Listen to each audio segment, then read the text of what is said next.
He never believed in the phenomenon called the light at the end of the tunnel. Usually people who were on the verge of death, but woke up in a cold sweat with this memory, talk about the light at the end of the tunnel. However, the person in question did see it with his own eyes. He was alone in his room, looking down on the city from above as usual. When he lay down on the bed again, his body became impossibly heavy. He understood that these were his last minutes, so he couldn't even find an explanation for how it happened. Most likely it was some kind of poison because a lot of people wanted him dead. It wasn't strange after all. He had lived his short but hard life as a king.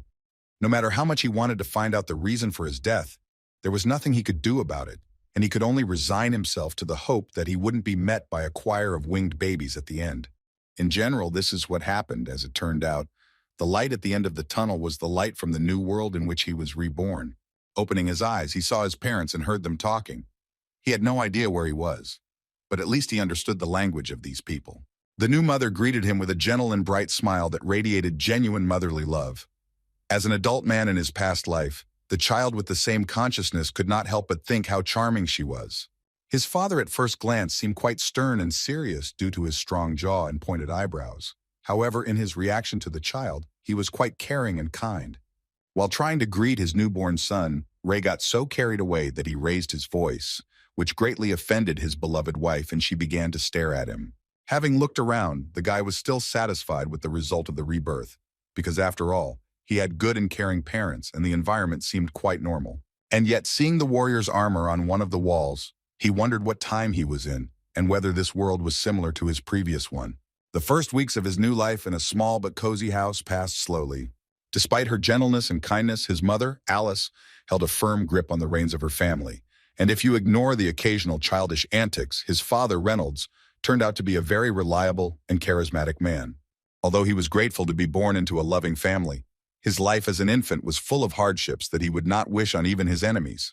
The obvious drawback of this age was the minimal control he had over his limbs and the inability to control certain bodily functions that came with being in this flesh prison. The only things that kept him sane were his well-honed mental fortitude. Seeing the outside world for the first time, he came to the conclusion that he had entered the past into a much more archaic period. He was also surprised that it was so common for people from the past to carry weapons. Various shops sold all sorts of trinkets, and bottles of suspicious liquids that were passed off as medicine were sold legally. The caring mother did not allow him to fully satisfy his interest, and every time she took him with her, she tried to do everything quickly so that the child would not get too tired on the road. It was quite interesting to explore a new world in the body of a child and the mind of an adult with a lot of life experience. Knowledge is power. So having studied his surroundings over the past weeks, he was sure that he knew what to expect from this world. Yet life was unpredictable and constantly gave him unexpected surprises. Mr. Reynolds loved him so much that every time he returned home, he could not stop looking at his baby and played with him as if he were a doll. As expected, when he threw his son high into the air, the strict and responsible mother was not delighted with his behavior, because the child's fragile body was not designed for such games. While Ray was laughing happily, enjoying the time spent with his son, the baby was already feeling the effects of the first throw. His body was shaking slightly, because he was incapacitated by just one simple throw. Seeing his wife's anxiety, Ray said there was nothing wrong with it, because his father had done the same thing when he was younger. He thought their baby was having fun, but he wasn't. After another shaking, the baby couldn't take it anymore and started crying. And Alice turned into a formidable woman whose hand on Ray's shoulder seemed incredibly heavy. The father was punished, with several bumps on his head after his wife's educative moment, and the child found himself in the hands of a gentle and caring lady who began to calm him down. As it turned out, she possessed healing magic, which in just a few seconds was able to restore the boy's body and improve his well-being. After that, he realized that he had jumped to conclusions when he thought that he already knew what to expect from this world.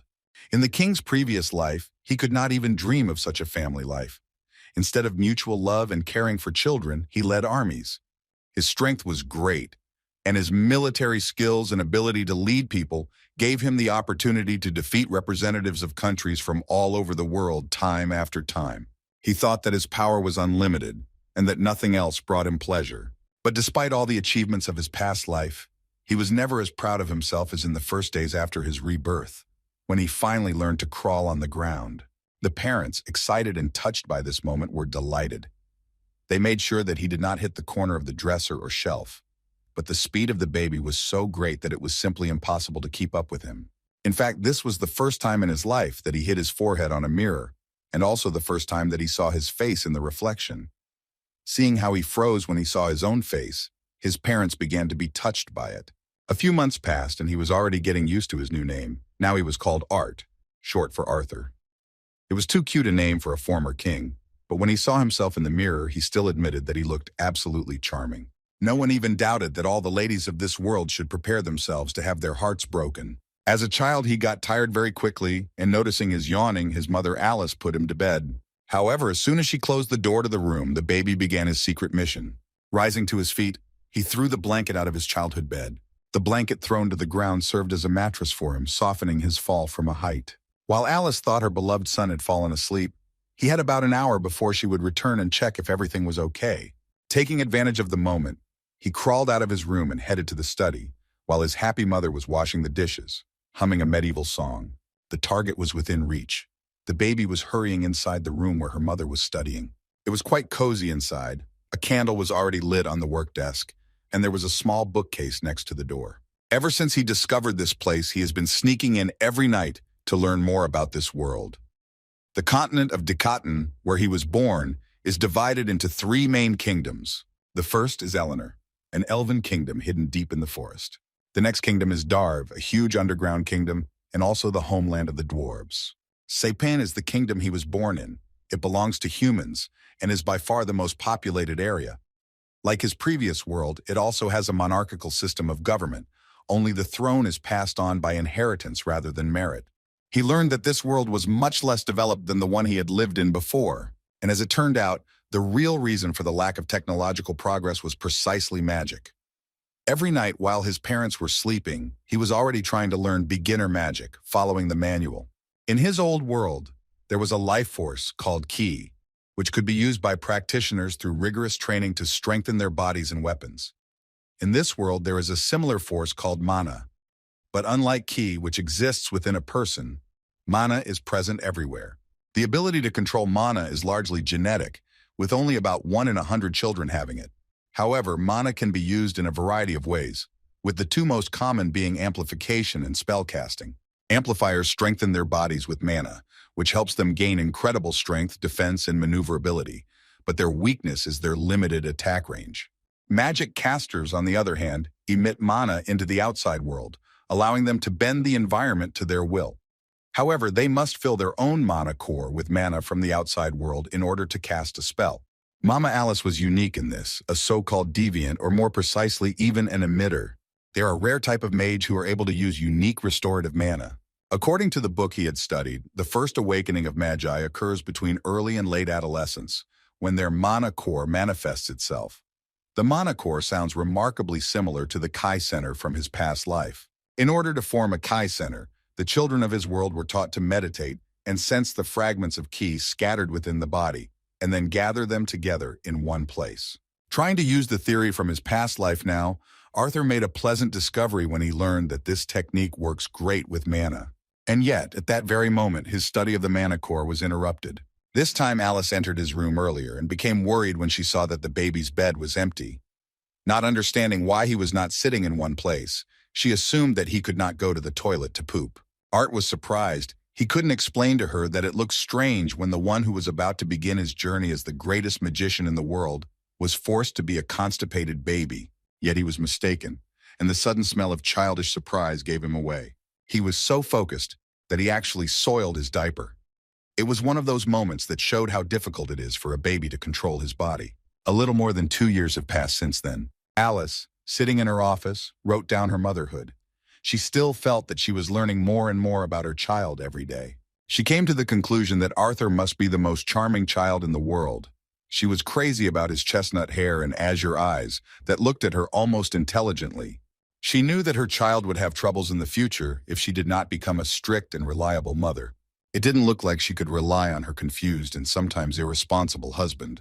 From a very young age, Art was already trained in the art of handling weapons under the supervision of his father. Still, Ray had made a grave mistake when he started doing this because his strict wife was clearly not happy and showed a disapproving look and a deathly aura.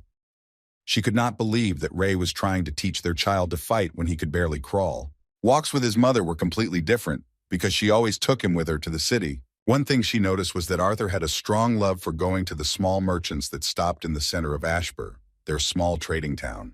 So instead of buying groceries once or twice a week, they visited the city center every other day. In fact, she did not intend to spoil the child, but did it to have fresh food in the house and to educate a charming baby. Watching Arthur grow so quickly, she wondered with interest what he would be when he grew up.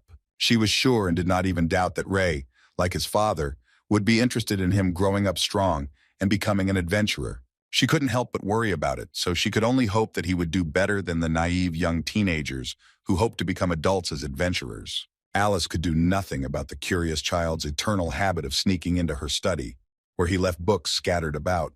Sometimes she even considered moving his crib inside her study. It had been about 2 years since he had started the difficult path of learning. He had learned a lot since then, but learning something new every day was quite exciting. By watching his father, he learned the uses of magic in addition to his mother's healing spells. Once again, while watching his father train, Art saw him mumbling something for several minutes and concentrating very hard. It seemed as if he was about to demonstrate some extraordinary skill. He waved his arms, creating a strong gust of wind that caused the grass around him to fly away and rocks to rise into the air. Art was amazed by his concentration and wanted to know as soon as possible what his father would conjure up. Raising his arms sharply, Ray caused the rocks around him to fly into the air. After this, he made a dash forward, causing the stones to fall in the place he pointed to. Sighing heavily after such efforts, he turned his head and saw that his son had been watching him all this time. With a gleam in his eyes, Ray said that he could see his son admiring his father's amazing strength. However, in reality, Art was deeply disappointed because Ray had spent 3 whole minutes of extreme concentration in order to throw stones that he could have thrown physically with less effort. He was distracted from his anxious thoughts of not understanding his father's training by his caring mother, who noticed how interested her son was in looking out the window. As it turned out, Ray had once again ruined the yard due to his intense training. Art had recently learned that his father was an amplifier. Since his parents had different types of magic, he wondered what he would be like when his mana core awakened. While pondering such questions, I encountered no less serious problems, such as fear of heights. Being just a baby, he could barely overcome such obstacles as getting down from a bench to the ground.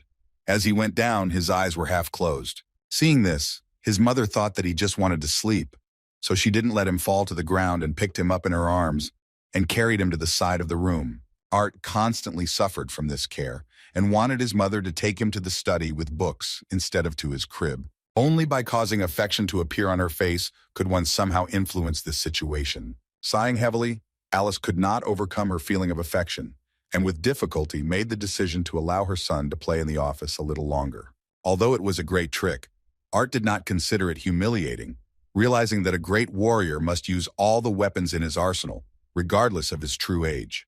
The interest with which he looked at the books seemed surprising to his mother. She believed that he was imitating her and would become a very diligent and intelligent spellcaster in the future. She thought that the child was learning about the world and was surprised by how diverse the pictures drawn in the book could be. Yet she could not guess that her newborn son was in fact the reincarnation of a king from another world. A rumble from the street distracted her from watching her son. It seemed Ray had cut down another tree during his training and was about to get a good beating. As soon as his mother left the office, Art began training. His greatest achievement, aside from his accumulated knowledge of this world, was his progress in forming a mana core. He had spent the last 2 years moving tens of thousands of tiny fragments of mana to gather them together near his solar plexus. He understood why it had to take so long. Seeing how slowly these fragments gravitated towards the center of his body, he understood why most people couldn't use magic until their teens. The child's body was still difficult to use, so combining the mana fragments was a difficult task for his body and mind. But it could definitely be said that these 2 years had not been wasted. Little did his parents know that leaving him alone in the house had turned out to be a very good idea. The noise caused Alice to go outside and see her husband Ray trying to hide the fact that he had destroyed another fruit tree during his training. While she was thinking about the punishment, a powerful explosion occurred from the direction of their house. Alice started running towards her husband, and he barely managed to cover her with his back. Looking back at the house that had been blown to pieces, Ray asked Alice if she was okay. However, a moment later, he saw horror on her face, after which she said the name of her son, whom they had forgotten inside the house. She started screaming, trying to escape from her husband's arms. Realizing that his son was at the epicenter of the explosion, Ray threw his beloved back and rushed towards the burning house. Moving the debris that blocked the corridor, he began to look around with panic on his face. However, as soon as he saw what had caused the explosion, he fell to his knees and sighed with relief. Scared to death, Alice ran to her husband and saw him looking in surprise towards the office. Even she couldn't believe that this was possible. The explosion that destroyed their home turned out to be the result of their son waking up early. Having gathered the mana core together, the boy decided to walk around the room. He felt just fine, realizing that with mana, it was much easier for him to control the baby's body. Opening his eyes, he was surprised that the world had become even brighter, and even the trees seemed greener than before. It took him a moment to realize that he could only see the trees, because he had unknowingly blown his parents' entire house to smithereens.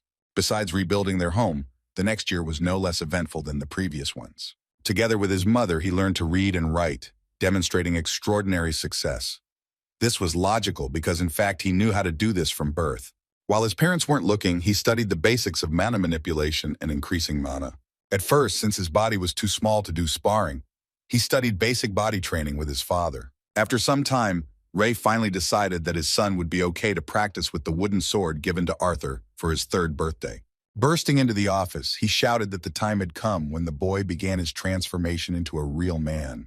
The boys went outside, and the father suggested that his son remember what he had taught him earlier. Taking the stick in his hand, which would replace his sword, Ray said that the 4-year-old boy should combine the flow of mana with his breathing.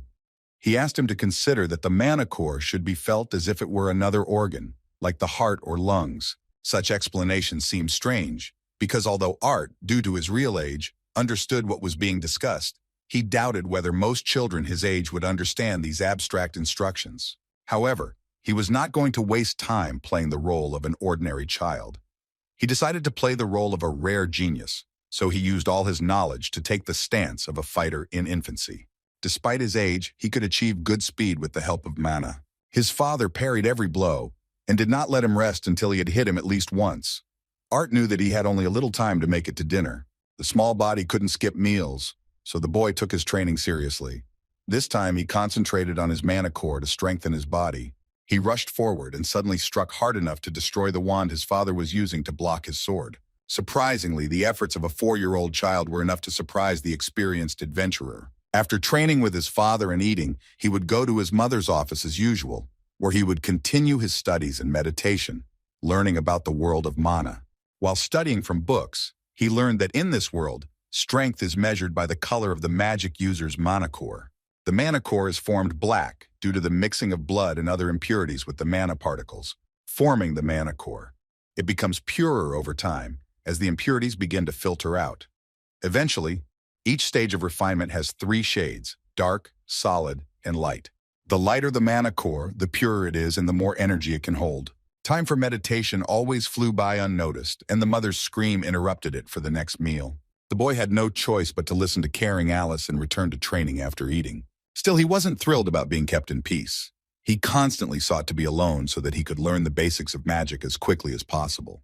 During another family dinner, the father touched on a very touching topic. He believed that the time had come to give their son a real mentor. Of course, his proposal was rejected from the very beginning because a caring mother could not allow a 4-year-old child to be busy growing up from the very beginning of his journey, missing out on the joys of children. In his defense, the father said that although he had promised to teach his son himself, he could not have imagined that he would turn out to be such a prodigy in mana manipulation at the age of 4. It was obvious that his attempts were only holding back his son's enormous potential. The conflict continued to escalate, as Alice could not allow her only child to leave home for a city hundreds of miles away. As it turned out, Ray was planning to send him to Zyrus and promised to make sure his friend took care of Art. The desire to support the child haunted them because they were still not ready for his life as a magic user. Both sides of the conflict took completely different positions and reached a dead end, so the final decision depended on the son. Addressing the 4-year-old, Ray said that Art had to decide for himself whether he wanted to go to the big city to get a real teacher. As expected, King Gray was taken aback when he heard this question. It was truly too much to ask of a 4-year-old. In an attempt to ease their worries, he asked if Mom and Dad could come and meet the teacher with him. It seemed that his words made Ray and Alice think hard, and they froze in surprise, looking into each other's eyes. Little Arthur was tense, thinking that his proposal was too complicated and sounded unusual coming from a 4-year-old. However, a moment later, the tension of the situation eased because the parents began to laugh, and Ray said that they really hadn't even thought about going with their son to meet his friend. Alice liked the idea and said that she would feel better if she were present with her son when he met his new teacher. Slamming his hands on the table so hard that all the plates of food turned over, the head of the family said that in that case, they would all go to the city of Zyrus together. Art was shocked to hear how his parents were already preparing for a 3-week trip. Over the next few days, he continued to improve, gaining knowledge from the books he could find in his mother's office. It was not easy to be diligent at his age because his caring parents did not allow him to spend too much time reading. After sending the child to bed, Alice said that he should have a good rest because the next morning they had to go to meet his new teacher.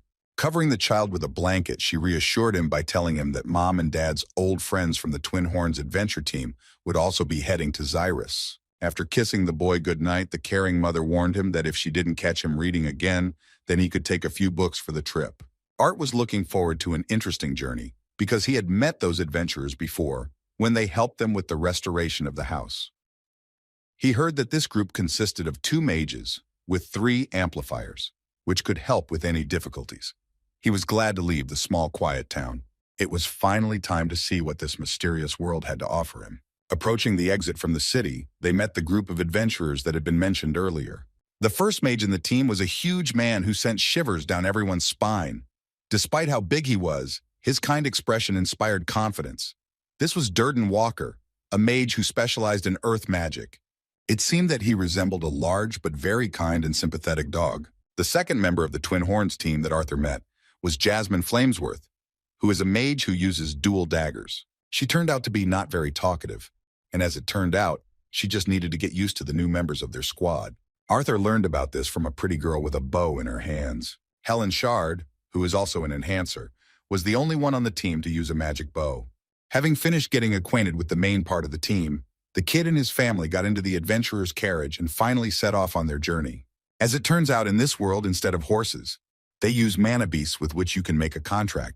The journey was just beginning, but everything indicated that these 3 weeks would show the world from a different side. Gray, aka Arthur, saw many differences between this world and his past. As it turned out, mana was what gave fighters like these adventurers an edge when fighting various monsters and mana beasts. Having set up camp in the middle of the starry sky, the boys began to cook the meat of the animals they managed to catch. The busy days were more interesting than spending time in his mother's office.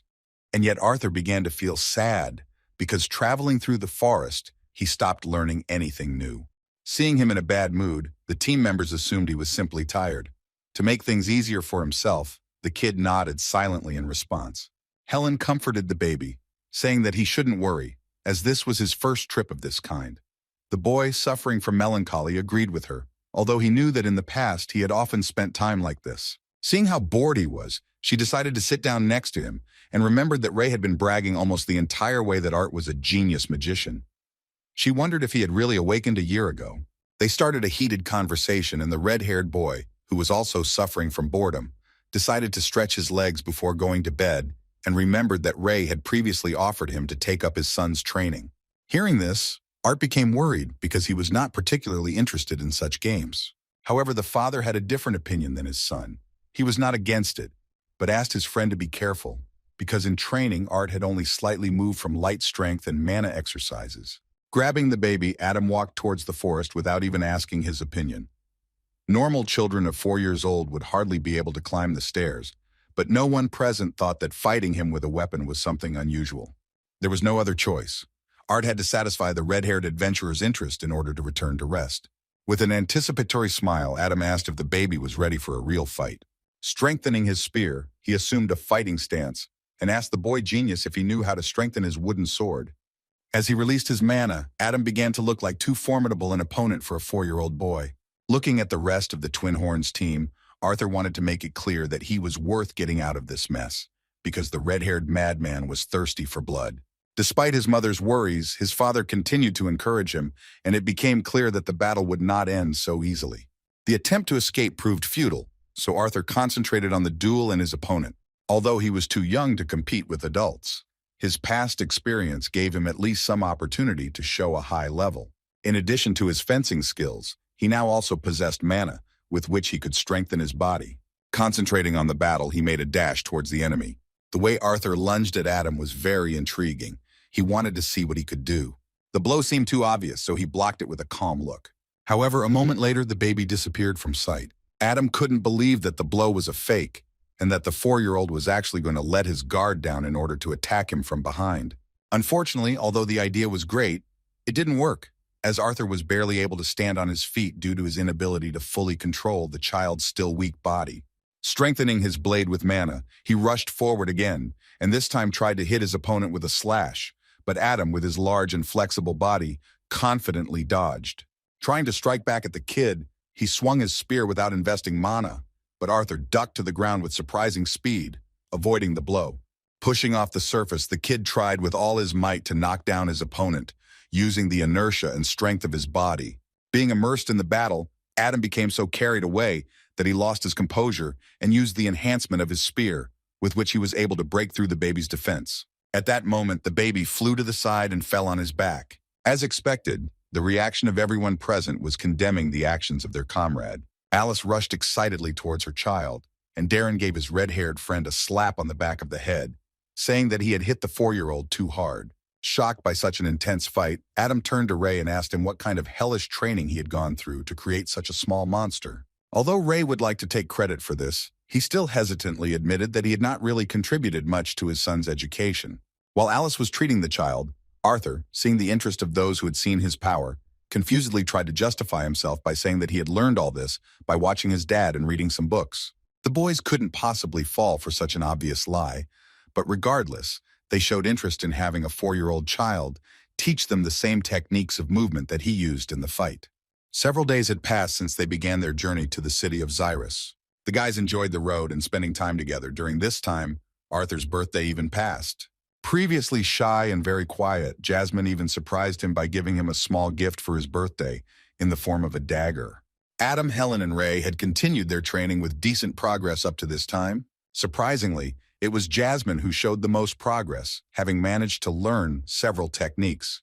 Arthur was truly amazed at how she was able to understand his instructions so quickly, especially when learning the feint step. Yet at times Arthur gave himself a break from studying, wondering why the adults around him were so carefree. Having completed the pass at the waterfall, the guys prepared to continue their journey. Soon they left the forest and continued their journey through mountainous terrain. Adam began trying to get closer to the child, and even mentioned the past when Ray got them into all sorts of trouble. Overhearing this conversation, Helen, who was on the roof of the carriage, asked not to miss the fact that Ray was not the only one who caused them unexpected problems. It seems that Adam really was clumsy, but he could not allow his authority to fall in the eyes of the kid, so he decided to joke about it. The further they went, the more agitated Alice's condition seemed. It seemed like she was sick, but with a kind smile, she always replied that she was just tired and everything was fine. Trusting her words, Arthur continued to study the theory of mana manipulation. As it turned out, it wasn't that easy because Jasmine had been watching him all this time. She was very persistent in her desire to learn more techniques. After several hours of peaceful travel, their carriage suddenly began to shake. Turning to the children outside, an excited Alice asked what was going on. In response, Helen shouted that they had fallen into a trap of bandits who were going to attack them. Feeling threatened, the white-haired lady used wind magic to protect them from the enemy's arrows. At that moment, Alice rushed towards her son and covered him with her body. The whole team was ready for battle. The boys began to release their mana and strengthen their bodies to resist the arrows of the enemies. Grabbing his staff, the team's second mage, Durden, stepped outside to assess the situation. As it turned out, their enemies were very carefully prepared. The terrain they had to stop at allowed the enemy to carry out a complete encirclement. All the heights were already occupied by enemy riflemen. Looking around, the adventurers also saw melee enemies who were nearby and trying to hide in the tall grass. As it turned out, they were slave traders. The savage, with a disgusting smile, shouted to his bandits that they had come across interesting guys, but only the women and the child should be left alive, who would become their goods in the future.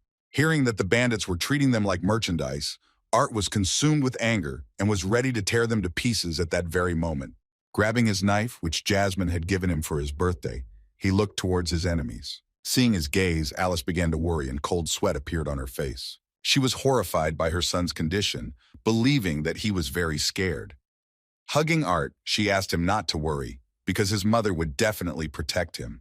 Reynold and Durden were in the vanguard. The rest of the team was to guard the cart with Alice and Arthur. Using earth magic, Durden created a huge earth wall that protected them from the enemy's arrows. At the same time, the enemies, who could no longer launch long-range attacks, rushed forward. Those arrows that managed to penetrate the defense were reflected by the wind mage. The main forces of the bandits, in the form of his deputies and the leader of the gang, began to approach the battlefield. Deflecting arrows with his armored arm plates, Ray rushed towards them to ease the strain on his team. With great speed, he made his enemies terrified when he defeated several bandits at once. However, at that very moment, he did not notice how one of the enemies came from behind him and was already ready to strike. Luckily, Helen was nearby and covered his back in time. The teamwork in battle continued to grow, even though Ray had not been part of the twins' adventurer team for many years. A fierce battle was also taking place near the cart. Jasmine seemed to be a very skilled fighter, making excellent use of the movement techniques Arthur had taught her. In turn, Adam, using a spear, also demonstrated incredible skills, dealing with several bandits at the same time.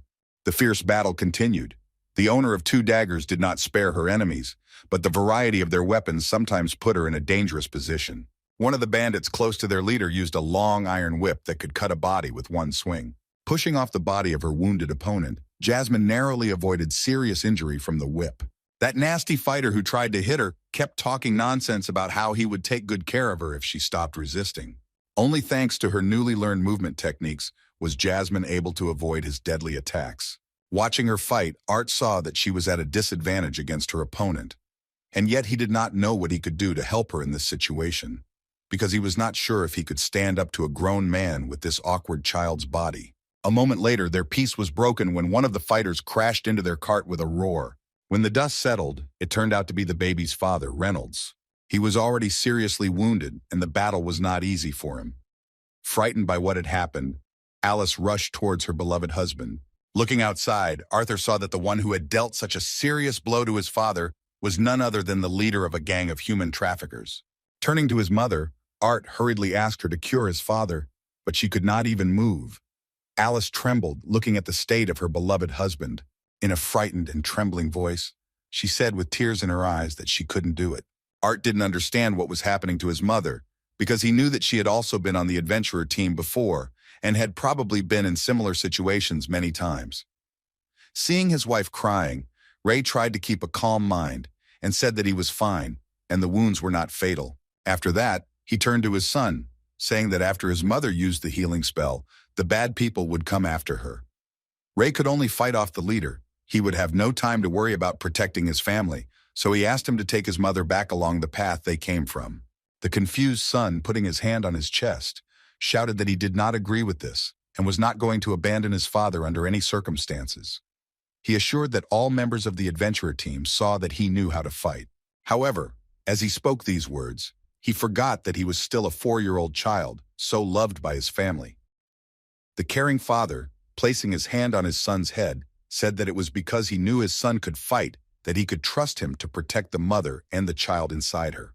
Now everything fell into place, and Art understood why her father had been so careful with her lately and why she looked like she was sick. The fatigue she used to justify herself was actually due to her pregnancy. Now the father's words took on a new meaning. Because of this situation, he was forced to reveal this secret, although he had previously intended to tell his son about it only in the city they were heading to. Arthur was very serious about this. Taking his father's hand, he said with a serious look that he would protect his mother. The situation was getting more tense. A 4-year-old child was about to join the fight and had his weapon ready. As it turned out, according to Ray's observations, there were 4 more magicians on the enemy side. The enemy commander, seeing a healer in the team of adventurers, shouted that they could not let go of such valuable prey. Immediately after his order, Arthur grabbed his mother's hand and pulled her towards the path, while Reynold rose to his feet to continue the fight with the leader of the enemy gang. Watching the team go, Art could only hope that they would cope with this difficult battle. Adam understood what his comrade's plan was, so he helped the baby and his mother break through the enemy encirclement and asked them to hurry to the path leading back. A moment later, he noticed that the bandits were not going to let them go. Another bandit, wielding 2 melee weapons at once, had already made a quick dash towards Arthur and Alice. With incredible speed, Adam rushed next to the boys to protect their backs. Holding off the enemy's attack, he shouted that he would hold off the pursuers, while Art had to make sure that there was no one ahead either. Arthur trusted him and ran on, but at that moment they were already in the enemy's sights. One of the experienced archers had been keeping them in his sights from the very beginning, and only now chose the right moment to shoot. The whistle of a rapidly approaching arrow made Art feel a shudder as he realized that the enemy had struck. There was no one nearby, so he could only rely on his own strength. With excellent reflexes, he used his wooden sword to stop the arrow aimed at his mother's leg. However, without using the sword enhancement that he didn't have time for, he couldn't defend himself in the best way. Although he had knocked the arrow's trajectory out of the way, his weapon was shattered into pieces. The archer, who was confident that the arrow would reach its target, was simply shocked that a small child was able to stop it.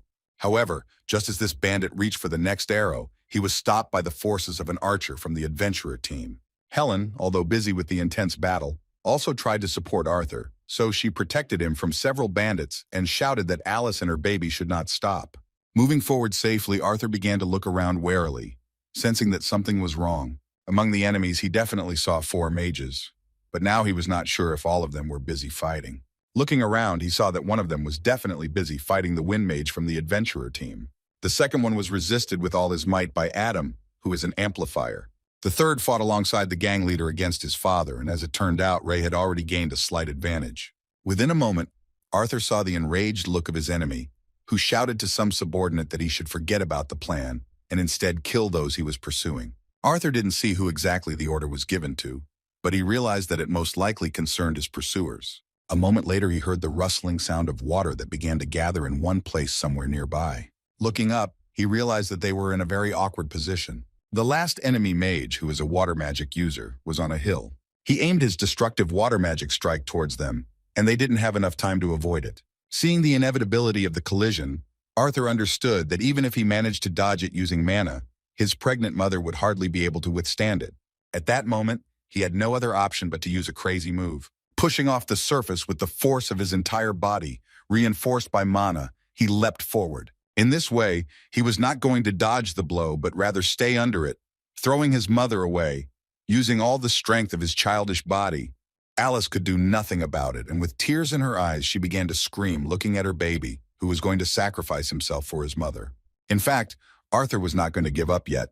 Strengthening his hand with a flow of mana, he was going to destroy the enemy mage. He knew that it might not work, but he had no choice but to try. Tying his small dagger to a thread of mana, he threw it through the enemy's attack. As expected, it wasn't enough to stop the powerful and large water spell that knocked him off his feet right at the edge of the cliff. However, on the other hand, his plan was successful because he was still able to grab the enemy by the leg with the help of a dagger with a mana thread. Having fallen off the edge of the cliff, Art flew down, but holding on to his opponent with a thread of mana, he pulled it towards himself in order to take the magician along with him. The string of mana turned out to be quite strong, and the enemy really couldn't stay on his feet and flew towards the cliff where Alice was desperately running with the hope that she would be able to catch her son.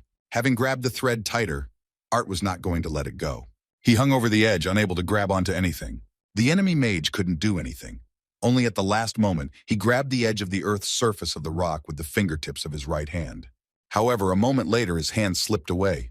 He flew down with a scream after the guy who caught him with a thread of mana. Durden, who possessed earth magic, rushed after them, but it was too late.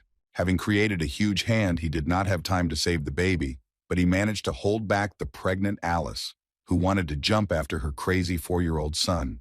Seeing that his mother was safe, Art felt much calmer. He couldn't do anything about the fact that he was already flying down. With tears in his eyes, he knew that everyone else would be fine, and they had almost dealt with the bandits' forces. But he couldn't hide his sadness about the fact that he always wanted to be the older brother. As he fell, some memories from his past began to come back to him obsessively. As a king, he lived in a beautiful room, but his health did not allow him to enjoy life as he wanted. By opening the door before the beautiful servant entered the room, he frightened the girl who was bringing him breakfast. Everyone respected him because he, like King Gray, was a wonderful man. That morning, he changed his plans slightly, and instead of enjoying his breakfast in peace, he walked past the servants and went to the secretary. The rooms in the huge palace that belonged to him were very spacious and bright. He unexpectedly walked inside without further ado, surprising his subordinate by showing that he was busy with paperwork. The old man was very surprised because King Gray had never come to him so suddenly before, skipping breakfast. Moreover, he was worried about the ruler's behavior, considering his state of health. King Gray walked inside and didn't even say a word. He just looked at the portraits hanging all over the room.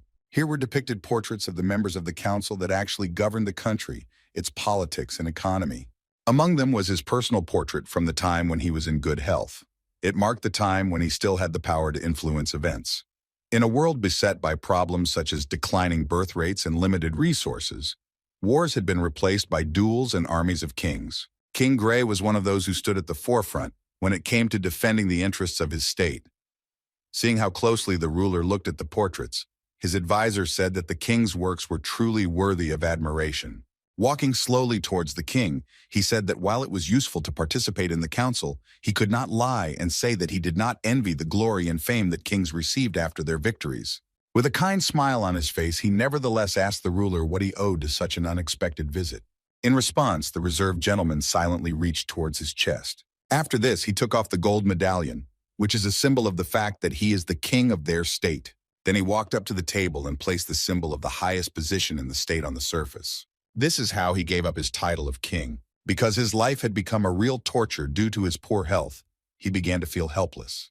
Having spent his entire life trying to be the strongest, he could not accept what fate had in store for him. As an orphan, King Gray dreamed of fame and glory, but when he achieved it, everyone he held dear disappeared.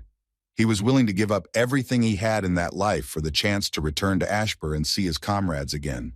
After some time, he woke up again in Arthur's body. He didn't understand where he was, because the last thing he remembered was how he fell off the cliff and flew down with no chance of survival.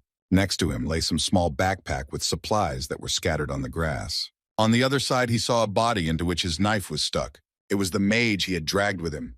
He couldn't survive the fall from such a height.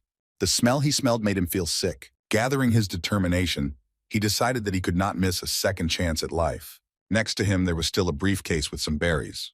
Arthur decided to try to reach them. His body was wounded, he was covered in bruises and cuts. Reaching for the supplies of the fallen enemy, he ate as many berries as he could, after which he quenched his thirst with water. Falling back on his back again, he felt weakness not leaving him. Grateful for this treat, he fell asleep again. The next morning, he was awakened by the singing of birds, attracted by the body of his fallen enemy. Despite the strong trembling in his body, he tried to get up from the ground. It was too difficult, and after each attempt, he fell on his back again. Sighing heavily, the wounded Arthur decided to collect his thoughts. Closing his eyes, he concentrated on his body. He was greatly weakened due to some of his mana pathways being disrupted by the fall, and it seemed like a miracle that he survived. Gathering all his strength together, he concentrated on his legs, strengthening them with mana. With incredible difficulty, he managed to stay on his feet. Although the trembling throughout his body did not stop, he could now at least move somehow. He didn't know where he should go, because he couldn't return to the team due to the height of the cliff from which he fell. The danger that this forest posed was not yet known to him, so he decided that he would need at least some kind of weapon. The only such option was the knife he plunged into his opponent's body. He had to return Jasmine's gift, because it was his only hope for survival alone. Looking up again, he was horrified at how lucky he was. The cliff was so high that he could not believe that it was possible to survive such a fall. Trying to look around, he thought about how much time had passed since he found himself in this place. He didn't know where exactly he was, but it didn't matter because he had to move on. Suddenly he heard a female voice which said in surprise that the baby had woken up. As soon as Art heard this voice, he hid behind one of the trees in fear and began to look around. Looking with horror at the body of his dead enemy, he thought that he was the only one who could address him in this empty forest. The unfamiliar voice again asked how the boy's body was doing. The frightened guy, fearing that the corpse lying nearby was rising to its feet, tried to touch it with his stick, but in response, he again heard a female voice that said that this guy could no longer be helped. Sighing with relief, the boy was glad that he wouldn't have to fight in such a terrible condition. A moment later, he caught himself thinking that he could still hear that unknown voice. He did not trust that unknown voice, no matter how silky, smooth, and dignified it sounded. Hearing the cracking of branches, Art turned in all seriousness to a nearby bush and shouted that he demanded that the stranger identify himself. However, it turned out to be a harmless little mana beast that looked like a rabbit. The unfamiliar voice came out of nowhere again, saying that the human child would know the answers to his questions once he arrived at her home. In response, Arthur said that the stranger was speaking quite confidently, thinking that he would try to find her. Everything became clear when the voice said that he was the only one who could bring the frightened child home to his family and friends. He had no idea how the stranger knew about his situation, but getting home remained a priority.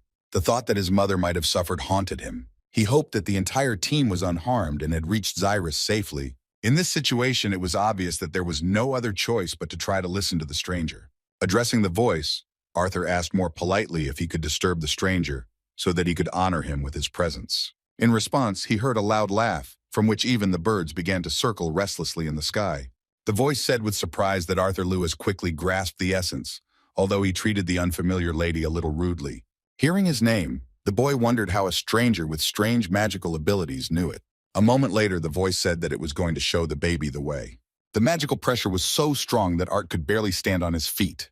Within a moment, his vision began to fade. Instead of his surroundings, he began to see what the mysterious stranger was showing him. She showed him the path he must take to reach her refuge, which was located in one of the caves of a large mountain. Sighing heavily after the stranger canceled her technique, Arthur heard her recommendations to leave immediately before the night fell, which was fraught with danger. As Arthur's body gradually improved, leaving him with only a few injuries, he couldn't stop thinking about who he was dealing with and what magic had been used on him to save him from falling. Moreover, he did not understand how it happened that the stranger knew that they were falling off the cliff, and also why she saved only him. The more he tried to find an explanation, the more questions he had. Moving towards the huge mountain where the shelter of the mysterious lady who saved his life was located, Arthur heard a noise that was familiar to him for a long time. He decided to climb a small rock that separated him from the place where the reservoir was supposedly located. Fortunately, he was right and there really was water nearby. Having thrown off all his clothes, he happily jumped into the water to finally bathe his body. In addition to quenching his thirst, he finally washed away the congealed blood from his body from the injuries associated with the fall from a height. There was still more than enough time, so he decided to slowly wash his clothes, humming one of the songs his mother sang. Suddenly, he heard the stranger's voice again, who said that the baby's bathing looked very cute and carefree. Hearing her voice, Arthur felt embarrassed and immediately covered his naked body. In response to this, the stranger said that he should not worry, because he had nothing to look at. Now he was used to the fact that wherever he was, the stranger, who was able to talk to him from a distance, could always see what he was doing and whether he was in danger. Before setting off again, Arthur collected some water, as climbing the mountains could not have been an easy task for a child. There were also some small bushes with berries nearby, which helped him restore some energy. The mountain was to the east, so he assumed that he must be near the area belonging to the elves. However, looking at the sky, he could not confirm his assumption because he did not see the thick fog that the forest of Elshire, the kingdom of the elves, is known for. His fears of traveling through the animal glades were quelled by the fact that only small animals were present. Although he was surprised that he hadn't seen a single mana beast since he entered the forest, this place was still rich in mana. Unfortunately, he couldn't stay here long enough to replenish his mana reserves as he had to hurry. He had to go back to his parents. His mother was pregnant, and the stress of his potential death could endanger the baby inside her. Hoping that they were still alive, he walked forward towards the stranger who wanted to help him return to the adventurers. Closer to night, he managed to approach the mountain that the unknown lady showed him. At that moment, he heard a voice in which the stranger said that she was glad that he was able to reach her shelter safe and sound. The confused guy didn't know what to answer. He thought he was talking to a rock, so he said that he was pleased to meet her in person. In response, the stranger said that, as interesting as it was, she was not a sentient cluster of stones, so the boy would find her in a crevice that he could see. Arthur walked forward without hesitation, carefully looking around. He was a little nervous, but he had no choice but to continue on this path. As he walked forward resolutely, he encouraged himself with the thought that this way, he would be able to return to his mother and father. As soon as he entered inside, he heard the voice of a stranger who asked him to watch his step. She was right. The inattentive Arthur stumbled and his foot slipped. After that, he flew down screaming because the gorge through which he entered the cave was quite high. Fortunately, having strengthened his body, although he fell on his face, he was not injured too badly. A warning that he might fall 2 stories would have been helpful, but Arthur escaped with only minor bruises. Rising to his feet, he shook the dust off his clothes and decided to look around. However, what he saw simply shocked him. Although he was not actually a 4-year-old child, even with the experience from his past life, he could not resist what he saw. A shocked Arthur fell on his butt. There was something in front of him that shook his mind. He looked into the depths of the cave with horror. The female voice he heard earlier led him to a cave, inside of which was a monster that looked like a demon. Taking a step closer, the terrifying monster said in that same female voice that he was glad to meet the child who was lost in this dangerous forest. The huge monster began to slowly walk towards Arthur. It was so tall that its sharp horns rubbed against the ceiling of the cave, causing sparks. The heavy steps of the unfamiliar monster with a female voice struck the boy's imagination. He was terrified, feeling the incredible pressure of the powerful mana of a demon-like creature. Arthur froze in place. He couldn't even move. Approaching the boy, the creature extended its hand towards him, saying in the same gentle feminine voice that if he kept his mouth so wide open, then bugs would get into it. Heeding the advice, the child closed his mouth but tried to crawl back in fear. On the body of this monster, he suddenly noticed a large wound from which blood was slowly flowing. Suddenly, he stopped, holding out his hand to Arthur. As Arthur distrustfully touched the creature's huge finger, a female voice said that it would take him time to open a spatial rift strong enough to get him home. Moreover, at this time, they could not leave the cave, because there were special plants here that could feed them until this mysterious creature restored its energy to create a spatial rift. Rising to his feet, Arthur hesitantly thanked the mysterious lady. Looking around, he was surprised that such unusual plants, which he had not seen outside, could calmly exist in a completely dark cave. Arthur walked closer to one of the plants and, taking a closer look, decided that they looked quite edible. Seeing his reflection in a huge berry, he suddenly became sad. It was connected to his memories of his family. He was still worried and couldn't know for sure if they were okay. After a moment, he tried to stop thinking about it because such thoughts would only slow down his return to his family. Suddenly, his whole body began to tremble as an unfamiliar but friendly creature, reminiscent of some kind of demon, crouched down towards him. It seems the lady wanted to show him which berries are much tastier. Although Arthur was afraid of her size and the fact that he didn't know who she was, her concern began to inspire confidence in him. Having enjoyed the local fruits to their heart's content, they sat down next to each other. Arthur didn't know where to start the conversation. Remembering that the being next to him was a lady, he asked if there was a better way to address her. In response, the mysterious being said that her name was Sylvia. When Arthur asked if he could ask her a few questions, Sylvia replied that she didn't mind, although she probably wouldn't be able to answer everything he wanted to know. With the fear of Sylvia's appearance slowly fading, he began to ask her all the questions that had been on his mind since he woke up from falling off the cliff where the battle with the bandits had taken place. First of all, he wanted to know where they were, why Sylvia was all alone, where she was from, and how she got so seriously injured. He also wanted to know why she had saved only him. The first question was simple enough. They were in a narrow zone near the El Shira forest. No one knew about this place, which is located near the animal fields, because Sylvia protected it from anyone who came near. As it turned out, Arthur was the first to enter this place with her permission. Hearing his name said in such a formal tone, the boy said that the family called him by his shortened name, so Sylvia could also use a more convenient version of the name. Mrs. Sylvia didn't mind. She happily replied that she would then also call him by his name, Art. As for his second question, she replied that she was here alone only because she had no one else to be with. She raised her head and admitted that she had many enemies who desperately wanted what she had. Arthur heard some sadness in her words, so he looked at her with some sympathy. Putting her hand on her wound, Sylvia explained that in the last battle with the enemies before she was able to escape, she took a serious blow. Rising to her feet, she thought about the question of why she decided to save a human child unknown to her, who, in a desperate battle, saved his comrades, taking the enemy mage with him. She supposed that one of the reasons could be that she was touched by the boy's courage and self-sacrifice. On the other hand, she did not rule out the possibility that she simply felt lonely. She could not say for sure, because she herself did not quite understand why she did it. As Sylvia climbed up to the throne-like place, she apologized to her dear guest, saying that it was already night. Her wound had been festering all this time, so he had to be in good condition to begin working on the spatial rift. With a kind smile on his face, Art thanked her for her concern and wished her good night. After these words, he thought about what his first impression of Sylvia had been. When the terrifying figure dressed in dark armor appeared before him, he couldn't even imagine how lonely she looked. All he could think about then was the fear she inspired with her menacing appearance. Before falling asleep, Sylvia remembered that she should have said that her vision could not reach the place where Arthur's friends were heading. Yet she could say with confidence that his family and friends were safe. Arthur was so immersed in their conversation that he completely forgot about his worries about his family. Hearing that they were safe, he was so touched that he didn't know how to respond. He was so happy that he couldn't hold back his tears. He sincerely thanked Sylvia for telling him such good news. Spending time together turned out to be more interesting than he expected. Arthur and Sylvia would talk for hours about different things when she wasn't preparing to create the portal. Those hours flowed into days and those days into weeks as they spent every moment in each other's company.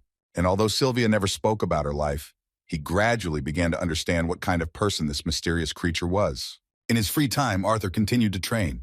He meditated, concentrating on mana, replenishing his reserves. As it turned out, this cave was also overflowing with mana, which had a great effect on his well-being. By observing Sylvia, he was able to learn a lot about what kind of person she was. Sylvia was the living embodiment of the phrase that says you shouldn't judge a book by its cover. Despite her appearance, she was kind, gentle, patient, and warm. When she saw him tired after training, she treated him to fruits that she carefully collected, especially for him. She reminded him of his mother and that she too was gentle and kind. Like his own mother, Sylvia also scolded him harshly when he made mistakes. Remembering something unpleasant, Arthur put his hand to his forehead, on which he had a noticeable abrasion. While in the cave, he at some point expressed his dislike for the bandits. He was filled with rage towards them and did not hold back his anger, saying that they deserved death and worse if any of them survived. Moreover, he even intended to track down those who managed to survive after the battle with the adventurers. Seeing his heart full of anger, Sylvia could not support him. All she could do for him at that moment was give him a slap on the wrist that would put him in his place. He felt the force of her finger on his forehead, and in an instant he forgot about the bandits and flew back several meters, hitting the back of his head on a stone. Rising to his feet, he asked emotionally why she had suddenly done this. Sitting down next to him, Sylvia said that she couldn't argue with Art's being right about those bandits deserving death. She decided not to spare the life of the mage he had fallen with for the same reason. However, she sincerely did not want the baby to allow his heart to be darkened by hatred and revenge, because this would only harm him. Her flick had a lesson to teach him. She wanted him to continue to walk through life proudly instead of filling himself with such feelings. She asked him to understand that he would encounter many more troubles. But to overcome all the difficulties, he must control himself, so as not to let grief and anger corrode his mind. A true man must learn from others and look to the future with a smile, because only then can he win. Despite her intimidating appearance, she lay down next to the baby and put her finger on his forehead, then asked him excitedly if she had hit him too hard. She was worried that he was still in pain. A lecture on morality and life by a figure who seemed to be the embodiment of evil strangely struck the boy, who had actually come a long way in life in the past, being the king of an entire kingdom. He was so immersed in thinking about how multifaceted Sylvia was that he momentarily disconnected from reality. The excited question of why he wasn't eating fruit brought him back to consciousness. So as not to offend Sylvia, he replied with a kind smile that everything was fine. After that, he continued to enjoy the rare berries, but suddenly noticed something that excited him. Sylvia's wound looked much worse than before. To put him at ease, she replied that everything was fine, and that her wound was thus cleaning itself. With a thoughtful look, she said that she had a question that had been bothering her lately. She knew very well that people usually awaken their abilities at the age of 12 or 13. Seeing the mana flow of the little boy, she did not understand how he had formed a core that was already capable of using effective techniques, which is better than many full-fledged mages. Art didn't know her well yet, and despite her trust, he didn't admit how he achieved this, but only proudly said that this is why his parents call him a genius. In response, Miss Sylvia suggested that if this was indeed the case, then he would be able to learn a technique that would greatly help him with his development. Arthur didn't know what kind of training Sylvia was talking about when she suddenly stood up to her full height. After taking a few steps, Sylvia demonstrated a mana absorption technique that could be used while moving and even during combat if the user was good enough. Seeing her ability with his own eyes, the guy was shocked. He asked in confusion how she managed to do something so out of the ordinary. With a smile on her face, Sylvia explained that humans had a very linear way of thinking about mana, which led to them severely limiting their abilities.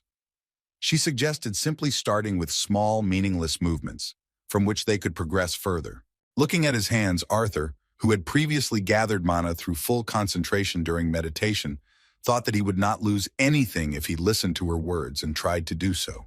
By moving his hand, he was indeed able to gather a small amount of mana from the surroundings, but his absorption was quickly cut off.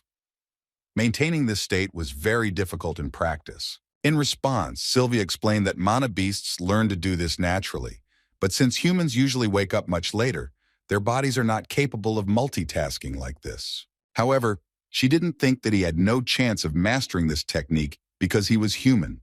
Considering that he had obtained the mana core at such a young age, she believed that if he trained hard enough, he would definitely succeed. With a smile on his face, Arthur took her compliment positively. He knew that this ability would be an incredible advantage in the future.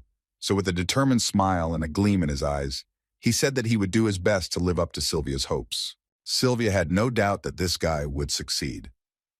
While creating the portal, she watched him gradually improve his progress in mastering the technique that ordinary people cannot even dream of. It was difficult to concentrate on my clumsy childish body and absorbing mana at the same time. While concentrating on absorbing mana, he often fell to the ground, forgetting that his body was still not independent.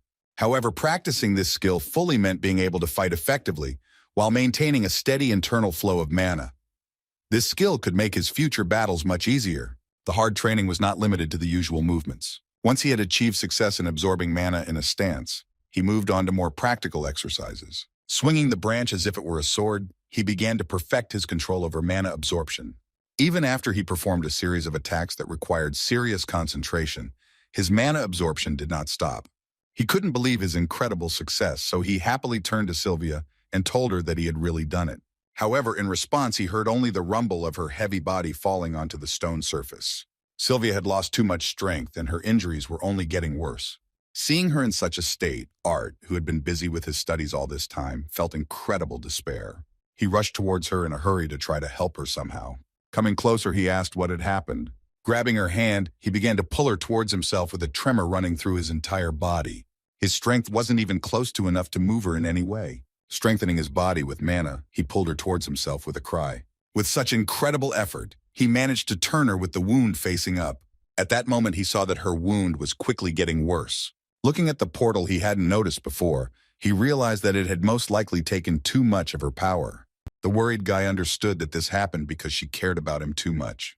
All this time she was so kind and gentle with him, like a mother. She didn't let him see what state she was in all this time, trying to bring him back. The realization of how much she had neglected herself for the sake of his return home brought Arthur to his knees. He was in despair, realizing that although she was getting worse, she continued to support the portal. Sylvia held out her hand to him and said in a weakened voice that everything was fine. Taking hold of her huge hand with his childish palms, he could not contain his emotions. With tears in his eyes, he said that he couldn't think that everything was okay when she was dying because of him. For the first time, he cried longer than he could even admit. King Gray, who was reincarnated in this world, cried for the first time like the child he was outside. He could not calm down, no matter how hard he tried to contain his feelings. Turning to him with a smile, Sylvia said that he should hurry up because they did not have much time left together, and she wanted him not to blame himself for anything. Trying to hold back his tears, Arthur replied in a pitiful voice that he could not help but blame himself when the lady who saved him from death sacrificed herself so that he could meet his family again. In response, Sylvia said that he was actually doing her a real favor by letting her leave this abandoned cave a little faster. Looking at her hand, which was starting to lose its original appearance due to the armor dissipating, she said that her name hardly suited the form in which she appeared before him. Within a moment, the yellow light that accompanied the destruction of her armor spread throughout Sylvia's entire body. After this, large, luxurious white wings appeared on her back. Shielding his eyes from the blinding light, Arthur was unable to utter a word from what he saw. Now Sylvia appeared before him in her true form, being a beautiful white flying dragon with amazing feathers and many golden runes all over her body. Looking at the baby, she asked if she now lived up to the name he had introduced himself with. Arthur was in an indescribable shock from the thought that the lady who was kind to him, who looked like the embodiment of evil, actually turned out to be a beautiful dragon. The powerful magical being replied that she understood that humans probably called her kind dragons. Agreeing with his assumption, she added that unfortunately for them, they had little time for idle chatter due to her having returned to her true form. Turning towards the portal, she said that she must use her original form to complete this portal. When her disguise disappeared, it meant that those Arthur should not meet would soon arrive. The baby was alarmed by the mention of Sylvia being in danger from some strangers. However, the loud ringing and bright light from the portal prevented him from asking a question. Sylvia asked him to listen carefully to what she was about to say. There were a couple more things she needed to tell him before they parted. First, she handed him a strange-colored stone with some amazing power. The object was not heavy, but Arthur could not utter a word because he felt that he could barely hold the stone in his hands. After this, Sylvia tore one feather from her wings. She asked the boy to take the feather to wrap around the egg to hide the object's aura. The boy was surprised and could not utter a word because he knew what incredible value a dragon feather had. Before he could answer her, she suddenly bit him softly on the leg, pushing his entire small body forward with her nose. A moment later, the guy felt a sudden burning sensation on his skin. The clothes on his arms suddenly began to tear as strange golden runes appeared, similar to those on Sylvia's body. Feeling this heat, Arthur began to scream, and his eyes began to glow purple. When the pain ended, the runes disappeared, and Art fell to his knees, breathing heavily. Sylvia, trembling and barely able to stand on her front paws, said in a weakened voice that what she had given him would manifest itself after some time had passed. Looking at Sylvia's eyes, which no longer had a purple tint and seemed to be fading away, a worried Arthur asked if everything was okay. In response, Sylvia said that she was going to open a portal. She didn't have time to choose the exact location, but she said that the baby would definitely be somewhere near his family and their friends, so he should hurry. Arthur said that he couldn't just leave her in this place, but at that very moment, he heard a loud roar, from which the cave began to collapse and stones from its ceiling fell in his direction.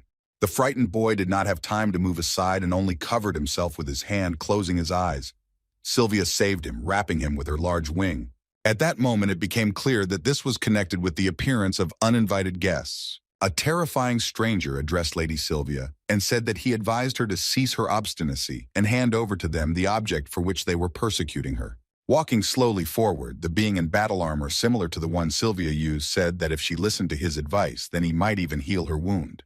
Peering between the feathers of Sylvia's wing, Arthur noticed the resemblance of the stranger's appearance to the previous form of the lady who had treated him so carefully. When the enemy said that Sylvia had caused them a lot of trouble after hiding in this cave, time suddenly stopped. The small area they were in seemed to freeze under the effects of Sylvia's technique. Using this power to buy herself some more time, she said that she had something to confess. It was hard for her to say that she had actually deliberately prolonged the creation of the transportation spell so that she could spend more time with him. She did not ask him to forgive her for this, but she hoped that he would listen to another request that she considered selfish. Looking at the baby, she asked with tears on her face if he could call her grandma just once. Trying to hold back his tears, he grabbed her wing with a shudder. In a weak voice, holding back his emotions, Arthur asked her to just go with him. He shouted that he didn't know what she did, but he didn't care because they could just leave this place together. Tears began to well up in Sylvia's eyes again, as she barely remained conscious. She said that they both understood perfectly well that this was impossible. After these words, she removed her wing from his hands. With a flap of her wing, she said goodbye to him and threw him into the portal. Arthur couldn't do anything about it, so he just reached out his hand towards her with tears in his eyes. He could not accept her sacrifice until the very end. Sylvia looked down with her head down, so as not to hurt the baby even more. At the last moment, she heard him address her as grandmother. Hearing this, she felt some relief. Introducing him to her children, she thanked him for this wonderful time. Having entered the teleport, the guy was immediately transported closer to the Elven forest and found himself on the ground. There was no way back, and he was completely devastated. He could not contain his emotions, realizing his helplessness. Sylvia decided to leave herself and did so in order not to involve him in a dangerous situation. He knew he would never have a chance to see her again. Out of all this hopelessness, Arthur began to scream loudly, frightening all the birds in the area. He did not get up until the morning and only looked at the sky. Memories of the 4 months spent with Sylvia swirled through my head. It was both a long and short time during which Sylvia treated him like her own family, teaching him what he had been missing since he came into this world. It wasn't about techniques at all, but about how he should live his life. Suddenly, the guy felt a familiar voice and jumped up. He suddenly heard Sylvia's voice. The guy was shocked that she kept in touch with him despite what happened. However, after the next words, the guy understood why he could hear her. She said that if he listened to her voice, it meant that she had shown him who she really was. Most likely, Sylvia left him a message in advance, at the moment when she handed him the beautiful colored stone. She then went on to say that no matter how unpleasant it was, the baby was not even close to being ready for the truth about her. She said that his body was that of a boy who was 4 years old, and although his mana core had already reached the crimson stage, he was still not strong enough. As a small parting gift, she imbued him with her unique gift, so his future development as a mage will depend on how well he can use her power. Putting his hand to his chest, a devastated Arthur thought about how he hadn't asked her for any gift, as he would have preferred her to stay alive. At that moment, Sylvia, who had prepared this message in advance, seemed to have predicted that he was feeling sadness, anger, and guilt. She said that she understood his feelings perfectly, but she wanted him to remember that he had a family to take care of and a purpose to fulfill in this life. All she could wish for him was to embrace the joy and innocence of childhood and become a man that she and his parents could be proud of. As for further explanations, she mentioned that he would hear her again once his mana core passed the white stage. Picking up a stone wrapped in a dragon feather from the ground, Arthur heard her last words of farewell. Suddenly, he heard her call him by a name other than the one he had introduced himself by. Sylvia knew that he was actually King Grey, who ended up in this body after being reincarnated. The questions continued to torment him long after Sylvia's voice had disappeared. He wondered how long she had known his true identity and how she had even found out. Despite these thoughts, he understood that none of this mattered, because the main thing was to learn the lesson she had taught him. If he had focused only on training for revenge, then this life would hardly be any different from his past. Now all he could do was move forward, not only for himself, but also for the people close to him whom he feared losing the most. Having thrown off his disturbing thoughts and returned to reality, he asked himself a very pressing question regarding where he had ended up. There was no point in wasting time in one place. Strengthening his body with mana, Arthur rushed forward. He moved through the forest at great speed, but everything seemed the same as before.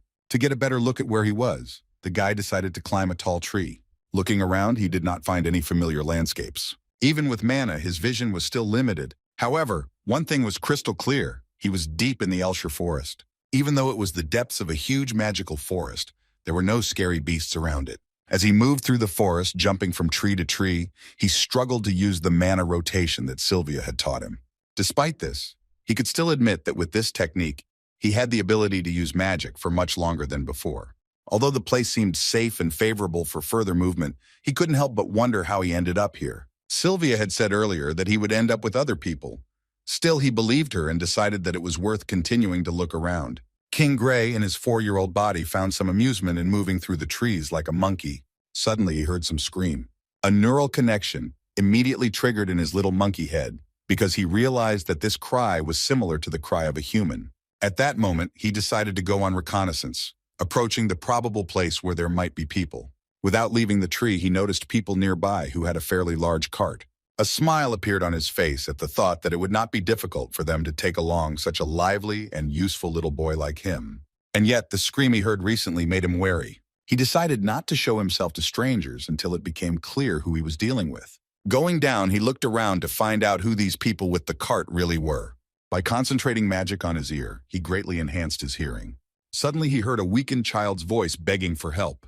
The armed men standing next to the cart were preparing to leave, saying that only a few days separated them from this cursed forest. Addressing his boss, one of the 3 strangers said that many people love elven girls, and the one they caught would definitely bring a lot of money. Hearing this, Art began to lose control of himself. He angrily dug his fingers into the bark of the tree on which he stood. He was filled with rage because the people he met were the slave traders he hated so much. In their arms was a little girl belonging to the Elven tribe. Arthur had no idea how these pigs had managed to get their hands on the forest hounds that pulled their cart, but he knew that getting one of them out would be his ticket out of the woods. Seeing the 4 slavers after everything that had happened to him lately, he finally felt like he had a chance to let off some steam. Despite his desire to return home, he still needed a plan. Dealing with these slave traders was the best solution to get supplies and a means of transportation. Chasing them all the way, he decided that attacking right away would be too dangerous, as fighting against all 4 adult bandits would be suicide even with his skill level. He decided to wait until nightfall, when he would have a chance to take advantage of the moment when they stopped and set up camp. Everything happened as he wanted. When the enemies stopped, he continued to absorb mana, preparing for battle. Gaining strength, he waited for one of the assassins to come near him. The enemies were located very close, and he decided to create a pretext for them to separate. While on the branch, the boy picked one of the acorns. Arthur, like a genius of stealth combat, used it wisely. He threw it into a tree near the forest hounds, causing them to bark loudly. The slave traders were not happy about the animals making so much noise that they could wake up the harsh forest. The man with the black beard decided to calm the hounds down on his own. He moved away from the rest of his comrades, but was still armed. Without a weapon, Arthur was forced to use a technique from his previous life. When he had no weapon, he used Kai energy to transform his palm into a razor-sharp blade. He wasn't sure if it would work, but the dense concentration of mana was quite deadly. The enemy fighter was trying to calm the hounds when he suddenly heard a crash near the tree behind him. When he looked around, he saw a child approaching him at great speed. He didn't even have a chance to avoid the deadly blow to the neck. Grabbing him by the clothes, he looked with hatred at the pathetic slave trader who no longer threatened this world. The stupid bandit who was going to calm the hounds became food for them. He also helped the little assassin because he brought with him a knife, which became Arthur's new weapon.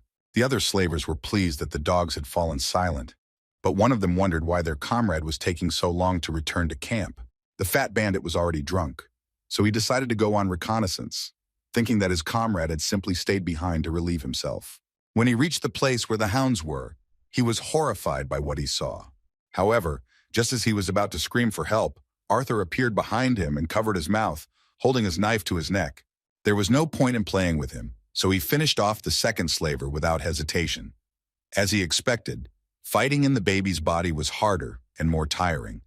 He knew it would be better if he finished this as soon as possible, before the others woke up. However, as soon as he got close to the slaver's cart, he heard the enemies begin to rise to their feet and hurry outside. Arthur didn't even think about fighting two bandits at the same time, so he decided to hide for the time being. As it turned out, they had come outside because of the noise that was keeping them awake. Seeing that their comrades were not there, they became alarmed and began to examine the surroundings. For a moment, the forest was plunged into silence, and even the previously noisy hounds suddenly fell silent. The bald bandit who was standing next to the cart suddenly heard a gust of wind next to him. A moment later, a child appeared in front of him at great speed, and he barely managed to block a knife strike. Even so, Arthur was incomparably faster than his opponent. A moment later, he made another quick dash, with which he wounded his opponent's legs, cutting his tendons. The bald bandit could no longer move. He screamed in pain, which attracted the attention of their boss, who moved a short distance away from the cart. Addressing the leader, the wounded bald bandit said that this boy was a very dangerous and fast magician. Upon hearing that the child was a magician, the last of the bandits suddenly decided to throw away his sword. Using magic, he strengthened his fists similar to what Arthur did. He said that since he was dealing with a wizard boy, then he would try not to kill the golden egg that had just landed next to them. As it turned out, such a rare find as Arthur could bring them even more money than the little elf they caught. In just a moment, this disgusting madman was behind the child with great speed, ready to strike. Arthur barely managed to dodge the blow that destroyed the surface beneath their feet.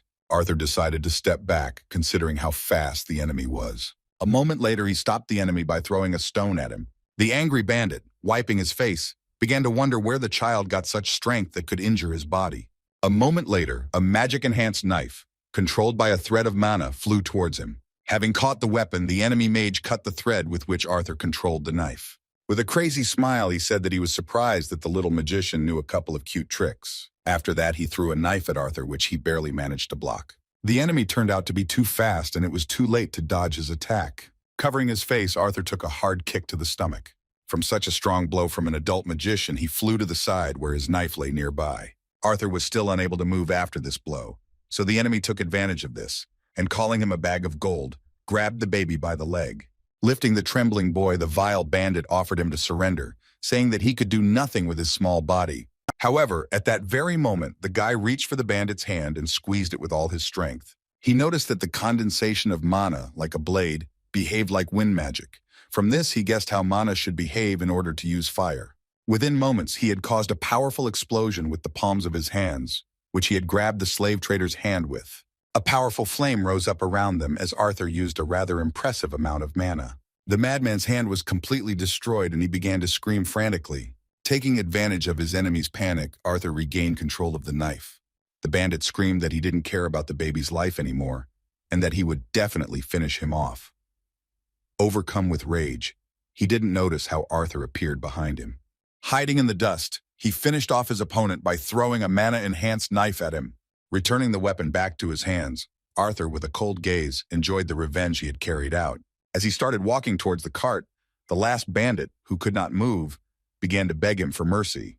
With a menacing look, Arthur replied that he had no doubt that the little girl they had captured had also begged them for mercy. Having finished with the last of the slavers, he opened the curtain of the cart and saw a crying girl from the Elven tribe. He saw how scared she was. So with a kind smile, he extended his hand towards her, saying that it was now safe here and she could return home. Seeing the kind young man in front of her, she began to cry with joy. Before he took her out of the carriage, he decided to cover her eyes so that she would not see the battlefield. When he had taken her far enough, he removed the blindfold from her eyes. The girl looked quite sad. Her green eyes seemed empty. In front of her, she again saw the kind face of her savior, who miraculously dealt with the attackers, despite his young age. A little shyly, she hesitantly thanked him for his help. As soon as Arthur heard the cherished words, he shocked her by immediately turning around and saying goodbye with a smile.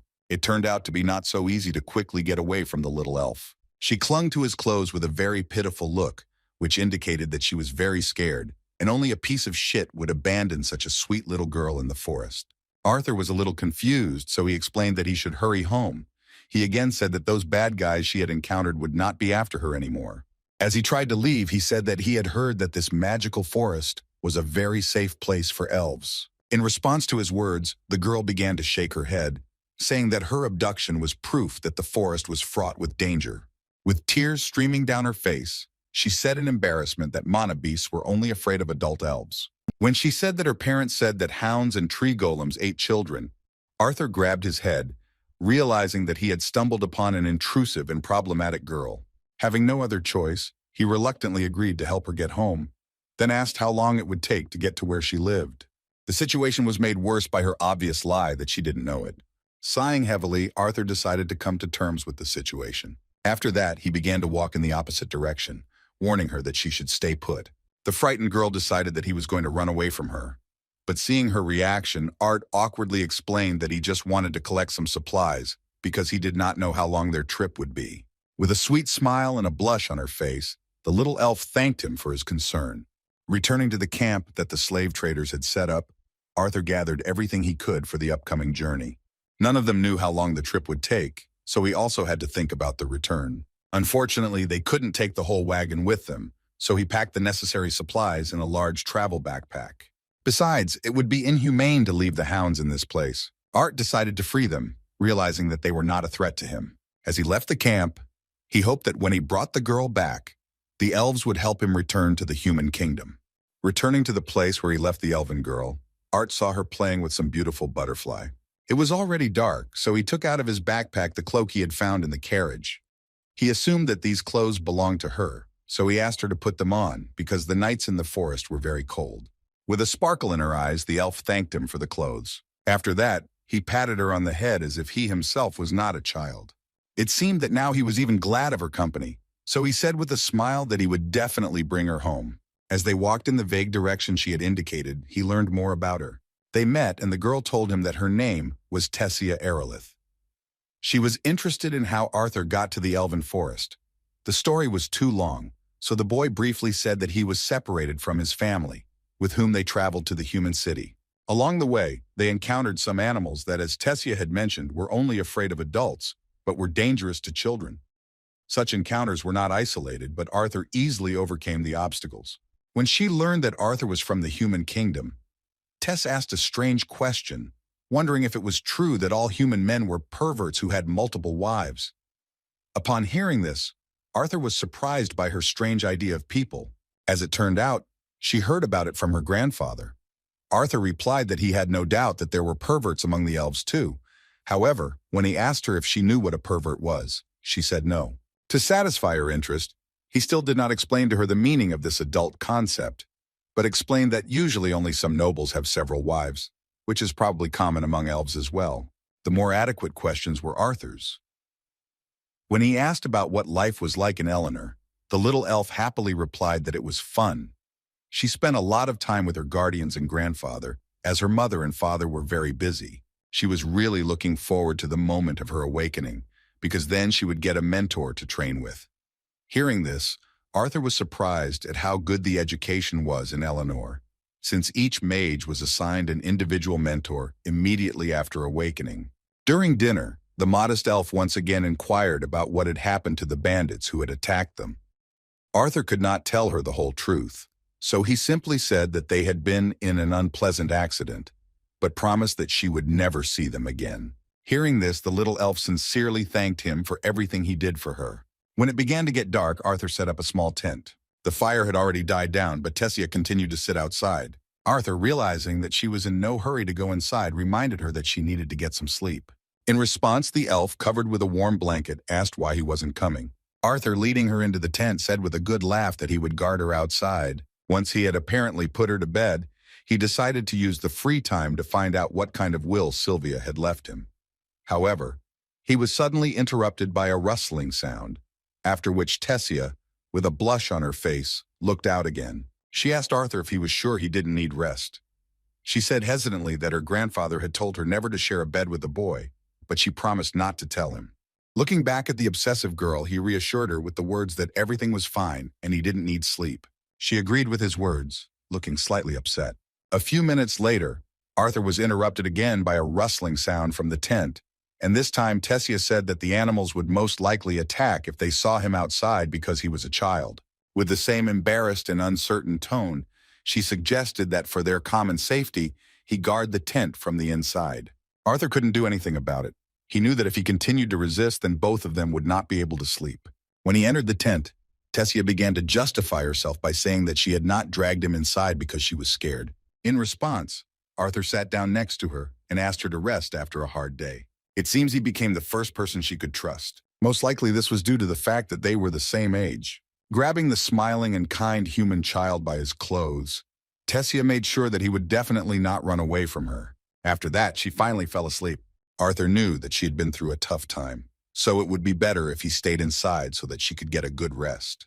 The next morning, they continued their journey, and the unfamiliar surroundings and the rapidly passing time was their only progress. Spending time together turned out to be quite fun. After the first conversation with Tessia, her fears went away, and it was clear that she had no idea how to interact with boys her age.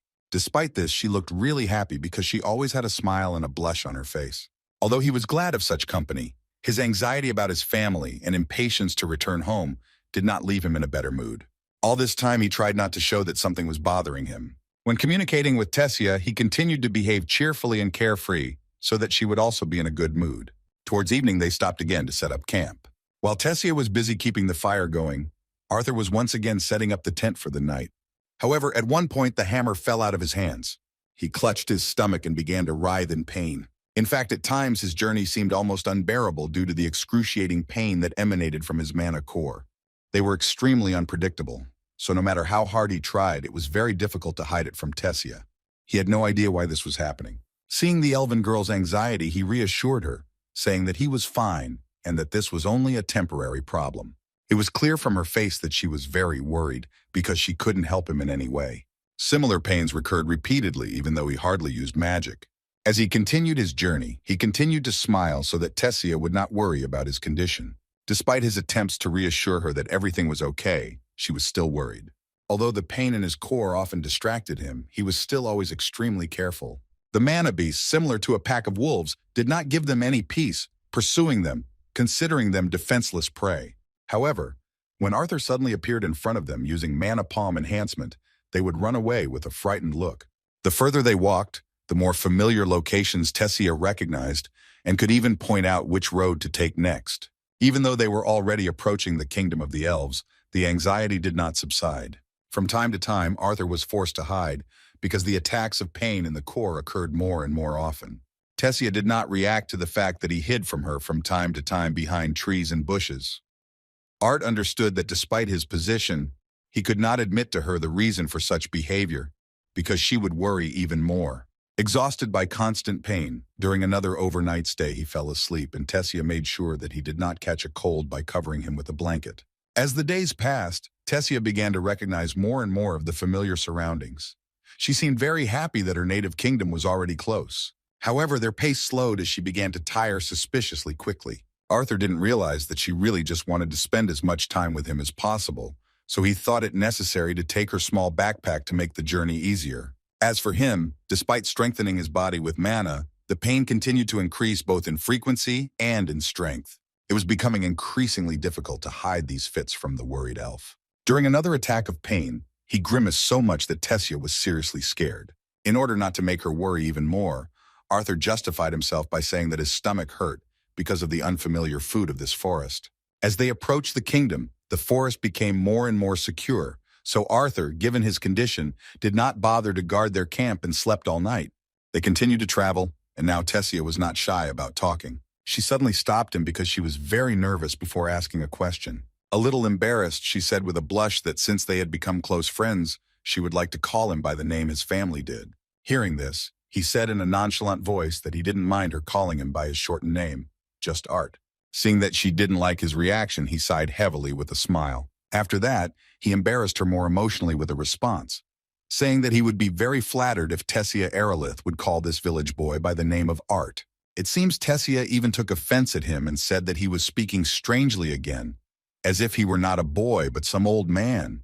In response, Arthur jokingly said that it was better than being a crybaby who couldn't even go to the toilet without him, and constantly walked around with her eyes and ears closed.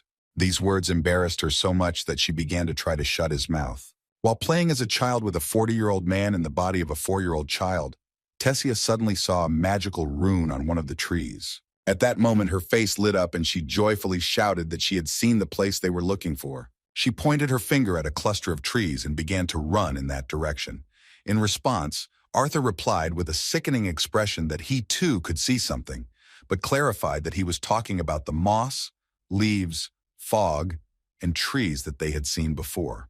Realizing that they were near the entrance to the kingdom of the elves, Arthur was already thinking that it was time to say goodbye. In fact, he was glad to meet them, because despite the mental difference in age, during this journey they became quite close. Running towards the trees, Tessia Aerolith began to look for runes and touch them.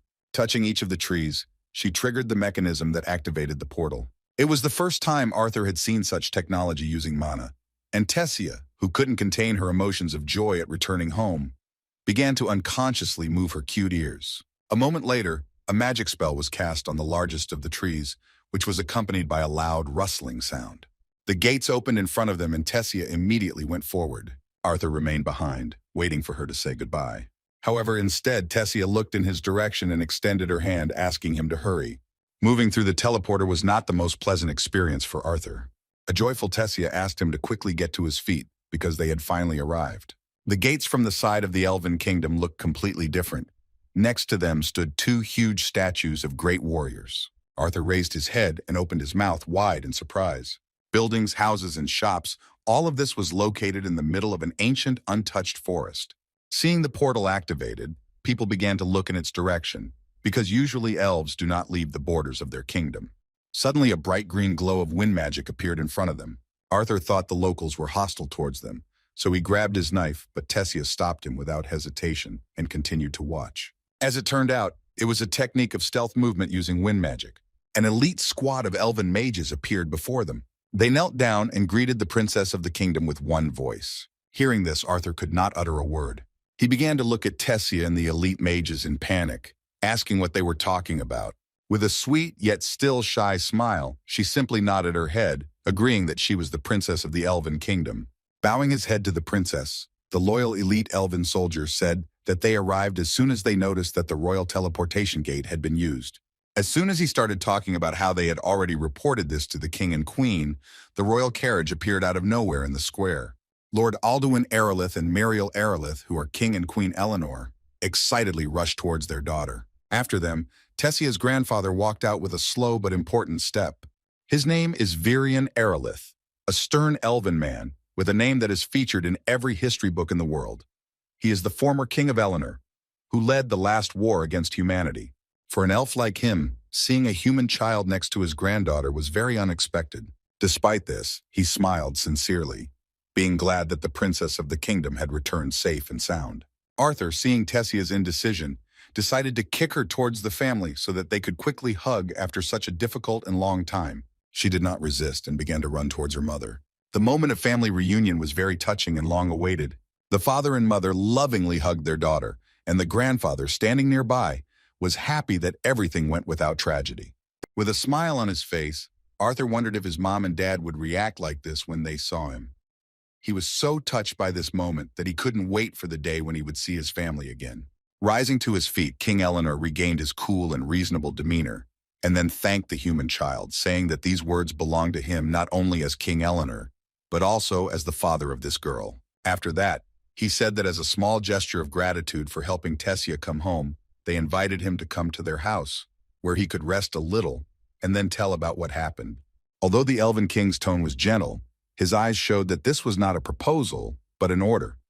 Even so, Arthur, using his privileges as the respected savior of the princess, said that he was flattered.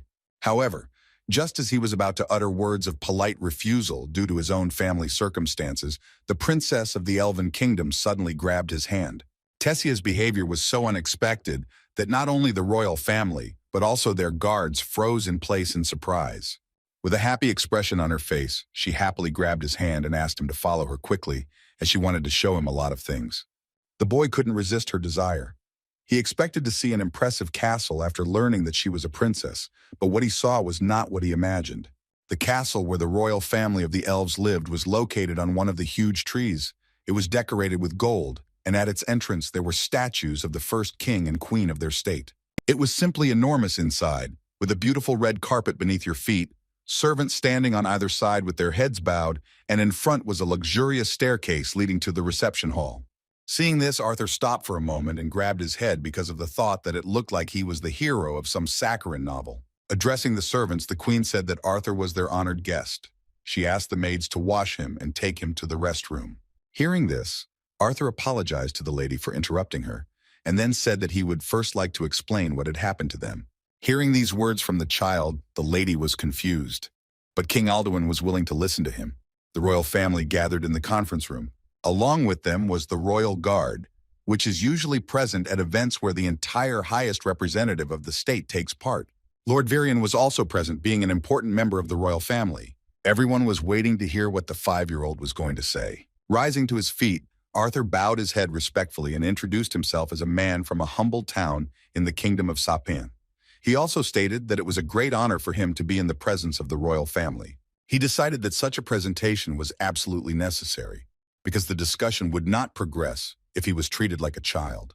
Everyone was surprised by his manners, and the king even remarked that despite his supposedly humble origins and being so young, he seemed to be quite a mature and well-educated man. After this, he said that they would like to hear what had happened. Arthur began his story with his personal journey, beginning with a vague retelling of how he was separated from his family before the encounter with the bandits. It was not an outright lie. He was partly telling the truth, but he could not tell everything as it really was. Inevitably, as the story progressed, when he encountered their daughter, the atmosphere in the hall changed dramatically. King Alduin was simply furious. He angrily slammed his fist on the table, shouting in anger that he should have known that slavers were involved in this incident. In response to his emotional words, Arthur allowed himself to answer that slave trading was a profession, not a race. Although he tried to speak respectfully without being rude, it had its consequences. A sharp clang of metal was heard as the guards present inside the hall drew their blades and pointed them at the impudent child. However, the royal family was not happy with the way their subordinates were rushing things, demonstrating such an attitude towards the savior of their princess. Mr. Viran decided not to rush things, although he himself understood that the story told by the impudent boy was hard to believe. He was forced to try to eliminate the risk that he himself was connected with the slave traders. With a piercing gaze, he asked what the boy did when he saw his granddaughter taken by slavers. Speaking of Arthur being just a child, he assumed that he would probably start talking about negotiations or how he begged them for mercy. In response to the elder, Arthur calmly stated that although he was a child, he was also a magician, and therefore was able to destroy the slave traders with his own hands and save his granddaughter. This time the head of the royal guard could not stand it. He took out his blade, soaked it with mana, and said with hatred in his eyes that he would not tolerate how the insolent man dared to lie in front of the former king of Eleanor. However, Mr. Viran put him in his place with a condemning and stern look. The pressure from the former king made him tremble with fear. Arthur understood that the situation was getting tense, so he decided that there was no point in continuing these negotiations. As he rose from the table, he said that whether they believed him or not, the main thing was that Princess Tessia had returned home safely. He had no intention of getting anything in return, because all he wanted at that moment was to return to his Sapen family. Hearing his words that he was going to leave, the princess jumped up from her seat with an anxious expression on her face. Her parents noticed her distress and realized that she was quite close to the human child. Mr. Viran also couldn't miss the fact that she even called him by his shortened name. Seeing the princess's behavior, Arthur hesitantly replied that, knowing history, He did not think that a person should stay in this kingdom for too long. Besides, he couldn't help but mention that his priority was to make sure his family was safe. He also wanted them to know that their son was okay. After hearing the story, King Alduin made a thoughtful expression on his face. In a calmer tone, he said that despite the past of the two kingdoms, the human child had saved their daughter and had taken on the burden of accompanying her until her return. Understanding how upset his daughter was about the royal family's decision, King Eleanor said that he considered it his duty to provide Arthur with a worthy reward. Unfortunately, the teleportation gates connected to the Sapen kingdom are only accessible once every 7 years, during a summit conference between the three races. Despite the desire to send Arthur home as quickly as he wished, there were still 5 whole years left before the gates opened. However, the king was sincere in his desire to reward his daughter's savior, so he said that despite the inability to use the teleporter, they would be happy to send guards to escort him home safe and sound. Rising from the table, he extended his hand forward and with a kindly smile stated that he would like to extend their hospitality. He admitted that some of them were tolerant enough, but too many still resented the people because of the recent war. Despite the different moods among the elves, he could do nothing more than invite his daughter's savior to make himself at home. The royal family promised to have his escort ready for the following morning. With his hand on his heart, Arthur sincerely thanked him for such a generous and indescribably important award. Having finished his tense conversation with the royal family, the young magician went into the room. Finally being alone, he felt a certain relief. The day turned out to be quite difficult, but at the same time productive. After many months away from civilization, he was finally able to enjoy a shower. However, here at this moment, he again encountered the problem that had been bothering him lately. He ducked again as the piercing pains in his mana core grew worse and worse. After taking a shower and putting on the new clothes that the royal family provided him, Arthur sat down on the sofa. He had the stone he had received from Sylvia in his hand. It was wrapped in her dragon feather, so the strong aura did not spread throughout the castle. Arthur wondered what to do about this core problem that was only getting worse. He was sad that Sylvia couldn't help him anymore. A moment later, he was distracted by a knock on the door. Opening the door, he saw Tessia standing in front of him, trying to contain her emotions, nervously clenching her fists. A moment later, she struck her head straight into the stomach of her savior, who was already suffering from terrible pain without her. In an agitated tone, she called him a fool for first talking coldly to her family, and then declaring that he was going to leave. Arthur gently touched her shoulders and replied in a calm tone that he was not really cold. He clarified that he was actually being polite because he was dealing with the king and queen of this kingdom. He asked impatiently why she had not told him anything earlier. In response, the princess, who was hiding her origin, said nothing, but began to tease the boy, sticking out her tongue and laughing slyly. Turning around demonstratively, she said that she simply didn't want him to leave her. A little more quietly, she said that he had become her first friend in her entire life. After these words, a tremor associated with excitement became noticeable in her body. Arthur responded to her sincerity with a kind smile. Hugging her, calling her a whiny princess, he asked her to show him the whole castle and what she had been telling him all the way. Thus, Arthur really managed to relax the situation, and Tessia took him along to show her favorite place in the castle. There was a beautiful garden here, and she, trying to persuade him to stay, said that if he stayed here until spring, then he would see how beautiful their flowers were. What decorated their garden at this time of year were bees that glowed at night. With incredible joy and a look of amazement, she took this beam of light in her hands and asked if he thought these bees were incredibly beautiful. Arthur had never seen anything like it before. Seeing that she was calmly holding them in her hands, he was not afraid to pick up one of the glowing bees to examine it better. However, a moment later he felt goosebumps on his skin. Something was flying towards them very quickly with a quiet whistle. Acting as quickly as possible, Arthur grabbed the princess by the arm and threw it aside so that she would not fall under the enemy's blow. After that, he managed to grab a sharp object flying towards them. At first glance, it was some kind of knife. Arthur noticed which side the throw was made from, so he immediately dashed in that direction to collide with the enemy. A moment later, he collided with some man, and he was able to stop a blow from a bare fist without any extra effort. He raised his head and stopped, realizing who had attacked them. It was the former King Eleanor, Lord Viran. Realizing this, Arthur began to scream in rage, asking why the hell a crazy old man would try to kill his own granddaughter. He mockingly replied that perhaps the object would have left a small scar on the princess, but even that was doubtful, since the knife was not designed for that purpose. Taking another look at the knife he had caught, Arthur was convinced that it was nothing more than some kind of toy. incapable of harming anyone. Although he was cruelly deceived by the elder of the kingdom of Eleanor, Viran praised him for his excellent reaction and instincts in return. He noted that he could not even think that the kid would be able to not only catch his gift, but even try to use it in battle. He couldn't judge Arthur's skills with just compliments, so he added that his use of mana was mediocre at best, but it was obvious that even that was enough to prove that he could indeed kill several slavers. While Arthur stood frozen in surprise at how strange his grandpa was, Tess, trying to stand up for him, worriedly said that he should stop teasing her friend. As it turned out, Mr. Viran didn't think he was teasing him at all. When he said that Arthur must have guessed the reason for his visit, he froze tensely, waiting for an answer.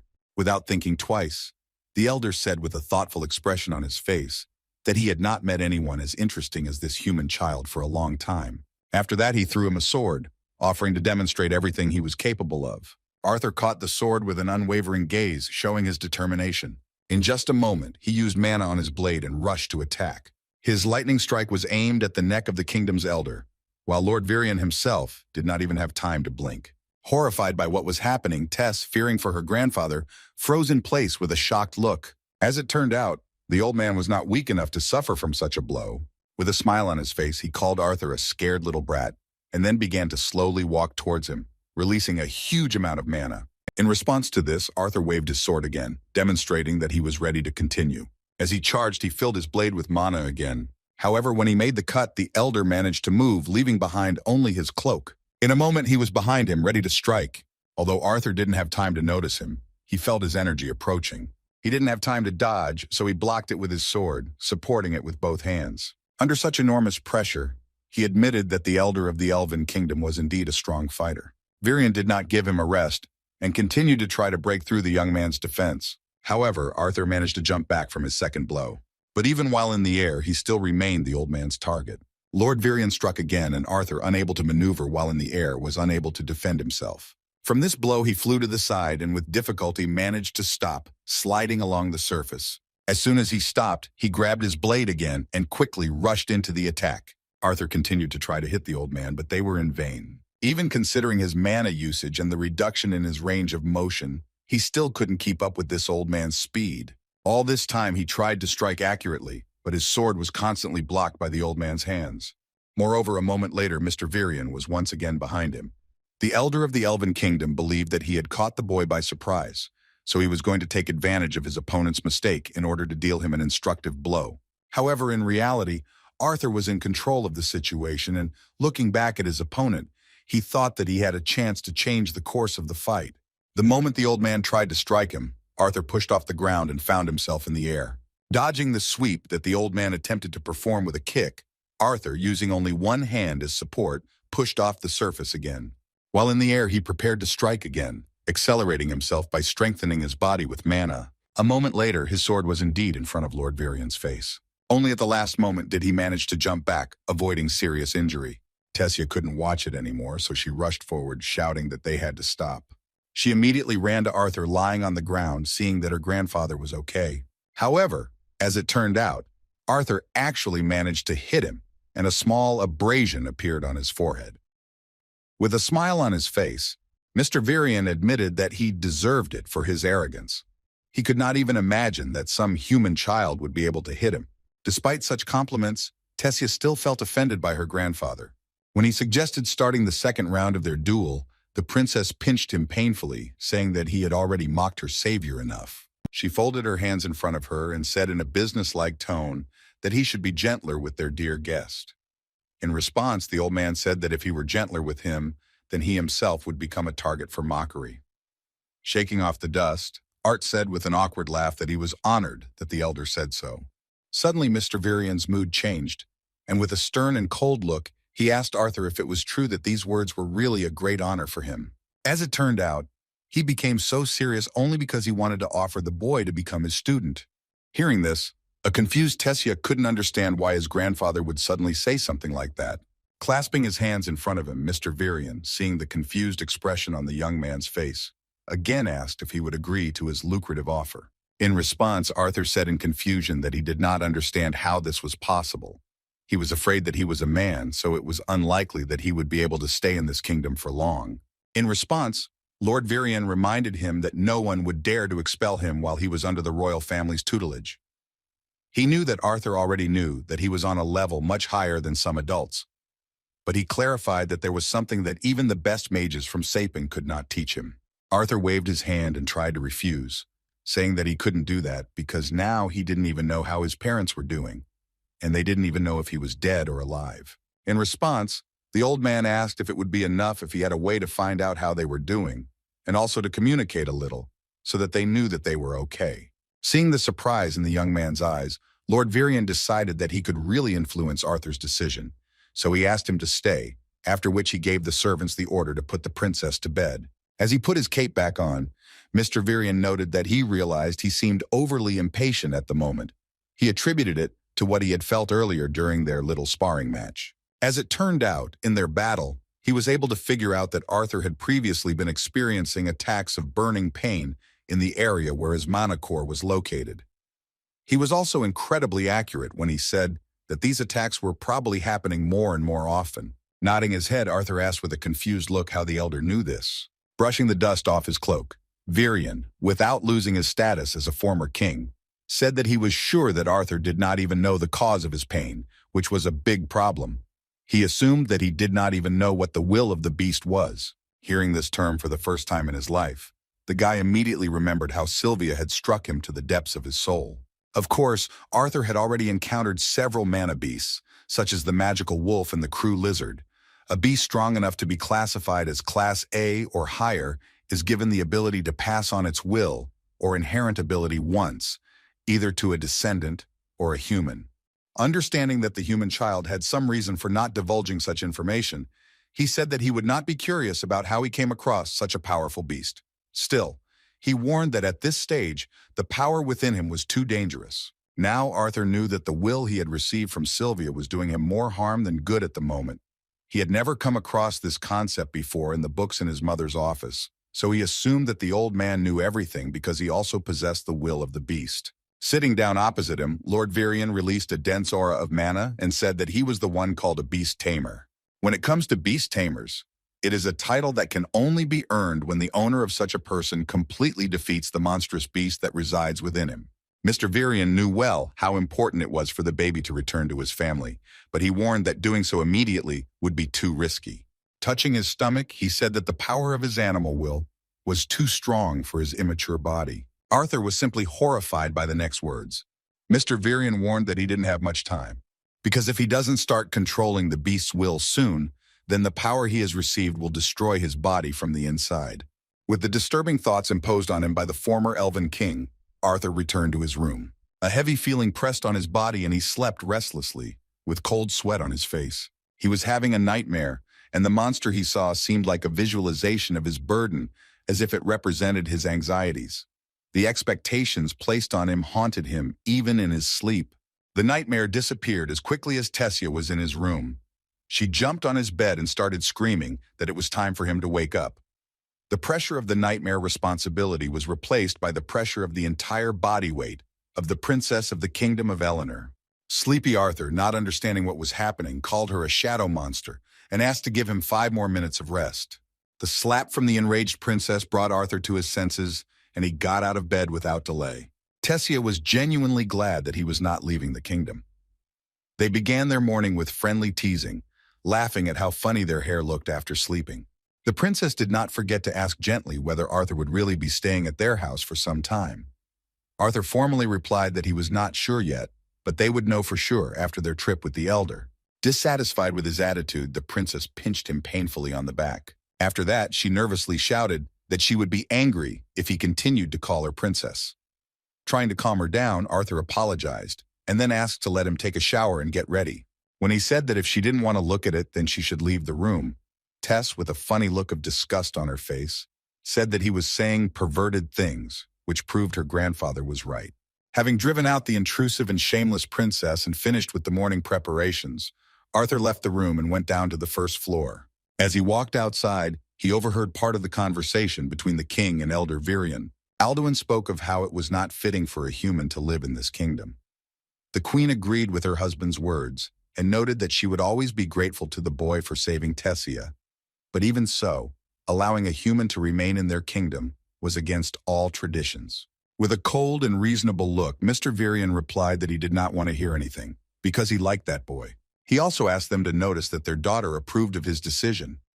Realizing her importance, Tessia began to nod her head diligently, demonstrating her support. Although Lord Alduin asked the former head of the kingdom to change his mind, there was no longer any point in doing so. Viran was determined that Arthur would be under his direct command.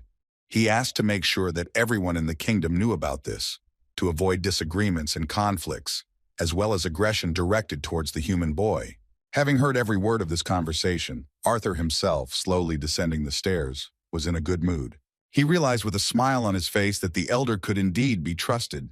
Seeing him approaching the carriage, Viran nervously called him a late brat, after which he hurried the boy to get into the carriage faster. The road was long and they left the capital. Mr. Viran was dozing peacefully along the way, but the restless children interrupted his rest with a question about how much time this journey would take them. When Arthur called him grandfather, he smiled slyly, realizing that the human child was not very restrained towards the former Elven king. The human child was very interested in seeing who the grandfather's mysterious friend was, who was going to help with their affairs somehow.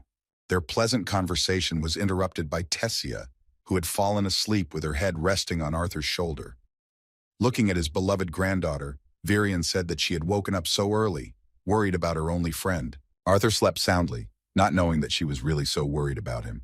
Putting his hand on his granddaughter's face, Mr. Viran told her that, being the only princess of this kingdom, she grew up in complete solitude. She was constantly hurt by adults and even children who pretended to be her friends. Their deceitful games affected her so much that she eventually became cold and distant, constantly building a wall around herself.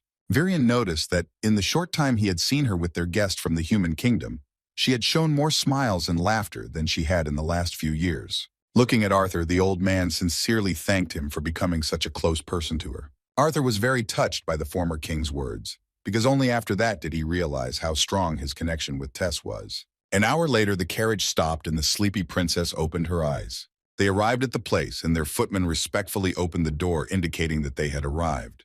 The mysterious friend that Viran mentioned lived in a small house in the middle of an ancient, dense forest. Although this man was close to the royal family, he lived quite modestly, so Arthur was surprised by this. He was very curious about who this mysterious friend was, who had forced the former king to come to this distant countryside. A moment later, Mr. Viran ran past them and kicked the door furiously, shouting that the old witch must hurry up and receive her guests. It was so sudden that Arthur was startled, but Tess had seen her grandfather greet her in this way before, so she began to laugh. A few seconds after this rude greeting, the door slowly opened.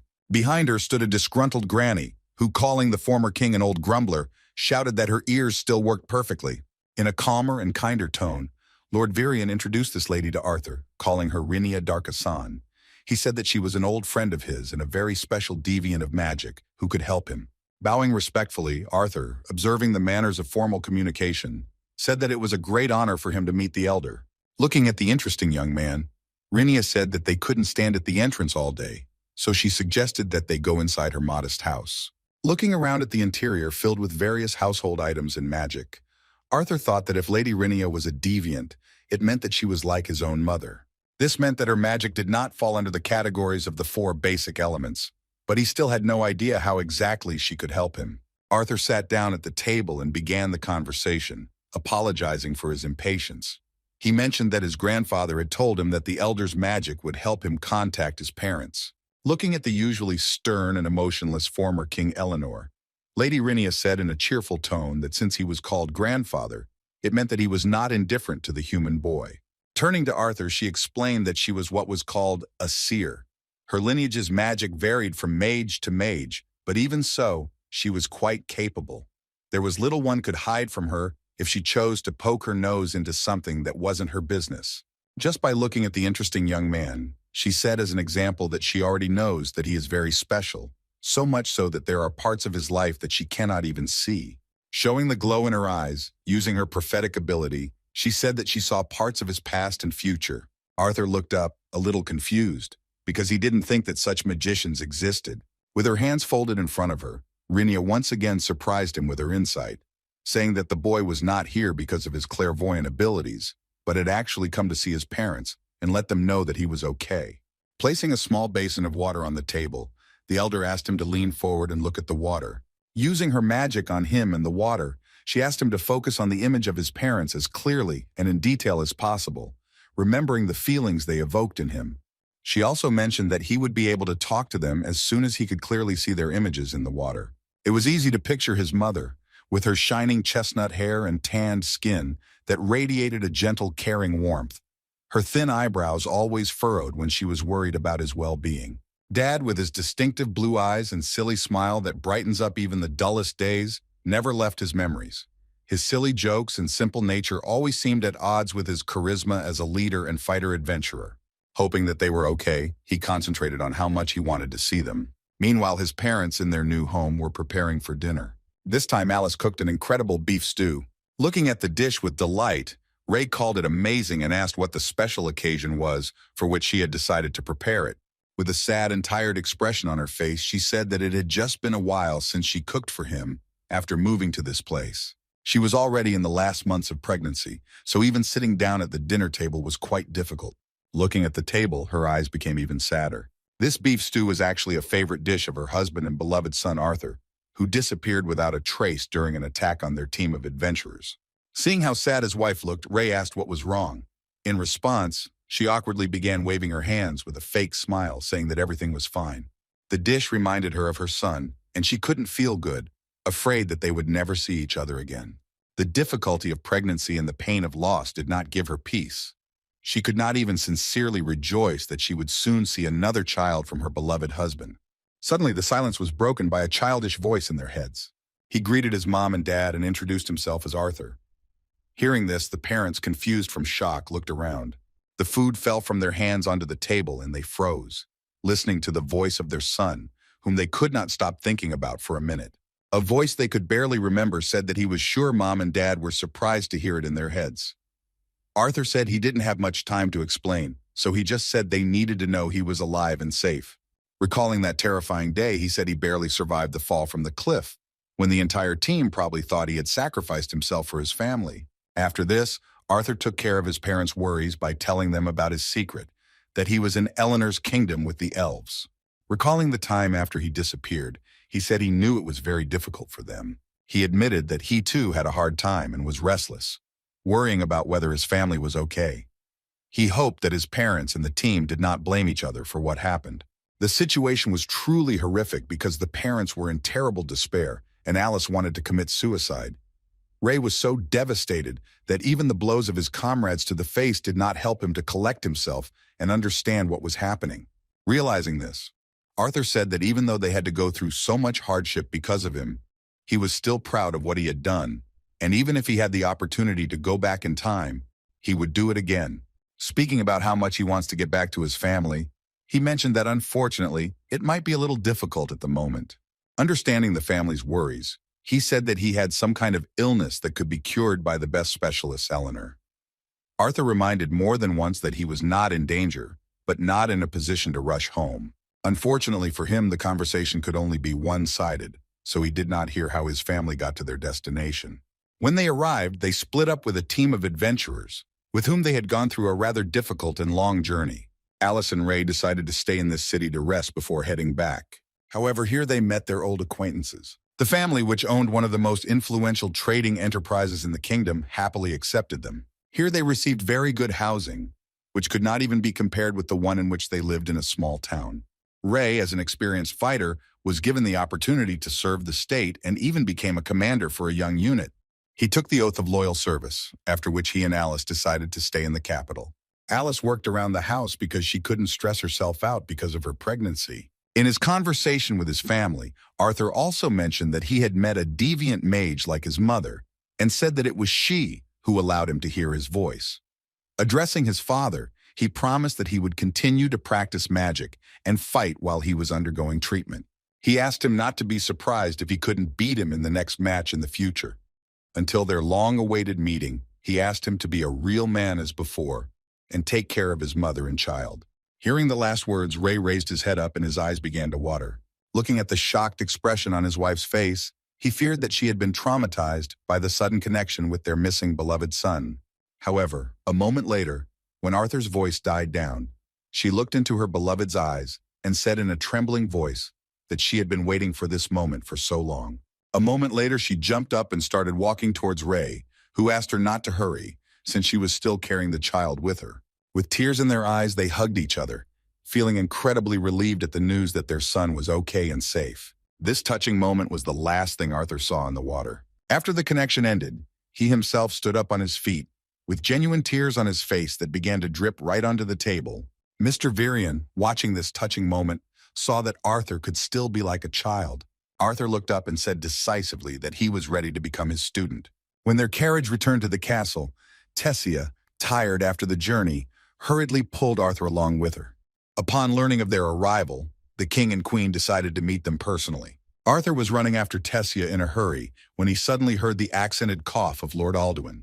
King Eleanor himself carefully held out his hand in front of him so that he would stop for a minute. Scratching the back of his head awkwardly, he said that he felt that his years as king had made him a little old-fashioned and stubborn.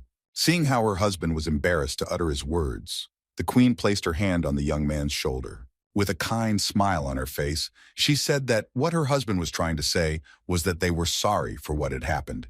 She expressed the hope that he would accept their apology and would be able to consider their kingdom his home from now on.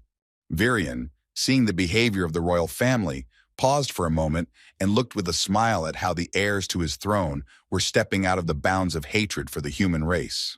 With a smile on his face, King Alduin extended his hand to Arthur, calling him the savior of his daughter and the first disciple of his father. He asked to be allowed to greet his dear guest properly once more. Arthur accepted his words of regret with a sincere smile. They shook hands and Arthur thanked King Eleanor for his generosity. Tess suddenly intervened in their conversation, shouting with a fighting spirit that if their father really felt sorry for Arthur, then he should give them some peace to play outside. She was really looking forward to the moment when she could show him the city. Looking at each other in surprise, the king and queen could not refuse the young princess her wish. They had never seen her in such a mood before, because it was difficult for her to find people close to her. Arthur quickly got ready for his walk and went outside to sit alone on the stairs. The princess's preparations for the walk were completely different. She put on an incredible outfit and a beautiful pink hat with flowers. Coming out of the castle, she offered him to go for a walk with a joyful expression on her face. The city was fairly safe, so they didn't need an escort. This walk was filled with wonderful and carefree moments that had not been in Arthur's life for so long. Arthur had never been to a big city before, and besides, the capital of the Kingdom of Eleanor was filled with various oddities associated with Elven culture.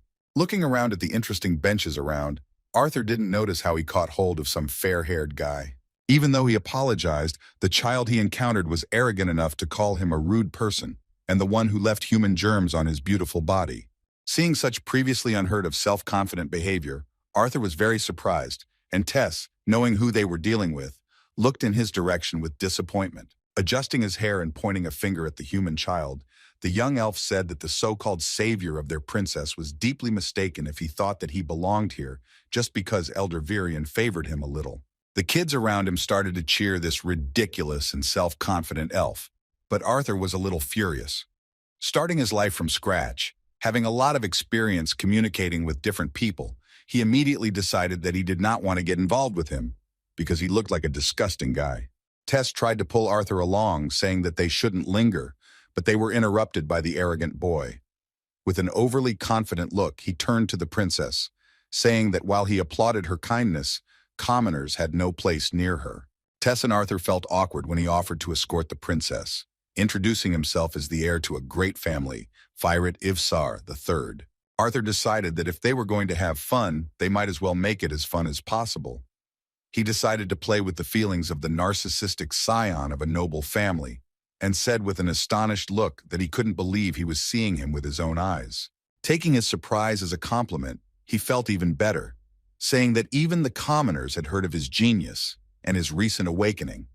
However, a moment later he flared up, realizing that the ignorant boy had mispronounced his glorious name. The provocation worked just fine, and while the offended Firat was furious, Arthur continued to joke about his so-called ignorance. Watching this, the princess could hardly contain her laughter. Further escalating the situation, he mockingly bowed before the elven boy, saying that he had no idea he was standing next to such an inspiring genius. Calling himself a pathetic bug, he promised that he would not forget to show him due respect. Having humiliated the poor guy, Arthur decided to skillfully avoid further development of the conflict. So he turned around and, apologizing again, began to distance himself from that group of impudent children. However, as soon as they took a few steps, that annoying ferret shouted that they had to stop. With an angry expression on his face, he said viciously that Arthur was naive if he thought his sarcasm had not been detected. Arthur was truly surprised that this ridiculous guy was not as stupid as he had expected. Filled with anger, Ferret raised some paper and shouted that he had to do something that would protect the honor of the Ivsar house. In front of his friends, he asked for this piece of paper on the ground and shouted that he was challenging the commoner to a duel. Hearing this, King Grey, who had reincarnated in this body, felt uneasy, not understanding what honor had to do with it. Taking a step forward and pushing Arthur back, the princess impatiently asked Ferret how he dared to start a duel with the apprentice of Elder Virian. Addressing this offended boy, she reminded him that even though he was of noble blood, he still had to know his place. Showing off in front of his equally ridiculous friends, Ferret politely replied to the princess that his father had taught him to never allow anyone to trample on the honor of their house. Holding out his wand towards the man, he said that he had a free choice to accept this duel or retreat, tucking his pathetic tail between his legs. His move was cunning. He even reminded Arthur that his decision would also affect his mentor. Looking around at the onlookers who had gathered around the scene with interest, the guy was surprised by the seriousness of this Ferret's statements. With a haughty and satisfied look, Ferret, believing that he had achieved his goal, said that he would accept his enemy's silence as a sign of consent to the duel. After that, he turned to the princess and politely asked her to judge this duel. Looking at Arthur, who was not against fighting this ridiculous guy, she thought that the only one to worry about here was Ferret. Still, she had no other choice. Ferret was right when he said that the result of the duel in front of many spectators would lead to rumors spreading throughout the city regarding how good the former king was as a mentor. Moreover, it was also obvious that he was going to assert himself at the expense of a human child, knowing that people awakened much later. Tessia, knowing the truth about how strong Arthur was, decided not to stop the fun and shouted about the beginning of a fair duel. Ferret was the first to rush forward, waving his magic wand in a fighting spirit, saying that the man named Arthur would have a hard time because he would taste the power of a true genius.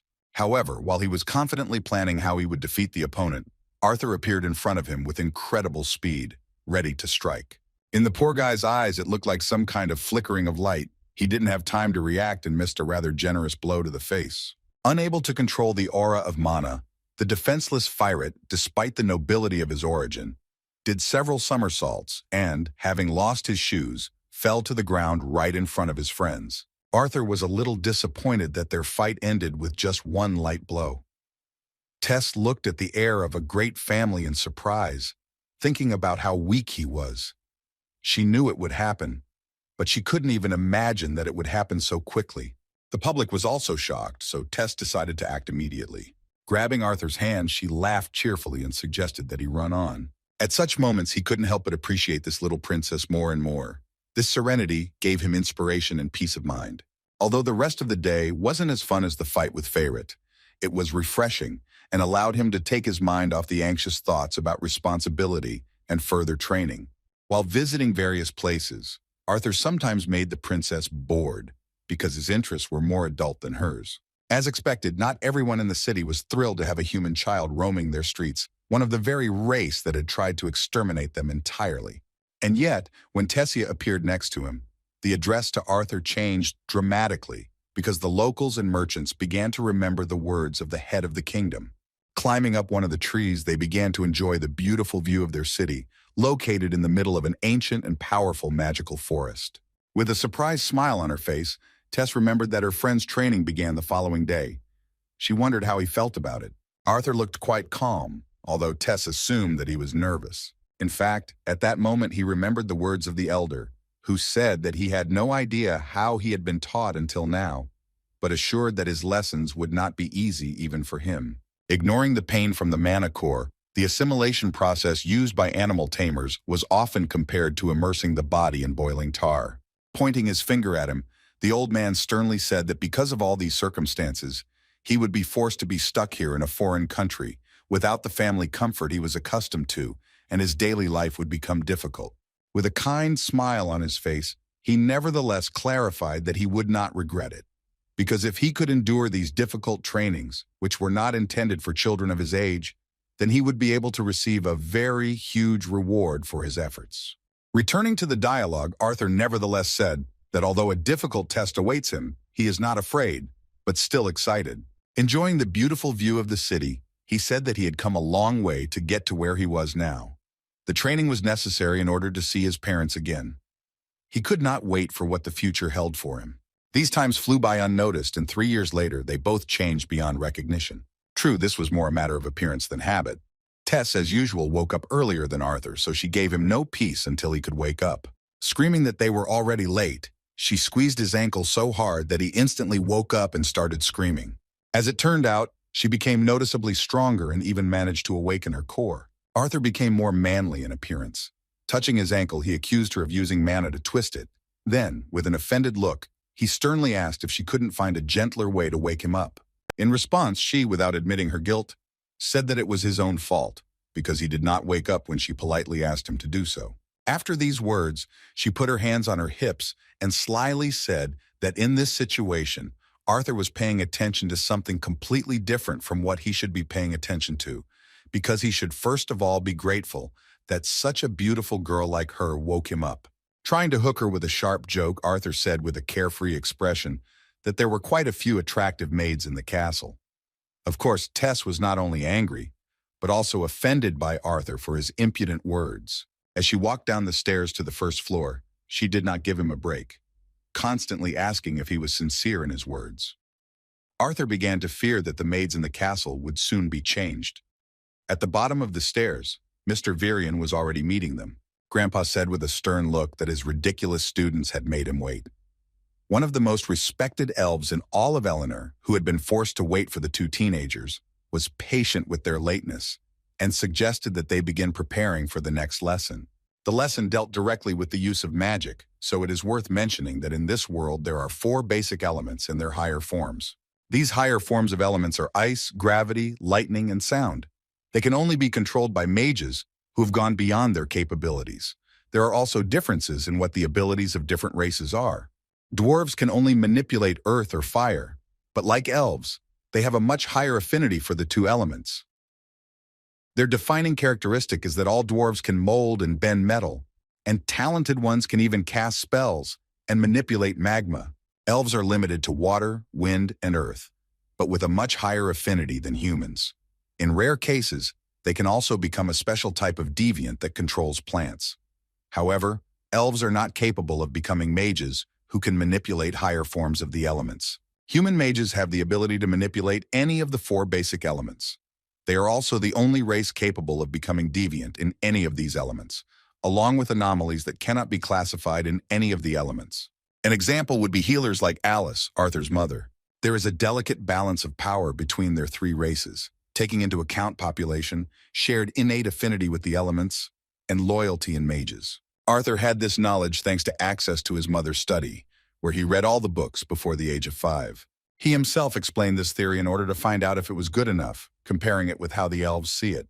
Looking at his granddaughter, tired after physical training, Viran decided that it was not worth bothering the children with an even more detailed study of all the nuances of using the elements of magic. After catching her breath a little, Tessia raised her hand to ask a question. She understood that this whole assimilation process was meant to prepare Art's body to cope with his beastly will. But she couldn't understand why they were doing this when they could train their body physically using magic. Watching the princess with pride, Arthur thought about their differences before hearing his mentor's answer to her question. He had learned all of this from his lessons beforehand, but the difference in races had really shown him its true essence over the 3 years of training together. While humans were considered talented if they awakened to magic late in life, it was not surprising that elven children experienced an awakening of their skills just after the age of 10. For Tess, it happened even earlier, at the age of 9. Returning to her question about physical training, Viran saw through her intentions right away.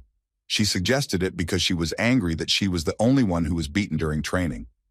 Lord Viran really did not spare her during training, even though she was his favorite granddaughter. Since Tessa's awakening, she has been practicing her magic skills with a tutor, learning to fight from her grandfather. Looking at her, Art knew that she would be a real monster in the future. But at the same time, he did not forget that he should not be one of those who think differently. Carefully adjusting his granddaughter's hair, the old man explained that what Arthur had been doing for the past 3 years was basically fusing his bones, muscles, and organs with his mana. He hadn't trained physically like Tess, but the old man could assure that once it was over, his body would be stronger than the veterans. Turning to Arthur, she decided to hurt him with a taunt about why he was so sensitive to her beatings. In response to her words, Grandpa quietly laughed, and Art furiously shouted that no matter what the results of his training were, he still felt pain as before. Still, they had to continue training, and the beast tamer, looking at the boy, confirmed his suspicions that 3 years of fusion was not enough to drain his energy. When he asked if Art was ready to continue, he nodded his head decisively. Bringing his hand closer, he said that after this day, he would become a real beast tamer, unlike those happy adventurers who simply use their beast as a tool. He placed his palm on Arthur's solar plexus and said that he was going to ignite his mana core by pouring in a large amount of his own energy. Viran warned that Art would likely feel a little warm, but that he shouldn't feel too sick. However, just a moment later, when the old man began to pour in his energy, Arthur clenched his teeth from the sensation. Instead of feeling a little warmth, he felt an overflow of magic and a burning sensation all over his body, like burns. His mana core was overflowing and Viran could no longer fill it as it began to push out a large amount of energy. A surge of thick and powerful mana caused an explosion similar to the one during his awakening. Even Mr. Viran couldn't stay on his feet and flew to the side, hitting a tree. Tessia was also blown away by the shockwave, but luckily landed on soft ground. Rising to his feet, the shocked Viran, who had never seen anything like this before, could not understand what was happening. As soon as Tess came to her senses, she ran screaming towards Arthur, who was lying on the ground, his torso exposed by the surge of his own energy. When she took his hand and asked if he was okay, he hesitantly replied that he felt a little weak. The former King Eleanor was hard to take by surprise, but this time he gave in to what he had seen. He said that he knew that Art had his reasons for not telling him everything until now, but still asked again which beast had given him its will. In a weakened voice, Arthur, feeling trust in them, nevertheless admitted that the mana beast that transferred his will to him was a dragon. For the first time since meeting the elder of the Elven kingdom, Arthur saw his expression so shocked. He started shaking his head, shouting that he couldn't believe that a real dragon tamer was standing in front of him, that he was his student. What he said emotionally next, Arthur didn't remember because he lost consciousness. Later, he woke up in his room. Viran was next to him all this time, and seeing how the boy came to his senses, he asked how he felt. Remembering what happened before he lost consciousness, Arthur awkwardly said that the elder was going crazy back then. Lord Viran coughed in response to break the awkward moment, and then calmly said that he had already calmed down. Looking up, Art said that he could trust them, but he wanted to make sure they kept this a secret even after he returned to the Sapen kingdom. Mr. Viran promptly confirmed that they would keep his secret. He then returned to the subject of his departure and said that information about his departure was not established until 4 months later. Hearing this, Arthur jumped up from his seat because he could not believe what he heard. He shouted that he thought that this would not happen for at least 2 years. The change in plans was due to an interracial tournament between the youth of the 3 kingdoms that had been in the works for some time. It was finally confirmed, and now the portals to Zyrus and Sapen will be open to both kingdoms of Eleanor during this time. Arthur was incredibly happy when he heard that he would be able to return to his family much sooner than expected. At the same moment, he remembered that Tess was not there. In response, the old man placed his hand on the boy's shoulder and said that he shouldn't worry about the princess. Remembering that he was probably worried about his family, he said that although he had been checking on his parents through Renia for the past few years, he would finally be able to see them in person now. Arthur crossed his legs and even felt a little sad, realizing that he would have to say goodbye to his mentor and Tess in just 4 months, which would fly by for him. Placing his hand on his head, Viran replied that he shouldn't worry about that. He wished for these 4 months to end quickly, because now that he had finished his training, it would become even more difficult for him, and he should be prepared for that. As he left his room, he asked Arthur to rest a little longer and said that he would carefully convey to Tessia the news that he would have the opportunity to return to his family soon. Left alone, Arthur was still absorbed in thoughts about the fact that in just 4 months his life would change dramatically. Suddenly, he was distracted by some dull falling noise. Looking to the side, he saw a stone fall from his things and land on the soft carpet. It was the item that Sylvia had given him, wrapped in her dragon feather. The The feather flew off the stone, and the stone itself began to release thick mana, and its surface began to crack. Arthur was scared because he had already completely forgotten about this stone, and now it suddenly fell out of his things and cracked. He slowly started to get up from the bed and approached the object that started releasing mana.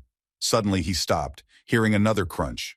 A moment later, part of the stone broke off, and a sparkling eye appeared from inside. At that moment, Art, shocked by what was happening, screamed from the realization that all this time Sylvia's stone was actually an egg.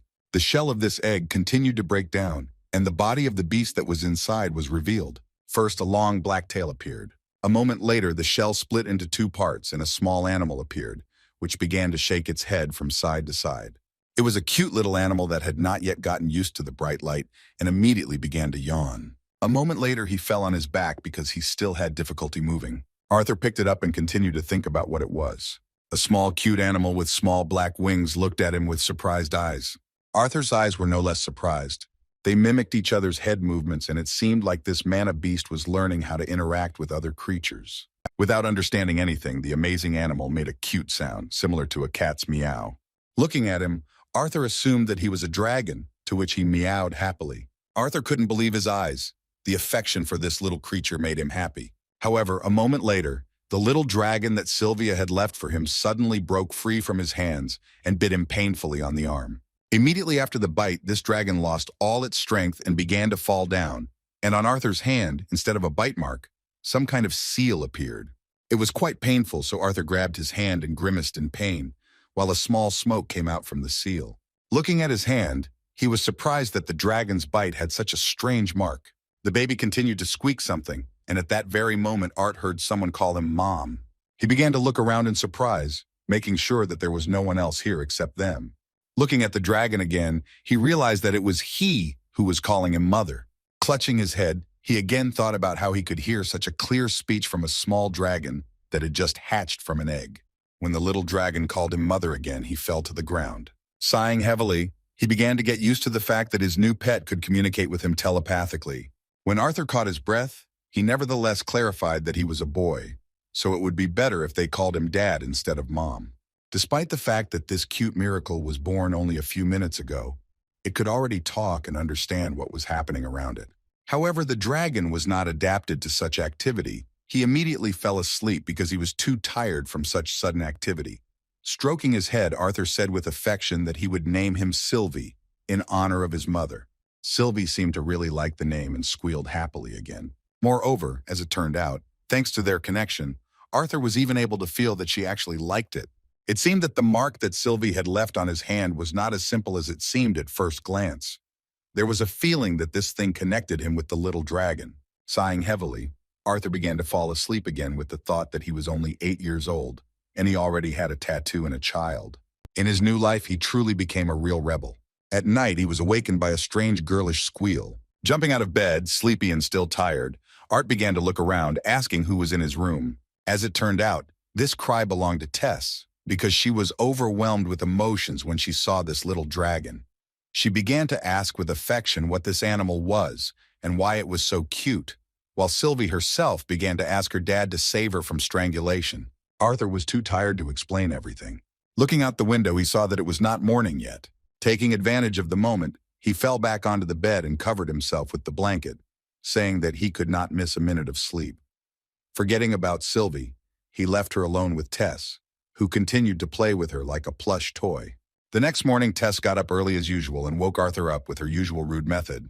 When they went to see Grandpa, Arthur told her that this was his new pet, with whom he could communicate telepathically. Tess couldn't get enough of how cute the little dragon was. At the same time, Sylvie was very angry with her, being on her daddy's head. Looking at Sylvie, Tess said that Art was very lucky, and even suggested that if she could communicate with her, then they would get along too. In response, Arthur said that if she stopped looking at Sylvie like a predator, then she would have at least some chance of becoming friends with her. When they arrived at Grandpa's, who, as usual, tolerated their lateness, Tess first of all suggested that he evaluate Arthur's new pet. Mr. Viran looked closely at the strange and unusual animal that was on Arthur's head. First of all, he was attracted by the interesting and mesmerizing eyes with a yellow tint, which resembled the eyes of a lizard. However, he looked at Sylvie with completely different thoughts when he noticed that she had a distinctive tail and unusual wings behind her back. Realizing that it was a small dragon, he desperately screamed in the cold sweat of his brow that the little brat was giving him no peace. Clutching his heart and leaning against the wall, he said in a weakened voice that he would die sooner if he continued to be so surprised by this human boy. Seeing such an unusual reaction from her reserved grandfather for the second time, Tess began to laugh loudly with affection. After explaining to Viran what had happened and where Sylvie had come from, Arthur learned that creatures like her usually hatched in the presence of their own kind. The elder had never personally encountered a dragon, but he was certain that this trait also applied to them. They tried to figure out why she was able to hatch in front of him, but the only reason they could think of was that yesterday he had fully activated Sylvia's will, which belonged to a dragon. When they had finished their daily training, and Tess was too tired to get up off the ground, Arthur asked Viran what he should do when he returned to Sapen. He knew that most people would not know that she was such a powerful being. Placing a hand on his shoulder, the elder said that they would be fine if Arthur simply pretended that it was a rare beast. However, he also let it be known that he had other reasons to be concerned. He mentioned that they had been holding back the strengthening of his core while assimilating the beast's will. However, now that Arthur has fully awakened as a beast tamer, they will need to train his core and his new dragon will. It sounded like a tough call, but Arthur had no other choice. So he simply asked in confusion what he should do. In response to his words, a sly grin appeared on the elder's face in anticipation of something interesting. Throwing aside his wooden training sword, he replied that he had found that the best way to access the first stage of his beast will, aside from strengthening his mana core, was to constantly engage in battles. Stretching his back with a cheerful laugh, Arthur responded positively to this, saying that it made sense to him. Suddenly, Viran elaborated on another unusual detail, saying that it would also make sense to fight other beast tamers when they used these stages of will against him. Such practice would prove very useful in improving his own understanding of his power. Within a moment, Arthur understood why Viran had mentioned this. The former Elven king began to unleash his power as a beast tamer, and powerful mana began to spread throughout their training grounds. A strong gust of wind forced the boys to cover their faces because of the dust flying in their direction. They could barely stand on their feet. His appearance changed significantly. His eyes took on a menacing yellow gleam, and his body began to look like a black panther, with an absolutely threatening look and tone. He coldly said that they would now fight more seriously than ever before.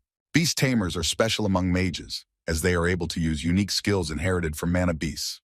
The first stage, known as the acquisition phase, is when the animal tamer can borrow the beast's inherent power. But it is only in the second stage, the integration phase, that the mage can truly use the unique abilities and characteristics of his beast. And for Viran, who had only just discovered this second stage after decades of studying his bestial will, this was possible. He was now able to use the deadly power of the Shadow Panther. Seeing Arthur's readiness, Viran asked him to be careful the moment he sneaked up behind him. Arthur didn't understand where the elder got his confidence from, since he had been able to keep up with his speed with ease before. He was surprised that he was saying that he could get behind him after he had warned him of his intentions in advance. However, after a few seconds, it became clear what was going on. The elder's body began to release a thick and ominous mana that Arthur had not felt before. In just a moment, he simply disappeared from sight. It was incredibly fast, because before Art could blink, he felt a touch on his right shoulder. Despite Lade's superiority in speed, which was to the elder's advantage, he still tried to strike him. However, as soon as he turned around, there was no one behind him. He only managed to hear the whistle of rapid movement. Just a moment later, the terrifying energy appeared behind him again, and he saw the sharp claws of a powerful panther form. A cold sweat appeared on the young man's face as he realized how big the difference in their strength was. In order not to prolong the fight, he raised his hands up and said that he surrendered, saying that he couldn't even react to this shocking speed of the panther form.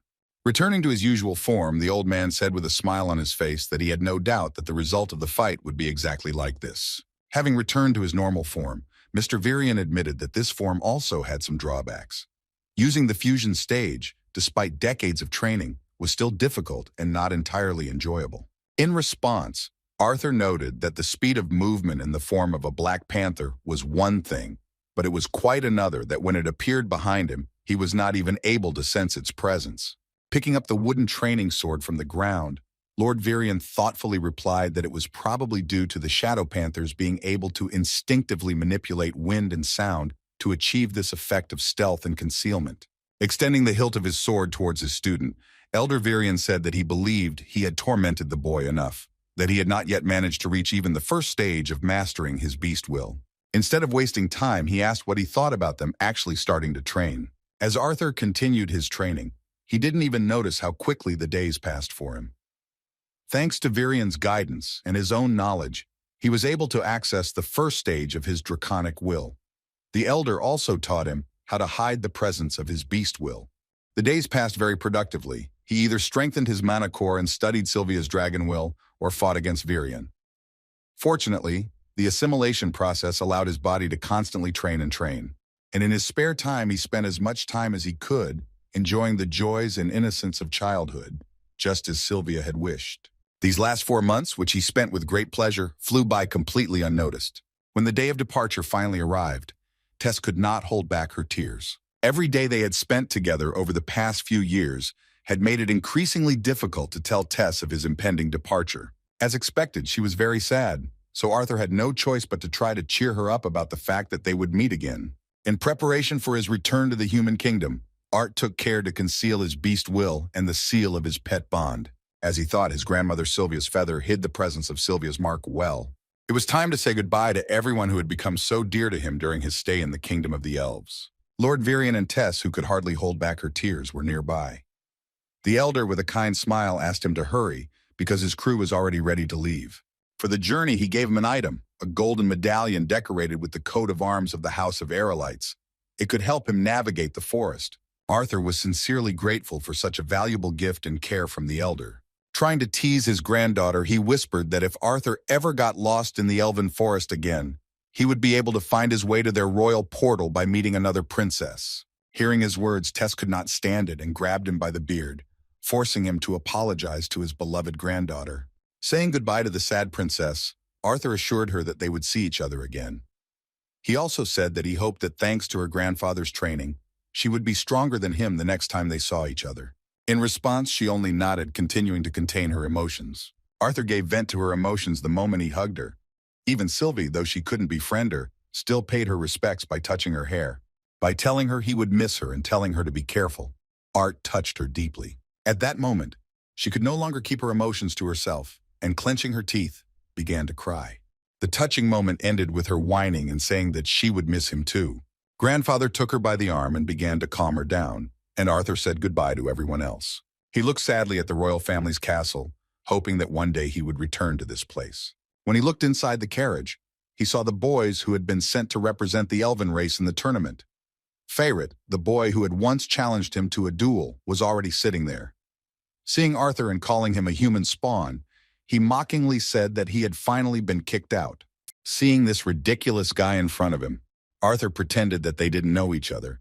So with a surprised face, he asked who he was. It seemed to work well. Feyret became so enraged that he began to shout about how he was a nobleman who had been unfairly beaten by Arth, defying the dueling customs. He began to justify himself, saying that everyone except the peasants knew that a real duel was a demonstration of magic. Naturally, these words did not cause any emotions in Arthur, while Feyret's friends began to laugh at their naive comrade. Making a stupid expression, Arthur replied with surprise that he remembered that it was Mr. Evisar in front of him. He again deliberately mangled his name to further anger the narcissistic youth. Continuing to shout in anger, Feyret declared that he, the noble heir of the Ivsar family, had been defeated when he was a naive child. He tried to convince everyone that if they had repeated the duel, he would have definitely won. Unexpectedly for him, Arthur reacted to his words in a very unusual way, taking his hand. With a kind expression on his face, he said that he was glad to see Mr. Feyret again, after which he said words of apology for bullying him in the past. It seemed that his warm and truly sincere words cooled Feyret's ardor a little, and he lowered his head in embarrassment, sighing heavily, resigned to the situation. The purple-haired girl sitting next to them slyly pointed out that Art could just call him Fairy, just like the other elf children did. Her words made Feyret even more embarrassed, and he started yelling at her not to say such things again. His naive, childish behavior seemed funny, so it caused laughter again. Watching their carefree behavior, Arthur realized that this trip would be quite fun. After some time, he became quite friendly with these guys, talking about various topics and demonstrating that there can be an equal and sincere friendship between a person and an elf. Their carriage continued to creak, but at one point they saw that the landscape outside the window began to change. After another half hour, they finally stopped. At that moment, they heard that their carriage had arrived at its destination. Looking out the window, Arthur saw for the first time what the large city of the Sapen Kingdom looked like. Thanks to the teleport, they found themselves right in the center of this place, where there were many people and trade was well developed. It was in this amazing flying city of Zyrus that Arthur's mom and dad were located, whom he had wanted to see again for so long. Unlike the capital of the Elven Kingdom, the capital of the Sapen Kingdom was more populated and noisy due to the large number of carriages and the chatter of people that filled the streets. Arthur's final stop was different from the place his comrades were heading to. He stopped before the others at the huge mansion where his parents lived. As he walked up to the door, he paused and thought about how long it had been since he had seen his family. Knocking on the door, he turned to Sylvie, telling her that she should get ready because they had finally arrived at the house. The moments before the meeting brought back painful memories of what his last few years away from his parents had been like. During this time, he almost died, lost someone very important, fought assassins, and trained in order to survive in the future. But none of this made him as nervous as it did at this moment. In response to the knock on the door, he heard the sweet voice of a little girl who said that she was already hurrying to the door. When the door creaked open, an elderly lady who served in this huge mansion appeared in front of him. She politely asked Arthur how she could help him, calling him a young man. In response, Arthur bowed respectfully and said his full name, then said that he had been informed that his family currently resided in this estate. Hearing that the young man's name was Arthur Lewin, the surprised maid was simply shocked. As Arthur said this, with his head down, he noticed a shy little girl hiding behind the old woman's skirt. After that, he heard the voice of his own mother, so familiar to him for so long, running to the door, calling the girl's name.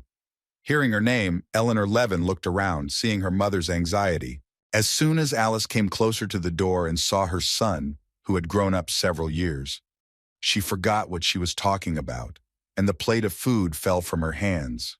Arthur also couldn't move when he saw his mother. It seemed as if time stood still for the two of them at that moment. Arthur was the first to break the silence and said with tears in his eyes that Eleanor Levin was his sister. Wiping away tears, he added that he should have started their conversation with different words. With a sincere smile in his words, he told his mother the cherished words that he was finally home.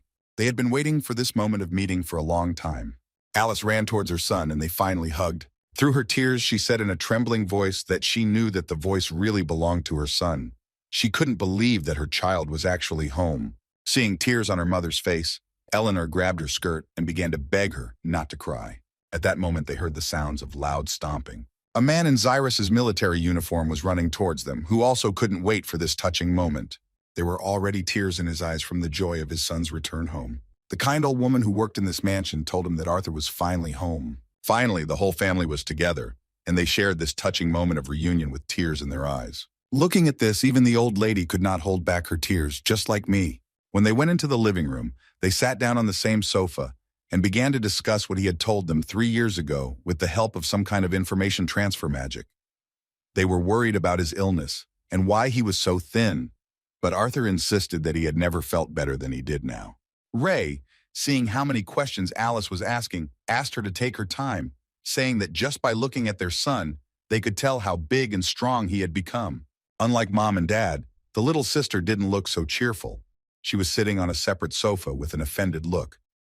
Not understanding her child's behavior, Alice asked Ellie to come up to her older brother and say hello to him. When she heard that the boy who came to them was her older brother, she was genuinely surprised. He really did look like his mother. So she believed these words and with difficulty got down from the chair in which she was sitting with her funny pet. With a joyful smile, Alice again imagined the embarrassed boy as her brother from the fairy tales that her mother and father told her before bed. Taking a few steps forward, the shy little girl greeted her older brother, speaking hesitantly and rather funny, as she still could not pronounce all the letters correctly. Standing next to her, leaning on his knees, Arthur, touched by this moment, said that he was pleased to finally meet his own sister. Looking at their children, the parents could hardly contain their emotions at how sweet this moment was. After Arthur settled in at home, he spent some time explaining everything from the beginning. Although he trusted his family, he chose to skip the story with Sylvia, explaining his fall from the cliff as a stroke of luck and his body's unconscious use of magic to protect him from falling from a height. From there, he continued the story of finding Tess and spending time in Eleanor. When he finished his story, the curious Ray pointed his finger at Sylvie, asking what he could tell about this little friend. Arthur replied delightedly that while he was traveling, he came across the lair of the mana beast, Sylvie's mother, dying from her wound. According to him, he could do nothing for her mother, but since then, he had been taking care of her offspring. After listening to him to the end, Alice, with the same worried expression on her face, asked if he was sure that he had completely recovered and there was no chance of getting sick with that disease again. With a cheerful smile, the boy replied that they didn't need to worry about it anymore, as it was mostly due to the instability of his mana core from waking up early. And yet, at one point, when they were silent, a sadness of regret flashed in his eyes, because he was ashamed to keep secrets from his family. However, he understood that until he was stronger, it was too dangerous for his family to know everything that really happened to him. Ray broke the silence, excited by the stories of his amazing son, and asked with anticipation what stage his mana core was in. In response to her husband's sudden emotional outburst, Alice nervously shouted that their son had just returned home, and he was already talking about the mana core stage. Folding his hands in front of him, Ray replied that despite his wife's resentment, he saw nothing wrong with comparing their progress over this time. Pointing to the bandage on his left arm, he proudly said that after they came to Zyrus, he worked as an instructor for the guards of the Helsia auction house. In response, Arthur said that he was surprised that his father had changed in more ways than just growing facial hair. After these bold words, he asked his father what stage his mana core was at.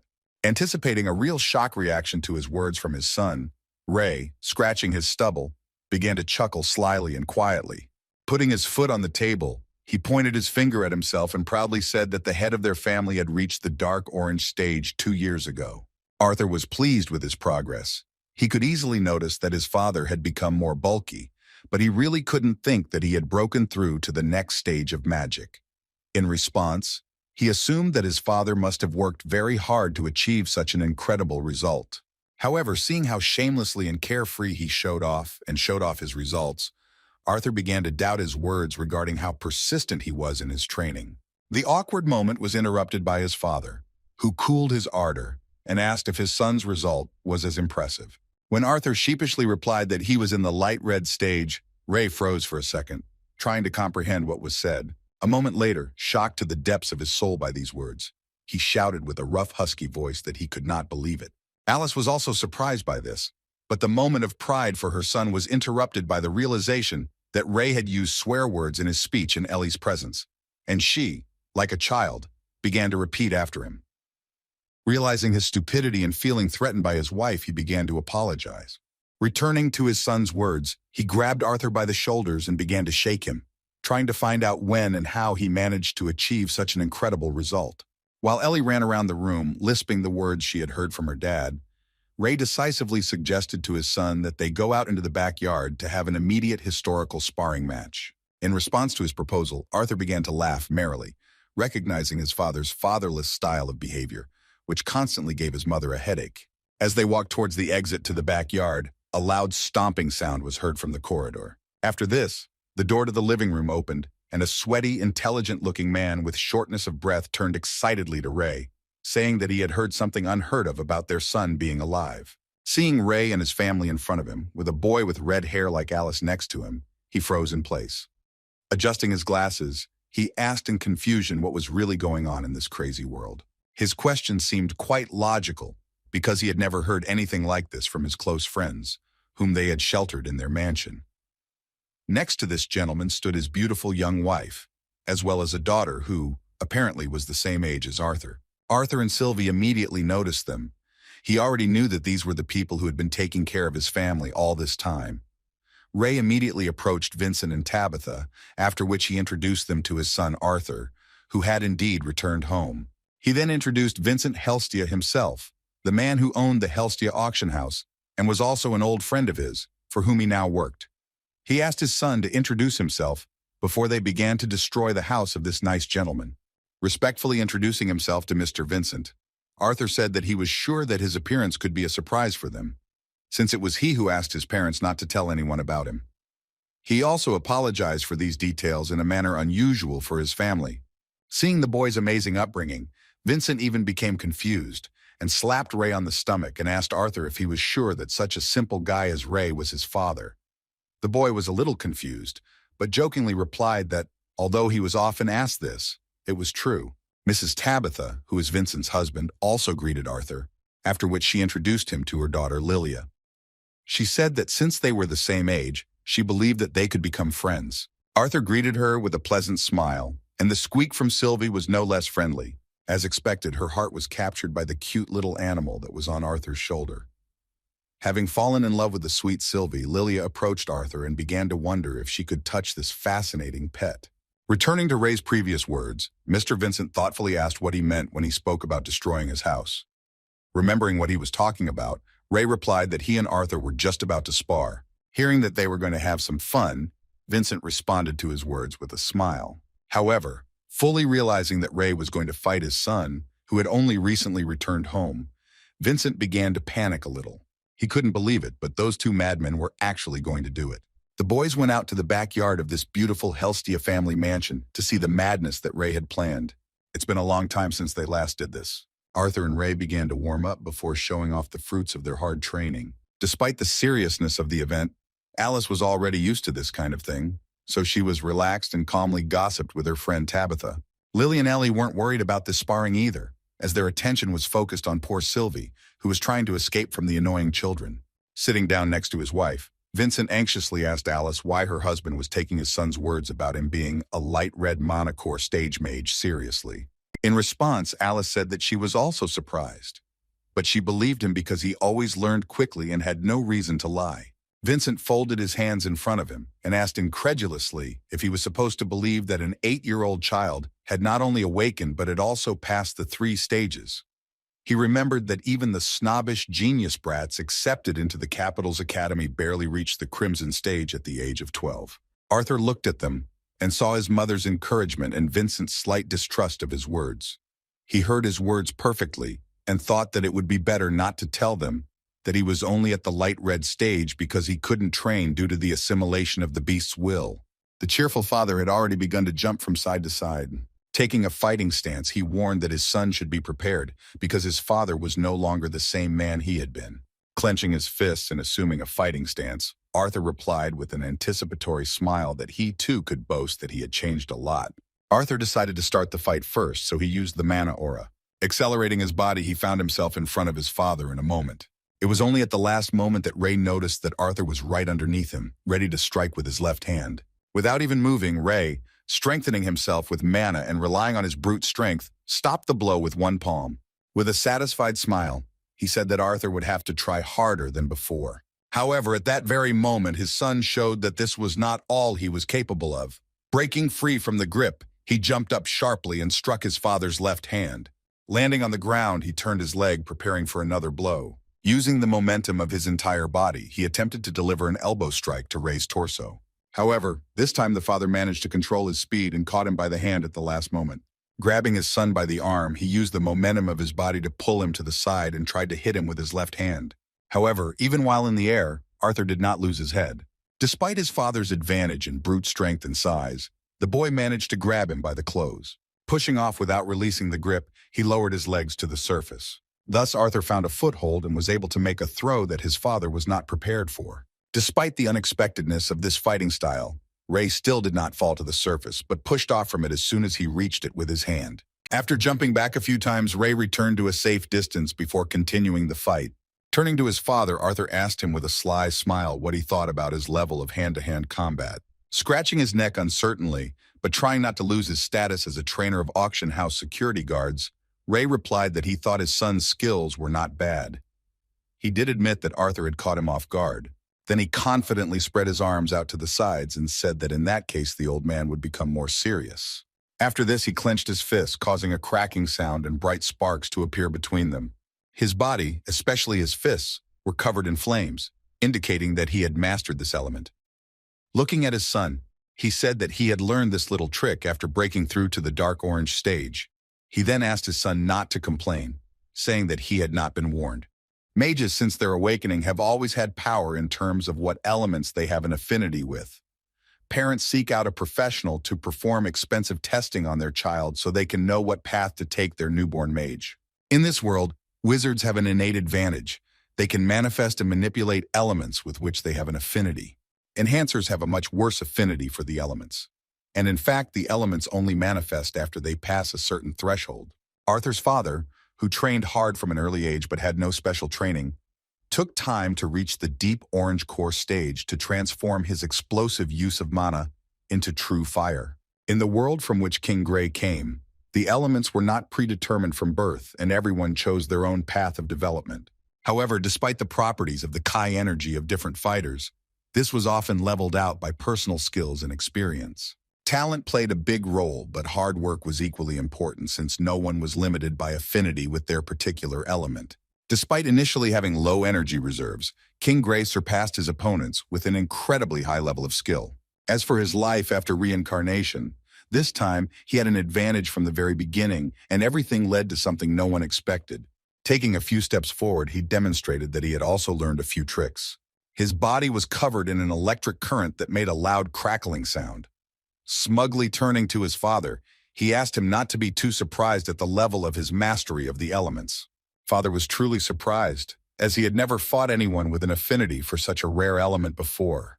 With a trembling voice, Mr. Vincent, who saw this miracle, said that he could not believe that Ray's son was not only an outstanding magician at the age of 8, but also belonged to the deviants. Naturally, the father, who was so proud of his son, responded to this with a smile. He was shocked by the fact that another deviant had appeared in their family. Strengthening himself with dense lightning magic, Arthur assumed an unusual fighting stance, spreading his arms to the sides. After that, he made a lightning-fast dash, and with a sound like thunder, he found himself behind his father. Feeling it behind him, Ray waved his hand in the direction of the sound. But a moment later, Arthur was behind him again, crouched down to the ground. The pressure of his son's incredible speed sent shivers down his father's spine, and he knew it wouldn't be easy. At that moment, he decided to take the initiative and struck Arthur with a flaming fist. But Arthur, having superior speed, managed to push off the surface, jumping up. After that, he jumped back a little. Having found a foothold under his feet, he pushed off again and made a dash forward with great speed. This time, he delivered a direct blow that the father could not avoid. Ray blocked his son's blow, amplified by his incredible speed. At that moment, a powerful flash occurred, associated with the collision of these two elements. Father was able to block the first blow using a block enhanced by mana aura and the element of fire. Arthur, in the air without a point of support, used the inertia of his body to strike again with another fist, increasing the power of his lightning element. However, this time the father had no intention of blocking his blow, and with a serious expression he prepared his fist, in which he had gathered the powerful flames of his element. Their fists competed in strength, and the way they clasped together produced a powerful burst of energy.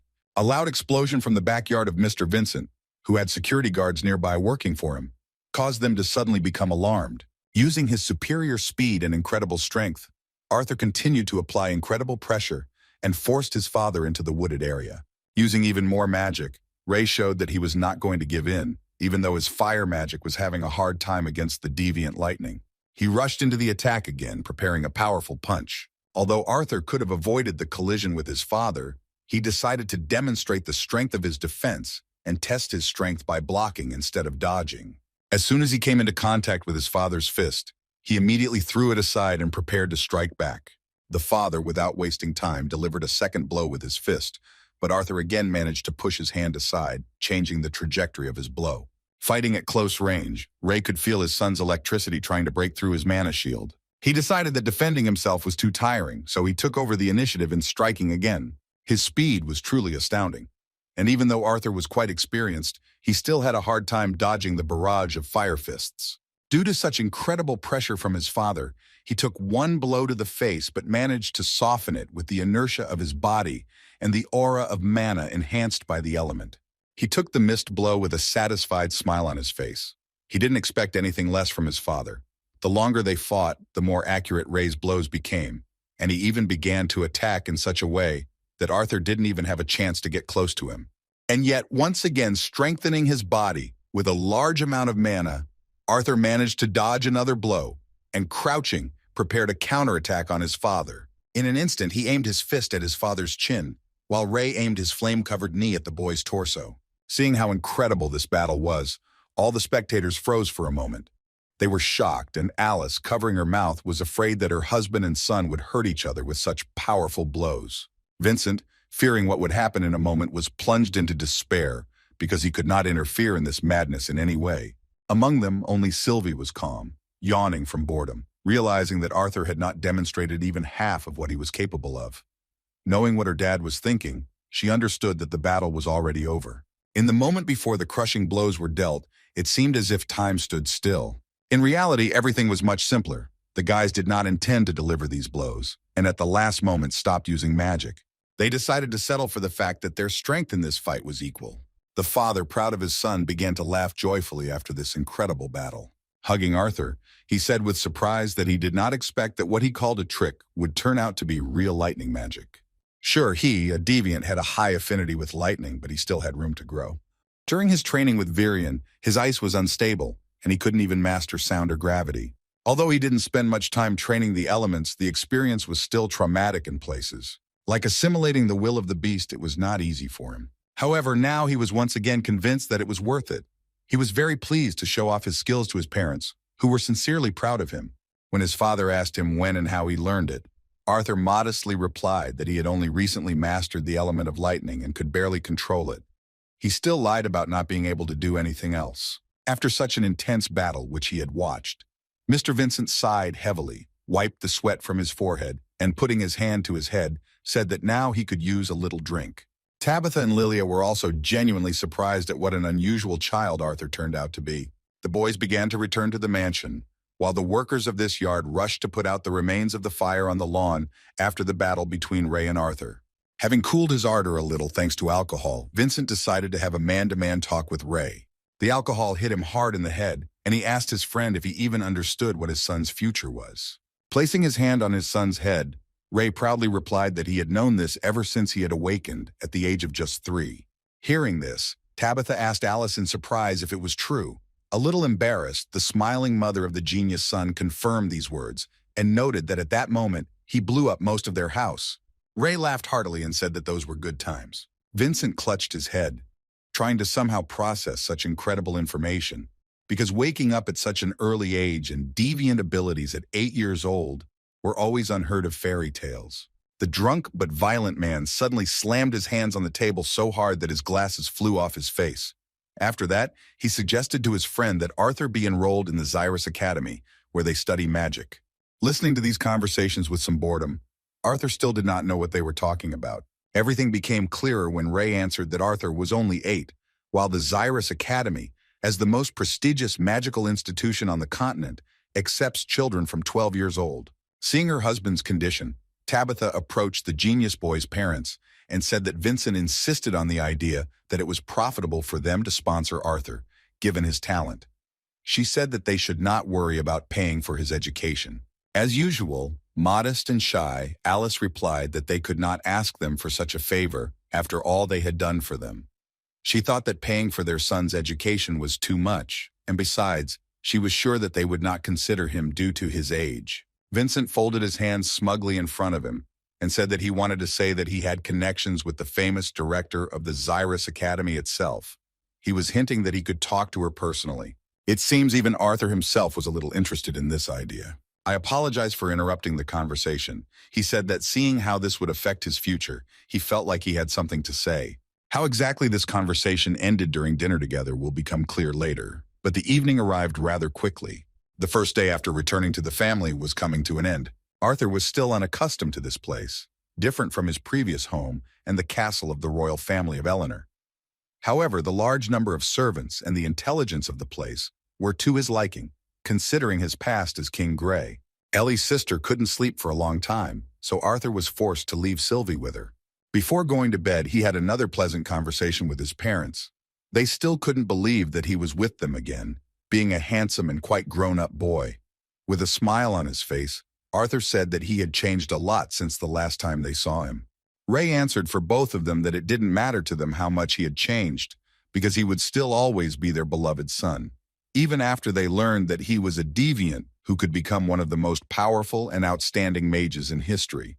After these words from her father, Alice carefully placed her hands on her son's shoulders. She said with a kind and sweet smile that her father was right and that they would always see him as a little carefree boy who was exploring the world. However, she then looked away and said with some sadness in her eyes that now he was probably too old for his old mother to be able to kiss him goodnight. Hearing the sadness in her words, Arthur himself felt a little sad. He understood his mother's worries, so he sighed heavily and decided to fix the situation with his own hands. After that, he kissed her sweetly on the cheek, showing that he was ready to be their favorite little child, just like before. Then he simply fell on the bed, wishing his parents good night and again reminding them that he missed them very much. The parents responded in kind and looked again with affection at their little boy, who had finally returned home. As she was leaving, Alice remembered that she should have said that they were going shopping with Ellie the next day. She said that they both needed new clothes, so they would have a good chance to get closer to each other. Arthur responded positively to this idea because he still sees his sister's mistrust. As he left the room, Ray paused at the door, then asked his son not to hold a grudge against Vincent for what had happened earlier. He said that their wonderful friend had not meant any harm, but had simply been overly emotional about his genius. As it turned out, the situation Ray was talking about had to do with Arthur's reaction to Vincent's interest. In fact, he did not take the side expected at all. Interfering with the adults' conversation, Arthur said that after a long time, he was finally reunited with his family, so he wanted to spend some time with them before deciding whether to leave them again by enrolling in the academy. Vincent agreed with his words, saying that he was getting a little ahead of himself. However, Arthur responded coldly because he got up from the table saying that he was too tired from sparring and therefore wanted to go and rest. After these words he left and the joint dinner ended at that moment. Everyone felt a certain sadness and even thought that it was due to Vincent's excessive interest. Arthur's feelings were understandable, although in reality he did not hold a grudge against the owner of this mansion, who generously accepted them as permanent residents. Leaving the room where they had dined, Arthur thought about his life and did not notice how he had become a little lost. At that moment, Lilia caught up with him and took him by surprise with the words that if he went further down that corridor, he would end up in one of their basements. Pointing her finger in the other direction, she boastfully said that if he would come with her, then she would show him a better place. As it turned out, she was talking about the place where the people who worked in their mansion spent their free time. When Lilia entered, she cheerfully greeted those present, saying that she hoped they did not mind their new guest. Being next to Mr. Vincent's sincerely smiling daughter, Arthur was surprised that she was enjoying spending time with their servants so much. The lady who worked as a nanny and cleaner in this mansion could not help but recognize Arthur, but asked if he was the guy who burned half the lawn she worked so hard on. Arthur began to awkwardly apologize, but a cheerful man with a mustache calmed him down. As it turned out, he was just being teased and the atmosphere was relaxed and very friendly. The butler, who made the most delicious coffee, prepared several cups for their dear little guests, while Lilia introduced Arthur to the others. Watching Lilia's behavior, Arthur was surprised, because before she seemed to be a rather quiet and modest girl. He was sure that she really liked this kind of company and ease, freedom from the formal behavior imposed by her intelligent parents. At that moment, she sat down at the table and grabbed the cutlery, and with incredible appetite asked if they had any duck meat left. The local worker Maria, who loved her like a granddaughter, brought a plate of this deliciousness, but with a kind face warned that Lilia should be careful, because Madame Chelsea began to suspect something, because her baby had recently gained weight. Trying to somehow justify herself, Lilia, starting to eat the delicious duck, reminded that she had already said that this was not worth mentioning, because she was an ordinary, healthy, growing girl. Maria and the butler were very touched by her behavior, realizing that their support was very important to her. Another lady, who was responsible for the order in the mansion, quietly whispered in Arthur's ear that Lady Lily often made her way to the basement where they lived when she was stressed. Arthur did not understand what was being discussed, while the gluttonous Lily, enjoying her food, said that because Maria had reproached her for inappropriate behavior, she should save the pork belly for her next time. The little girl's impudence was a joke, so it was met with a kind smile. The butler clarified to Arthur that her stress was related to the fact that Sir and Madame wanted their daughter to awaken as a mage, despite the fact that each of them was a mage themselves. Their high demands put a lot of pressure on the little girl, while she herself really wants to become a magician. This is how things turned out within this great intelligent family, the owners of one of the most prestigious auction houses. Having been close to such people in his past life, Arthur understood the weight of her burden. Her parents suffered because of these high expectations, which he could not help but understand. Remembering that story with Lilia, Arthur, returning to the moment of the conversation with his father before going to bed, asked him not to worry, saying that he could confidently say that the Holstia family were good people who only wanted the best. In response to his sincerity, the parents smiled, being glad that Arthur did not hold a grudge against their virtues and understood their situation perfectly. Having wished him good night, they themselves went to bed. The next morning, Arthur, as usual, could not wake up on his own. His deep sleep could not be interrupted by Tessia, so this role was taken over by Sylvie, who ran away from Ellie's tight embrace for her dad. Awakened by Sylvie, he picked her up and asked her if she was excited to see him sleeping so soundly. At the same moment, he remembered Tess, who usually woke him up in the morning. He felt a little sad, thinking how she copes alone. His thoughts were interrupted by the pungent smell coming from Sylvie. Holding her at arm's length, he walked towards the door, thinking that this time they would have to take a bath together. Sylvie was very afraid of water, having never taken a bath before, but there was no other choice. It didn't go too badly, and although she looked like a scared cat, she managed to overcome her fear. As soon as Arthur put on his robe and laid Sylvie on a dry towel, there was a knock on the door of his room. Opening the door, he saw a shy Ellie who hesitantly greeted him, saying that her mother asked him to wake her up. Sitting down next to her, he extended his hand to his little sister and suggested that they go to their mother together. The girl was very happy with his offer and lisped that in that case, they would go to breakfast together and then go shopping in the city. This moment once again gave Arthur a pleasant feeling of a quiet family life. They ran carefree towards the kitchen, while Sylvie ran after them with the same joy. After breakfast, as planned, they went to the bustling city center. Looking around, Arthur was very surprised at how different the center of Zyrus was from the capital of the Elven kingdom. The shops here turned out to be overflowing with all sorts of magical items, artifacts, and trophies from the dungeons. One of the shops that attracted the boys' attention the most seemed to be a very expensive establishment, since there were even armed guards inside. When Arthur asked what they were selling there, Tabitha replied that the small balls he had been looking at through the window were the beast's cannonballs. She explained that these were magical cores extracted from mana beasts, which could be used to increase one's strength, although the effects of each core could vary greatly. According to her, by spending hundreds of gold coins, you can experience the thrill, and if you are lucky, then one of them can contain the will of the beast. Hearing that such huge sums were being discussed, Arthur's mouth dropped open in shock, and Tabitha, seeing his surprise, laughingly explained that sometimes they talked about thousands of gold. At that moment, Arthur realized how lucky he was, having acquired the incredible will of a dragon by pure chance. Mistress Tabitha also clarified that their auction house in Helstia received quite a lot of beast cores, and even infant mana beasts, so he would be able to take a closer look at them when he had the chance. With a polite smile, Arthur replied that he would be grateful. Interrupting their conversation, Lilia began to push him in the back, saying that he should hurry to the place she wanted to take him to the moment she first saw him. As it turned out, it was a place of real torture for the man. Arthur fell into the hands of a barber, which clearly did not inspire confidence.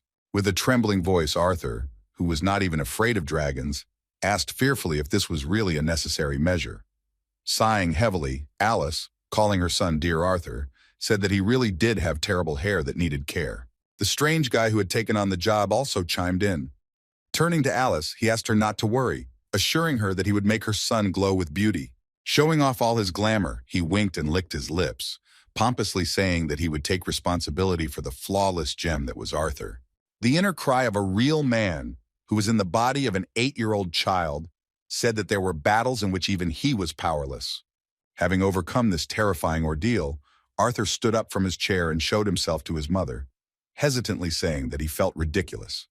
However, despite his words, Alice beamed with joy, saying that he looked simply perfect. As it turned out, before presenting his new appearance, he was even given new clothes, which hardly fit his true image. Now he looked more like a pretty boy with a red-haired punk hairstyle. Seeing his transformation, Ellie arrogantly said that he was now good enough to be her brother. When they left this vicious establishment, Alice took her daughter in her arms and said with a happy laugh that Ellie was right, because now Arthur finally looked like a civilized person. As he walked across the bridge, Arthur stopped to look around. Suddenly, his attention was drawn to a small group of very noisy teenage boys, all dressed in identical clothes. They clearly lacked manners, and people around them tried to avoid them because they were behaving extremely provocatively and laughing very loudly. Noticing Arthur's interest, Lilia came closer and said that they were students from the Zyrus Academy. Leaning on her palm, she said that being able to wear this uniform was a kind of symbol that gave status. In response to her sad words, Arthur decided to support her, saying that to him they seemed like idiots. Lilia agreed, saying that many of the academy behaved like that. Having come to terms with this fact, she clarified the main detail that they were almost considered a royal family here, due to their belonging to the most advanced magic academy. Seeing the children talking, Alice asked what had them so interested. While Arthur suddenly disappeared, Lily replied that they were talking about the academy. Turning to Arthur, she was surprised that he had suddenly gone somewhere. Looking a little further, she saw that he, like a puppy, had run towards something that interested him greatly. Watching this, Alice said with a good laugh that he was usually so calm and mature that it was very pleasant to see him so excited. In response, Tabitha said that it was a little comforting to her, because now he really did look like a child, unlike yesterday's spectacle. Naturally, all these girls, including Sylvie, remembered not how he silently left the room because of an inappropriate conversation, but what a formidable fighter he is even compared to Ray. As it turned out, he was attracted by the weapons shop. There were so many items of interest to him that he flew around the store like a fly, looking at everything that caught his eye. At first, the local merchants asked if they could help him with anything, but seeing that it was actually a young man in front of them, the man in the green shirt said that this was not a place for children, so he should leave while he was being asked politely. After him, a narcissistic and arrogant gray-haired man, who was most likely the owner of this shop, intervened in the conversation. He disgustingly said that the thing the boy was looking at was a dangerous weapon. Calling him a brat, he insolently said that it did not look like his toy swords. Putting his hand on his shoulder, he said that the boy did not belong here, but that he could find a pastry shop nearby where he would find what suited him. Having knocked the hand of this vile guy off his shoulder, Arthur didn't even look in his direction and went to the exit. As he opened the door, he calmly said that he knew very well what a sword was, and then apologized for getting in their way. As it turned out, the arrogant shop owner felt humiliated, so he yelled at the boy to stop. When he came back to him, he grabbed his arm and angrily asked what kind of home had raised such a rude person like him. With an angry expression on his face, he said that the kid doesn't even understand what he's done, since he's dealing with Ignatius. Without finishing his pathetic speech, he suddenly froze with his mouth open, hearing a woman scream that he should take his hands off his son. He looked up to see Arthur's angry mother, her hands folded in front of her in a businesslike manner. Lily, Ellie, and Sylvie were also in a fighting mood. Mistress Tabitha hadn't said anything that Ignatius of House Ravenpour would probably want her to ban their family from participating in the auctions of their house. Seeing Mistress Helstia before him and hearing her words of warning, he fell to his knees before her and began to beg for forgiveness, saying that he had no idea that this child was from their house. He began to offer his most sincere apologies, and even his worker bowed before Tabitha. The conflict was resolved with incredible success. And when they left that shop, Arthur thanked Mrs. Tabitha for getting him out of that mess. With a hearty laugh, Tabitha replied that, in truth, she was more afraid of what Arthur himself might do to the man if their quarrel worsened. While they were calmly walking home, their company attracted the attention of some mysterious stranger, who looked very secretive and wore a cloak with a hood. Most likely, he was attracted by the unusual mana beast Sylvie. He may have even recognized her as a dragon, even though the people here had not seen one for hundreds of years. In the flying city of Zyrus, evening came rather quickly. All this time, the children walked around the city, buying things that interested them and enjoying various sweets. Arriving back at the house, they saw Ray and Vincent sitting on the couch, already tired of waiting for their families. After welcoming them home, Mr. Vincent joyfully called Arthur, saying that the one he wanted him to meet had arrived. When he took a few steps forward, he heard a female voice, which suggested that this boy was the one about whom Vincent had told him many incredible things. A woman with gray hair and purple clothing similar to those worn by mages introduced herself as Cynthia Goodsky, the founder and headmistress of Zyrus Academy. The Zyrus Academy is an institution that is considered a sanctuary for any potential mage who has the noble birth and talent to enter. It is a breeding ground for renowned scholars, guild members, leaders of the royal guard, and any military power. Anyone who had an impact on this world had connections to the Zyrus Academy. This was the kind of fame this school enjoyed, like an unstoppable titan compared to the countless other academies scattered across the continent. And at the head of everything is a rather famous director, whom Arthur did not expect to see so suddenly. After Miss Goodsky introduced herself, they fell silent and began to look at each other. Seeing how they just silently looked at each other, Ray and Vincent felt some tension, and Ellie even wanted to hide behind her mother. Suddenly, the director of the academy extended her hand towards him. She went on to say that she was pleased to meet Arthur Levin, who was described as an extraordinary genius. Seeing the hand in front of him, Arthur was a little confused, because he did not know how to behave correctly in such a situation. He did not know whether he should kiss her hand or shake it. He decided to try his luck, realizing that as a child he had nothing to lose. So extending his hand to meet her, he said that he was also pleased to meet her. However, at that very moment, his mother ran up to him and grabbed him by the back of the head, pulling him down to bow before her. She apologized to the director of Good Sky in a confused voice for her son's rude behavior, saying that he had just returned home and did not know the official customs. Arthur was a little confused by this suddenness. He didn't think it was that serious. He had already stopped liking the whole idea, and he began to hope that it wouldn't take long. He hadn't eaten anything for several hours, and all his thoughts were only about food. In response to Alice's words, Principal Goodsky politely raised her hand, indicating that they should stand up.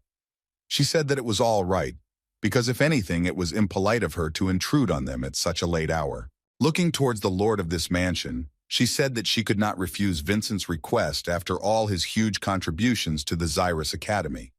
In response, he shyly said that everything was fine, because he was simply helping the academy, where he would like to see his daughter. As expected, these words only increased the pressure on Lilia. She looked away and bit her lip, thinking that she couldn't live up to her parents' expectations. Taking a step forward towards the amazing boy, Cynthia Goodsky said that it was not often that she went to a potential student's home. But Vincent had piqued her interest when he insisted that he had a child prodigy of the highest caliber living in his home. Turning to Mistress Tabitha, she politely asked if she could take them out into the open so she could see Arthur in action. Arthur, who was trying to ask for a few minutes for dinner, was suddenly pinched by his mother, making him understand that this meeting was too important to take up so much of Principal Goodsky's time. The sir and madam of this mansion escorted Director Goodsky to their wonderful paved courtyard, where the madman Ray had once fought. Alice followed them, dragging Arthur, who was in a bad mood because he wouldn't be having dinner anytime soon. The silence was interrupted by the sounds of his and Sylvie's stomachs rumbling. Sylvie decided to go on her own and looked at her dad with a pitiful look, to which Arthur replied that she should be patient a little longer. Hearing this squeak, Mrs. Cynthia looked around and saw Sylvie, which surprised her greatly. She paused for a moment, saying that it was the first time she saw such a beautiful manna beast, and then asked if it belonged to Mr. Ray. In response, Arthur said that it was his pet, because a strong bond had been established between them when Sylvia hatched from the egg several months ago. It seemed that even Director Goodsky couldn't say for sure that this beautiful animal resembling a cat was a dragon. She called it an interesting find, saying that many nobles buy manna beasts to form a contract with them. She had never seen one like Sylvie before. With his hands in his pockets, Arthur, to deflect suspicion, said that Sylvie's mother was some kind of scaly wolf with small wings. He also mentioned that she was dying, protecting her egg, when he stumbled upon her nest. He justified all this by citing his great luck. Putting her hand to her mouth, Mrs. Cynthia reflected that she really could not say anything for sure about this amazing young man. Their conversation was interrupted by Vincent, who reached the end of this long, luxurious corridor and announced that they were there. As it turned out, he drew conclusions very quickly, and due to the fact that Ray and Arthur ruined the lawn, he managed to prepare a training and battle area in one day with the help of his subordinates' hands. When they went outside, Principal Goodsky suggested that they see if what Vincent had said was just an exaggeration. She remembered him saying that Arthur was an amplifier, but Vincent refused to tell her anything more than that, saying that it would be a surprise to her. However, looking at the boy after these words, she wondered why he was so calm. He did not look worried or scared. She did not understand what exactly made him so collected, but she assumed it was either confidence or arrogance. Actually, it was both, as well as the incredible experience he had gained from training with Viran. However, at this moment he was so emotionless only because he was puzzled by the question of what was for dinner. Anticipating an incredible spectacle, Vincent, smugly adjusting his elegant glasses, said that even Cynthia would definitely be shocked when Arthur showed his lightning magic. He was also sure that he was well prepared, because now he would not be able to burn this courtyard down like last time. Looking at the boy who looked like he was ready to start, Cynthia asked if he didn't want to at least arm himself with a weapon. In response, Arthur said that since she wasn't going to use the wand on her belt, then he would have to fight barehanded as well. This answer turned out to be extremely unusual because it came from the lips of a boy to one of the greatest magicians. Still, she was not offended by his behavior, which could be regarded as arrogance. So with a smile on her face, she suggested that they begin. During his training with Viran, the explosive power of fire and the flexible counterattack of water were the first Kai arts from his past world to manifest as real elements after rebirth and mastering the magic core. In fact, many of his skills from his past life gave him a good start as a mage. The martial arts techniques of the earth and wind style from his previous life also performed well and reached quite a good height. That's why he decided that this was exactly what he should brag about to Director Goodsky. She was the only one among all those present who could objectively evaluate his skills. Strengthening his body with mana and starting to convert the energy into an element, he increased the pressure on the surface, and the vaunted stone coating cracked in an instant.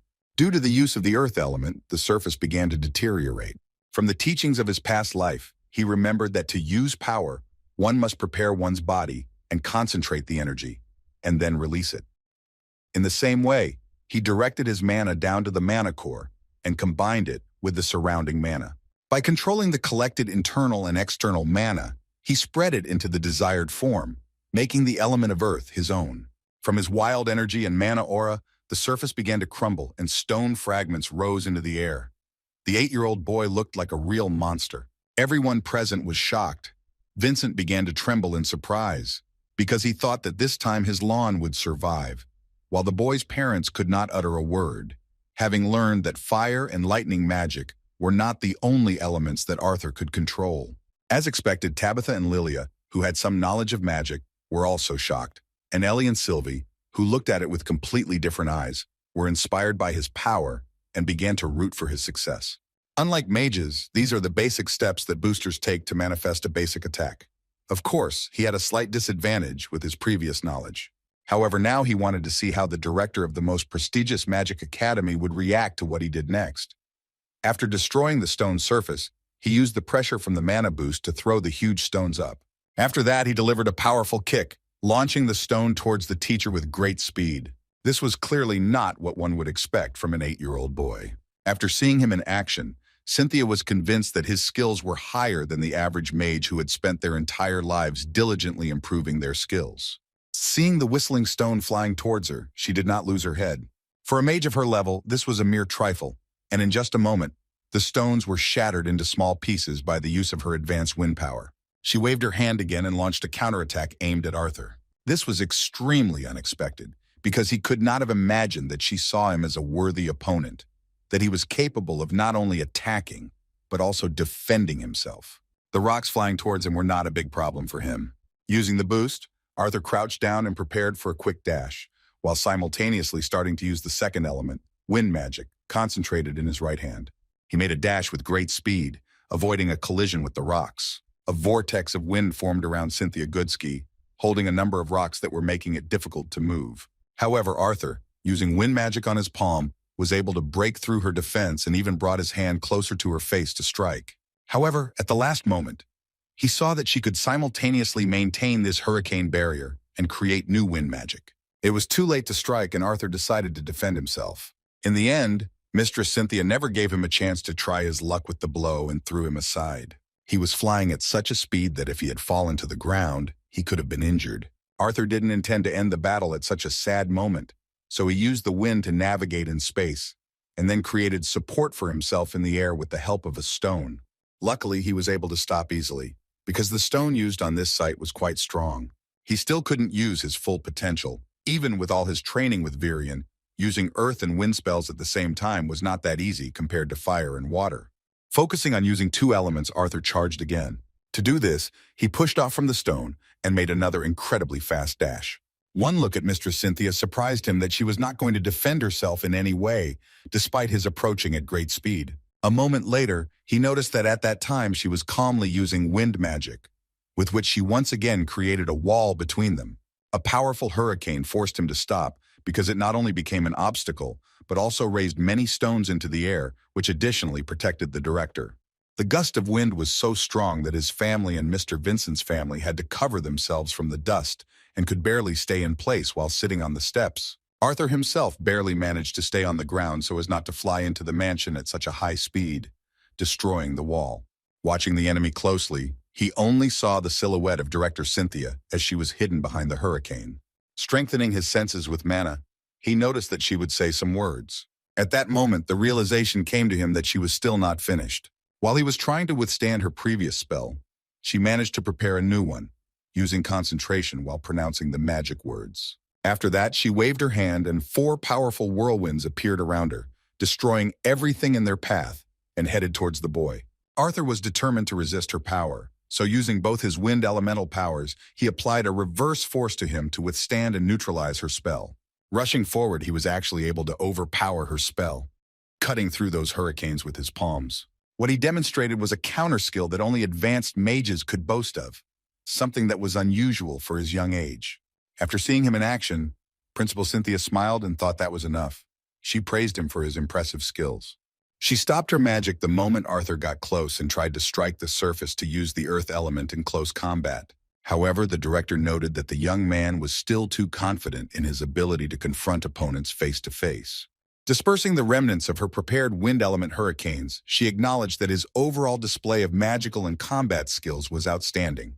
After stopping using the wind element, Principal Cynthia pointed her finger at Arthur, which began to emit an unusual aura. She said that this would be her last test, a kind of extra credit.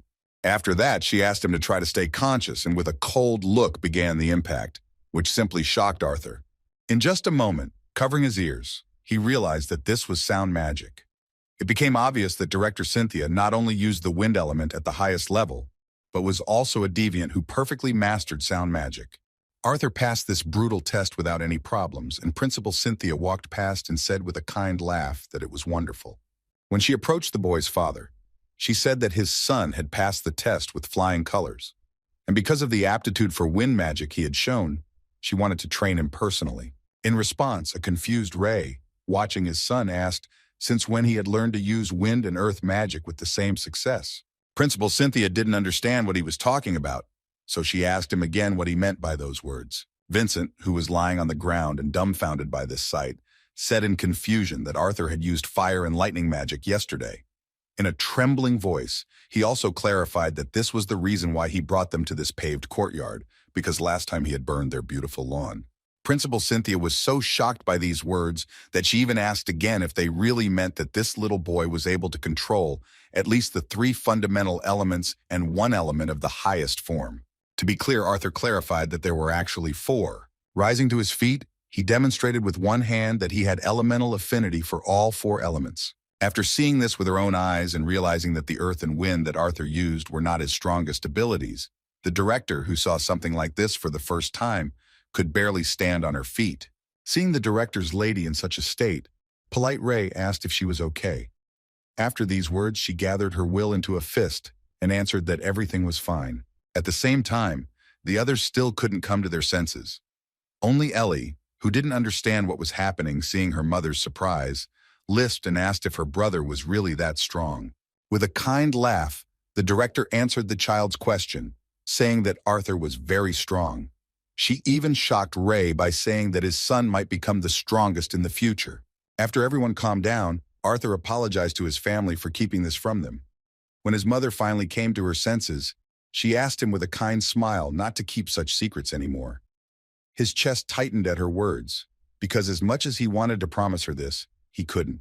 Returning to the difficult conversation, Arthur understood that the rather sensitive and emotional Mr. Vincent would not soon recover from what he had learned in 2 days. After that, he turned his gaze to the director's lady, who was watching him with great interest, wondering how she had been lucky enough to find such a rare genius. Then she walked up to him and touched his back with her palm.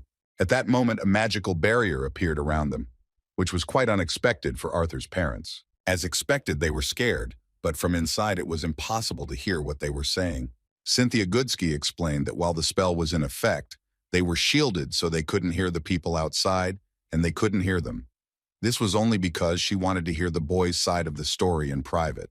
With a smile on his face, the boy realized that this piercing lady saw right through him. He admitted that the truth was that he had shown her his abilities because she had two things that he desperately needed. The things he was talking about were power and influence. Being only an 8-year-old child, he could not command such power, so he asked her to protect his family until he was strong enough to do so himself. He promised that in that case, he would not only attend her academy, but also consider her a benefactor.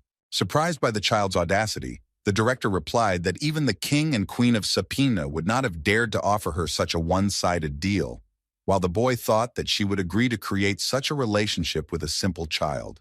Without losing control of the situation, Arthur replied that he was probably more aware of the potential of the one she called a mere child than the king and queen of Sapina. He also believed that she agreed with his words. Returning to his words, he clarified that in fact his part of the deal should wait until he entered their academy. His words came as a surprise because director Cynthia could not even guess what this decision was connected with. Seeing her interest, Arthur smiled as he thought back to the past and explained that he had made a promise to someone important that he would live his life to the fullest. That was why he had decided that attending Zyrus Academy at a more normal age would help him do that. Politely covering her mouth, Mrs. Cynthia was emotionally surprised that she would have to wait for him for 3 whole years. She wondered what such an incredible boy was going to do during that time. Arthur finally decided to reveal to her what he had been hiding from his family. He confessed that he was going to become an adventurer. Looking at his parents, he was glad that they had not heard about it in such an inappropriate setting. However, as soon as they said goodbye to Director Goodsky, he decided to add some extreme and told his parents about it. Mom was so against his idea that her screams spread throughout the entire mansion, so Goodsky and Vincent, who were at the entrance, understood that their conversation had already begun. Although Ray was acting reserved as expected, Alice screamed with all her might. She said that she would never allow Arthur to do such madness because he had only returned 2 days ago after they all thought he was dead. Seeing her mother in such a nervous state, Ellie, who for some unknown reason was present during this serious conversation, tearfully grabbed her mother's skirt, begging her not to be angry. Sylvie, who was hiding behind Arthur, had never seen anyone in such a bad mood. Placing his hands gently on his wife's shoulders, Ray said he couldn't say he didn't agree with Arthur becoming an adventurer. He asked her to at least listen to what their son had to say. However, in response to his tenderness, Alice knocked his hands off her shoulders and tearfully screamed that she couldn't believe he could speak so calmly after everything they had been through to get to this place. Losing control of herself, she, feeling despair, tearfully said that he certainly understood her. Alice couldn't talk about it anymore. Her whole body was shaking from anxiety, so Ray hugged her to help her collect her thoughts. Seeing this, their son realized that he had miscalculated in mentioning it so early. To somehow make amends, he took his mother's hand and told her that he had no plans to leave home anytime soon. In fact, he was looking forward to spending a few months at home with everyone. As Alice continued to whine, Arthur said that he knew he had only recently returned home. But after being in the Elf Kingdom for over 3 years, he had begun to feel like he had missed so much of what had happened in Sapen and the rest of the world. Holding her hand, he looked into her eyes, and with childish, sweet eyes, said that his desire was connected with the fact that he wanted to experience the feelings that his parents experienced when they were adventurers. In response to his words about the Elven Kingdom, his father said with a kind look that he really wanted his wishes to come true, remembering that he himself was eager to experience the adventurous life when he was a teenager. However, he could not take his side because of his mother's concerns. No matter how prepared and strong they thought Arthur was, they knew better than anyone that the life of an adventurer was dangerous and unpredictable. At that very moment, a brilliant idea came into the guy's head. He asked hopefully how they would feel if there was some kind of guard or supervisor with him. Although he said the right things while wiping away his tears, Alice wasn't sure if it was good. However, to her surprise, Ray took the opposite stance and shouted that it was not a bad idea, after which he looked thoughtful, trying to decide who would be a good helper for their son. As expected, he made a serious mistake because Alice was not going to stand aside while her irresponsible father decided on such dangerous undertakings. She began shaking her husband with unprecedented aggression and screaming that she found it hard to believe that he was even considering this option. She could not allow her husband to send their son somewhere else for 3 more years. When Alice had poured out all her anger on her husband, she sat down on the sofa with a sly smile and folded her hands menacingly in front of her to listen to whether Arthur was going to say anything else. Arthur sat down opposite him, trying to smooth things over by saying that he wasn't going to leave for 3 years, but was planning to come back every few months, or even more often if he had time between missions. Sylvie knew he was finished, but she played along, saying that it wasn't that bad. In response, Alice asked incredulously if it was true. Her sweet smile during this phrase only added incredible pressure. With a shiver running down his spine, Arthur decided to continue to achieve his goal and began to nod his head in fear. At that moment, Ellie ran up to him and grabbed his leg with tears in her eyes. She asked in a pitiful, lisping voice if her brother was really leaving her. Realizing that he had made his little sister worry, he said in confusion that he would stay with Ellie and that she would see him often. Alice, touched by this spectacle, tried to control herself and not give in to them. She said that she did not give her consent yet, but she wanted to know why he wanted to be an adventurer. She thought it would be more reasonable to go to school before setting out on a journey as an adventurer. With a smile on his face, he made a ridiculous excuse that if he went to school at that age, he would be much younger than the other students. Speaking about himself as a baby compared to the others, he spoke plaintively and hurt his mother's heart with his words, saying that he wanted to fit in and make friends, which would be much more difficult with such a big age difference. An excited Alice, who was so easily provoked by her maternal instincts, replied that he did not need to go to school so early because he could wait, instead helping his father or her. As soon as Ray came to his senses, he answered with a smile that their boy would be fine. Feeling his father's support and the fact that his mother had begun to give in to his request, Arthur smiled sincerely. He was so determined because he was not going to stand still. He didn't want to just train. He was eager to fight and test the skills he had learned since coming to this world. Only in a warrior's natural environment could he show his true self and discover his weaknesses. Yet he did not lie to his mother, for Sylvia told him to enjoy life to the fullest. After this serious conversation, they calmly went to bed.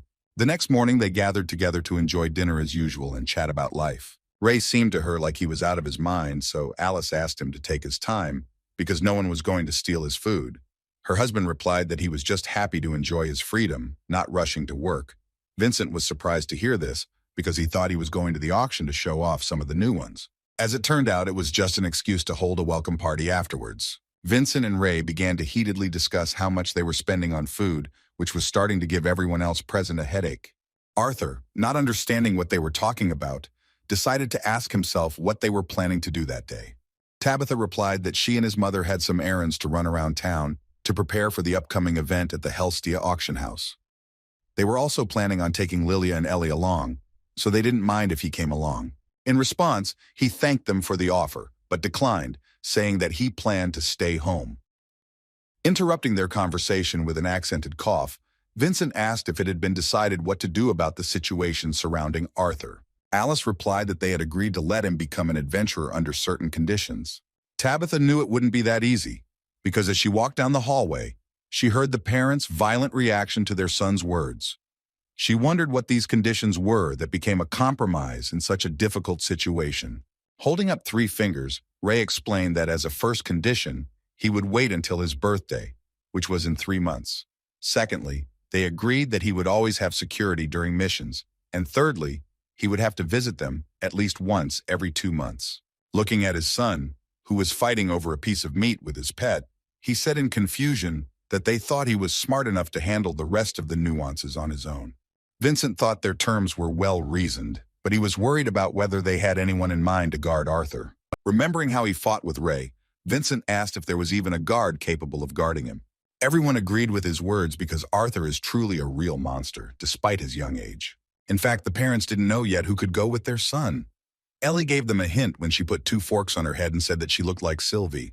Although the daughter had shown bad table manners, it was still an answer to the troubling question. Ray was pleased with himself when he remembered that the twins' horns would arrive after the expedition from the dungeon soon. He had received a letter from the Adventurers Guild, saying that they would return in 2 months. He believed that they could send one of them along with Arthur. Alice was very surprised by his words and admitted that it was really quite a good idea. Her reaction was disrespectful in Ray's eyes, so he asked her worriedly if she could not be so surprised that he had a good idea. Realizing her mistake, she responded with a sweet and awkward laugh. Arthur himself could not think about it. He was delighted by the mere thought of meeting those incredible adventurers again, and one of them would even go into battle with him. The thought of meeting these guys after so long gave him hope that he could really become an adventurer. After dinner, Tabitha and Alice, along with their daughters, went shopping at the auction house while the men of their house went about their business. Vincent was in his office as usual, dealing with a lot of paperwork. Suddenly, his peace was interrupted by a knock on the door.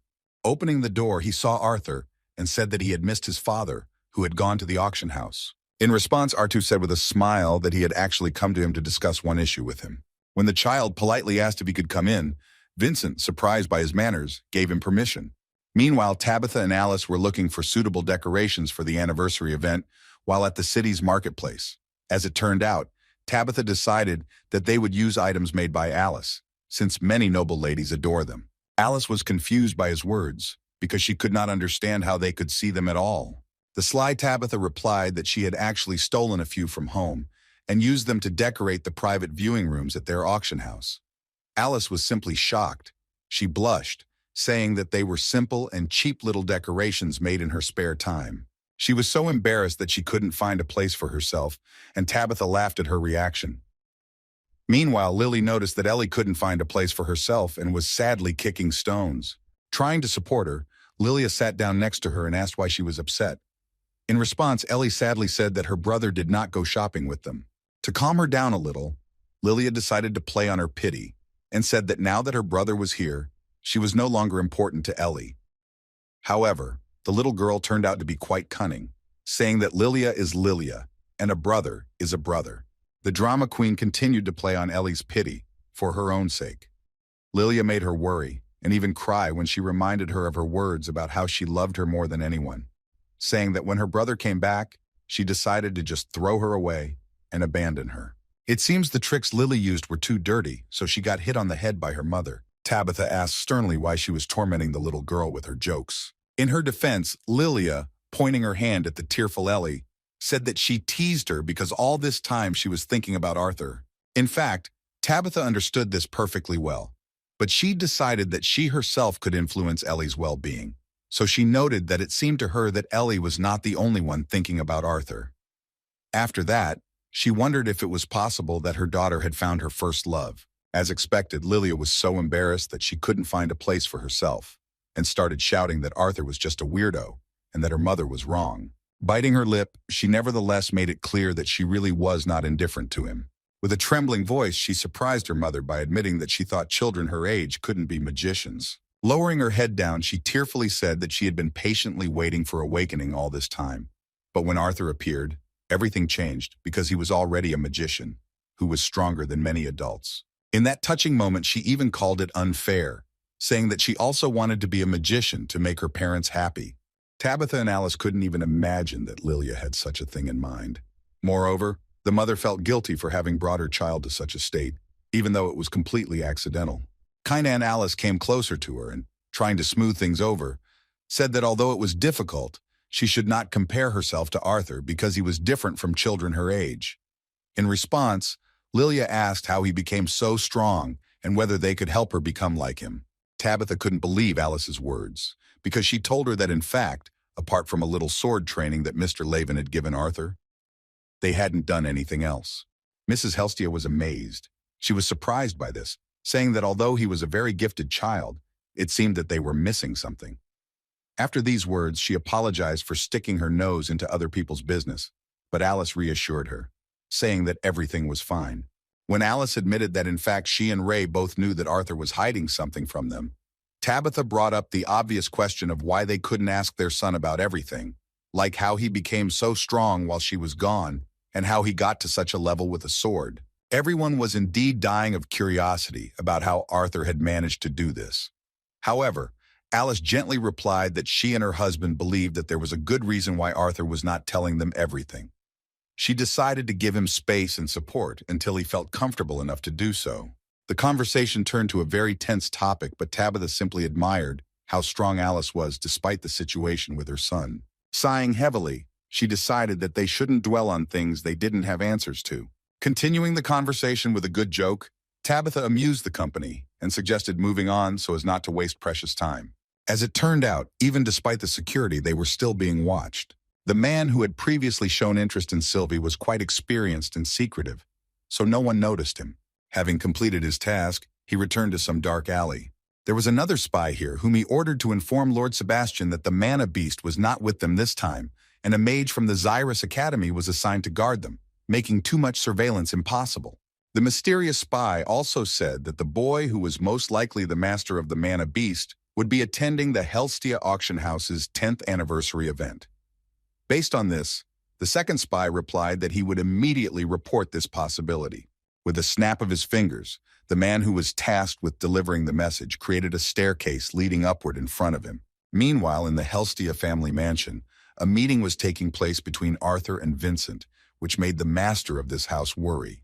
The child sitting before him was enjoying his tea with exquisite grace and seemed to surpass in manners anyone Vincent had ever met before. The situation really seemed unusual. Even the owner of the most successful auction house felt out of place. At one point, he noticed a similarity that was strange to him. He didn't understand what kind of 8-year-old boy this was who gave off such an aura that he was even more nervous than when he had an audience with King Sapen. Arthur himself broke the silence, thanking the gentleman for the tea. Vincent, awkwardly adjusting his glasses, replied that everything was fine. At that moment, Arthur seemed completely different to him compared to when he was with his family. He even began to think that this was the true face of such a terrifyingly strong little boy. The boy himself started the conversation and first of all mentioned that the reason for his sudden visit was that he would like to ask the esteemed Mr. Vincent to get some things for him.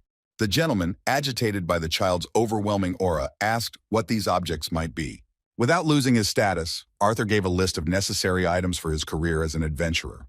Among them was a protective cloak with a hood, a decent sword for his size, and a mask that could change his voice. It was a serious matter. Vincent stood up from his chair and said that the cloak shouldn't be a problem. But with the mask, only a craftsman who is a deviant with an affinity for sound could make it right. He promised that he would try to help, but he couldn't promise anything. In response to the concern shown by his question, Arthur sincerely thanked Vincent with a smile. The gentleman himself was at this moment a little alarmed by his behavior. He did not understand why he was trying so hard to please this boy, being up to his ears in work related to the anniversary auction. As it turned out, it didn't end there. Arthur clarified that he couldn't give any financial compensation for his part since he had no money. Still, he came up with some way to repay Mr. Vincent for his help. Vincent responded that everything was fine because Ray had been a great help to him since he had started working for him. He explained that thanks to him and the training he gives to all the guards, thefts and fights at the auction house were at their lowest in history. Despite understanding that it was an honor for Mr. Vincent to repay his father in this way, Arthur still said that one of the things he wanted to do was help his sister speed up her awakening using the method he had discovered. He said that he knew that neither Vincent nor his wife were mages, so he said that he would help Lilia achieve awakening along with his sister.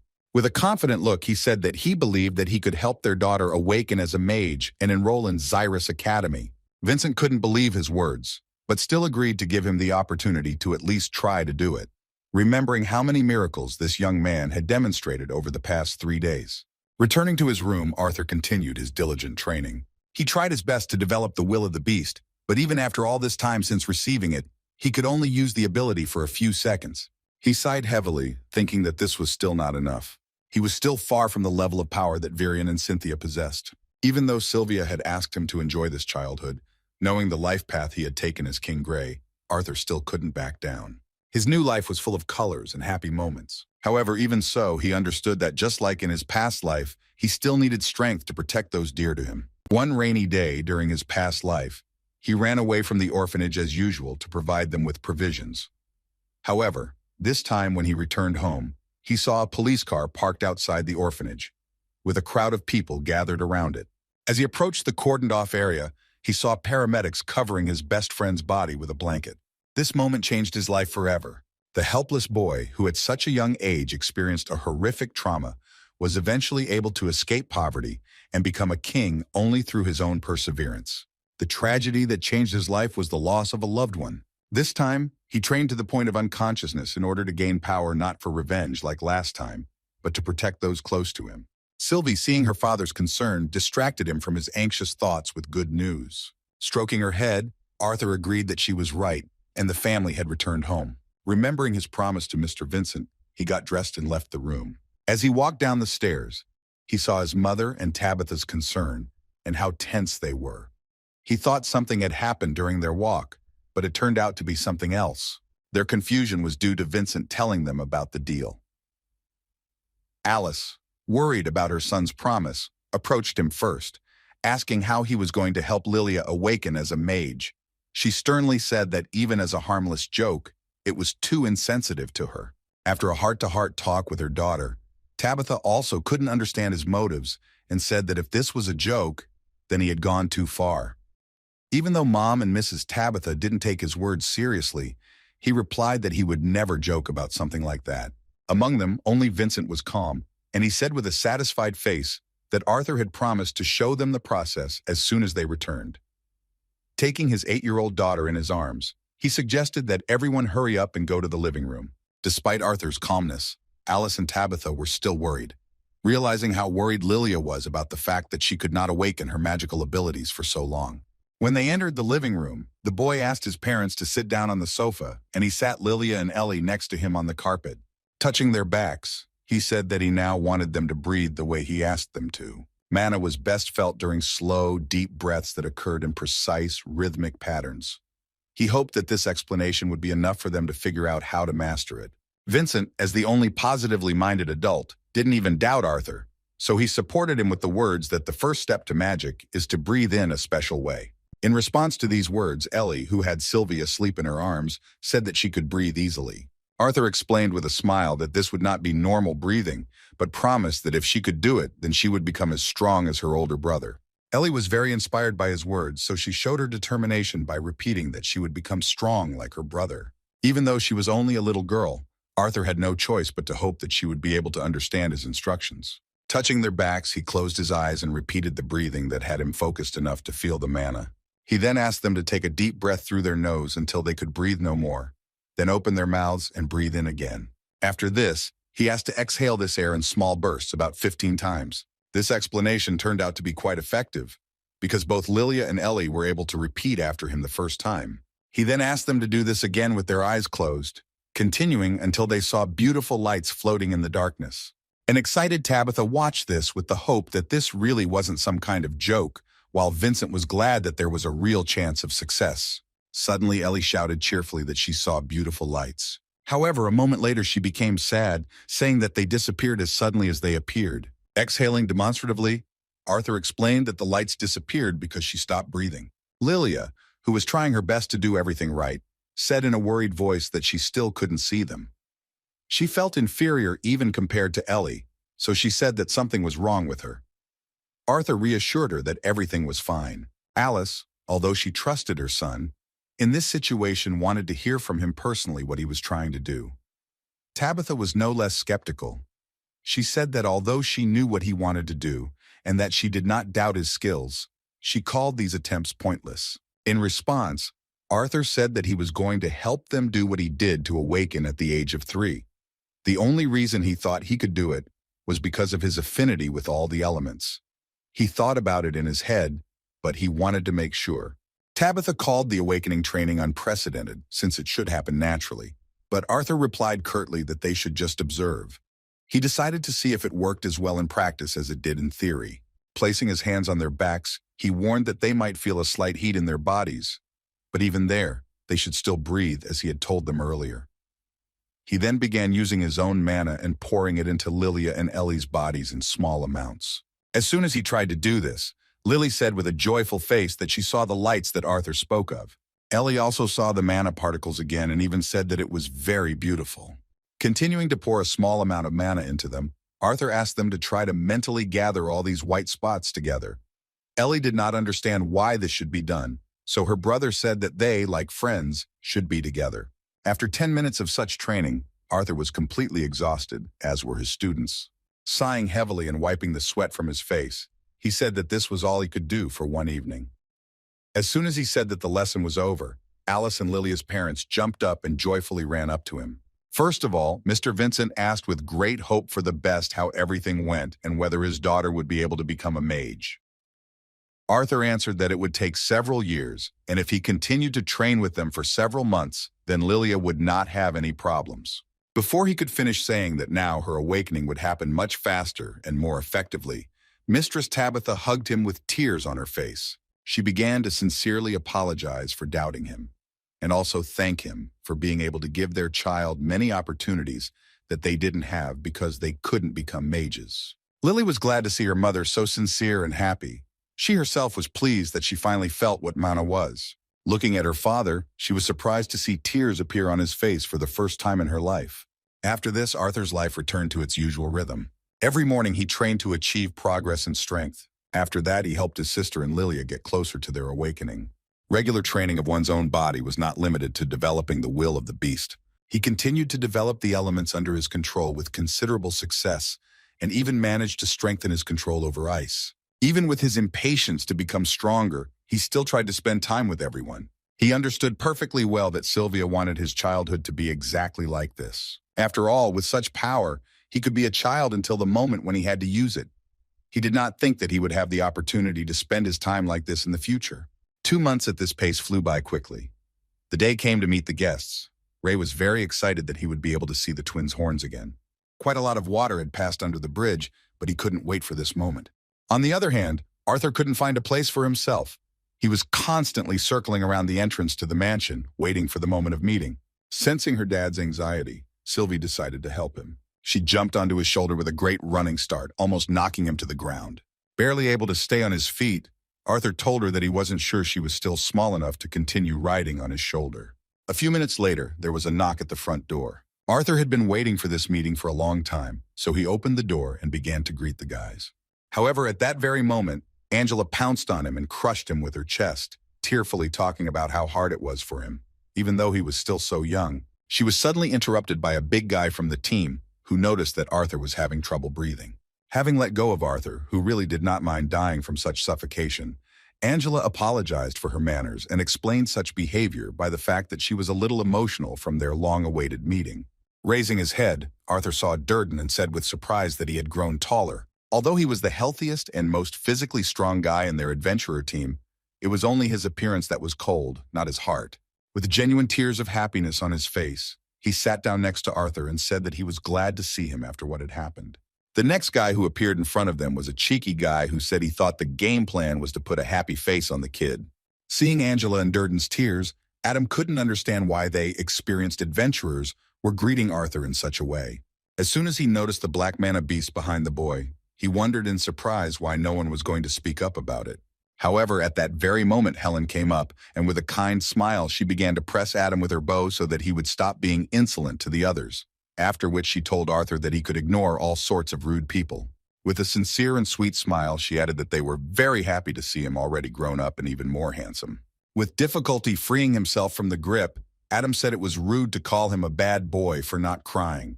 He believed that it was not his fault that he was old enough to control himself. At that moment, the last, most shy and modest member of their team ran between Adam and Helen. Jasmine ran past the boys with tears in her eyes and threw herself at Arthur with hugs. Hugging him tightly, she began to apologize in a trembling voice. During this time, she also grew noticeably because in order to hug Arthur, she had to kneel. At this touching moment, even Adam, who called himself an adult, also began to cry, trying to hide his tears from Helen. Alice and Ray, who were previously part of the team, also could not hide their tears of joy from reuniting with their comrades, as well as their long-awaited meeting with Arthur. It was time for the anniversary event. Mr. Vincent had prepared the most luxurious outfit possible. His captain of security, Ray, was also dressed in rather expensive clothes. Vincent wondered if his friend was sure that the event did not require mages inside. Ray thought that shouldn't be a problem, since they had Angela and another windcrafter rotating the detection barriers around the auction house, as well as Durden guarding the main entrance. Besides, he didn't want people to think they were preparing for war. Satisfied that Ray had thought through the strategy to protect their event well, he said with a cheerful laugh that he was really grateful that their old team had agreed to help with security. Ray himself was glad that the Twin Horns agreed to help, because thanks to them, he was able to place several guards outside around the block next to the auction house.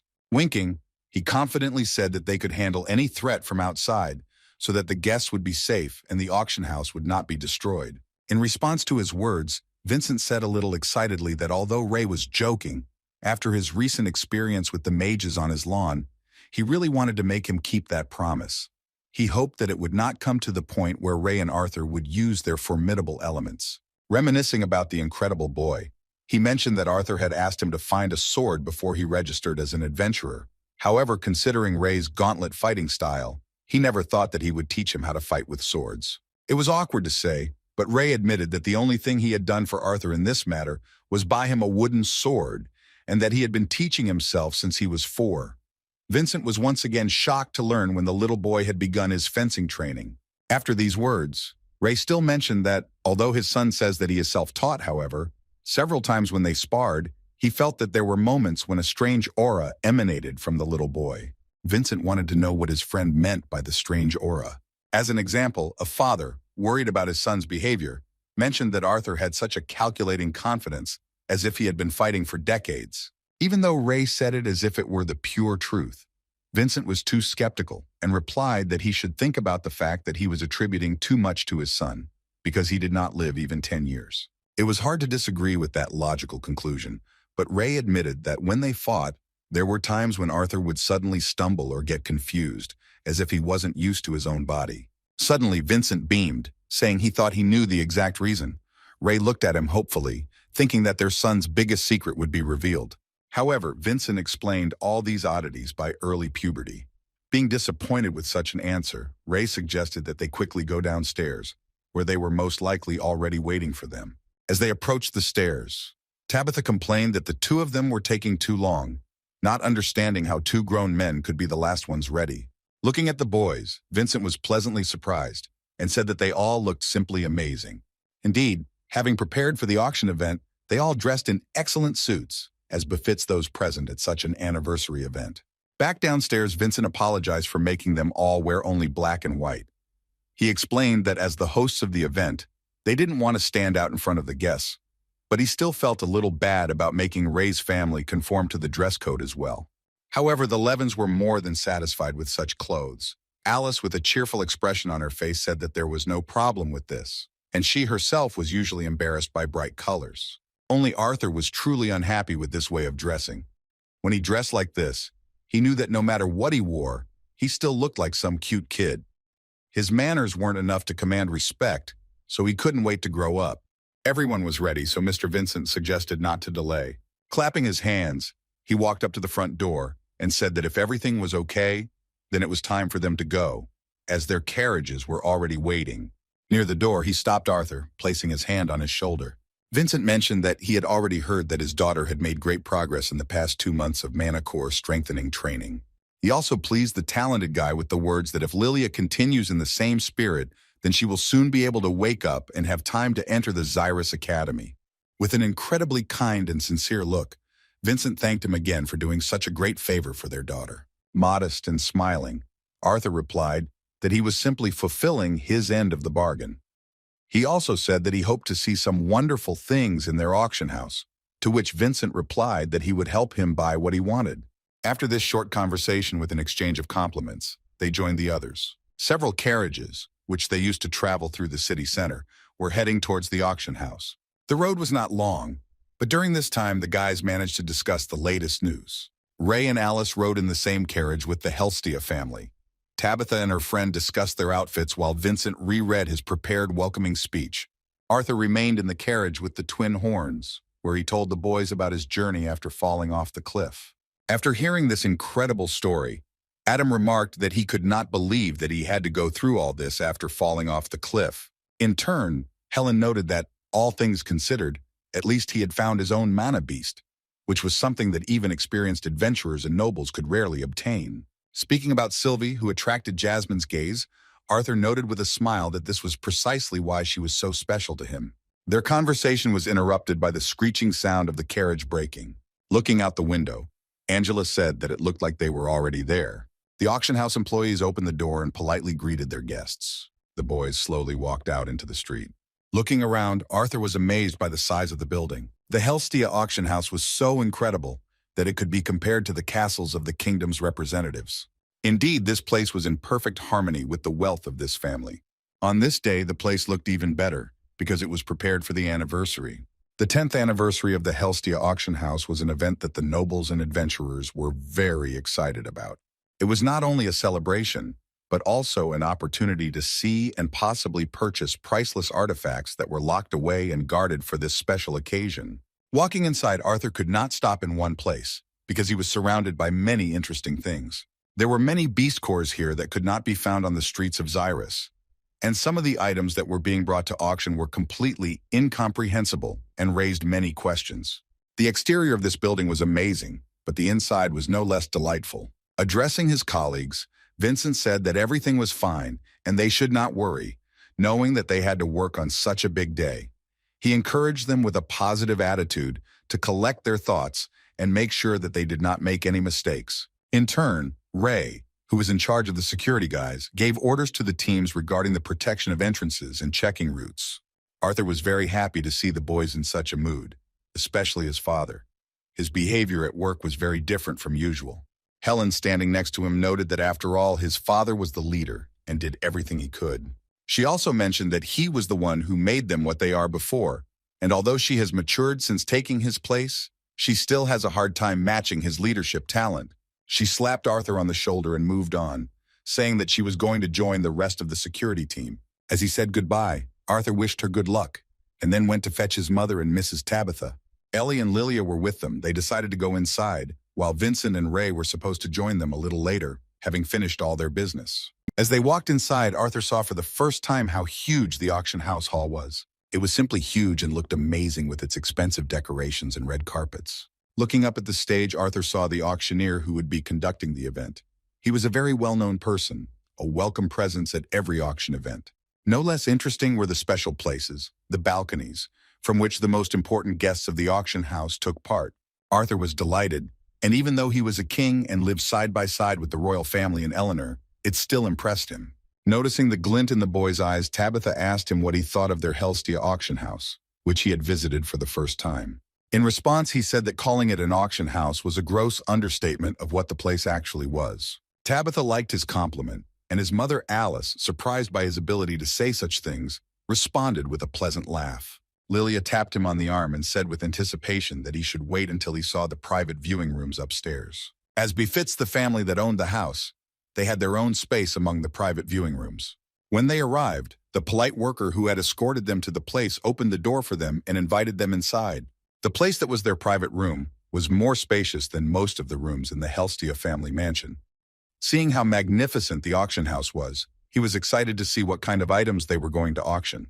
Tabitha distracted him from his thoughts and suggested that everyone make themselves comfortable and have fun, because after Vincent's return, they would be receiving special guests. It was not yet known who they were talking about, but it was clear that these were people of very high status.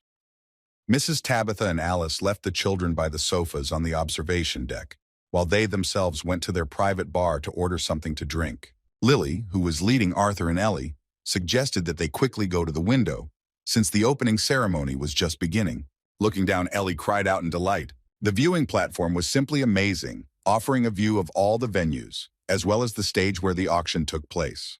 There were a lot of people here, and they all gradually took their places. Returning to the children with a cocktail in hand, Tabitha asked what they were doing.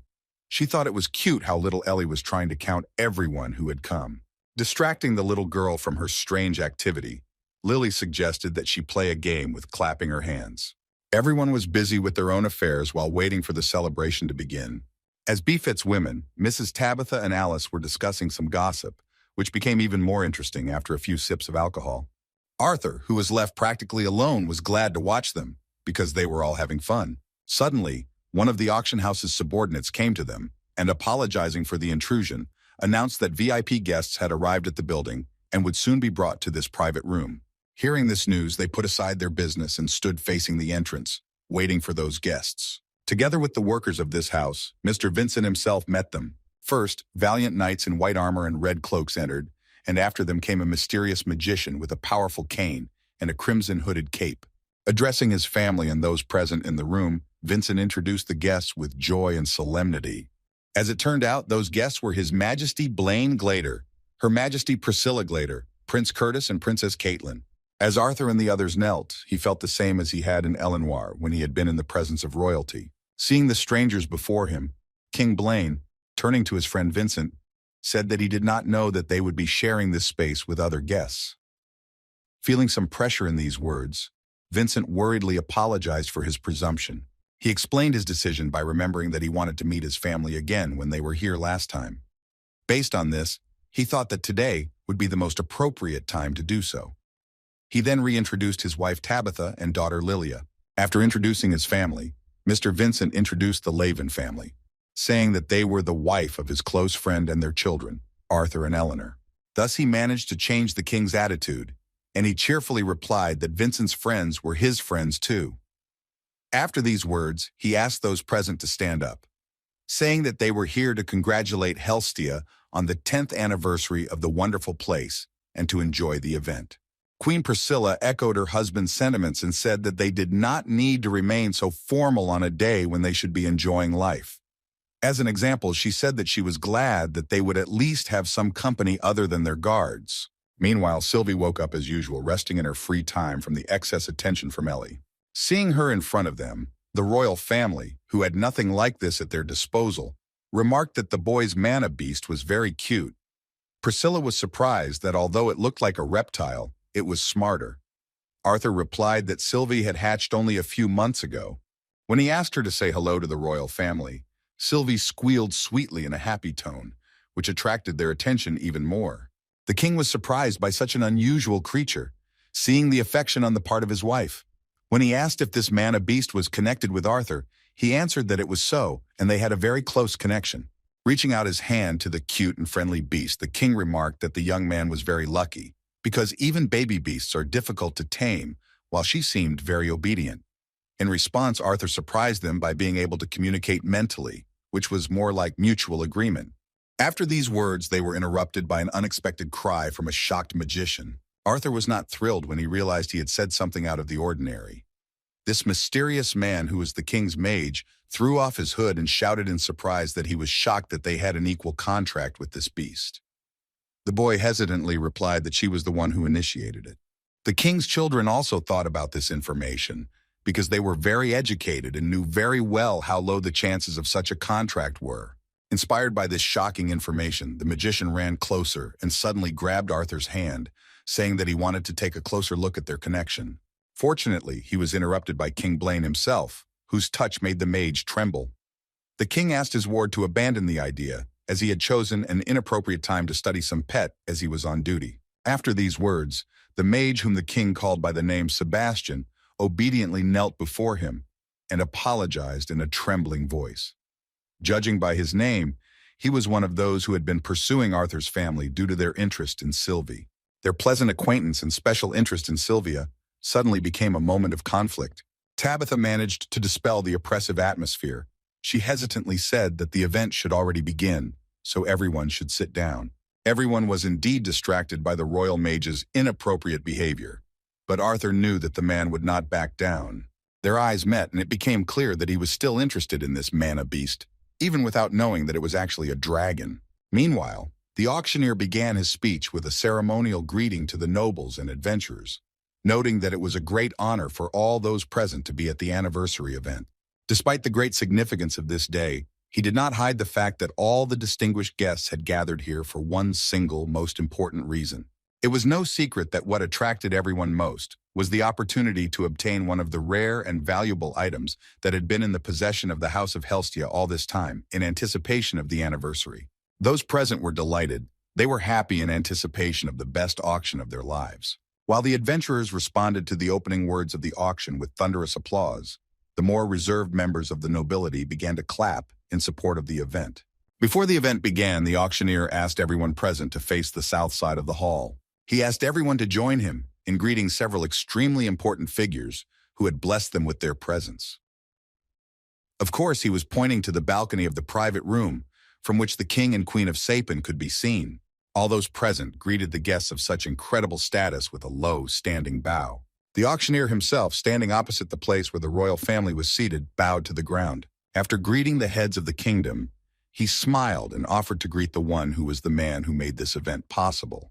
At this point, everyone present dedicated their applause to Vincent Helstia, a man who was also on the southern balcony, and took a few steps towards the railing, greeting those present. Being in the center of events was a familiar thing for Arthur, and he did not show any sign of embarrassment, because it reminded him of his past life. Catching himself in this thought, He began to shake his head to the side, thinking that he was no longer a king and should focus on the current situation. He folded his hands in front of him and sighed heavily, because as a child who had not even reached puberty, he was still too limited in his ability to influence this world. Remembering the old days, he smuggled alcohol from the bar when no one was looking. In order not to attract unnecessary attention, he continued to be near Lilia and Ellie, who were entertaining themselves in their own ways, enjoying delicious ice cream. Mama Alice, Mistress Tabitha, and Queen Prinzilla went aside to discuss their women's affairs. At this moment, the observant Arthur managed to notice that there was a magic wand on the Queen's belt, which indicated that she was a spellcaster.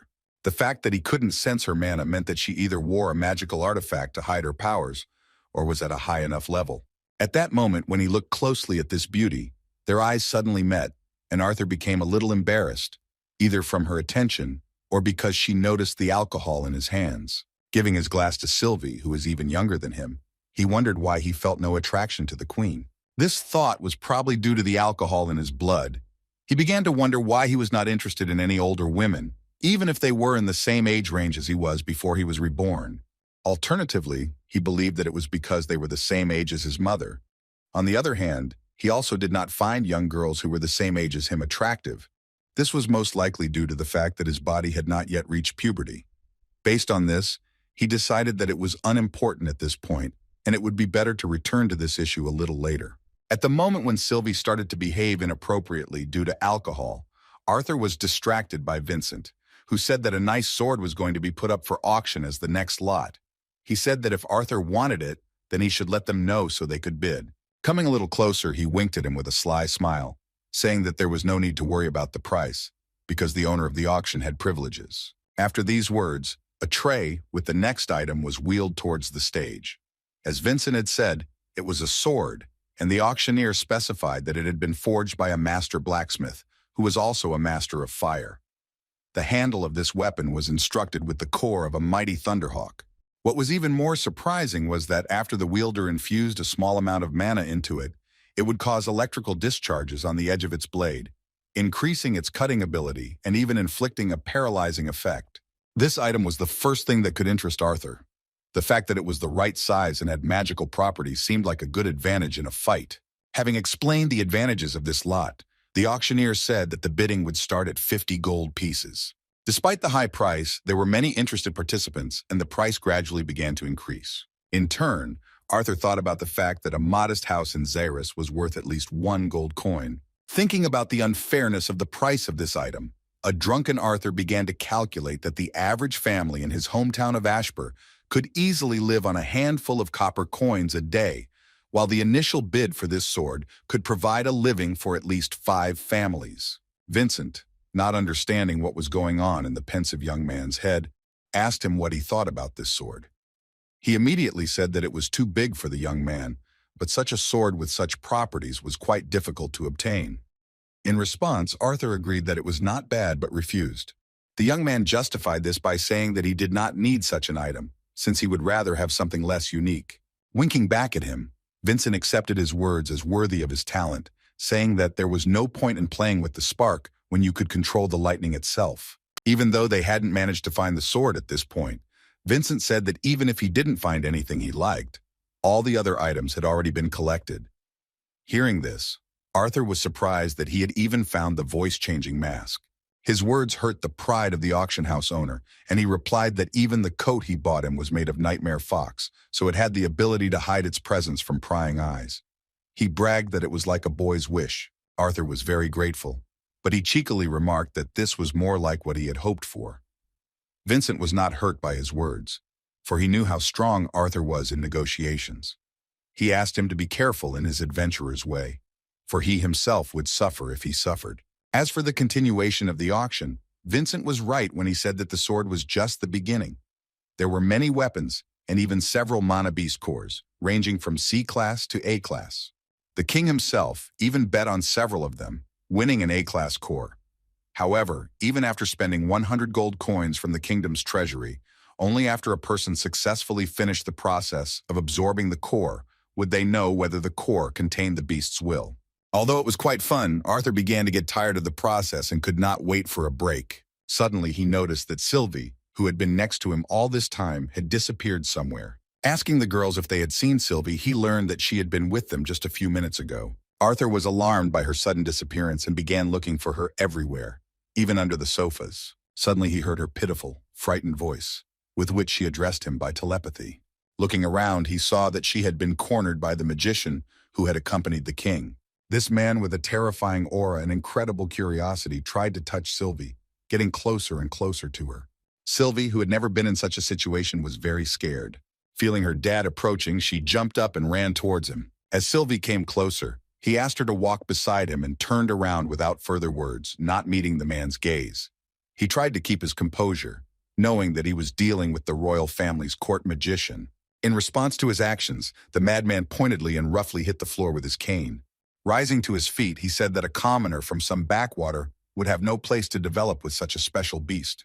Hearing these impudent words, Arthur stopped and asked again what they were talking about. Having established contact with the young man, the magician began to smile disgustingly. He intended to provoke the boy from the very beginning, because he understood that he would achieve his goal at any cost. Looking at Arthur with a threatening gaze, the court magician arrogantly said that this mana beast would become his property. Hearing these insolent words from the disgusting guy, Arthur clenched his fist furiously. His eyes filled with rage and his mind instantly went cloudy. Showing off his murderous aura despite his young age, he asked the impudent man to repeat those words again with a menacing look and a cold tone of voice. A few minutes earlier, nothing foreshadowed this disaster. Vincent continued to watch the auction proceed, but he felt sorry that Arthur hadn't been able to find anything. He thought the boy simply wanted a good quality sword, nothing unusual or inherently strong that would attract unnecessary attention. He was sure that such an object would not be difficult to obtain, and Arthur would find himself a worthy blade when he visited their storage. He was distracted from his thoughts by a gentle touch on the shoulder. It was Mr. Blaine, and upon seeing him, Vincent said that he hoped he was enjoying the event. In response to his words, the king sincerely said that although he did not know how they managed to obtain the A-class silver-furred bear core, he was very pleased with his purchase. With a smile that was in anticipation of using the item, he said that he could only hope that the beast's will was still within the item. Vincent bowed respectfully and replied that he was glad that this modest event had pleased His Majesty. Patting him on the back, the king said with a friendly laugh that the only thing modest here was the organizer himself, because this event was simply of incredible proportions. However, just a moment later, their conversation was interrupted. They froze due to the piercing feeling of fear that spread due to the powerful thirst for blood. Grabbing his heart, Vincent, who is not a magician, understood that this almost tangible thirst for blood was not even directed at him, but it did not allow him to stand on his feet. From such incredible pressure, he fell to his knees. The king, worried about his friend's well-being, shouted his name, while his guards drew their swords from their sheaths and began to run in their direction. Vincent, clutching his neck from the feeling of suffocation, could not understand what was happening. He was sure that the auction house's security was top-notch. The royal guards immediately took their places around the royal faces, and Queen Priscilla, taking out her magic wand, asked not to worry about her and to protect the children. Mr. Blaine was ready for this challenge. He had an incredible artifact in the form of a ring, with which he could carry various objects with him. Thanks to this storage, he drew his sword in an instant. Having prepared for battle, he turned to the stranger who dared to attack the royal family and ordered him to show himself. The royal guard and Mistress Priscilla protected Tabitha, Alice, and their children. King Blaine and the rest of the knights stood up to protect Prince Curtis and Princess Caitlin. The only one of the royal retinue who was unable to fight was the court magician, who sat trembling on the floor, holding his magic staff in his hands. He was shaking in fear because of the powerful bloodlust of the one who had created this commotion. Arthur knew that he had done a great wrong for losing control of himself and causing real trouble for the royal family. As soon as he realized his mistake, he stopped using the overwhelming bloodlust, and the silence was interrupted by the cry of a frightened Ellie. A moment later, Vincent felt relieved, but still could not understand what had really happened. Then the front door to their private room opened with a bang, and Ray, Adam, and Jasmine ran inside, anxiously asking if everything was okay. One of the royal knights answered the question. He assured that everything was fine, but specified that it was worth searching the room and checking the surrounding area. Without wasting any time, Mr. Ray gave orders to his comrades to check the surrounding area. The oppressive atmosphere returned to this place again. Arthur was very sorry that he had created such problems, but he could not admit that it was his doing. In turn, the court magician, who had disgraced himself in front of the child, could not reveal the true cause of the commotion. Sylvie was okay, but also worried about the situation, realizing that her dad had created a mess. Their silence was broken by one of the guards of this event, who informed His Majesty that Captain Laven had detained an uninvited guest. This report was enough to calm King Blaine, who was worried about the situation. Even Arthur was surprised that such news satisfied him, and yet Arthur was grateful to this unexpected guest, for his sacrifice had not been in vain. The noise that had been foisted on this poor fellow must make him an object of torture. Luckily, Sebastian became the butt of the jokes. The royal knights couldn't understand how the royal court magician could fall on his ass because of a little intimidation from an intruder. When one of them said that he would lose his head, he furiously justified himself by saying that he slipped. While everyone present sighed heavily because the danger turned out to be a false alarm, Sebastian looked worriedly at the child who actually caused this commotion. A moment later, he looked away from the calm and stern young man out of anger at the fact that he had mocked him with nothing more than a thirst for blood. Meanwhile, the auctioneer thanked the guardsmen for their service and announced the continuation of the show. Next to him was the last lot of this anniversary event, and he said that tradition demands that the best item be saved for last, and he himself is not one to neglect them. Solemnly presenting the last lot, he intriguingly asked who would be the lucky one who would be able to acquire such a wonderful treasure. A moment later, he showed off what had been left for the final auction, and everyone present saw a roaring child of the world lion. After showing this wonder that fascinated all the nobles and special guests, he gave a little information for those who do not know this magnificent mana beast. He said that an adult world lion has the ability to become a powerful assistant and even reach a class. Looking around, Arthur, sternly observing the vile court magician, noticed that the hypocritical guy didn't even pay attention to the other mana beast. Continuing the presentation of the last lot, the auctioneer made it clear that this means that care and gentle treatment of this beautiful animal will allow its owner to one day become a legendary animal tamer. The first bet was 500 gold, so only representatives of noble families, nobles who had especially large sums of money, could participate. Not even a minute passed before the largest bet reached 800 gold coins. Just when it seemed that the last lot had been sold for such an incredible sum, the biggest player joined the auction again. His Majesty proudly raised the sign with the largest amount.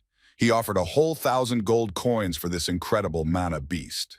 Seeing his interest, the nobles began to laugh awkwardly, realizing that they had no place in this competition. Turning to Mr. Blaine, Vincent remarked that it seemed that no one wanted to bargain with their king. After these words, he congratulated him in advance on winning the auction, saying that 1 plate of white gold would be more than enough. Thanking him for his attention and generosity, the auctioneer asked what the king's plans were for the new royal pet and whether he would tame it himself. In response, Blaine thoughtfully said that no matter how tempting it would be to have a relationship with it, he could not do it. In fact, he was thinking of giving this noble beast to his heir, Prince Curtis. As soon as the king said that everything depended on how much effort his son would put in, Curtis rose proudly from the sofa and resolutely said that he would do everything in his power to justify his father's wildest hopes.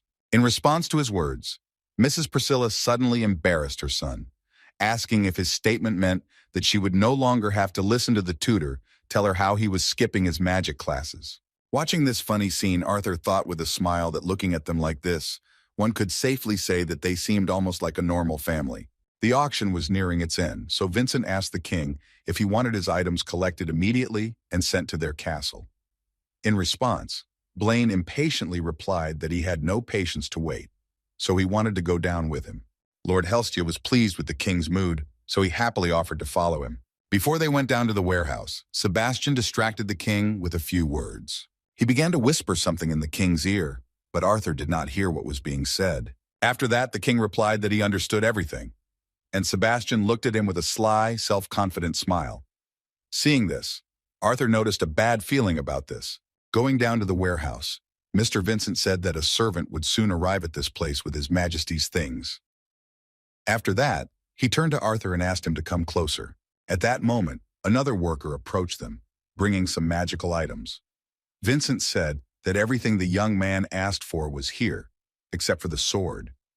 Regarding the sword, he thought it would be better if Arthur looked around himself and tried to find something he liked. At that moment, his mother came up to him and said solicitously that she would hold his things while he looked for a sword.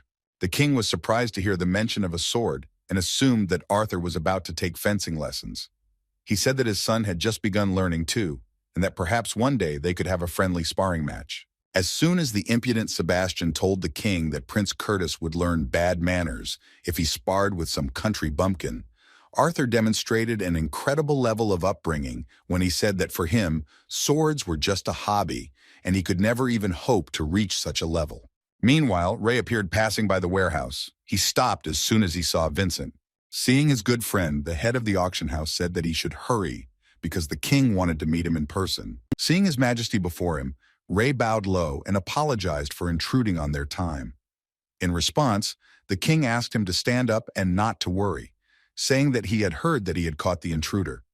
Based on this, he decided that Vincent had found himself a reliable assistant. Raising his head, the modest and well-mannered Ray said that he was not worthy of such praise from His Majesty because he was simply doing his duty. Pointing his hand at Arthur, King Blaine turned to Reynolds Laven and asked if this was indeed his son. Ray confirmed this and asked if anything had happened to disturb his master. In response, King Blaine explained that his mage Sebastian had been serving in the royal guard for many years, having helped their family countless times. For the excellent service he had given to him and their country, he felt the need to reward him from time to time.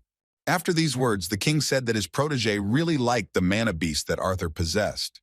Hearing this, the young man realized what they had been talking about and why that disgusting guy was looking at him with such a smile. Looking at the boy who was shocked by what was happening, the king said that if the Lewin family provided the royal family with their son's mana beast, then they would be doing the kingdom a very great favor. King Sapen's own words about his vile court mage Sebastian taking a liking to Arthur's mana beast put Ray in the most awkward position he could remember. Looking at his son, he wanted to know what he thought about it. It was clear from just one look that Arthur was devastated by the gravity of the situation and was not ready to let go of Sylvie, who also looked extremely confused. Ray, who didn't know how to respond in this situation, tried to answer something but couldn't find the right words. King Blaine, who thought the situation was under control, as he was very much trying to achieve his goal, thought that this was about the difficulties with this matter. So he said that he would be more than happy to compensate them for this mana beast and hire a mage to break the contract with his son at their expense. Bowing again to His Highness, Ray said that he had to apologize to them. He lowered his head and said with great tension and emotion that neither he nor his wife had anything to do with their son's mana beast, since he had received it himself, which is why they could not speak on his behalf on this matter. Alice, watching this difficult situation, felt very excited and could not utter a word. With a thoughtful look, the king turned his attention to Arthur himself. He was not used to having dialogues with children because he understood that one should not expect reasonableness from them, and he understood, especially when it comes to a child not from a noble family. What was unusual was how cold and determined Arthur's gaze was, demonstrating with just one look that he denied such a possibility. King Blaine had never seen anyone resist his will so much. Noticing this look from the child, Sebastian became angry and shouted at Arthur why his parents didn't teach him to lower his eyes when he spoke to those who were higher in status than him. Greeting Arthur again and addressing him as a child, the king said that there was no need to repeat himself, for he had certainly heard the conversation with his father. He asked him what he thought of it, and mentioned that he certainly had a sword in his arsenal worthy of any young knight. Arthur lowered his head and thought that he should calm down and concentrate at such a crucial moment. Sighing heavily, he reminded himself that he was dealing with someone who was still the king of Sapen and had the greatest power among all people. Bowing respectfully, Arthur thanked His Majesty for his kind offer, then shocked everyone present with his polite refusal, saying that even the most magnificent sword would never replace Sylvie. Seeing this, Sebastian began to scream, but the king stopped him. Understanding the boy's affection, Blaine asked him what he thought about trading for the world lion cub. At that moment, Curtis said that he thought it belonged to him. Despite his son's words, the king did not back down, saying that reptiles rarely become as strong as true predators. To their surprise, Arthur coldly refused even this offer. He could barely contain himself, politely apologizing for not being able to clearly express the first time that he did not want to give away, sell, or exchange Sylvie, who was so dear to him. At this point, King Blaine, who always got what he wanted, could not stand it any longer. After remaining silent for a few seconds, he said more sternly that he had asked him for a favor twice, but he was not going to repeat it several more times. The king warned that his patience was running out, and then asked one last time if the youth would give up his mana beast. Arthur was already shaking with anger and angrily clenched his fist because the situation seemed hopeless. Suddenly, he calmed down and asked to be allowed to ask His Majesty a question as well. Sebastian believed that the mana beast was already in his hands, while the king, surprised by such adult words from the lips of a child, froze in anticipation of that very question. What came out of Arthur's mouth shocked everyone present. He asked a horribly disrespectful question about how much King Blaine was willing to sell his children for. Raising his head, he began to speak calmly, as if he were equal in this dialogue with the king himself. Arthur said that the king had already asked him 3 times and was refused 3 times, which indicates that his pride does not allow him to accept his refusal. That was why, looking at His Majesty, he assumed that King Blaine simply did not realize the seriousness of what he was asking. Speaking of the hope that his question would clarify the situation, he asked again how much money the Glader King himself would demand in exchange for his son or daughter. The royal family, hearing such insolence towards them, was shocked because nothing like this had ever happened before. Even though they were friendly and talked to them as friends, they could hardly come to terms with what had happened. Vincent and the Elven family knew that Arthur had incurred the wrath of the king himself. They could not even imagine what would happen next. While the king stood in a stupor from such words from the mouth of a child, Sebastian looked towards one of the royal knights who nodded in response. A moment later, the knight drew his sword and made a quick dash towards the youth who was insolent towards the king. Shouting that the boy was an uncouth country bumpkin, he nervously asked how he dared insult the king and his family. Arthur did not turn around, and Sylvie, who looked in the direction of the attacker who swung his heavy sword high, completely trusted her dad. Looking at the blade that was moving towards him, Arthur was surprised that the royal knight was concentrating all of his mana into his sword, meaning that he was going to cut a normal child in half right in front of the royal family and his parents. Seeing the knight's pathetic attempt, Arthur decided to remain calm and keep the flow of mana calm and steady to easily avoid this blow. Controlling his feelings, he made a small movement back at the last moment, losing only a few hairs. Anticipating his opponent's movement, he took control of the trajectory of his strike. With a loud clang, the knight's sword became stuck in the tile, while Arthur dodged the blow without any problem. Holding his opponent's arm, Arthur brought the knight's balance to an end, then gathered mana in his right fist to strike. With a huge whistle, he sent a blow towards him, aiming to smash the opponent, using both his strength and his own momentum against him. A furious blow, with all the conditions for a successful counterattack met, destroyed the royal knight's helmet and threw it aside. The blow was so strong that even the royal knight could not withstand it and instantly lost consciousness in front of everyone. The royal mage who started this conflict was furious that the knight had missed a great chance. Understanding the gravity of the situation, Sebastian began to use his cane, thinking that even if he was punished, he would take matters into his own hands. He could not leave empty-handed, because the king did not understand that a mana beast capable of forming an equal contract at such an age would be beyond Class A. Anticipating success in obtaining such a rare mana beast, the vile court mage aimed one of his powerful spells at the child who had just struck the royal knight. At this point, Arthur had not yet managed to even raise his head, although he felt that magic was directed at him. Ray and Alice, scared that their child was going to be killed by the court magician, rushed towards him, but it was too late. However, in the midst of this chaos, time suddenly stopped for everyone except Sebastian and Arthur.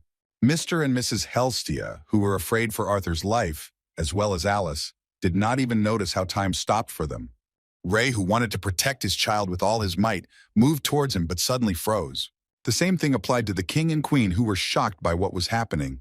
The prince and princess were horrified to realize that members of their guard had raised their weapons against the impudent youth of their age. Ellie, frightened by this commotion, threw herself into Lilia's arms. While everyone in the room froze in place, Sebastian and Arthur were able to continue their fight. The court mage, who had cast a spell on his opponent, was surprised to see his magic suddenly dissipate. Arthur, who had just sent one of the king's knights to sleep, began to rise to his feet. Sebastian, who thought there was something wrong with his staff, did not yet understand what was really going on. The youth sternly replied that his attempts to attack were useless, as spells that required surrounding mana to be cast would not work. For the two of them, time really stood still. The young man's gaze became cold and threatening, so much so that the magician began to tremble with fear. As soon as Arthur raised his head and showed his eyes, in addition to his murderous aura, a marking similar to the one Sylvia had appeared under his eyes. The court magician, who was frightened by the boy's strength, began waving his trembling hands and panickingly saying that he should not approach, because he was pathetic if he thought that he was a worthy opponent for the royal family's magic caster. In just a moment, Arthur launched an attack with incredible speed, appearing behind his opponent. He coldly replied that even in this state, he was still stronger than some arrogant mage from Sapen. Sebastian was shocked that this young man was able to suddenly appear behind him. Within a moment, he felt a terrible pain coming from his broken right leg. In a split second, Arthur launched an attack that turned his bones into sand. Falling to the ground, Sebastian began to scream hysterically in pain.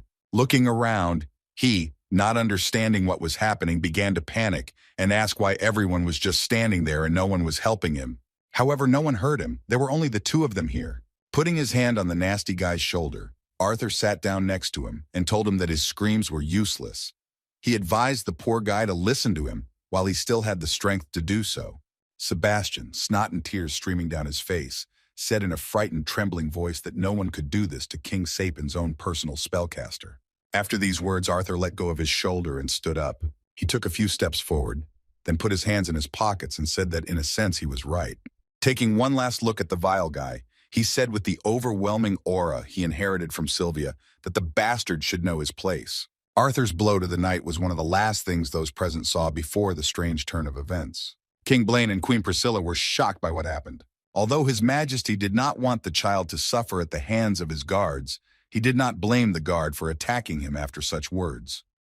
Still, he could not understand how this commoner child managed to defeat the knight. It seemed to him that his guard had tripped or something. A moment later, he heard a sharp whistle, followed by the sound of something falling behind him.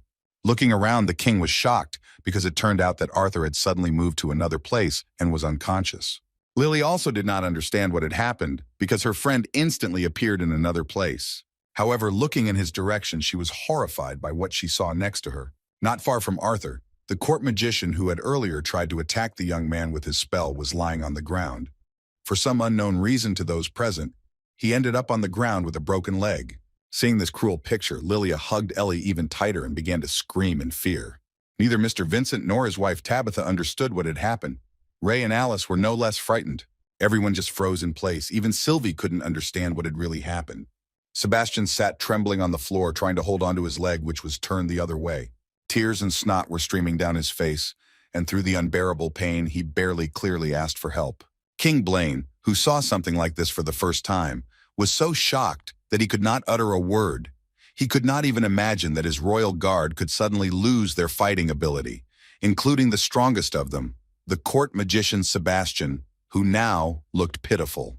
The knights were about to finish their comrade's work, but Queen Priscilla, who was hugging her frightened daughter, shouted for them to stop messing around and quickly examine Sebastian, and also immediately bring a healing mage to this place. At this point, Arthur lay unconscious on the floor and did not know what was happening after his battle. In the end, the conflict ended at this moment, incomprehensible to those present.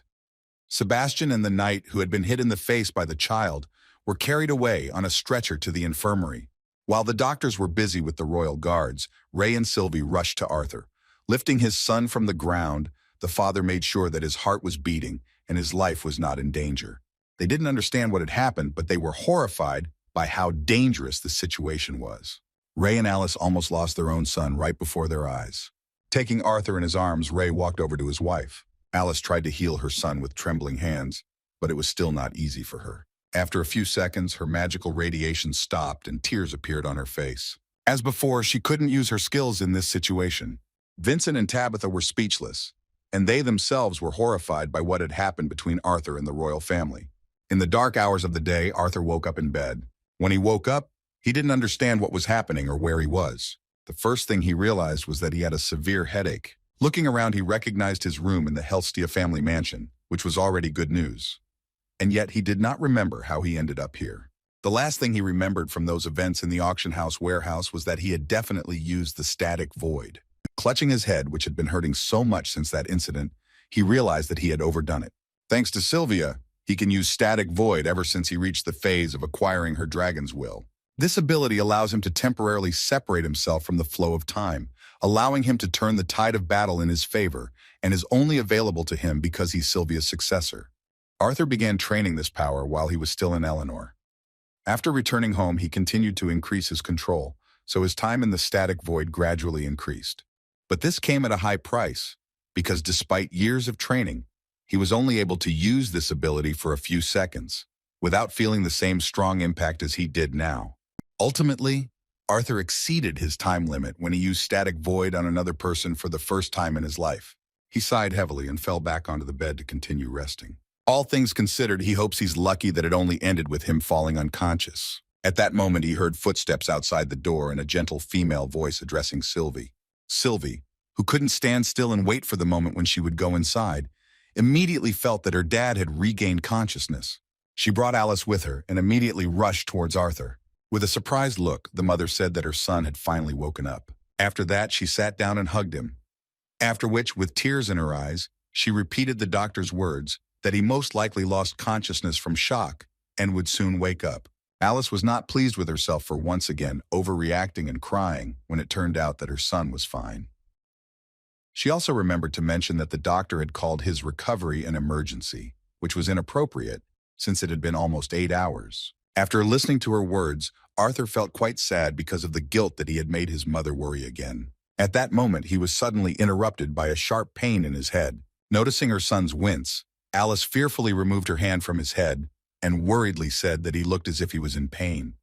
Arthur replied that it was nonsense, after which he asked what happened after he lost consciousness. Alice lowered her head and remembered that no one was in their right minds back then, especially the children. So the king and his family apologized and left the Helstia auction house. She then mentioned that his father was in the living room with the king's representative, and they were discussing what had happened. Hearing this, Arthur stood up and said that he wanted to see how they were doing down there. In response, Alice said that she wanted to visit Ellie and, just in case, spend the night in her room. When she asked again if everything was okay, Arthur replied with a sweet smile that she shouldn't worry and that she could calmly rest a little after these disturbing events. To stop her from worrying so much, Arthur asked Sylvie to go with her mother to Ellie. As Arthur walked down the stairs to the living room, he began to hear his father talking to the king's representative. Ray was trying to defend their interests, saying that this was not something that could be compensated for with money. It was about the situation, and Arthur's father was shocked that his son had almost been killed in the chaos. Even though the conversation was in full swing, Arthur still decided to join in. Seeing him, Reynolds was very glad that he had finally woken up. Scratching the back of his head, Arthur walked inside and said that he felt fine, after which he asked what was going on. Ray, standing next to his son for whom he was so worried, explained with displeasure that the king's representative had simply thrown in a few coins as a token of apology from His Highness for that so-called little incident. Putting the tea aside, the king's representative stood up and said that he was glad to see Arthur Laven in good health. He introduced himself as Jasper Cogreat and said that he was there on behalf of His Majesty to offer his deepest condolences for what had happened that morning. As he offered his condolences, he pointed to a bag of gold on the table. Despite the attempt at manipulation, Arthur did not act like a child and responded with status, not paying attention to the money. Sitting down opposite the guest, he decided to simply play the scene in the role of a humble victim. Looking at Jasper, he thanked him for having come all this way. Although Jasper had heard that the boy was a commoner, he was surprised to find that he had good manners despite his age. He went on to mention that he had told his father most of what had happened, but he wanted to let him know that both of the men who had attacked him had been removed. Hearing these words again, Ray asked to clarify whether the king had really slapped them and simply waved goodbye for almost killing his son.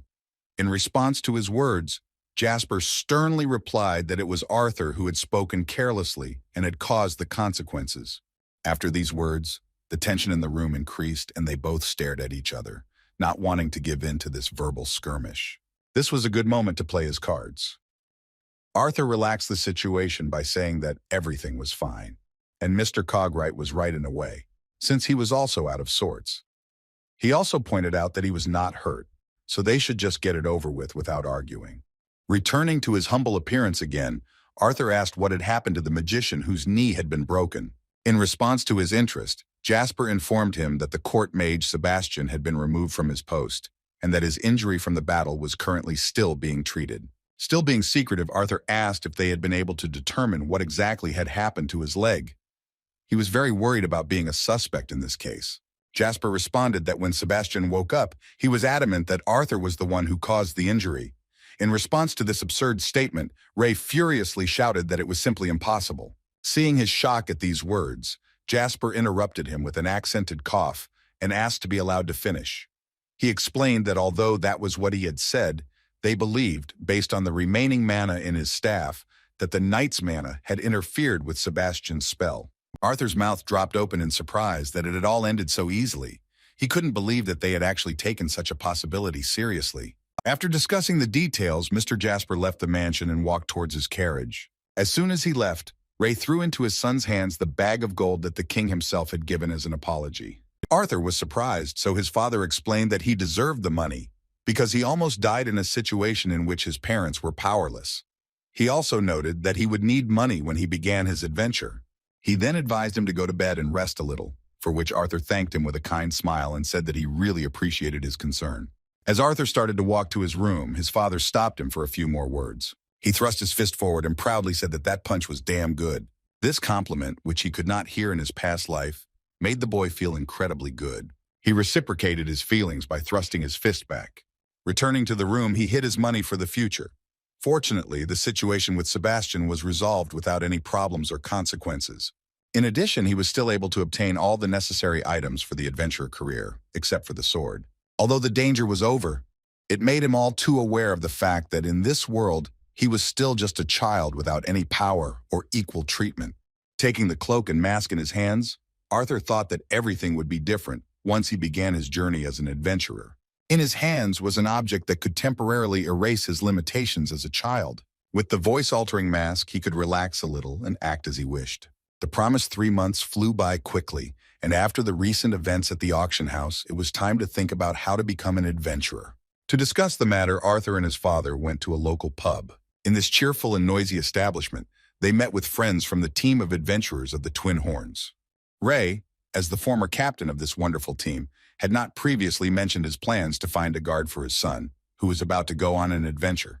Having told them what they had planned, he asked who could become a support for the young and promising magician. Adam was the first to respond to his proposal, but he spoke of refusal, since he was not yet ready for such an undertaking. He explained this by saying that babysitting children is not his strong point. Moreover, it is not clear whether he was joking or not. He clarified that it will not be easy to work with a character like Arthur's, because if he doesn't like something, he can even kill him in his sleep.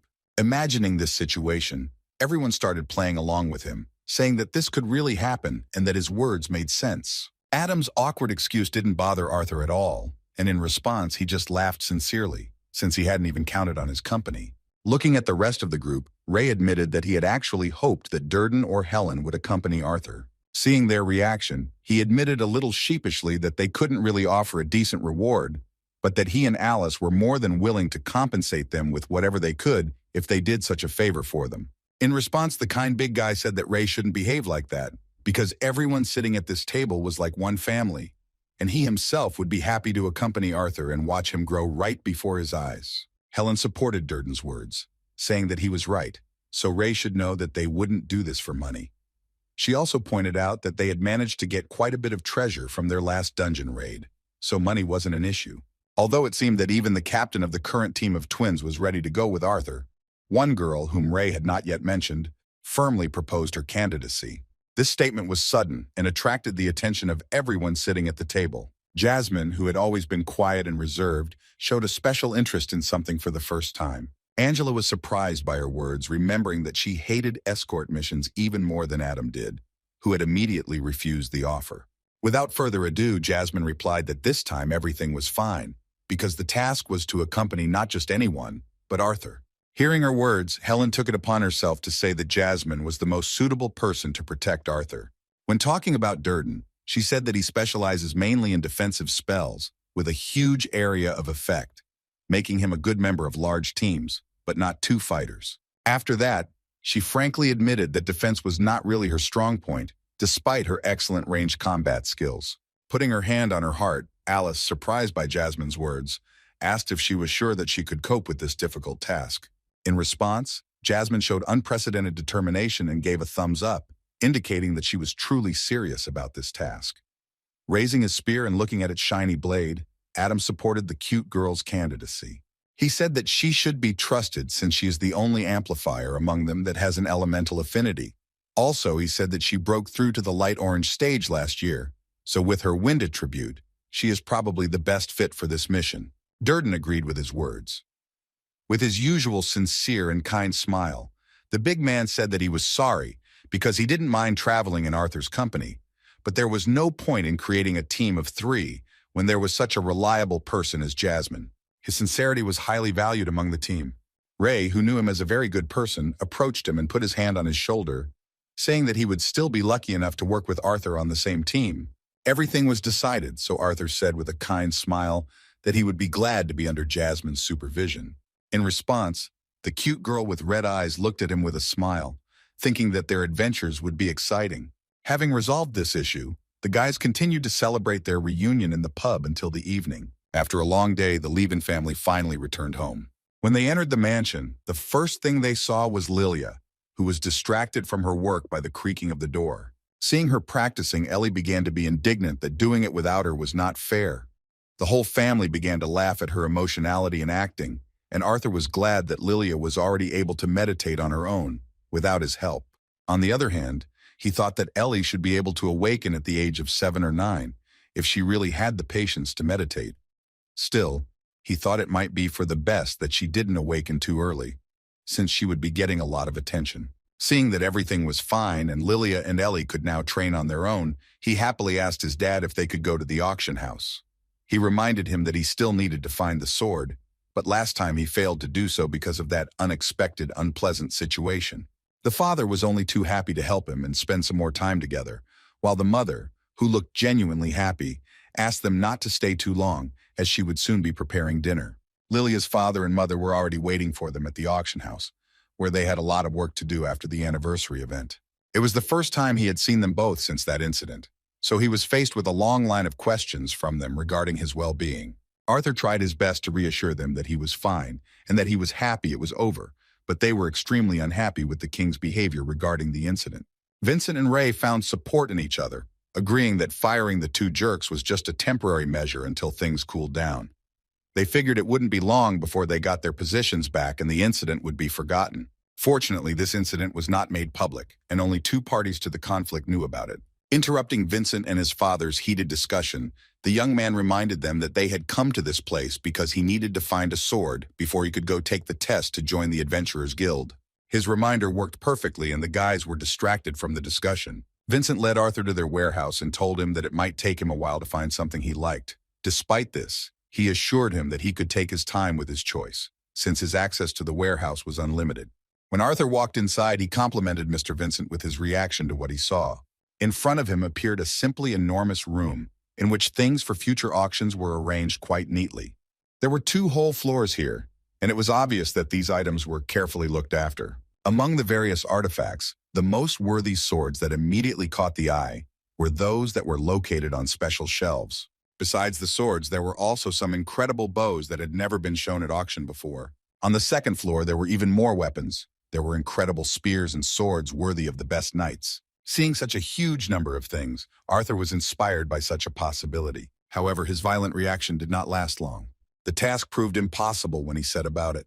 There were so many different types of swords, but none of what he was looking for. As expected, it was not easy in a child's body, because the length and balance of the weapon were designed for adults. After looking at the weapons used in this world, he guessed that because most of the warriors in this world were enhancers, there were so many huge swords with one-handed and two-handed grips. Such a weapon was not suitable for him, as it would severely limit his potential as a mage, forcing him to rely only on enhancement and brute force. His search for a reliable sword that he could use with his small frame bore little fruit. In addition to swords, he encountered many other interesting items here, such as unique shurikens that can be used for medium range. He was tempted to give up and perhaps find a more unique weapon in the meantime. Taking the nunchaku in his hands, he felt like a real ninja, but he understood that using such an impractical weapon would be too stupid for him. Suddenly, he was distracted by the squeal of Sylvie, who seemed happy. It seemed that she had found something interesting when she began rustling under the cloth that covered part of the inventory of this warehouse. Throwing the funny nunchucks aside, Arthur came closer and asked if she had found anything useful. After a small rumble, Sylvie pulled out some strange object. It resembled a stick, and there was a joyful expression on her face. Looking at this strange object, Arthur replied that the stick was not quite what he was looking for. Although he didn't know what she wanted with this stick, he decided to take a closer look. As soon as he grabbed the object, he felt that the stick was quite heavy. He was surprised to realize that the balance of this stick was the same as if it were a sword. Seeing the place that most likely separated the hilt from the scabbard, he began to try to get this sword, but he did not succeed. Arthur was surprised by this and assumed that he needed to fill it with his mana to use it. Using the mana aura, he took a stance and put in even more effort, but still didn't achieve any results. Continuing to try to draw the sword from its sheath, he only wasted his strength. Testing his theory using mana, he even tested all the elements at his disposal, but the sword remained in its sheath. Tired of trying in vain, Arthur threw the sword to the ground. Sylvie, who knew there was a sword hidden inside, was a little disappointed that they had no way to get it. Arthur knew that the problem was with the seal, which prevented him from accessing the sword itself. It became obvious that it was not the specific element that allowed the sword to be used, but he did not know what else could affect this scabbard. At that moment, as he stood leaning on his knees, he felt his seal that he had received from Sylvie begin to react to the sword. Even though he was hiding her aura, he could still feel the sword reacting to his hidden power. To test his theory, he concentrated on his beast will. Within a moment, the powers he had inherited from Sylvia awakened within him. Taking the sword in his hands, he immediately heard a click, and the hilt separated from the scabbard without much effort. The blade of this mysterious sword was truly mesmerizing. It glowed turquoise and was translucent. Having taken out the weapon completely, he was surprised because he had never seen anything like it before. Looking at the translucent turquoise blade of the sword, he couldn't even think about how beautiful this weapon was, even too beautiful to be considered the same sword as the ones he had held in his hands before. Even though he stopped using the dragon's will, he could still hold it in his hands. This weapon seemed more convenient than all previous options. However, even despite this, he still experienced difficulties. As before, he continued to stumble due to the difficulty of using adult swords. The sword and the scabbard itself were too heavy for him to use them with maximum effectiveness at that age. Simply swinging weapons was boring, and there were no suitable training items in this warehouse. Apologizing to Vincent in advance, he lunged towards the barrel and made a chopping blow, but was unable to achieve the desired result. The sword was indeed sharp, but Arthur still could not count on demonstrating his true strength. Raising the blade of the sword up, the guy began to examine it. A moment later, he noticed an interesting detail. On the part of the blade next to the handle was the name of this blade. It was a ballad about the dawn, made by a mysterious master with the initials VK. Within a moment, the sword began to release its own aura, and a cut appeared on Arthur's palm. The sword fell from his hand as Sylvie began to squeal in alarm. Arthur reassured her that he was fine and the wound was not deep. He didn't understand why this suddenly happened. However, looking at the sword that was lying on the ground, he noticed that the blood that had gotten on the hilt had suddenly evaporated. The sword's behavior seemed strange, but Arthur still decided to take it into his hands again. When he looked at the sword again, he was shocked that it had suddenly changed. The weight and balance of the sword seemed completely different. It was now simply perfect to use. After making a few swings, he was convinced of this in practice. He had never held a more comfortable sword than this one before. Moreover, not only the handle, but also the length of the blade itself has changed to better suit the child's body. Since he had already managed to ruin one barrel, he decided that nothing bad would happen if he continued testing the weapon on it. As he made the leap, he knew he now had access to a fine weapon. He had held priceless swords in his hands for decades, but he had never felt as good as he did at that moment. In just an instant, he made an incredibly fast cut using his full potential. The barrel on which he tested the sword showed results only after a few seconds, and its upper part began to slowly slide down, after which it fell to the ground. Arthur heard the sound, but wanted to make sure that everything happened as he planned. Looking back, he was surprised at how good his attack had been. As a result of this blow, he was able to achieve a clean cut on the first try. He never thought he would find such a treasure by chance. Although extremely rare, there were cases where skilled craftsmen were able to create staffs and wands that had the ability to bind themselves to only one person. Basically, they themselves had the will to adapt to their master, improving the circulation of mana between them. It made sense, but Arthur had never read of any instances of a sword possessing such a power. He was very curious to know who the mysterious master really was, who had created such a masterpiece. He spent quite a lot of time in this place, so after a few hours, Vincent and his father visited him. They had already finished their business, so their father said that it was time for them to return home. Arthur was rushed, so he asked for one more minute. At that moment, he ran to the rack of swords and grabbed one nondescript sword that didn't seem like a bad option. As he started to walk towards his father, Sylvie began to scold him for his bad behavior and for hiding the truth again. And yet she knew perfectly well that they had not visited this storage in vain, because they had chosen an incredible object. Arthur winked at her, saying that she was right when she suggested that he take a closer look at the strange stick. As he approached Vincent and his father, he saw their joy that he had found something he liked. Holding the nondescript sword out towards them, he let them examine it, saying that it was not as fancy as some of the other swords, but he knew it was what he needed. Arthur said he knew it was right after he'd swung it a few times. Picking it up, Ray asked Vincent what he knew about it. The auction house owner replied that it had been auctioned off several times at a small stall, but hadn't sold. Taking the blade out of its sheath, Ray decided to check whether it really was not worthy of the buyer's attention.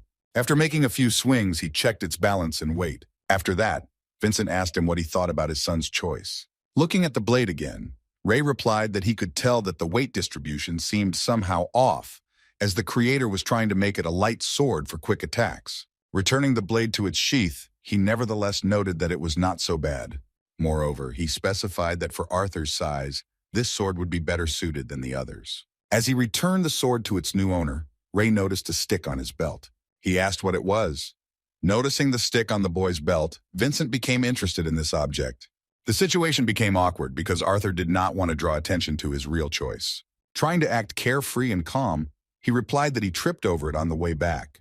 Showing off the incredible sword as an ordinary stick, he said that it was strong and heavy, so it would be a good tool for training, as well as training Sylvia. Vincent couldn't really remember such an item in their inventory, so he asked to take a closer look at it. Taking the strange stick in his hands, he asked his ward if there were any records of such a cane. Jameson, looking at the notes, replied that one of their traders had mentioned a rather strange story about some decrepit old man who had simply thrown it at him, muttering that no one was worthy. Speaking about this mysterious cane, Jameson also said that they had previously asked several inspectors to check it out just in case.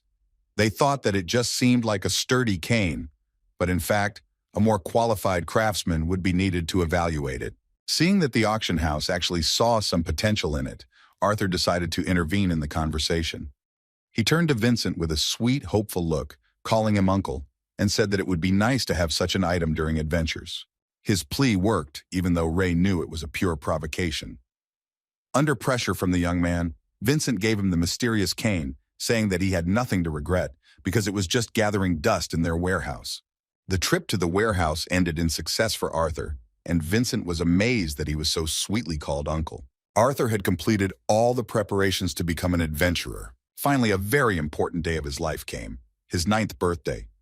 All the people dear to him, the Levin family, the Helstia family, and even all the fighters of the Twin Horns adventurer team gathered for this celebration. He was incredibly happy to have their company, and in response to their congratulations, thanked them for all of them putting up with him for another year. The modesty of the young man touched everyone who had gathered there. Alice said with a sweet smile that she could not believe that their beloved son was already 9 years old. Understanding what she was getting at, Vincent clapped his hands and asked her to put off their sweet memories until after their little celebration. After he clapped his hands, the mansion's employees came out onto the lawn where they were celebrating the birthday with carts full of goodies. This holiday was carefully planned because for Helstia, art became part of their family. Even Sylvie was delighted with how many incredible dishes were prepared for this birthday. Laughter and pleasant conversations brightened the day. The many delicious dishes that filled the table could satisfy the taste of any of the guests. Tabitha, who saw some hesitation among the guests, cheerfully urged them to begin eating. The boys had a great time enjoying the peace of these ordinary moments in life. After drinking enough alcohol, it was time for funny stories. Adam, who was trying to somehow offend his comrades with their ridiculous moments from the lives of adventurers, suggested remembering the time when Durden's pants caught fire and he had to return to the city covering his naked ass. Remembering this awkward moment, the kind, healthy man covered his face and sheepishly asked to stop this story. Noticing this insolence, Jasmine asked Adam not to relax. After these words, she said that since he was telling other people's stories with such a laugh, then he must have forgotten how a horned mole had crept right under him when he was doing his business in the dungeon. The funniest part of the story was that at that moment he got so scared, jumped up, landed on his back, and wet himself like a fountain. Having told this awkward story, Jasmine caused loud laughter from everyone present, and the previously self-confident Adam began to feel embarrassed and, in his defense, shouted that he thought that everyone was asleep then and no one saw it. Arthur was delighted with this kind of pastime. They hadn't had so much fun for a long time. He appreciated every moment of such a life, as Granny Sylvia asked him to. When it became cool outside, they returned inside the mansion, where a warm fireplace was already waiting for them in the living room. When everyone got inside, Ray said that since they had finished dinner and completely humiliated Adam, it was time to move on to gifts. His words caused laughter again, and Helen, who was the current team leader, tried to calm the hot-tempered guy who felt awkward. The first gift Arthur received was from his family. He sat on a separate sofa, where Ellie climbed onto, because she wanted to open that gift with him. As he removed the lid of the box, he felt the magic emanating from the gift. When he saw what his family had given him, he was simply delighted. In front of him was a magical glove. His mother said it was made from the skin of a spiked aurochs that Ray hunted. She had embedded a small healing spell into each of the 3 stones on it. The spell in each stone could only be used once, but it was a great thing. Looking at the gift that his parents had made with their own hands, Arthur thanked them for their care and said with delight that this glove was beautiful. Hugging his parents, he emotionally said that he liked her and that he was very grateful for what they did for him. When the touching moment came to an end, Vincent coughed pointedly into his fist and announced that he was next. After these words, he knelt down in front of the young man and opened a box with 2 rings. Art played along with him because it looked like his uncle was proposing to him. The moment was funny, but his wife and daughter clearly didn't like it, so Tabitha slapped him on the back of the head and asked him to stop teasing the boy. Vincent, who was saddened by such a reaction to his joke, replied that he didn't think that no one here had a love for such a performance. Returning to this gift, he took out 1 ring and handed it to Arthur himself. He gave the second ring to his mother. Tabitha explained that while Arthur wore his ring, the gem on his mother's ring would sparkle if his mana dropped to a critical level. She said there was little they could do, but even that would give her some peace of mind for her son's future journey. Alice was very grateful for this gift. She threw herself into the arms of her best friend with tears of happiness. Turning to Vincent and Lilia, she thanked them too for making such a wonderful choice. Ray was also glad that Alice would now be much calmer during their son's journey. Only Arthur understood that this ring, despite its usefulness, was more like a double-edged sword. On the one hand, it could free his family from constant worry, but at the same time, it could keep her in a constant state of tension, expecting trouble. Worse, he did not rule out the possibility that he would one day find himself in a battle where he would have to fight at the limit of his capabilities. When the first 2 gifts were presented, Adam looked at his comrades and asked how they could overcome something like this. With a kind smile, he turned to Alice and Arthur, saying that since he was already so damn strong, they thought along the same lines as the Helstia family, and so they decided that the little monster needed something unique. After these words, Durden handed Arthur a mysterious scroll. As it turned out, there was also a second part of the gift, intended for Alice. These were the communication scrolls, and Adam said he wouldn't go into detail about how expensive they were. When he pointed out that they were indeed damn expensive, he got a smack in the ass from Jasmine for ruining such a beautiful moment. Back on topic, he concluded that the Laven family now had a disposable communication source that they felt would fit perfectly with their new rings. When it came to the instructions, he explained that Arthur simply had to pour mana into the scroll to write a message that would reach Alice despite the distance. In turn, once Mom receives the message, she will be able to respond to it only once. After confirming that the message was given to Arthur, both scrolls will turn to ashes. When the detailed story came to an end, Ray emotionally supported Adam, saying that it was very spectacular and amazing. In the end, the gifts he received on his birthday turned out to be very significant for his career as an adventurer. The parents knew he had a big day tomorrow, so they were excited. Hugging her child, Alice asked him to promise that he would be safe. By kissing him on the forehead, she demonstrated her tenderness and motherly care, which her son appreciated so much. With tears of happiness in her eyes, she wished him to remain safe and sound. With a kind smile, he replied that he would return home at every opportunity. This wonderful day has ended and the time has come to say goodbye. The adventurers from the Twin Horns team wished him luck on his upcoming journey and boarded the carriage. The last to say goodbye was Jasmine, with whom he would have to share the difficult path of an adventurer. This birthday was very significant for Arthur, and he knew that he would remember it for the rest of his life. Moreover, such events made him understand something important. He had felt this way for some time, but after returning home when he fell asleep, he knew that it was true. Now he had a real family, people who loved him. It was a feeling he would never give up. Joyful Arthur thought that he would cherish this feeling and fight for it if necessary. To do this, he needed to become stronger, even stronger than when he was a king. The next morning started off very cheerfully. True, it was fun for Arthur, but not for Sylvie. He wanted to take a shower, but Sylvie was not yet used to it and was very afraid of water. She didn't want to take a bath so much that she tried to hold on to the tiles using mana enhancement. Arthur was hurt by how much she resisted, shouting that she asked for it. He mercilessly strengthened his body with magic to finally pull her into the bath. The real dragon and the dragon's heir began to fight. Sylvie, tears in her eyes, tore herself away from the surface and began to squeal, evoking pity. But Arthur had prepared her for life to be cruel. When he tore off her surfaces, he threw her straight into the water. Sylvie was very offended by him and looked at him as if he were a traitor. In response, Arthur teased her, letting her know that there was nothing wrong with it. His beast daughter's acting was top-notch. However, this did not save her because, being subject to the forces of gravity, she fell into the water like a stone. Having finished this torment, Arthur quickly got ready and left his room. He was equipped with everything he had prepared for his upcoming career as an adventurer. Even though he was forced to leave his family for a while, he had a smile on his face because he knew he had no other choice. The parents and Ellie were already at the exit. Sitting down next to him, Ray said that his son already looked like a real S-class adventurer. Before saying goodbye, he gave him some advice, saying that although they both knew he was very strong, he should not become overconfident and forget his limits. Speaking of hard times, he asked him to rely on Jasmine. Then Ellie ran up to him and started crying, asking if his brother and Sylvie were really leaving them. There were genuine tears on her face because she had fallen in love with him very much during the time they spent together. In a trembling voice, she asked if they could stay instead of leaving. Seeing this touching scene, Alice could not contain her emotions. She covered her face so that the children would not see her tears. Ray couldn't say anything at that moment, but he was definitely happy with how wonderful their children were. Sitting down next to her daughter, Alice tried to console her, saying that Sylvie and her brother would be back before she knew it. Despite her words, Ellie continued to rant, saying that she wanted them to stay, to be here, right now. Only her charming little brother could influence this situation. Taking her hand tenderly, he said that since she was already a big girl, he had a very important task for her. With a kind smile, he asked if she could protect Mom and Dad while he and Sylvie traveled. Throwing herself into his arms, Ellie couldn't hold back her tears. She began to speak decisively to justify her brother's hopes. She went on to say that she had trained a lot, and now she had many little lights, thanks to which she would be able to protect her mom and dad.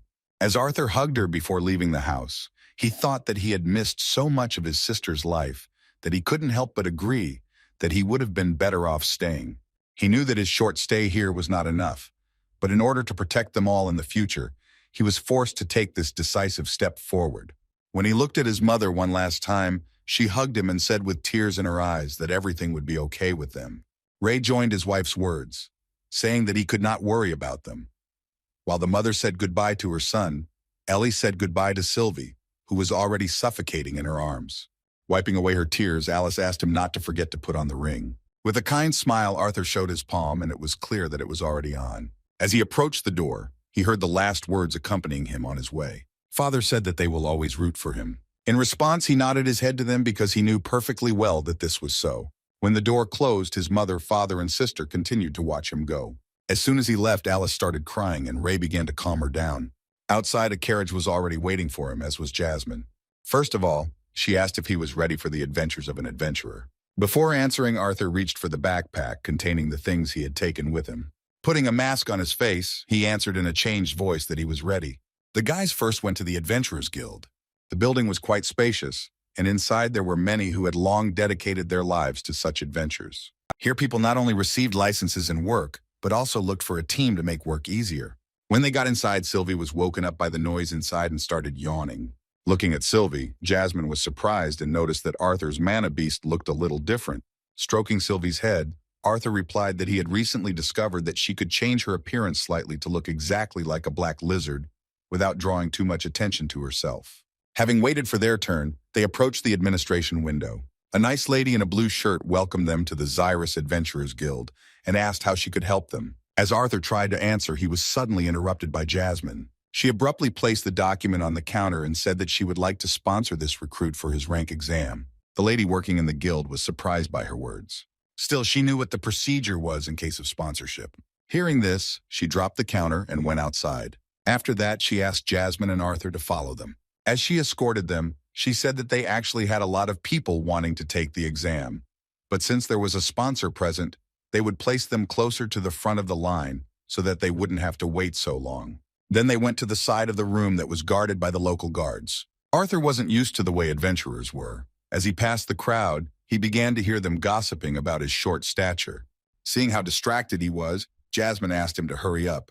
The lady from the guild reception went to the sender. As they entered, she informed him that A-class adventurer Jasmine Flamesworth had wished to sponsor the recruit standing next to them for the rank exam. The manager, dropping his work, rose from his desk and told his charge that she could wait outside, as he was well acquainted with Miss Flamesworth. Arthur was surprised that Jasmine knew such an important person. When he looked at her, she looked away because this topic was very painful for her. As soon as the manager asked how she was doing and mentioned his meeting with her father, she nervously clenched her fist, and it became clear that she was not on the best terms with her family. Caspian Bladeheart, the man in charge of this branch of the guild, turned out to be quite the cunning manipulator, who for some reason decided to remind her of her problems. Returning to the topic of the new recruit, he mentioned that there would usually be an application that had to be filled out along with a Manicore test before a series of practical exams.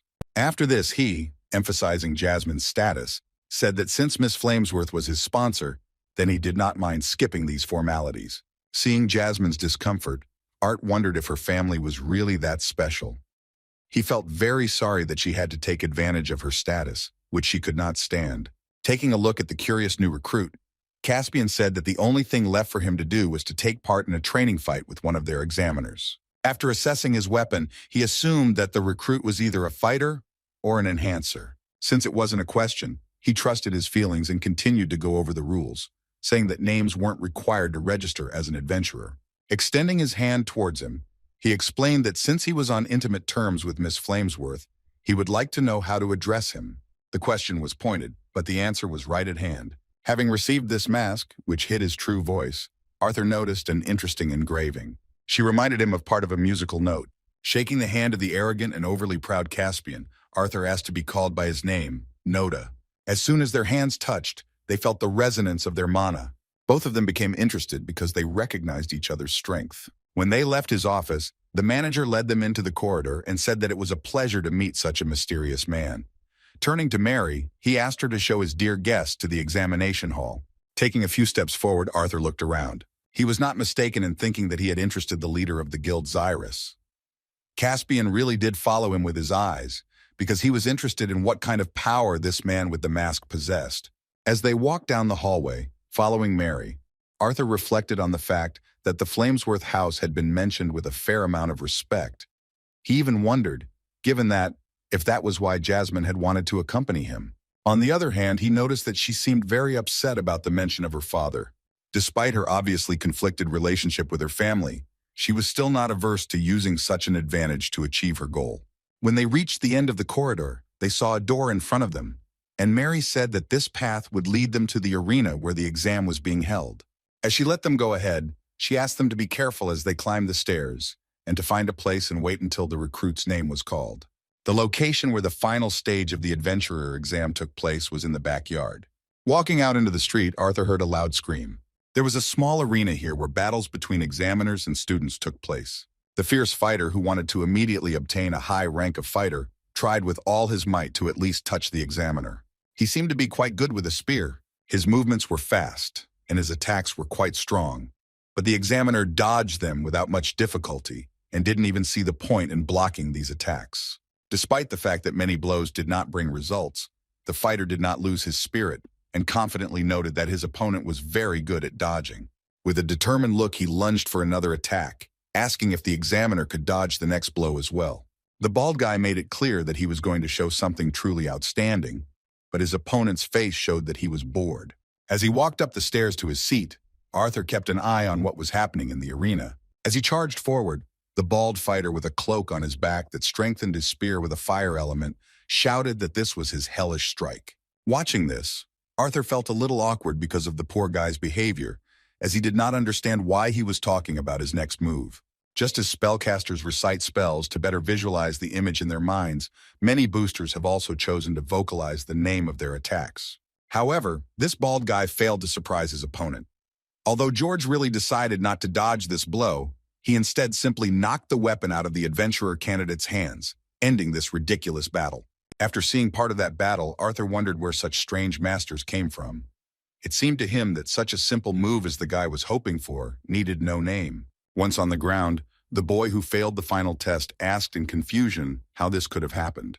In response, the examiner made a thoughtful appearance, as if it was difficult for him to find the reason for such a sudden failure of the bald man. A moment later, he said with disappointment that there were grandmothers who could swing their canes better than this guy with his six-pack. Continuing the list of reasons why the poor guy failed the final exam, he made it known that he relied too much on physical strength compared to his body's enhancement with mana, thus upsetting the balance of his attacks, which were already laughably predictable. With tears in his eyes, the 35-year-old man, who was only in the deep orange stage, began to whine as he recalled that he had completed his workouts of 100 push-ups, 100 squats, and 100 crunches. Hearing the words of the loser who tried to become Saitama, George covered his face with his hand.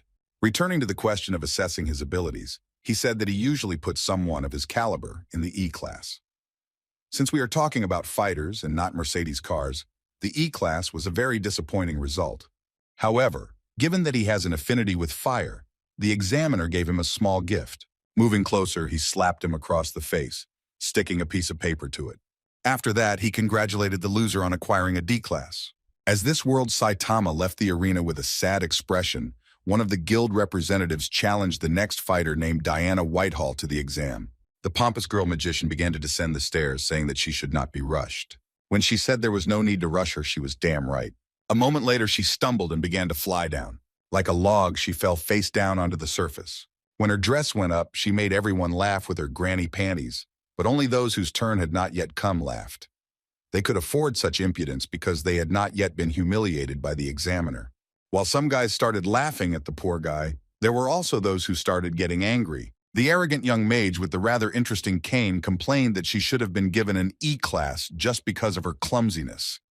He was furious that she was wasting his time. Arthur, who was analyzing those present, noticed this impudent young man. Looking at it, he noticed that there was a large amount of mana simply seething inside it. Their eyes met, and Arthur immediately realized that the guy was quite strong. Meanwhile, the clumsy Diana descended into the arena and took her place. After she fell down the stairs, her confidence was a little diminished. However, closing her eyes, she resolutely introduced herself as Diana Whitehall. She was only 18 years old, and her core stage was already at a solid orange level. She noted that she had an affinity for water. The examiner who approached her after these words noted that she did not need to introduce herself, since they already had all the information regarding their skills. She then asked the participant to prepare her weapon, and also let her know that they had medical personnel and an emitter in case any injuries were sustained during the exam.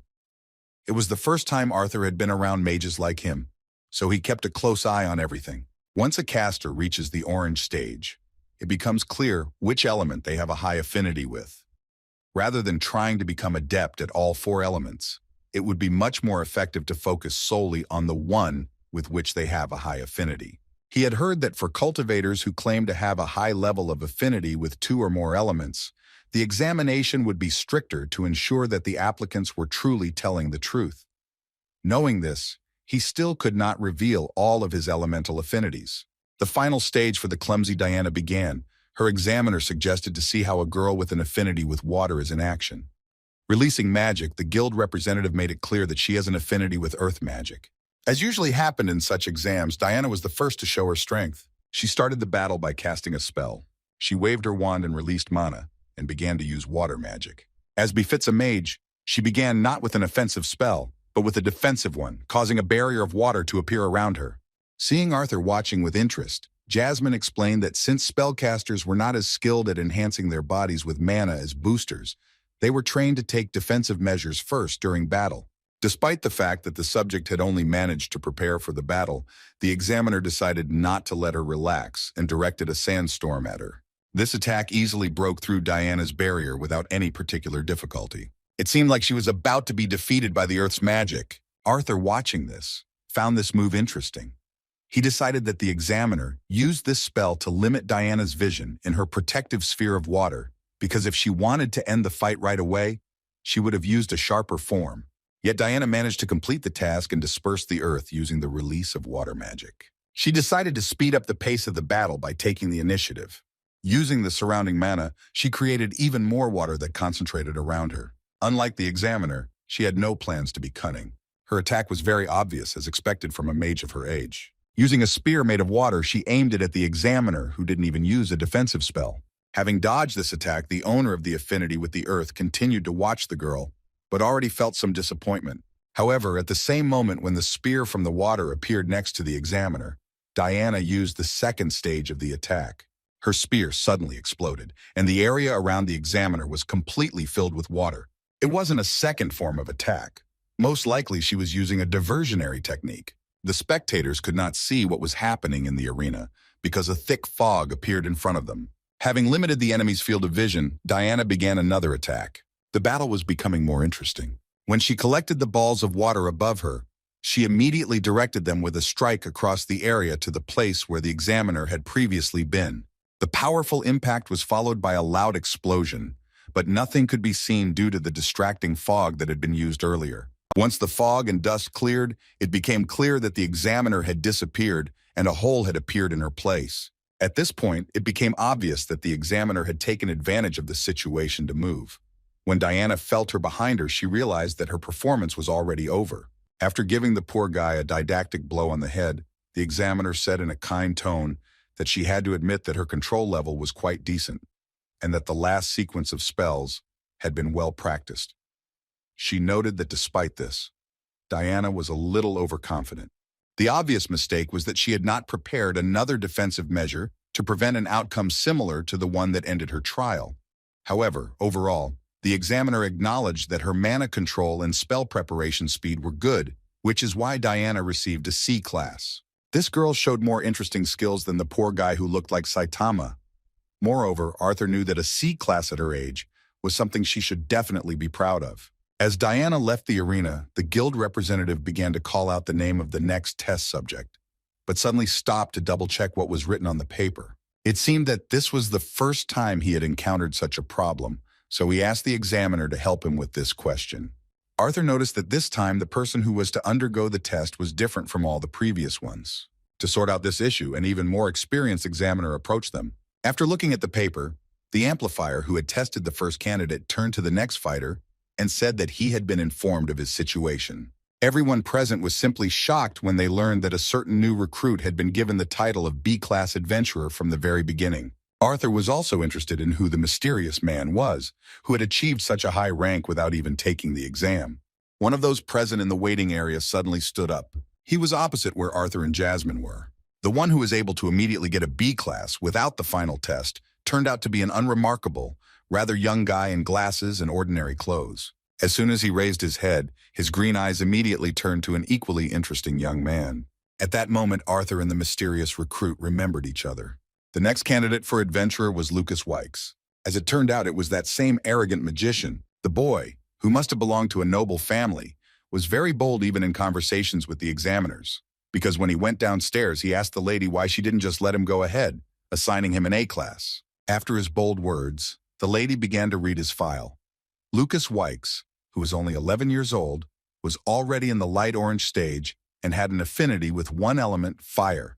Arthur was very surprised when he heard that this 11-year-old boy turned out to be such a rare monster. Despite his talent, he was arrogant and insolent, yawning right in front of the examiner. His demonstrative disrespect was probably due to his noble birth, but the strange thing was that his appearance was very similar to that of an elf, despite his mastery of fire. The arrogance of this guy drove the examiner crazy. Moreover, the impudent young man continued to behave in this manner and even showed a cheeky grin while looking into her eyes. Trying to contain her displeasure with his behavior, the examiner, at the limit of her patience, suggested that they begin. After these words, they took their places. The young man's sly grin began to show even some of the malice that was inside him. Swinging his magic cane, Lucas began to use the fire element. From the very beginning, his flow of magic was astonishingly powerful. and he did not use speech to cast spells. Surrounding himself with fire, he demonstratively struck the ground with his cane. After this, he spoke words calling for his protector to rise up. From that moment on, the silhouette of a tall monster made of fire appeared behind him. This was his protective spell. Watching his first steps in the test, the examiner who tested the amplifiers noticed that Lucas had a stable and also decently sized flame guard. Together with another representative of the guild, they came to the conclusion that they had a particularly gifted young man. In a surprising move, Lucas sent his fire guardian to attack. With a wicked look and a threatening tone, he cast the following spell, commanding the created guardian to burn the enemy to ashes. In response to his spell, the examiner, with a calm smile and a superior intonation, said that she was surprised that the young man from the Wykes house did not simply fill this monster with hot air. Even though she acknowledged the power of his magic, she still wasn't going to budge. Trying to put the impudent man in his place, she clarified that his disrespect showed that he needed to learn restraint. After these words, several pillars of earth began to rise directly from the surface surrounding this monster. All these pillars suddenly united, locking the fire guard in an earthen coffin. Watching the battle, Arthur admitted that it was a very good move on the part of the examiner, because the flame guardian would naturally be extinguished once it used up the oxygen that was inside this coffin. Despite the success of his opponent's defense, Lucas was still arrogant because he had already managed to prepare his next move. Saying that it was too late, he directed dozens of fire spheres at her. Even more impudent was his mention of rumors that there had never been a case of an examiner being injured while assessing new adventurers. Unheard of was his impudence in saying that he would do her the honor of being the first to suffer at the hands of a candidate. The way this boy was so arrogant really made Mrs. Emily angry. Using earth magic, she began to stop the spheres that were flying towards her from the sky. However, despite her control, Lucas thought of this in advance, and making a dash towards her, he carried out an explosion of the remaining spheres with the help of a spell. The entire arena was filled with explosions, and Miss Emily, who did not have time to defend herself with an earth spell, was forced to dodge, moving to a safer place. In just a moment, she was behind Lucas, and a new earth magic spell began to grow around him. An earthen hand created by the examiner moved towards the impudent youth. Noticing her only at the last moment, Lucas only managed to fight her off with the help of fire magic concentrated on the end of his cane. However, as soon as he repelled the frontal attack, the examiner grabbed his leg with the help of the ground. As soon as he was captured, his fire spells began to lose their direction, and Lucas himself was left hanging in the air. Suddenly, he was transported to the location where his fireballs were heading. Covering his face with his hands, the previously arrogant young man began to scream in panic to be let go. Opening his eyes, a frightened Lucas saw that everything had already stopped. At the last moment, he was saved by the examiner. Miss Emily used an earthen shield to stop the fireballs that were aimed at their caster. Releasing control of her magic, she let go of Lucas, and he fell to the ground. Thanking him for taking the time to watch this performance, Miss Emily, who was about to leave the arena, assessed his mana reserves and ability to cast high-level fire affinity spells, noting his potential. However, as soon as she started talking about his shortcomings and weaknesses, Lucas, who was lying on the ground, began to furiously shout that the exam was not over yet.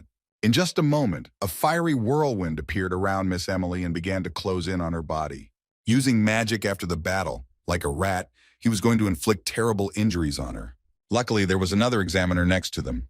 Being a worthy amplifier, George, using only his sword, easily dispelled the bastard's magic and freed Lady Emily. Arrogant Lucas was incredibly angry with his behavior and began to accuse him of interfering with his exam. Sheathing his sword, the examiner, not understanding the audacity of this young man from a noble family, replied that he was the one who broke the rules and suddenly used a spell despite the end of the exam. Continuing to spout nonsense, Lucas screamed that the witch he was fighting was the one who got in the range of his next attack, blocking those fire beams. He began to prove that she was the one who considered the exam over, even though he had everything under control. Despite Lucas's slander, the calm examiner replied that he could feel free to complain, even though it was pointless. Emily only sighed heavily, seeing how arrogantly the young man from a large family behaved. When her colleague asked for his result to be announced, she once again said the words regarding how his mana reserves and magic control were excellent, and despite the shortcomings that came from his lack of experience, she decided that it was more than reasonable to assign him a B class. As expected, the result was incredible despite his shitty behavior. Everyone in the arena was silent, knowing that they couldn't beat his performance. Despite the fact that he received a very high rank for his age, Lucas was unhappy and, as he climbed to his place, punched the walls. Saitama, who wanted to support him and become friends, said that he was doing well, after which he congratulated him on getting a B class. Turning around nervously, Lucas said angrily that they shouldn't even try to compare themselves to him. Returning to his seat, he continued to harbor anger towards the examiners, muttering that they would have a hard time when the time came, when his father heard how meanly his examination had been interrupted. Arthur watched the behavior of this impudent guy, realizing that he would be a very problematic adventurer. Suddenly, Jasmine distracted him, smiling as she extended her fist towards him and wished him luck. The next to speak was none other than Noda. As he descended the stairs, he thought about how he could best approach a warrior of his examiner's ilk. Seeing him in action, he had no doubt that he had years of training and experience with the sword, and he also didn't miss the fact that his movements were fast and precise, although his defense was not without gaps. Snatching the folder of papers from his colleague's hands, the usually disgruntled examiner asked Noda to hurry up, saying that they could not spend the whole day on this event. As Arthur walked into the arena and nodded his head respectfully, George read that he was being tested under special conditions, which is why they had no information about him. Seeing that he had a blade on his belt, this enhancer-type examiner began to take out his blade, deciding that he would be a suitable opponent to find out what this mysterious masked guy was made of. However, a moment later he froze in place, experiencing sudden pressure from the recruit. He couldn't even imagine that something like this was possible. Looking at Note, he felt the confidence and incredible strength of his movements. This guy's aura was truly overwhelming. Cold sweat began to appear on the examiner's face. For the first time, he felt fear in front of the candidate for adventurer. Their battle was interrupted by the master manager of the Zyrus Guild. The examiner, who was alarmed by the enemy's overwhelming aura, was glad to be distracted from this battle that hadn't even started. Arthur immediately recognized who the voice belonged to and asked them to stop. It seems Emily and the guy who helped them with the final exam were surprised by what their boss was doing. Taking off his jacket, Caspian asked the examiner to leave the arena. Taking a few steps forward, the manager declared that he would be the one to evaluate the examinee named Note. This was the first time something like this had happened since the creation of this team of guild representatives. When the manager himself stated that he would personally evaluate the candidate, George was a little taken aback. Apologizing in advance for the rudeness of his words, he said that there was no need for a Class AA master to stoop to evaluating the exam, especially for a mage of his caliber.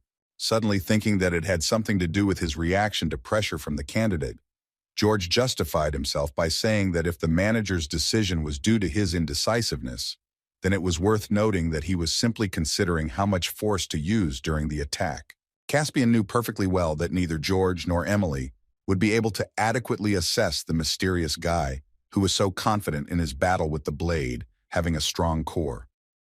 Putting a hand on his colleague's shoulder, he said that he did not doubt his abilities. He explained his decision by saying that he felt obliged to evaluate Noda personally, seeing the connection between him and his sponsor. After he had made this false excuse, he asked with a calm but at the same time arrogant look if this would be a problem. None of the current examiners could even utter a word against the decision of the guild manager himself, who is an excellent fighter. Based on this, it was obvious that he would be the one to take this exam. Everyone present was even more interested in this battle than the one that took place between Emily and Lucas. Arthur had known from the start that this Caspian was not so simple. When they shook hands, they both appreciated each other's strength, recognizing it as worthy. Now Arthur knew for sure that the person standing in front of him was not only the head of the Adventurers Guild branch in Sapen, but was also an AA class adventurer himself. When Caspian took out his blade and pointed it towards Arthur, he immediately began to analyze it and was amazed at the difference between him and the previous examiner. This man had no obvious gaps in his defense. In fact, even an experienced fighter like Arthur could not find his weakness. And the pressure caused by his bloodlust was enormous, as if he was not going to conduct the exam as usual. Having felt the enemy's intentions on himself, Arthur smiled in anticipation for the first time at the sight of the enemy. Gripping his not very comfortable sword even tighter, he couldn't stop enjoying his feelings. For the first time, he was filled with the excitement of anticipating a truly worthy battle. As before, the self-confident and slightly arrogant Caspian said that the subject should prepare for battle and not take their special attitude towards his personality to heart. Instead of saying anything extra, Arthur, who also pointed his sword towards the enemy, simply nodded his head in agreement. What was surprising about this exam was that this time the examiner himself started the battle. Within a moment, Caspian demonstrated incredible speed and was next to Arthur, striking him. Arthur blocked his blow with difficulty, and when Caspian pushed him away, he was unable to stay on his feet at all and fell to the ground. Despite the disadvantageous position of the candidate for adventurer, Caspian did not intend to ease up on the pressure and again swung for a strong blow. His blow was precise and fast, without unnecessary movements, but Arthur managed to jump away from the place of his blow and do a somersault. As soon as Arthur tried to strike back, Caspian instantly disappeared from sight, and the enemy's mana began to be felt from his back. At that very moment, the guy felt the whistle of the enemy's approaching blade. Caspian was relentless in his strikes, forcing the subject to fight at the peak of his abilities. Feeling the enemy's blow, Arthur, who did not have time to block the blow, decided to use even more mana to grip the surface. Dodging the blow, he made a small dash towards his opponent and found himself directly underneath him, in a position convenient for a chopping blow. Using the momentum of his body, Arthur directed his blow at his opponent with incredible speed. Caspian barely had time to do anything. Only thanks to his incredible speed was he able to push off the surface and jump to a safe distance, avoiding the deadly blow of the amazing candidate. Although he avoided the blow, the tip of his nose began to bleed from the slight contact with his opponent's blade. Caspian felt an incredible rush of excitement as he wiped his face. Taking his fighting stance again, he excitedly said that it was simply excellent. A moment later, they made another dash towards each other. Caspian was about to deliver a straight thrust while Arthur swung hard, not revealing his true intentions. Using the large radius of his swing, Arthur blocked his opponent's attack instead of striking. After he stopped his opponent, he swung his sword again to throw him back and upset his balance. Now the initiative passed into his hands. He tried to take advantage of his superior stance and made a quick attack with his sword, but the enemy miraculously managed to dodge. Dodging another lightning-fast attack, Caspian decided to counterattack, using a thrusting attack again. At this point, Arthur was in an awkward position and barely managed to dodge the blow that was aimed at his face. A shallow cut was left just below his ear, which evened out the number of injuries inflicted in this fight. The battle continued at even greater speed, and the enemy continued to press Arthur with his superior maneuverability. Constantly appearing in a different place, Caspian carried out sudden attacks, among which were even blows with the hilt, which took into account its closer distance to the subject's body. Having taken a blow to the back, Arthur still did not lose his head and managed to regain a stable position. The pressure from the enemy did not decrease for a second. As they fought, Arthur began to realize what his shortcomings were. It became obvious that his muscles were underdeveloped, and he was more than a foot shorter than he had been accustomed to in his prime. Despite the fact that the initiative had passed to Caspian, he still continued to play, gradually bringing the enemy to a higher level of battle. He was overjoyed when he was convinced that the mysterious candidate named Noda, who was brought by a girl from a noble family, could at least stand up to him in a fair fight. As he launched another attack, he once again began to exert significant pressure with his speed, which Noda had already begun to get used to. As he continued to dodge countless blows from the experienced opponent, Arthur came to the conclusion that even though his body was stronger due to the assimilation of Sylvia's dragon will, it was still not enough against the veteran fighter whose body was strengthened and clad in dense mana. Despite how experienced his opponent was, Arthur continued to resist and even carried out worthy counterattacks. Having parried another blow, Caspian admitted that by using their potential in this way, they could fight endlessly. He then jumped back to a safe distance and again, extending his blade forward, said that he must apologize for underestimating a truly worthy candidate. Showing his affinity with the wind element, which was beginning to show through the behavior of his mana aura, Caspian sweetly said that he would become a little more serious now. However, as soon as he said this, Arthur felt a shiver run through his entire body, realizing that his words sounded like bait. At that moment, his body started screaming at him to run away. Taking a special stance, Caspian took a special step forward and, using wind magic, delivered a stabbing blow without even closing the distance. At that moment, Arthur realized that what he was going to use were long-range attacks. The powerful wind bullet fired from his opponent's stabbing blade had already pierced the wall that surrounded this arena in an instant. As Arthur narrowly dodged the blow, Caspian prepared his next instant spell and said that he was now certain that Miss Flamesworth had chosen someone worthy of the glory of their family. Continuing to move along the unpredictable minibus, Arthur only at the last moment noticed how another deadly attack began to approach his head. Throwing his head back, he managed to save his life in a split second. As Arthur dodged these crazy attacks, He came to the conclusion that while Caspian's wind bullets were fast and nearly invisible, they had one weakness, and that was that their trajectory was predictable. Having mastered the speed of the enemy, while simultaneously observing his movements, Arthur was able to adapt and even block the enemy's attacks. He had no choice but to make the task more difficult by closing the distance with his opponent. Although this would reduce the time he had to react to attacks, in return, he could gain at least a small but real chance of success. As soon as Arthur got closer to the enemy, he began to use less powerful but more frequent attacks. Finally, within striking range, Arthur revealed his trump card. When he began to use the fire element on his blade, Emily and George, who had already been watching this battle with admiration, were genuinely surprised. Jasmine expected nothing less from such a brilliant boy, while Sylvie was delighted, realizing that her dad was beginning to demonstrate his true strength. Having parried another attack with the blade, whose aura had acquired the fire element, Arthur even forced his opponent to jump back. Caspian had no doubt that a guy with such a magical core was a magician, but was pleasantly surprised to learn that he had an affinity for fire. Arthur's tactic was to keep the pressure on his opponent with endless close-range attacks, preventing him from making dangerous long-range attacks. Caspian, who was far more experienced with magic than he, accepted his challenge and crossed swords with him. The moment when the wind and fire magic began to interact, it produced the expected result. The power of their magic began to exert enormous pressure on the arena, creating a powerful vortex. Looking at the boy who came to the Adventurers Guild for the first time, the manager of the guild thought that the outcome of their battle should have been obvious. As an AA-class adventurer who could use long-range spells that would kill most boosters, he had never doubted his obvious superiority before. However, now that the mysterious man named Noda had countered several of his moves with such high-quality countermeasures, he was starting to get nervous. The heat of this battle began to get to him. Caspian, who had previously been calm and cool, showed his fiery temper for the first time, shouting that he shouldn't be so arrogant. At that moment, Arthur felt his opponent begin to use even more wind magic to suppress his fire. He swung his sword furiously and sent a powerful stream of wind spell towards Arthur. Seeing Arthur unable to stay on his feet and flying to the side, Jasmine jumped up, shouting his nickname, Note. Having thrown Arthur to a convenient distance, the enraged Caspian began to cast wind bullets of even greater power again. Arthur barely managed to dodge this attack, because after Caspian threw him back, he did not even have time to regain his balance. At that moment, he realized that the guildmaster he was fighting had begun to regard their fight as a battle of honor, and not a test of a new recruit. Caspian had indeed lost his temper, and the next attack was just as deadly and terrifyingly fast. At the last moment, Arthur, using the aura of mana and the flow of fire magic, managed to push off from the surface. It was only because he was in the air that he managed to avoid being seriously injured by a wind bullet. While in the air, Arthur did not lose his footing, because he had managed to master some spells to push away from the sphere of his mana.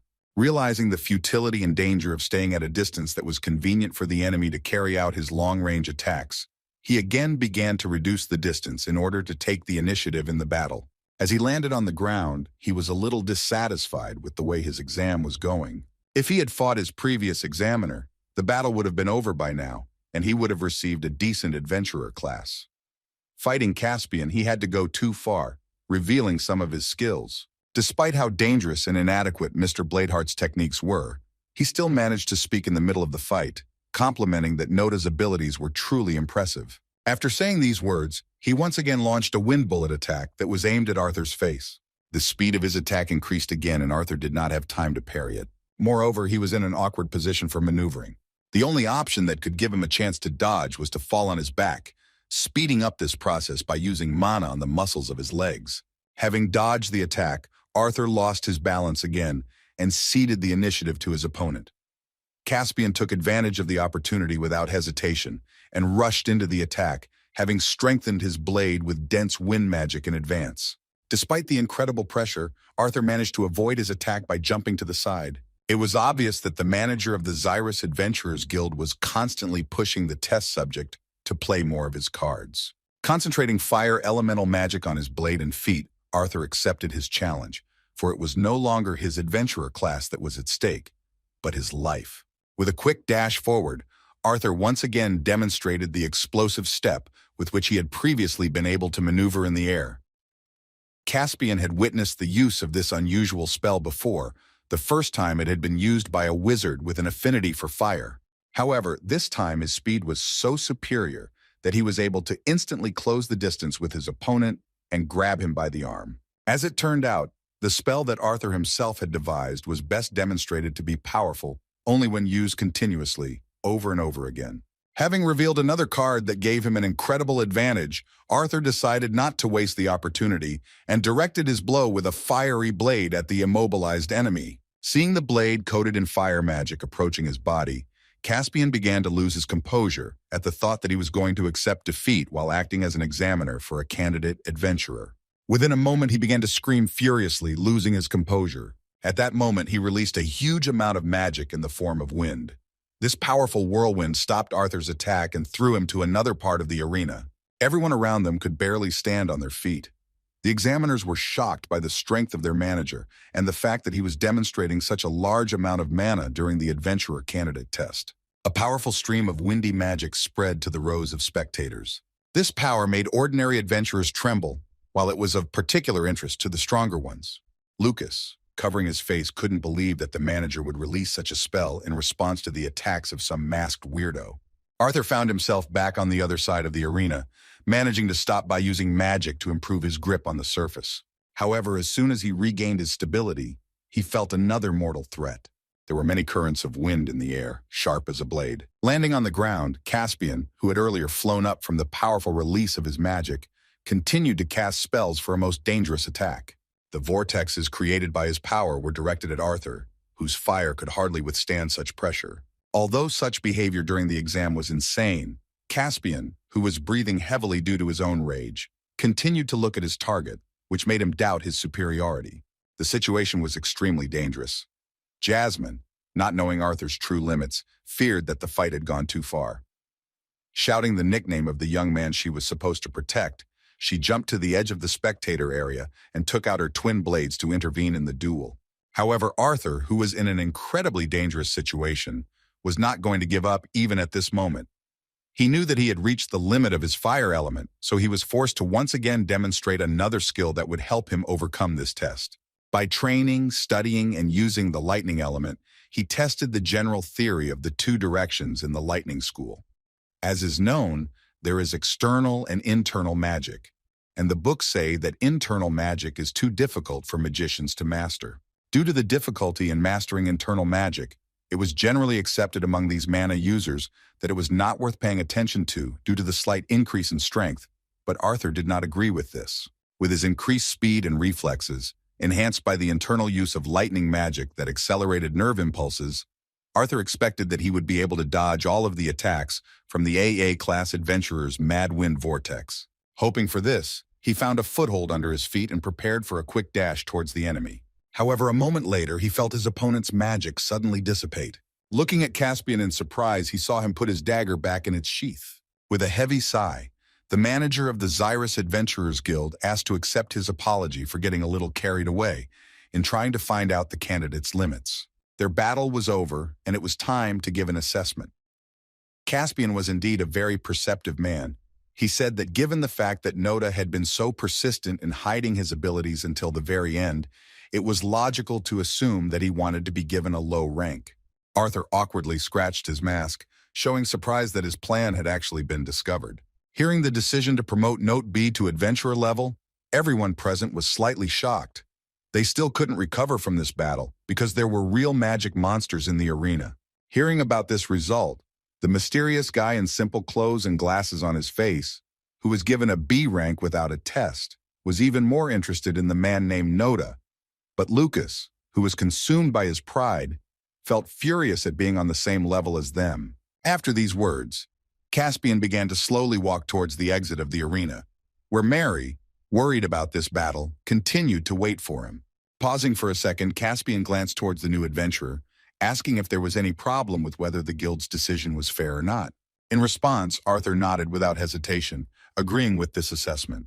As soon as Arthur's test was over, Jasmine and Sylvie rushed towards him. Together they left the arena, following Caspian, who felt some dissatisfaction with this duel. The battle between Noda and the guild manager was the last one, after which George announced the end of the final stage and asked the participants to come to the registration desk to receive an adventurer card.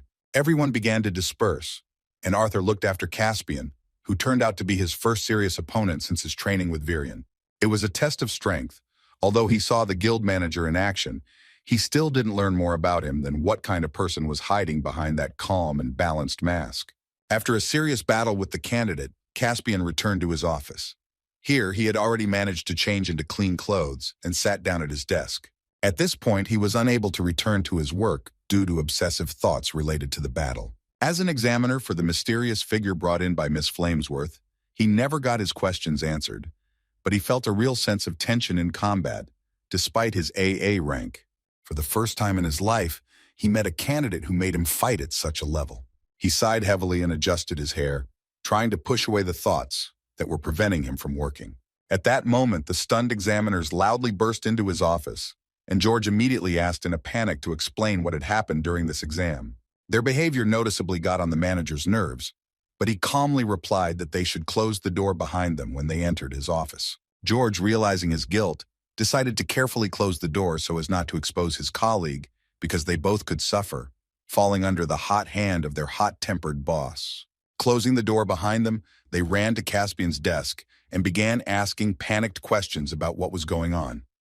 They were very concerned about the fact that they had received more B-class candidates in one day than they had in the last 4 months. What was even more disturbing was the fact that all 3 of them looked like children. Equally shocking to them was the fact that one of them had an unheard of light orange stage at the age of 11, which was unheard of among humans. Answering all the questions at once, Caspian asked if they remembered what had happened 6 months ago. George, whose mind was in turmoil, showed incredible concentration around the chaos in his head, while his more perceptive colleague noted that it was then that the first tournament between the 3 races took place. Reaching for his nightstand, Caspian replied that that was the point. He went on to say that most of the guild staff had not yet been informed, that he had been informed a few weeks ago that the ban on elves and dwarves obtaining adventurers' licenses in Sapen had been lifted. Taking out a journal with his notes, he said that there were several distinguished examinees in the group of candidates that day. George slammed his hands on the table in surprise and asked if that meant all 3 were either dwarves or elves. Still keeping a low profile, Caspian read Lucas Wykes' file and confirmed that he was a half-elf living in Sapen. His birth details were classified, but the steward guessed that he was likely born to an elven slave. Based on this logic, he confirmed his assumption with the well-known words that the House of Wykes had always had a bad reputation due to the fact that they used vile methods to breed the best magicians of their kind. Still, Caspian couldn't help but notice that Lucas was an unusual case, as it was hard to believe that he had such a strong affinity with fire, despite his elven ancestry. He awakened at the age of 8, which is young even by elven standards. He was forced to become an adventurer to further improve his ability through actual combat. It seems his family realized that beast cores and elixirs no longer had any effect. As for the second boy, he was the one who got a B class without even taking part in the final exam. Elijah Knight was a real mystery to Caspian himself. According to the dossier, his origins are unknown, but he grew up among dwarves from a young age. He was later sent as one of the first representatives of the Darv Kingdom to settle in the human kingdom. Even with these mysterious details, Miss Emily still couldn't understand why he was automatically assigned a B class without being tested. In answering this question, Caspian clarified the interesting details that Mr. Knight had only awakened a few months ago and was only in the Crimson stage. Despite this, his abilities had been confirmed, and the person sponsoring him was not someone the manager could argue with. Caspian's sharp mind did not give him peace, because he was still curious about what abilities this interesting adventurer had. Next up for discussion was the one Caspian called the Masked Amplifier. George immediately understood who they were talking about. He remembered that terrifying, overwhelming thirst for blood that caused him fear and even suffocation. Caspian glanced at his notes and admitted that he had no idea who this note guy was.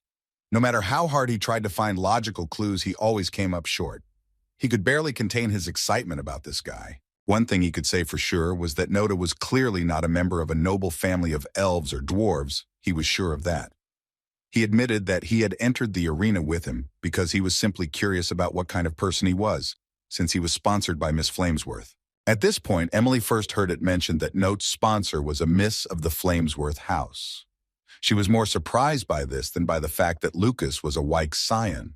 According to her, this house was famous for the fact that the most powerful magicians of their kingdom, who had an affinity with fire, were born and raised in it.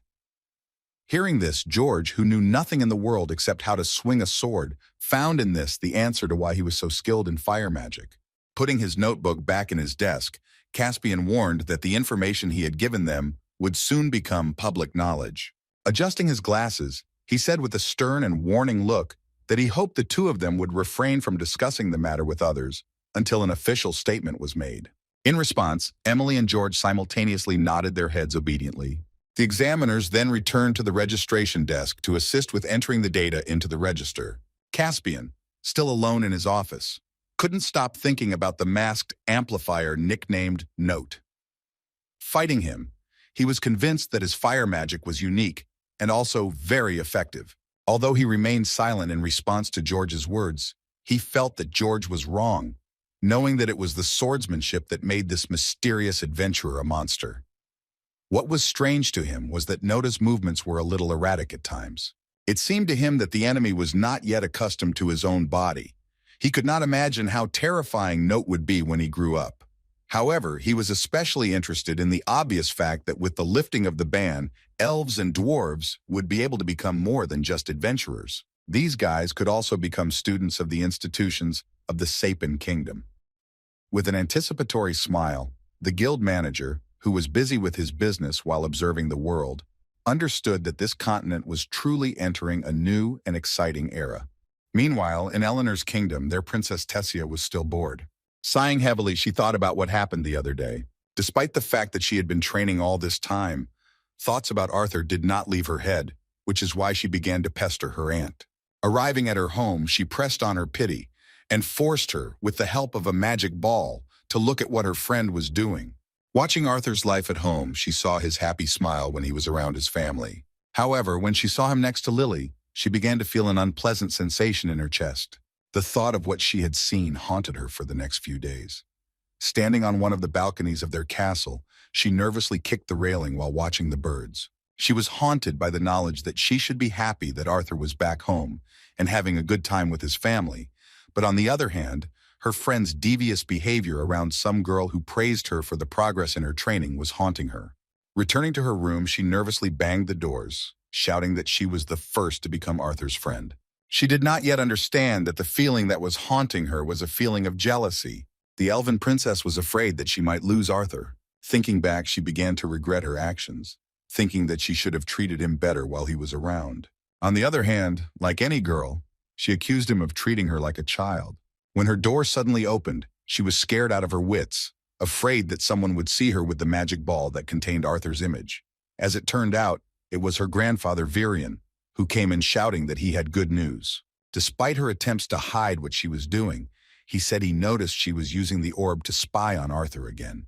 As soon as he told her he saw what she was hiding, a pillow flew into his face, and Tess began to nervously scream that she had asked him not to come to her place before. Dodging the subsequent pillows thrown in his direction, Viran began to mock his granddaughter, saying that although he was all for Arthur becoming his grandson, he thought it was a little early for her to be involved in such things.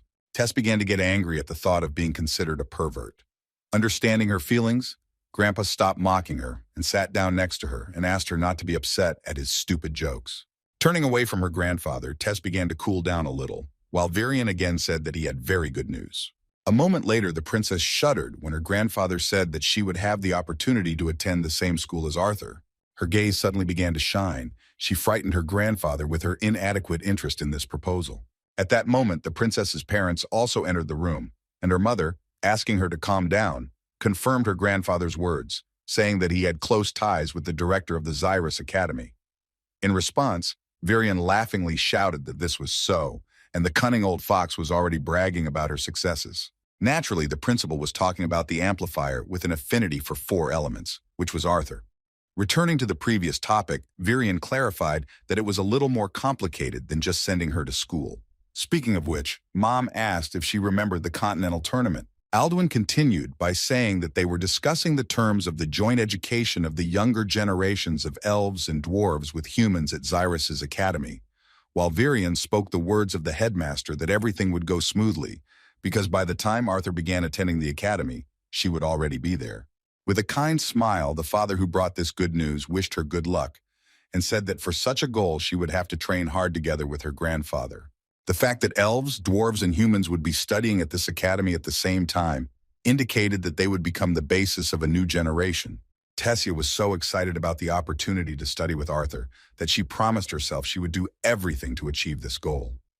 At that moment, her eyes sparkled with joy, and her ears began to move quickly. After the final round of the adventurer exam was over, Arthur, Jasmine, and Sylvie sat down in the main hall of the guild, waiting for their turn. Seeing Arthur's thoughtfulness, Jasmine asked if he was okay. She was still worried about how he was feeling after such an intense battle with Caspian. In response, Arthur said that everything was fine, despite the fact that he had to try hard to survive the exam. Looking at his hands, he admitted that it was actually kind of fun for him. Remembering the mysterious guild manager, Arthur asked Jasmine if she knew Caspian personally. It was a rather awkward question, so she immediately looked away. In a hesitant tone, she said that in a sense it was true and they did indeed know each other. Speaking about this, she said with a feeling of awkwardness that her father has close connections with some people from the Adventurers Guild, and Caspian is one of them. Seeing the dejection with which Jasmine spoke about this, Sylvie began to worry and whined pitifully that it was worth interrupting this reconnaissance operation so as not to hurt her heart. Luckily, this awkward moment was interrupted by Mistress Mary, who called the adventurer nicknamed Nota to the reception desk.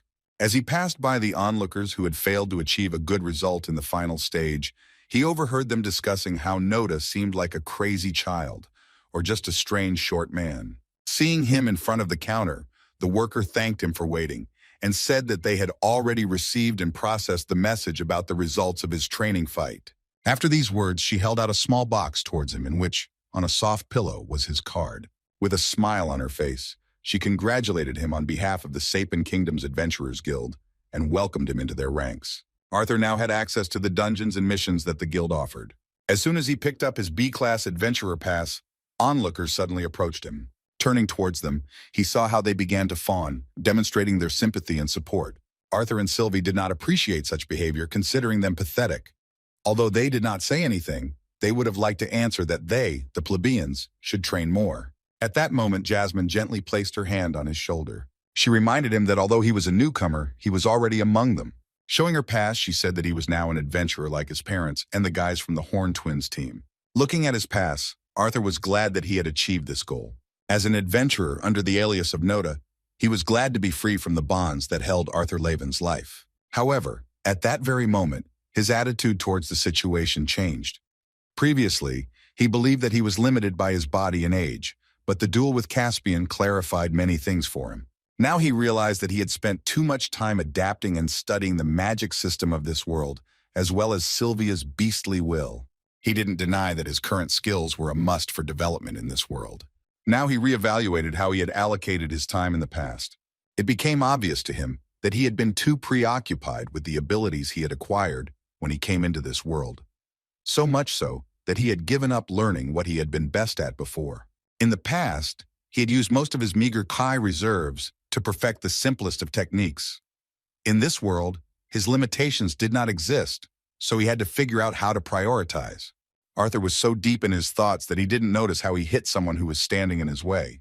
Looking up, he apologized for what happened. As it turned out, the guy he encountered was also a newbie among the adventurers. Arthur immediately realized that he was one of the examinees, the one who had also been awarded a B-class, but without passing the exam. Elijah Knight was calm and composed. He didn't see any problem with it, so he replied that everything was fine. Their short dialogue was noticed by the last of the examinees who received a B grade. Approaching the guys, the impudent Lucas asked if they knew each other and what was going on with them. With an arrogant look and a cocky grin, Wykes, who had his 2 servants and 2 guards behind him, asked if he had missed the meeting for new B-class adventurers that he had not been informed about. In response, Arthur calmly asked why he needed to know, and then suggested that he was planning to throw another tantrum after learning he had not been invited. The provocation worked perfectly. When Nota hurt the half-elf's pride, he angrily replied that there was no point in being insolent just because they were in the same class. Moving closer to Arthur, Lucas pointed his finger at him and said in a disgusting tone that even within classes there were subclasses, and they, the commoners, would be at the bottom. He asked them not to forget where their place was. After these words, without even saying goodbye, he walked past, brushing against Arthur's shoulder. Looking at this primitive child, Arthur thought with uneasiness that this was the most stereotypical behavior for an annoying side character. After Lucas left, Jasmine approached Arthur and asked what had happened. In response, he wanted to say that he had spoken to a newcomer named Elijah, but when he looked at the place where he had been standing, he discovered that he had quietly left. Asking what they would do next, Arthur suggested that she wanted to take a task from the notice board. Looking at him in surprise, Jasmine replied in a bored tone that with his skills, doing that would be a waste of time, so she had something else in mind. In the end, they headed back to the city, or more precisely, to its borders. When they approached the portal to the animal glades, they were stopped by the guards, who said that this passage required an adventurer's license or permission from representatives of the guild or the royal family. In response, the boys showed their IDs, and Jasmine asked if Arthur needed to stock up on anything before they set off. The dwarf adventurer with a large backpack on his back replied that he had brought everything he would need for the next week. Looking around the city, she told Arthur that in that case it was time for them to go. A moment later, they found themselves on the other side of the portal. The animal glades lived up to their name. It was a spacious place away from the cities with beautiful, untouched nature. Looking around, Arthur thoughtfully wondered if this place was not too quiet. As it turned out, the answer to his question was that they had only arrived at an outpost at the foot of the Great Mountains, and most of this area had long been explored. Pointing at some poor guy who hadn't even gotten through Saitama's training, Jasmine said that low-class adventurers also use this area to train and gather ingredients for quests.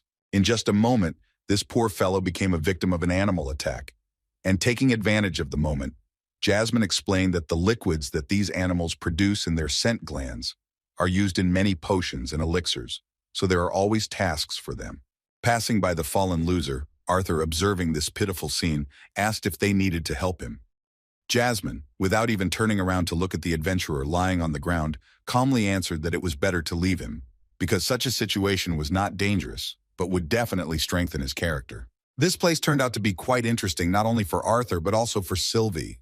While walking through the clearing, Sylvie noticed a small fox that naturally possessed a mana aura. At that moment, she jumped off her dad's shoulder and Arthur asked in surprise where she was going. In response, Sylvie said that she wanted to eat to become stronger. Seeing Sylvie's reaction to the poor fox, Jasmine assumed she was in awe of all the mana-infused wilderness. She thought Arthur wanted to follow her, but he responded guardedly that Sylvie would be fine, as he could sense her clearly through the bond. Jasmine was glad that everything was fine. She also remembered that the beast glades had a denser mana level, which meant that Arthur and Sylvie's communication range would be much greater than before. Placing her hand on his shoulder, Jasmine suggested that they hurry, saying that their first stop would be late in the day, as it was getting quite unsafe at night. Using wind magic, Jasmine sped up and asked Arthur to keep up. Looking back at Sylvie as she disappeared over the horizon, Arthur wondered if this was how parents felt when their child went off to school for the first time. All this time they were constantly close. He did not have to worry about her safety. From the moment he was born, they had a very strong connection, and he felt a kind of parental feeling towards her. Since Sylvie called him father, he himself, considering her his daughter, was worried about whether everything would be okay. Trusting her strength and intelligence, he wished her to be careful and sped up with wind magic to keep up with Jasmine. Despite the great distance they had traveled, they managed to arrive at a good place to set up camp before night fell. While Jasmine was setting up camp alone, Arthur took off his mask. He lay on the grass, exhausted from the sudden jog, and couldn't catch his breath for a long time. If it weren't for the mana circulation technique that Sylvia taught him, he would never have been able to keep up with her. Jasmine continued gathering branches for the fire. As she passed Arthur, she noticed that he had finally regained consciousness. So she commented on how impressed she was that he was able to keep up with her even though she was slower than usual, even though he was in the light red stage. After preparing the wood for the fire, she admitted that she thought they would have to stop and rest several times before they reached the place where she planned to set up camp. After that, she used the fire element to light a fire. Using this element, she again remembered her family, which spoiled her mood. Sitting down next to Arthur, who was reading some book, Jasmine noticed that his mana beast had not yet returned. She was worried about whether Sylvie would be okay, but Arthur reassured her by telling her that she was telling him about the latest events and that she was very happy to be in this place. Looking at the fire, Jasmine said that it wasn't strange, because having to be indoors most of the time probably puts quite a lot of pressure on her. After finishing reading and closing the book, Arthur agreed with her words and added that she was definitely enjoying life now. Turning to Jasmine, he asked why she wanted to become an adventurer. Judging by her reaction, it also had something to do with her family. Arthur probably wanted to know more about her family, but once again he hurt her feelings with his question. The silence between them was broken only by the crackling of the fire. Arthur was already feeling awkward, realizing that this question had touched her in a big way. Having collected her thoughts, Jasmine finally decided to answer. As expected, she just wanted to distance herself from her family. The suspicion that this was related to her family were confirmed. Arthur knew that digging further would be too cruel. Seeing his concern, Jasmine said that everything was fine. She admitted that she had seen him notice her reaction to the mention of family back in the Adventurers Guild. Speaking about her family, she recalled that House Flamesworth made a great contribution to the war against the elves. This was due to the fact that their house produced many powerful mages, both spellcasters and enhancers. Their bloodline, having an affinity with fire, is unrivaled, and her parents are very proud of it, because fire is considered the strongest of the elements. That's why when Jasmine woke up before all her brothers and sisters, her parents had high hopes for her. But when all the tests she had to undergo showed that she had no affinity with fire, her family began to consider her worthless. Looking at her hand, Jasmine began to use the only element she had a true affinity for. It was the wind element, and she felt a certain sadness as she looked at it, as it had alienated her from her family and made her an outcast. She was suddenly distracted by Arthur making a displeased sound. His expression suddenly changed and he even raised his voice, nervously saying that this whole situation was too stupid. The boy began to prove that it was possible to understand that there was a difference between the levels of the mana core, but it was completely unfounded, even absurd, to create a hierarchy for mages based on affinity with the elements. Jumping up and raising his hands, he shouted that there was no elemental affinity that was inherently better than the others. Calling it obvious, the guy shouted throughout the forest that everything depended only on how well the mage could use his power. After his words, Jasmine could hardly contain her emotions. Arthur noticed that a smile had appeared on her face, and her cheeks were strangely puffed out, while her head was lowered down, and part of her face was hidden by her long dark hair. Suddenly she couldn't stand it and began to laugh loudly but subduedly at the way Arthur defended her honor. A little embarrassed by her behavior, she apologized, saying that it was because he was usually very reserved, so it was surprising to see how angry he got about this story. Awkwardly scratching his cheek, Arthur thought with a kind smile that he was most likely overexcited because her words made him remember his past life. The biggest weakness he had back then was in his dantian, which is the place where the life force key resides and is stored.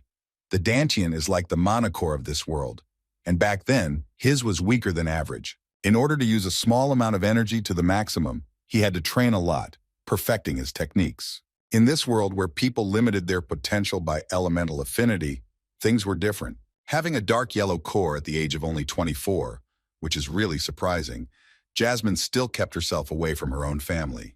Earlier, Arthur noticed the constant sadness in her eyes and the way she looked at his relationship with his parents and sister. Speaking about his sudden aggression, he explained that he considered the whole situation absurd and unfair. In response to his words, Jasmine only shook her head from side to side with a smile. Whether it was boosters against spellcasters or one element against another, she had long since come to terms with the fact that humans were always looking for ways to feel superior. It was their nature. Besides, she doesn't regret becoming an adventurer because the Twin Horns have always treated her well. For the first time, the always aloof and cold Jasmine seemed so when she smiled and laughed. She seemed truly vulnerable. Arthur was distracted from his thoughts about her plight by the fact that the stick she was using to move the coals in the fire suddenly caught fire. At this point, Jasmine found it funny to be able to use the element at Arthur's disposal, so she grabbed his hand. Understanding her intentions, Arthur extinguished her wand with the element of water. It was already late, so they also put out the fire and, taking out their sleeping bags, went to sleep in the open air. Before falling asleep, Jasmine decided to raise the topic that was troubling her. Looking back, she thought she could have made him choose her as his guard. Comparing herself to the rest of the Twin Horns Adventurers team, she admitted that she is not the friendliest or most outgoing. Not considering herself one of the smartest on their team, she said that perhaps she had made a mistake, as they should have asked his opinion first. Feeling her excitement at this question, Arthur looked in her direction and said with a smile that she turned out to be surprisingly gentle and kind. In response to his compliment, which was not in keeping with his age, Jasmine cooled him down with a gust of wind. A little embarrassed, she replied that it was not nice to tease older girls about him. Although she wasn't really seriously offended, Arthur still said that he was sincerely glad that she had volunteered. He also admitted that he is very happy that she is not afraid to tell him when he is wrong. Winking at her, he said with a smile that he thought it was just what he needed for his adventures, especially considering that he was prone to going a little overboard sometimes. Arthur's words touched Jasmine again, who for the first time found herself so talkative. She saw him from a completely different side than before, and also heard several pleasant words addressed to her. Breaking the awkwardness of his sincerity, Arthur reminded them that they really needed to get some sleep. As he rolled over onto his side to avoid further conversation, Jasmine said that something seemed really strange to her. She continued her speech by saying that when she talks to him, she doesn't feel like she's talking to a child. When she said this, there was only silence in response. She really hadn't spoken to anyone so sincerely for a long time, and she felt better because she had opened her soul to Arthur. Thinking that he had already fallen asleep, she closed her eyes, gradually falling asleep. In fact, Arthur was not yet asleep and heard her words, but he could not answer anything, because he really was not the child he seemed to be. The morning began with the pleasant chirping of birds and the sun's rays falling from the clear sky. Arthur, as usual, could not wake up, and even before he opened his eyes, he sleepily told Sylvie that she was too heavy to sleep on him. However, as soon as he opened one eye, he saw something strange in front of him. Sylvie was a little different from what he was used to. A strange thing was sitting on him, an animal that looked like a cross between a goat and a cat, with drool coming out of its mouth full of disgusting teeth. Taking a closer look at this ridiculous creature, Arthur thought that it was unlikely to be Sylvie. Realizing this, he began to rise with a panicked cry, throwing off this mixture of goat and rabbit. The nightmare he saw as soon as he woke up left him with a sense of terror that made him try to catch his breath. Having calmed down a little, he was distracted by the pleasant smell of food. As it turned out, Jasmine had already managed to wake up, catch some fish, and even start cooking it over the fire. She was standing nearby, wiping her hair after catching a fish in the river. Wishing him a good morning, Jasmine said that she had enjoyed this little comedy show, thanks to which Arthur had finally woken up. Rubbing his eyes, Arthur replied that she should have woken him up to help her with her morning duties. It wasn't strange to hear from her that she had already tried to wake him up, but he hadn't even moved. Awkwardly scratching the back of his head, Arthur apologized, saying that he had such a bad habit that only Sylvie could overcome. Since Arthur was already awake, Jasmine offered him something to eat, and also asked him to ask Sylvie whether she should join them or not. It sounded like a great idea, and Arthur agreed. Turning to Sylvie, Arthur invited her to come to their place for something to eat. As it turned out, she already had food, because she had just caught a strange rabbit that looked like a goat. Because of their connection, Arthur sensed what she was doing at that moment. Even though it was disgusting to him, he couldn't stop her from doing such things. So he told Jasmine that Sylvie could manage without them. After a dinner of freshwater fish, the boys began to get ready for the journey. Arthur tightened his belt securely so as not to lose his belly. While dressing for the journey, he asked where they would go next. Jasmine replied that one of the reasons she brought him to this place was to spar with him. Hearing this, Arthur was surprised by her plan. As it turns out, Jasmine also noticed that his fighting style sometimes seemed strange. She explained her observations by saying that sometimes he looks like he knows how to do something in his head, but his body doesn't obey him. And indeed, when he fought a very dangerous opponent like Caspian, some of his moves looked ridiculous. And in fact, such moments could have led to him getting seriously injured in battle. Arthur agreed with her, saying that sparring was indeed a good idea. Still, he was curious to know what kind of sparring she was thinking about. While taking out their daggers, Jasmine said that she needed to know his physical limits before they went into the dungeon or took on missions. So she asked him to limit his mana usage during the sparring and only use it to dull his blade. Arthur agreed with her words and reached for his blade, which he had been using all this time. However, as soon as his hand was near the hilt of the unremarkable weapon, Jasmine asked him to use the second blade, which he had not yet demonstrated in combat. Arthur couldn't believe that she was the first to reveal his secret. When he asked her how she knew that, Jasmine explained her guess by saying that he was too practical to carry around a simple wooden stick without a reason. The secret was revealed, and although Arthur did not want it, he was forced to use this blade. He only drew it from its sheath once, the day Sylvie found it in the warehouse. Taking the sword in his hands, he asked Jasmine if they should spar in this particular place. Jasmine agreed that a more comfortable place could be found, so she offered to follow her.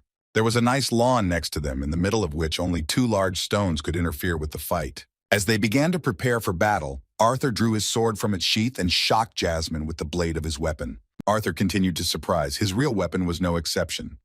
Taking a fighting stance, he suggested that they begin the battle when Jasmine was ready. The weapon, which he had never spoken about before, looked so unusual and mysterious that Jasmine had even more questions about the identity of this unusual child. Despite this, she had no intention of interrupting this moment for conversation and assumed a fighting stance.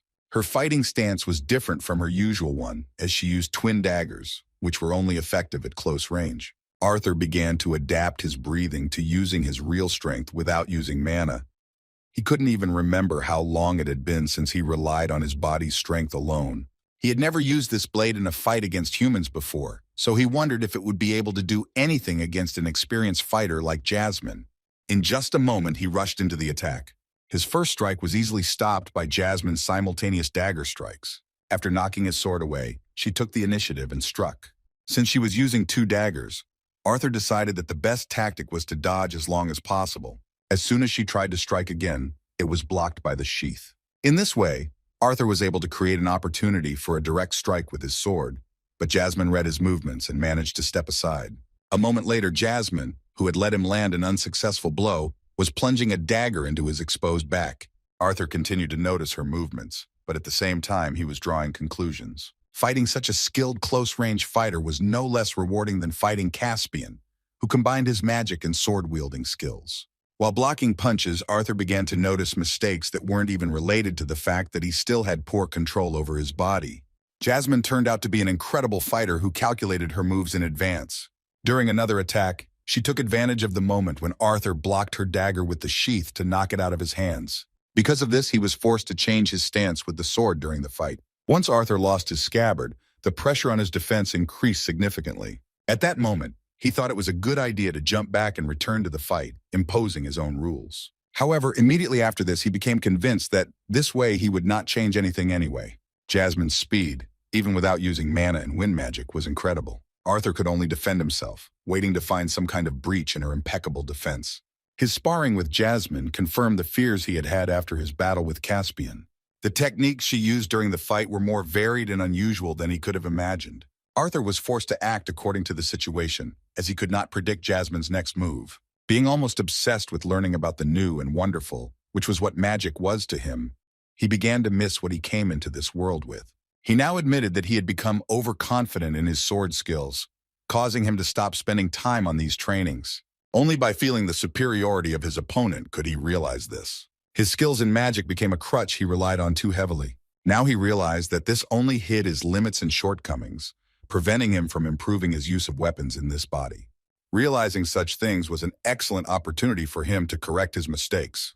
The battle with Jasmine ended. Unable to withstand her pressure, Arthur fell on his butt. His breathing was ragged and his hair was completely soaked with sweat from the intense sparring. He had to admit that Jasmine was much better. Sheathing the daggers, Jasmine assessed his skills, saying that although his physical attributes were still lacking and he sometimes had awkward movements, he made up for it with the precision of his techniques. She also noted that his intuition and reflexes were at the highest level, almost frightening given his age and little experience. It was clear that Arthur would become a monster after he finished his adventure. In response to her honest analysis of his abilities, Arthur thanked her, but noted that he knew she had given him a head start. In response to these words, Jasmine said that he had once again confirmed his frightening intuition. He had no choice but to laugh at such compliments. When Jasmine said that he would become stronger during missions and dungeon crawls, even using magic, he replied that it was too long. Arthur knew without her that when he became a teenager, his body would become much stronger, but he could not wait that long. Looking at his palms, tired from training, he said that he was several years ahead of his peers in mana manipulation, so it would be more effective to focus solely on sword fighting without relying on mana. Jasmine thought his words were reckless. She couldn't believe that he wanted to go down into the dungeon and not use mana there. Trying to convince him otherwise, she mentioned that even warriors who dared to undertake such a reckless endeavor needed decades to master their sword. In response, Arthur said that in order to master the art of swordsmanship, he would fight without using mana for 2 years. He was very determined in his plans. Looking at Jasmine with sincere eyes that held nothing back, he said that this was all he needed for the time being. Time flew by and 2 whole years have passed since then. Nothing has changed in the lives of ordinary adventurers. They still enjoyed their freedom, adventures, and time to meet friends in a nice, noisy place. After a few glasses of strong alcohol, arguments and interesting stories began, among which were some that were hard to believe. Rumors spread quickly, but the one that stood out above all others concerned a man who was fairly new to the matter. The veteran adventurer, hearing the mention of the famous masked swordsman, slammed the table in displeasure and shouted that these rumors were nothing more than lies. Despite his beliefs, his friends were of a completely different opinion. A guy with a weird mohawk on his head shared information that his friend was once on the same team with that famous swordsman. According to him, the hero of the rumors travels with Jasmine Flamesworth, and he himself is short, so it is difficult not to notice him. Even with this more detailed information, the veteran adventurer with the scar on his face had a hard time believing his words, but he asked what the so-called acquaintance had said about that guy. With a sly grin, his friend said he thought the rumors were true. Snapping his fingers, he said with fire in his eyes that he believed that the famous swordsman was indeed not a mage. It was hard to believe such a thing, so the skeptical veteran once again responded that it was some kind of nonsense. Outraged that everyone believed these rumors, he didn't even notice how he accidentally spat in his comrade's face. While the guy with the mohawk was wiping his face, the leader of their team said with displeasure that either the swordsman in the mask belonged to the amplifiers, or the rumors about his strength were simply exaggerated. He also found the stories about the man absurd.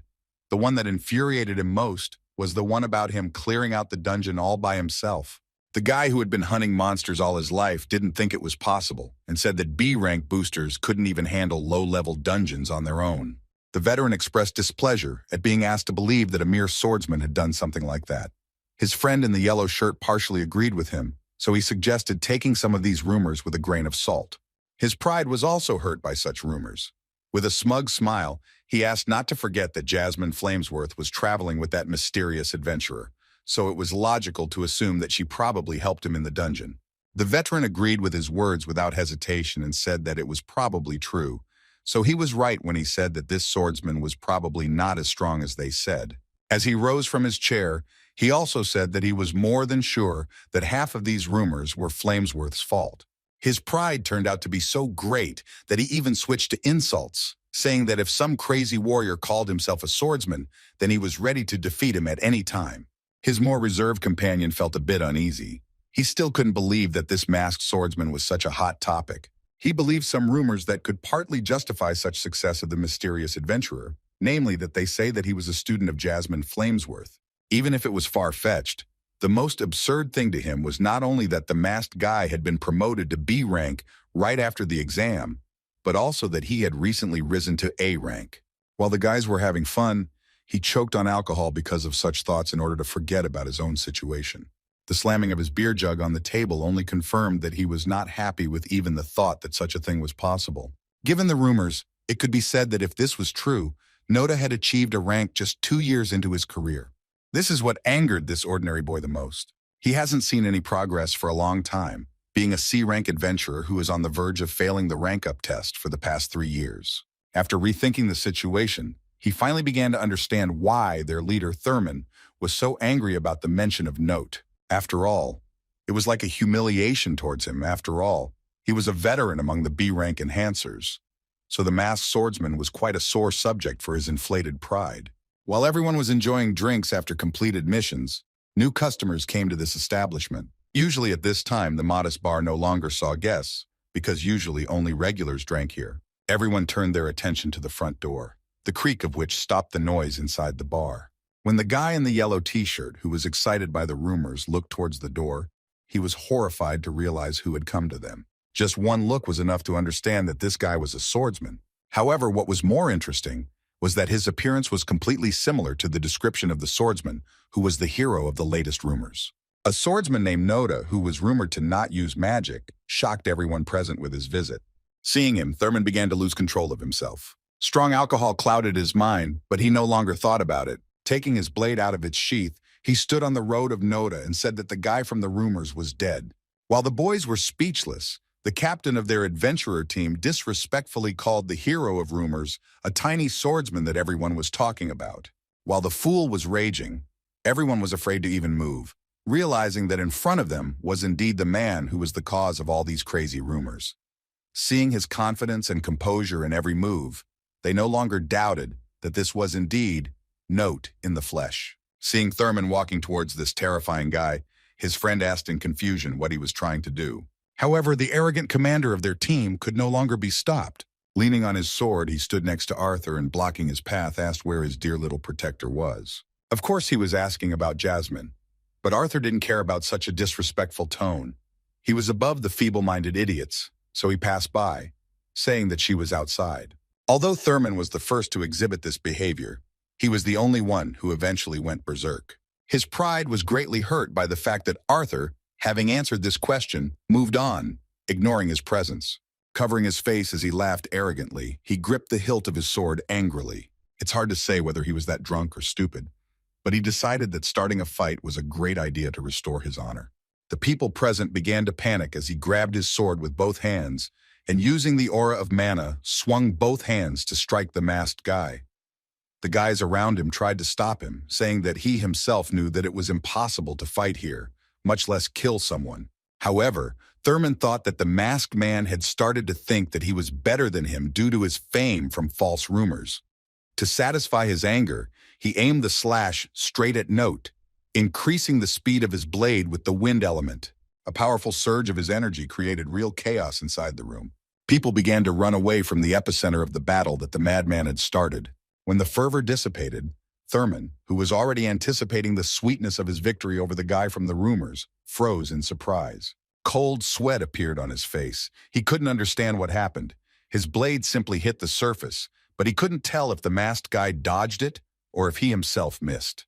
After this, Arthur stopped and stared coldly at the daredevil who dared to raise his sword against him. This cold look really got on the nerves of the arrogant veteran. He couldn't come to terms with the fact that someone was looking down on him. At that moment, he became enraged and raised his sword upward, releasing even more mana.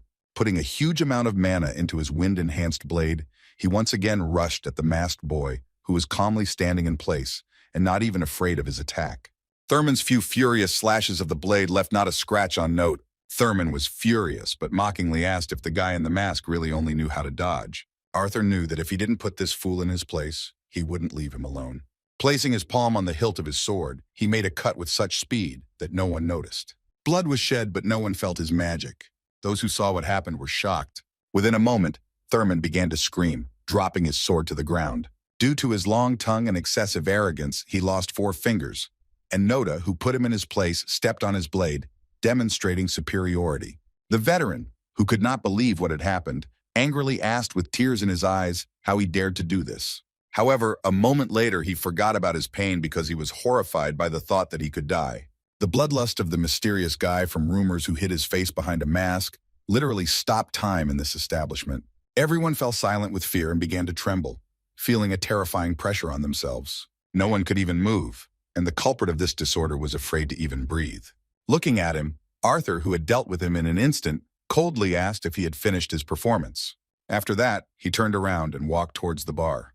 The guys from the team of the fool who lost his fingers started looking for ice to put them back in place with the help of the healer mage. Everyone present feared Arthur only because of his terrifying strength, although they understood that he was unlikely to attack unless they provoked him. A mysterious guy in a mask approached the bar counter and, putting down a few copper coins, asked the trembling girl working in this establishment to bring him a bag of provisions in the name of Noda. Having taken what he came to this place for, the excellent swordsman, about whom the rumors turned out to be true, silently walked outside. Here Jasmine, with whom he traveled as before, was already waiting for him. When she saw Arthur, she asked why he was late. Walking over to his horse-like beast, he put his things back and said that it took the waitress a while to find his provisions. Jasmine didn't really trust his excuse, because she had heard a scream and noticed that Arthur's mask was stained with blood. He didn't even notice that traces of his battle remained on his mask. Taking off his mask, Arthur breathed in the fresh air, enjoying the pleasant breeze. After fixing his hair, he asked Jasmine not to worry, saying that he had put the impudent man in his place, but had not left him with any permanent damage. Taking provisions with them, the boys again went out into the open. The many mana beasts that were in this place did not interest them. The boys didn't pay any attention to them as they moved towards their next mission. This time they had to prepare thoroughly, because Arthur's path as an adventurer was nearing its end. Before going into the dungeon, he decided to write a letter to his parents. He hadn't been home very often in the past couple of weeks, so the first thing he wrote was that he hoped they would forgive him and wait a little longer. Like his parents, he found it hard to believe that almost 2 years had passed since he began his adventure. No less surprising to him was the news of what had happened in Helstia's family. While Arthur was traveling, Lily finally awakened her magical abilities. He assumed that Uncle Vincent must be terribly worried about this, so he asked his parents not to let him get too carried away with hiring tutors for his daughter. He asked that they let her train at her own pace before she went to Zyrus. It was equally strange to realize that she would be in a higher grade than her teacher. Speaking about his personal affairs, he wrote that he and Jasmine, as before, were doing an excellent job with their tasks. Recalling the competition with his father, he wrote that his strength had increased compared to the time he almost won against his dad in arm wrestling. Arthur was able to please his parents with another unexpected piece of news, as he reported that he had finally broken through to the light orange stage. Speaking about his training, he mentioned that Jasmine still helps him by creating the necessary conditions and teaching him what she knows about wind magic. In turn, Arthur taught her new advanced sword techniques. At the end of this letter, he reminded that, as promised, he was traveling for the last time as an adventurer before his studies at school began in a few weeks. After finishing writing, Arthur hid the letter under his saddle, telling Jasmine that the owner would send the letter as soon as his horses returned to the stall. It seemed that this owner of the stain was an acquaintance of theirs. A man named Roran trained all his horses to return back, so they had nothing to worry about. The boys did not even doubt that it would be much more dangerous for them to remain near the dungeon, waiting for them to return outside. The team they would be going through the dungeon with was already waiting for them at the entrance. Before they got there, Jasmine asked if Sylvie would be coming with them. Arthur shook his head in response. Sylvie contacted him all the time, and now she has become smart enough to send him more detailed messages. She must have grown and changed a lot in these 2 years, but she still refuses to meet them, saying that she is not ready for it yet. Whatever it meant, Arthur trusted her and believed that she could handle it. Jasmine thought that Sylvie definitely wanted to be as strong as she could before he went to school. Supporting him, she suggested that they focus on their mission. The guys decided to hurry a little so as not to make the other participants wait for them. As Jasmine had expected, everyone had already gathered at this place at the entrance to the dungeon. Seeing the last of the participants approaching, the adventurers began to rise to greet them. Jasmine and Noda began to dismount from their horses, taking the necessary supplies, when suddenly they heard a disgruntled child's voice. Some cheeky guy said in a sickening voice that he was stuck in this place with a bunch of amplifiers. Looking around, Arthur saw that it was the same annoying guy he first met at the exam 2 years ago. Lucas Wykes was still an arrogant and unpleasant character, but one had to admit that his power as a spellcaster was something to be respected. Even considering the benefits of having him on their team, Arthur still wasn't particularly happy to have such a comrade. Noda and Jasmine were the last to sign up for the team for this dungeon. No one who arrived knew that it would be them, so it was a surprise for them. The adventurer, who was definitely a veteran, said that he was glad that such strong guys would be part of their team. He decided to introduce them to the group, and first of all shook the hand of Arthur, who was half the size of this big guy with a heavy axe. Feeling the masked swordsman's strong grip, the veteran praised his strength and said enthusiastically that he now believed that some of the rumors about him were true after all. The man introduced himself as Reginald Bastion, an A-rank earth element enhancer with a solid yellow mana core stage. Reginald said that he immediately knew that the boys were already familiar with him after looking at the half-elf from the famous family. Lucas might not have been introduced to the others due to his notoriety, but not everyone knew that he had reached a rank in 2 years, and his fire affinity core had become even better. Next up was Creole Masser, a water element booster. The man with a belly that couldn't be completely hidden by his armor seemed like a gentle guy. He was the one who would hold back the big monsters. The next participant turned out to be no less interesting than the previous ones. It was a mysterious guy named Elijah Knight, who was another examinee who was given a B rank on par with Arthur and Lucas. After introducing himself, he said that he was an A-rank mage at the dark orange core stage. He only had an affinity with the earth element. The next among them was a man named Oliver Himbeth. It was an A-rank mage who was in the dark yellow stage, just like Lucas. With particular self-confidence and pride, he said that he was a deviant who specialized in healing. Although it sounded a bit presumptuous, having an emitter on their team was actually encouraging. Another member of the team turned out to be an attractive young girl with blonde hair. She introduced herself as Samantha Tempest, an A-rank mage at the dark yellow stage who only had an affinity with the water element.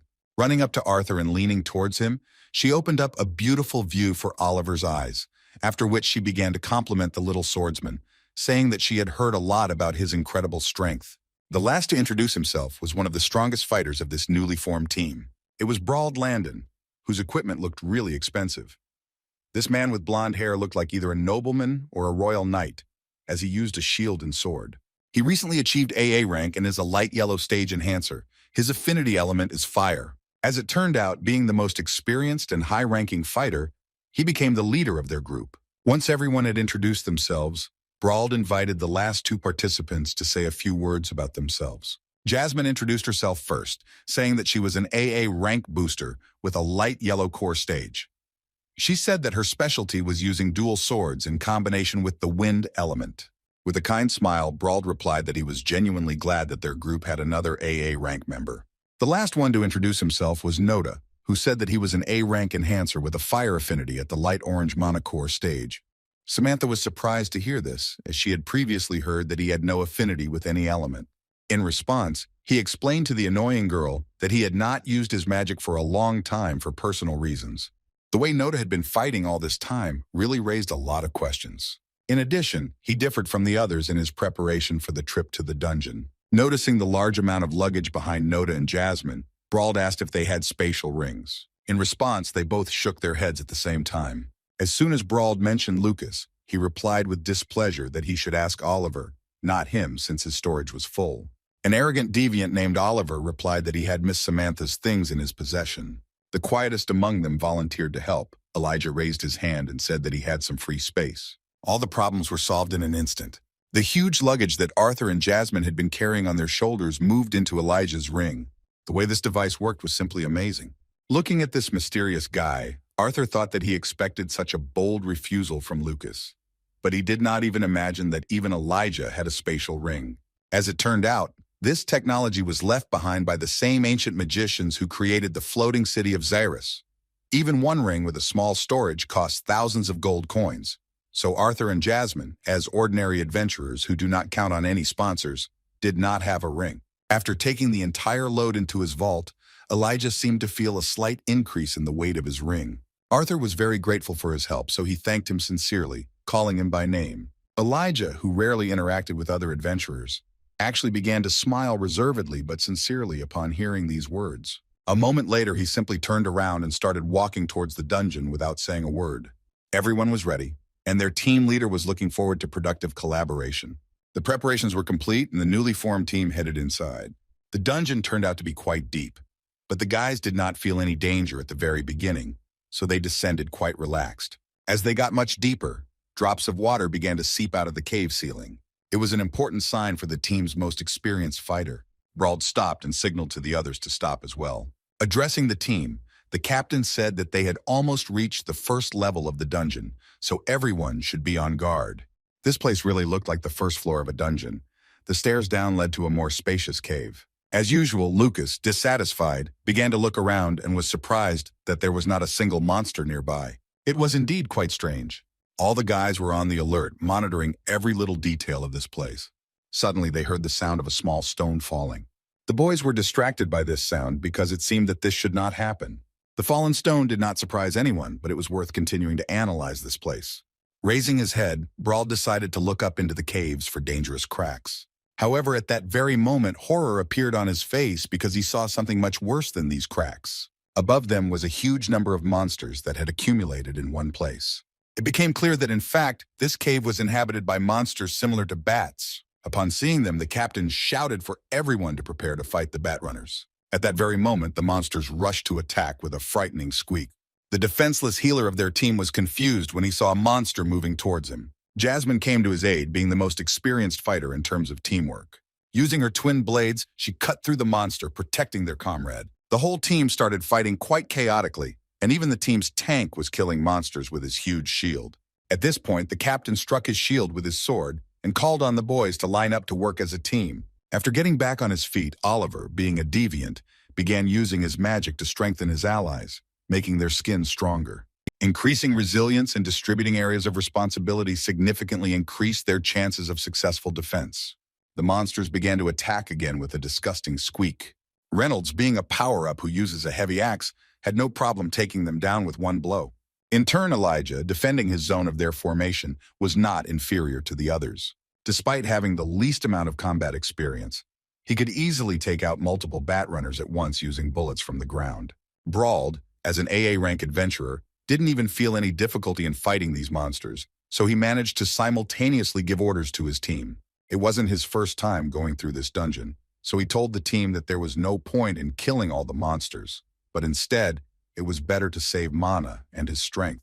However, at that very moment, the boys heard a powerful stream of magic and the words of a spell being read.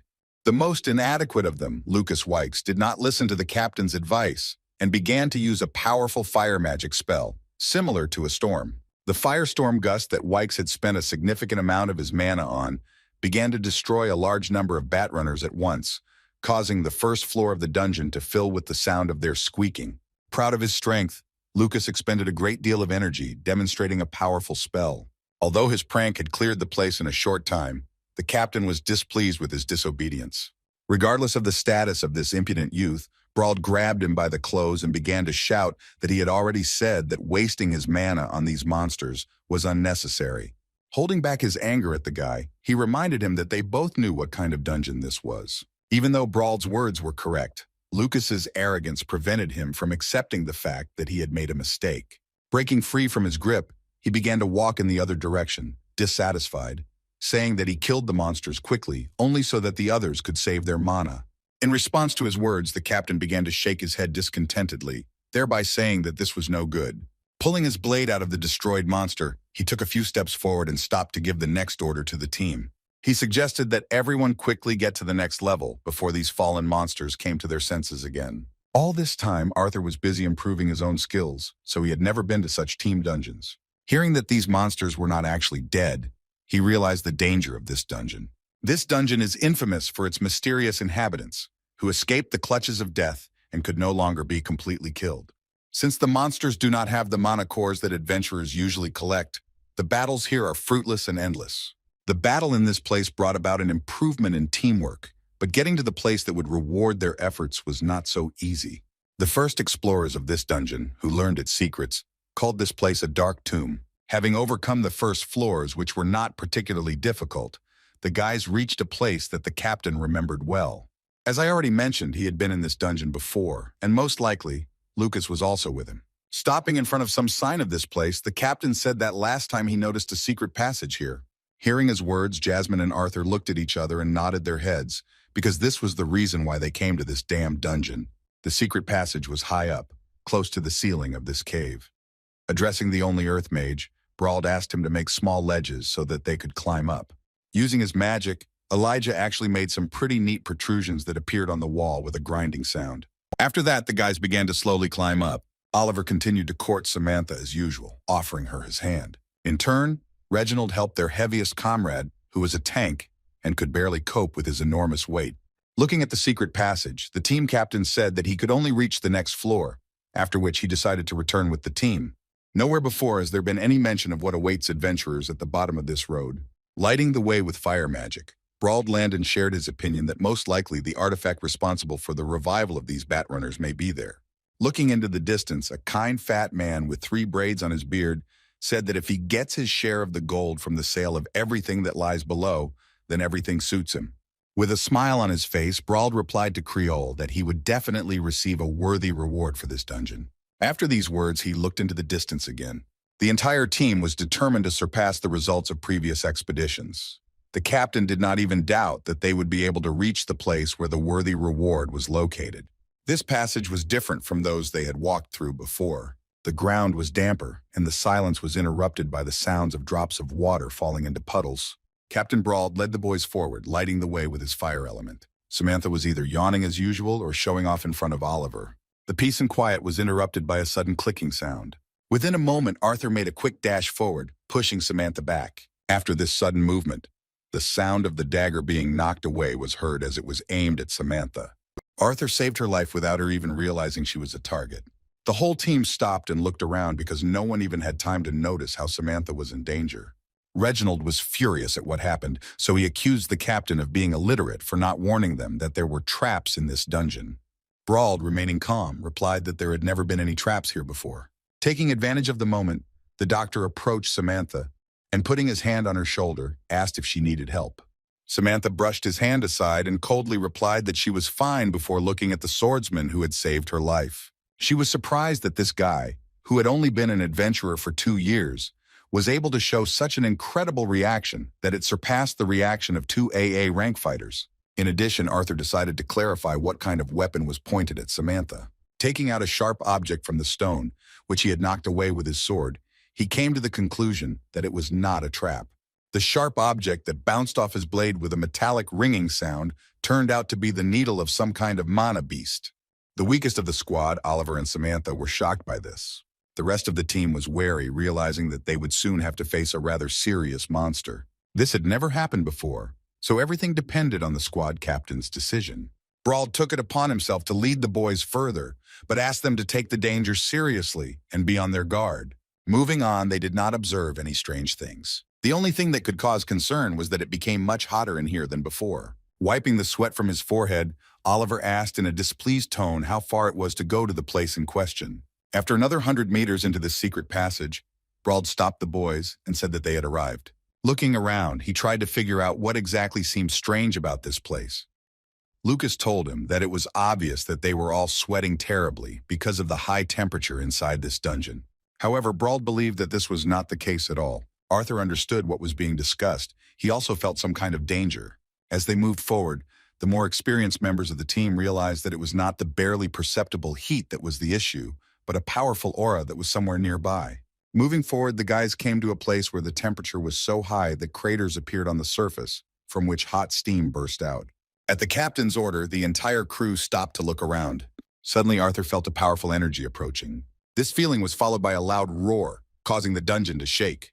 The strange roar that was accompanied by a phenomenon similar to an earthquake began to frighten even experienced members of the team. Nothing like this had ever happened before. Even the veteran adventurer didn't know what it was connected with. A moment later, a huge mana beast, a worm of terrifying size, burst out of the ground in front of them. Oliver was so shocked by what was happening that he could barely stay conscious. Feeling responsible for all the guys who came with him into this dangerous dungeon, Brawl immediately gave the order to the tank. Despite the terrifying sight ahead and the powerful aura of the mana beast, Creel fearlessly leapt forward, drawing his enormous shield. Being an experienced adventurer, he immediately assessed the level of danger of the enemy. There was no room to conserve mana here, so Creel immediately used a large amount of energy. Using water element magic, he further strengthened their defense with a water barrier. While holding the monster's enormous pressure, Creel asked if this terrifying thing was in this place last time. When Brawl replied that he didn't, their tank began to complain, as he thought it was impossible for a new breed of mana beast to enter such a dungeon. At that moment, the huge worm began to move again, and began to rise above their barrier. Readying his shield, Brawl warned the team that the monster was approaching them. However, a moment later it became clear that everything was not quite so. They all found themselves in the shadow of the worm's huge body, as it passed the barrier and crashed back into the ground. Even though the monster didn't strike, the barrier still collapsed. Luckily, the worm that was making passages in the surface did not intend to strike directly. Elijah logically noted that, judging by everything, they were not his target.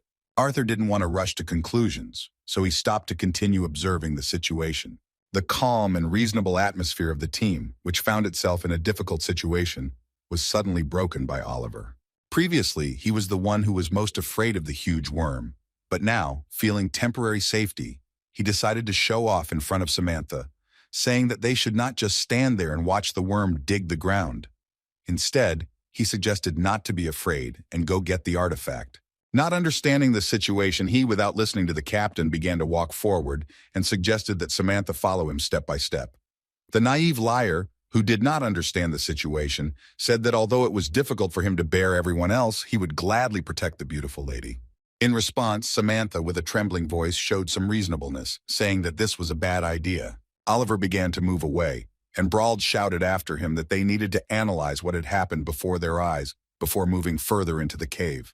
Realizing the stupidity that the ridiculous doctor of their team was doing because of his narcissism, Brawl went after him to stop him and prevent a possible incident. At that moment, Arthur felt that something was wrong. The tunnels that the worm had made suddenly began to boil, and the presence of mana inside the dungeon became unstable. Realizing that danger was approaching, Arthur jumped up. He began to run towards Oliver and Brawl, at the same time asking Lucas to create a fire barrier. The team captain did not yet understand what was happening because he himself had lost his vigilance due to Oliver's antics. Suddenly, he felt Arthur, who was running towards him, grab him by the clothes. Turning back to Lucas, the masked swordsman shouted at him to use his power immediately. Arrogant Lucas didn't yet understand what was happening. He felt the danger, but it was hard for him to accept the fact that he had to obey the order of some impudent man. Despite his pride, he still began to release fire magic. With his power, he protected the boys from danger using a fire barrier. Oliver was too far away. He was caught right in the stream of fire magic that burst out of the tunnel next to him. Arthur didn't have time to save him, so he shouted for him to use the barrier. However, it was already too late. Oliver disappeared from sight under the noise of a powerful eruption of boiling liquid, similar to magma. The barrier Lucas had created could barely cope with this force. By continuing to put more mana into his spell, he was able to overcome the pressure from the outside. Samantha, looking at all this, began to be afraid to stay away. She decided to support the team's efforts by using her magic. Using her element of fire, she created a water barrier. Due to the temperature difference, a rainbow appeared under the barrier, but even it could not reduce the atmosphere of horror that this incident created. When the barrier spells were canceled, Brauld looked around and fell to his knees. The team captain couldn't believe what had happened. Samantha clutched her head when she saw what was left of Oliver's body, and Lucas barely held back his nausea. Despite their efforts, they were unable to prevent the loss of their foolish comrade. Everyone understood perfectly well that their recklessness and self-confidence were to blame for this. The whole team was worried about this, but only Arthur remained cool. He walked over to where Oliver's remains lay and picked up the magic stone next to him. He threw this stone to Samantha, who was a spellcaster. Seeing her surprise, Noda explained that it would be better if she changed the crystal in her wand to this one, which was more powerful. In a confused tone, she agreed to do as he asked. After this, Noda suggested getting out of this place, and the captain, who had just begun to come to his senses, nodded in response and began to rise to his feet. Taking up his sword, Brauld said that he agreed with Arthur's words. It was unlikely that anyone could argue with his words that they needed to get out of this place before the next eruption of flame. Everyone rushed towards the exit. The passage that led to the exit from this terrible floor was already nearby. However, at the last moment, a worm appeared in front of them with a loud roar, bursting out of the ground right at the exit. Despite the surprise, Brauld did not lose his head and gave the order to Creole to deal with this problem. Their team's tank stepped forward and began using its shield to push forward. By using water magic, he was able to suppress most of the giant worm's power. However, this was still not enough. Despite his strength and experience, he could not handle such a serious mana beast on his own. Realizing the situation, the captain gave the order to Samantha and Elijah to join the attack. Samantha began to use water magic. Her water element spell called Siren's Wail was stronger than ever, and she was barely able to stand upright after the backlash. Thanks to the crystal that was left from Oliver's wand, she was able to amplify the spell to the point that it pushed back the massive mana beast. After her, the earth mage also rushed into the attack. A boy with an affinity for earth magic, which is related to his origin, used a powerful stone snake capture spell. No matter how much strength he put into this attack, the stone snake was not enough to hold back the huge worm. Moreover, according to the captain's observations, Elijah's spell did not even leave a scratch on the monster they were fighting. At this point, he asked Jasmine and Reginald to rush into the attack with him. Using his body's fire magic enhancement, Brauld showed his seriousness in fighting the monster. They began to run towards the monster. The captain and Jasmine were going to distract the huge worm, while the less agile Reginald was supposed to get into the gap between the monster's eyes. In case that wasn't enough, the captain ordered Lucas and Note to find the enemy's weak spot. Using wind magic, Jasmine and the team captain appeared above the worm, preparing a powerful attack. Brauld was the first to attack, using a sword enhanced with the element of fire. His attack was not enough to cut the worm in half, but it left serious wounds on its body. Jasmine launched the next attack, leaving 2 more cuts on the monster's body, which still weren't enough. Reginald was the last to strike and thus consolidate the result of the combined attacks. He aimed at a place that was above the supposed neck of the huge worm. His heavy axe, enhanced with earth magic, dealt significant damage to the huge monster and caused it to lose its balance. Watching the team fight so harmoniously against a monster that could incinerate them in the blink of an eye, Lucas couldn't even move from his spot. Gritting his teeth, he tried to figure out if he was really so scared that he was even willing to let these weaklings eclipse his glory. While he was sweating standing still, Noda also rushed to attack. As Arthur approached the monster, he realized that regular fire spells would not have enough firepower to harm this worm. Furthermore, even when outside his tunnels, he could continue to resist by attacking with seething magma. Dodging these attacks, cutting through some of the volleys with his sword, Arthur decided that he could deal with this worm's strong defense if his fire spell was even hotter than before. Using fire magic, Arthur increased the concentration of mana to such a temperature that the flames changed their color to blue. With this advanced use of the fire element, he heated the blade of the sword to the point where it became truly dangerous to the monster. Using a fire element-based explosive step, Arthur dashed towards the monster with lightning speed.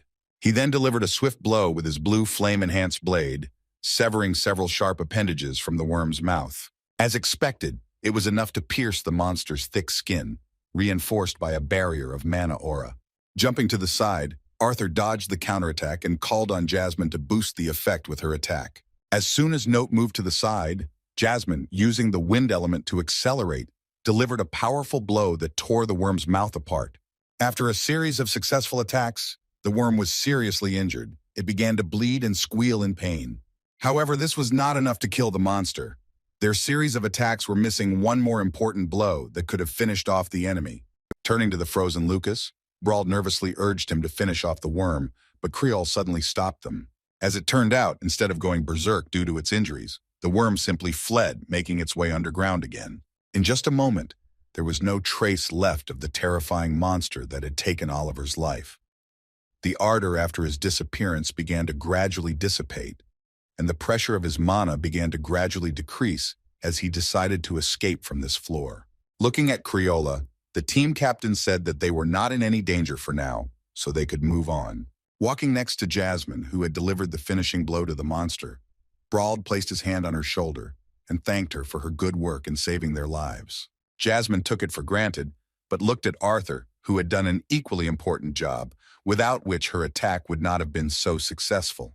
Addressing those who had not yet collected their thoughts, she asked them to hurry up after the others. Lucas, who wanted to justify his behavior, said poorly that he should have said right away that all they had to do was intimidate this worm, whom he disrespectfully called overgrown. Taking a few steps forward, he almost lost his balance due to the strong shaking of the surface and the subsequent rumble. The boys could barely stand on their feet, realizing that the surface was about to collapse. Feeling the heat that was slowly seeping through the surface, Noda shouted that the worm wasn't trying to kill them. As it turned out, he was just stalling for time until another eruption, massive enough to wipe out their entire team in one go. They didn't have time to prepare a single barrier for the entire team, so those standing nearby began to strengthen their defenses with their own hands. Creole and Elijah were lucky enough to be standing next to each other, so the young man strengthened the surface with earth magic, while the veteran adventurer created a barrier out of water. Reginald was able to create strong fortifications from the earth around himself, but Samantha, frightened by this situation, lost control of her magic and found herself defenseless, which is why the team captain was forced to rush to her aid. Assessing the situation at the last minute, Arthur saw that he could join forces with Jasmine. However, at the last moment, he noticed that another member of the team had not yet prepared to face the explosion. Arthur made a quick dash towards Lucas, who dropped his magic cane, with which he was going to make a fire barrier. At the last moment, finding himself next to this fool, Arthur began to use a barrier technique. His powerful mana flared up around them, creating a fiery barrier. Lucas couldn't believe that this guy in the mask actually came to his aid. Although he didn't want to admit that the commoner was more agile in this situation, he had no choice but to accept it. A moment later, a powerful explosion occurred that could have wiped everyone into dust. Luckily, the boys survived, and as soon as the flames of the huge worm dissipated, Lucas pushed Arthur aside, nervously telling him to leave him alone. Arthur didn't expect any gratitude from him, so he looked around to make sure everyone else was okay. Within moments, he was horrified to realize what had happened during the explosion. Brawl, with a completely calm expression on his face and a kind smile, looked at Samantha, who was frightened and confused at the most dangerous moment. Now there was an expression of horror on her face. Trying to protect her, he lost his right arm. Even though Brawl himself showed no emotion, having done what he had to, Samantha began to scream in horror.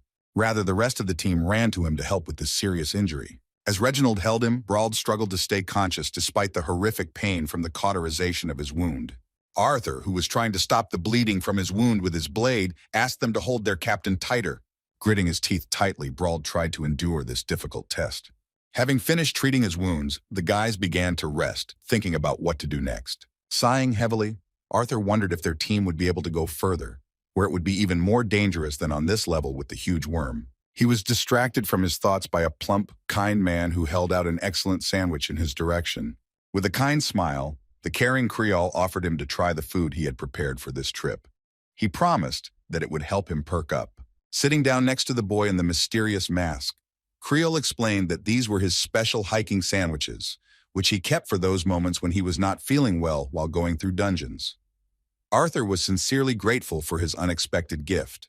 Before the young man began to eat, the good man clarified that the best way to eat these sandwiches was to warm them slightly from the inside, just enough to melt the cheese. Hearing this, Arthur moved the top of the bun and heated the sandwich from the inside using a light fire spell. He was pleasantly surprised to smell the aroma of lightly toasted cheese. At this point, Creole laughed kindly and asked to have his sandwich warmed up too. One might have assumed that he was a cunning manipulator who only wanted to take advantage of Arthur's fire elemental power, but that was not the case. While enjoying a nice snack, which relaxed the atmosphere a little, they even had a heart-to-heart talk. Arthur remarked that he had never eaten such delicious beef sandwiches. Creole replied with a happy expression that his fiancée had come up with the recipe, right down to how to dry and season the beef. Adjusting his mask after the snack, the mysterious Noda thanked his friend for the sandwich, saying that he was a lucky man that his fiancée was so concerned about his snack. He asked him to convey his thanks to his fiancée for such an incredible meal. The young man's words caught the experienced adventurer by surprise, because no one had said anything like that before. With a kind smile, he said in an uncertain voice that he would definitely pass on his words. Suddenly, their heartfelt conversation was interrupted by a quarrel between the rest of the team. When it seemed like everything was over, Lucas started a conflict with the team captain who was trying to protect his comrades. The brash kid from the Wykes family shouted that the only reason he agreed to participate in this was because their leader was a veteran AA rank booster. Pointing a disrespectful finger at their captain, he shouted that he was now a cripple, and the crew had lost their only emitter. Such a vile slander from Lucas made Brauld angry, and he angrily clenched his teeth before answering. Jumping up, he nervously asked how Lucas could even complain after dropping his own weapon, forcing Noda to save his miserable life. After saying this, he shouted that he had everything under control, unlike the confused brat. Reginald tried to hold them back, but it seemed like they were heading for a fight. Brauld was right. After all, he had to cover Samantha, which he might not have had to do if Lucas had been alert and put up a barrier for the team in time. Everyone agreed with the captain's words that if Lucas had made a barrier, they would not have found themselves in this situation. Despite this, Noda decided to calm them down in his own way. He walked towards them and, releasing the enormous pressure of his bloodlust, said that it was time for Lucas to adequately assess the situation and who he was for the entire team. The self-confident Lucas, who did not feel guilty, arrogantly asked what this could be about. Walking towards Arthur, he said boldly that he saw no point in listening to the words of the amplifier, which was only at the orange stage. Continuing to slowly approach this impudent youth, Noda said that he didn't care whether he was in the yellow stage, the silver stage, or whether he was a god himself. Looking into Lucas's eyes, he said with overwhelming bloodlust that the only thing he was to their team was a burden. Lucas Wykes took these words very seriously. His pride as the scion of a great family did not allow him to accept these words calmly. Realizing that he couldn't do anything against a monster like Note, he simply walked past him angrily, brushing his shoulder against him. The childish antics of the idiot on their team had seriously shaken the team spirit. But Reginald and Brauld tried to support each other. First, they were going to tend to their own wounds and give the others some rest before continuing this raid. It was obvious that if they went any further, they would find themselves in danger again and again due to Lucas's irresponsibility. Arthur asked this question to the captain of their team, who was already convinced that there was a burden among them. Turning to Brauld, Arthur said that before moving on, the captain had to make a decision. Analyzing the situation, he noticed that Reginald had a couple of burns that could be easily treated, while the others should also cope, since their lives were not in danger. On the other hand, he directly pointed out the captain's health condition, reminding him that he needed to decide whether he wanted to continue with such a wound or not. It was a difficult moment, the pressure of responsibility making Brauld clench his teeth nervously. Gathering all his determination, he replied that he would continue on, and that this would definitely be his last raid into the dungeon. With this idea, he made it clear that he was obliged to go to the very end. Samantha, worried about the captain's decision, was scared because she did not understand how he was going to fight with only one arm. Brauld replied that despite his serious injury, he was still an AA rank booster, so he would not hold up the rest of the team. Yet it was no less a difficult decision that he asked Noda to lead the group. It was a surprise to Arthur, but he couldn't deny the captain's words that he was the most level-headed of them all. even when faced with unforeseen circumstances. Brauld thought that the masked man definitely had the talent to lead the crew. The rest of the team agreed with Brauld's words, nodding their heads. Jasmine supported him as always, and Samantha, who was alive only thanks to Arthur, could not deny what the captain said. Lucas's opinion could be ignored, so Nota, sighing heavily, agreed with Brauld's proposal. After an hour's rest, they continued moving forward. Brauld, who had been in this place before, began to see more and more strange things. Looking ahead, he said that he did not understand anything, because even this part had somehow miraculously changed. According to him, this tunnel had not been blocked before. After these words, Reginald came closer to the blocked passage and, taking his heavy axe in his hands, said that whining would not help matters. Taking a stance, he strengthened his weapon with earth magic. Swinging hard, he dealt a powerful blow to the strange wall that blocked the passage.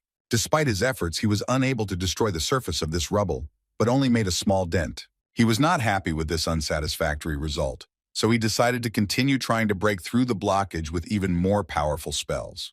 Strengthening his axe with several balls of earth magic, he swung hard before his next strike. With a loud roar, he launched the explosive strike attack again. Although this blow was much stronger, this wall again absorbed most of the force, and instead of a crack, only a dent appeared. Reginald, sighing heavily, said that this was already a real challenge. Before he could continue to waste mana mindlessly, Jasmine stopped him. He looked around, not understanding if she was going to do it for him. As it turned out, Jasmine had no doubts about the effectiveness of his brute force, but she was going to support his attack with double use of wind magic. Reginald Bastian rushed forward first, and Jasmine ran after him. He swung his axe and aimed it at the wall, while Jasmine sped up his weapon, sending a powerful stream of wind energy towards his axe. The combined efforts created even more pressure on the rubble. Upon impact with the surface, Bastian's axe created a powerful explosion. This time, they managed to knock down the wall that was blocking the way. As soon as the passage in the tunnel became clear, the boys began to cover their faces because of the blinding blue light. Reginald, who stood in front of the others, could not believe his eyes. In the middle of the dungeon, there was a blooming oasis full of vegetation. Moving forward, the guys began to look around, because they had never seen anything like this inside the dungeons before. There was not only surface vegetation such as grass and flowers, but even perennial trees. All this was separated from the previous part of the dungeon by a large wall that resembled ice. This place was more dreadful than delightful. Looking around, Arthur could not understand how this place had not collapsed yet, because there were no pillars that were supposed to hold up the vaults of this cave. Samantha, as the weak link, was touched by the beauty of the local vegetation and did not even think that some danger could be hidden here. Reginald, who had already encountered trouble several times during this expedition, did not relax for a second. In contrast, another veteran of the expedition, Creole, asked the team with a good laugh if the rest of them wanted to rest in such a beautiful place. He noted that he had been feeling a little sleepy lately. Arthur understood that the team really hadn't had the opportunity to rest well. However, being quite reasonable and having a huge reserve of command experience in the past, he could not relax at such a suspicious moment. Addressing the team, he firmly stated that they would not be stopping there, saying that there was something wrong with the place. Arthur asked everyone to be on guard, but Creole began to argue with him, saying that he could not hear or see anything around him except for trees and grass, which did not pose any threat to adventurers of their level. Walking slowly forward, the new team captain continued to search for whatever might be causing his concern. He was convinced that there was something about this place that made him nervous. Looking around, he could not understand what was bothering him and what he might have missed. Looking into the distance, Jasmine suddenly stopped because she saw something strange. It was the silhouette of a man in noble clothes, walking towards her with his arms outstretched. There was a sly, arrogant smile on his face, but it was hard to tell who it really was. The silhouette seemed familiar to her, so Mrs. Flamesworth froze in place. She began to lose her composure because the appearance of this man shocked her greatly. Being an experienced adventurer, she came to her senses within a moment, after realizing that such a meeting was impossible. As soon as she regained control of her consciousness, she saw that another member of their team had succumbed to a strange illusion. One of the most important members of their team, who acted as a tank, fell under her influence. Creole, with his mouth wide open and a dumbfounded look, joyfully asked if he really saw Clara. Reaching out his hand, he tried to catch her silhouette, but it seemed to him that it suddenly slipped away and began to run away. Looking at his comrade's strange behavior, Reginald asked with concern what was happening to him. With a trembling voice, Creole said with his hand outstretched that he knew Clara could not die. With tears in his eyes, he began to run into the fog that limited their visibility ahead. The boys tried to stop him, but after a moment he disappeared from sight. Realizing that it was dangerous, Arthur wanted to rush after him to prevent trouble, but he was suddenly stopped by Jasmine. She said it looked like the fog was deliberately making them see these illusions in order to move forward. Although Arthur could not see anything inside this fog, he now had an answer to his question. Although the illusion did not create a visual effect, it became clear that this was the reason why he was so uneasy. He couldn't risk the team, so he asked the guys to stick together and not move anywhere. Now all the boys knew that this fog deceived their senses and could make them do stupid things. Turning to Samantha, the team captain asked her to create a barrier. Nodding her head in response, the water mage began to create a dome. In just a moment, they were surrounded by a fairly powerful water barrier spell. Peering into the distance through the thick fog, Samantha couldn't calm down, knowing that Creole had gone off somewhere alone. With an uncertain tone, she asked the other veterans who this Clara was that their comrade had spoken of before running off into the fog. Reginald and Brauld had been on campaigns with Creole many times before, so they looked at each other and sighed heavily. As it turns out, the Clara Creole spoke of is his fiancée, but she cannot be alive because she was killed in the dungeon. Brauld also saw it with his own eyes. They cremated her and buried the ashes. Remembering that situation, they couldn't stand still. Reginald, clutching his axe in his hands and fearing the loss of his old comrade, said firmly that they must find him. At this point, Lucas interrupted their conversation with a disgruntled, trembling voice, asking why nothing was going according to plan at all. Pointing his finger at Brauld and Reginald, he nervously asked if they were really experienced adventurers. Even though this accusation was made by a stupid, arrogant young man, they could not respond and only lowered their heads. Arthur, watching what was happening, suddenly noticed that Jasmine had withdrawn into herself. By asking her if everything was okay, he distracted her from her disturbing thoughts. In response, she began shaking her head from side to side, apologizing for being a little shocked. Hearing this, Arthur excitedly asked what she saw in that fog. Jasmine clarified in a sad tone that it was not something but someone. As it turned out, she saw her father, who was stretching out his hands towards her. It was a real dream because she had never seen a smile on his face when he looked at her. Due to the fact that she, as the heir of the Flamesword family, did not receive an affinity with the element of fire despite previously awakening the magic core, she had to face condemnation and rejection from her family. The family relationships that the fog suddenly reminded her of made her hands tremble. Arthur, taking her hand, tried to calm her feelings. Looking into her eyes, he said caringly that she would be okay. Even though he was a child, and she knew it very well, his words helped her a lot, because as she had already said earlier, his judgment was much higher than his age. Returning to the situation, Arthur said that first it was worth dealing with the fog that was causing the illusions and preventing them from moving forward safely. When he asked Jasmine if she had a spell to dispel it, he heard in response that she most likely would not be able to get rid of the fog entirely. Looking ahead, she supposed that this would be enough to clear the way for them to search for Creola. To do this, she did not need the twin daggers that are her main weapons. Instead, she concentrated her wind magic on the palms of both hands. By increasing the amount of mana, she created small spheres that resembled a Rasengan. Making a dash towards the fog, she uttered the words of the spell. At that moment, Arthur ordered Samantha to dispel her water barrier technique so that it would not interfere with this attack.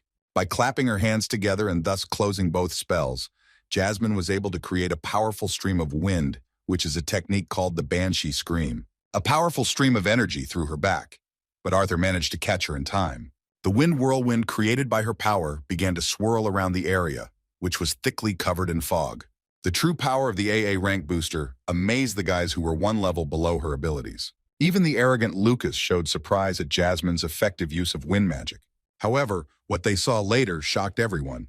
When the thick fog cleared, a square opened up before them, which Arthur did not dare to thoughtlessly enter.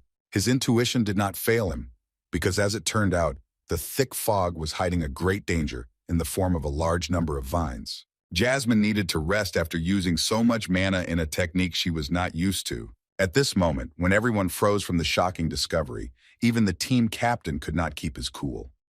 Arthur could not even imagine that it was possible not to notice so many vines in the fog. No less shocking was the thought that Jasmine's spell did not affect him. Seeing the open vines begin to approach quickly, Arthur suggested that Lucas take advantage of the moment and show his best side.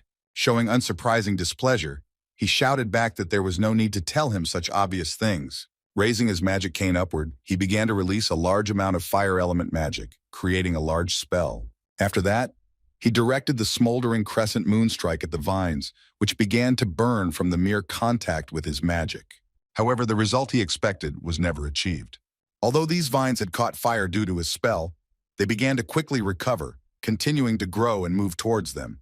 Lucas was truly horrified to realize that one of his most powerful spells had been ineffective. Even the team captain was alarmed, realizing that things couldn't be that simple. Without wasting a single precious second, he ordered Reginald to protect the spellcasters while they prepared their most powerful attacks. Together with Lucas and Samantha, he was ready to remain in the rear, unquestioningly carrying out the orders of their new captain. Preparing for a serious battle, Arthur strengthened his blade with an especially hot blue flame and asked Brauld and Jasmine to follow him. In response to his request, both AA rank boosters silently nodded their heads and began to use the aura of the wind and fire elements. In order to save Crayola, they had to throw all their strength against this fast-growing vine. Making a dash forward, Arthur offered to make every effort to free his comrade. Sensing their aura, the vine also became more active and began to stretch towards them. The boys made a quick dash forward, strengthening their bodies with a mana aura. As expected, Jasmine's blades were quite effective and cut through the vines with ease. Brauld, being an AA rank booster, was no worse than her even with one arm missing. Arthur moved ahead of everyone, using the blue flame to clear his path. However, it was not so easy because this strange plant with long and dangerous vines was ready to resist. The boys realized this the moment new vines began to break through from the ground, trying to strike back. Thanks to his reflexes, Arthur managed to track every attempt at attack from the plant, even when he was completely surrounded. With a quick strike to the area around him, he easily got rid of all the vines that were about to harm him. The sword, enhanced by blue flame, did the job perfectly. However, even despite the even cuts, the vines still recovered. Seeing this process once again, Arthur realized how they managed to continue to regenerate after his blows. The vines were cut but did not burn because they retained a fairly large amount of moisture inside. To test his theory, he concentrated even more mana into the blade of his sword. Swinging his blade, he delivered another slashing blow, simultaneously spreading a stream of flame. Looking at these vines, he noticed that the moisture inside them began to evaporate due to the increased exposure to high temperatures. As it turned out, this time his attack worked perfectly and the vines could no longer recover. Turning to Brauld, he shouted that he should use a draining spell on his sword. As he spoke these words, looking towards the former captain of their team, he saw something that shocked him. The previously calm and reasonable Brauld began to behave extremely strangely. He rushed forward as if he had gone wild, furiously waving his blade and not even thinking about the rapid expenditure of a large amount of mana. Continuing to fight like this, he shouted that the monsters were mistaken if they thought that a few overgrown rootlets would be enough to defeat an AA rank booster. Now Arthur realized that their plan was in jeopardy due to such recklessness. Brauld was unable to control his emotions, thereby endangering his comrades. However, Jasmine, who fought alongside him on the front lines, showed herself to be as cool and professional as before. She tried her best, demonstrating excellent efficiency. Arthur didn't expect anything else from her, so he decided that she didn't need his help. The situation with Brauld was very different, so Arthur decided to rush to his aid. Fighting with his only left hand, Brauld became so into the game that he began to make horrific mistakes. Because of his pride and sense of superiority over the vines, which were not even a full-fledged monster, he only noticed the approaching danger at the last moment. As he attempted to swing his fire blade again, he realized that his arms were bound by vines that had crept up from behind him without his noticing. Within moments, more vines burst through the surface, grabbing his legs and body. Unable to resist, he found himself completely immobilized. His condition became even more terrible when the vines even covered his mouth, preventing him from screaming out a plea for help. Luckily for him, Arthur was in perfect control of the battlefield even under enormous pressure from the enemy. He managed to come to his aid in time, clearing the vines around them and freeing his comrade before the unknown monster would have dragged him away after Creole. Looking at his distraught comrade, the new captain of their team reminded him of his own words about this being his last raid into the dungeon. Having said these words, he asked if he really wanted his journey to end in this place. Restoring Brauld's sanity, he asked him not to lose his head, saying that they all needed his strength in order to survive this terrible ordeal. He nodded his head and rose to his feet again, indicating that he was back in action. Lucas was also gradually returning to the ranks, gaining new strength with the help of miraculous potions. By throwing the empty test tube away in an epic manner, he demonstrated his readiness for the next large-scale spell. Seeing him start releasing a huge amount of mana, the guys started running to the sides to avoid getting hit by his attack. Using the full force of his flames in a powerful spell that was far more massive than the previous ones, he directed this deadly force at the vines. The effect of his attack was beyond praise, because the vines could not recover further, as they practically melted from the high temperature, losing all their moisture. According to Arthur's observations, he managed to slightly change the essence of the spell. It became less powerful, but on the other hand, its flame easily spread even after light contact with the target. Luckily for the entire team, Lucas still had a clear head despite his arrogance towards his teammates. Meanwhile, the defense of their rear, which Reginald had diligently maintained, began to gradually fail. Several strands of vines broke through from the side, avoiding Reginald's axe, so he could only shout at Elijah to quickly create a protective barrier. It happened at the most inconvenient moment because Elijah reacted too late, and his mana was already busy preparing an attack spell. In an instant, this dangerous situation was remedied by the precise cutting of the deadly vines. This time, Brauld, who had recently found himself defenseless against these attacks, came to the rescue. The former captain of their team returned to the ranks, and Elijah nodded his head gratefully in response to his help. Thanks to the support, he was able to safely finish preparing a truly effective earth element spell. Using most of his mana reserves, he cast a spell on the surface, causing the entire ground to shake. A loud crack of dry earth broke the silence like thunder on a clear day. The ground in front of them began to move, and its destruction created a huge funnel that began to bring a large number of vines into one place. The collapsed ground and the spread of liquid fire that Lucas created made it even more difficult for the vines to regenerate. Looking at Samantha, who was preparing the last spell in their combination, Arthur assumed that after this, they would have enough time to search for Criolla, who had disappeared into this illusory fog. Releasing a massive amount of her mana, Samantha demonstrated a powerful spell called water extraction. By directing it at the remaining vines, she intended to immobilize them so that they would lose their properties and dry out completely. The effectiveness of this spell was hard to overestimate. Water extraction is a useful technique that is commonly used to gather water from the environment for larger-scale attacks. However, in this case, it was needed to make the enemy plants wither, losing their properties. Her attack was so good that Arthur turned to Samantha to praise her. However, at that very moment, he saw that she had put so much effort into this technique that she had lost consciousness. Arthur immediately caught her, not letting her fall to the ground. Perhaps she had never used such powerful spells in such a desperate mental state.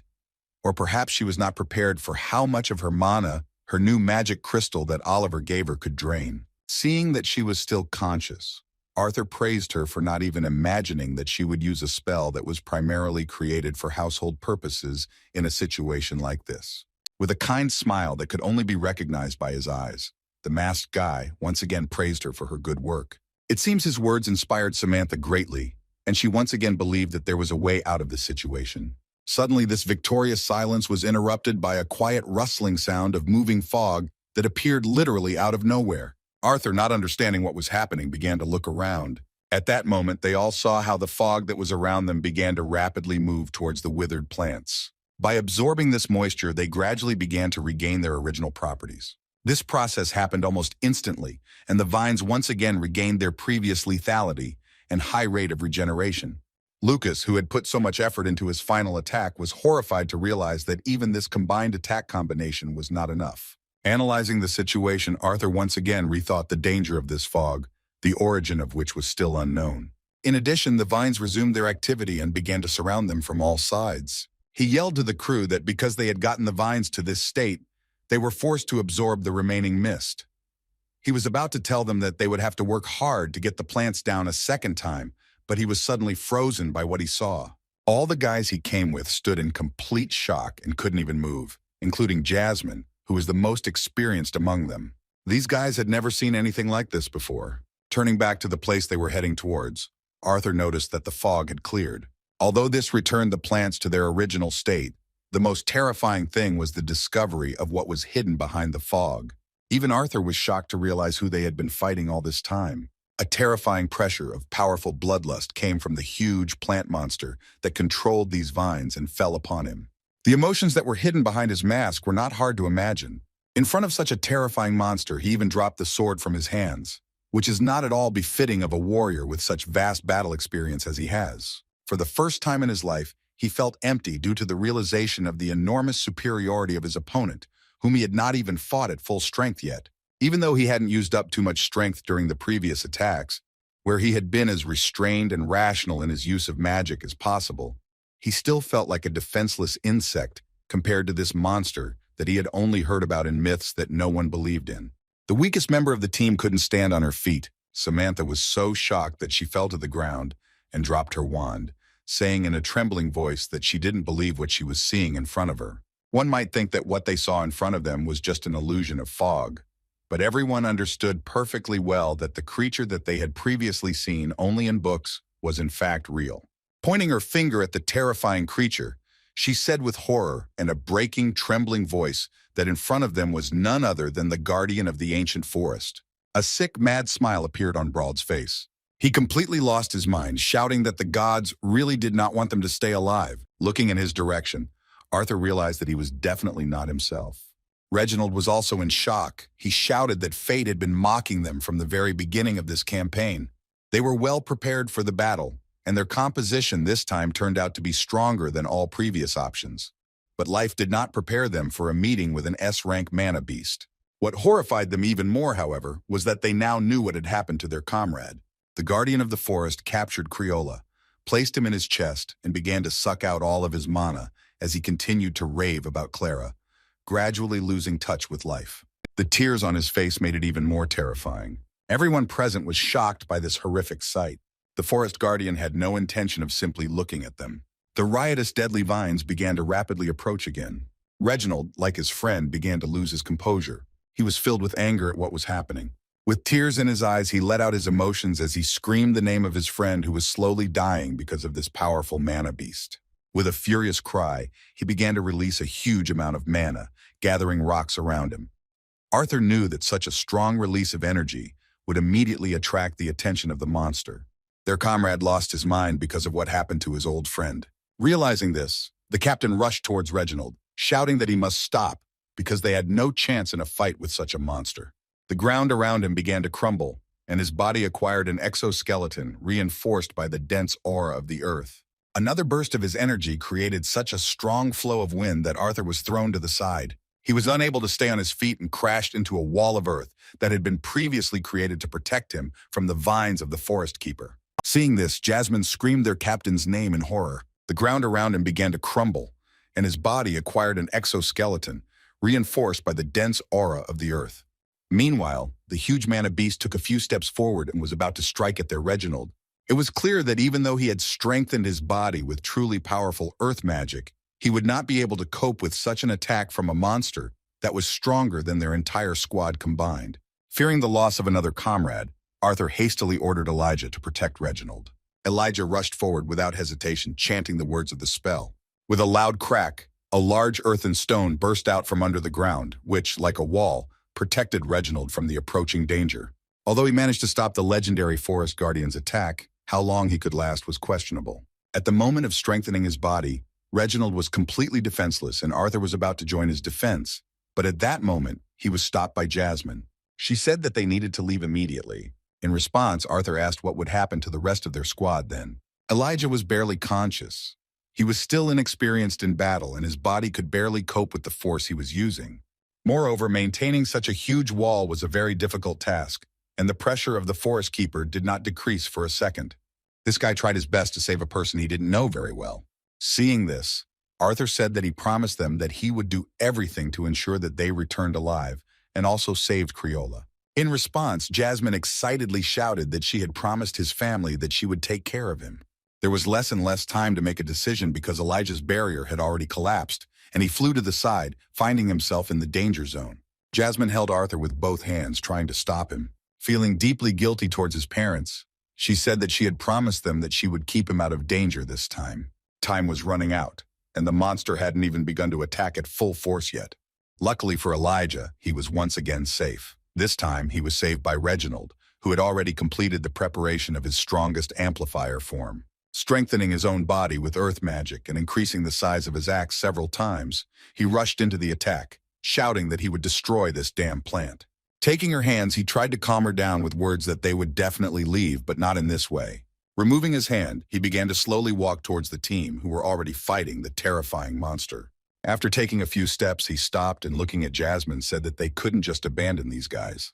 Jasmine gritted her teeth and tried to control her nerves. Sighing heavily, she calmed down a little, deciding to trust Arthur once again. Meanwhile, the pressure increased and the battle became more and more intense. In his strongest form, Reginald attempted to single-handedly defeat the monster created by the vines of the Forest Guardian. He was completely controlled by his anger, losing his mind. While fighting the monster, he screamed furiously that he would destroy everyone in his path. The danger of an S-rank mana beast could not be underestimated, but Reginald was not worried about it. He actually dealt with a small part of it. This small copy of the Forest Guardian was damaged after his blows. The team booster's furious strikes had an effect, but in doing so, he did more harm to himself than to the monster.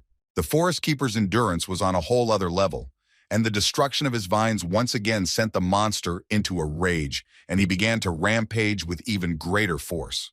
The rest of the team also had no rest. As the tree's activity increased, they had no choice but to dodge and use barriers. The cracking sound of the vines breaking the surface scared everyone, and only Brawl could somehow repel these attacks using his sword, which was enhanced by fire magic. In his strongest form, Reginald was also wary of ranged vine attacks. Due to his significant mana release, he was regarded as a prime target for the Guardian of the Forest. Cutting through the vines and moving forward, he decided to confront the real body of this monster. However, as he approached it, he didn't even notice how he found himself surrounded by powerful vines. Reginald was completely captured by the Forest Keeper. The vines began to choke him. While Lucas ran towards the exit, Arthur, picking up Samantha, asked Elijah to cover Jasmine until she picked up Brawl. After this order was carried out, he asked to immediately run towards the exit. Despite his condition, the exhausted Elijah tried his best to cover his comrades. Looking towards the monster, the team captain saw something terrible. The boys froze in place when they saw that the powerful plant monster had managed to grab Reginald. Even though he had lost his mind and was acting like a real madman, no one could believe that he would lose control of the situation. Jasmine and Brawl, who were already heading for the exit, were horrified to realize that they were too far away to be able to help. The worst thing was the state Reginald was in. He couldn't even resist anymore. His armor began to crumble, and the monster easily twisted his limbs. Holding Samantha in his arms, Arthur asked Lucas to immediately set fire to the vines around Reginald. Turning around, Lucas suddenly pointed his magic cane at his captain. Feeling his magic crystal begin to overflow with energy, Samantha was horrified. Arthur, holding her in his arms, didn't even have time to react to what was happening. A moment later, he took a fire bullet into his stomach, not even having time to defend himself with his mana aura. Lucas's disgusting decision was due to his pride. Having missed another blow and found himself on the ground, he did not lose his arrogance. Despite his cowardice, he continued walking towards the exit until the very end. Even though he couldn't do anything and wasn't even able to help others, he still felt that being insignificant wasn't for him. The Forest Guardian had no intention of letting them go, so the exit began to gradually become blocked by vines that were breaking through the surface. Seeing this, Lucas understood that he might not have time to escape if he stayed in this place for even a minute longer. Even looking back at his comrades, he did not feel a drop of guilt in the fact that he was abandoning them to their fate. Brawl, due to severe shock and several serious wounds, was unable to defend himself, so Jasmine was busy with this difficult task. Gritting his teeth nervously, Lucas rejected any opportunity to increase their chances of survival, arrogantly thinking that he, as a member of the Great Wykes family, should seize the moment to save himself. As the heir to one of the major houses that had led Sapen to a conditional victory over Eleanor, he believed that staying alive and continuing his line was his primary duty, no matter the circumstances.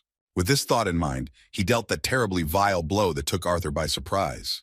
Flying back a few meters, he dropped his sword and did a few somersaults before coming to a stop. Everyone was shocked at how mean Lucas acted in a situation where their captain was doing everything he could for the team. The magic bullet hit Arthur in the stomach, however. The attack also left severe burns on the left side of his body, as well as destroying the lower left quarter of his mask. Jasmine and Brawl froze in indescribable horror, which left them in shock. Arthur's guardian immediately rushed towards him. However, in response to this, Lucas furiously shouted that she should stay away. After that, this disgusting guy attacked her too. Jasmine, not expecting anything like this, and being completely focused on the horror that happened to Arthur, did not have time to protect herself, and only at the last moment created a small stream of wind energy. A powerful explosion threw her aside as well. Her injuries were no less dangerous than those of Arthur, whom she tried to help. Elijah couldn't believe that Lucas would do something like this. The only thing he managed to do was stop Jasmine by creating a barrier of earth along the trajectory of her flight. The explosion caused by Lucas's attack also sent Brawl flying to the side. The pressure on the team was growing because in addition to the betrayal of the Firecaster, the vines that continued to try to attack them were also creating problems. Elijah continued to create barriers for the vines with his earthbending. Turning to Lucas, he asked him in confusion what he was doing. An arrogant Lucas, with a nasty smile and a trembling voice, replied that Elijah had better not try anything if he didn't want to get hurt in the explosion too. Despite his words, he still shouted angrily, asking if he would explain what the hell he was doing. In response, Lucas shouted that he would not risk his life to help them commoners get out of this place.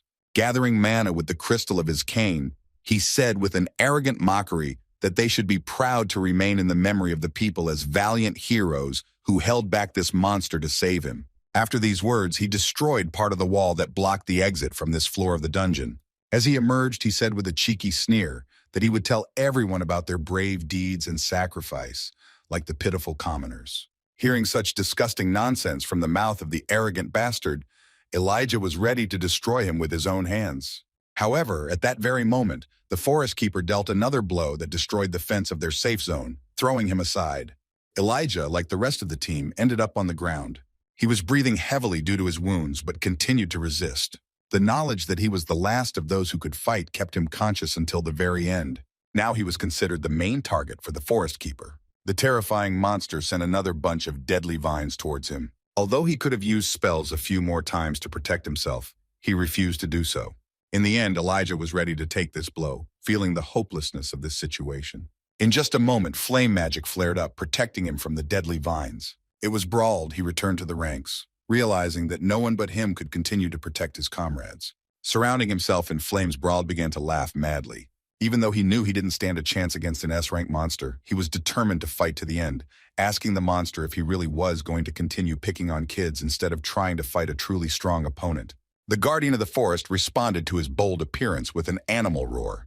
Fueling his mana reserves with the power of Creole and Reginald, he began to spread his deadly vines once more, while Brauld fearlessly charged. To give the others at least a little time to escape, he left them behind, drawing all attention to himself. Brauld went in for a frontal attack, releasing flame magic from his blade. Meeting the vines of the forest guardian with his flame, he did not give them a chance to grab him, like the previous members of the team that failed. Jasmine lay unconscious on the ground while Elijah tried to crawl towards her to help her somehow. At that moment, he heard that Arthur was still alive. The guys still had time to wake up and escape, because Brauld, using his mana to the last drop, dealt the most powerful blows that could somehow delay the S-rank monster. With one of the cuts, he even managed to cut the body of the huge monster into 2 parts. However, this plant misunderstanding still possessed terrifying regeneration. Seeing all his efforts being in vain, Brauld couldn't help but smile in panic. Emitting moisture fed from the earth, the monster extinguished the flames that were trying to spread throughout its body. His restoration complete, the forest keeper looked at Brauld again with a terrifying gaze. That gaze, which was accompanied by the release of a terrible pressure of bloodlust, destroyed the last drops of hope in the soul of the AA-ranked adventurer. Brauld was already at his limit and understood that he could no longer hold back this monster. He was shocked, realizing that he didn't have a chance. Lowering his sword, he seemed to have resigned himself to the fact that the raging vines would leave him no chance of survival, and he would follow the example of his comrades who had fallen to the vines of this plant monster. The powerful roar of the plant spreading through the ground began to fill the entire floor of the dungeon. Meanwhile, Arthur tried to get up from the ground. He was leaning on his elbows, no longer worried about his mask falling off his face. Elijah, trying to crawl to his comrade who had survived the vile attack, said his name in a weakened voice. Arthur's internal organs were severely damaged, and blood was coming from his mouth. He raised his head with difficulty and looked around to see what had changed in the short time he had been unconscious. Elijah, who was crawling towards him, was unable to continue fighting. A few meters behind him, Jasmine lay unconscious. Arthur had no idea what had happened to her. There were still no roses around them. He felt that they would be relatively safe for some time yet. However, looking into the distance where the exit from this floor was, he saw that it had long been blocked by the vines of the forest guardian. Realizing that he wouldn't be able to get out of this place with the others, Arthur assessed the situation around the S-rank monster. At that moment, he saw that the protective walls that Elijah had made had already been destroyed, and Brauld, who had tried to resist the monster and give them some time to escape, had already been captured and could barely hold out for another minute. Leaning on his knees, Arthur thought that he really had no other choice. Even though he didn't know if he could survive the recoil in this state after using the power he inherited from Sylvia, he still activated it. Runes of connection with the dragon's power began to spread throughout his body. Arthur's eyes glowed purple as he was forced to use the second stage of his dragon awakening in battle for the first time in his life. Arthur's training in Eleanor had led to several breakthroughs in his development as a beast tamer, and this had continually baffled Virion. His first breakthrough led to the discovery of the first stage of the dragon's will, called acquisition. By using one of Sylvia's innate skills, he could temporarily be outside of time and space. The use of this stage was largely limited due to the enormous strain it placed on his mana core and physical body. However, the breakthrough to the second stage of the dragon's will was much more unexpected for everyone, including Virion, because what he achieved only after decades took Arthur only 2.5 years. The seriously wounded Arthur, despite his unfortunate condition, managed to take advantage of the dragon's will integration stage. In addition to the runes appearing all over his body, his red hair changed color to white, similar to Granny Sylvia's feathers. While in this form, he began to emit a completely different, terrifyingly powerful, all-overpowering aura. As soon as he entered the second stage of the dragon's will, Sylvie felt it happen. Over these 2 years, she changed a lot and became similar to her mother. In her true form, she looked like a beautiful dragon. Her strength had increased many times over, and she could now easily hunt large prey such as mana tigers. Sensing that Dad was in such danger that he decided to use the dragon's will, she immediately took off and flew towards him. Turning to Arthur, she said that she would soon arrive at his dungeon. Wiping the blood from his face, Arthur told her that everything was fine. He made it clear to her that he wanted her to stay away from him for now. Looking at his comrades whose mana was dangerously low, he, understanding the gravity of the situation, asked his daughter to return to Helstia's house for him in the event that something happened to him. Sylvie was reluctant to agree to his request, saying that she could help him. She felt that Dad was really in a serious condition, and his pulse had become much slower. Despite the pain in his chest, Arthur asked her to listen again. He didn't have much time to finish it all using this form. Sylvie still trusted her father so he could finish what he started without any obstacles. In this state, he no longer saw the point in using the mask. Moving towards the terrifying monster, he asked Sylvie to be careful. In this form, he looked like a real threat. Despite his injuries, he still had enough mana to use deviant forms of magic. As for his speed, it had increased significantly, and he could move quickly even without using the fire magic enhanced quick step. In almost an instant, he climbed up onto the elevated area, which was the previously destroyed stone wall that Elijah had created with earth magic. Arthur had no intention of giving the enemy an easy fight. To end it in the blink of an eye, he resorted to using the most formidable force in his arsenal. Releasing the magic of icing from his hands, he suggested that the Guardian of the Forest try to withstand what he came to him with. The Guardian of the Forest, a terrifying S-class monster, sensed the danger posed by the adventurer for the first time. Arthur charged as the huge monster began using all of its vines to prevent him from reaching his main body. Huge entwined vines were aimed at the captain of the destroyed adventurer team. Arthur used magic with only one hand. Fighting in this form, he thought that he couldn't blame Virion for knocking him out after his first release of the integration stage. His body could barely handle that kind of stress, especially in this state. He hoped to get it over with quickly, not knowing if he would survive the backlash from using that power. With a light wave of his left hand, he cut through the deadly branches that were heading his way without any problems. Feeling the all-consuming ice on itself, the monster began to roar terrifyingly. With just one touch, the vines began to freeze instantly, and the ice continued to spread towards the main body of the Forest Guardian.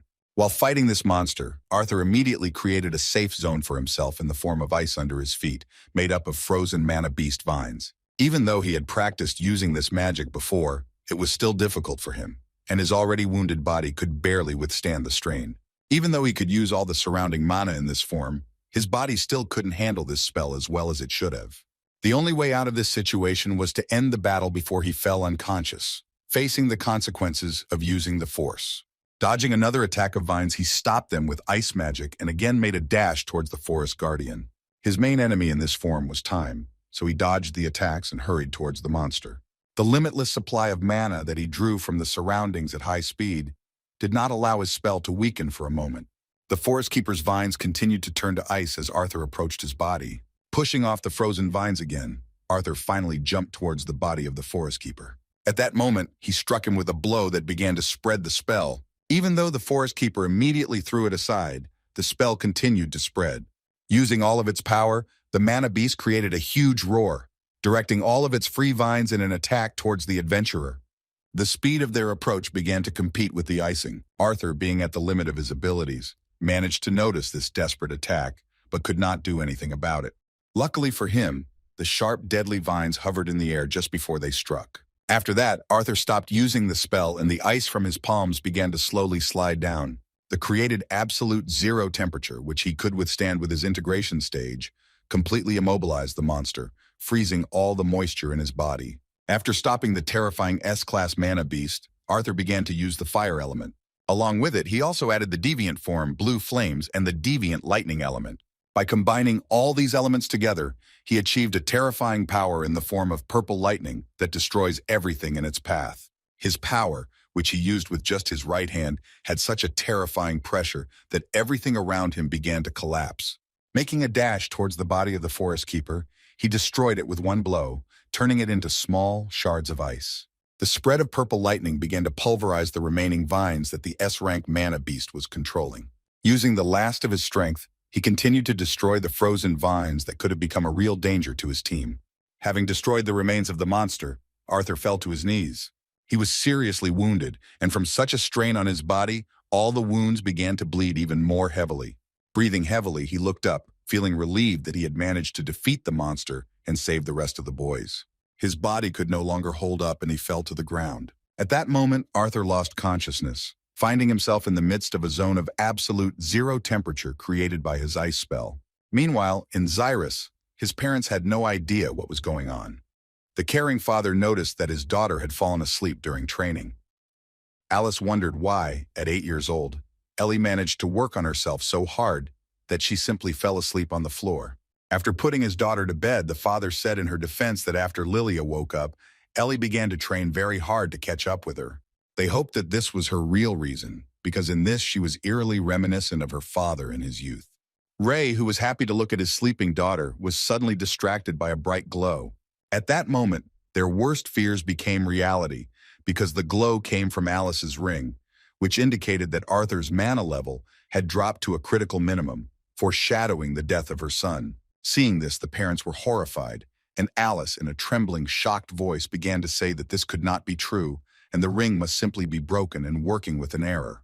After some time, Arthur finally opened his eyes. As soon as he regained consciousness, he clenched his teeth because of the terrible pain throughout his body. He could barely move his own body. It seemed to him that his legs were not obeying him. The excruciating pain from the severe injuries was what he faced as a return for using the power of dragon will integration. Due to multiple internal injuries, he began coughing up blood again. Through his heavy breathing, he suddenly heard someone say his adventurer name. He didn't know where they were, but he could barely make out Elijah, who said he was glad he was finally awake. As Elijah crawled closer to him, Arthur, in a weakened voice, uttered syllable by syllable that he needed to break the stone on his glove. Elijah didn't know what he meant, but he decided not to ask unnecessary questions to the seriously wounded captain of the team, who managed to save the survivors with his incredible self-sacrificing act. As soon as he picked up the stone and broke it with the pressure of his fingers, deviant magic began to emanate from it, accompanied by a quiet whisper. Within a moment, Arthur's entire body was filled with this deviant form of mana, and the healing process began. In addition to numerous burns all over his body, he almost lost the fingers of his left hand. They suffered from severe frostbite, and the ice had not melted since he used this power. Thanks to the spread of his mother's magic, even frostbitten fingers were able to recover to a milder form of damage. The internal bleeding stopped and Arthur began to take deeper breaths of air. Having recovered his body a little, he remembered what happened before his battle. Arthur gritted his teeth in hatred at the one who had so vilely set up their entire team. Of course, at that moment he was thinking about the disgusting Lucas, who had directed his magic at him and fled the battlefield, abandoning all his comrades to their fate. The vile offspring of a noble family not only set everyone up, but also stabbed him in the back, which is why he ended up in this state. He felt anger and hatred towards this bastard with his whole body. At that moment, he was filled with a desire for revenge. However, his anger was instantly dispelled by the realization that he was not the only one in such a deplorable state. Trying to find out how the others were, he began to pronounce the phrase in a weakened voice. A sharp pain interrupted his speech and he fell to the ground again. Through teeth clenched in pain, Arthur asked Elijah where Jasmine was. Pointing his finger to the other side of the shelter, Elijah replied that it was there. She had suffered much more from Lucas' spell, and her body was not enhanced by mana. Elijah had a first aid kit with him, so he was able to treat her burns, but he was worried that she might still have internal injuries. Upon learning that Jasmine had also suffered at the hands of the traitor, Arthur angrily punched the surface, promising himself that he would make sure that Lucas was held accountable for his vile actions. Rising slightly from the ground, he asked Elijah to take the stone from his glove and use it to ease Jasmine's condition. Elijah nodded back at him in agreement. Taking the healing stone in his hands, he directed it at the wounded adventurer. As soon as the stone was destroyed, the mana that filled it began to be released and absorbed into Jasmine's body, causing her to feel increased pain. A moment later, she felt better and stopped grimacing in pain. Observing the effect of the deviant magic, Elijah said that her breathing had become much better. He thought she would be fine after a few hours of rest. Hearing these words, Arthur fell back on the pillow with relief. He was indescribably glad that he had the healing stones that his mother had made for him. In this state, he thought that he had not felt so terrible since he was 4 years old. The past began to make him nostalgic. He was glad that he had managed to escape death again. Sylvie, who continued to patrol the area around this dungeon, suddenly felt the mental connection with her father being restored. She was very happy that he had finally woken up. Turning to Arthur, she asked how he was feeling, and if everything was okay with his body. Hearing that he was feeling quite well now, she said that she had listened to his words and stayed away. In fact, she even saw Lucas, who sneakily escaped from the dungeon, framing the captain and the rest of the team. If she had known that he was the culprit of her dad being in danger, she would have certainly destroyed him the moment he appeared in her line of sight. The caring father assured his daughter that they were safe now, saying she could focus on her training. When she replied that it was not that important, Arthur countered by saying that because of their connection, he was confident that she should continue in the same spirit. Even in this state, he did not stop thinking about how much he wanted to meet Sylvie again, whom he had not seen for 2 whole years. Elijah, who had been caring about his condition all this time, asked if he was feeling any better. Raising his fist in the air, Arthur said ironically that he felt so good that he was ready to run a marathon. Just a second after these words, his hand fell to the ground again, and Elijah, nodding his head, began to laugh amiably. He still needed to rest a little before continuing on his way. While in this shelter, they spent more than a day together, but were worried about their problems. When the situation became clear, and it became clear that Arthur and Jasmine's lives were no longer in danger, Elijah decided to try to start a conversation with the captain. The first words he spoke were that he never thought that Noda, the legendary masked swordsman he had taken the exam with, would be the same age as him. After these words, Arthur grabbed his face and realized that all this time he had been next to this comrade without a mask. Seeing his panicked reaction, Elijah humbly apologized, saying that the captain's mask had fallen off during the battle and he was unable to find it. Jumping up from his seat, Arthur excitedly asked where his sword was, and he was even more worried about whether Elijah had seen his black stick, which he had with him. Pointing to the corner of their shelter, he replied that he did not know whether it was valuable or not, but he took it with him just in case. Falling to the ground again with a folded sheet under his head, Arthur sighed with relief. Taking a deep breath, he relaxed, convinced that everything had not ended so badly. After a short silence, he found the strength to thank Elijah for saving him and Jasmine, and for taking his sword with him when he could have simply run away on his own. In fact, Elijah did it because of his sense of justice. He believed that leaving them half dead in this place would put him on par with that asshole Lucas. In response to these words, Arthur said with a kind, painful laugh that this was not at all true. After these words, Elijah wanted to satisfy his curiosity about why he stayed when the guardian of the ancient forest showed up. He remembered that he saw Jasmine trying to make him leave, so he assumed that he stayed for some special reason. Arthur first made a silly joke about his past self, saying that a king would never betray his people. Becoming a little more serious, he admitted that he had promised someone important to him that he would become a better person and value the people around him. Elijah couldn't even imagine that a boy his age could say something like that. With a good-natured, embarrassed laugh, he admitted that it sounded like the words belonged to an old man. Noticing the wisdom of his words, Elijah asked what kind of life he must have lived to promise someone such a thing. Arthur could not reveal the secret of his origin in this world, so he answered cryptically that sometimes he surprised himself.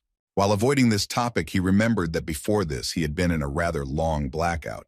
When Arthur asked how long he had been unconscious, Elijah found it difficult to answer, but was convinced that more than a day had passed. Trying to get to his feet again, Arthur said in a weakened voice that it wasn't that bad. With difficulty, sitting down next to the wall, He made his savior worry and asked him to be more careful. Given their situation, Arthur assumed they would have to linger a little longer in this place until Jasmine recovered. To save time, he suggested getting to know each other better. After these words, he extended his hand towards the shy guy, who had previously been uncommunicative but well-mannered and reserved. Offering friendship to his savior, Arthur reintroduced himself by his real name. Elijah was as embarrassed as ever by this, but shook his hand without hesitation. With a glint in his eye, Arthur said that Elijah could also just call him Art.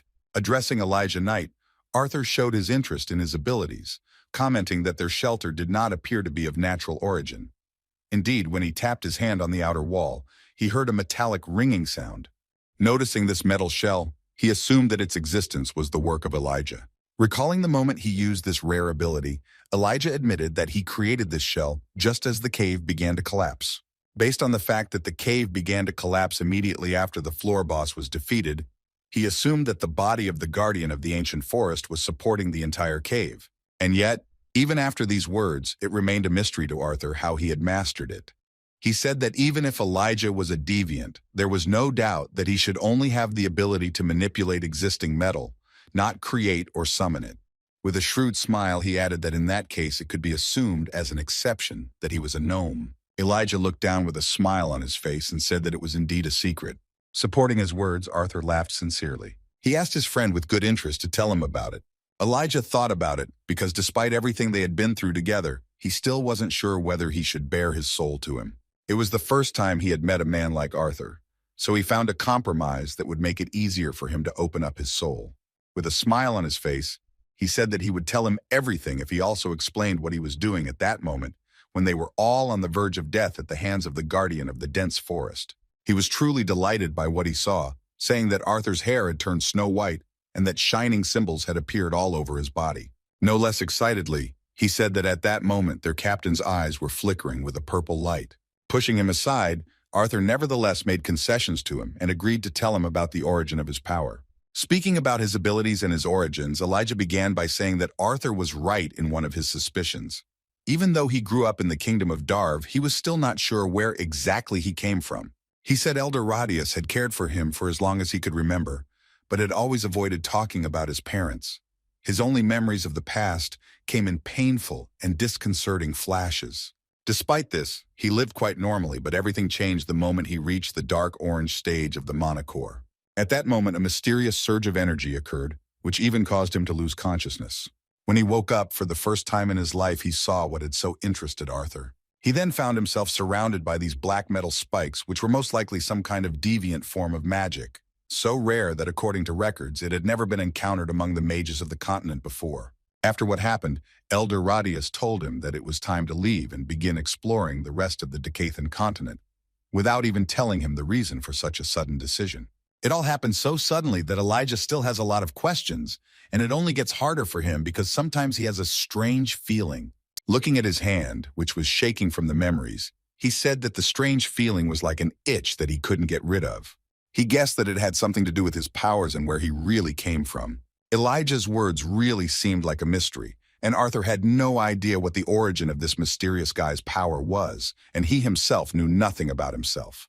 The tense atmosphere of discussion of oddities was interrupted by Jasmine's loud snoring. She created a very awkward atmosphere with her sleep-talking, in which she explained to Arthur what kind of fish was worth catching and which would taste much better after being cooked over a fire. The boys began to feel awkward, and Arthur became even more embarrassed, remembering that he really didn't understand anything about fishing or cooking fish, despite the fact that he was a boy. Observing this funny silence, Elijah began to laugh quietly, making this silence even more friendly. Breaking the silence, he apologized for his emotionality during the story, saying that he had not intended it to be an incomprehensible mystery. When Arthur asked him not to worry about it, Elijah decided to change the subject, asking what his story was, and how it came to be that he became such an amazing warlock at the age of 11. As if nothing had happened, Arthur revealed secrets to him that even his family did not know.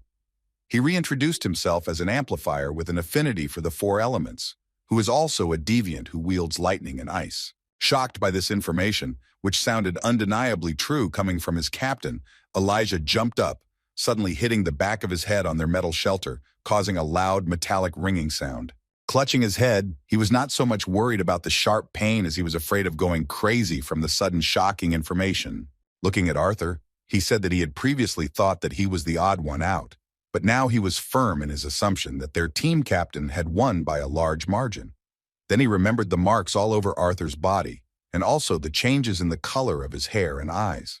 Continuing to shock his interlocutor, Arthur, with an awkward, shy laugh and scratching his face, said that he was also a beast tamer, and what Elijah had seen before was the release of his beast will. As expected, Elijah was shocked to the depths of his soul by the words that an 11-year-old boy had mastered the will of the beast, which even the current kings of the 3 kingdoms did not possess. Upon learning Arthur's age, Elijah said that he was older than him, as he would be turning 12 in a few months. Considering how incredible his peer was, Elijah said that it was probably not something he should be proud of. After these words, he could hardly contain his laughter. Looking at Arthur, he realized that he was in the same situation. Elijah couldn't stand it first and spat on his interlocutor, after which he began to laugh loudly. In an instant, Arthur joined him, and the calm atmosphere was interrupted by a sudden youthful laughter that broke the silence. The terrible things that happened inside this dungeon produced an unexpected result. Sincerity was what they valued most in each other. Arthur found a close person with whom he could have a heart-to-heart talk, telling about what he hid even from his family.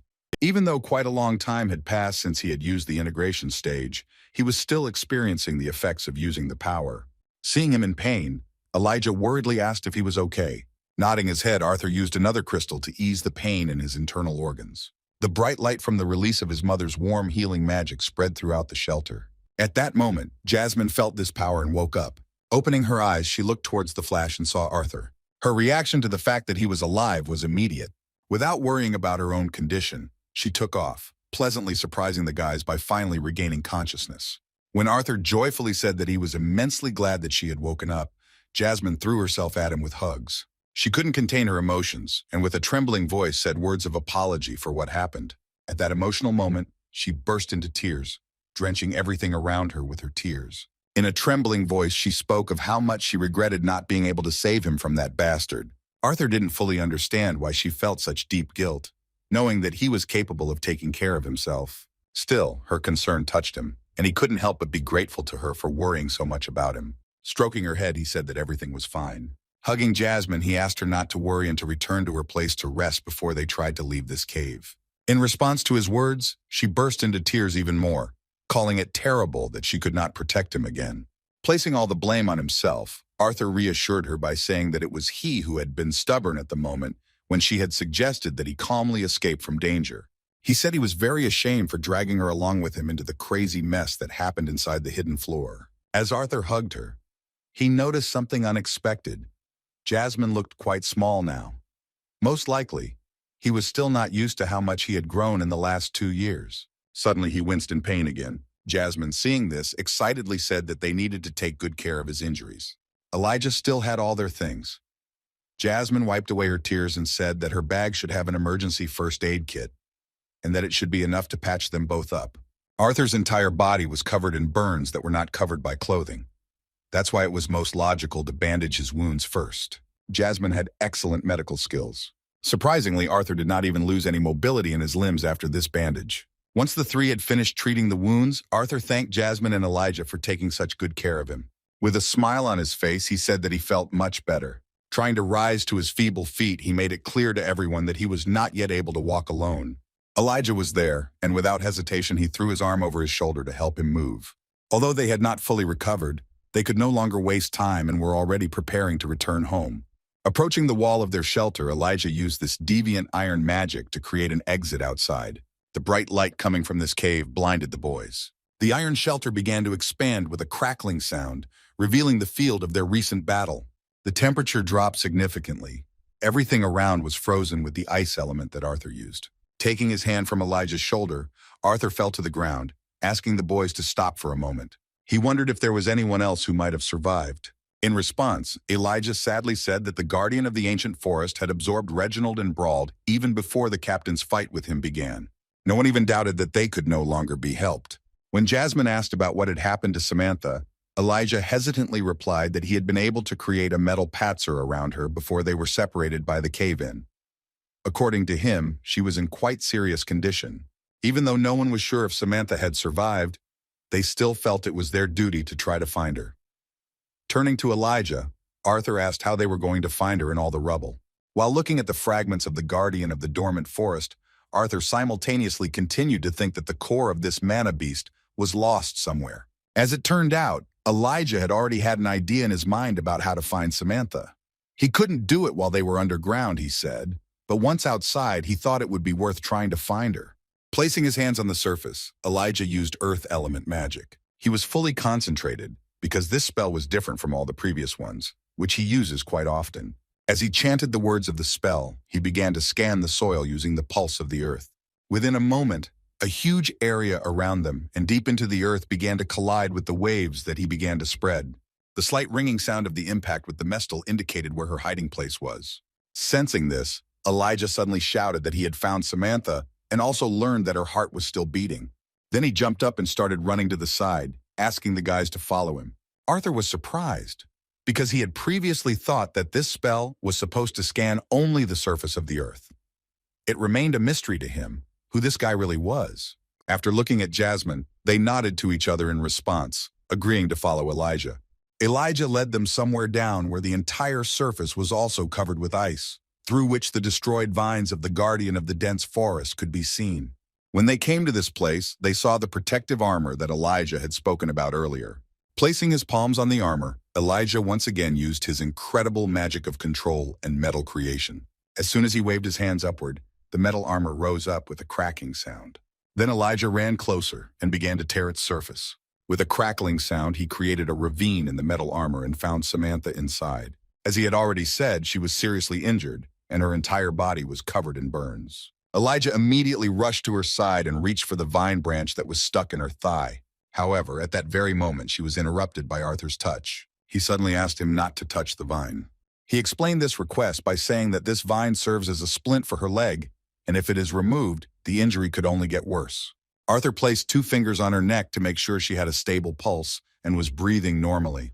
The only thing that was a little worrying was her fever, for her forehead was very hot to the touch, but Arthur did not think that her life was in danger. With a sad look for the rest of his comrades, their captain said that since Samantha was unconscious, there was at least a glimmer of hope. Of course, the guys hoped that they would be able to get her to the hospital before she got any worse. Jasmine decided not to delay, so she picked up Samantha in her arms. Addressing the boys, she suggested that they not linger in this place. The guys began to slowly walk towards the exit from this floor, but Arthur continued to look around. Finding the core of the ancient forest guardian in this mess was almost impossible. He did not even feel its presence and was afraid that the priceless treasure would simply remain buried in this place. Continuing to move forward, the boys thought that now they would not encounter anything dangerous. However, at that very moment, they felt a powerful shock wave that caused the surface of the floor to shake. Jasmine was wary, because she didn't expect that something like this could happen from the side from which they began entering the dungeon. Releasing earth element mana, the magic caster, who was prepared for the unexpected, began to worry about the sudden shocks and prepared for battle. At that moment, Arthur interrupted him by touching his hand. He said with a kind look that everything was fine. The next blow was even stronger than the previous ones, and the wall, which was located at the entrance to the floor, began to shake even more strongly. Elijah was very worried, but still decided to trust Arthur again. Within moments, a new hole had been torn through the wall, and shards of rock, ice, and frozen vines began to fly across the entire floor. A thick fog mixed with dust rose around, so the boys covered their eyes. Elijah moved his hands slightly away from his eyes and tried to see what had happened. When the fog cleared, he screamed in surprise. Looking up, Jasmine was also genuinely surprised, because she couldn't believe what she saw in front of her. Sylvie, who had changed beyond recognition during this time, broke through to them on this floor. Turning to Arthur, she said that she had finally found him. Arthur, frozen in place, who had not seen Sylvie for over 2 years, did not know what to say, while the trembling Elijah could only guess what kind of beast was in front of him. With a touching look, Arthur noticed that she had changed a lot. Looking at her torso, he said that she had gained a little weight and width. Naturally, he continued with words about her incredible growth, realizing that she was really starting to look like a real dragon. In response to his compliments, Sylvie washed his face, demonstrating how big the difference was in their actual sizes. In these 2 years, everything had changed so much that Arthur was forced to just accept the fact that now he would not be able to drag her into the shower. Distracted by Elijah's trembling tone, He heard the suggestion that his pet was a wyvern. However, even Elijah himself was not sure of his assumption, saying that unlike a wyvern, this creature had 4 limbs. Given this, shocked by what he sees, he makes an even crazier assumption that it is a dragon in front of him. When Elijah denied it, Arthur and Sylvie looked at him with some boredom, and the red-haired boy said that his mana beast was indeed a dragon. In response to this astonishing news, Elijah shouted in shock that Arthur should not look at him like he was the weird one. While fixing his hair after Sylvie's new styling, Arthur decided to introduce Sylvie properly. Placing his hand on her head, he said with a smile that she was his mana beast. Elijah could hardly believe his words, because even though he had seen her in person and had no doubt that he was delirious, he still couldn't stop thinking about the well-known fact that dragons were believed to have become extinct centuries ago. In response to his words, Arthur said that this was the reason why he wanted him to keep her secret. Of course, he wanted to protect Sylvie from the public eye, because it was hard to imagine what would happen if the whole world was shocked by her appearance. As it turned out, Jasmine already knew that Sylvie was indeed a dragon. Meeting her old friend, Sylvie showed her sympathy towards her, washing her with her joyful licking of the girl's entire face. The refreshing feeling of Sylvie's drool all over her face made Jasmine feel touched. Within a moment, she began to shake her head, returning to her usual appearance. Meanwhile, Elijah was barely conscious after so much shocking information. He couldn't stop thinking about it and said out loud that Arthur, at 11 years old, has an affinity with 4 elements, is a deviant in 2 of them, and has a connection with a dragon. While his excited friend was trying to process the crazy information, Arthur had already climbed on top of Sylvie. He then picked up Samantha to make her as comfortable as possible so that her injuries would not get worse. Elijah, who was afraid he was going crazy because of Arthur's shocking secrets, began to shake his head restlessly from side to side to distract himself from his thoughts. Seeing his strange behavior, the guys asked him to take it a little easier. They couldn't waste much time in this place because Noda turned out to be such a mysterious guy. On the way back, there were still quite a lot of mana beasts that could not even think that someone would return from the floor where the guardian of the dense forest was located. A cracking sound coming from deeper levels made them wary. However, seeing before them a terrifying creature in the form of a dragon, on whose back the adventurers were sitting, no one could dare to stand in their way. Every little thing immediately ran out of the way, so it seemed to the children that the corridors were empty. When they decided to stop and walk on foot along the floor where the huge worm was, they noticed that it was also not thrilled about the prospect of fighting them. Despite how dangerous his attacks had been in the past, he now simply hid underground and did not even show any activity. The first floor they encountered when they entered this dungeon was the floor with immortal bat-like creatures. When the boys returned to this place, they were met by these immortal monsters as soon as they sensed the approach of the mana holders. As before, they tried to intimidate the adventurers with their numbers and deafening squeal. However, after just a moment, the expressions on the mana beasts' faces changed noticeably. They lost all their fighting spirit and began to look so stunned by something frightening that they could not move from their place. Naturally, this was connected with the fact that they saw a dragon. Jasmine was a little confused, realizing that everything had gone more smoothly than she might have thought. As expected, Elijah immediately realized that it was about Sylvie, while she, noticing his gaze, seemed to want to ask if he had any claims to her authority among the animals of this forest. In a slightly confused tone, Elijah asked why Arthur hadn't brought Sylvie with him from the start, thinking it would have been much easier that way. Arthur only laughed good-naturedly in response, because in reality they both knew that he couldn't possibly reveal this secret. Suddenly he felt Samantha start to tremble more violently. Her sudden cough indicated that she was beginning to regain consciousness. Elijah understood the captain without words and prepared a comfortable place for her on the ground. When they laid Samantha on the ground, she was clearly in pain and had a fever, but she gradually began to regain consciousness. When she opened her eyes and saw the boys in front of her, tears appeared on her face. In a weakened voice, she said that Arthur looked better without his mask. As Jasmine continued to examine Samantha, Arthur, who had heard the unexpected compliment, said that it was a bad time to talk, after which he asked her to save her strength. However, a moment later, Samantha asked to look at what she had found before she was hidden under the iron armor. Elijah and Jasmine were simply shocked by what they saw because they had no idea that such luck could happen. As it turned out, she managed to save the Mask of Note and even find the core of the guardian of the dense forest. It was very amazing. Fate itself presented gifts to the team captain for the way he sacrificed himself for the others. Taking his mask, Arthur thanked Samantha for a job well done. As for the beast core, He started talking about how they would sell it when things settled down, and then split the profits between everyone. In response to his words, Jasmine immediately refused, saying that she did not need it. With a kind smile on her face, she looked into Arthur's eyes and said that he was the only one who deserved this item. When he looked at Elijah, he panicked a little and also said that he was not even laying claim to it. Arthur was shocked that everyone refused to share the cost of this item. It seemed to him that no one simply understood what a huge benefit they were about to miss out on. But at that very moment, Samantha silently handed him the core of the guardian of the dense forest. At the same time, she suddenly said that if it weren't for him, none of them would have survived, especially her. Samantha also shared with him the thought that it was more than fair that the one who single-handedly dealt with this monster deserved such a reward.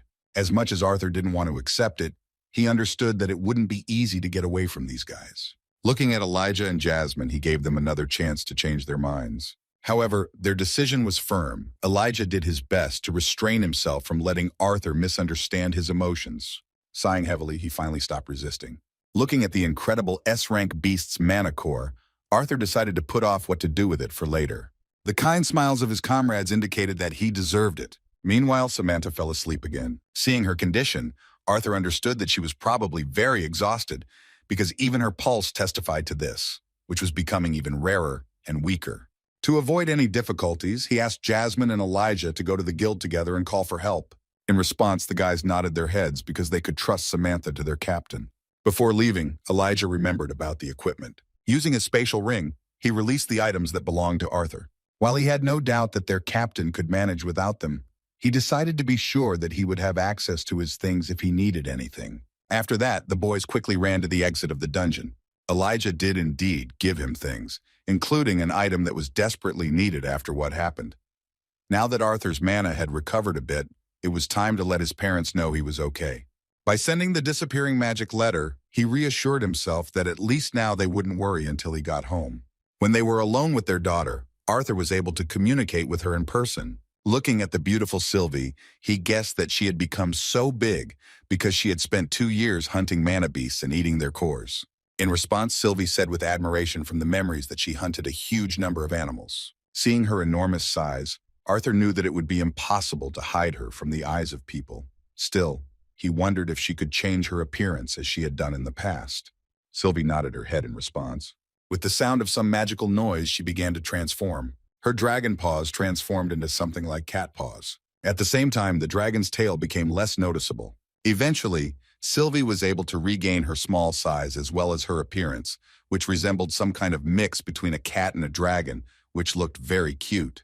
Arthur began to feel nostalgic, seeing her in a form in which he could still take her into the bathroom. As Sylvie came closer, he stroked her head. They missed each other very much, because for 2 years they were forced to stay away from each other for the common good. A moment later, this beautiful moment was interrupted again by sudden pain. Arthur had already managed to forget that he had many internal wounds due to Lucas's vile blow and the consequences of using the integration stage. He didn't want to worry Sylvie even more, who was already worried about his ill appearance. He only had a couple of hours before they returned. So with this beast core in his body having undergone the assimilation of Sylvia's will, he had no doubt that he would be able to almost fully recover. There was more than enough time for this, so Arthur decided not to overload himself with a large amount of mana in a short time. He continued to breathe calmly as he filled his body. The wounds began to heal gradually due to the spread of mana. Burns and muscle tears have also begun to heal. Even though the danger had passed, Arthur couldn't stop thinking about the one who had gotten them into such a desperate situation. He knew that Lucas Wykes was the son of a noble family that was infamous for its vile methods of training the best mages in their line. Because of what this scum did, Brawl died, although it would not be superfluous to say that if Lucas had fought with them, then Reginald could have survived. Besides, many of them suffered because they were forced to stay inside that deadly dungeon for so long. Arthur could not forgive him for raising his hand to the defenseless Jasmine, who suffered even more than he did.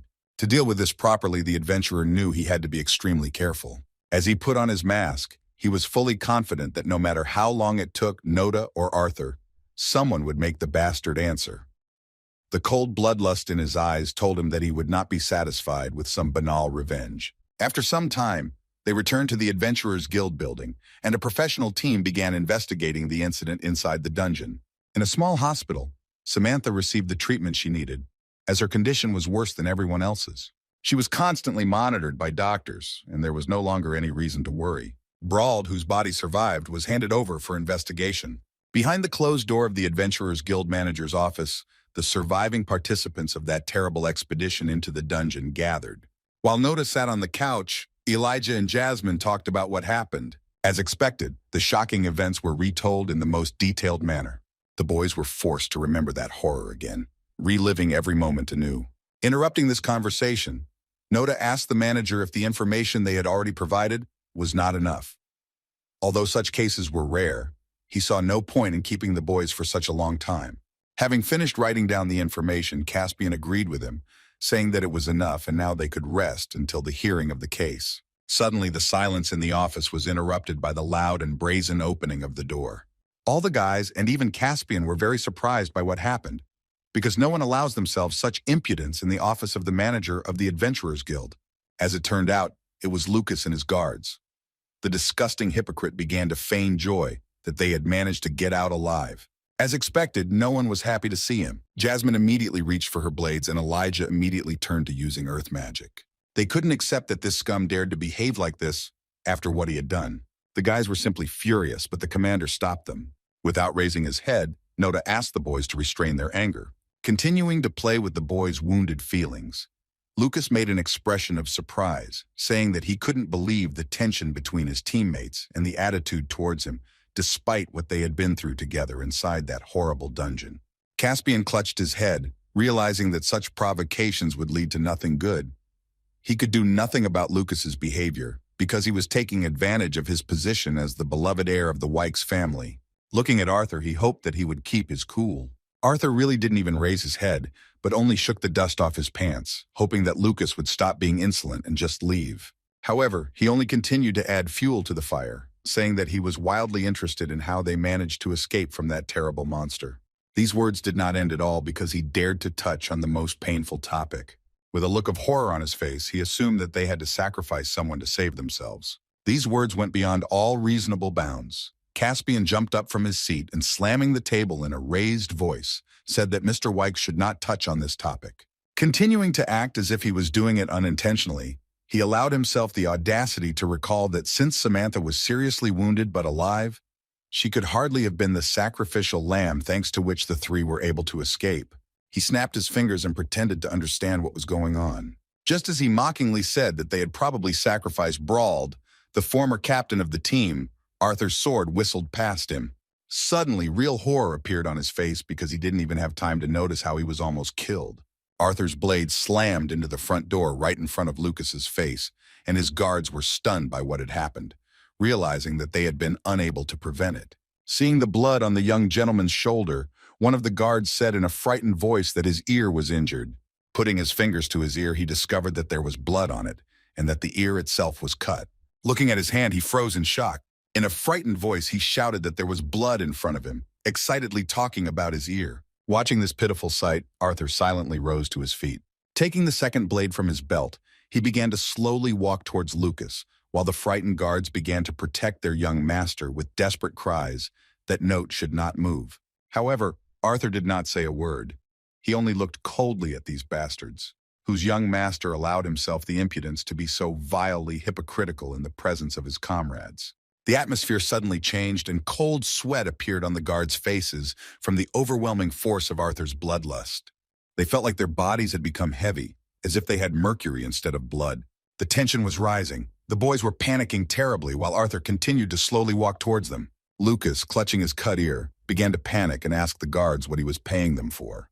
Pointing his finger at Arthur, he screamed in fear for them to grab him. A moment later, the guards rushed towards the guy in the mask. Making a quick lunge towards him, the bravest of the guards attempted to strike him with a sword right in the room of the Adventurers Guild manager, not afraid that all this was happening before his eyes. A moment later, he realized his mistake because Arthur, without taking his blade out of its sheath, shattered the bones of his hand with a precise blow.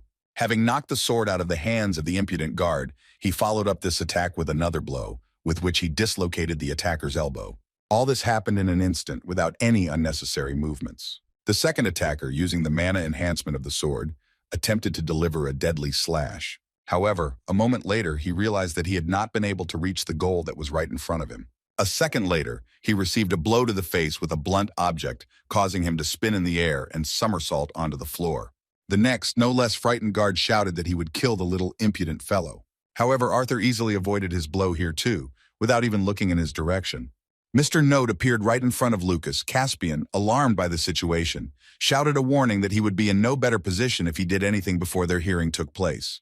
It seemed that Arthur could not be stopped. Standing at the door, trembling, Lucas could not even move, seeing the palm of a cold-blooded killer approaching him. However, when Lucas, scared to death, looked down and grabbed his head, Noda calmly apologized for his behavior and reached out to his blade, which was stuck in the door. Taking out his sword, he said that his sword had simply slipped from his hand and he wanted to put it back in place. Raising his tearful gaze, Lucas continued to tremble in fear, realizing that he had been mocked no worse than he had been. Caspian sighed heavily, realizing that in fact Mr. Note had not intended to make a stupid mistake, but had merely carried out a counter-provocation. Everything was under Arthur's control, no matter how much he wanted to destroy Lucas once and for all. Even while he was in the dungeon, he firmly decided for himself that his revenge would not be as banal as a simple murder on encounter. Breaking the dead silence, Caspian asked a stunned Lily to take Mr. Wykes to the infirmary to be patched up before the hearing began. Mrs. Lydia led the wounded guards and Lucas himself out of the room, while Arthur, turning to his friends, asked them to wait outside the room as well. After looking at each other again, Jasmine and Elijah decided to listen, realizing that Arthur was in control of the situation and was unlikely to do anything stupid while they were not around. Trusting their friend, they left the room silently. Having slammed the door from the inside, Arthur was left alone in the manager's office with Caspian. Wiping the sweat from his forehead after such a nervous and tense situation, Caspian said that as far as he understood the situation, it was in Mr. Noda's interest to refrain from such provocations towards Mr. Wykes. Turning to his interlocutor, Noda coldly asked why he thought so. With a cold look, he said that he had the strength to grind this pathetic bug into dust. As he walked towards the meeting, he also noted that even if he did so, his identity would be unknown to his family. Although all these words were a provocation to see Caspian's reaction, the manager could not fully comprehend it, because what he knew about Note was not enough to know the limit of his madness. Moving closer to the manager, Arthur looked him straight in the eye and said that he couldn't help but think that he had directly tried to threaten him. With a frightening, murderously cold look, he asked the manager if he really thought he was strong enough to protect the pathetic scum from his justice. Caspian was horrified at the sight of that look, realizing that he had never been like that before. He couldn't even imagine how many people and animals Noth had killed over the past 2 years to achieve such a piercing look. Caspian knew all the rumors about the mysterious swordsman and understood that they were no longer equals. Sighing heavily, he decided that it was worth avoiding a conflict with a man who was such a danger to the entire guild. Looking at Arthur, he calmly said that there was no threat in his words, after which he noted that regardless of whether Mr. Noda believed him or not, he was acting in his own interests. Adjusting his glasses, he decided to clarify that even if Mr. Noda was capable of killing Lucas, the Wykes family would not remain idle just because his identity was unknown. He was sure that they would come for not only Miss Flamesworth, but everyone she had ever been involved with. Of course, he couldn't help but mention that those madmen would also come for the Twin Horns, who are the closest people to Miss Jasmine. It is unknown whether Caspian guesses Arthur's origin, but he turned out to be damn perceptive. It was not out of place for him to mention that they would not limit themselves to only the current participants, but would also not forget about those with whom they were no longer fighting, but still maintained contact. After these words, he amicably concluded that until Mr. Noda had enough strength and power not only to protect himself, but also the people dear to him, it would be better to refrain from any rash actions against Lucas. An even more interesting detail was the words that even if Mr. Note was strong enough to turn the entire Wykes family into dust, it would be meaningless if he was unable to defeat his half-brother Lucas, who was at the pinnacle of the fire masters of the entire kingdom. Arthur understood without him that in order to carry out such revenge, he needed to get the power that could protect all his loved ones. Stopping the manager's monologue, he thanked him for his concern and said that he understood perfectly well what was being discussed. Turning away from Mr. Caspian again, he suggested returning to the main reason why he had remained to talk to him alone. To continue this conversation, Arthur, demonstrating his importance, sat down at a chair. Crossing his legs, he said that the manager was an intelligent man who had already realized beyond a shadow of a doubt that helping people like him was not only in his own interests, but also in the interests of the guild. Arthur's guess was incredibly accurate and brought a smile to Caspian's face. He was puzzled, because he could not tell for sure whether Noda was arrogant or just so confident. Adjusting his glasses, he decided not to play guessing games and just follow the path that the mysterious adventurer, who possessed a piercing mind and truly terrifying power, the potential of which had not yet been revealed, had prepared for him.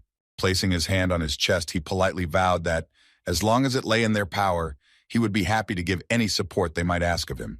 Sitting in the guild manager's seat, the impudent youth thanked him for his good choice, after which he spoke about what would be required from the guild for his undertaking.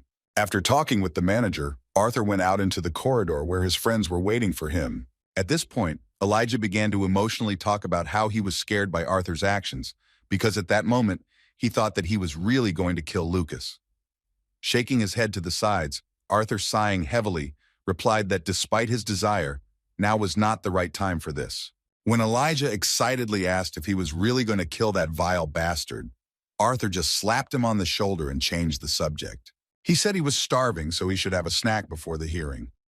He also wanted to meet Sylvie, who had been bored waiting outside all this time. After that, he silently walked forward while the boys stared at his back.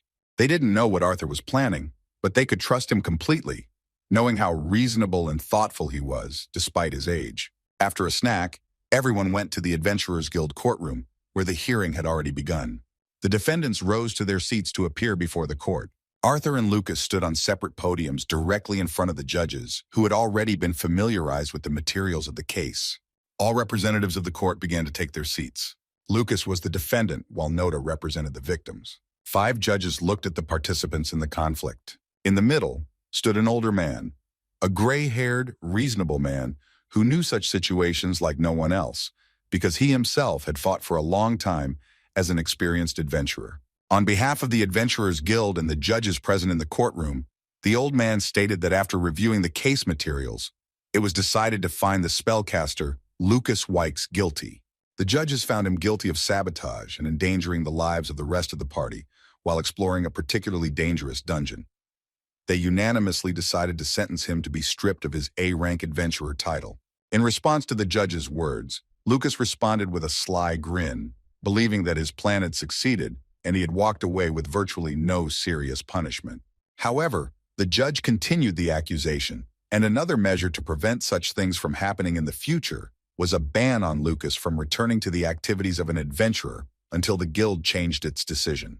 As soon as the chief judge of the Adventurers Guild announced his verdict, his assistant slammed his gavel on the table, thus announcing the end of the trial. Mr. Wykes was called upon to surrender his adventurer's card. The defendant made no objection and went to meet them. Arthur's guesses were correct.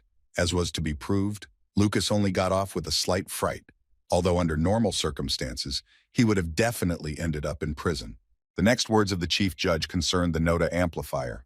There was a brief silence in the room as the judges looked at the very man who could single-handedly defeat an S-class mana beast. The guy's unheard-of level of strength made the boys look at him with real respect. The Chief Justice could not help but mention that given his obvious hostility towards Lucas Wykes, and possibly the entire Wykes family, as well as his aggressive actions against the defendant, they were forced to announce additional security measures. While Lucas nervously bit his fingers in conjecture, Arthur was ready for any decision the judge made. The judges looked over their shoulders, nodding to each other that their decision was not subject to discussion and was unanimous. In the name of the Adventurers Guild and the Board of Judges, Mr. Note has been sentenced to be banned from the city of Zyrus for the duration of Lucas Wykes' education at the Zyrus Academy. After these words, the judge's gavel struck the table for the second time. It seemed like the trial was already over, and Lucas had really gotten off so lightly that it seemed like there was no point to it all. Despite the unsatisfactory result, Arthur's mask hid a satisfied smile. Before the trial was due to end, Noda shouted out his protest against the decision. Putting his hand on his heart, he shouted that he sincerely did not understand why he should be punished for an act of justice towards Lucas, who betrayed them in the dungeon, creating a situation dangerous for the entire team. However, even though Lucas knew full well that 2 high-class adventurers had died because of him, he remained just as confident and arrogant, looking at Arthur with a disgusting grin. As expected, the judge responded sharply that it was not up for discussion. The old man, looking at the second defendant, said that they were well aware of the circumstances and therefore decided not to revoke his license. As Lucas smiled smugly, anticipating the downfall of his enemy who threatened him with death, the judge spoke the last words in this court. He shocked the repulsive youth by telling him that Mr. Note would be allowed to continue his career as an adventurer as long as he did not come near Mr. Wykes or his family. Immediately after these words, the enraged Lucas allowed himself the audacity to shout that this could not yet be the end of the trial, because he had not heard anything regarding the disclosure of the identity of the person threatening his life. Pointing a disrespectful finger at Arthur right in the courtroom, he panicked and shouted that Noda could easily take off his mask, slip into the city, and be able to harm him or his family. Lucas was damn right. But Madam Judge responded that Mr. Noda's identity would be revealed immediately after this sentencing was completed. To keep things quiet, they were not going to notify the Wykes family of Mr. Noda's identity or affiliation. In addition, she said, specially selected guild mages would be monitoring the whereabouts of the second defendant, regardless of whether he was wearing a mask or not. When Lucas continued to shout, trying to object, the head judge shut him up, saying that this was not the place for discussion. After these words, the hearing of their case was declared closed, and all participants began to leave the courtroom. Representatives of the Wykes family, who considered such a decision quite sane, asked the young gentleman not to linger. Lucas was very angry that he did not have leverage over a man who could kill him at any moment. As he left the hall, he nervously shouted to Note that it would be better for him never to come closer to him than 5 cities away. Despite Lucas's tactician-like threat, Arthur reacted to his words quite calmly. Looking at the bastard with a cold gaze, he said in a depressing tone that the fact that he was running away with his tail between his legs and making empty threats only made him look like an insignificant, scared boy, incapable of anything without the help of his disgusting family. Arthur's words greatly frightened the helpless boy because his pride was hurt and he could not answer anything. In response, he could only harbor a helpless grudge and leave. The Wykes family took the vile offspring with them, remembering the masked boy who threatened their family. Arthur was in no hurry to leave, so one of the representatives of the Adventurers Guild approached him. The man respectfully apologized and invited him to follow him out of the building through the service exit. However, his proposal was interrupted by the Chief Justice, who said that it was not worth the trouble. He said that he would personally escort Mr. Noda to the emergency exit. The guard just nodded silently, and Arthur followed the old man to the service door. Following him, he walked through the corridors of the building to the room at the end. This was the place where the records of all the guild's legal cases that were conducted between its adventurers were kept. Sighing heavily, the judge closed the door behind him, trying to forget this matter with the Wykes family as a bad dream. Turning to Arthur, he expressed the hope that he was pleased with the performance that they had performed at his request. In response, Mr. Noda calmly said that it was very plausible, so he was flattered by their cleverness. Looking at the judge, he thanked him again for his cooperation. The judge did not want gratitude from him, saying that it was not done only for his sake. He then expressed his sincere hopes that he could trust the words of the respected adventurer and that he would indeed not create problems in the future. As he led Arthur through the service area, he admitted that they could not keep the truth from the powerful Wykes family forever, but promised that as long as Mr. Noda did nothing against his opponents, they would not bother him. With a smile on his face that could only be seen in his eyes, Arthur replied amiably that he was more careful than it might seem at first glance. By moving one of the books on the bookshelf, the judge revealed a secret passage. As he escorted Arthur to the exit, he said that he had no doubt that the time would come when the Zyrus Adventurers Guild would ask him for a favor in return for what they had done for him during their trial. As he watched the young man go, he also admitted that they would all be grateful if Mr. Noda would not forget what they had done for his own good, as well as the safety of his friends. As he left, Arthur paused for a moment to share his observations that the head of the Adventurers Guild was a very resourceful man. He was pleased to note that they were all well aware of whose side it was better to be on. Looking back at the judge, he promised that he would remember this favor. Arthur moved on, but his overwhelming aura continued to demonstrate his incredible strength, which was hard to appreciate even for a veteran adventurer. The judge now had no doubt that the guild manager was right about Note. The old man himself was convinced that Mr. Note was a truly frightening person, with a force to be reckoned with. Then Arthur walked alone to the secret exit, which was located at the end of the dark tunnel. The creak of the old door he opened led him back to his ordinary life, where he is known as Arthur Lewin. Opening the door, his eyes, unaccustomed to the light, met the rays of the bright sun. At that very moment, he heard someone addressing him as Dad. Of course, it was a mental connection with his daughter. A moment later, a Sylve appeared in front of him and hit him in the stomach with full speed. Sylv kissed him between the legs, which made Elijah genuinely sympathetic. Jasmine, oblivious to his piercing pain, just smiled at how sweet the reunion between Arthur and his mana beast was. The beloved daughter climbed on Arthur's head as usual, not thinking about the fact that her weight was not what it used to be. She asked him carefully whether his adventures were over and whether they could finally return home. In response, Arthur finally said that this was the long-awaited end of their adventures. Looking at Jasmine and Elijah, he suggested that they return home. Returning to the city through the forest, where the secret exit from the Adventurers Guild building was located, the guys talked about visiting Samantha, who was already feeling much better than before. While Sylv was catching all sorts of creatures and eating them right on Arthur's head, in her old habit of killing everything in sight, her dad decided it would be best if he didn't visit Samantha anytime soon. Still, he suggested that they somehow find time to check on her a little later. Jasmine was not against it, realizing that meeting her would be very useful for Samantha's recovery. When the boys approached the forest fence that led to the city, they slowed down a little. Elijah sighed heavily and said with some sadness that their paths would soon diverge, and it was unknown when they would be able to spend so much time together again.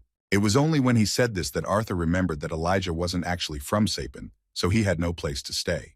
After looking at Jasmine again, they nodded at each other, remembering their recent conversation. Turning to Elijah, Arthur suddenly said that if he had no plans, he would like to offer him to go together to the School of Magic, located in the capital of the Kingdom of Sapen. Elijah was surprised by the mention of a school, so Arthur explained to him that it was an institution where children and teenagers were properly educated. In response to these obvious words, the guy from the Dwarf Kingdom took it as a mockery and even took a little offense at Arthur. After finishing his childish speech, Elijah explained that he had not actually planned on attending school. With a thoughtful look, Arthur remembered that he had indeed mentioned before that the reason he was trying so hard to earn a higher rank was to make a name for himself. Based on this, he said that if his reason for being among the adventurers was truly for this, then considering his age, it really wouldn't hurt for him to receive an education at Zyrus Academy. After these words, Elijah stopped, saying that he still did not understand the essence of the proposal. Throwing his hands out to the side, he said that he had no idea how he could possibly get into the best magic school on the continent. He didn't deny that he had the necessary skills, but he also knew that it would take a huge amount of money and connections to get into that institution.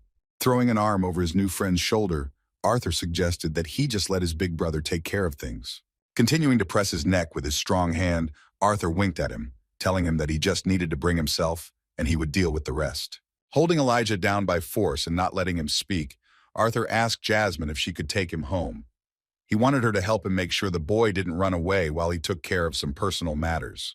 When Elijah was finally freed from his brother's tight grip, he replied with displeasure that he had never actually agreed to anything before. And with a sly look, Arthur said the words that Lucas was also going to attend Zyrus Academy. Manipulating the situation, he asked Elijah if he would mind leaving him alone with him, which could lead to an unforeseen and possibly even tragic result. As expected, Elijah instantly broke down after these words. Nervously walking towards the exit of the forest, he began to talk to himself, discussing what classes he would have to attend during his studies at the Magic Academy. As he left, Elijah addressed Note again, but by his real name. Trying to hide his emotions, he thanked him shyly, without turning around, for everything he had done for him. Arthur himself was glad to hear this, because this strange but sincere guy became a real friend to him. When the boys left, he felt a presence nearby. Arthur looked around, because the one with whom he was supposed to settle the final details had arrived. In a calm tone, he suggested that they show themselves. It turned out to be the manager of the Adventurers Guild. Caspian emerged from behind a tree, saying that he was glad Arthur had taken the precaution of sending the other two ahead. Looking off into the distance, Arthur thanked him for arranging for the judge to play according to his devious little plan. He supposed it was unlikely that Lucas would suspect anything was wrong anytime soon. In response, Caspian sighed heavily and said that he was simply glad it had been resolved without deaths. With a cold look, Arthur said that he should not forget that real people had already died and had happened inside the dungeon. Caspian was a little taken aback by the sudden harsh remark directed at him, so he apologized, admitting his own mistake in his words. To avoid accentuating the atmosphere on this misunderstanding, he coughed into his fist and clarified that it was not his plan to start a fight anyway. He said he just wanted to see Mr. Noda off and leave him a small parting gift. After these words, he threw the mysterious bag towards Arthur, When Arthur opened the bag, he was dazzled by the huge amount of gold coins. Looking up at Caspian, who was already slowly returning to the Adventurers Guild, Arthur asked why this was done. As he left, Caspian briefly explained that this was so that Mr. Note could take additional precautions. As for precautions, Arthur knew he had to get rid of his old sword. He didn't have to worry about the Ballad of the Dawn. It wouldn't be a problem as long as he didn't show its blade during the campaign. The only potential problem was that Lucas had seen Sylvie's appearance. However, at the same moment that Arthur thought this, Sylvie suddenly changed her appearance and now she looked more like a cute white fox. Gently touching Arthur's face, she asked if these changes were enough. Arthur was surprised by her ability, so he asked in surprise how many forms she could take. In response, Sylvie lazily replied that she had no idea, after which, saying that she was very tired, she went to sleep right in her dad's arms. Sylvie's unique abilities allowed them to change their personalities without any hindrance. Now Arthur had no doubt that there were some privileges in having a connection with a dragon. Before returning home, Arthur went to the local market. This place on the outskirts of the city is usually where adventurers shop, so Arthur made sure no one recognized him. Having hidden his mask, he changed his hairstyle slightly and acquired several new items of clothing. With his hair covering his left eye, he looked like some kind of a homeless emo boy, so Arthur had no doubt that it would work. Luckily, Sylvie was still fast asleep and did not see the horror that her beloved dad had become. His next stop was an artifact shop, where he was greeted by a shop assistant cleaning the display cases at the entrance. Seeing an 11-year-old boy in front of him, he was a little upset, thinking that this was not a potential customer, so he assumed that he was lost. In response, Arthur said that his father had sent him on an errand to buy a spatial ring large enough to fit on his thumb. The salesman awkwardly scratched his neck and addressed Arthur, calling him boy, saying that even though the spatial rings were indeed small in size, they were indeed expensive, and his father should have known that this purchase was quite serious. Apologizing for his behavior, Arthur reached into the backpack from which Sylvie's snores were coming. When he showed the shopkeeper the bag of gold, asking if it was enough, the white-haired man's jaw literally dropped in surprise. As they left the shop, they exchanged expressions. The shopkeeper was pleasantly surprised by the little customer's purchasing power, while Arthur was horrified, unable to believe that he had to spend most of his gold to buy a ring that barely contained a sword and a cannonball. Returning to Zyrus, he still decided not to be sad about it because at least his adventures were over and all worries were left behind. In addition, thanks to his journey as an adventurer, he finished preparations for normal school life, including acquiring a ring. The capital of the kingdom of Sapen, as always, greeted him with a pleasant sunset and noisy streets. Arthur decided not to play around with returning home on foot, so he immediately rented a carriage from the teleportation gate and directly to Helstia's mansion. Fortunately, there was enough gold left to travel this way for another year. With the creaking of old wheels, he drove home to meet his family. While in the carriage, he looked sadly at the mask of Mr. Note, which was an integral part of his life. Almost 2 years had passed since he first put on this mask, which made him a completely different person, not limited by the age of an ordinary young man. A cool evening breeze blew through the window into his carriage. Looking out the window, Arthur felt a little sad that his peaceful time in Jasmine's company had already come to an end. On the other hand, the changes promised to be no less exciting than what had happened over the past 2 years. In the distance, he could see the Zyrus School of Magic. Arthur couldn't wait to find out what it was like to be a normal student. As night approached, Arthur finally arrived at the Helstia family mansion. He began to slowly climb towards the front door, the silence of the cold evening interrupted only by the occasional snores of Sylvie, who was sleeping behind him. As he was climbing the steps, he suddenly heard a disgruntled, accentuated cough. Raising his head, he saw that the door was open, and a very displeased look was looking at her. As it turned out, in front of him was his younger sister, Ellie, who had grown noticeably over the past 2 years. She folded her hands on her hips and greeted him with a rather rude look. To relax the atmosphere a little, Arthur greeted his little sister with a sincere smile and said that her beloved brother had finally returned home. A moment later, Ellie flew into his stomach like a bullet, knocking him off his feet. Only thanks to the magic of the wind did Arthur miraculously manage to stay on his feet. Hugging her little brother, Ellie greeted him home in her sweet, still lisping voice. Even Sylvie woke up from this greeting. Arthur, who had not heard it the first time, asked her to repeat it. Raising her eyes, which were filled with sincere tears of happiness, Ellie, continuing to appear stern, once again uttered words of greeting for the missing son of the Laven family. Smiling back at her, the homeless emo boy said that coming home was the best thing that had ever happened in his life. Raising his hands, he nevertheless asked if she could let him go. In response, Ellie angrily said that it depended only on him and whether he was going to leave them again. When Arthur falsely justified himself that he would not abandon them again, Ellie, who fell for his cunning trick, ran inside the house and asked him not to lag behind. It was hard not to notice that Eleanor was growing up quickly. As soon as Arthur thought about it, he was horrified to realize that he would not even notice when the worst event in the life of any older brother happened. He was afraid that before he knew it, she would forget about him, declaring her desire to go on a date with some weirdo with a strange name. Arthur couldn't bear the thought that she would one day fall into the arms of some disgusting blonde named DiCapriartus IV or something like that. Horrified by such a future, he grabbed his head with such shock that he had not experienced even when he met the most terrible monsters during his adventurer's travels. He was distracted from this disturbing thought by the joyful greeting of his parents, who ran to meet him the moment they learned from Ellie about his return. Ray acted as usual, picking him up. He, trying to joke, said that his beloved son's hair had only grown in that time. Pulling his father's beard, Arthur replied that he could say the same about his beard, which had become even longer than before. When he suggested that his father was trying to hide his wrinkles with his beard, his father began to laugh, and his mother began to ruffle her son's ridiculous hairstyle and jokingly said, with displeasure, that she would not tolerate such comments about her long-haired husband. The warm touch of his mother's hands and her always gentle voice evoked pleasant feelings in Arthur. Looking up, he looked again into her kind, caring eyes. At that moment, Alice hugged her son tightly, saying that this time she would skip the part where she would be the worried mother. With tears in her eyes, she decided not to remember the horror they had gone through due to his extreme mana loss, so she simply said in a trembling voice that she was incredibly glad that he had returned home safely. The pleasant words brought a feeling of real happiness to her beloved and irresponsible son. In response, Arthur thanked her for her concern and apologized for always making her worry. The touching moment was interrupted by some impudent person who even dared to say that he didn't particularly want to ruin such an atmosphere.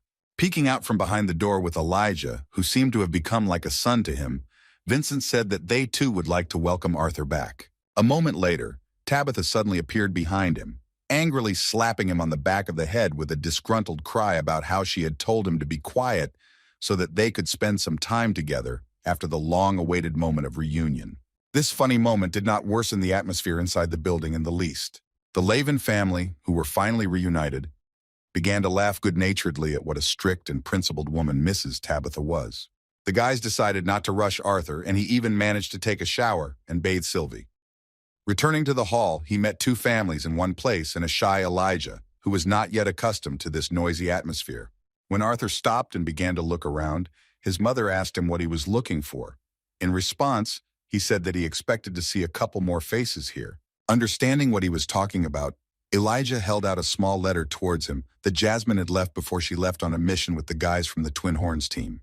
In this letter, she thanked him for the fun time they had and promised that they would definitely see each other later. Carefully folding the letter that he intended to keep as a memento, Arthur said with some sadness that he was really sorry that he couldn't see her off. Waving his hand, Ray asked him with a cheerful laugh not to be sad about this, because soon the Twin Horns would return, like warts, which were not so easy to get rid of. After these words, Arthur said that he only found out where Jasmine had gone. Looking at Helstia's family, he let them know that he was interested in where his daughter was. Tabitha decided to calmly share the good news about why Lily wasn't with them, but she was suddenly interrupted by her overly emotional husband, who shouted with a gleam in his eyes that their daughter was at the Zyrus Academy, which she had entered last fall. A moment later, Tabitha, who was very angry at her husband for interrupting her solemn story, grabbed her overly emotional husband by the hair and made him scream in pain. Arthur reacted to this news with genuine joy, seeing that the dream of such a close and caring family had finally come true. With a kind look, Tabitha said it was all thanks to him. She promised that the Helstia family would be forever in his debt for what he had done for their daughter. Sitting down on the sofa, Vincent continued to emotionally talk about how his wife's words were pure truth, because they could not even imagine that after several generations, a magician would finally appear in the Helstia family. Arthur was touched by their words, but tried to reassure them by saying that he was not sure whether he should say that they owed him anything. And yet, looking at Elijah, he clarified that he had actually been thinking of asking them for a favor or two. Then the pleasant atmosphere was broken by the loud stomping of feet from Ray. He jumped up from his seat in delight and shouted that they all wanted to hear his story about exploring the dungeon. While Alice was trying to calm her unstable husband down a little, Arthur, who despite his difficult experience was still going to share the story, asked to give him a little time to think about where to start. As expected, the story was very emotional, even though Arthur was forced to miss out on the most exciting and terrifying moments. Elijah also did a great job of avoiding topics that could make his parents even more worried. After listening to the story to the end, Vincent, shocked by the guy's story, leaned back in his chair and sighed heavily, saying that he could not believe that they had gone through this. He admitted that he had previously thought that his work with annual tax reports was something exciting. Mistress Tabitha also couldn't contain her surprise at the mention of the guardian of the ancient forest, because she couldn't even think that their team of adventurers would be able to subdue that mana beast that her parents scared her with in her childhood for her bad behavior.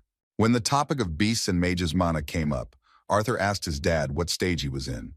Ray, a little sheepishly, replied that he was actually stuck between the dark stage and the solid orange stage ever since his son had gone on a quest, no matter how much he meditated or purified his mana. Although the news was quite sad, Arthur said that it was not a problem. He then threw an item overflowing with powerful mana to his father and asked him to use it. Arthur explained that he had used some of the mana from that beast core to heal his wounds. According to him, there should have been enough left to help him break through to the next stage. Holding such a valuable object in his palm, Ray couldn't help but tremble, knowing that it had been earned by his son with blood and sweat. Moreover, he couldn't stop thinking about the fact that he held the entire fortune of a small town in his hands. Turning to his son, he sheepishly said that this was something he had risked his life for. Ray really couldn't just take away such incredible power. Vincent, trying to ignore it, being shocked by the stories, stared at the ceiling, and Tabitha found words of encouragement for Alice, saying that their son brought a truly valuable gift. She could not even imagine that the core of an S-class beast could be used like this. Nodding her head, Alice said with some sadness that considering how much trouble the core had caused them, she was still not sure if it was worth it. Rising to his feet, Arthur asked his father again to accept the gift, saying that he would need this power if he was to keep up with his son. Winking at him with a playful smile, he said that he did not believe that the father would allow his son to beat him in a year or two. While protecting the S-rank core from his curious daughter, Ray began to chuckle slyly, assuming that his son had not told him everything that had happened during this time. With a smile on his face, Arthur confirmed his suspicions, saying that he had indeed broken through to the light orange stage of his mana core development. Tabitha was shocked once again, and Vincent, who was already tired of this, almost started cursing at how incredible what they had just learned was. At this moment, Ray faced a difficult choice. Looking at the mana core he received from his beloved son, he could not refuse such a valuable gift. He clutched it firmly in his hand and made the important decision that Arthur had pushed him towards. Stretching his fist towards his son, he said with a kind smile that there was no need to cry the next time the old man beat him. Arthur responded to his words with a kind, satisfied smile. Extending his fist in response, he said that he would take him at his word and would look forward to the moment when they would once again measure their strength in a fair fight. Arthur returned home when it was already night, so the boys could not stay out for long. After a long journey, Elijah was finally able to enjoy a nice shower. It was a long-awaited and pleasant moment when he could finally relax. However, a moment later he was interrupted by the creaking of the door, from which Arthur entered the bathroom and, as if nothing had happened, said that he had brought him pajamas. Elijah was scared and screamed in panic that he was, in fact, taking a shower. Turning away, Arthur, calling Elijah a princess, asked him to relax, saying that he could hardly see anything anyway because of the steam. Shy Elijah, who had already gone out of his way to talk to someone his own age, asked incredulously if he swears that his words are true. As he left the room, Arthur jokingly said that he couldn't be sure of that. As soon as he closed the door from the other side, Elijah began to scream furiously, and Arthur began to gloat right in front of his daughter. Returning to his room, Arthur took out his bag of things with which he had spent 2 whole years hiding under the identity of Mr. Note. Looking at the mask, he summed up that a lot had happened in these long 2 years. Sylvie nodded her head in response, saying that she had even become much taller than her dad. In response, Arthur, with a kind fatherly smile, said that this was indeed the case. Then they were distracted by the creaking of the door, after which Elijah entered, discontentedly saying that now it was Arthur's turn to go wash himself. Seeing that Arthur had his second personality's things in his hands, Elijah, putting on his glasses, asked what they had been doing for so long. While taking off his dirty clothes, Arthur said that before returning to the room, he had some questions and needed Uncle Vincent's help to solve them. He also discussed with him the matter of tuition fees at Zyrus Academy. Hearing the mention of tuition fees, Elijah looked at her with admiration and asked her not to delay in asking if he had managed to come to an agreement. Entering the bathroom, Arthur said that he had, of course, given the most expected answer. However, after slamming the door, he still did not specify what answer he was talking about. Although Arthur continued to tease Elijah with such phrases, when he came out of the shower, he still pleased his friend with a positive answer regarding the funding of his education. With a happy gleam in his eyes, he said that just a few days ago, he couldn't even imagine that he would soon become a student at the most prestigious academy in all three kingdoms. Turning to Arthur, he asked if they would be able to learn much, considering that the Zyrus Academy was truly considered the best school of magic on the entire continent of Dicathan. With a thoughtful look, Arthur reminded him that their skill level was undoubtedly higher than that of the other first years. He supposed that they might even be a little bored at first. Still, Elijah was excited, knowing that many heirs from all the influential families would be studying there. Just the thought of sharing experiences with them and learning how to better control his powers excited the young spellcaster. Looking at his hand extended upward, Arthur commented that it would be useful for him to learn more about the elements of lightning and ice. He once felt the need to improve his skills, and at that moment he was lucky to survive. Thinking back to when he fought the guardian of the ancient forest, Arthur remembered that he still needed too much mana to use lightning and ice magic, even though he absorbed all the surrounding mana during the beast will integration stage. He also still had trouble controlling these for the element, even with his deviant affinity and dragon power. Arthur had already begun to yawn from the desire to finally fall asleep, but Elijah asked him another exciting question regarding whether he had thought about what to do with Lucas. Despite his anger and desire for revenge, Arthur concluded that Lucas had no idea who Mr. Note really was, and he himself could not yet be sure that he could challenge his entire family. Based on this, he decided to leave everything as is, because for now, training was much more important.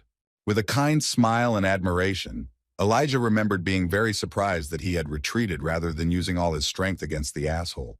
In turn, Arthur, carefully changing the topic of conversation, was surprised that the first thing Elijah did before going to bed was build a wall of pillows. When Arthur asked if it was really necessary, a shy Elijah pulled the covers up even higher and screamed in panic that it was absolutely necessary, because it was very strange for two guys to sleep in the same bed. Looking at Elijah through the wall, Arthur coquettishly asked if Elijah would like his friend to be a girl. The awkward moment was interrupted when Elijah simply couldn't take it anymore and threw one of the pillows that made up the impenetrable wall in his friend's face. Falling on his back, Arthur began to laugh cheerfully and carefree because of his new friend's shyness. At that moment, he was interrupted by Elijah, who shyly peered through the wall of pillows and hesitantly touched on the topic of girls, asking if he would be able to find a girlfriend at Zyrus Academy. Arthur was taken aback by the suddenness of the question, so he replied that for a guy who looked so serious, he was strangely suddenly worried about the most ordinary things. Yawning before a long-awaited sleep, he asked his friend not to worry, saying that he was sure that he would meet a pretty black-haired girl with glasses, and then they would get married and have children with the same black hair and glasses. Elijah was surprised, because he thought Arthur thought that children were born with glasses or something. With some childish envy, he said that he had no doubt that Arthur would have no end of girls with his disgustingly royal appearance. Feeling a hint of envy, Arthur asked his four-eyed friend not to worry, saying that to him, girls their age seemed almost like babies. After these words, he wished his friend good night. Their pleasant conversation was over, and Elijah fell asleep easily in the pleasant bed of his new home, where Arthur's family had so sincerely welcomed him. Sylvie, in her new form, has long enjoyed the sleep she calls training. The next morning, Arthur slept through everything as usual. As he walked out of the room, stretching upwards, he was met by Vincent. Putting his hand on the shoulder, he remembered that since he was curious to talk to the inventor, he said that he already had an appointment with one of them. With a smile on his face, he added that the name of that interesting scientist was Gideon. He introduced him not only as a famous researcher, but also as the most skilled inventor and craftsman in the entire kingdom of Sapen. The Gideon in question would be returning to Zyrus in 3 days, and the two of them would make a detour to visit him. After that, they planned to join everyone else in the center of the capital. It sounded like a good idea, but Arthur was surprised to hear that the center of the city would be interesting. As it turned out, he hadn't heard before that the royal families from all over the world would gather in Etistan to make an important announcement, and it would be broadcast in the central square of Zyrus. This news was unexpected, but Arthur did not pay due attention to it, and instead thanked Vincent for arranging such an important meeting with the inventor for him. Taking advantage of the moment, Vincent admitted that he was curious about why Arthur wanted to meet with Gideon. In response, Gideon said that he wasn't sure that Arthur specifically needed anything. As it turned out, he just wanted to discuss an idea. He could not admit that through this meeting he wanted to use his knowledge from his past life. The boy's words seemed like a mystery. Vincent couldn't even guess what the talented young magician and brilliant inventor might be talking about. At this point, they were interrupted by Ray's cheerful greeting. He squinted and looked at Vincent with some prejudice. After that, he pointed at him and caught him off guard, asking why he was still in such casual clothes. He thought Vincent was going to meet someone that morning. Vincent had actually forgotten his plans, so he hurried into the room, saying goodbye to the boys. With a cheerful laugh, Ray asked him not to look back, so as not to trip and break his lovely glasses. The son and father were left alone, and Arthur, giving Ray a friendly punch in the stomach, asked how his training was going. With a cheerful laugh, he proudly replied that he had officially made it to the solid orange stage. When the conversation turned to training, he remembered an interesting detail. Holding the core out towards Arthur, he said that for some reason, even after he had absorbed everything from the core, it did not crumble and retained its original shape. After handing the core over to his son, he asked him to have a good rest and enjoy himself while he went away to complete his preparations before leaving. He couldn't stop admiring his son, whom he hadn't seen for 2 whole years. Before leaving to finish his business, Ray clapped his son on the shoulder. After this gesture, he thanked him with a sincere smile for giving him a chance to break through to a new level. They said goodbye until they met for dinner. On the way outside, Arthur wondered why the core had managed to survive even after it had exhausted all of its mana. This made him think, so he went outside to avoid being distracted. In fact, it was the first time he had held such an object in his hands, so he could not even guess why it continued to retain its original shape. Arthur clutched the mana core in his hands and concentrated on his own feelings. The surface of this object had not changed at all, but he was completely certain that there was not a single drop of mana left in the core. He then placed the core on his chest and began to use the mana aura, connecting himself with the object. At that very moment, he felt the presence of a truly powerful being inside. The realization of why the core had not yet collapsed simply shocked Arthur.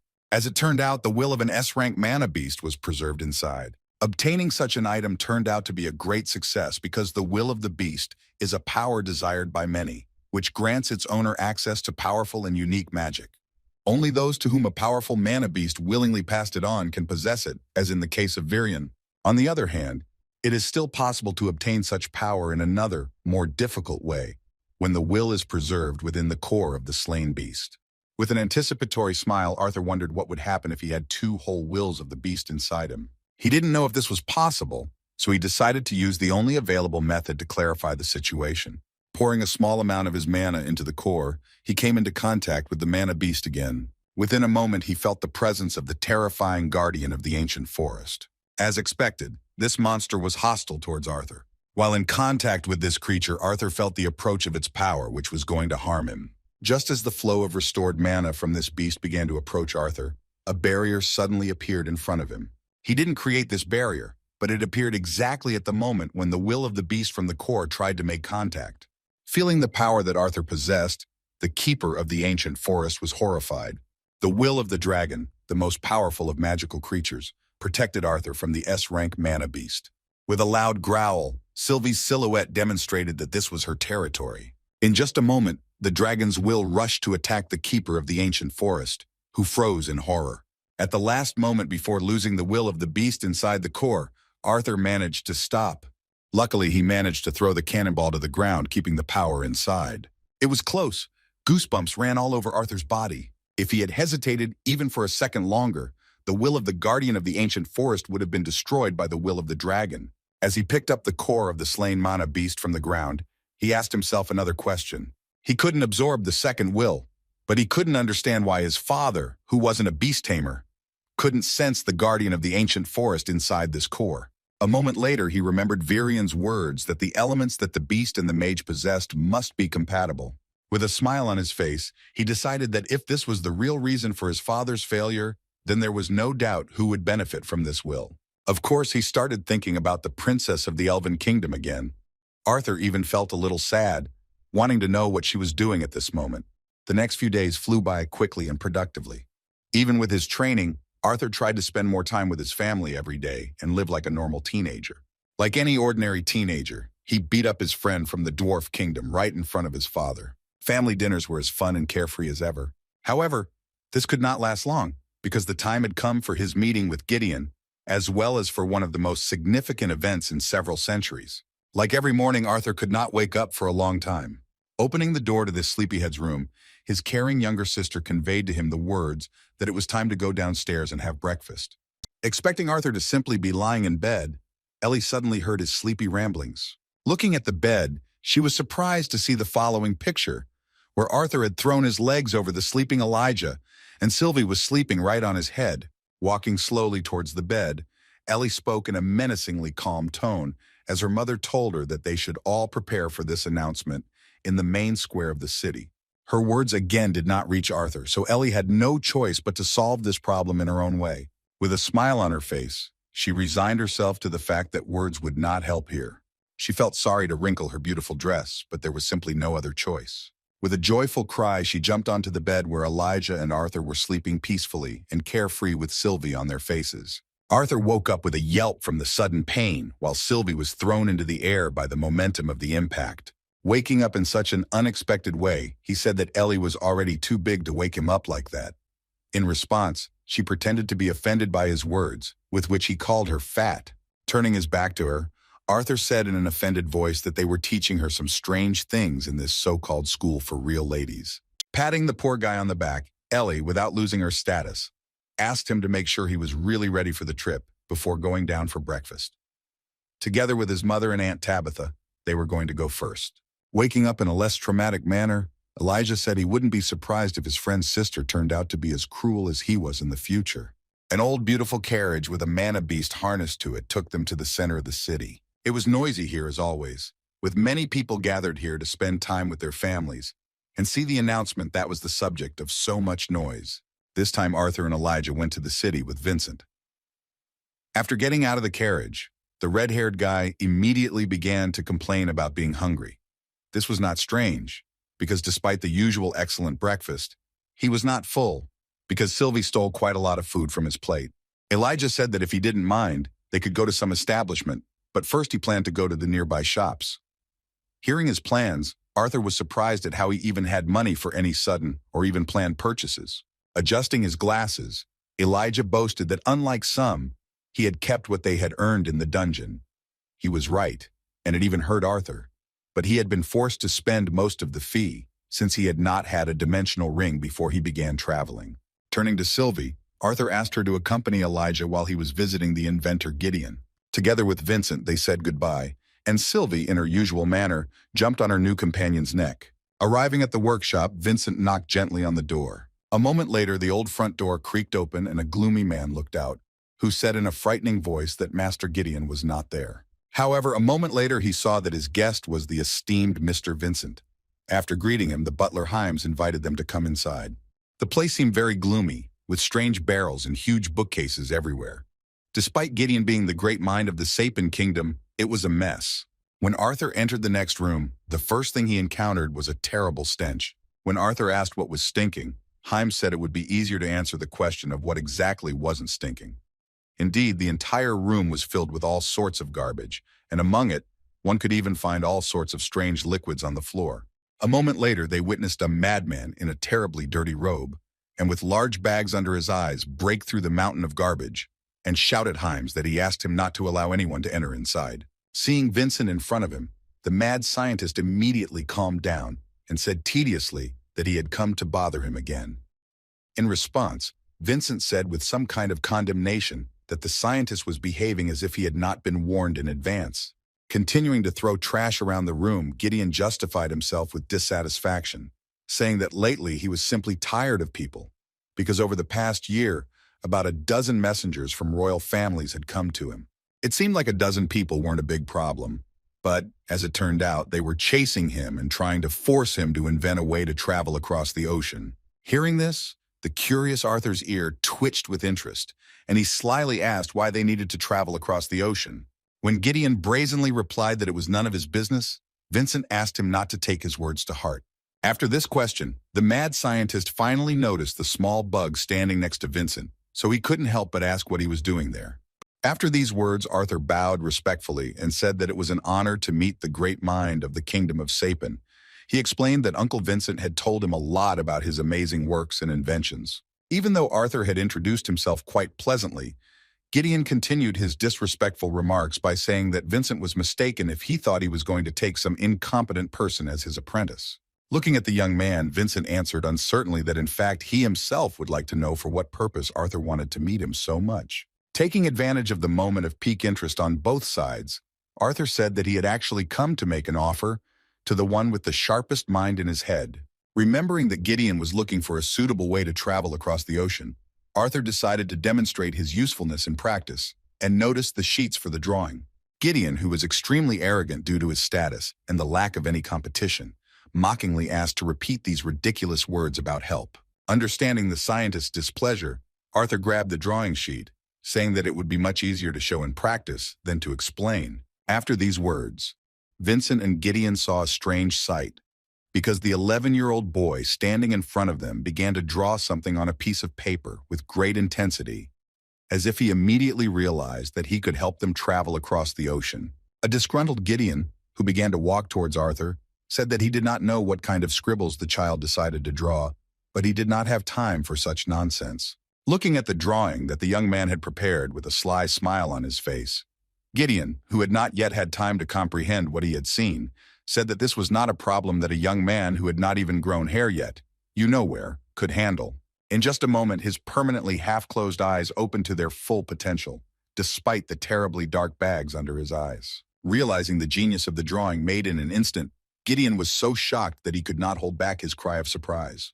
He even began to lose his breath from the realization of what had fallen into his hands. Not noticing Arthur on his way to the drawing, he began to rush towards this sheet of brilliant paper. He grabbed the blueprint and shocked Vincent with his reaction.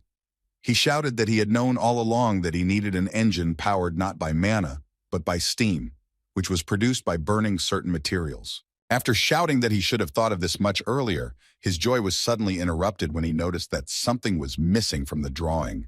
Interrupting the scientist's euphoria, Arthur snatched the drawing from his hands, saying that he had left out some key details that he would be happy to provide much later. With a sly smile on his face, he said that these materials would be provided in full after the end of their negotiations. Hearing these words from the little boy, he was so shocked that a noticeable nervous tic appeared on his face. Pointing his finger at the harmless boy, he came to the very obvious conclusion that Arthur was not just a little bug. Waving his hand in front of Arthur's face, he said that none of this mattered anymore. He snapped his fingers and summoned his butler. A moment later, the door creaked open, and Hames appeared with a box in his hands. With admiration in his tone, the scientist said that he was sure that even those things that were lying on his floor would surprise the curious young man. Opening the box of jewels, Gideon shouted that he was one of the few who could admire it with their own eyes. Vincent even cried out in surprise, realizing that in front of him was an iron diamond. Arthur, as expected, could not lose his status and only demonstrated his surprise. With his hands folded in front of him, the business-like Gideon, anticipating victory in the negotiations, recalled Vincent's words that he was facing a young but promising mage. He introduced this diamond as one of the rarest gems on the entire continent, which contains a lot of mana. Vincent even put in a few words about how promising wasn't quite the right word to use. Shaking his head from side to side, Arthur politely declined with a sly, unwavering smile, saying that he wasn't interested in that sort of thing. Despite refusing such a rare jewel that even kings would bow to him for, Gideon signaled to Hames that they should move on to displaying all the items from the middle shelf of row C. In just a moment, a whole mountain of jewelry appeared in front of them, the glitter of which from the very beginning captivated the owner of the auction house, who wanted to make good money from selling these items. As he sorted through all these things, Gideon shouted that he had never shown anyone one very interesting thing before. Making the situation exclusive, he specified that he would make an exception for the young genius. With full confidence that this would be enough, Gideon presented a mirror that could deflect up to 5 magical spells at once. Unexpectedly for the scientist and everyone present, the young man once again shocked them with his steadfastness, responding to this crazy proposal with another polite refusal. The scientist was already at his limit when he let go of the mirror, which Himes fortunately managed to catch before it smashed to the ground. After that, a wild auction began, the likes of which Vincent had never seen before. He was amazed that Arthur was able to speak his mind right to the great Gideon's face. Throwing objects at Arthur that could have been the property of the royal treasury, an enraged Gideon began to beg him to take it all in exchange for that damn drawing. What was happening before Vincent's face was a real devilry that neither he nor Hames could believe.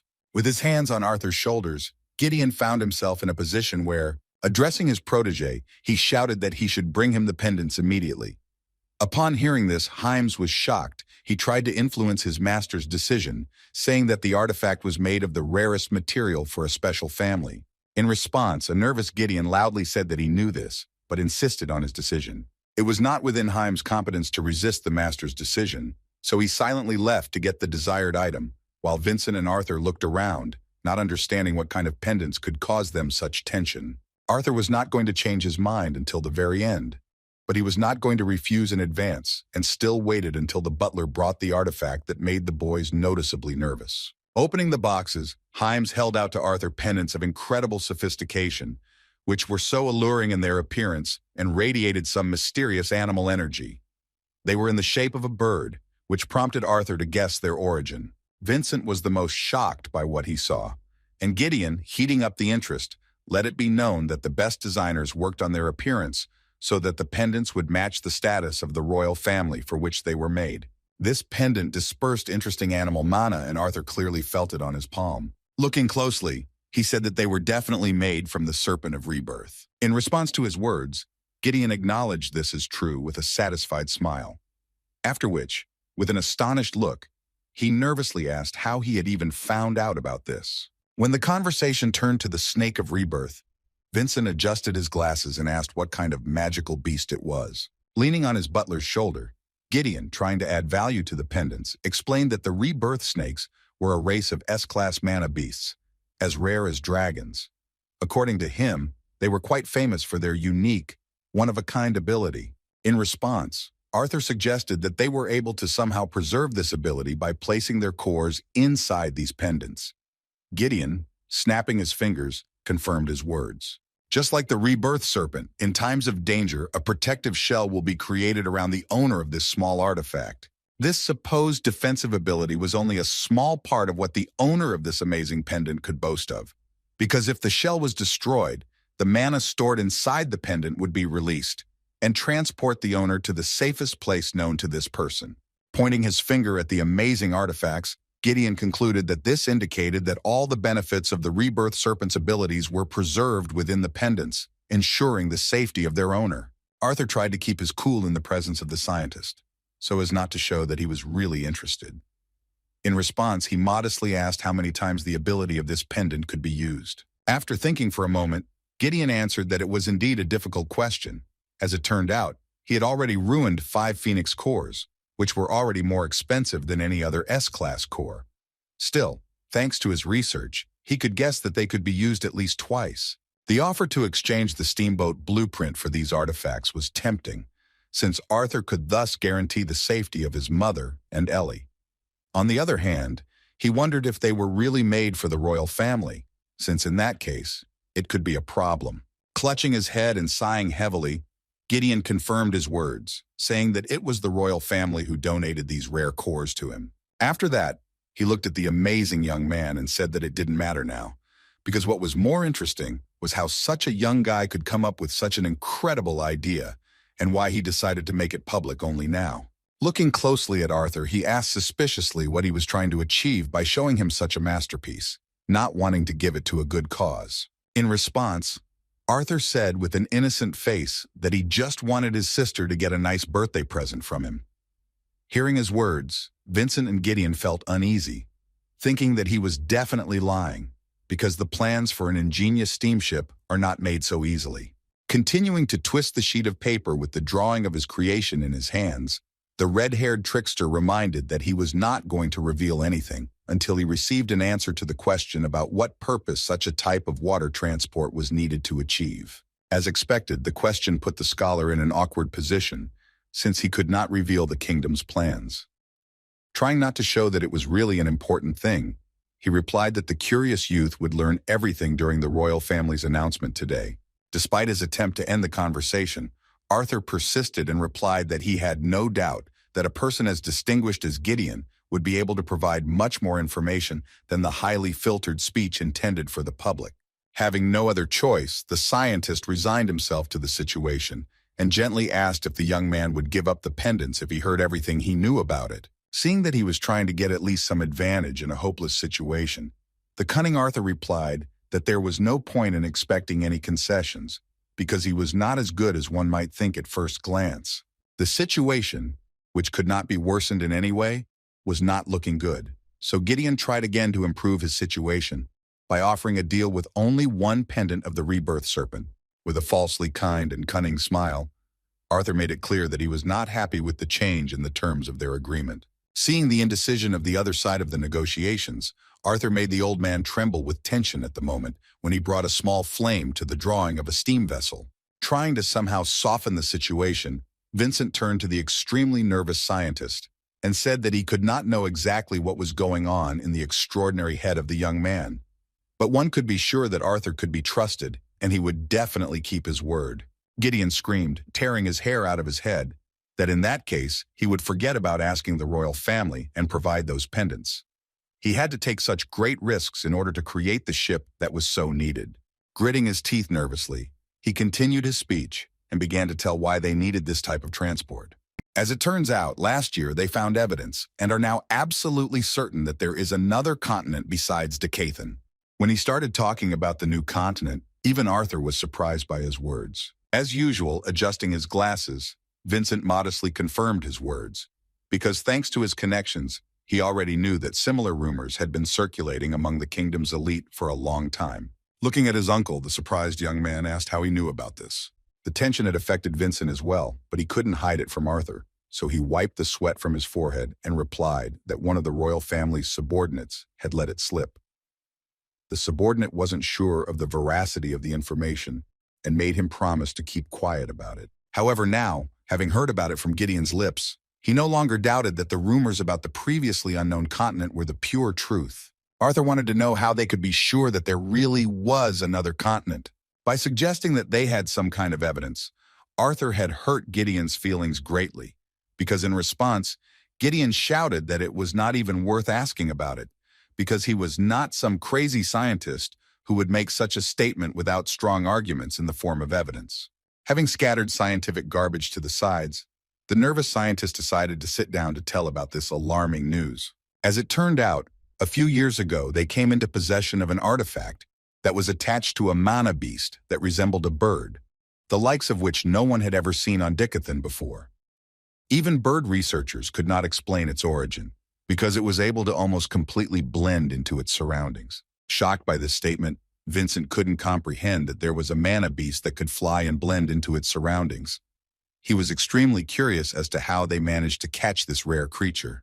With a smug smile on his face, the scientist replied that they were actually pretty damn lucky. As it turned out, two worthless adventurers had missed a flying squirrel and accidentally shot down the bird.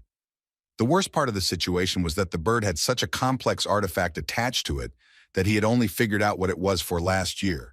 His conclusion confirmed their suspicions. Arthur, listening attentively to the story, asked in response not to delay in explaining what that artifact was capable of. Before answering, the scientist asked the young man if he understood that only members of royal families had access to this information. Understanding what he was getting at, Arthur slyly replied that in that case, the drawing on this paper was even more important, since even royal families did not know its contents. Even the great Gideon could do nothing against Arthur. The provocation worked with surprising efficiency, and the enraged scientist immediately responded that the artifact was capable of recording and storing moving images. Despite his words, suspicious Arthur still wanted to check with the scientist if it was true. Thus, he once again touched his pride, and he did not even know how to answer. Noticing another peak of tension between these guys, Vincent relaxed the situation, happily saying that now everything was clear. Arthur couldn't figure out how this could prove anything. To him, it seemed like a normal thing in a world with developed mana, so he thought that some unknown inventor of Decathan could have created it. Vincent decided to answer this question. He reminded that he had mentioned earlier that he was going to introduce him to one of the most experienced inventors and craftsmen he knew. With great pride, he introduced Gideon again, saying that this master was not just experienced, but even the greatest inventor in the history of Daikathan, as evidenced by the orders of the kingdoms entrusted to him personally. Looking intently at this crazy old man, Arthur asked with disbelief whether such a person could really be the most brilliant among all the scientists of Daikathan. Once again, hurting the genius's feelings, Arthur made Gideon justify himself by saying that if he brought any inventor from this continent, then he would bow to him so low that his forehead would be underground. Not paying much attention to this notion, Arthur asked with some mockery whether it was true that because the supposedly best inventor among humans could barely understand the technology hidden in this artifact, the royal families immediately assumed that it was created outside of Daikathan. Tired of life and the taunts of the impudent young man, Gideon no longer had the strength to react to another provocation. Asking if it was necessary to formulate everything in such a way, he nevertheless confirmed his words with displeasure, saying that it was also worth considering the fact that the artifact contained detailed moving pictures from all three kingdoms. Nodding his head in response, Arthur showed that he still believed their assumption. His next boring reaction once again infuriated the brilliant scientist, and he asked with displeasure why he was so calm when it came to the possibility of the existence of a continent on which there were not only very skilled inventors, but also probably even more powerful magicians. In response to his emotionality, the red-haired boy gently pushed the old man away and replied that he really understood how important it was for them.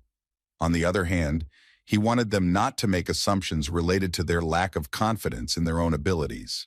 Taking the first one in his hands, he said with a smile that there would be no problems with the steam engine because they would be able to see with their own eyes what awaited them on the new continent, which they were so worried about.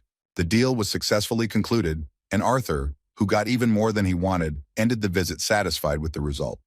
On the way to the center of the capital, Vincent admitted that in his entire life, he had never seen this grumpy Gideon so inspired and at the same time depressed by someone's idea. Remembering the emotions of this supposedly brilliant scientist, Arthur was surprised that he was actually arrogant because of his unrivaled intelligence at that moment.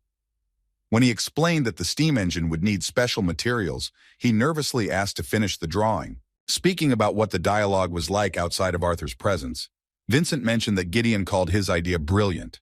The auction owner himself agreed with him, because no matter how long he thought about it, he could not understand how one could get enough energy for the ship using ordinary steam. Seeing their reaction, Arthur already understood that the people of this world rely too much on mana, which is why the development of non-magical technologies is slowing down quite a lot. Based on this situation, Vincent was even surprised that Arthur's parents did not attach much importance to his genius. The owner of the auction house continued to talk about the advantages that Arthur's brilliant thoughts provided, while the red-haired guy himself did not pay attention to his words because he was only thinking about the benefits of this deal, thanks to which he exchanged harmless technology for useful things. Clenching his fist in anticipation of what the future held for him, he thought that he had never before even thought that there could be another, more advanced, technologically powerful continent beyond Daikathan. The thought of how excited Gideon had been during the conversation about the new continent did not leave him even after he left the workshop. With a smile on his face, he continued to think that this was really just the beginning of his journey in a new world full of secrets. At that moment, he received a message from Sylvie that she and the little bespectacled man saw him and were going to meet him. By calling Elijah the smaller guy with the glasses, she meant that the big glasses were Vincent. The auction house owner kept saying something about how he couldn't believe Ellie's birthday was coming up, but Arthur wasn't paying attention. Sylvie and Elijah were already rushing to meet them with sincere smiles. Continuing to walk towards the center where the stage was broadcasting the announcement from the royal families, Elijah expressed his excitement at being able to witness this rare event. He heard from Elder Rachdias that the three kingdoms were discussing something regarding their unification. Hearing another detail about the sudden announcement, Arthur suspected that if it was indeed true, then it was probably related to the discovery of the new continent that Gideon had recently mentioned. Winking at Elijah, Vincent said that he already knew what was going to happen, but he wouldn't give away the details in advance so that it would be more interesting for him to watch the announcement. Suddenly, the boys felt some screams and sounds of fighting.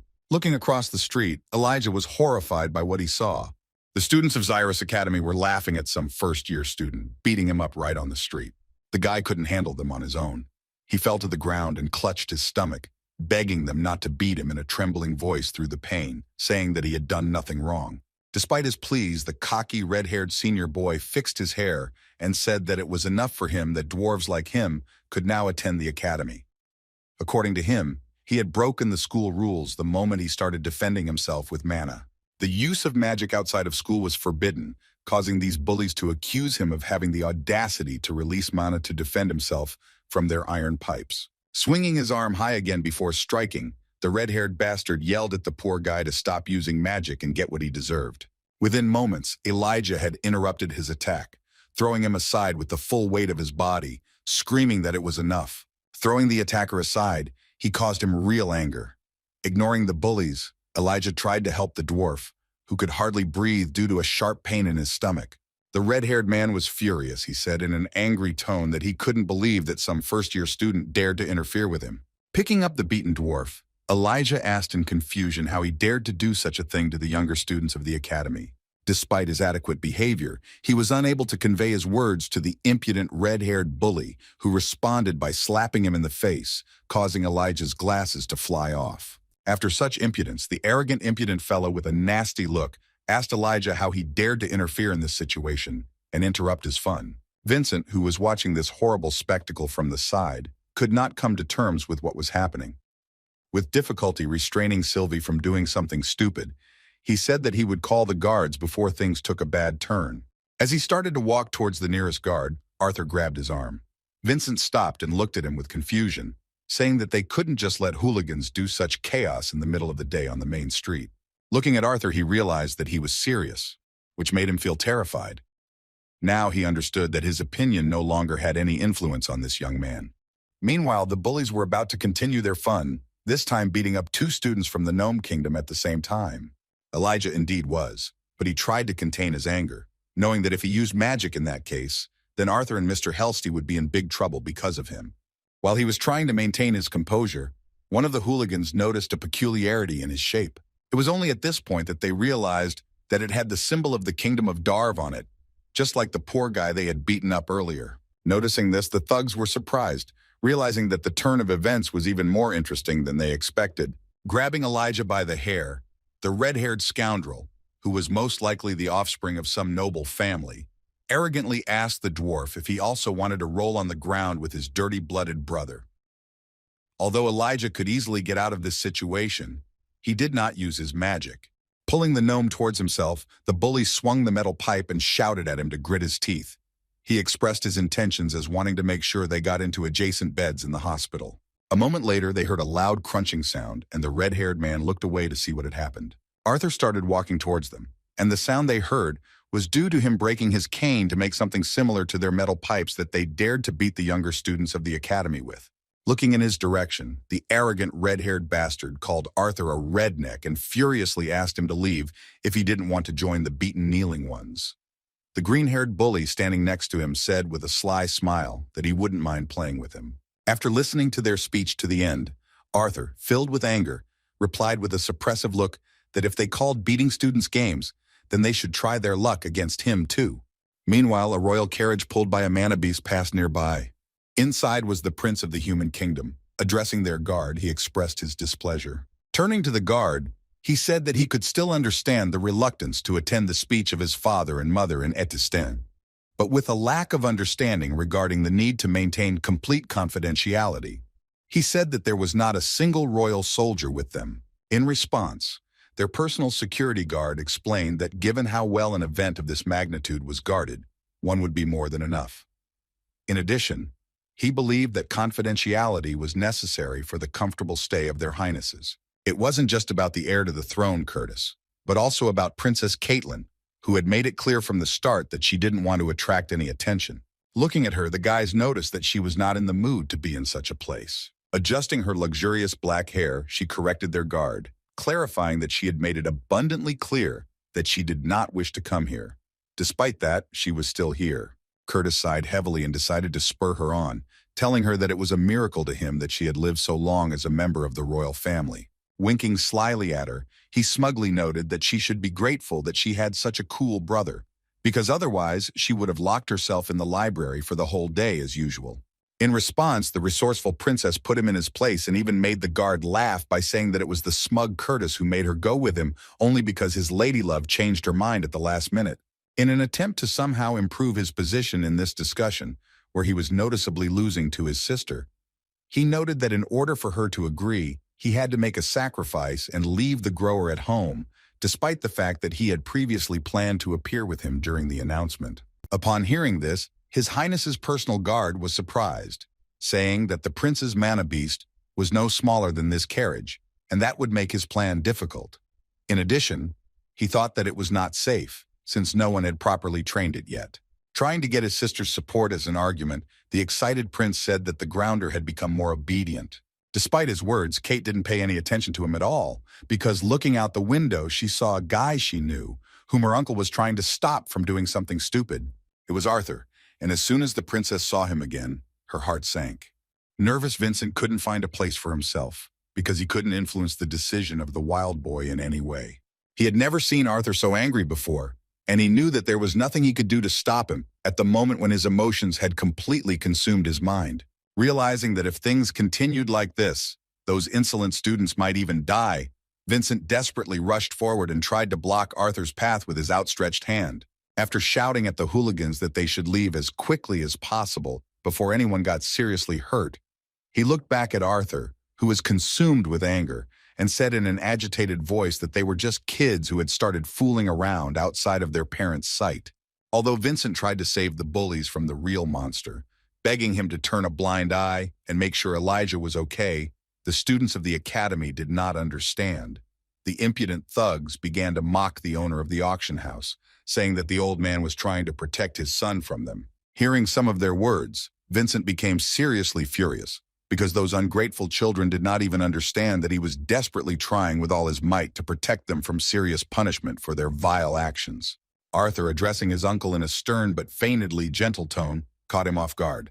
With a forced smile, he politely asked him to step aside, but at that moment, it sounded like he was ordering him to do so to avoid trouble. Feeling incredible pressure from the angry young man, Vincent realized that all his attempts to stop Arthur's rampage were futile, and it would be much easier to deal with the consequences of his actions than to stop him at any cost. Stepping aside and politely letting him pass, Vincent mentally wished the hooligans good luck, thinking that it was all over for them. Seeing some guy with a broomstick walking towards them with a rather frightening expression on his face, the green-eyed bully did not take the situation seriously and took the metal pipe from the hands of the girl standing behind him, saying that he would deal with the impudent boy himself. Not paying much attention to Arthur with a wooden stick in his hand, he answered his girlfriend that he would do everything quickly and would not even stain his brand-new suit. After these words, he rushed to attack, swinging the metal pipe high.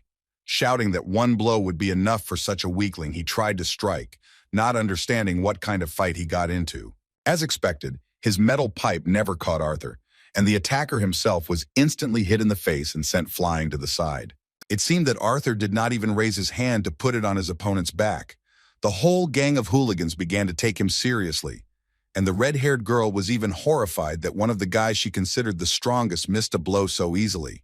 The confused, beaten dwarf was in shock from what was happening, while Elijah, sitting next to him, began to smile slyly, knowing what his incredible friend was capable of even using only brute force. Another enraged red-haired hooligan couldn't stand still after what he saw and nervously clutching a metal pipe said that in front of them was a very arrogant bastard who became like that only because he caught someone off guard. Rushing towards him, he shouted that he would show him the difference between a commoner and a true nobleman trained in the use of a sword. The arrogant redhead didn't even understand who he was dealing with. Trying to get close to him, he made many feints related to swordsmanship. As he moved around Arthur, he thought with a smug smile that his opponent was already starting to get lost, admiring the full power of his thousand-step strike technique, which had been passed down in their family from generation to generation. The pride of their family, which he was going to knock Arthur down with one blow, was his crowning strength. Moving around the enemy, the redhead acknowledged his agility because he noticed that he was able to keep up with his movements, tracking most of his changes in position. However, until the very end, he was confident of his victory, thinking that a blow from 1,000 steps away was not something that could be easily dodged. The swaying movements of his weapon were intended to capture his attention. Confident that Arthur would eventually be unable to dodge a direct hit from the metal pipe, the red-haired scion of a noble family aimed his exquisite ultrasonic slash at him. Arthur continued to play along with him, and until the very end did not react to the pipe that was aimed towards his face. Only at the last moment did he gently lean to the left, missing the blow next to his right ear. Realizing that the blow had missed, the red-haired boy felt confused. A moment later, Arthur was behind him and hit him on the ass. The red-haired bastard lost his balance and fell to the ground, clutching his butt. Arthur, who wasn't even looking in his direction, was surprised at the annoyance of things not enhanced by mana being so fragile. Throwing the broken cane aside, Arthur concluded that he had no choice but to end this childish game with his bare hands. Seeing his second comrade fall to the ground due to the appearance of some commoner, the main bully with the cheeky hairstyle looked in his direction with surprise. A moment later, his arrogance took over and he said with a sly smile that it was time to put the little impudent commoner in his place. His name was Jamiel, and it turned out he was a scion of the noble Trident family. During his training in his family's craft, he learned and did not even doubt the opinion that their family technique made their fists far more dangerous than any weapon ever created by humans. Throwing the metal stick aside, he took a stance and confidently thought that he only needed one blow to end this ridiculous fight. He considered it his duty to make sure that the boy from the Academy's beginner class remembered his place in this world. In just a moment, his self-confidence was shaken. Watching Arthur approach slowly and calmly, he felt something was wrong. The overwhelming gaze of his opponent began to cause a slight tremor in his body. For the first time in his life, he felt like he was in the place of prey, swallowing hard against the lump in his throat. He wondered how a commoner could exert such pressure on others that even his terrifying father could not boast of. What worried him even more was the fact that neither of them used a single bit of mana to influence each other. Throwing his doubts aside, he decided to dispel what he considered to be his delusion by ending this duel with one signature blow of their noble family. Arthur saw through his movements and remained calm until the very end. Aiming his blow at the red-haired bully's face, Arthur made sure he remembered this lesson for the rest of his life. For the first time in his life, Jamiel experienced a crushing defeat during a fist fight with an opponent even younger than himself. Having lost his balance from a powerful blow to the face, the heir of the noble Trident family fell to the ground. Having beaten the crap out of the leader of these ridiculous hooligans, Arthur put his hands in his pocket and walked towards Elijah and the dwarf, who had also suffered because of their sudden racist attack. At that moment, Jamiel came back to consciousness, and seeing them calmly leaving, he began to feel anger. Rising to his feet, he began to release his mana into the water, shouting that whoever dared to humiliate the heir of the Trident house would pay for it with his life. Within moments, he continued the battle using magic outside the academy. Pointing his trident to pierce the heavens, he arrogantly decided that he could finish off his offender, restoring the honor of the heir of Trident in the eyes of all witnesses. Arthur remained calm until the very end. He raised his hand only at the last moment, but the enemy's attack was suddenly stopped by the appearance of a shield of ice. The ice shield they used to protect themselves from the water trident was created by Princess Caitlin, who could not stand aside because of what she saw. The previously reserved and modest princess could not sit still in the carriage, feeling the battle that Arthur was participating in. From the moment they first met, she did not stop thinking about him, but at first he was just another boy in her eyes, similar to her immature brother and his friends. She had formed this opinion of him in the short time she had spent with him before the alarming events inside Helstia's house began. And yet, for some reason unknown to her, her interest began to warm up. Her gaze continued to cling to his sincerity and simplicity. She assumed that this was precisely why he was not like all those childish guys whom she had come to dislike during her acquaintance with noble houses. She remembered the moment when her mother hid her from the horrific sight of his battle with their disgusting court magician for the rest of her life. For the first time in her life, she saw how someone so young could instill fear in such strong people. At that moment, he only confirmed her suspicions that he was not just a child. He was completely different from other boys her age. In the eyes of the princess, Arthur was different. Because of these memories, she could not miss the opportunity to meet him again, and immediately rushed to the side where the fight between the academy students was taking place. Her brother and their personal guard rushed after her, and Curtis, inheriting the behavior of the head of the kingdom, expressed dissatisfaction. Seeing the heirs of the royal family in front of them, the scion of the House of Trident and his red-haired friend felt terrified and began to tremble with fear that they would have to answer for their actions in full. Bowing low before their highnesses, the hooligans began to regret what had happened, justifying themselves by saying that they, as friends, were simply chatting carefree when some wild commoner attacked them without reason. The lies in their words made Elijah angry, and he began to shout that their words were complete nonsense. At the same time, the prince of the Trident family continued to bow, saying that they were wrong to resist the attackers. Elijah was genuinely angry at the attempts to evoke pity from the royal heirs. But a moment later, he was distracted by the fact that the previously beaten dwarf's condition began to worsen. Although Princess Caitlin listened to the words of the strange students of the academy, their words did not explain why one of the dwarves was injured. The less reasonable Curtis, looking at Arthur, asked with displeasure if the boy's words were true.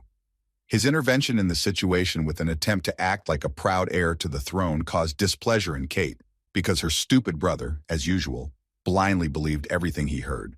Without even looking in the prince's direction, Arthur replied that the ridiculous question he had been asked was simply ridiculous. Once such insolence was heard by everyone present, the hooligans were shocked by the mere thought that the invincible youth dared to call Prince Sapen ridiculous. Unlike them, Jamiel, who was more familiar with the royal family and knew how to negotiate in such cases, felt a sudden advantage on their side due to the enemy's mistake and began to laugh quietly and slyly. As expected, the reaction to Arthur's words was immediate, and the displeased guard of the heirs of the kingdom grabbed him by the shoulder and asked him in displeasure how he dared to address the Prince of Sapen with such disdain. In response to his words, Arthur grabbed his hand tightly and, looking into his eyes, coldly replied that his speech becomes rude when he hears all sorts of nonsense. The guard didn't even know what to answer. He was shocked at how strong the little boy was that he grabbed his hand without even using mana. Carefully removing his hand, Vincent stepped into this dangerous conflict and, with a sense of guilt, politely apologized to the representatives of the royal guard for his nephew's insolence. After these words, he explained that with his behavior, Arthur wanted to say that the words of those children were a lie. Seeing Mr. Vincent Helstia in front of him, the heir to the royal throne was surprised by his presence and asked what he was doing there. Standing next to the victims of the bullies, Vincent replied that they were simply going to the square to listen to the announcement of the royal families of Decathan. But on the way, they came across a group of bullies who were beating up a poor boy from the dwarf race.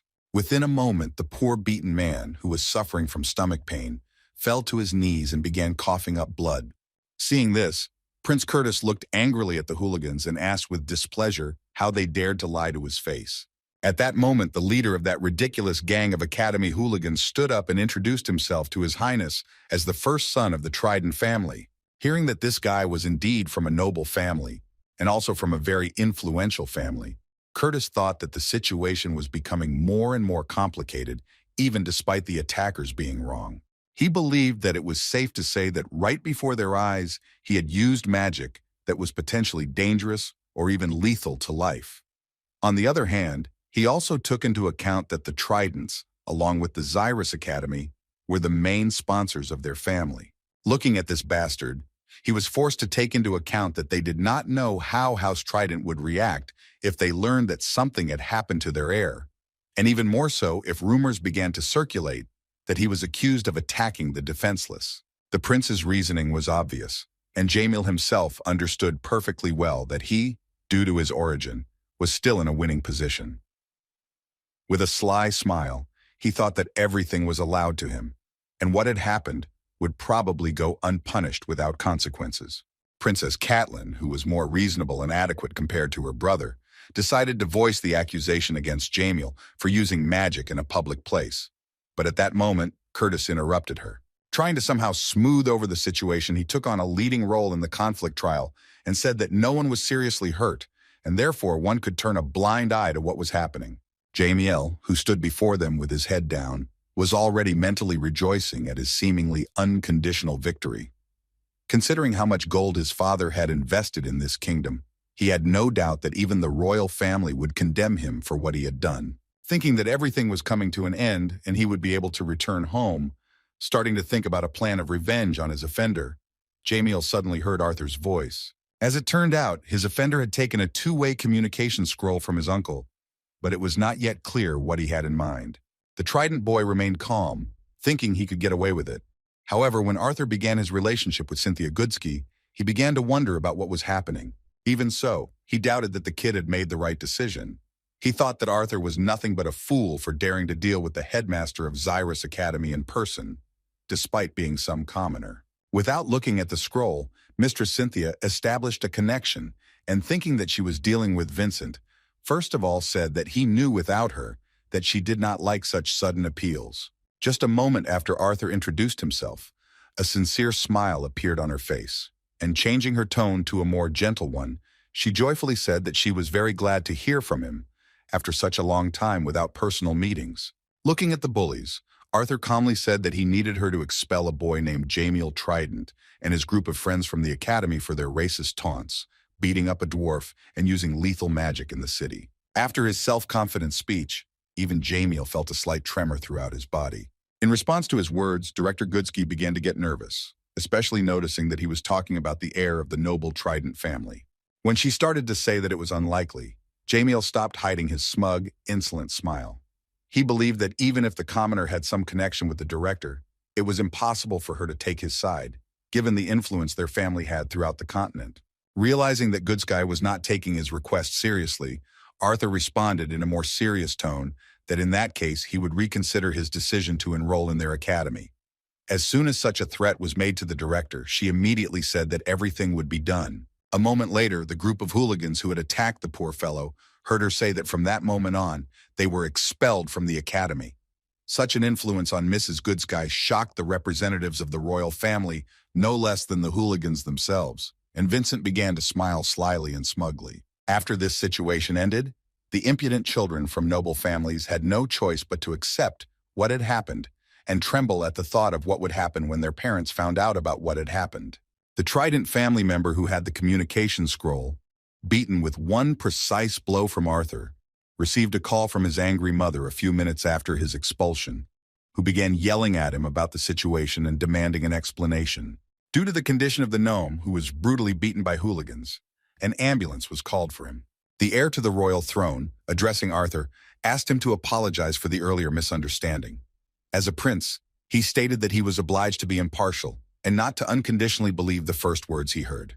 With a smile on his face, Arthur replied that he also wanted to apologize for his behavior, justifying his cold and even insolent speech by the fact that he had succumbed to emotions associated with anger at the impunity of the hooligans who beat up the poor guy.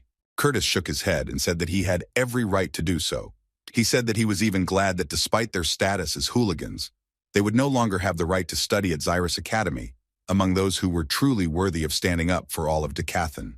With firm conviction, he concluded by declaring that there is no place for racism on this continent. Having dealt with the sudden problem, Curtis returned to the carriage where Kate was already sitting. Turning to his sister, who did not take her eyes off Arthur, he said that despite the vague memories, he remembered that he felt the same way at the moment when they first met this strange nephew of Mr. Helstia. By saying that his sister was ignoring him again, he was trying to convey that he didn't think Arthur was a bad guy. Suddenly, the princess finally decided to turn to Arthur. She really wanted to invite him to have a cup of tea sometime, but all the shy princess had the courage to do was hold her breath and fix her hair when she saw him. Surprised by her sudden attention, Arthur asked what Her Majesty wanted to say. Squeezing the window frame, Kate said with a sweet smile that she couldn't wait to see them at Zyrus Academy. This attitude towards Arthur on the part of the princess shocked Vincent and Elijah, and Arthur himself bowed politely, saying that he was also looking forward to this moment. As soon as their short conversation ended, the princess sat down with relief. Shocked by what happened, the heir to the throne forgot about the royal family's manners and began shaking his personal guard, asking what happened and if his heartless sister was really capable of such empathy. When the boys arrived at the central square, there was already a huge crowd, and on the stage were the royal magicians who were establishing communication with the place from which the royal families were going to make an announcement to the entire continent of Decathlon. At the site, they met the rest of the family, who had arrived at the event a little earlier. When they met, Ellie noticed that Elijah's cheek was swollen and pointed at it with a finger, asking what happened. He responded to her words with an awkward smile, saying that he didn't know what to say about it. Arthur didn't pay attention to this. His thoughts were about the fact that soon all these people would find out that beyond their continent there was another, mysterious, and perhaps even hostile continent. He was waiting to see what their reaction to this news would be. What really bothered him was the fact that another continent was spying on Decathlon, using a mana beast that could disguise itself and carried a recording artifact that was far beyond the capabilities of the local inventors. He had been troubled by the idea that they would only do this if they were afraid of them or had malicious intent.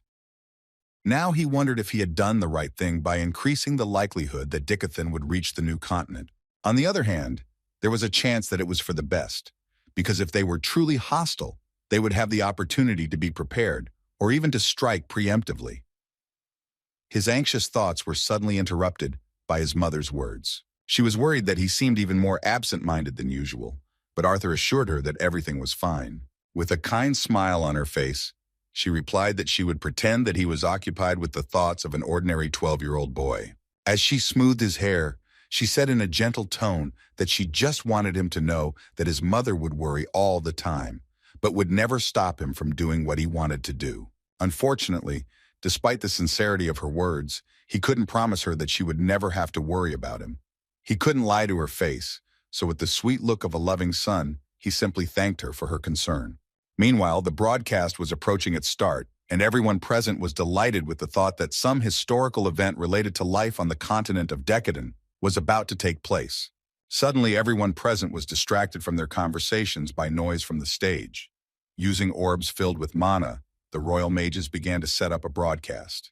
A moment later, a huge screen appeared above the stage broadcasting the place where the three royal families of the continent had gathered. The king of the human state greeted everyone present, addressing people, elves and dwarves at the same time. After introducing himself, Mr. Blaine Glader said that most of the audience already knew him as the king of Sapen. On this momentous day, he declared that he would be speaking not just as the leader of the people, but as one of the representatives of the continent of Decathlon. Then, standing next to the rulers of the three kingdoms of their beloved continent, King Sapina said that they had all gathered here to give a speech that would change Decathlon once and for all. Seeing the historic event before them, everyone present in the capital's main square knelt down with their heads bowed. There was no doubt that this day would mark the beginning of a new era for the continent they all called home. Putting his hand on his heart, the king sadly mentioned that many viewers knew about the enmity between humans and elves. In response to his words, the representatives of the royal Elven family present merely nodded their heads, after which they sat down in their seats. Blaine Glader did not forget to mention that the humans had previously viewed the gnomes as business partners, treating their interests with disdain. While admitting his guilt, he sincerely stated that this was definitely not the course they wanted to pursue. Clenching his fist firmly, he declared on behalf of all the leaders of the continent that they had met countless times over the past few years, trying to unite their eternally warring races. 2 years ago, they had agreed for representatives of all three races to register as adventurers. As for the past year, it also marked a new milestone in history when Zyrus Academy opened its doors to students from the kingdoms of Eleanor and Darv. Now, the new generation of mages could truly make friends and create pleasant memories freely, despite the old restrictions. Continuing his address to the people of all three kingdoms, King Sapina said that given the ongoing hostility between them, the heads of state understand how difficult it will be for some to adjust. Despite this, they called on their citizens to forget the past and stop any manifestations of discrimination in order to think about something else besides this, something useful for the common future of the three races. Raising his hands, he solemnly declared that this was important not only for them, but also for future generations who would be much better off in the world. Despite the prejudices and the large number of guards in the area, most people responded positively to Blaine Glader's speech, asking them to put aside their hostility towards other races. Having finished his part, King Sapina handed over the right to speak to King Eleanor. The Elven king, with a sincere smile, declared that it was his honor to speak on behalf of all those who had gathered on this unforgettable, historical day. First of all, he expressed his full support for the words concerning the future of the continent that King Glader had eloquently spoken. Changing the subject to a more sudden one, he told his listeners the news that although they had a fairly clear idea of the future, it could still be said without reservation that this continent still held much that was unknown. It was no secret to anyone that here on their native Decathlon, there were places so dangerous that no one had yet dared to explore them, making a clearer and more precise map of the continent. Speaking of this, he asked all the listeners how they would react to the news that even more secrets and dangers could be hidden beyond the borders of their continent. Assuming that the citizens of Dikathan might think that they had disobeyed, he officially announced on behalf of all the heads of the kingdoms that they had managed to find solid evidence of the existence of another continent. The crowd reacted to these words with mixed reactions, as while Ray and Vincent remained coolly calm as they considered this information. Their regular fellow citizens were worried about what the population of the other continent was like, and whether there was a possibility that they were hostile. Looking around, Arthur felt a certain tension, because he knew that the discussion of this news could not go too smoothly, but it all turned into complete chaos. Thanks to the two-way communication, King Eleanor saw what was happening in the crowd, so he asked them to calm down a little, because in fact they themselves do not know much yet. So there are still many questions about this, and therefore it is too early to make prejudices. Continuing his speech, he said that all they knew now was that there was another continent filled with mystery, adventure, and perhaps even danger. Slowly leading the audience to the essence of the message, he mentioned that they also had evidence that the inhabitants of a previously unknown continent were trying to reach them. As soon as he mentioned that the current level of technological development of both sides was still weak, he was interrupted. The head of the dwarf kingdom suddenly interrupted his colleague and shouted for the people who were discussing this news to be silent. Within a moment of his words, silence reigned among the crowd and the chaos ceased. Apologizing for his rudeness, he continued his speech, repeating Alduin's words about how much they still did not know for sure. As a solution to the situation, he stated that in these times of uncertainty, the best thing they could do for this continent and its people was to unite. Speaking with complete seriousness, he called on people to no longer fight among themselves and to forget old grievances, even though they look different and cultural values can sometimes fuel conflicts. The king of the dwarves called on everyone to live in friendship because they were born on Dikathan. With a kind smile, he cited himself as an example, saying that he was proud of the fact that he took part in this historic day, and then expressed the hope that future generations would feel the same way as he did. Addressing the crowd, he asked them what they thought about the fact that it was time to put aside old grievances and feel part of one huge Dikatan family. Just a moment later, the previously confused and frightened crowd began to joyfully clap their hands, supporting the speech of the head of the Dwarven kingdom. Continuing his speech as the three kingdoms' strongest mages appeared, he stated that the process of uniting their states would take time and require a huge amount of effort, so the first step towards this goal would be the appointment of 6 people. Speaking of these strongest warriors of Dikathan, he introduced them as people who, according to the royal families, are the most courageous, tactful, intelligent, and strong in each of their nations. These guys will become representatives of each of the 3 races on a continental scale. Gesturing towards the mages who had emerged, the Dwarf King declared that the primary task of these 6 men would be to protect and maintain the welfare of Dikathan. They would work alongside the rulers to ensure that their home would remain protected as they entered the new era. Before the awarding of the 6 strongest began, it was said that they would henceforth be known as the 6 spears, and each spear would symbolize the bonds that unite not only their own kingdoms, but the entire continent. After these words, the rulers of the 3 kingdoms stood up and walked onto the stage, preparing for the awards ceremony. For this celebration, 6 identical rings were prepared with the seal of 6 copies. Standing nearby, the rulers greeted the first member of the new squad with a smile. The king of the dwarves solemnly declared that this was Ali Triskin. The second representative of the 6 copies was Varre Ore, who received her ring from the queen of the dwarves.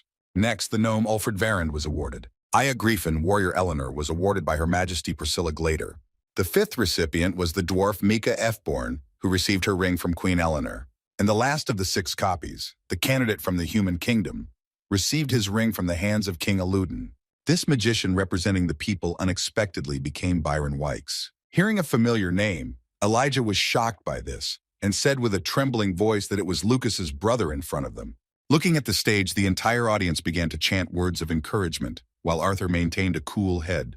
Continuing his speech, King Sapina solemnly ordered the 6 spears to defend Dikathan with honor and glory against the unknown. Addressing all aspiring mages, he asked them to strive to become one of the 6 spears in the future as a sign of the highest level of skill. Under the slogan that even the sky is not the limit, all 6 spears paid tribute to the people they promised to serve faithfully and truly.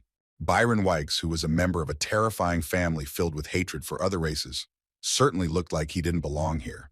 The day of the announcement revealed great secrets that Arthur had never even thought about before, but it also brought him back to a cruel reality. Lucas Wykes, the younger brother of one of the 6 spears, was remembered by him as the man whose disobedience and betrayal had led to the death of most of their group. Thanks to his family's connections and power, he was even able to escape punishment for his crimes. But Arthur remembered who he was and was filled with hatred and a thirst for revenge. When he finished his adventurer's path, he was warned that trying to take revenge on Lucas was the same as signing his own death warrant, because his older brother was behind him. The first mention of Byron Wykes turned out to be a very unpleasant truth, that he had become a symbol of unification of all of Decathan. Although this thought occupied the main place in his head for the next few days, everything changed dramatically when it was time for a more important matter. Tangled plans faded into the background because his beloved sister Ellie's birthday had finally arrived. Seeing that he was completely ready for his birthday and had already put on his suit, Sylvie jumped on his shoulder and happily said that it was time to go. Arthur picked her up and placed her back on the bed with a smile. Trying not to upset her, he apologized and said that she should stay in the room that night. As expected, she was very upset that she would miss all the fun and Ellie's birthday wishes. Trying to calm her down, Arthur gently stroked her head and told her that Vincent had warned him that some of the guests were using Ellie's party as an excuse to follow him. He explained that he had decided so only because he did not want to take risks. He asked her not to worry, promising that he would definitely send someone to bring her lots of goodies from the holiday table. His promise brought her to her senses, and a joyful smile and sparkle in her eyes appeared on her face again. Having settled this misunderstanding, Arthur said goodbye with a kind smile and went downstairs, where all the guests were gathering. Several families who were invited to the celebration had already arrived at the house. Arthur invited them into the mansion with a sincere smile, meeting them at the entrance. Families passing by reacted to him with great interest, and even the family that came with their daughter embarrassed her by asking her to be sure to ask Arthur to dance with him. Arthur expected something like this, because there were many girls his age here. At the same time, he looked around to see how Elijah was doing. He knew that he was very interested in finding a girlfriend.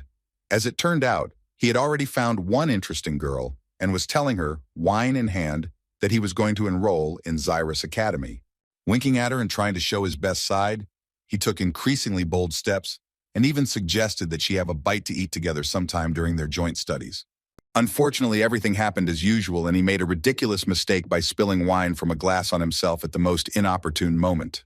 His nervousness and clumsiness created a less than ideal situation during such an attempt to establish a relationship with a pretty girl, and even caused her to laugh awkwardly. At that moment, Arthur, trying to hold back his laughter, carefully turned away from him and began to act as if he had not seen anything.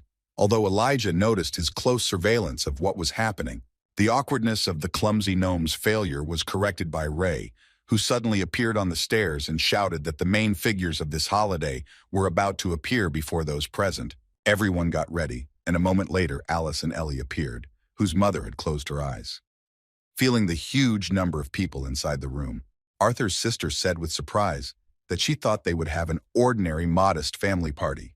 As she carefully walked down the stairs, she wondered why she had to wear such an uncomfortable dress if there weren't going to be a lot of people there. After a few seconds, they stopped, and Alice removed her hands and said that in front of her was the reason why they had prepared so carefully for her birthday.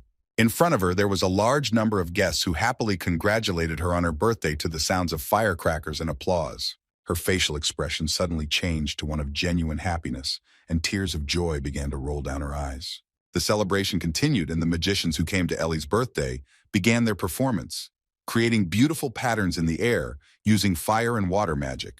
Having finished the first part, the girl's father stopped the fun and attracted the attention of all the guests by tapping a glass of wine with a spoon. Before continuing the fun, he said he would like to thank everyone present. On behalf of his precious daughter, the drunk father declared that he was honored to see such an incredible crowd gathered for Ellie's birthday. Looking at his shy daughter, he made her feel embarrassed by the words that they had been sent so many wonderful things in this life, as well as 2 amazing children. Continuing his speech, the drunk Ray enthusiastically declared that despite all this, there could be no greater joy for him than to see Ellie and Arthur's first dance. Hearing this, the guests began to laugh merrily and rejoice that they would see such a cute dance of children, but Ellie herself was horrified by the realization of what she would have to do in front of a large crowd. It hadn't been mentioned before, so Tabitha, standing next to Alice, whispered in surprise that she hadn't even known they were supposed to dance. She wondered if they had spent any time practicing it. The angry reaction of the mother of these children made it clear that she had only just learned about this. She was ready to kill her husband in front of everyone in order to prevent the shame of her children's ridiculous dance, which they had never done before. The whole crowd was waiting, and a frightened Ellie ran up to her worried mother to find out how to get out of the situation. Although she didn't know how to dance and was very nervous about it, her brother was more confident and extended his hand to her. With a kind, caring look, he politely asked if she would do him the honor of agreeing to dance with him once. The hesitant girl excitedly extended her hand towards him, trying to tell him that they hadn't been practicing at all. But Arthur was completely calm and nodded his head in response, reassuring her that everything was fine. Just a moment after the children held hands, the drunk and reckless father shouted that it was time to turn on the music. As soon as the first notes sounded, Arthur gently pulled Ellie towards him. Placing his hand gently on her waist, he surprised her with how exquisitely he danced, despite the fact that no one knew where he got such experience from. Their dance continued and they looked truly charming. Seeing this, Tabitha was shocked and said that she thought they had not practiced. Alice tried to answer that they really were dancing for the first time, but she was so surprised that she could not utter a word. Their movements really did look gentle and relaxed. Arthur was in complete control of the dance, and his little sister could only enjoy the moment, performing the movements he pushed her to. At the very end of the dance, he even surprised everyone present by using wind magic to lift her to a height. After Ellie's gentle and charming landing on the ground, the audience, surprised and touched by such an incredible dance, began to applaud with incredible delight. Arthur grew even more in the eyes of the young ladies who came to this birthday party. Winking at his younger sister to show that everything had gone as planned, he rejoiced at his experience of ballroom dancing from his past life. In this way, he not only surprised everyone present, but also managed to save his father from the wrath of his mother, who feared that their children would be disgraced in front of important guests. Suddenly, Arthur heard a familiar voice boldly calling their performance disgustingly charming. Such words could not have belonged to anyone present, as it turned out. The most brilliant scientist of Dicatina dared to say it. Gideon decided to take advantage of this event to meet the amazing boy again. Taking a glass of wine with him, he invited Arthur to go outside for a little chat. Meanwhile, another carriage stopped near the house, which was extremely different from all the previous ones in its sophistication. The green-eyed, pointy-eared maid inside the carriage said that she had heard that her mistress was quite close to Arthur Lewin. Turning to the princess, she wondered if it was okay for them to just leave a gift for his sister and drive away in silence. Looking out the window, the charming Princess Eleanor replied that she could not distract Arthur from his sister's birthday on such a significant day. Despite the incredible desire to meet him after a long time without meeting, she said that there was nothing wrong with it, because they would soon see each other at the Zyrus Academy. Arthur didn't even know that Tessia was so close to him at one point. Having met Gideon, he went outside with him and began to enjoy the fresh wind with cold calm. Seeing how the arrogant young man behaved, the brilliant scientist, who doubted his own genius because of Arthur, again became enraged in his presence, due to the fact that the creator of the steam engine drawing did not pay much attention to him. Continuing to lead him to a more private location, Arthur calmly expressed the hope that the distinguished guest had not snuck into his sister's party simply to chat with him. Feeling the accusations leveled at him, the nervous scientist replied that he had even brought a gift for her. Having heard what he wanted, Arthur stopped and, looking at the scientist with some mockery, asked what he owed to the visit of the #1 inventor of all of Dicathon. After such words, Gideon, tired of such communication, said that he clearly felt the sarcasm in his words. He sighed heavily and admitted that he had simply thought that dear Arthur would be interested to know that the council had approved the design he had developed based on his drawings. At that point, the shipbuilding process had already begun, and some of the tasks had been completed. As it turned out, the kings and queens had abandoned the monarchy due to the unknown nature of the outer continent, and had now turned the form of government of their kingdoms into a common council of heads of state. Reacting to these words with a smile, Arthur congratulated the scientist and said that he had no doubt that he would be generously rewarded for his work.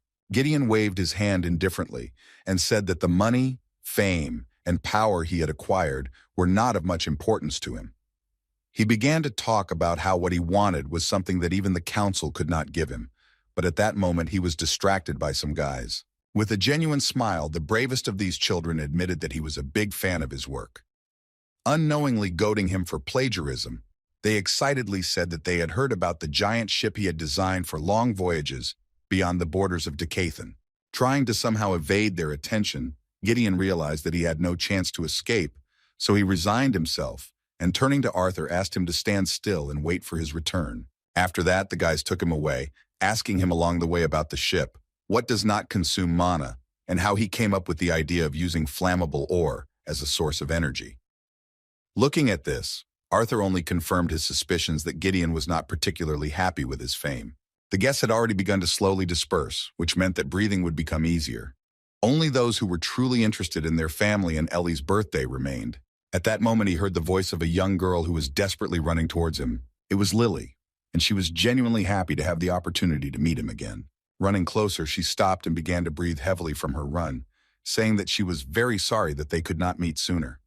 Because she was a little late to the party, she had to stay late to first wish Ellie a happy birthday. Taking her hand, Arthur reassured her, saying that her parents had already boasted about how busy she was being as the secretary of the Zyrus Academy Student Council. With his caring behavior and charming look, he made her feel embarrassed, saying that now was not the time to think about such things. After that, he said with a smile that he was glad to meet them. It had indeed been a long time since they had last seen each other, so they were genuinely happy to see each other. How tall he had become during this time surprised her greatly, because he had really changed a lot. As a result, at this moment when Gideon was busy with his fans, they managed to have a pleasant conversation. Lily told her about her past year at the academy, while Arthur told her about the part of his adventures that could be told. After the intense stories related to the adventure, they even found topics that could be genuinely laughed at. In the end, Arthur complimented her with a kind smile, noting that the little girl who constantly hid from her parents and dined with the servants had long since grown up. The cunning uncle, who was reborn in a new world, continued to strengthen his position in the hearts of young girls. In response, the embarrassed girl decided to dwell on his words about dining with the servants, accusing him of opening her soul and showing him her priceless refuge, while he continued to laugh at her even after several years. Leaning closer to her, he justified himself by saying that it was simply difficult for him not to notice how she had previously been worried about her future, while now she was doing well at the most prestigious magical academy of Decathan. With these words, he was actually able to justify himself, and even gave another argument, saying that even at Ellie's birthday party, there are guys who look at her during their conversation. The words that she was very popular among the guys really embarrassed the young girl, and she began to justify herself in confusion by saying that she didn't even have a boyfriend or anything like that. Trying to avoid eye contact, she modestly admitted that it was thanks to his help that everything in her life had changed so much. Arthur understood what she was getting at and why she had mentioned that she wasn't interested in all these guys. In an attempt to remedy the situation, he made a rather awkward speech, saying that in that case he would be the one to personally approve of the guy she brought home. Winking awkwardly, he continued to play his part, saying that he would be much harder to please than Uncle Vincent. His words, as expected, caused some sadness in the girl due to the thought that he not only did not understand her hints, but was also not at all interested in them becoming a couple. Looking away, she hesitantly agreed to his proposal. Fortunately, this conversation was interrupted by a man who drew attention to himself with an accentuated cough. Returning to Arthur and seeing the upset look of the young lady, Gideon decided to save the situation and the further awkwardness of his young assistant's conversation. Turning to Lilia, he asked if she would mind if he interrupted their conversation to spend a few minutes in Arthur's company. Seeing Master Gideon in front of her, Lilia bowed with great respect and agreed to his proposal. As she left, she said a sweet goodbye to Arthur, trying not to show her true emotions. As soon as Lily ran back into the house, Gideon reminded him that everyone knew and respected him. After such a modest reminder of his words, he decided to give some practical advice to the inexperienced young man, saying that he was quite popular with girls, after which he noted that this girl was in love with him. Continuing to drink the wine in small refined sips, Arthur replied briefly that he knew about it. Surprised by the modesty of his answer, Gideon continued the conversation on the subject, saying that they were getting along well. When the old man asked if he was going to do anything about it, Arthur, looking at his glass, replied that she was the one whose life had been changed by his help. He described the feelings she was experiencing as something more akin to gratitude than sympathy. Swirling the wine in his glass, he said that she didn't understand it yet, but in the future she would be able to figure it out. She felt like a lady saved from trouble, grateful to the hero. Such a reasoned answer from the lips of the young man further suppressed Gideon's self-confidence, and he said tensely that his maturity in such matters was simply nauseating. Returning to previous topics, Arthur reminded that he certainly did not come to give him love advice. The impudent boy's words once again hurt Gideon's pride, but swallowing another insult, he decided to continue the previous conversation. He decided to continue by saying that he wanted to use the money, fame, and power that the council had given him in order to get something that he could not find anywhere else. Looking at Arthur, he briefly explained that he wanted to gain his knowledge. After these words, which foreshadowed obsessive attempts to implement something that could lead to unforeseen results, Arthur fell silent for a minute. After thinking about his answer, he admitted that he had long doubted that he had done the right thing when he gave them the plans for the steam engine. Speaking of this, he expressed his reluctance to change the way the world works more than he had already done through some carelessness. Looking at the scientist, he assured him that Decathlon would be fine without his intervention. The guy's words worked a little differently than planned, because in response, Gideon became inspired and even said with anticipation that he probably had even more ideas in his head that could turn this world upside down.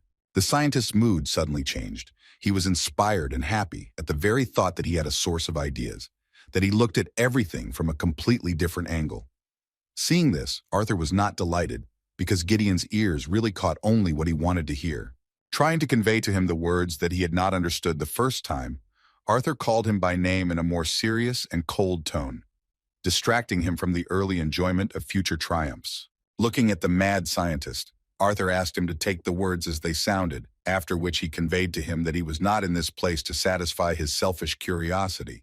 Demonstrating his understanding of his words, Gideon threw aside his glass of wine and said with complete seriousness that these words sobered him up to the point of madness, after which he promised that he would take the request into account. Not wanting to leave empty-handed, he offered the young genius a compromise. Extending his hand, he promised that he would not ask him to invent anything that would change the world, but he would agree to consult with him from time to time as he developed his own ideas. In exchange, he offered to become his personal sponsor if he needed any artifacts, goods, or even money.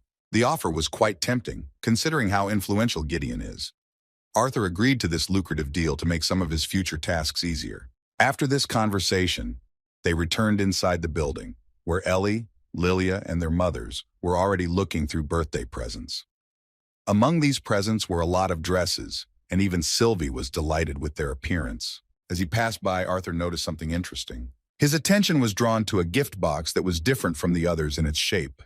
At that moment, Ellie asked to bring it to her immediately, because she had already managed to get tired of looking at the huge amount of clothes. Tearing the wrapper with incredible speed, she tried to guess what was inside, but the only clue was some letter. Taking it in their hands, the older brother and parents began to read the prophetic words of the author, that she was probably already tired of countless dresses and tea sets. The sheet said that this gift was made in the hope that she would not stand and simply admire her brother's strength. As soon as they finished reading the sheet, Ellie opened the box, which contained a wonderful bow, which caused her sincere delight. Now the wish to become stronger and be on par with her older brother made sense, because someone thought of giving her such an important thing in the world of magic. The wonderful bow delighted not only Ellie, but also everyone present. The birthday girl began to imagine that she was a beautiful, strong archer, shooting imaginary arrows at various objects inside the living room. Adjusting his glasses, Vincent noted with a knowing look that this weapon was probably part of the Elven culture of Eleanor. Ray was surprised by these words because he understood that the origin of the bow was certainly as Vincent said. While Arthur was wondering if this could be a gift from Tessia or someone from her family, Ellie finished playing with her bow and walked up to her brother, holding out her hands to him. With a sweet expression on her face, she asked him to show her what he had brought her for her birthday. As expected, the request to receive the long-awaited gift seemed impolite to her mother, and she began to pull her cheeks, saying that laughter was not how a young lady should react to such remarks from her elders. Looking at this whole funny situation, Arthur responded with a good laugh. In order not to aggravate the situation, he decided to interrupt it instead by using magic, thanks to which gifts appeared in his palms. Ellie was delighted with the mysterious box and began to try to guess what was inside, while her mother was genuinely surprised that the gift was a pear, and Arthur also held out another box in her direction. Opening the box, the impatient Ellie was captivated by the beauty of the necklace with the image of a burning bird. Pleased with how Ellie took the gift, Arthur explained that the necklaces would protect them if he or Dad weren't around. Seeing the gift from the birthday girl's older brother, Tabitha enthusiastically called the necklaces adorable and asked where they managed to find them. Shaking his head, Vincent, who could get almost anything, replied to his wife, who was interested in the necklace, that these pendants were the only ones of their kind. After opening his gift, Arthur gently placed the necklace around his little sister's neck. Looking into her eyes, full of joy, he once again congratulated her on her birthday. After celebrating Ellie's birthday, her older brother began to fulfill his part of the contract with the brilliant scientist Dicatina and, together with him, went more than once to the place where the construction of a steamship was taking place at that time. Walking through the huge hangar, Arthur told the scientist that he did not have to accompany him all this time, attracting unnecessary attention. In response, Gideon explained that in saying this, the brilliant young man did not take into account the fact that only employees and council members have access to this facility. Reacting sickened by his remark, the cheeky little boy said that he had already heard about it, after which, without much emotion, he said that he was impressed and very grateful to the venerable inventor for such an honor. Gideon's feelings were hurt again by this sudden, impudent speech, so he replied that the boy's face did not look delighted. According to him, all he saw before him was an ungrateful brat who was bored out of his mind in a place that millions of Dicathenians dreamed of visiting. In response, Arthur explained with some displeasure that it was difficult to maintain interest, given the number of times he had bothered him at the slightest advancement in this project. As it turned out, using the communication scrolls, he had woken him up more than once in the early morning to contact him for practical advice. Standing next to him, leaning against the steel beam, Gideon said with some sadness that all these late-night calls had not brought them any closer. In response, the still impudent youth said that an old man like him would be better off trying to find friends his own age, rather than making friends with such children. As it turned out, time flew by quite quickly since Ellie's birthday, and even Arthur managed to celebrate the same holiday. Speaking of which, Gideon remembered that his sister's birthday had been a rather extravagant celebration, so he wondered if the young genius's party had been similar. As it turned out, Arthur didn't want anything like that, and his birthday was organized in a small family circle. The scientist was surprised by his words, considering what a socialite the young man had been at his sister's party. He mentioned this topic for a reason, because he had a small gift for Arthur in honor of his recent birthday. Taking the small box in his hands, Arthur asked in surprise what it was, and why the old man had not bothered to properly wrap the gift. Gideon fell for his bold provocation again and, enraged, shouted at him to give the gift back. But Arthur, with a cheerful laugh, said that it was just a harmless joke. Opening the box, the young man saw some interesting bracelet, after which he thanked Gideon for his care and for everything he had done for him. As he placed the gift on his hand, Gideon replied with a satisfied smile that, compared to what the little genius had done for him during this time, it was just a trifle. It turned out to be an item that hid some of his mana properties. Gideon was very curious as to why he needed to hide not one but two elements. As he continued to drink the water, the exhausted old man jokingly said that it looked like he really did have an affinity with the four elements or something like that. When Arthur calmly confirmed this seemingly joke, the shocked Gideon could not contain his emotions, and all the water that was in his mouth at that moment was directed with great force at the face of the research assistant who approached him. Wiping his mouth, he asked if he was serious or not. Now it all became clear to him, and he confidently assumed that the fact that he needed such a bracelet meant that he planned to hide half of his elements. Pointing his finger at himself, he asked in confusion why he had told him a secret that he was going to hide from the others. Winking back, Arthur said in a friendly tone that the answer was simple, because the more he realized how special his young friend was, the more free stuff he would get. The boy's impudence caused the scientist to smile with interest, and he even called him a madman, which shocked his mind even despite his young age. Until now, he could not believe that he would find a young boy, that he would tell him about things that break the standards of this world and his ideas about reality, as if it were some kind of trifle. Speaking about the use of the four elements, he said with a smile that he would like to see proof of his words sooner or later. Arthur did not object and promised to gladly demonstrate his wonderful abilities as soon as the opportunity arose. Returning to the topic of building the ship, Arthur looked again at the scale of the work and noted that the speed of completing this task was simply amazing. Gideon responded to the rare compliment from the young genius with a smug smile. Looking at the huge steam-powered ship, he proudly declared that almost immediately after his dear friend entered the happy days of life at the Zyrus Academy, the people of Dicaton would set off on a long voyage. Returning home through the streets of the capital, Arthur continued to be amazed at how quickly old Gideon worked. He had never thought that he would be able to not only organize all the work, but practically build a ship with a steam engine in a matter of months. On the other hand, he was afraid of the future, realizing that if that new continent turned out to be hostile, then he would not be able to afford to train half-heartedly. Based on what he heard about the mana beast and the technological solutions of the other continent, he was afraid that their mages were on a completely different level. In order to continue improving, he intended to gain as many benefits as possible from the artifact given to him by Gideon during his studies at the academy, in order to bring his level of mastery of the elements of earth and wind closer to the other two. Being completely immersed in these thoughts, he didn't even notice how he hit someone's strong back. Looking at the man who reacted with displeasure to this, he politely apologized, justifying himself by saying that he had been thinking for a bit and had stopped paying attention to the road. Pretending to be an innocent child, Arthur was unable to gain the understanding of the drunk man, even though the girls next to him were asking him to let the young boy go. When he asked Arthur where his eyes had gone, that he hadn't noticed such a huge, strong man in front of him, it made him feel sick to his stomach that he was constantly running into scum like this. Trying to show off in front of his ladies, the drunkard said that given that he was a professor, it would be wrong to just let go of an undisciplined brat whose parents couldn't handle his upbringing at all. The first lesson he wanted to teach was about hair, because he paid special attention to it, saying that a real man should have a short haircut and visible muscles, like himself. Taking the elastic band off his hair and throwing it behind his back, he directed some mana into his hand. The strange professor said that he was going to start the second lesson, saying that when in front of someone of his caliber, he had to apologize on his knees. He began to press on Arthur's head with all his strength, strengthening his body with mana, trying to pin him to the ground. He was surprised because he didn't understand what was happening, when he felt a tremor in his hand because the young guy he didn't know didn't fall to his knees. Arthur, who had easily held back his pressure even without using mana, calmly replied that given how drunk the professor was during such a ridiculous show, he was willing to turn a blind eye to it. Looking at him with a piercing, oppressive gaze, he said in a serious tone that he advised him to take his hands off him without delay. At this point, seeing the professor's indecision, one of his companions pulled him back, seeing how difficult it was for him to comprehend the difficulty of the situation. The angry man with muscles instead of brains was seriously enraged by the young man's insolence. Hugging his companions, he asked with a displeased shout how he dared to speak in such a tone to a professor of the Zyrus Academy.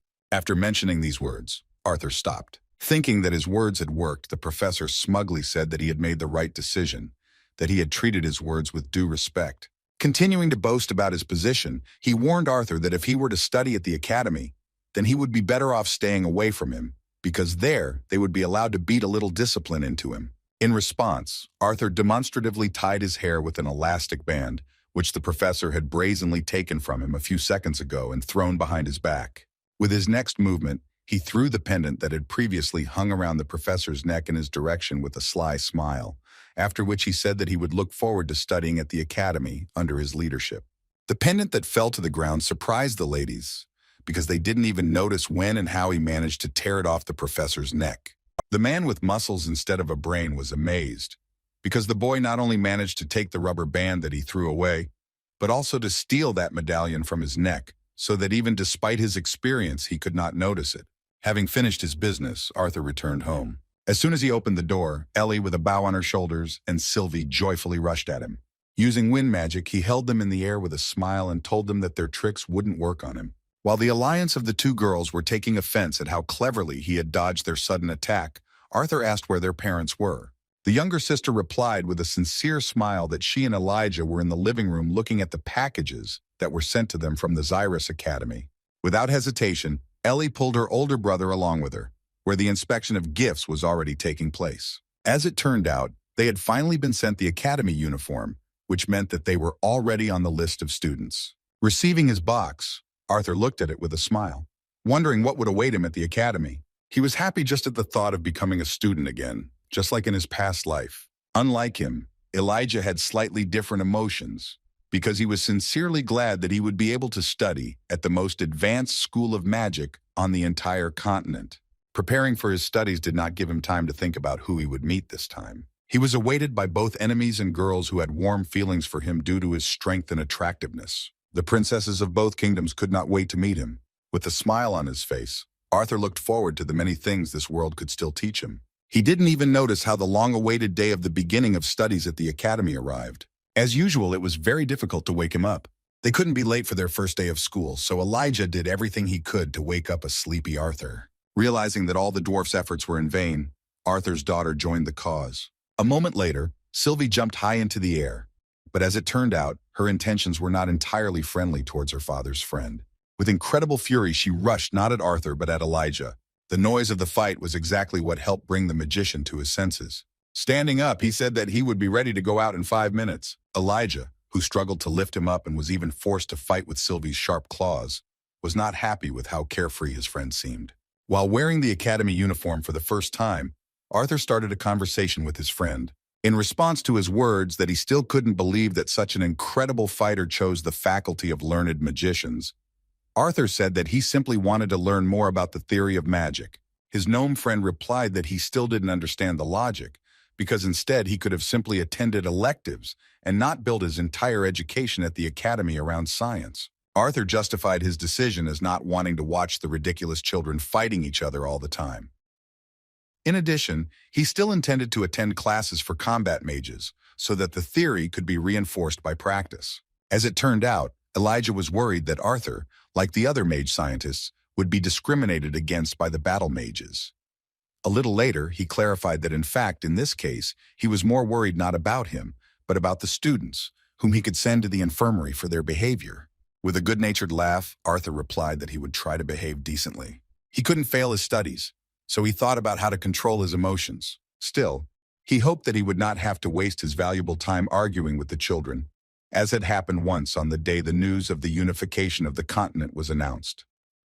Having finished their preparations, they went down to the first floor and joined in for breakfast. The parents were happy that their son and his friend would finally become students of the most prestigious educational institution of Dicathan, while the younger sister felt sad because she herself would like to go to Zyrus. Seeing Ellie's indignation, her older brother calmed her down with the words that she would certainly become Zyrus's student. But to do this, she should stop being lazy in her training with magic and using a bow. Taking advantage of the opportunity to be near Arthur's parents, Elijah shyly asked Aunt Alice to patch up his face a little. Seeing the fresh scratches, the woman began to laugh tenderly, realizing that this was most likely the work of Sylvie.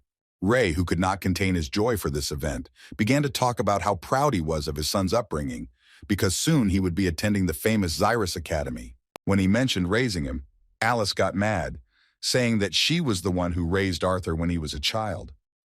Seeing her unusual displeasure, Ray correctly assumed that she meant that he himself only raised his children when they got into trouble. After dinner, the parents brought the children to the carriage to say goodbye. Arthur promised to visit them as often as possible, after which he put his hand on his younger sister's head and asked her to behave well, and also to look after her mom and dad. Before he left, he reminded his mother and sister to always keep the pendants he gave them with them.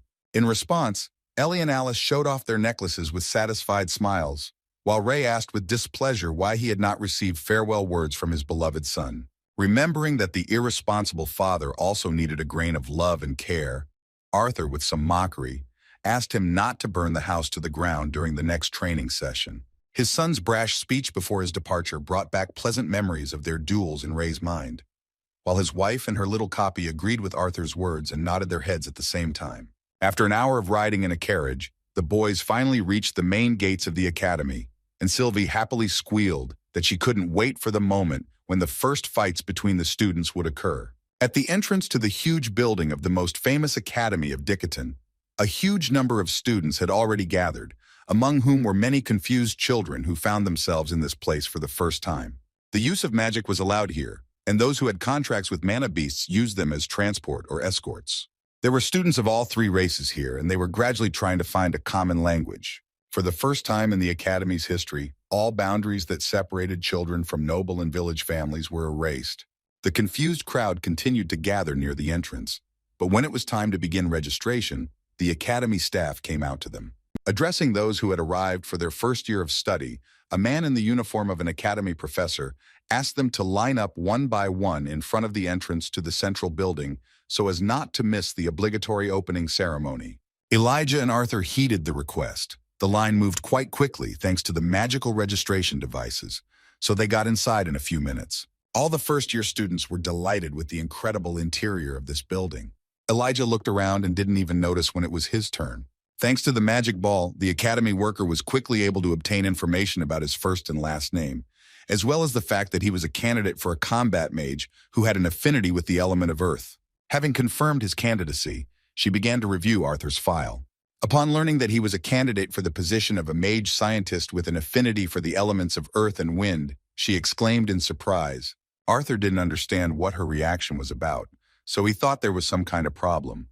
But Elijah responded by giving him a friendly nudge, explaining that she was just surprised that he had an affinity with two elements at once. The excited representative of the academy had seen something like this for the first time during her work, so she tried to hide her further emotions and invited them to go to the hall where the opening ceremony of the school year was beginning. Entering the huge room, they were surprised by its size, and Arthur thought that it looked no worse than the Helstia auction house. There were already so many students inside that it was quite difficult to find free seats, so Elijah and Arthur were forced to make their way through the overcrowded rows. When the friendly gnome started greeting everyone, some reacted negatively to his words, thinking that he was just another boring weakling nerd. Seeing people act like this, Arthur didn't want to leave Elijah as the guy who had been prejudiced against since the first day of their training. Just one look from him and Sylvie's evil fangs were enough to put the impudent guys in their place. Feeling his strength and authority, they did not even pay attention to the fact that he was from the Faculty of Scientists, but only obediently let him go ahead. Once they found empty seats, Elijah immediately began to introduce himself to the kids sitting next to him, reminding Arthur of how kids his age made friends. Arthur watched the scene with boredom for a few more minutes until the wind magic appeared. A moment later, Professor Cynthia Goodsky appeared in front of all the students, with her always pleasant smile. Noticing Arthur, she immediately winked at him. The boy flinched at such suddenness because he didn't want the academy to pay special attention to him. Upon noticing Mrs. Goodsky, all the students present began to whisper among themselves about how amazing a person she was and how incredible her appearance was. The school principal wasn't going to wait for them to calm down, so she used her deviant form of magic. In just a moment, the effect of her technique covered the entire huge hall. There was silence inside, and the students felt as if their voice had suddenly disappeared. Seeing the excellent result, Arthur was delighted, because although he knew that she possessed sound magic, he did not think that it was so strong that it could cover an entire building. Having demonstrated a mind-blowing skill, Miss Goodsky apologized to the students for her rudeness, justifying such a decision by the fact that she does not have much time to wait for silence, and also that she does not like to raise her voice. In her defense, she clarified that without using such a spell, her throat would start to hurt, considering how hard it was to scream at her age. Having attracted the attention of absolutely every student, she welcomed future leaders, scientists, and the strongest warriors of all of Decathlon to this modest academy. With the following words, she introduced herself as one would introduce oneself to the director of an educational institution. The professor, trying to come up with a long, incredibly tedious speech, decided to stop at words about how this was a very special year, unlike any previous one in the history of their academy. With this in mind, she proudly stated that since the founding of this academy, they had never had so many elves and dwarves studying there as they did this year. All the races present were delighted by her words and immediately clapped in support of the director's speech. Continuing on this theme, she admitted that she had decided that the best students in the academy would be the ones to greet them. Pointing her hand to the other side of the stage, she asked them to greet the members of the Academy Student Council, who would be guiding them and giving them the necessary advice. As it turned out, the Student Council was mostly made up of people who were in their senior years. To her surprise, Uncle Vincent's daughter was already there, even though she was only in her second year of school. As soon as Elijah saw Lilia, he excitedly began to nudge Arthur, saying that they should support her appearance. The appearance of the Student Council president was the most interesting for the public, because the boys, seeing such a charming beauty, held their breath, while a blush appeared on their childish faces due to warm feelings. As expected, Elijah was delighted with this young lady and asked with great curiosity who she was. Her appearance even interested Sylvie, because a joyful expression appeared on her cute face. Arthur couldn't allow himself to show excessive emotion, so he just smiled from the pleasant memories that came flooding back. All this was connected with the fact that the Student Council president was the beautiful Princess Eleanor. The excitement surrounding Tessia's appearance caused a lot of noise among the students, who began discussing her stunning attractiveness, discussing the rumors that she had been living on campus since last year as a direct student of Principal Goodsky. Everyone was dreaming that she would look in their direction, and the noise of the hall stopped exactly at the moment when the Princess of the Kingdom Eleanor began her speech. After greeting the new students of the academy, she sincerely congratulated them on entering the best educational institution for the study of magic on the entire continent of Decathan. She was a freshman like everyone else present, but she made no secret of the fact that she had a privilege that gave her the opportunity to observe life at the academy for a year before entering. First of all, in her welcoming speech, she mentioned that in addition to her studies, she had seen how bonds were created on this land, and also that she had witnessed discrimination against scholar mages by combat mages. Speaking about this, she expressed concern that it was hard to imagine what racial differences would lead to if even minor differences in their uniforms could create a rift between students. Taking the opportunity, she stated that the students of the new generation should, for the sake of themselves and the entire continent, discard the way of thinking of the old generation, which gave rise to hostility between different races. She wanted the students to do the same, just like the royal families who had gathered together to form a council to unite for the future of this continent. Luckily, the crowd responded to her candid speech with full support and a standing ovation. Arthur, enjoying such bold behavior of his previously shy friend, quietly clapped his hands together with Sylvie in support. His dragon daughter couldn't sit still and, calling Tess mom, offered to go downstairs to say hello. Trying to stop her from doing something rash, he asked her in surprise why she thought Tess was her mother.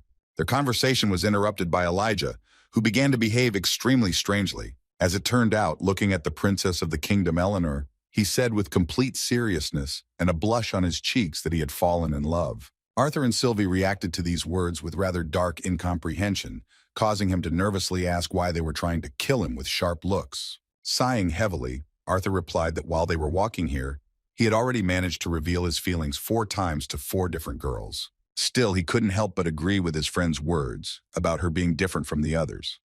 Moreover, he was pleased to see her, and even said that she had really changed a little during this time. Stubbornly putting on his glasses, Elijah, who was not indifferent to the princess, latched onto Arthur's words, saying that his words about how she had changed sounded as if he was familiar not only with Princess Catelyn and Prince Curtis, but with her too.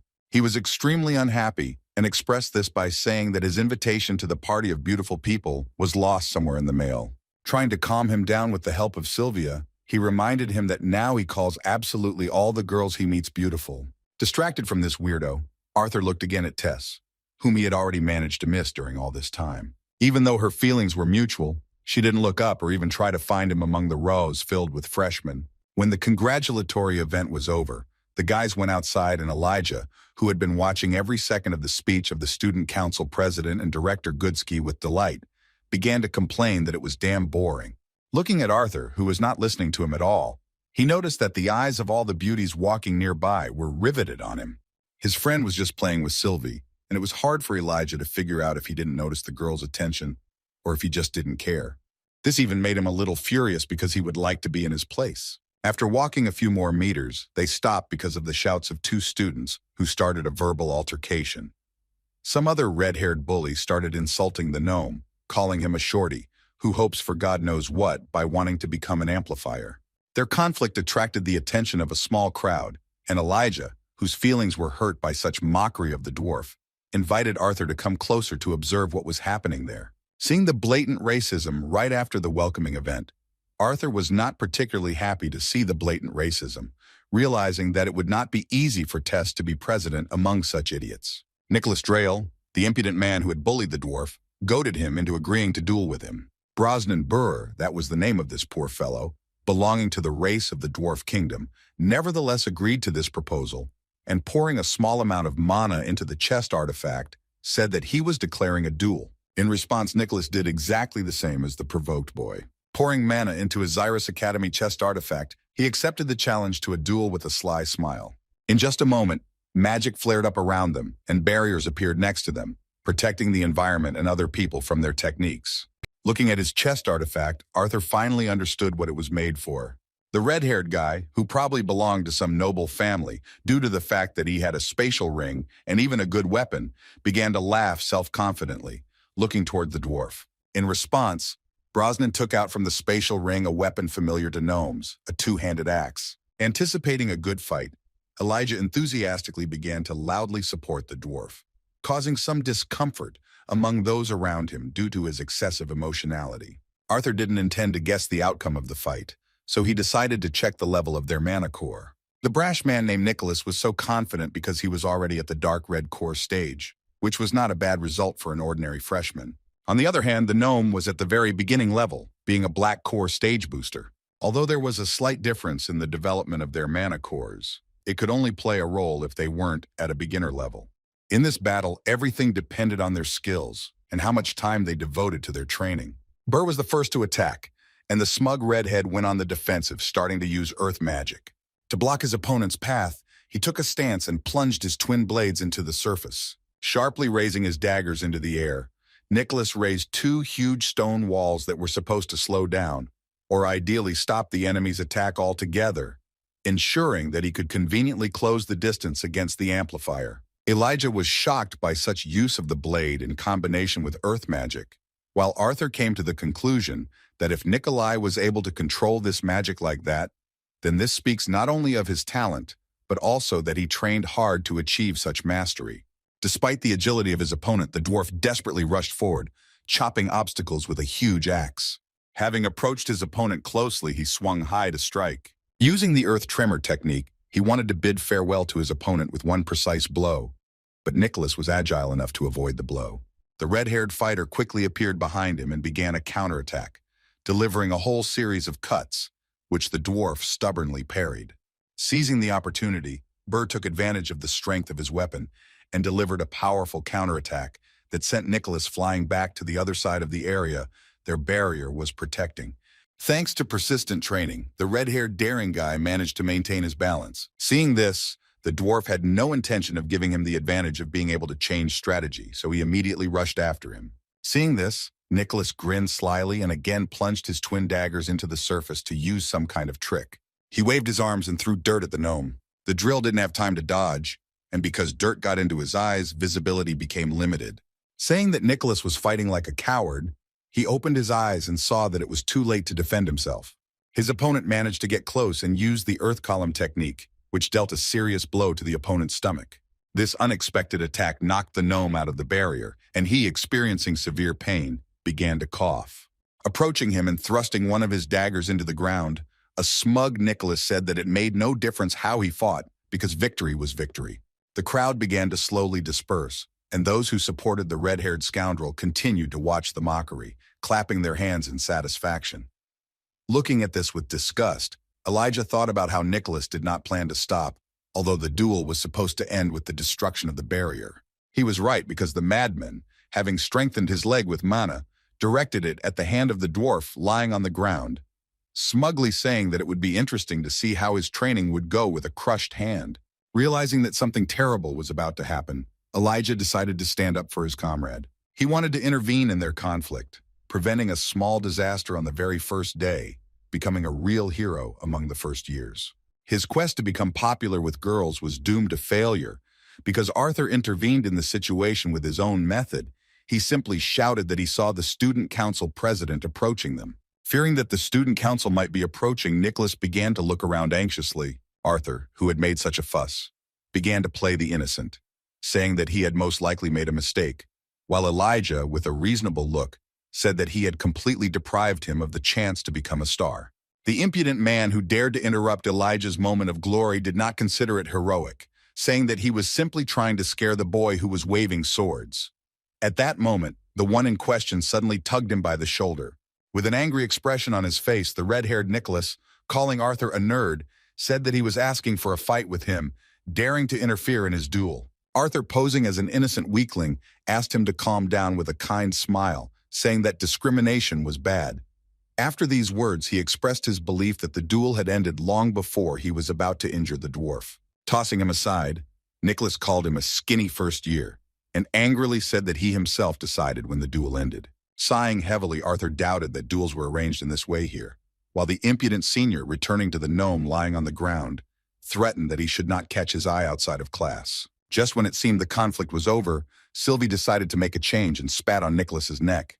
Feeling the moisture on his neck and hair, the high school student became really angry. Looking around with an expression of serious anger on their faces, he began to stare at Arthur. In response, Arthur, with the same stupid expression on his face, said that it was not him but his funny mana beast.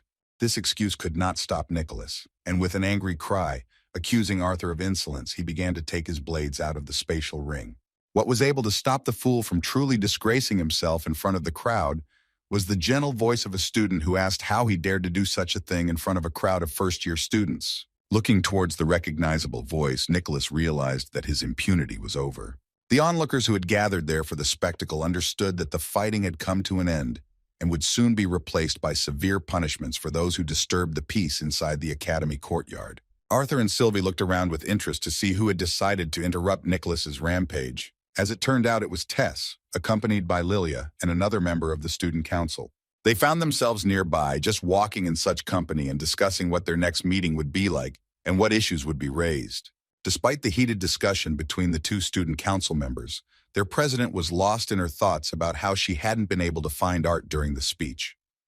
She wondered if he had missed the ceremony, or if he was just in a corner where she hadn't noticed him. Thinking about how to react to their long-awaited meeting, she chose a model of behavior between several options. Expecting him to be struck by her appearance after so many years away from her, she wanted to act either unapproachably cold or more friendly, to the point that he would begin to feel insecure. On the other hand, she did not rule out the possibility that he might find her earlier, and in that case, it would be worth choosing a completely different model of behavior. All these thoughts about the long-awaited meeting filled her with feelings and did not give her peace. Seeing how thoughtful she looked, the student council member decided to distract her by catching her off guard with his question. Looking at the frightened and very confused Tessia, who had never been like this before, the student assumed that she was not feeling well. When he suggested canceling the remaining meetings, she asked him not to make a big deal out of it, saying that she was fine. With a kind smile, she said that they couldn't waste time, because on the first day of training at the academy, they had too many plans to postpone them to other days. Looking around, she noticed a small gathering of students in the beginning of a conflict between a first-year student and some red-haired bully. Noticing her gaze, Clive introduced the red-haired boy as Nicholas of the Drayle family, saying that he was one of the most promising students who had entered last year. Looking at Arthur, he said that this was most likely a first-year student. The vice president couldn't remember the red-haired boy being in any of the promising students' groups from the nobility, so he assumed he was a commoner. Having looked at the red-haired guy, the girls immediately understood who he was. As soon as Nicholas started the conflict, Lilia and Tessia shuddered at the thought that if he angered Art, then it would be the end for him. Fortunately, nothing terrible happened because they actually intervened in this conflict in time. The appearance of the student council president seriously scared the poor guy who was about to swing his daggers at a first-year student who was on a completely different level. The beautiful princess of the kingdom, Eleanor, looked completely serious and demanded an explanation. In response, the scion of a noble family, trying to gain the right for himself thanks to the first words of the investigation, nervously shouted that it was a misunderstanding, because he himself had only accepted the duel of the impudent gnome, while the red-haired first-year student had intervened in their showdown. In turn, Arthur, instead of unnecessary words, simply took his hand out of his pocket and greeted his old friend with a smile, calling her Tess in a friendly manner. At that moment, Lily rushed towards him and excitedly asked what happened and why he almost started fighting. Noticing their closeness, the princess was surprised that they knew each other. When Lilia explained that Arthur's father had been working with her father for several years and that they had been friends all this time, the awkward red-haired boy sowed confusion by saying that they had lived together for some time. Seeing Tess's reaction, Lilia, disturbed by Arthur's words, said that he had misled her. Things got even worse, and Tess's head was filled with mixed thoughts, because Arthur justified his words with displeasure, saying that it was the pure truth. While the red-haired heartthrob was playing with the princess's feelings, the student council vice president looked sternly at Nicholas and asked what all this meant. In response, Nicholas, feigning guilt and regret, answered in an uncertain tone that he simply wanted to scare him with a fight, and that was all. Clive, struggling with his decision, was about to let him go, but Tess intervened, saying that a second-year student had pointed his weapon at someone outside of an official duel, which was already considered a violation of academy rules and was severely punished. Moving closer to him, she explained that if he swung his weapon but stopped it just before it touched her, it would guarantee him a temporary suspension from classes. Speaking of the case in which he would touch even the tip of her hair, she threatened him with the words that in such a case, expulsion from the academy would be the last thing he should worry about. Having scared the bully enough, she looked at him piercingly with her mind-blowing green eyes, asking again how he dared to do such a thing on the academy grounds. Her words worked just fine, and Nicholas, trembling in front of the crowd of onlookers, did not know and was afraid to even move. A moment later, he bowed low, and with a trembling voice, turned to Arthur, speaking of his sincere apology, justifying himself by saying that he had acted recklessly out of anger. Arthur didn't even look in his direction, but just hummed some song contentedly, thereby exciting the second-year student even more, causing him to harbor a deep resentment. Finishing this absurdity, Tessia, turning to the offender, warned that his actions would be reported during the student council, after which she asked him to leave. Looking around at the onlookers gathered around, she said that it was time for them to leave too. Putting her hand to her head, she turned to Arthur and, trying to act cool, asked why he was starting a fight on the very first day. Remembering her grandfather's words about how he tries not to stand out, she couldn't understand what had happened to him that he had decided to easily beat up a senior student on the very first day of his studies. While Elijah tried to keep Sylvie from hugging her mother, Arthur coldly asked if she was serious about drawing conclusions based on the last 5 seconds of this conflict. Tessia, believing that such a cold conversation was taking place during their long-awaited meeting, continued, wondering if he really didn't know what consequences he would have to face if something went wrong. In response, Arthur explained with a cold gaze that Nicholas had intended to seriously injure the dwarf after his protective barrier had been destroyed during the duel. Pointing his finger at the poor guy who was being beaten up and being helped by his 2 friends, he said that if Nicholas hadn't been distracted, the dear student council president would have had much more serious problems to deal with. Observing this verbal altercation, Elijah intervened, asking Arthur to calm down, because the president was also partly right. An attempt to show oneself from the best side turned into not the best result. Arthur simply turned around and began to walk away silently in the other direction, while Sylvie, following her father, began to escape from Elijah's grasp. Placing her hand on his shoulder, Lilia silently let him know with a supportive look that he had done all he could. At that same moment, another guy who was present during this conversation decided to intervene in the conflict between the president and the first-year student. Grabbing Arthur by the shoulder, he asked him not to be so rude to Mistress Tessia. He asked with a displeased tone if he really grew up in a barn, since he didn't know the proper manners in the presence of a princess. Seeing that Clive was on the verge of making a mistake he didn't even realize he was making, Tess tried to stop him. The vice president glanced at her and said that he couldn't just let it go, because it was vulgar and unacceptable for someone of his status to address her in such a manner. He had no doubt that all this happened because the red-haired student had not been taught manners. Sighing heavily, Arthur told the vice president that he was tired of people grabbing his shoulder like that, considering this to be an unheard-of impudence. Clive wanted to say something to him, pointing out his rudeness as a commoner, but after a moment he fell silent due to a sudden feeling of loss of balance. Arthur, looking at him with a cold and stern gaze, did not say a word as he used the slightest bit of his magic. At that very moment, before Elijah, Tess, and Lilia's eyes, the student council vice president appeared in the air. He suddenly started spinning due to the wind magic that Arthur used in such a way that he didn't even have time to notice. A few seconds later, Clive fell on his butt with a thud. An excited Lily immediately rushed towards him. Trying to find out if he was okay, she heard nothing because he was too concerned about the pain in his butt. Elijah, who did not want to become an accomplice due to his close friendship with Arthur, simply grabbed Sylvie and began to run away from the scene, looking down at the ground. Because of the way this conversation went, Tessia missed her opportunity to meet Arthur in one of the planned scenarios. She couldn't utter a word as he hid his hands in his pockets and began to slowly walk towards the campus. Having finished her business regarding the student council, the princess returned to her room. She couldn't find a place for herself, and even once hit her head against the wall due to the suffering associated with thoughts about how she screwed up during the long-awaited meeting with her childhood friend. When she was alone, she could stop suppressing her emotions. Falling onto the bed, she could no longer hold back. She grabbed a pillow and covered her face with it so that the students in the other rooms would not hear her desperate cry of disappointment. She did not understand how everything had happened this way, and how luck could have turned its most unpleasant side to her. Feeling deeply disappointed, she began to shout that she did not understand what exactly she had done wrong. As she discussed the events with herself, she came to the conclusion that she had simply been trying to help him, fearing that if he had gotten himself into trouble, then not only would he have been stripped of his library access, but all his privileges at the training center as well. On the other hand, she supposed that she might have gone a little overboard, since he wasn't the one holding the weapon and initiating that conflict.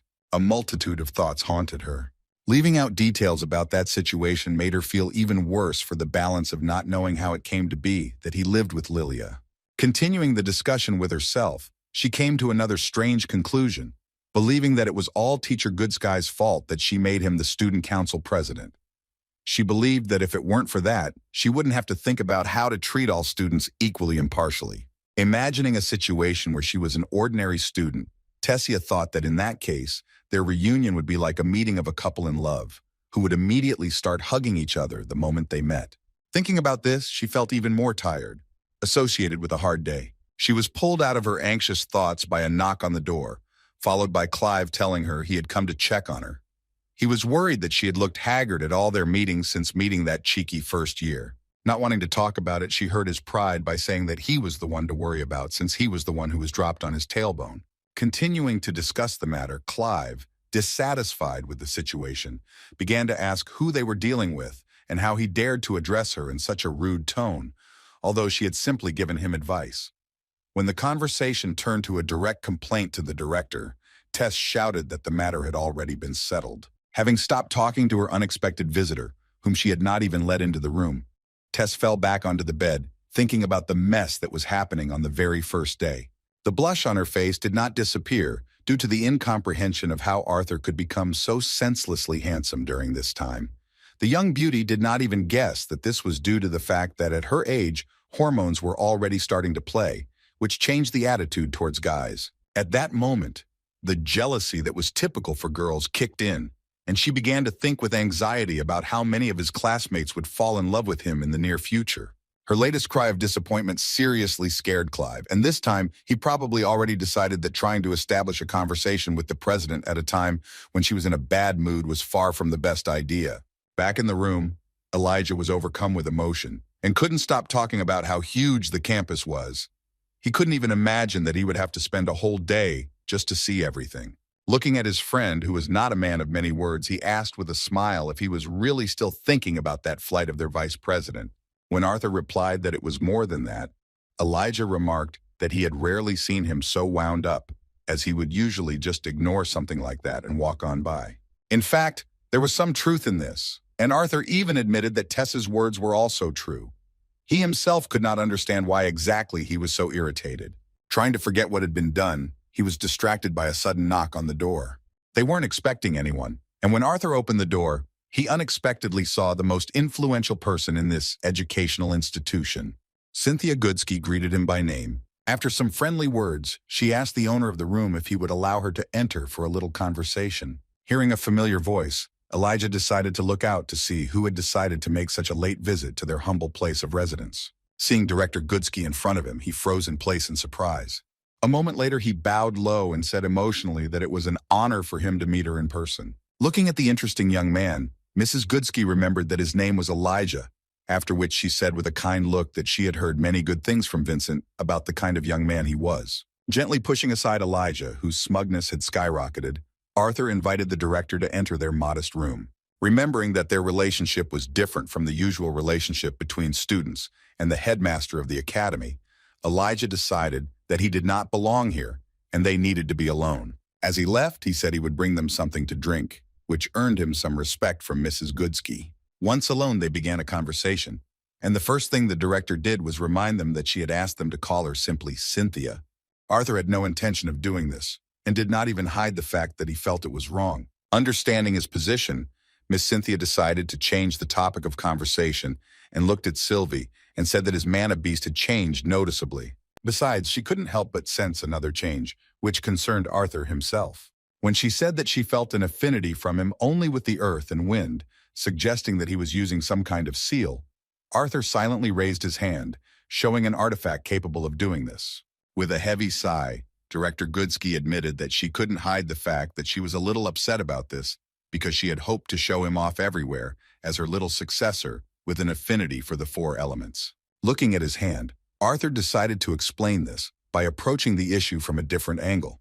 He had planned to tell her about it when he had a chance to meet her in person, but only now was the right moment to reveal the truth that he had made himself a problematic enemy. He said in all seriousness that he would prefer to make it so that there would be no reason to suspect that he was the same guy they had met during the adventures of the adventurers. Reacting to his words with a sly laugh, Miss Cynthia, who already knew what he was talking about, remarked that it sounded extremely funny when someone at his age called the brother of one of the copies, and what's more, the heir to one of the most influential and powerful families, just a problematic enemy. With some sarcasm, she expressed her playful concern about who would become the real enemy for such a young monster in the future.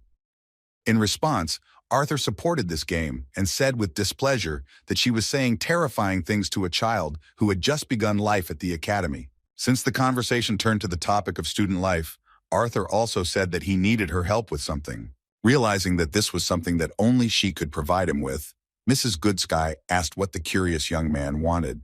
The request in question was about his desire to attend the senior mana theory classes, especially the classes that taught deviant magic. After thinking for a moment, Cynthia replied that it wasn't that hard to do, after which she admitted that she had previously thought that the main reason he had been so slow in enrolling in the academy was his desire to fit in with his peers. In response, Arthur explained that he would attend regular classes with students his age and would treat the advanced classes as extras.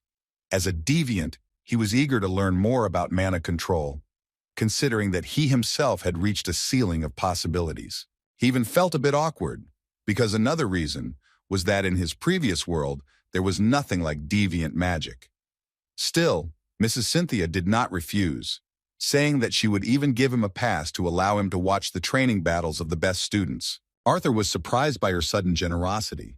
Realizing it was a one-sided deal, he treated her words with caution, asking what the catch was. At that moment, Elijah burst into the room emotionally. He accidentally overheard part of the conversation at the door, and as soon as he entered, immediately pointing his finger at Arthur, he furiously accused him of behaving rather rudely to the director, suspecting that there were ulterior motives behind her kindness. Seeing his serious concern, Mrs. Cynthia decided to relax the situation by saying that she really had something in mind and that it was all for a reason. Having calmed down the hot-tempered boy a little, who was now busy preparing tea, Mrs. Cynthia assumed that he already knew that they had organized a student council to solve internal problems among students, including the issue of racism. Continuing to talk about this topic, she introduced the students from the student council as the shields of the academy. As it turned out, this was not enough for her, and she decided to create the so-called swords of the academy and sincerely wanted to see Arthur inside this newly created disciplinary committee. Arthur was surprised by this decision and wondered why she thought there was a need for it. In response, the director reminded him that he had already seen that this academy was full of young magicians with raging hormones, who were convinced that they were kings in this life, which in turn often led to problems. In this regard, she decided to create a disciplinary committee that would maintain a stable peace and ensure compliance with the rules on the territory of their academy. Asking a logical question about why there would be a place in the public moral committee for a first-year student who wasn't even a combat mage, Arthur himself found himself embarrassed by her words about being free to make any rules she wanted in her academy. He sighed heavily and decided to give up on the extra theory classes. It was easier for him to just learn it from the books in the library than to attract attention to himself by interfering in other people's conflicts. As it turned out, Miss Cynthia felt comfortable in such negotiations, and as an argument said that the junior courses did not have access to these books, and that even as a senior he would still have to show his abilities as a deviant. Continuing to manipulate the situation, she asked him if he thought that over time his problem would lose its relevance. Arthur was truly furious at the director's cunning games, and Elijah, watching their tense conversation in which they seemed to be trading favors with each other, could not understand why they looked not like a director and a student, but like some old friends. Returning to the topic, Cynthia clarified that in addition to the fact that the members of the disciplinary committee are selected according to their strength, due to which he will have peers for sparring, they will also all be given access to a private training center on the academy grounds. When it came to the fact that the participants would be selected based on strength, Arthur decided to ask a very logical question, which Cynthia Goodsky had predicted long before they met for this conversation. She immediately reassured him of his fears, saying that although the Wykes family had insisted on giving the place to Lucas, she had found a reason to refuse them in the hope that her favorite student would become part of the disciplinary committee. Looking at her with particular suspicion, Arthur asked with distrust whether she had really prepared for everything in advance, thinking through possible objections. In response, the director said that she had already learned from her own experience that it was quite difficult to resist his decisions without careful preparation. She still prevailed, and Arthur expressed hope that the training center in question would be one of those rich in mana. The director's preparation for this conversation was truly on another level, and she proved it once again. Using her spatial ring, she took out a gift for Arthur and tossed him a black box with a yellow ribbon and an identification mark on the outside, next to which was some kind of small kunai. As she left, she explained that she had also taken the liberty of ordering a disciplinary committee uniform for him in advance. As Elijah said goodbye to the director, bowing low in great respect, Arthur, looking at the box, felt a little annoyed that she already knew in advance that he would agree. As it turned out, it was impossible to escape the director's intense gaze, and at the end, she even asked him to quickly make peace with the student council president. Ignoring Elijah's presence, she even mentioned with a sly smile that it wasn't good to be angry at her childhood friend for so long. As expected, this information shocked the dwarf even more than anything before. Looking at the carefree Arthur, who was trying not to show any concern regarding this topic. To unwind a little and relax the atmosphere, Arthur placed his mana beast on Elijah's head, and during a walk around the academy grounds, he apologized for not being able to tell him about this earlier, due to the circumstances. Remembering his childhood friend, who was a muscular, clingy girl, Elijah tearfully thought that his life was full of bullying. By describing the appearance of the impressive blonde, he made Arthur feel sympathy. Continuing to follow his friend, Elijah did not forget to complain that after such close communication with the princesses, all he could do was flirt with the gods.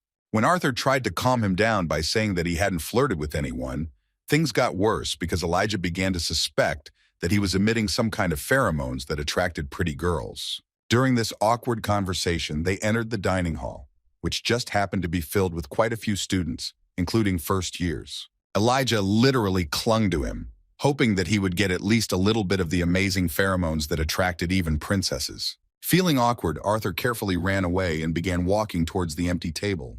Looking around, he began to notice the strange looks of the students. They all looked at him with special attention, with some kind of prejudice. This concerned not only those who had already taken their place and did not want to share it with him, but also those who had just taken food. Noticing these glances, Elijah assumed that the gossip about him had already spread. Trying to support him by saying that it was nothing to worry about, Arthur reacted extremely strangely, boasting that he was now very popular among the students. Luckily, they managed to find a large table that was completely free. Communicating on various topics, they were a little distracted from the tense dialogues associated with misunderstanding and even discontent on the part of Elijah. At that very moment, some arrogant guy suddenly approached them, apologizing for interrupting their dialogue, and confessed that he couldn't help but notice that he was wasting his time on someone who wasn't worthy of it. Introducing himself as Charles Ravenpur II, the boy from the famous family proudly assumed that Elijah already knew about him. Calling himself magnanimous, he smugly declared that he would allow him to become part of his entourage, after which he assured that he would not regret it. Most likely Elijah missed all of his words, because what he was really thinking about was the last name, which he heard as Raven Poop. Within a moment they, along with the red-haired scoundrel, began to choke with laughter. And while Elijah apologized for having heard incorrectly, Arthur began to mock regarding the certainty that no noble family would name itself after bird droppings. Charles, who could not stand the ridicule directed at him, became so angry that he angrily threw their food all over the dining room, shouting that it was enough. Looking at Elijah, he angrily asked how he dared to mock the nobility, even though he had done him the honor of deliberately taking time out from his own business to invite him into his group so that he would no longer have to deal with the problematic scum of a scientist. The bird dropping's disgusting words made Elijah question why he should be around someone who would blatantly insult his best friend. Referring to how everyone in this academy was a mage, he called on the impudent nobleman to take off his crown. In response to these words, two of Charles's sycophants suggested that he lived in a cave, since he did not know the difference between battle mages and scientists. In response, Elijah did not deny that he lived in a cave, after which he recalled the words of the student council president that they should not treat people like him differently. While they were trying to resolve the conflict with words, Charles thought that attacking Arthur was the knight's move, so with a smug smile he pointed his fist towards his face. With a heavy sigh, Arthur instantly parried the blow and the attacker's hand flew back. Charles was surprised he didn't understand what hit him because he couldn't even see it. Unable to comprehend reality, he looked at Arthur, who began to get up from the table, and thought that he was most likely just lucky. Believing that he had simply blinked at that moment, and being absolutely certain that some poor scientist could not move that fast, the fool accelerated his strike with mana and tried to hit his attacker again. At that moment, Elijah suddenly appeared in front of Arthur with his arms outstretched, trying to stop Charles. Arthur didn't understand his motive because he probably knew that he could easily dodge this attack using magic. Elijah's determination was fully appreciated, but the situation resolved itself in a most unexpected way. A moment later, vines appeared in front of them, enveloping the body of the absurd nobleman, completely restricting his movements and lifting him into the air. It happened very suddenly, and Charles, trying to break free, began to scream in confusion to be slowly lowered to the ground. While being bound by these vines, he couldn't believe that there was a student with deviant abilities who could use such powerful magic, so he assumed that it was the teacher's doing. Elijah couldn't believe his eyes because these vines seemed very familiar to him. Looking around, Arthur confirmed his suspicions. Nearby was a beautiful elf with silver hair, who did this to the troublemaker. Smiling, Art thought that Tess had intervened in their conflict at the right time. The problem partly remained, and he had to think about how to deal with the inadequate nobleman. He couldn't use magic, because that would only get him and Elijah into trouble, but he had some clever way in his head. Charles, realizing that Arthur was up to something, began to desperately threaten, saying that he would not get away with it, because his mother would soon find out about everything. A moment later, he fell silent, feeling the cold gaze of the student, whom he considered an ordinary, worthless scholar from a common family. The pressure exerted by the scientist, whom he considered a scumbag, shocked him, and he could not understand why he no longer resembled his former self. Walking slowly towards Charles, he, without looking up, called him one of those brats from a noble family who likes to beat his fists in the chest and boast about his wealth and power. Looking at the arrogant scoundrel, he called his actions a disgrace to their families. In response, Charles, enraged by such a speech, began to justify himself, saying that there was nothing shameful in showing such scum as he his rightful place. His self-confident words about how his parents would be proud of his actions made Arthur decide to check what he said.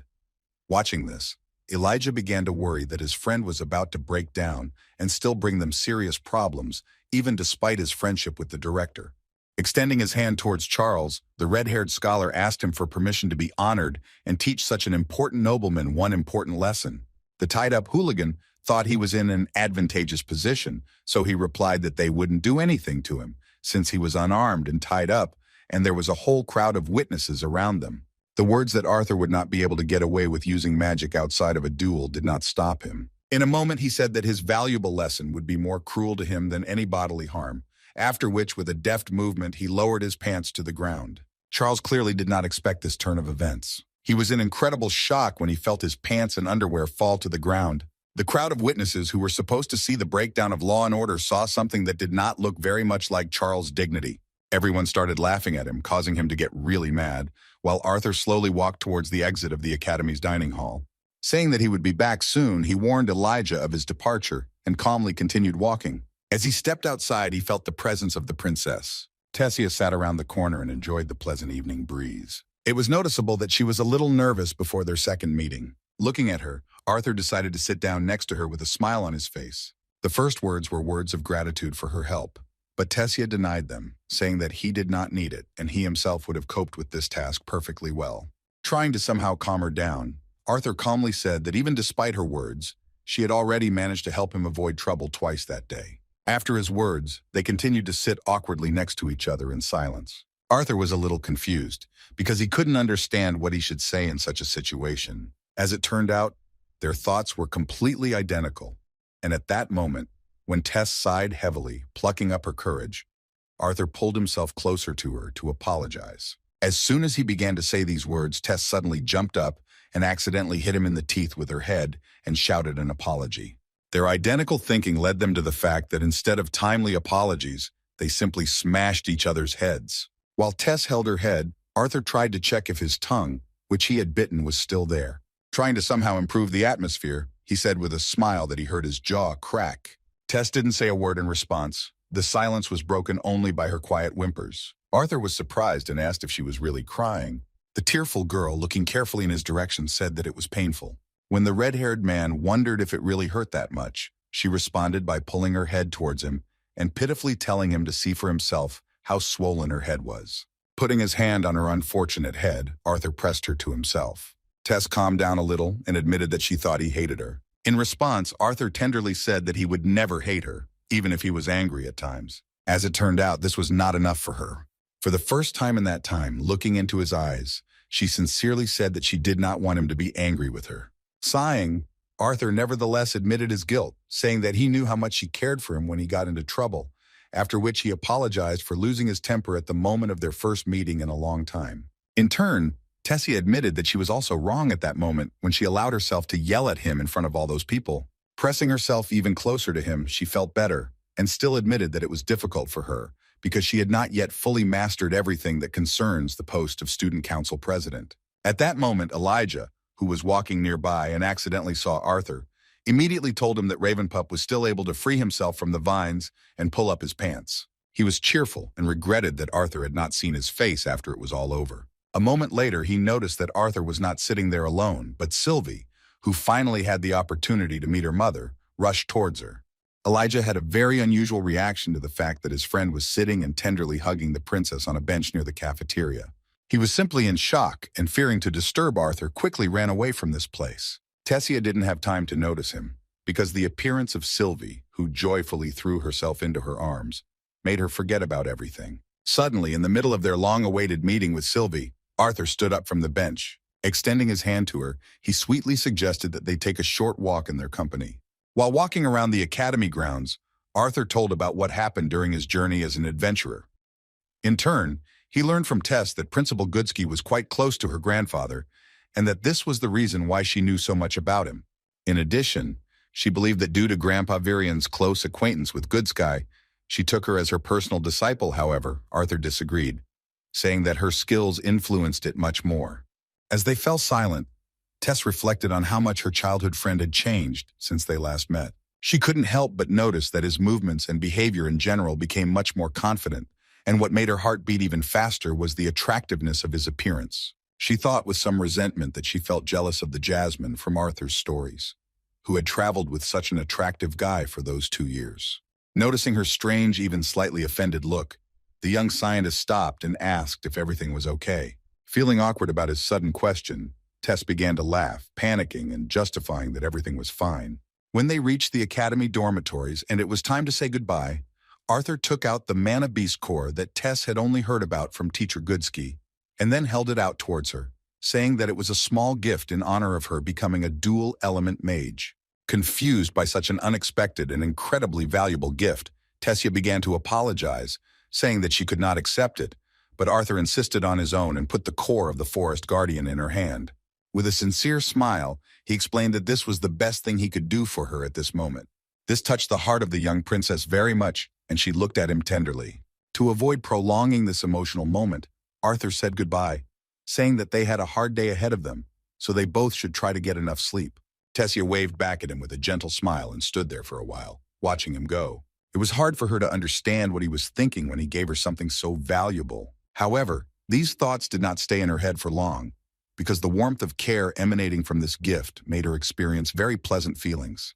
When Arthur returned to the male part of the dorm and entered the room, he saw something strange. Instead of Elijah on his bed, he noticed that his blanket was twisted into the shape of some kind of worm. A moment later, Elijah's face appeared at the end facing the exit, and he welcomed him home with a frightening expression and tone.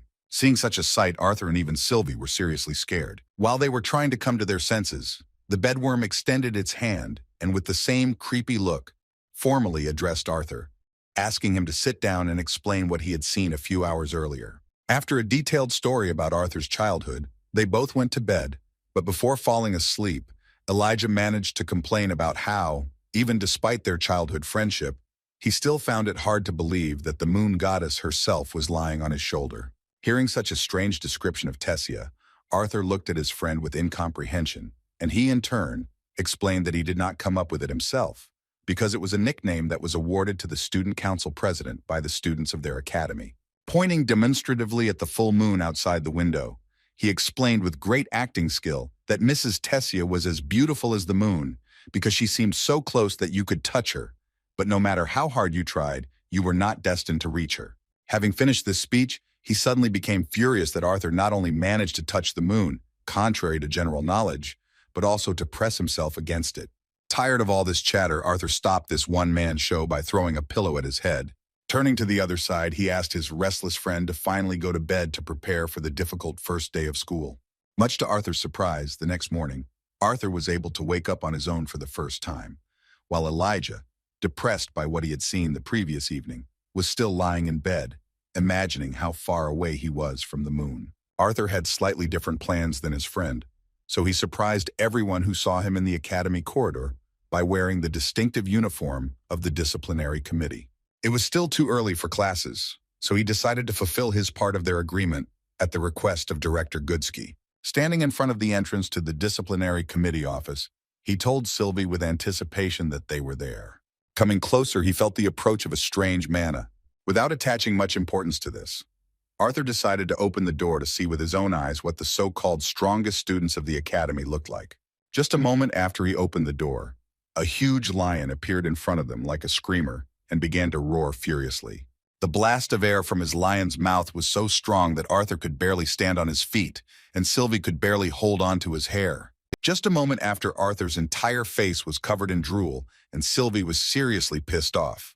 The lion calmed down and continued to look at them with a suspiciously kind smile. In response to such insolence, Sylvie gave him a furious slap in the face, and Arthur began to slowly walk into the room where they were already waiting for him.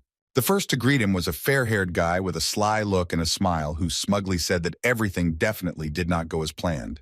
Carefully wiping his face, Arthur calmly asked if he should perceive such a meeting as some kind of cunning plan to test his strength. The strange senior did not deny his assumption, after which he began to walk around him. He looked at the new recruit with interest and slyly said that Director Goodsky had indeed found someone interesting. He asked himself a rather rhetorical question about whether the director's choice was based on the recruit's achievements or on the fact that there was some special connection between them. Looking into the eyes of the calm Arthur, he said with a piercing gaze that you can't fool blood. Not understanding what was being said, Arthur asked what these words meant. Continuing to stare into his eyes, trying to sense even a drop of uncertainty or excitement, the strange member of the disciplinary committee still did not achieve the expected result. Asking him to ignore the words, which were simply an old saying, the fourth-year student extended his hand, introduced himself as Kai Kressels, and then offered to immediately switch to informal familiarity. In response, Arthur introduced himself and said that he was glad to meet them. After introducing himself, he pointed his finger at Sylvie, saying that this was his mana beast. Sylvie looked quite stern, having managed to tame the great mighty lion in just a few seconds. Seeing her, Kai was even a little confused because he could not understand what kind of beast it was, if it was capable of making an A-rank lion so submissive. At that moment, they were interrupted by a low female voice, which said with displeasure that another small, fragile boy had joined their team.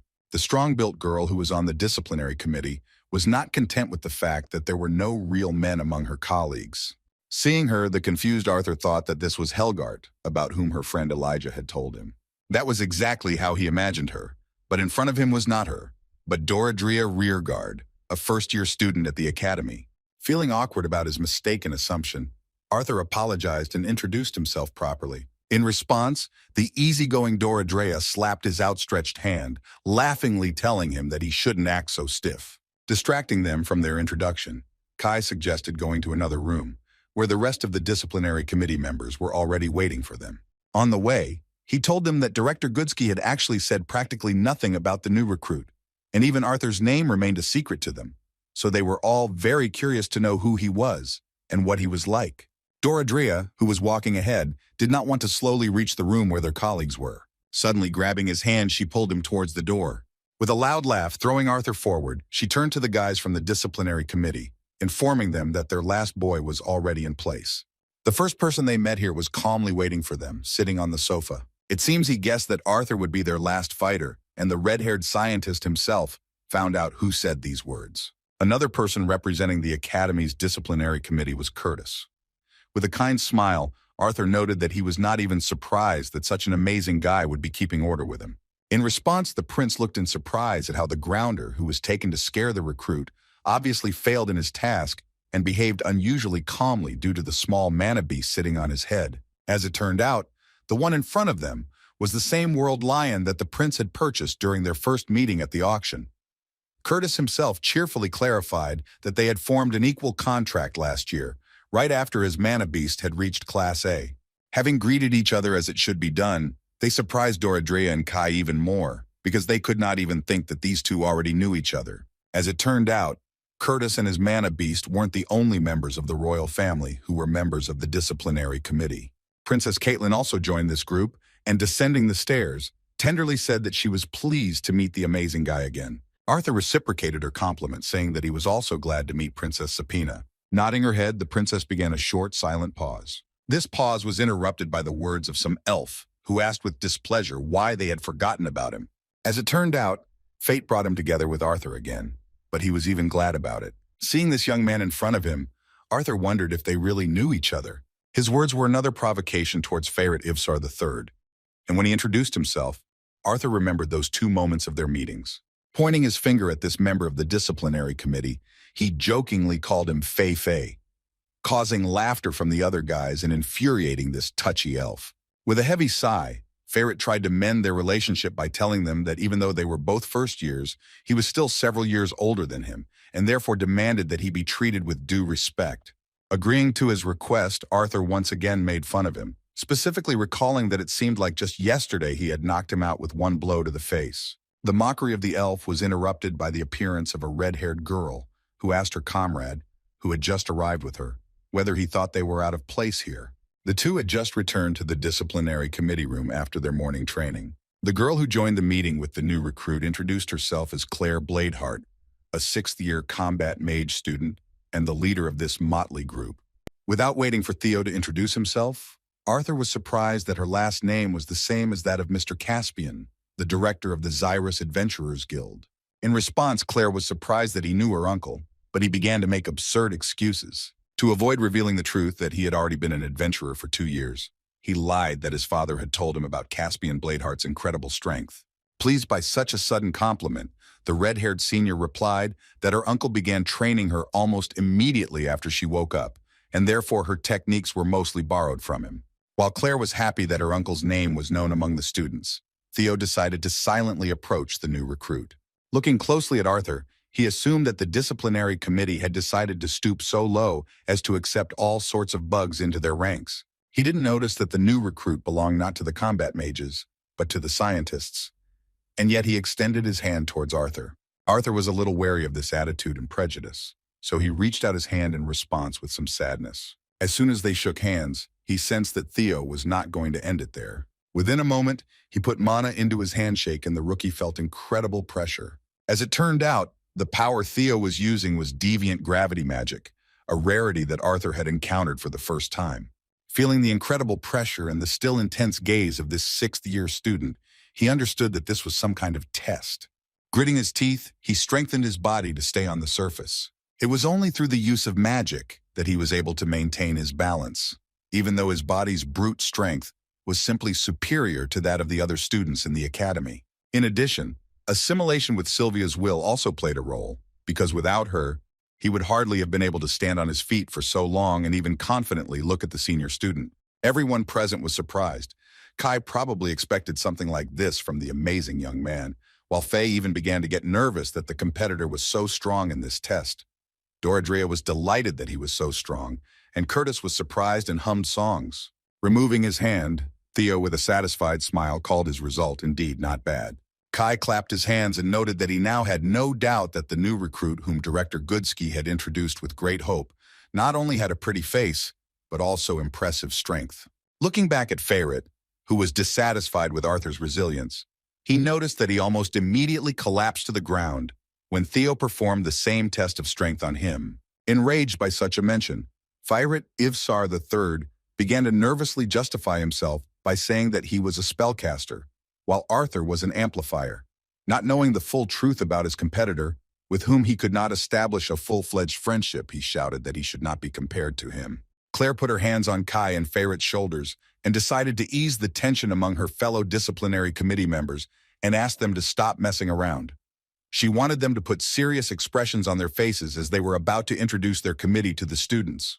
With a cheerful laugh, she called this day significant, saying that for the first time in its existence, the students of the academy would see the guys who would protect law and order inside this wonderful magical educational institution. Having learned about this only now, Arthur said with some confusion that he had not been warned about anything, and because of this, he had not even prepared a welcoming speech. In response, Curtis winked at him and said that the student council president would announce them herself, while their job would be to just show up and look cool. These words calmed Arthur down a little, and he, looking back at Sylvie and Gonder, noticed that such a large class of mana beast lying behind them would definitely help them in this matter. Claire clapped her hands to announce that everyone was assembled and ready to carry out their first task. Inviting the boys to go on stage, she asked them to show all those pompous students what they would have to face if they decided to break the rules of the academy. The presentation of the entire disciplinary committee was quite impressive, and when the first class among the first-year students began, everyone already recognized Arthur as a member of this squad. Many of them doubted that a learned mage, being a first-year student, could be among such strong battle mages. While all this whispering about Arthur was bothering him, Elijah, calling him Mr. Representative of the Disciplinary Committee, tried to cheer him up by saying that he really had become a celebrity. Arthur didn't really want to attract so much attention, but his friend reassured him, saying that 1 in 8 people wearing a black uniform would definitely not go unnoticed, and nothing could be done about it. The conversations inside the lecture hall continued as the teacher finally appeared in front of them. Taking a closer look at him, Arthur realized that he was a spellcaster because he had a wand with a magic stone hanging on his belt. At first glance, he felt how good he was at controlling his mana core, because he still couldn't figure out what stage he was at. A moment later, the teacher loudly closed his book. All the students present instantly fell silent and stared at this magic caster with interest. Putting his books aside, Professor Avius, who had captured the attention of the first years present, welcomed everyone to his class on the subject of fundamentals of mana theory. He understood that they had more interesting topics to discuss at the moment, which concerned their first days at the academy, but still asked them to be quiet and concentrate on their introductory lesson. Taking up the chalk and moving it to the board, he called the course basic and expressed hope that they would realize the need to know most of what they would cover this semester. As he began writing the topic title on the board, he surprised all the students by saying that this semester they would have to remember their school days. To further emphasize the importance of theory, he spoke about his intention to offer them many interesting projects and problems to solve along the way. The topic he wanted to discuss in the first lesson was how the stereotype that spellcasters were better than amplifiers came about. While emphasizing that this was just a stereotype, he began his story by mentioning that in the past, when even the orange core stage was difficult to reach, spellcasters had a huge advantage over enhancers. Even purely physiologically, spellcasters have much better developed mana veins, which are responsible for absorbing mana from the environment and its subsequent transportation to the core. On the other hand, enhancers are born with better developed mana channels, which are responsible for distributing mana from the core throughout the rest of the body and releasing it in the form of mana enhancement to the body. Because spellcasters were able to absorb mana from the surrounding environment much more efficiently, it was much easier for them to break through to the next stage. After telling this, the professor returned to the original topic of the stereotype and stated that when both types of magicians can reach higher core stages, this difference is completely leveled out. His words did not inspire confidence in everyone, and some students were already discussing assumptions that undermined his theory. By releasing the mana, the professor demonstrated his incredible control, saying that spellcasters could distribute mana more freely throughout their bodies. Continuing his story, the cunning professor directed a certain amount of magic of some incomprehensible element towards the two girls. Even though Arthur assumed he was a spellcaster, Professor Avius surprised him by transforming the flow of magic into a feather, saying that amplifiers become much better at mana manipulation at a distance. Having demonstrated his high-level mana control in both the caster and the amplifier, Mr. Avius asked the students which side would have the advantage if the amplifier and caster eventually reached the silver stage. Trying to lead them to the answer that the amplifier would have some kind of superiority, he wondered if a mage who trained only his core would be able to withstand such an opponent. While all the spellcasters present among the students tried to dispute the professor's statement, Arthur watched this with a sense of satisfaction. The lecture actually turned out to be quite good, as a real debate began between the professor and the students. And since these debates could only be based on hypotheses and previously described duels between high-ranking mages, this discussion left the students with food for thought. After leaving the hall, Arthur and Elijah went their separate ways, as their further activities were slightly different. They agreed to meet again during lunch. Arthur went to the next lesson with anticipation of something interesting, knowing that there was a prepared arena waiting for them there, where the teacher could demonstrate his magical power. When he arrived and took his seat, he began to feel bored like the other students, because they had been waiting for the professor for quite a long time. Suddenly he heard a familiar voice asking if he could take a seat next to him. As it turned out, it was Princess Caitlin, her appearance attracting many glances, as did her desire to sit next to the mysterious new recruit on the disciplinary committee. Even though there were a lot of empty seats, she wanted to sit next to Arthur and he didn't object. Sitting down next to him, she took a closer look at her friend's amazing mana beast. The princess had never seen such a beast before and did not know why it was so impressive even in the eyes of Grouter. Looking at Sylvie's face, she couldn't contain her emotions. Arthur and his daughter were indeed surprised when the princess looked away from Sylvie, saying that she was very nice. At that moment, another member of the disciplinary committee decided to join them, who was much more talkative than the modest Kate. Ferret, seeing two colleagues in front of him, said that it would be an honor for him to listen to a lecture next to the princess and his old rival. Sitting down next to them without even asking permission, Fei surprised them, especially with the words that Arthur was his rival. At that very moment, a professor appeared in front of them, who said with delight that although he expected his classes to be popular, he never even thought he would see a whole crowd of students. Taking a closer look, he remembered that this was the same drunkard with whom he had once had a conflict on the street. The arrogant man with a headband teaching the practical classes on mana management explained that from the name, it was logical to assume that such a hall with an arena in the middle was due to the fact that during the classes they would spend more time on practice rather than boring theory. Looking around, he smugly asked if the students agreed that there was nothing better than practical experience. Looking through the rows, he noticed quite a few cute girls to show off in front of. It was to be expected that he would not be able to miss Arthur, who was remembered by him for humiliating him in the presence of two ladies. He had guessed that they would meet at the academy, but he never imagined that he would be wearing the distinctive uniform of the disciplinary committee. With a sly smile, he decided that during the lessons, he would have plenty of opportunities to make a fool of him. Addressing those sitting in black uniforms, the professor said with feigned respect that it was an honor for him to teach their disciplinary committee. As soon as he paid special attention to them, Arthur immediately realized that the drunkard was probably up to something. Extending his hand in their direction, the professor actually made it clear that he held a grudge, after which he warmed up the interest of those present by saying that he was certainly not the only one who wanted to see what the members of the newly created law enforcement squad could boast of. With a sly smile, Gates reminded them that they had to be damn strong, because they would be the ones responsible for protecting all the students in this academy. Surprised by the primitiveness of this speech, Arthur wondered what kind of idiot would fall into such an obvious trap. As it turned out, he forgot that Ferret was with them. Standing in front of all the students and the professor at full height, Ferret introduced himself and stated that on behalf of the disciplinary committee, whose representatives were personally selected by Director Goodsky, he was more than willing to demonstrate their modest abilities. Everything worked as planned, and the smug Professor Gates, hiding his reaction to the fact that his words were taken in, invited Ferret to enter the arena. As the naive elf descended into the arena, he bowed deeply before the professor, saying that it was an honor for him to learn from such a master, considering the fact that his core level was significantly higher than any student. Using the spatial ring, the professor took out his large sword with a rather unusual blade shape. With a smug look, he stated that as a booster, he would only use long-range attacks as a perk. Winking at his students, Gates made them laugh at the ironic remark that if he lost, he would at least have some excuse. After these words, he took out an artifact from his pocket and put a small amount of mana into it, which set it into action. As the barrier around them closed off their arena from the students, the professor suggested that they begin their fight. An unsuspecting Ferret happily agreed to begin and decided to launch the attack first. Releasing the magic of water, the elf began the first obligatory step of the caster during the battle. He created a safe, protected area for himself using the wave domain technique. While the others were trying to figure out what kind of technique it was, Arthur responded to it with a smile, realizing that it was a high-level spell that made the area around the caster more favorable. He was pleasantly surprised because he didn't think Ferret could use such spells. The next step for the caster was to prepare an attack. By enhancing their own magic with the magic wand, they directed a huge amount of mana.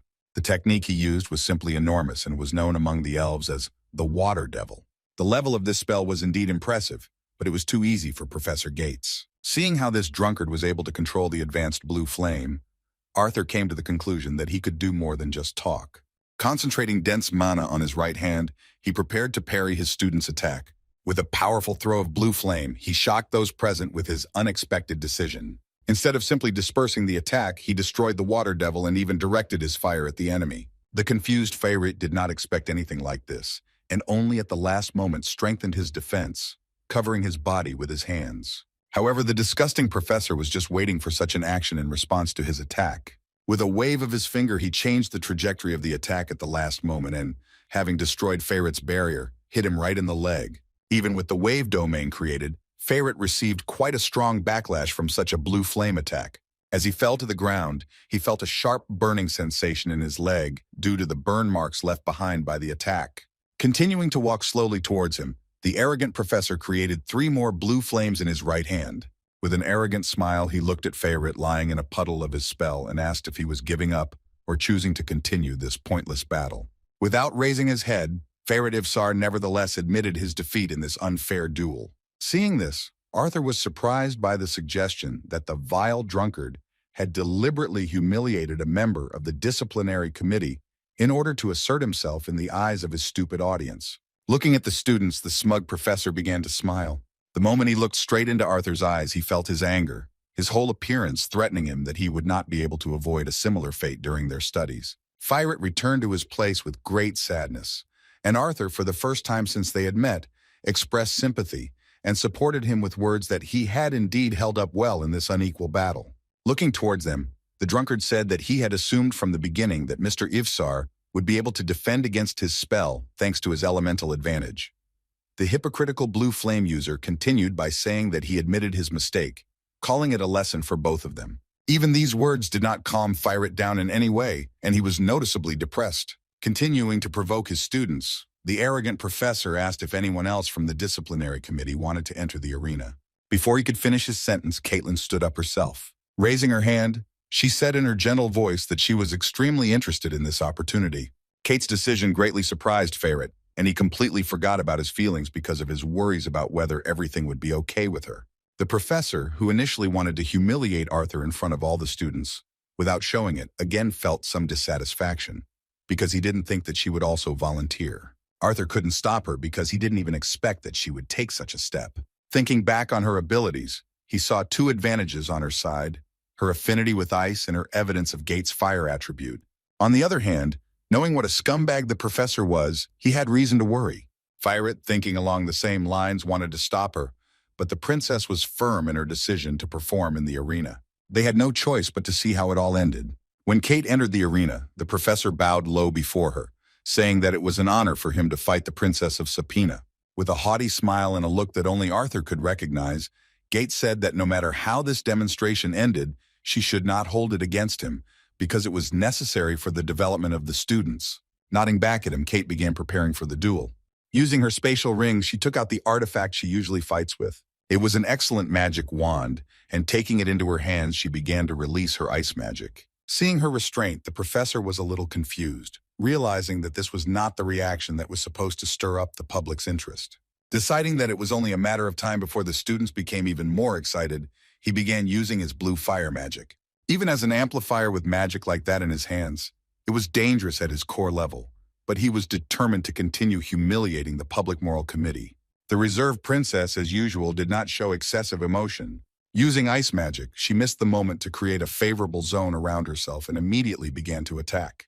The ice arrows surrounding her began firing a powerful volley towards the professor in an instant.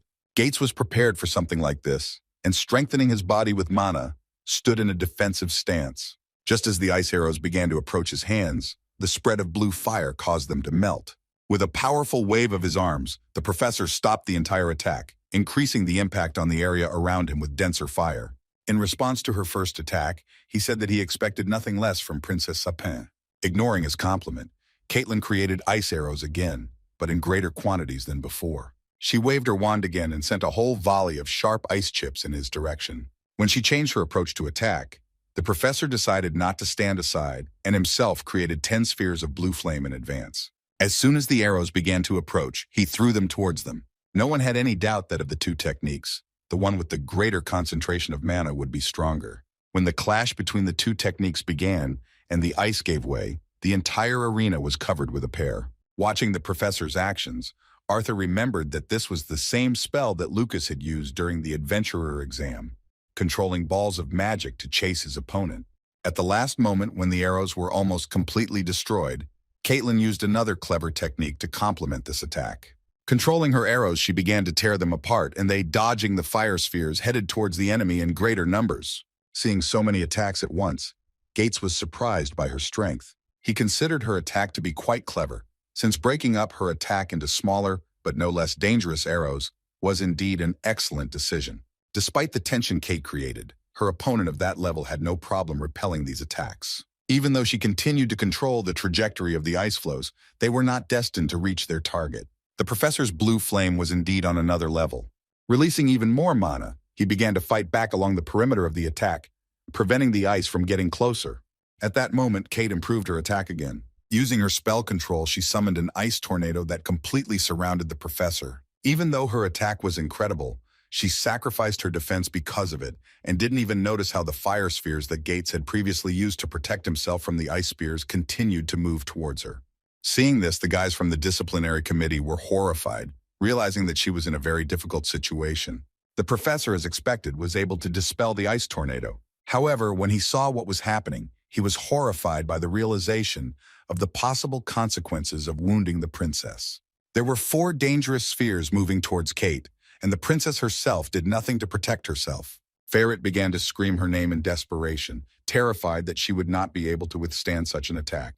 Even though Kate raised her wand, it was too late. The spheres of blue flame were already several meters away, and only at that moment did she realize what a mistake she had made when she abandoned defensive measures at the very beginning of the battle. At the same moment, there was a cracking sound as the barrier used to seal off the arena from the rest of the students broke. The next sound was a powerful explosion of blue flame next to Caitlin. All the students present were horrified because Kate was unable to escape. Ferret could barely stand on his feet, fearing that the princess's life was in danger. After a powerful explosion, steam rose up, blocking the students and the professor's field of vision. Gates could not find out where the princess had disappeared. Trying to see through the thick steam from his own attack, he was in despair for fear that the princess was seriously injured or even dead. In just a moment, everyone present in this lecture hall saw Caitlin and Arthur standing next to her, who was forced to use wind magic to protect her. Luckily, he broke through the barrier in time and, looking at the professor, sternly said that his game had dragged on a bit. Hearing these insolent words, the drunkard angrily clenched his teeth. Fearing that he would lose face in front of the students, he returned to his usual self-confident demeanor and said that although he understood the disciplinary committee's concern for the princess's life, there was no need to interfere in their battle, since everything was under control until the very end. As expected, these false words caused real displeasure in Arthur. Gates, in turn, continued to justify himself, confidently saying that a professor at this prestigious academy would not put his student in danger. Unfortunately, most of the students listened to his words and even believed that it was true. Continuing to lie openly and shamelessly, Gates even began to rave about how he was just about to cancel his spell at the last moment so that Kate would realize what consequences there are for spellcasters with poor protection. After these words, Arthur felt even more angry because from the moment Lucas demonstrated this technique during the adventurer exam, he remembered that once the spell was completed, it could no longer be undone. Despite the professor's outright lies, he had nothing to complain about because in the end, Caitlin was not harmed and he had no particular evidence of the drunkard's guilt. His anger knew no bounds, but he could not continue this argument. Instead of trying to get to the truth, he simply agreed with the professor's words that he was so arrogant towards his students. Now there were 2 people playing this game, and not only Gates, but Arthur also wanted to push his longtime opponent into an obvious mistake. Turning to the professor, the red-haired scientist, who was not a strong fighter in the eyes of the students, suddenly offered to pair him with him instead of his colleague for the last demonstration of practice. Everything was even better than Gates could have imagined, so he agreed to his condition without delay. Looking at the princess, who had only just risen to her feet, he said that this was a good option, since she was no longer able to continue. She didn't pay any attention to his words and lies that he would never harm her. Turning around, she simply headed to her seat in the hall. Looking after her, Arthur asked her carefully if she was okay. Pausing for a moment, the princess, without looking him in the eye, replied that his help was unnecessary, Despite these cold words, she still added tender words of gratitude for him doing this for her. Having made sure that she was okay, Arthur watched her go with a kind smile. Returning to the situation, he looked at the drunkard again. Although he had no intention of drawing unnecessary attention to himself, this time he had no choice, because the reason was very compelling. Using the spatial ring, he took out his blade to fight in his usual manner. Releasing wind magic, he asked the professor with a menacing look and a cold tone to do him the honor of giving a private lesson especially for him, the third member of the disciplinary committee for this class. The amazing blade that was in his hand interested all the students. No one present had ever seen a weapon like this with such a transparent blade. The Ballad of the Dawn was indeed charming, but Kate and Faye were still tense, knowing that their professor was a madman who would hardly tolerate Arthur's insolence. With the same smug face as before, the professor complimented the young scientist on the fact that he had a pretty good weapon. As he walked away to his place in the arena, he said in a playful tone, anticipating his victory, that since his opponent was an amplifier, then it would be fair if he chose how to fight him. In response, Arthur said with indifference in his tone that he didn't care. Hearing this insolent answer, the teacher froze in anger, thinking that now the student would be punished even more severely for such arrogance. Through his incredible anger, Gates, trying to hide his fury, clarified that he insisted that he choose the method of battle for him. Given a second chance, Arthur, with the same boredom, asked the professor to use what he was really good at. Grabbing the hilt of his sword, the smug drunk decided that his opponent would regret having so arrogantly given him the opportunity to fight using the enhancer techniques. While he was trying to show off in front of the public, he didn't even think about the fact that now, using his main fighting style, he would not be able to justify his failures in the duel against the first year. Covering his blade in blue flame, the professor declared that he would try to be gentler with such a self-confident student. In response, Arthur only silently looked in his direction, making it clear that he was already ready for battle. The first attack was, as usual, a test of strength, and as they crossed swords, they felt that the battle would indeed be serious. When the professor's eyes found themselves opposite Arthur's, he confidently began to think that he would humiliate such a cold-blooded young man in front of all the first years. Arthur, not wanting to stand in front of this scumbag for long, made a second cut with his sword, from which the enemy had to defend himself. The professor was thrown back several meters, but his balance was not disturbed. Feeling how much effort his opponent was putting in, Arthur knew perfectly well that he was indeed going to fight the student using all possible means. Clenching his blade even tighter, Gates once again empowered the weapon with even more mana. Using a fairly quick dash, he demonstrated the seriousness of his intentions. His next deadly cut was easily predicted by Arthur, who dodged it without any problems. Without even trying to block, he carefully backed away from the obvious attacks of his emotional opponent.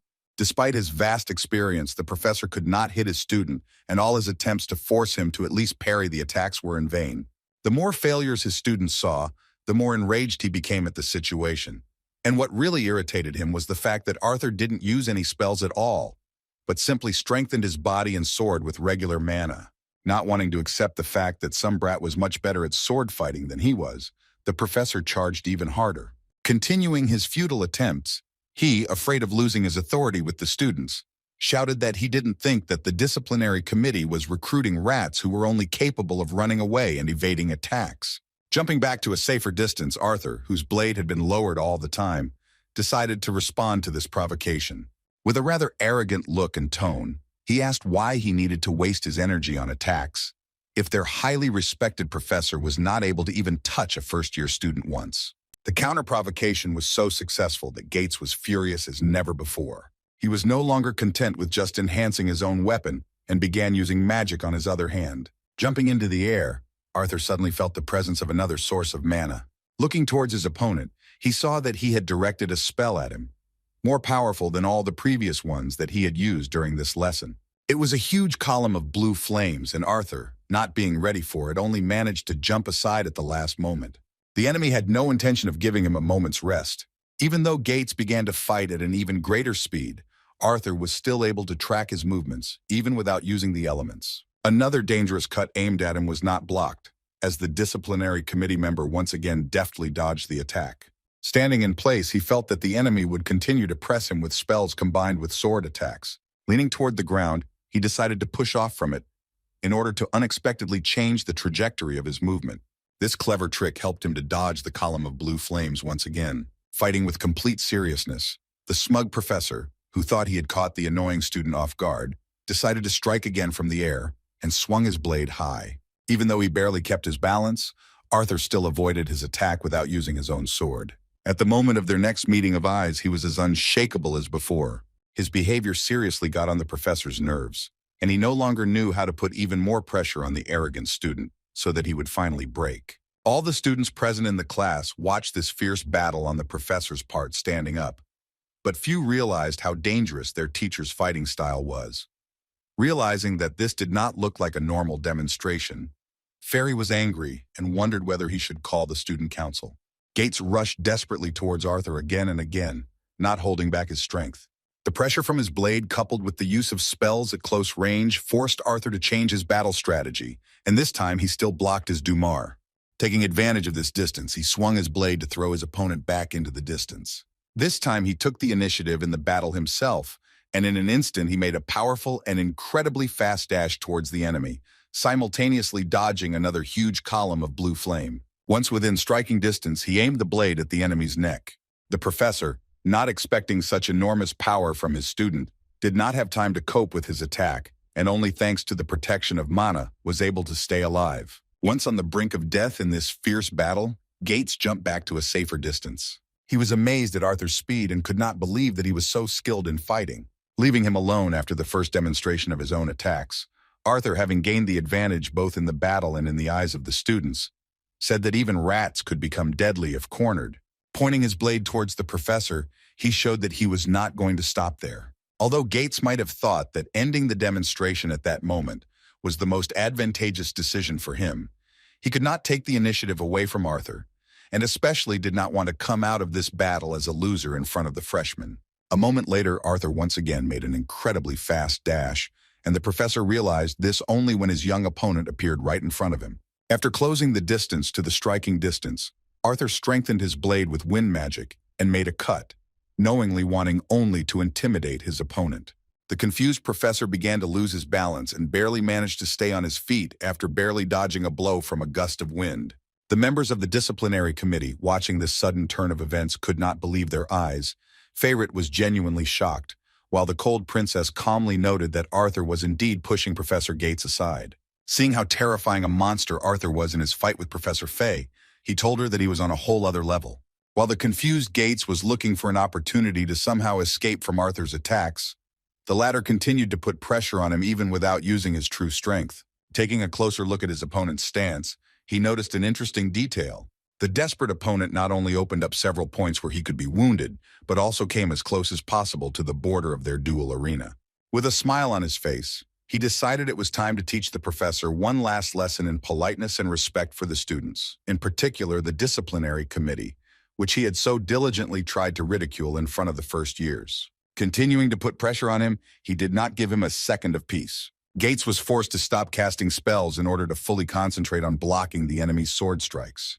After a series of normal cuts, parried by the enemy, Arthur made a sudden dash forward. To distract the enemy from his true goal, he added mana to his blade, slightly enhancing the effect of the wind element. Blocking the new cuts that Arthur tried to make without any intention of harming his opponent, Gates thought that he was fighting at the peak of his abilities. In an attempt to somehow restore his standing in the eyes of his students, Gates decided to shout that this was not enough to defeat him or even injure him. Arthur understood perfectly well that his opponent was no longer capable of more, but in response, he agreed with his words. After such sudden support, he added to his words that what would be enough would follow in a moment. After these words, Arthur began to create a wind spell on his left hand. The storm directed towards the enemy was definitely not what the professor expected to see from the young amplifier. The powerful spell caused fear in him, and he once again tried to parry the attack in confusion. A moment later, under the pressure of the spell, he hit the wall of the barrier with great force. The barrier began to crack under such incredible pressure. The professor was completely cornered without the ability to somehow dodge or free himself from the student's attacks. Moreover, Arthur's arrogant gaze, which only strengthened his technique, caused despair in the enemy. The storm not only applied pressure, but also began to leave shallow cuts on the professor's body, who had taken poor care of his own protection, because he was not prepared for something like this. Desperately trying to withstand this attack, he shouted for the student to stop, but it was too late. The barrier behind him could not withstand such strong pressure and was destroyed. The professor himself fell on his back and even dropped his sword. A moment later, Arthur was back at his side, his Ballad of Dawn planted next to the naked, frightened gates. Looking at the disgusting professor who was about to humiliate him, and even the entire disciplinary committee for his own vanity, Arthur coldly thanked him for his guidance in this duel. As soon as the duel ended, Arthur put his blade away, and the bell for break rang inside the lecture hall. While the students loudly applauded the disciplinary committee member, the usually cold Princess Sapina silently walked into the corridor. Trying to keep up with her, Arthur said her name, but Faye and Sylvie on his shoulder thought that this was not worth doing. Putting his hand on his shoulder, Faye decided to stop his friend, who had humiliated the teacher in front of all the first-year students. With a kind smile, the elf admitted that his performance was quite impressive. He even added that this was to be expected from his opponent. Having Sylvie back in his hands, Arthur returned the compliment on his performance, saying that if he had known what type of spell the professor would decide to use, then he would have no doubt been able to prepare a countermeasure. Feyret responded with a joyful laugh, agreeing that the professor had overdone it. Hearing their discussion, Caitlin decided to join in, asking Arthur how he would rate her performance. The boys were surprised that the princess suddenly decided to return to them, especially with such a provocative question. Trying to get out of the situation by being honest, Arthur replied with some hesitation that in fact her biggest mistake was that she decided to abandon her defense and finish the last spell without preparing for countermeasures. A moment after these words, he and Feyret shared an awkward silence, because Kate continued to look at them coldly without any reaction to what was said. A moment later, she finally eased their suffering by nodding her head in agreement. When she silently turned around and left, the boys sighed with relief, because they were afraid that what she said had hurt her feelings. At this point, they parted ways, as Arthur had gone to a completely different class, which concerned his specialization as a scientist. On the way to class, a worried Sylvie asked him solicitously why her dad looked so sad. After stroking his sympathetic daughter, he reassured her with the words that there was no need to worry, since nothing serious had happened. After that, he still confessed to her that given that he had failed to deal with Gates using only wind magic, he realized that he needed to work even harder on himself in order to achieve his goals. He was looking forward to the next lesson with great impatience. It covered the basics of creating artifacts and was held in one of the most modern laboratories, which was not surprising given the status of the Zyrus Academy.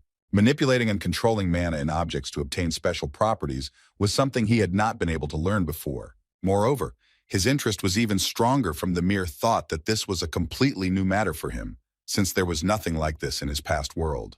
Although Arthur had taken a separate seat where no one else was sitting, a student approached him, asking if she could sit next to him. She was quite modest, so she said that if this place was occupied, she could sit somewhere else. With a kind smile, the heartthrob allowed her to eat nearby, if that was what she wanted. Sitting down next to him, she began to mutter her name under her breath, saying that she was very pleased to meet him. Arthur heard her perfectly well, but seeing how nervous she was, he looked her straight in the eyes and asked what was the matter. Startled by his approach, she said in a frightened voice that her name was Emily Watskin, and then inaudibly suggested that they become friends.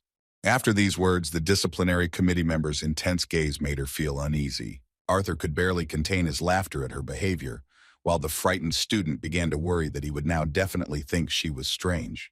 Holding back his emotions, the red-haired scientist extended his hand towards her with a calm expression and introduced himself. With a charming, kind smile, he suggested that they start with a simple introduction, which would not embarrass her so much. As expected, she was simply delighted with the way he treated her. Nodding her head in response, she was literally seething with the fact that she had managed to become friends with him after all. Still, she found the courage to shake his hand. At that moment, Arthur felt something unusual in shaking hands with the young girl. It was obvious that she worked quite hard because her skin was covered in calluses. Seeing his gaze, she understood what was going on. Worried about his reaction to her palm, she pulled her hand away and looked away with a guilty feeling, suggesting that he must have felt that her hands were rough to the touch. In response, he reassured her that everything was fine. Showing his palm, he said that he also has calluses. Emily felt more at ease after this revelation and enthusiastically complimented him on how much he must have been training. It was no longer surprising to her that he was on the disciplinary committee.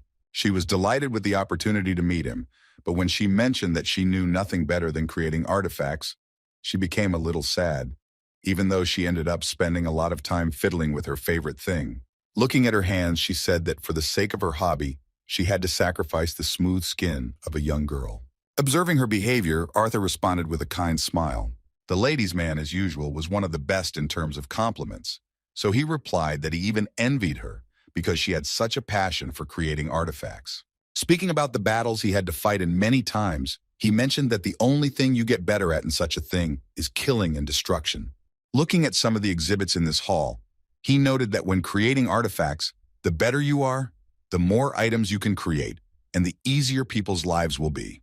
His speech greatly inspired the modest inventor, and she admitted that she had never thought about it in such a way, and did not even expect to hear such a thing from a 12-year-old academy student. Arthur answered her with a laugh that she spoke as if she were much older. As it turned out, it had been a long time since anyone had reminded her of her age, at least since she had invented a broadcast display like the one used during the announcement of the unification of the continent.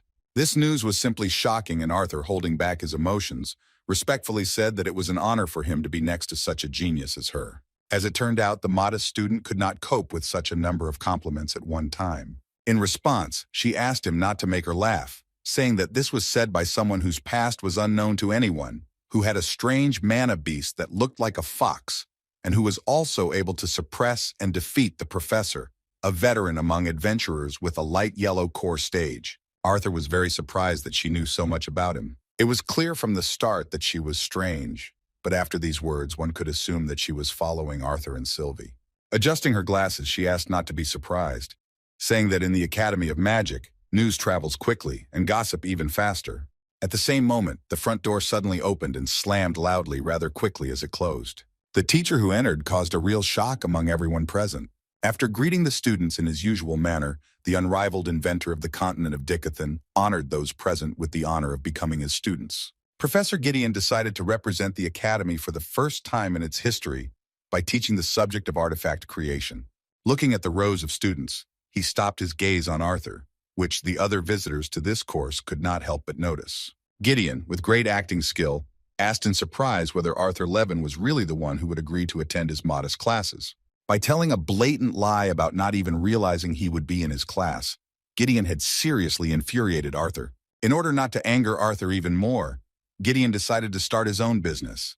And as befits a narcissistic scientist, all this time, he talked about what he had invented and what technical solutions he had introduced into the education system. Everyone present listened to him with incredible delight, because they could not even imagine that such an incredible person, whom it is difficult to even meet even once in a lifetime, would himself teach them the basics of creating artifacts. The one who was the culprit of this wonderful holiday fell asleep right during the lesson, because the narcissistic professor did nothing but boast about his fame and success. The boring pastime promised to be just as boring, because nothing foreshadowed what would happen a few minutes later. A rather large mana bird was heading towards their office at high speed. Flying through the open narrow window, she headed straight towards the students. In fact, she was only interested in Arthur. He only felt her approach at the last moment, while Sylvie did not notice her at all until the moment she landed on her dad's shoulder. Feeling pressure on his shoulder, the red-haired scientist was surprised by such suddenness. Looking around, he saw that a huge owl with green feathers and some kind of magical horn on its head had flown towards him. A shudder ran through Sylvie's whole body, and she was in a very angry mood. Looking at this bird, she mentally contacted her dad and said that he should be careful, because this animal is really dangerous. They didn't know yet that this wise owl with green feathers belonged to the director of Good Sky. Everyone around was surprised, and Professor Gideon, realizing that Arthur was called for a serious conversation, decided not to detain him and allowed him to leave the class a little earlier. The student didn't mind missing a lecture that wasn't particularly important to him, and as he started to rise, ignoring the battle between the owl and Sylvie on his back, Emily reminded him that news traveled fast in the academy. On the way to Mrs. Goodsky's office, he was not bored, because all this time the owl and Sylvie continued to fight. When he finally came to the door, he saw a familiar face. At that moment, Kate, who was also present and even had a direct relationship with the incident during the first lesson of magic practice, came out of the office. Arthur's sudden friendly greeting was coldly ignored, and Arthur immediately realized that it was a very bad sign. Nervous to show himself after the fuss he had made, the red-haired young scientist carefully peered into the office, opening the front door slightly as the director's owl flew straight towards it. Only Director Goodsky was sitting in the spacious two-story office, and Arthur felt awkward because she seemed angry to him. Seeing him, she suggested that they not delay and sit down on the sofa. The professor herself decided to sit opposite him instead of her usual conversation with visitors at her desk. Arthur was a little nervous and couldn't find his place, so he decided to start the conversation first and spoke about the fact that he was forced to fight with Professor Geist, since he used all his strength to humiliate the honor of the disciplinary committee on the very first day of its creation. Interrupting his story, Miss Cynthia said that she hadn't called him because of what had happened between them during the mana practice class. Her words surprised him greatly, but he had an idea of what they would talk about. Before he could finish his sentence, Cynthia Goodsky leaned on her hand with a smile and looked at him thoughtfully. Arthur had no idea what she wanted to tell him. The silence seemed very tense to him, and after a minute of indecision, he finally asked what the purpose of their meeting was then. The director's words came as a real surprise because, in fact, she wanted to offer him the position of professor of practical classes in mana management. Pretending that he thought it was not for him, he began to look around, but there was no one standing behind him, and the director clarified that she had indeed been addressing him specifically. Believing that this could not have happened just like that, he hesitantly asked what Caitlin must have said to her that the director had come to such a decision. Sighing with great interest at his words, she slyly asked when he started calling Princess Sapina by her first name only, then warned that if he stole the hearts of both princesses at the same time, he might get into trouble. When she expressed that she didn't want a civil war to start on the continent because of him, Arthur had a hard time picturing it in his head. Trying to dispel such thoughts, he dejectedly asked to stop joking about such things. Returning to her proposal, he thought it was a joke, because he couldn't believe that a student who hadn't even finished his first day of school could be both a student and a professor at the same time. The director assured him that he was just winding himself up, because in reality, it would be quite simple. Speaking about whether it was allowed, she said that it was, because it was her personal decision as the head of this academy. Seeing Arthur's concern, she pointed out that there had been previous cases where competent seniors had taught basic subjects, indicating that he wasn't as special as he thought. When Arthur responded to her words by mentioning that the position was occupied by Professor Geist, the director surprised him with the news that he had already been fired. Asking him not to be too surprised by her attention to this situation, she explained that she began an investigation as soon as rumors reached her, and Princess Caitlin, in turn, did not leave Geist a chance to justify himself. When the headmistress mentioned that she had never seen Princess Caitlin so angry, Arthur didn't understand what emotions she was talking about when she always looked almost the same. Returning again to the original topic, he admitted that he did not understand why the director was doing this. The answer was very simple. The director simply wanted him to fill the vacancy that had suddenly appeared. In an attempt to calm his suspicions, she said that she did not have any ulterior motives. Moreover, she believed that it would be a good opportunity for him to make a name for himself without having to beat up her professors. She did not deny that in some sense he would be the center of attention, but she assured him that if necessary, she would be able to protect him. Trying to find some other reason why this decision does not take place, Arthur brought up the argument that the students' parents would complain.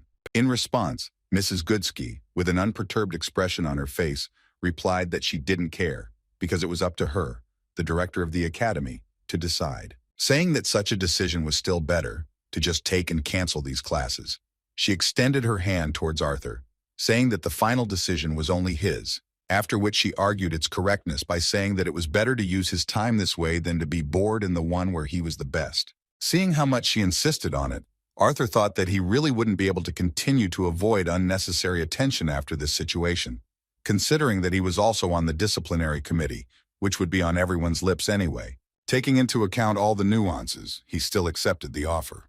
Extending his hand in a sign of agreement, he promised that he would at least try to cope with this task. Having achieved her goal, Cynthia Goodsky replied with a satisfied smile that she was sure he would do just fine. As Arthur left, Cynthia continued to watch him go, asking her owl what it was about him that always kept her on edge. When she spoke to Avier, she wanted to hear his opinion, and mentioned that when she had to negotiate with him, she had to spend much more nerves than when she had to deal with royal families. In response, the incredibly intelligent owl thoughtfully replied that Arthur was simply different from the people they had met. He asked her to be careful, saying that he should not be taken as an ordinary child.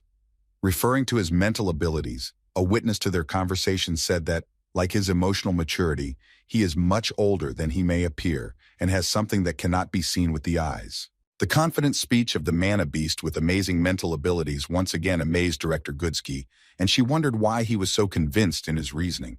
With wide eyes and special interest, Avier explained that what impressed him most was the mana beast of this young man. Mrs. Goodsky was in an unimaginable shock when she learned that the true form of this white fox was a powerful dragon that they had never met in their lives. Avier had no doubt that when Sylvie fully developed, his strength would not even be close to her level. Continuing to talk about Arthur, he asked not to make him his enemy. They shared the opinion that if they treated him with respect and trust, he would become their greatest ally. But betraying him once could be a terrible mistake, as such a powerful man could cause the destruction of an entire continent. After talking with the director, the lesson came to an end and Arthur, as agreed with his friend, went to the cafeteria. Elijah had already taken a seat and was waiting for him to come to him. As it turned out, by leaving him alone, Arthur gave him the opportunity to make a new acquaintance because there was already a girl sitting opposite him. When he sat down next to Elijah introduced him to Charlotte as his best friend and roommate. There was no doubt that Charlotte already knew him, so Arthur decided to find out how his dear friend's classes were going alone, to which Elijah replied that everything was even better than when they attended them together. This was not surprising, since he managed to drag some girl with him. While the young man was enthusiastically talking about how much he enjoyed the lesson on using consecutive spells and mana transformation, Sylvie, who was trying to steal some of the food from the table, felt special attention from the student. Curious Charlotte, who thought she was just a cute white fox, reached out her hand to pet her. In response, Sylvie reacted extremely unfriendly, getting into a fighting stance and starting to growl at her. Continuing the conversation about the lesson without Arthur, Elijah excitedly told her that he and Charlotte were in the same class and creating consecutive spells, which she was very good at. Pretending to be a shy and modest girl, Charlotte reacted very emotionally, shyly closing her eyes and asking him to stop saying such things because it makes her blush. Returning to the conversation with Arthur, Elijah asked how he was doing and even mentioned that he had already heard rumors that he had managed to beat the professor during a lesson on the practical application of magic. Feeling uncomfortable about the situation once again that day, Arthur awkwardly shared the news that he would now be teaching the subject himself. Hearing this, Elijah couldn't contain his surprise, and all the food that was in his mouth ended up on his friend's hair and even his uniform. A moment later, the shocked young man asked again what they were talking about because they hadn't even managed to finish their first day of school. Wiping his face in displeasure, Arthur confirmed his words and explained that he would eventually replace the professor who taught this subject.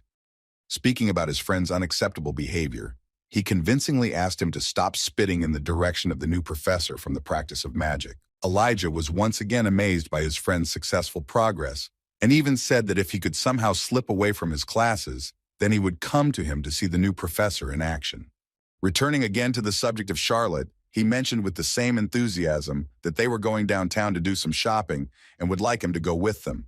When it came to shopping with Arthur, Charlotte's intentions became obvious, as she was very insistent that he join them. Understanding why she decided to become so friendly with his friend, Arthur decided to politely decline, saying that he had 3 more extra classes today, as well as lessons for seniors. Elijah, perceiving this as a gift from a friend, thought that they could have a wonderful time alone, and turning to Charlotte said that they would have to go just the 2 of them. At this point, she began to act a little confused, and the first thing that came to her mind for refusing was the banal excuse that she had completely forgotten that she already had plans. As she left for another table, she said that they should definitely go somewhere together, after which she emphasized her desire that this walk should take place together. As she left, she said goodbye to Arthur with a kind smile. Elijah felt a little sad, not understanding anything. He said that she probably had something important planned, so he himself would have to study a little in the library to kill free time.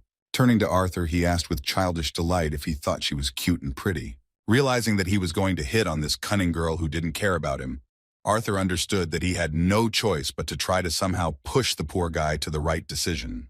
Placing his hand on his back, he demonstrated such a gesture towards him for the first time and said that he deserved better. It's not a fact that Elijah understood what they were trying to tell him, but Arthur and Sylvie did their best. So they left immediately after the dining room to do some business. Walking through the academy courtyard, which was crowded with senior students, they couldn't help but notice that the crowd was looking in his direction with particular interest. It was simply impossible not to notice all this whispering and discussion of the situation with the professor, but Arthur walked forward so confidently that it was hard to believe that he really wasn't worried about such an excess of attention. At one point, he was distracted by the recently familiar voice of a student who said with surprise that she did not expect to see him in a class for senior students. As it turned out, it was Claire who, upon seeing Arthur, began to wave cheerfully at him along with Prince Curtis.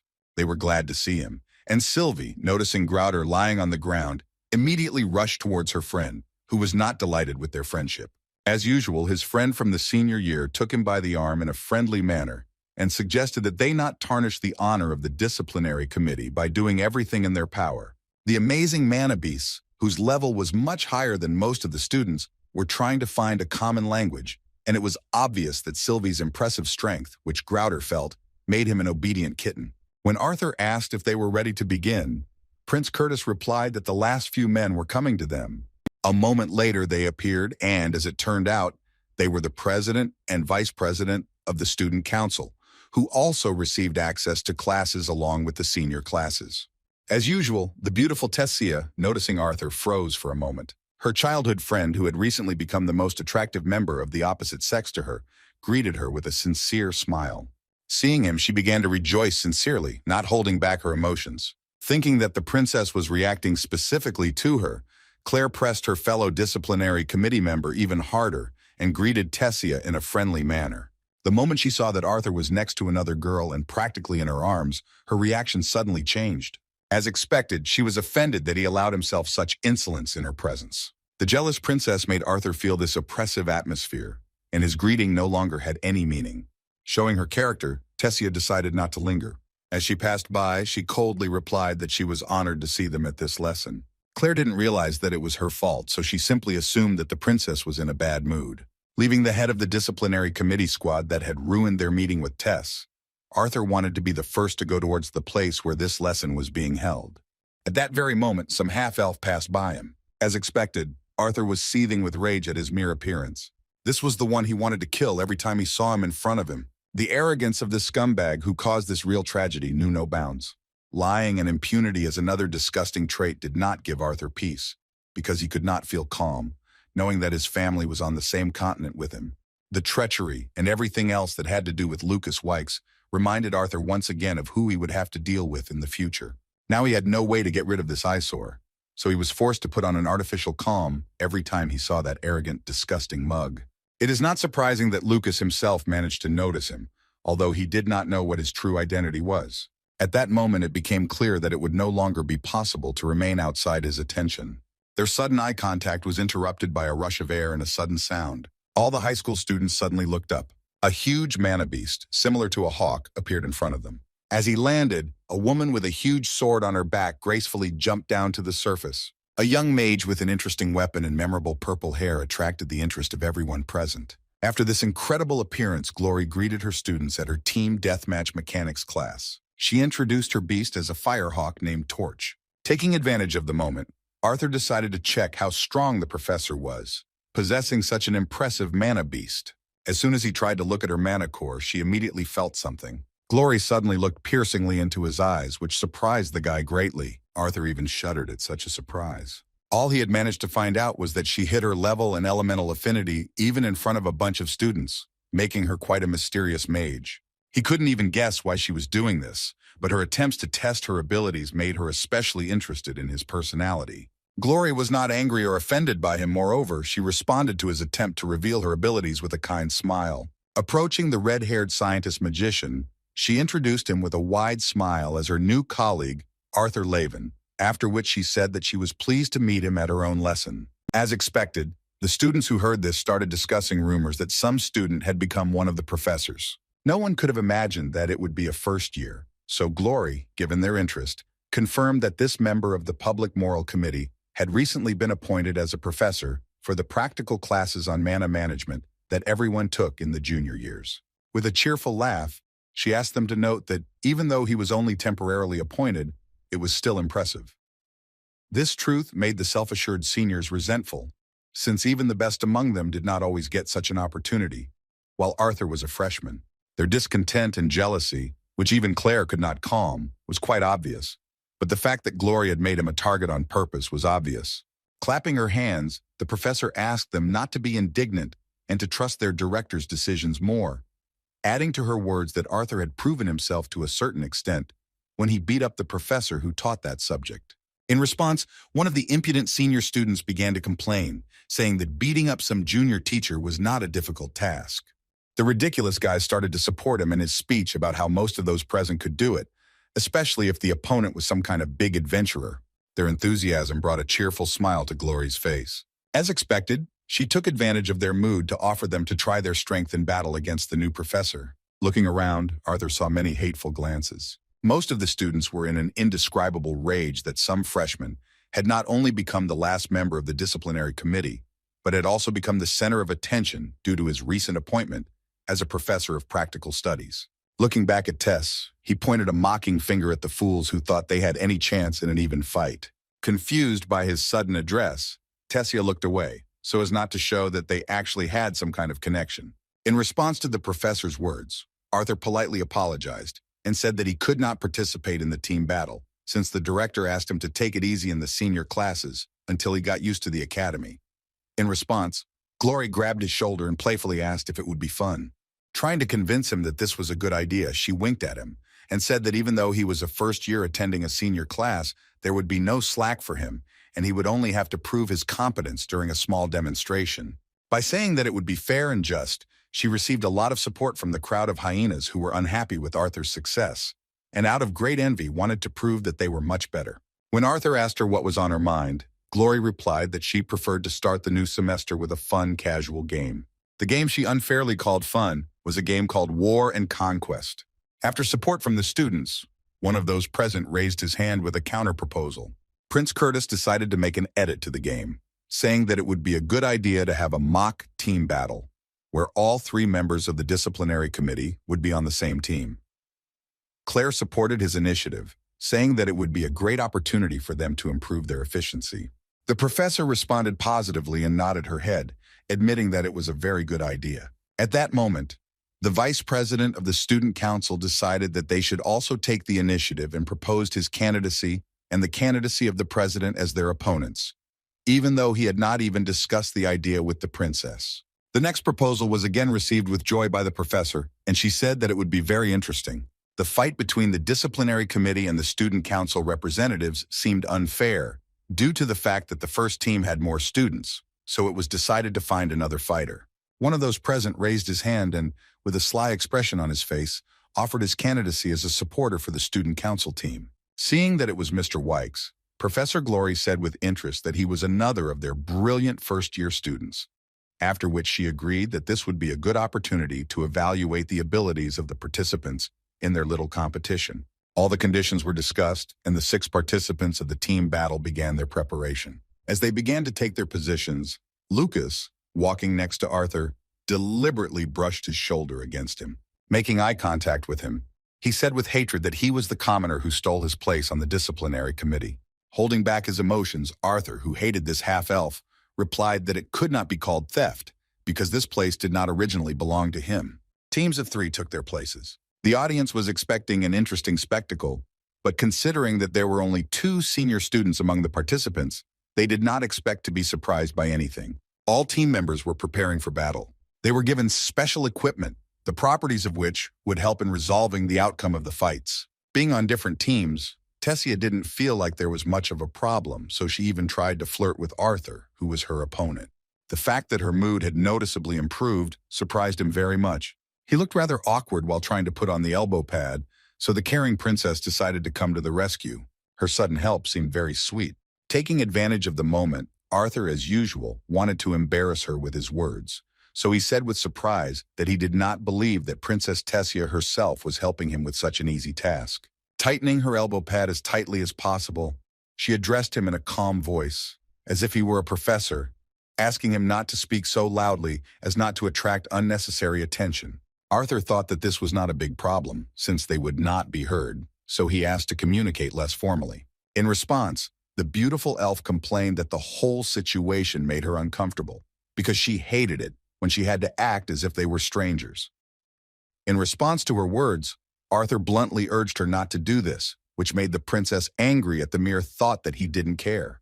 By telling him that he shouldn't attract unnecessary attention to himself, she was trying to show some concern, but the young professor awkwardly noted that he had already failed to cope with this task. Despite this, he reassured her by saying that he was fine with it as long as some things remained a secret, namely Sylvie's true form, his core level, and some other things. After these words, Tess noticed that he was hiding part of his magical elements, and as soon as she tried to say this in a raised voice, Arthur deftly covered her mouth, saying that it was not worth spreading this information when there were so many listeners around. Coming even closer to her, he embarrassed her even more with provocative words about how she shouldn't ignore him because it wouldn't make the situation worse. At this touching and exciting moment for the princess, Glory joined their conversation, shouting that they should stop their friendly gatherings because the battle would begin in 2 minutes. Pushing Arthur aside in embarrassment, the princess began to walk towards her team. At that moment, Arthur stopped her again, addressing her by name. The caring red-haired heartthrob actually wanted to suggest that she try hard, so that it would be seen how much her abilities had grown since they were together in Eleanor's kingdom. In response, she said with a kind smile that in that case, he should keep his eyes open and be attentive in order to withstand her strength. Everyone was assembled, and before they began, Professor Glory decided to announce the rules. The match would last 30 minutes, after which they would analyze and briefly discuss what they would be demonstrating on the battlefield.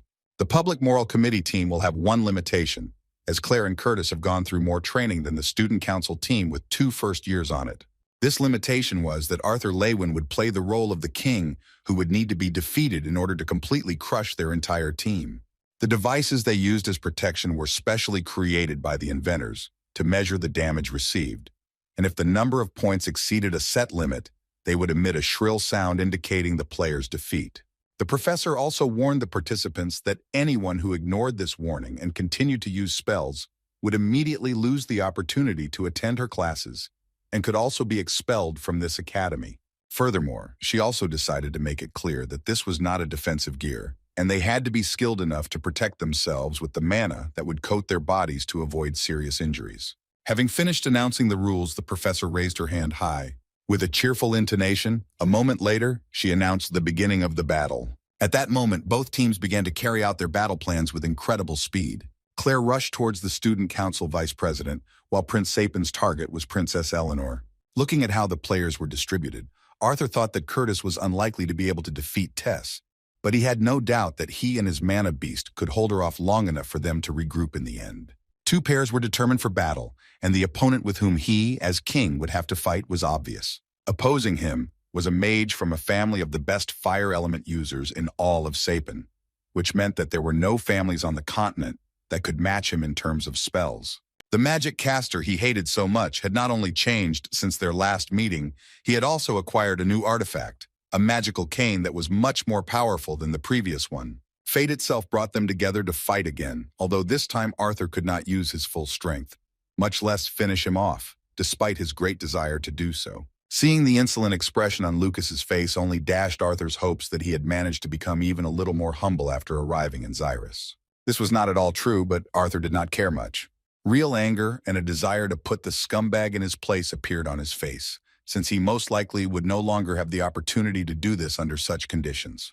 The 2 couples had already started fighting, while Arthur and Lucas continued to stare. The arrogant magic caster spoke first, saying that his opponent was so indecisive because he was afraid that his reputation would suffer after this inevitable loss. Looking around, Arthur noticed that all his ill-wishers were closely watching him. A moment later, he felt a light breeze from the flapping of the firehawk's huge wings. Professor Glory was intrigued by this battle, and most of all, she was interested in the abilities of her new colleague and how he would cope with one of the most brilliant first years. Accepting the fact that all eyes were on him, Arthur knew they wanted to see the show. Even though he tried to restrain himself, this time he had a reason to punish his opponent. As soon as he began to release his mana, a look of horror appeared on Wykes' face, as he couldn't even imagine that his opponent was at such a high level. As expected, Glory was simply delighted because Arthur lived up to her expectations. Even the battle between seniors Claire and Clive stopped for a moment due to the spread of overwhelming energy. Prince Curtis had no idea that he was Arthur and actually had quite impressive reserves of mana, despite his air. Only Tessia, who had guessed what kind of monster he had become since they spent time together as children, reacted rather modestly, not being distracted much from her fight. By releasing mana in the form of the wind element, the young professor made it clear that he would be serious from the very beginning of their battle. A moment later, he made a dash towards the enemy at great speed. A confused Lucas once again demonstrated his true fearful nature, as soon as he realized that his opponent was going to fight at an inconveniently close range for him. At that moment, he began to take defensive measures, controlling the powerful fire of the Wykes family. Within a moment, a hellish cage of fire was erected around him. Arthur, in order to break through his defense, began to create a powerful whirlwind. At that very moment, he felt an enemy attack approaching. Lucas decided to stop his lightning attack with a fire blast, which forced Arthur to use up his wind vortex and change his trajectory. Noticing another attack being pursued, he dodged again. Moving between various obstacles, he gradually weakened the next attack with the help of a wind whirlwind. The last volley was so powerful that even hiding behind a small rock, he had to additionally defend himself by swinging his blade. Despite Arthur's brash start, his opponent Wykes had a tiny window of time to launch his own attack, putting on enormous pressure. Having avoided quite a few serious attacks, Arthur still managed to retreat to a safer distance. When Wykes stopped attacking, it was because he decided to change his approach to the fight. He used the short break to put a huge amount of magic into his next spell, which Arthur was already familiar with. Arthur remembered very well how these spheres of flame worked and had even recently seen them performed by Professor Geist. As it turned out, he not only strengthened his spell, but also made it much more powerful and more unpredictable. The entire area that surrounded Arthur suddenly became a huge fiery cage for him. The enormous pressure that Lucas's magic exerted was no joke, and in fact, with the elemental limiters, it wasn't that easy to resist. Lucas, considering his attacks excellent, began to shout furiously that the king would be finished in a moment. Immediately after these words, he again directed a large number of balls of flame at Arthur, which moved from different sides. Even with their pursuit, the young professor was able to cope with their speed and dodge all attacks. The battle was becoming increasingly intense, but Arthur knew that time was on his side. Avoiding the attacks that turned the battlefield into a lifeless wasteland, he continued to move at a distance from the enemy. Even though not a single attack hit its target, his opponent was filled with positive emotions. He watched Arthur's attempts to escape this hail of attacks with a malicious grin. With incredible arrogance and his usual madness in his gaze, he shouted that the professor of mana practice himself was dancing for him personally. The constant pressure did not stop, and feeling this, Sylvie began to worry if everything was okay with her dad. In response, Arthur reassured him by saying that everything was under control, after which he asked how the other members of the disciplinary committee team were coping.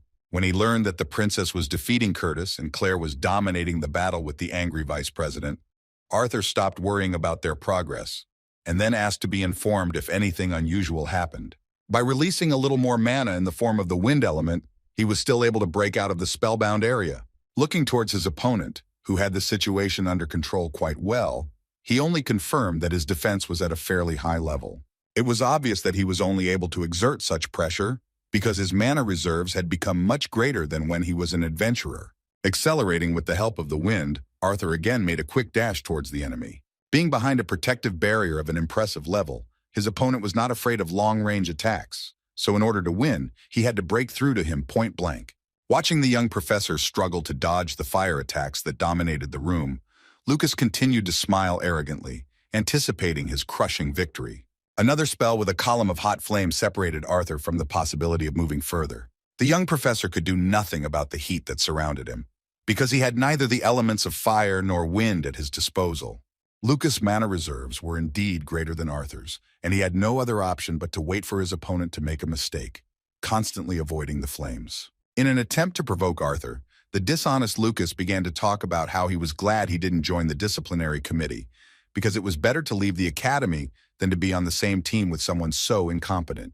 His trepidation could not touch Arthur, but he admitted that he was failing, as he could not create a large enough scale wind magic spell to withstand the pressure of the flames.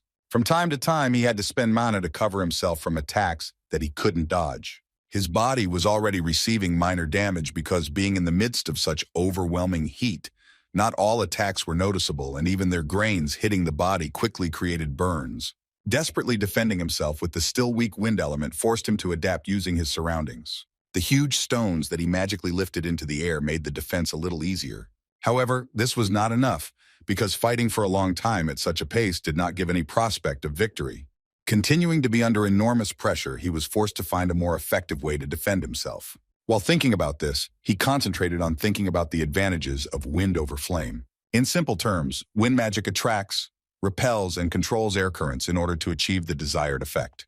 This kind of control over this element was common among all its users, but no one had previously thought about trying to control the molecules in the air. What he came up with was a way to deal with the enemy's spells by getting rid of the oxygen needed to support the combustion process. One thought was not enough, and even when he was quite close to the enemy, where the pressure of his spells was more noticeable, he still did not know how to put this plan into reality. The heat was getting stronger all the time, making it more difficult to stay in such an area. Despite Arthur's enormous difficulties, Lucas felt no particular problems in continuing to put pressure on him with his own spells. With an arrogance he had never seen before, he began to mock his opponent, suggesting that he had been able to deal with that pathetic excuse for a professor by running away from him like a rat. After these words, he again directed a powerful fire spell, the amount of which hid Arthur from sight. Within moments, Arthur had once again lifted a huge amount of earth with his magic, holding back the flow of flames. While resisting all these attacks, he wondered if he could control the air molecules fast enough to extinguish the flames before they reached his body. An even bigger question was how long he could remain conscious while in an area without air. A great deal of thought suddenly stopped with his quiet laughter, a sign that he had no choice but to try to carry out this plan. Remembering that he had entered this academy in order to surpass his own limits, he regained his fighting spirit. Glory, hovering on her fiery hawk, continued to watch what was happening on the battlefield. She was convinced that Lucas was even better than they said. Hell Cage, a mixture of defensive and offensive spells, was known to be one of the most complex area of effect fire spells, so it was surprising how skillfully he was able to use it at such a young age. On top of that, she couldn't help but notice that his mana reserves were almost the same as a silver stage mage, making him a terrifying opponent at such a young age. Seeing how incredible the fighters on both sides of the team fight were, Glory sighed heavily.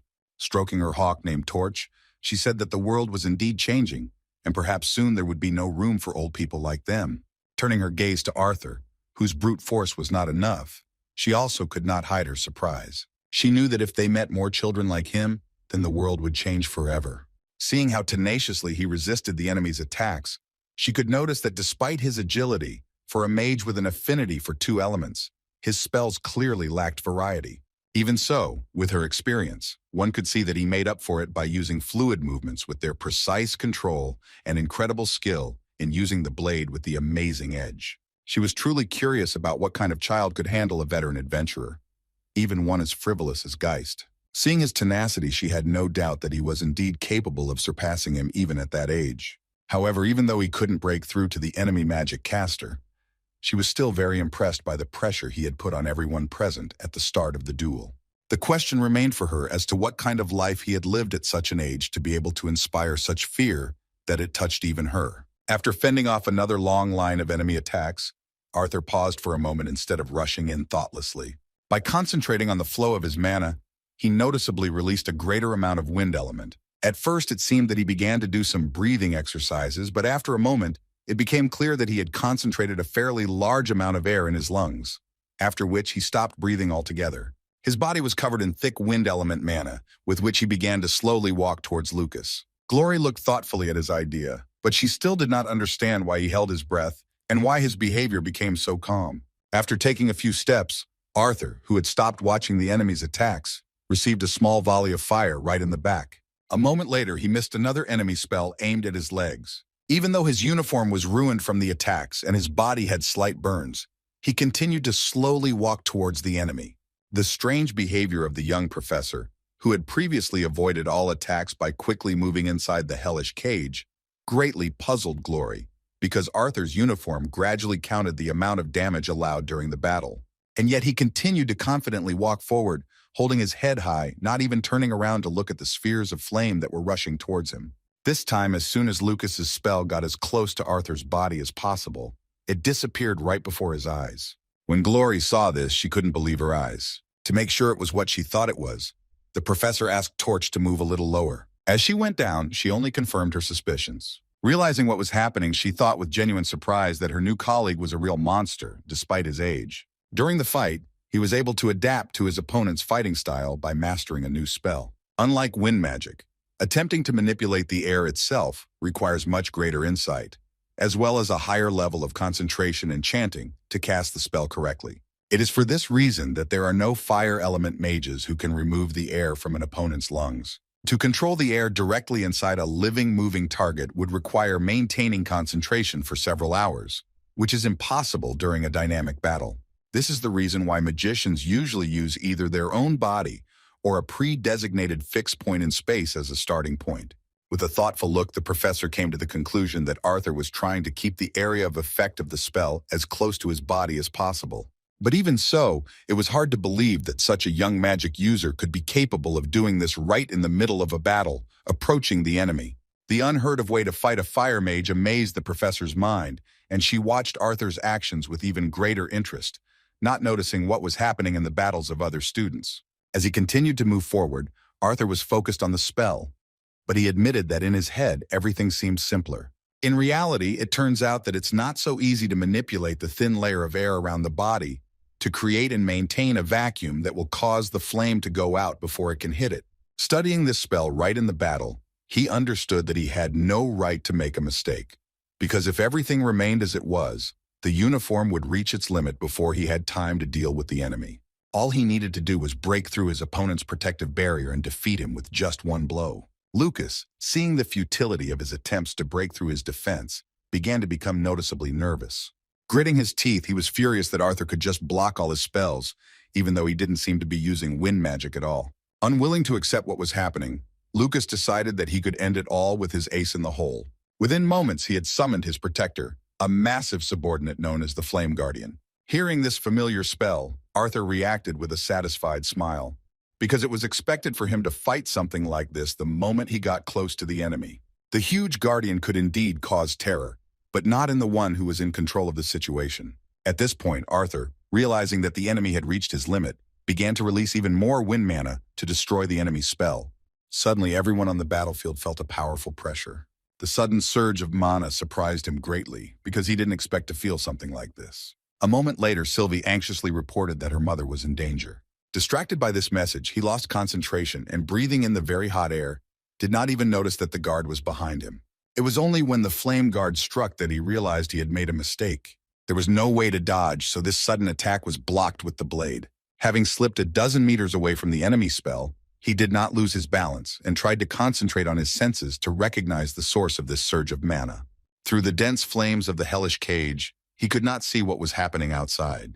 Despite this, he was still able to notice what was happening at a distance close to the cage. Professor Glory, who was quite close to them, rushed towards the battle between Princess Tessia and Curtis with horror on her face. Knowing that her terror was most likely due to someone being in danger, he had to make a difficult decision. The outcome of his fight with Lucas was at stake, but at that moment it didn't matter. Arthur refused to continue the fight and stood motionless even when his opponent approached him within striking distance. In just a moment, everything around him froze due to the use of the dragon's power. The static void was a forced measure due to an unforeseen situation related to another pair's duel. The enormous strain of fighting Lucas, which suddenly changed to even greater pressure from using the beast's will, had thrown him off balance, and he was barely able to stand on his feet. He stumbled once and braced himself against his blade, willing himself to keep his composure as he quickly needed to escape the hellish cage and get to Tess, who was in danger.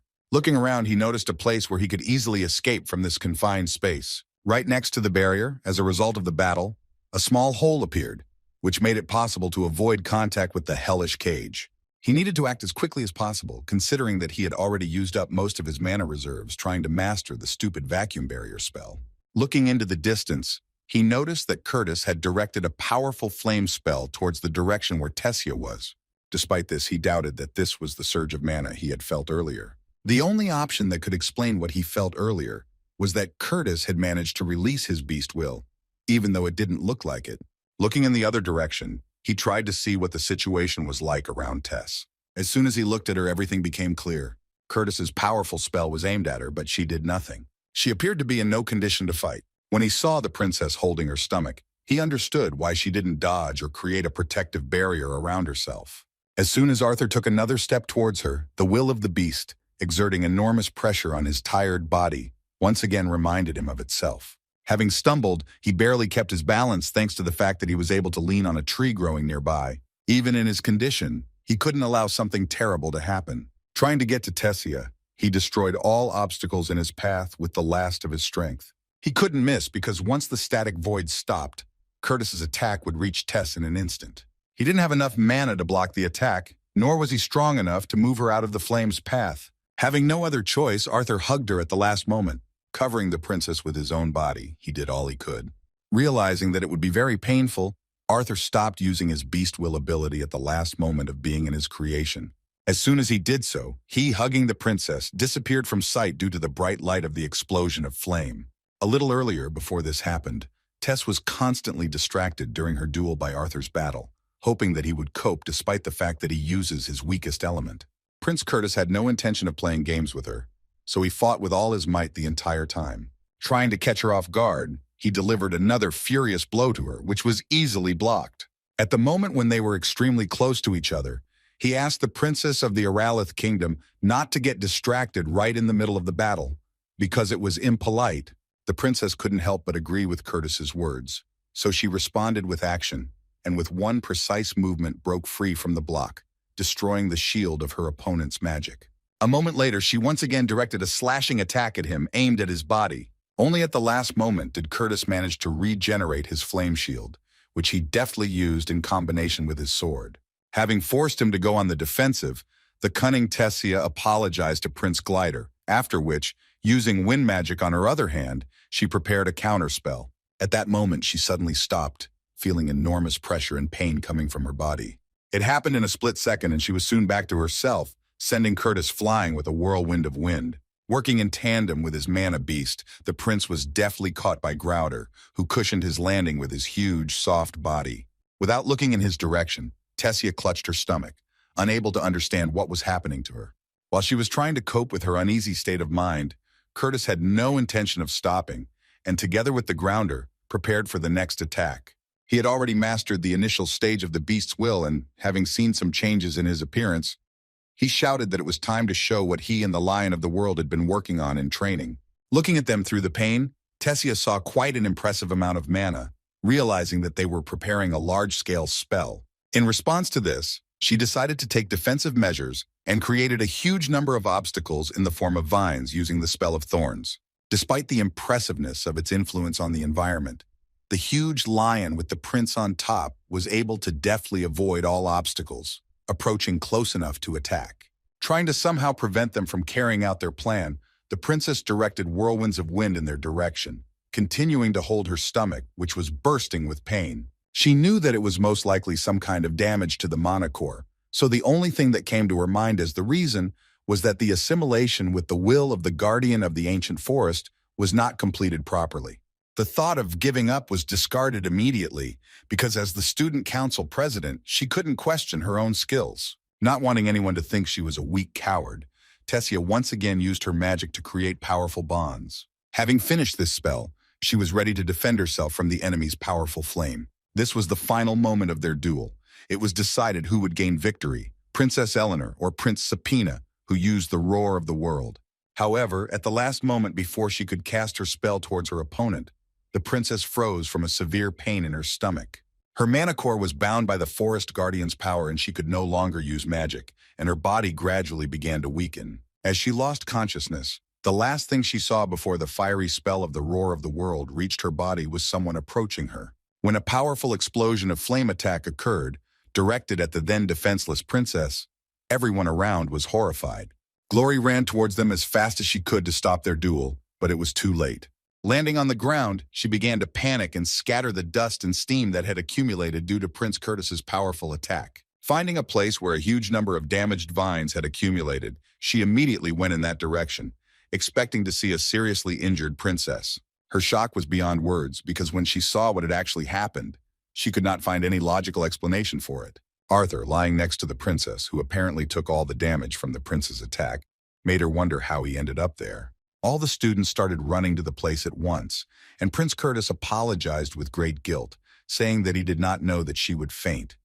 Seeing his excitement, Glory tried to remain calm and replied that she saw everything, so he was not to blame for anything.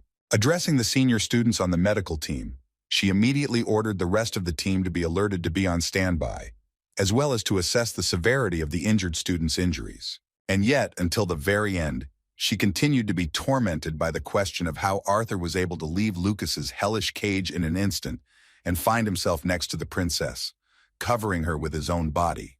Sometime later, Arthur woke up in a hospital bed at Zyrus Academy. The first thing he saw was Sylvie's face, more serious than ever before. Not understanding why she was seething with anger, Arthur asked what was the matter. A moment later, he received a strong blow from a paw to his face, which had barely survived the team battles. With tears in her eyes, she said that although he considered himself insanely strong, he still almost died. Understanding his daughter's worries, Arthur was at a loss, not knowing what to answer her. A moment later, he sighed heavily and began to smile, realizing that she was simply very worried about him. Holding her close, he sincerely apologized for being too careless, then asked her not to worry. Continuing to stroke her cute little face, he promised that something like this would never happen again.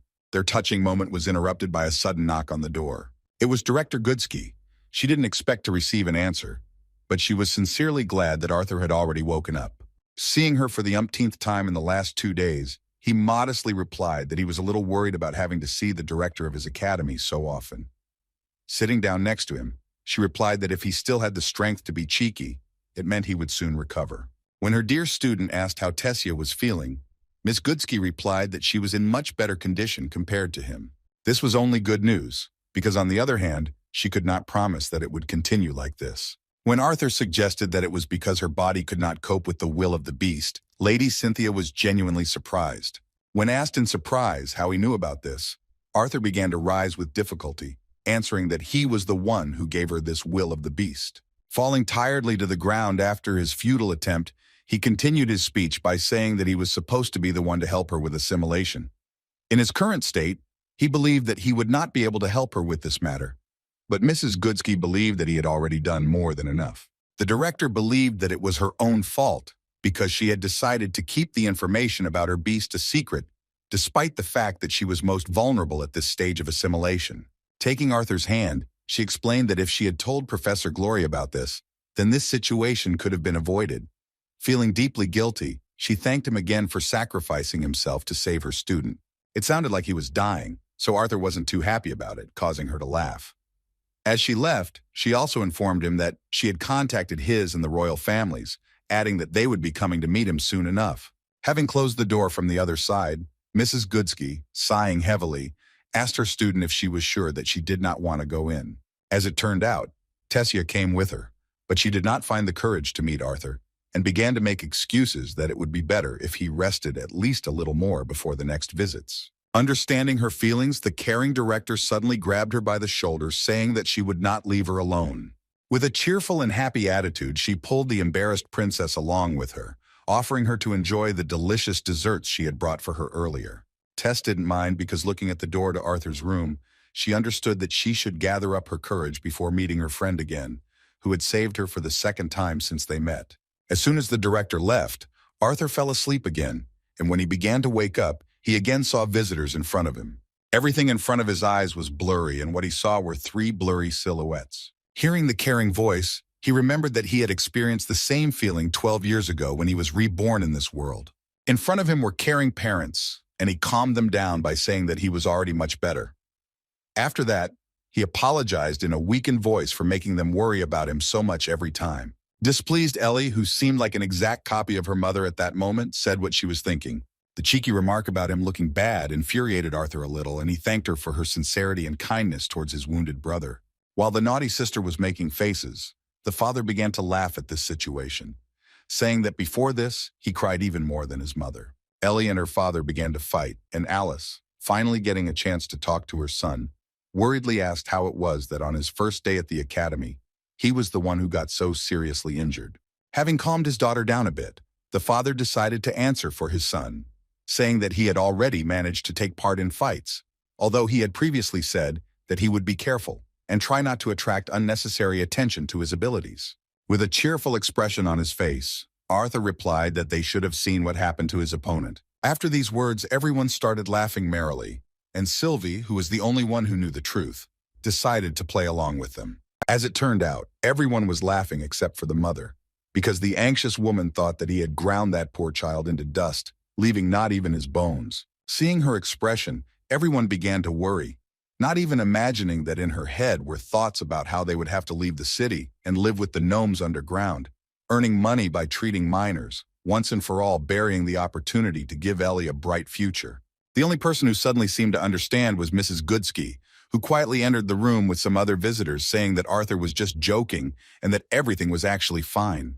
As it turned out, those she came with this time were members of Eleanor's royal family. Seeing the royal family in front of them, Arthur's shocked parents and their daughter froze. Having mastered their feelings, they came closer to King Alduin and, bowing low, said that it was an honor for them to meet His Majesty personally. In response, the humble ruler of the Elven kingdom placed his hand on Arthur's father's shoulder and said that in fact, it was an even greater honor for him to meet them in person. With a kind expression on his face, he said that he had been waiting a long time for the opportunity to meet the child's parents, that he had saved their daughter for the second time. In turn, the ruler of the Elven kingdom approached Arthur's mother, and giving her a beautiful bouquet of flowers, confirmed her husband's words, saying that their meeting should have taken place a long time ago.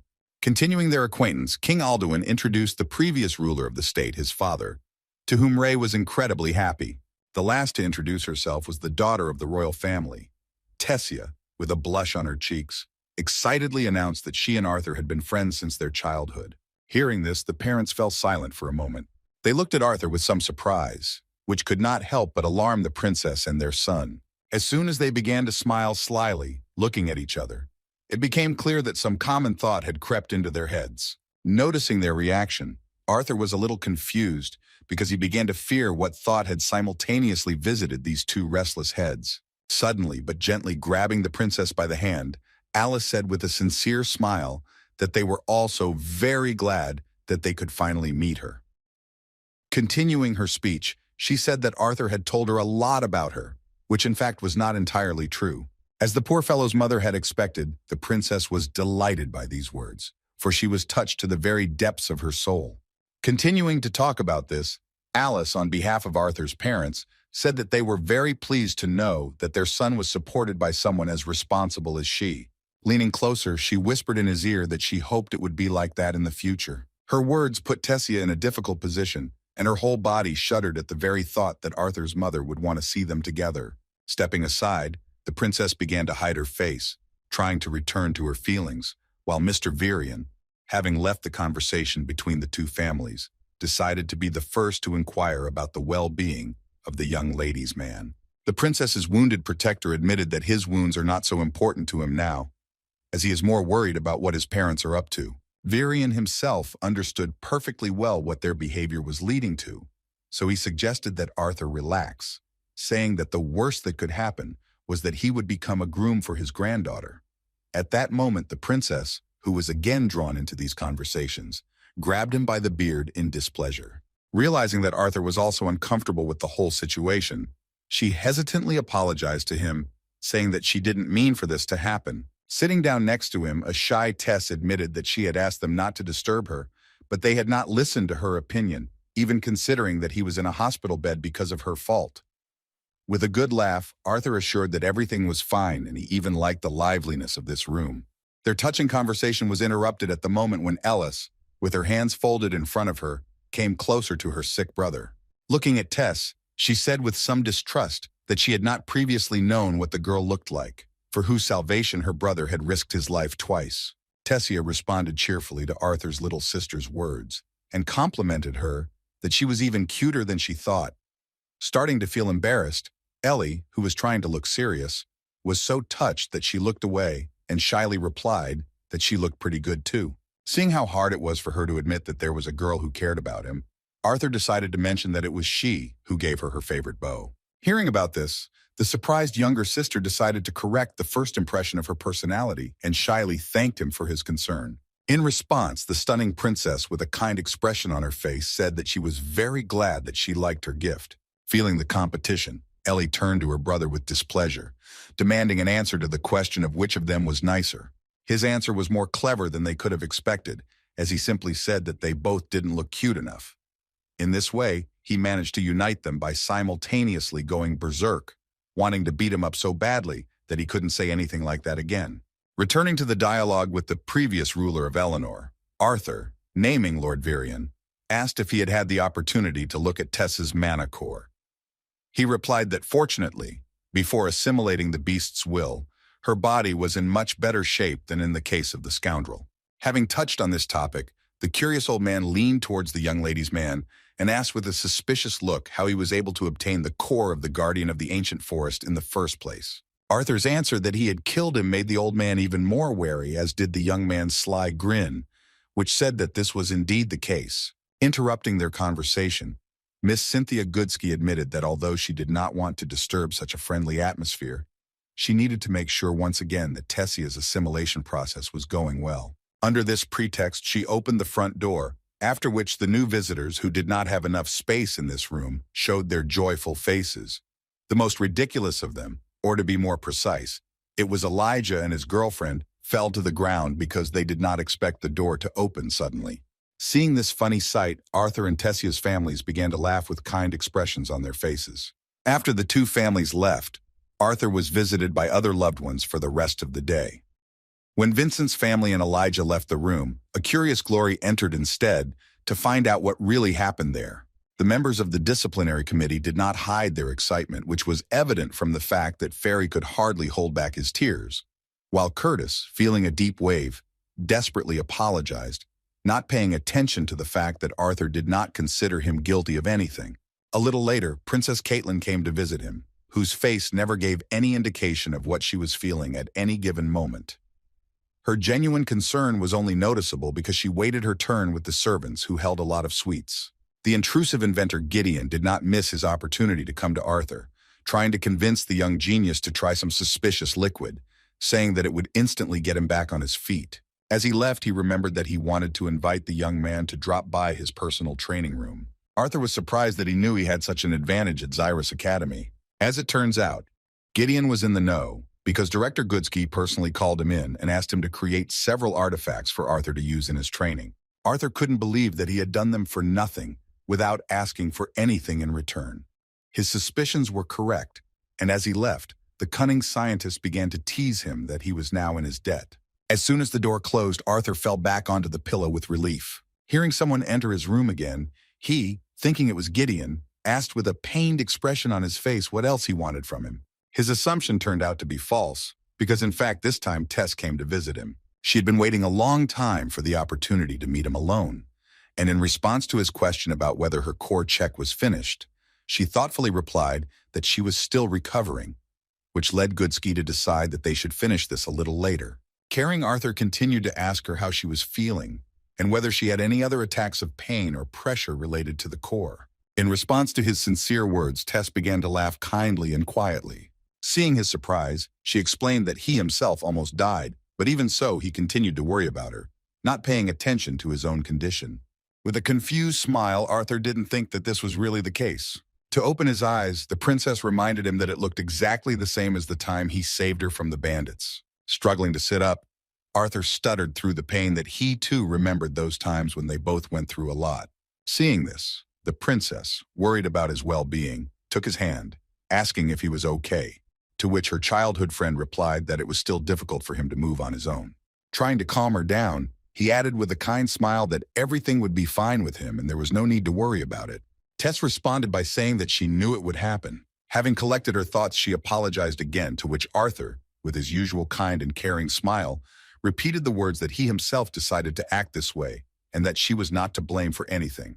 In response, Tessia gently said that she apologized for what was about to happen, then leaned closer to his face. A moment later, she tenderly kissed her childhood friend, for whom she had had feelings all this time. Zyrus Academy was in an uproar over the events that took place on the first day of school. Tessia didn't pay attention to what was happening. She ran as fast as she could, as far as she could.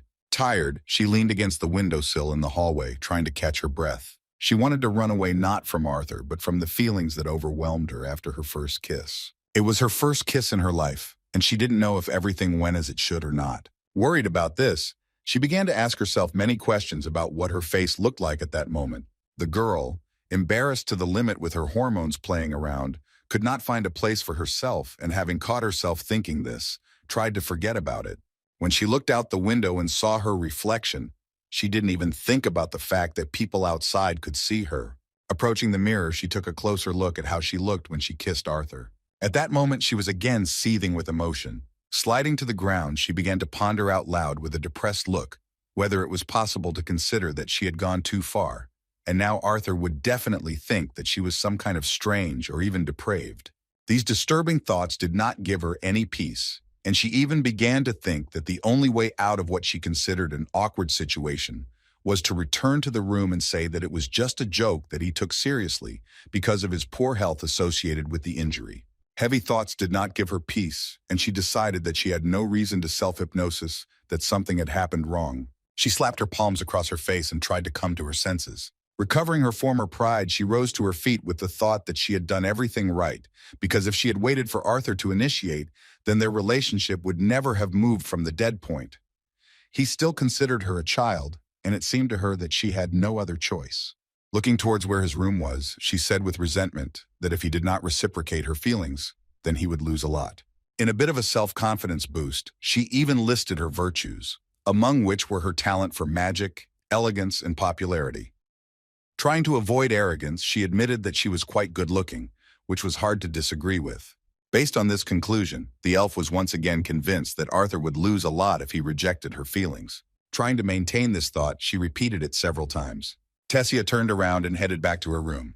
In fact, her instructions to herself did not work for long, and after just a few steps, she felt depressed again. The situation in Arthur's room was no less disturbing. The red-haired heartthrob faced the consequences of his own overprotectiveness towards young girls. The thought that he had kissed Tessia Aerolith, the princess of the Elven kingdom, who was only 13 years old, haunted him. Thinking about her being underage, Arthur felt despair at the thought that he had become a criminal. Trying to justify himself, he remembered that this was a crime only in his past life, whereas now he is in the body of a 12-year-old boy. And in this world, many children their age are already preparing for the wedding and doing even more vulgar things.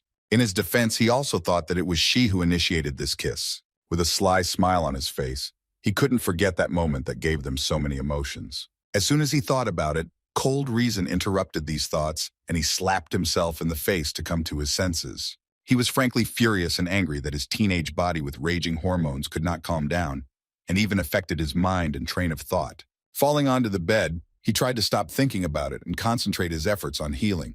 The silence in his head didn't last long, and he began to wonder what he had been doing. The next day, the students met their friends again, and what everyone had heard was still the events of the first day of school. The entrance to the lecture hall where the magic practice classes were held was still closed.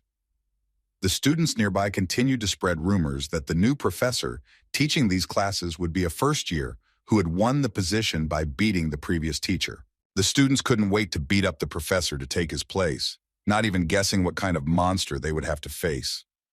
In fact, this monster with a cane in his hands, accompanied by Principal Goodsky and Scientist Gideon, was descending into the basement. On the lowest floor of the academy, there was a place to which the director and scientist led her young colleague with incredible interest. Speaking about how he would conduct the first lesson, Arthur replied that given that he was in the ward, he had no ideas, but he would come up with something in the course. On the way to some place that was supposed to be presented to him personally, Arthur, looking around, noticed that there were many individual cells where senior students were engaged in their own training, in particular, mana control. Taking advantage of the opportunity, the red-haired scoundrel couldn't help but ask the director about how Tess was doing with her assimilation with the core of the Forest Guardian. Mrs. Goodsky, with a kind smile, provocatively replied that if he was really that worried, then he could meet her in person and find out firsthand. Remembering the situation with Tessia, Arthur awkwardly replied that Mrs. Goodsky was right. In fact, from that moment on, he tried to avoid her in every possible way, afraid to even respond to her greetings, let alone how to conduct a conversation. At that moment, they had just arrived at the place they were taking him to, and Gideon said goodbye to his assistant in his usual manner. Before entering, Cynthia Goodsky told him that thanks to Grandfather Viran, the assimilation was going well, but he would soon need to return home. Interrupting their conversation, a brilliant scientist by the standards of the continent of Decathan proudly and even smugly declared that it was time to start the show. Looking at him, the director was surprised to see a man so enthusiastic who constantly complained about them wasting his precious free time. In response, he said a little angrily that he had prepared a small game to surprise the little exceptional brat. Looking at Arthur with a kind smile, the director made it clear that she was surprised every time she learned about what an incredibly important person he was, despite his young age. When Goodsky said that she asked the scientist to create a couple of strong artifacts for training, he smiled smugly, because he couldn't wait for their reaction to his next brilliant creation. Opening the door, he said with anticipation that he had made a hell of a lot more than just a couple of the sturdy artifacts they were used to. As soon as the door began to open, they were blinded by the bright light of the place where the little monster's training would take place. It was a huge room with a bright light, similar to the sun due to its huge number of rays. This whole area resembled a real probable battlefield because there was a certain landscape and even a small pond with a waterfall. What Gideon had been so diligently dragging them into this room for was an artifact that looked like a fairly sturdy metal robot. Entering, Arthur looked around and was delighted to admit that the room was indeed impressive. Gideon, as usual, took the bait and shouted in displeasure that the scoundrel should be looking at his invention, not the room. Miss Goodsky kindly showed a modicum of respect towards the genius's creation, saying that she could feel quite strong mana fluctuations coming from it. Introducing his technological marvel, Gideon stated that this machine was capable of using runes to create protective barriers that could withstand even spells cast by an average silver core mage. Showing off his creation from all sides, he was proud to announce that during his sleepless nights, the latest and most advanced version of his apparatus for training and evaluating the power of punches had been created. Moreover, the training machine had its own name. He was also known as Tomu. While wiping Toma until it shined, Gideon, not looking at the fact that Arthur was already warming up, said that his basic characteristics were already at the 5th level, which corresponded to a mana beast at the dark orange stage. Taking off the bracelet that limited his elements, Arthur wondered if this dummy was really as strong as a mage in the yellow stage. Gideon, who had no doubt that the baby with a body made of malagarite iron would be difficult to even damage, as long as the enemy's attack power did not exceed this level. Instead of unnecessary words, Arthur delivered a powerful punch with astonishing speed, using blue flame magic. Despite the fact that he did not have time to fully recover, the young professor managed to pierce Tom's body. Thus, he left no chance for this training apparatus to be used again. Destroyed by just one blow, Tomu fell to the ground with a crash. Looking at Gideon with a sly smile, Arthur said that it looked like it was time to level up his invention. Shocked by what had happened, the scientist could not find words and only looked in amazement at the young man with a cold sweat on his face. Meanwhile, one of the continent's greatest warriors was busy with his new duties, exploring dungeons they had never entered before. They encountered many things they had never seen before, such as monsters with great strength that had never been seen before. Turning to the scientist, Spear Byron asked if he was absolutely sure that no man, elf, or dwarf had been in this dungeon before them. The scientist confirmed his words again, mentioning that according to information from scouts, the only descent here had been blocked for a long time. As it turned out, his suspicions were not caused by what kind of monsters there were. Overcoming many obstacles in the form of opponents, he managed to find a small piece of fabric that could not have been created by the primitive minds of monsters. Upon our presence of foreigners in the dungeon on the continent of Decathlon, Byron said that everything was much more serious than they had assumed. This news had not yet reached the government council, so Arthur had no idea that representatives of an unfamiliar continent with unclear intentions were so close. Regardless of whether he found out about it now or later, he would still continue to do what he was doing. At the moment, he discovered traces of the presence of people from another unfamiliar continent. Although he had not yet fully recovered from his injury, he still began his training with new, more advanced Tomu that could now withstand his blow. The speed of the 7th generation was also at an impressive level, and this device demonstrated quite good agility, sometimes dodging Arthur's attacks. Having a rather impressive barrier of mana, he even tried to strike back, although even in this state, Arthur could cope with his speed and dodge. Without limiting his power to the 2 weakest elements, he easily destroyed the enemy's barriers one after another. Having depleted his mana reserves once again, Tomu jumped back to a safe distance to change the course of the battle. Striking with incredible speed, he put Arthur in a seemingly difficult position, and he only managed to dodge at the last moment, crouching right under the trajectory of the twin arms of this training machine. Taking advantage of this situation, he grabbed Toma by the hand in an instant. Strengthening his body with mana, he easily carried out a powerful throw of the enemy against the surface. Tom, having used up his mana, was practically defeated. With his final move, Arthur easily broke off his limb at the joint. By ending the battle in such a stunning manner, he shocked Elijah into holding a towel for his friend, and a disgruntled Gideon lost the argument with the director. The disgruntled scientist, who had lost a rather serious argument, wanted to know whether the brat was really not injured or whether he had simply conspired with the director. Stretching his body, which was wounded without fighting, Arthur asked to let him rest, saying that they had probably noticed his already sloppy footwork.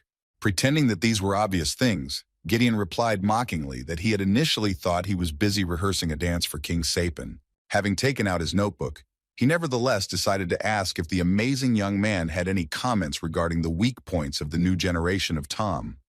There was something to tell about, and Arthur began by saying that the joints of this model were obviously a weak point and it was worth focusing on strengthening them. Besides, even though Tom couldn't use spells, Arthur felt that if he was considered a mage, then not being able to use any offensive magic would limit his abilities quite a bit. When Gideon, dissatisfied with the young man's comments, said that he had expected Tomu to fight an ordinary amplifier and not the reincarnation of the devil himself, Arthur, thanking Elijah for his concern, replied that although these were subtleties, it would still be good to work on improving the robot's mana shield. Hearing this, Gideon and Goodsky looked at the young man with confusion, because they believed that this characteristic was already at the highest level and could not be improved. Seeing their confusion, Arthur explained that Tomu was creating a protective layer of mana around his body, and even though it was the easiest and fastest way for mages to protect themselves, it was not enough. It was no secret that this barrier would quickly break if attacked in the same place. Calling his plan a bit complex and large-scale, he asked if they thought it would be better if Tomu learned to create multiple interconnected protective plates. In justifying this approach, he said that in this way, once a barrier of this type was deployed, Tomu would be able to easily restore it if a breach appeared in it. If he could use a barrier of this type, it would result in a reduction in the mana cost stored in the crystal compared to creating a completely new barrier, which would then be impractical. After telling this, Arthur froze for a moment due to the unexpected reaction of his listeners. Gideon and Mrs. Goodsky froze at his words, and the shocked Elijah was the only one who could not contain his emotions and opened his mouth wide in surprise. The awkward moment was interrupted by Miss Cynthia Goodsky, asking whether his words meant that he himself could create such a barrier. His silent confirmation was very intriguing for the director, and the scientist began to write it down in his notebook. Thinking, Goodsky suggested that although it would take more time to create this barrier, its use would give more freedom than the current version. She had never thought about it like that before, and all the modern mages used the same barrier as Tomu, so the director ran towards the exit without hesitation, saying that she was going to tell the Mage Guild about it and see what they had to say about it. Thanking the young man for his incredible idea, Mrs. Goodsky ran away, and the shocked boys continued to be in the same room with the amazing young man, who did not even know that he was the first to use something like this in relation to his body, and not the area, like the Wykes techniques. Seeing Gideon's face and his intense gaze next to him, Arthur asked him in confusion what he was doing. As it turned out, the curious old man was trying to see how many more golden ideas were hidden in his head. Elijah glanced at his watch and sighed heavily, reminding the young professor that he needed to hurry or he would be late for his first day of work. The academy corridors were crowded before the first class of the day. Conversation stopped the moment Arthur appeared before them, staggering forward with a cane in his hand. Turning to Sylvie, he nevertheless admitted his mistake in not listening to her words and fighting against 2 level 7 Thomas at the same time, without fully recovering. At one point, the already wounded and tired boy lost his balance for the first time since childhood due to his cane slipping and flew forward. Luckily for him, there was support ahead in the form of a student in a distinctive black uniform. Arthur didn't see at first who he was dealing with, so he apologized with a kind expression on his face for what happened. As it turned out, it was Caitlin, who was just on her way to class, where he was supposed to make his first appearance as the youngest professor at their academy. Seeing his condition, she suddenly took his arm carefully and, helping him to walk forward, said that he should have rested longer. Her words surprised him greatly, because the princess, who was as usual cold to everything, barely showed her emotions. It was hard to tell from her face what she was feeling. Despite this, Arthur felt that this was not indifference, but her concern. Meanwhile, in the hall for practicing magic, which was filled with chatter, there was already Ferret, another member of the disciplinary committee. He was extremely dissatisfied with the talk that was being spread here, because everyone present had come only to see whether the first year was capable of anything or not.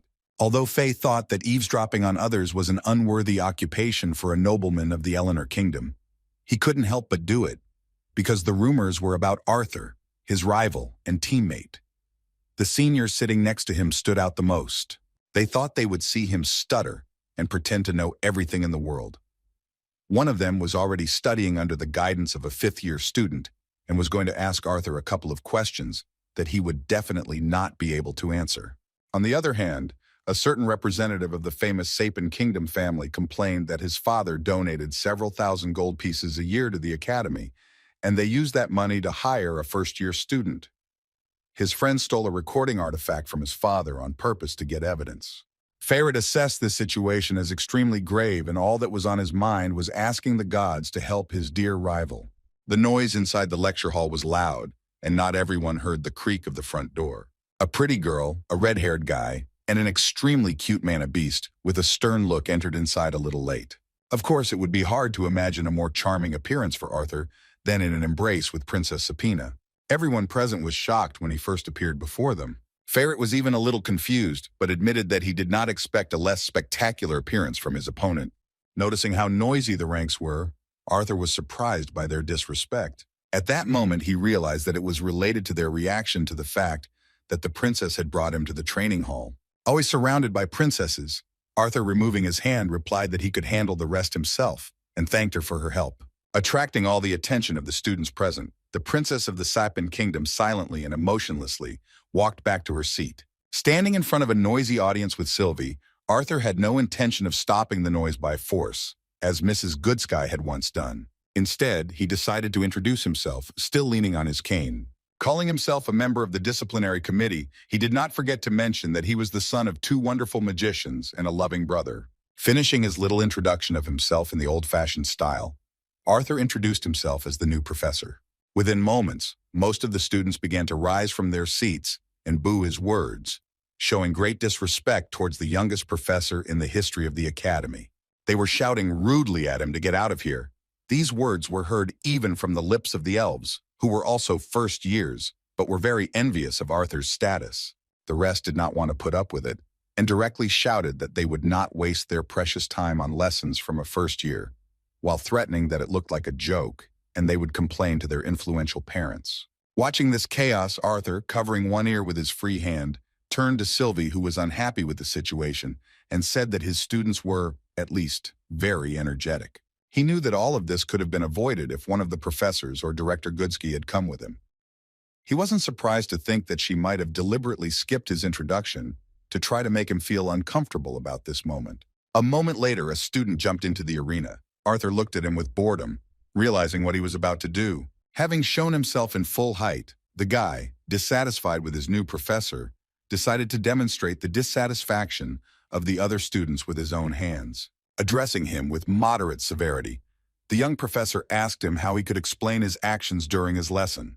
Gesturing vigorously, the cheeky student announced his sudden realization that he too wanted to become a professor. Looking at Arthur with excessive arrogance, he said with great pleasure of the moment of glory that all he had to do was to do the same as the young professor, simply knock his predecessor off his feet. After such an inspiring speech, the crowd began to cheer for Lester, urging him to kick the new professor's ass, making him feel what sophomores are capable of. In response, he began to brag that it wouldn't take long, and they should get ready to call him the new professor. Hearing the name of this upstart, Arthur angrily uttered his name. This treatment distracted Lester from his moment of glory, and he looked warily in the direction of the professor. Releasing his truly terrifying mana, Arthur told him to sit down. Within moments, a number of the second-year students began to tremble in fear, and the previously self-confident Lester was so shocked by the pressure that he fell on his butt and froze. Continuing his speech, the young professor clarified that although Director Goodsky had not bothered him with signing any official documents, regardless of whether they liked it or not, he would still teach this course. Pointing his hand towards the rioters, he calmly said that if any of them didn't like it, they could absolutely calmly leave this activity, because no one here was going to stop them. Moreover, he was not even against allowing them to transfer to any other course of their choice. To get those present a little interested, he said he had an alternative. With his usual charming look, he offered to stay if he was interested in how this small and lame boy became a professor at the most prestigious academy of magic in Daikaton. Sighing heavily, the professor returned to the impudent boy who had tried to disrupt his lesson. First, he asked how long he would sit in a place where he was not supposed to be during class, after which he suggested that he either return to his seat or leave the classroom. A moment later, Lester jumped up and saluted apologetically like a soldier, then ran back to his place. The sight before Arthur was quite amusing. The students, confused by his strength, did not know what to do. sit down or wait for his polite request before he used force. He responded to this with a satisfied grin, because despite their ignorance, at least because of the scandalous news of his appointment as a professor, so many students had gathered here that there were no free places. Returning to the main topic of the class, he said that since they all decided to attend the practical training course on mana management, it meant that at least someone would find the answer to his first practical question. The question was how best to use the mana surrounding them. Hearing this question, the crowd of students began to fuss, pretending that they were close to the answer.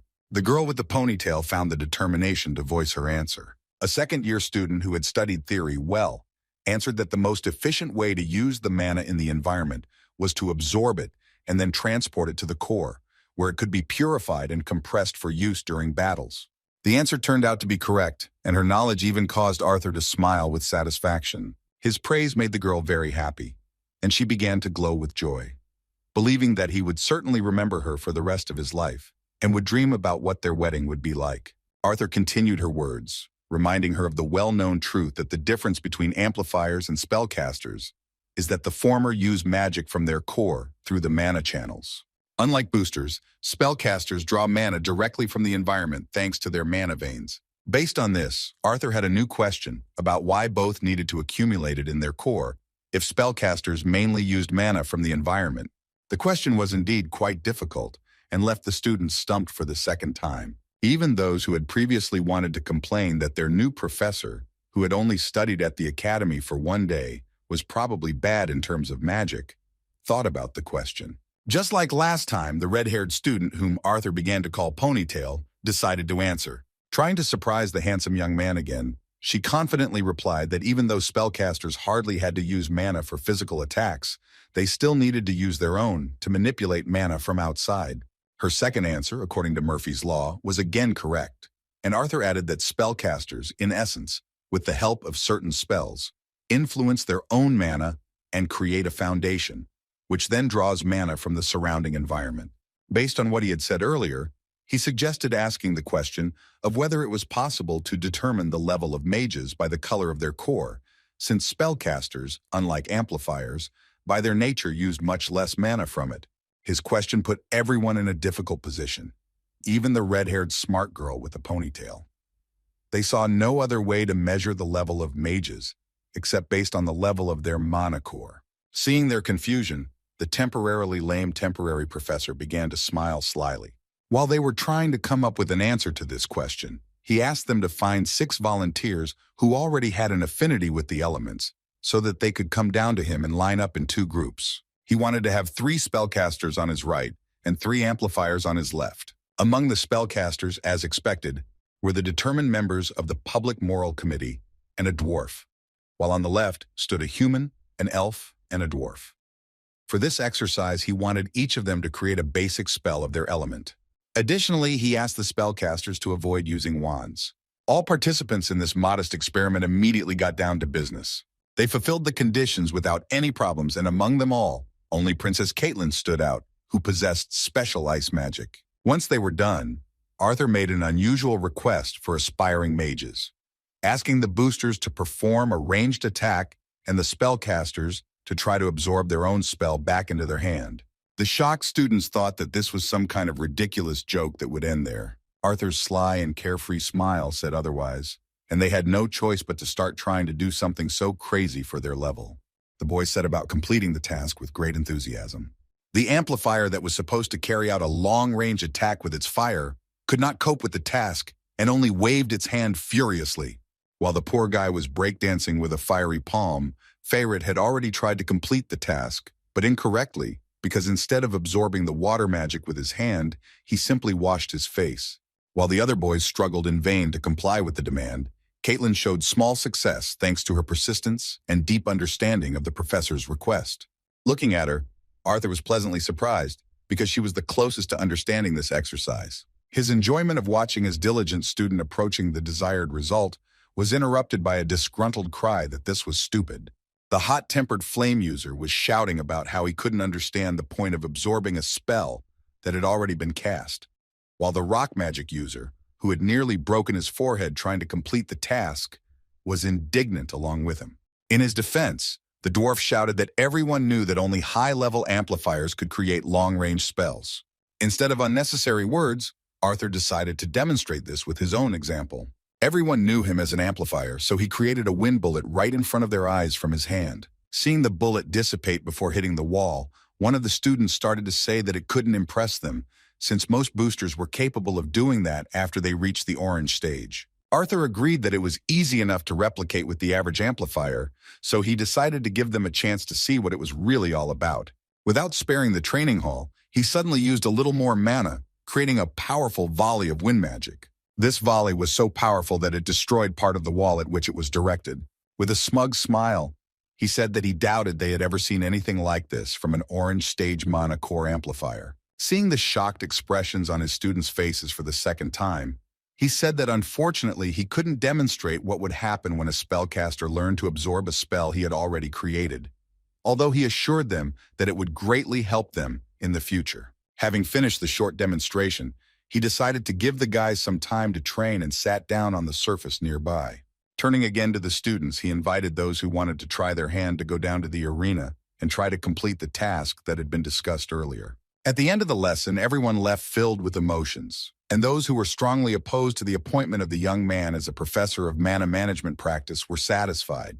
Once outside, Arthur ignored the suspicious looks from his students, and instead asked Sylvie if he had done a good job with his assignment. As it turned out, his daughter had been sleeping the whole time and had missed out on the fun. But once outside, she regained her energy and started playing with the butterflies. Watching his daughter laugh, Arthur told her that he had found another advantage in being a professor. He meant that he could finish classes whenever he wanted. By letting the students go early, he gave his daughter the opportunity to play outside, relaxing a little after a hard day. Her funny fall from the bench made him laugh, because despite the fact that she was a dragon, in the form of a small fox, due to the shortness of her paws, it was difficult for her to catch small insects. The moment of fun was interrupted by Princess Caitlin, who asked if she could sit next to him. Trying to make fun of her polite question, he pretended to put his hand on his imaginary friend's shoulder, then said that it was already taken. The look of confusion in Caitlin's eyes made him feel awkward, and he apologized with deep guilt, saying that it was a ridiculous joke. When the princess sat down next to him, Arthur still felt awkward, because from her face, he could not understand what she was thinking about all the time. After a short pause, she said that she really enjoyed their new professor's lesson. Arthur thanked her for the compliment with a smile, but the next minute was again silent, and for him this time seemed rather tense. He couldn't tell if that was really all she wanted to say. A moment later, she turned sharply in his direction and, slightly frightening the lame poor fellow, addressed him by name. Looking into his eyes, she admitted that there was something she had been meaning to tell him for a long time. Seeing her look, Arthur felt a little scared that this might be what he feared the most. His face started to break out in a cold sweat at the mere thought that Caitlin was going to confess her love to him too. Thinking about how she eventually wanted to taste such a unique, albeit specific, fruit as Arthur Laven, he began to fear that she would cause a civil war. Fortunately, or rather unfortunately, she bowed sharply and began to offer sincere, deepest apologies on behalf of her family. She said with a sense of guilt that this was an apology for what had happened in the Helstia auction house because of Sebastian, and for how her father had behaved back then. She also wanted to apologize for her brother's rudeness in the alley, and for his mistake in the recent lesson. Considering that her family had caused him a lot of pain, she didn't expect that he would respond by checking whether he was sleeping or not. Having learned the real reason, he relaxed a little and admitted that he was surprised that she was still worried about the events that happened 4 years ago. The princess explained that she had always looked up to her father before, but on the day that terrible conflict occurred, he disappointed her in many ways.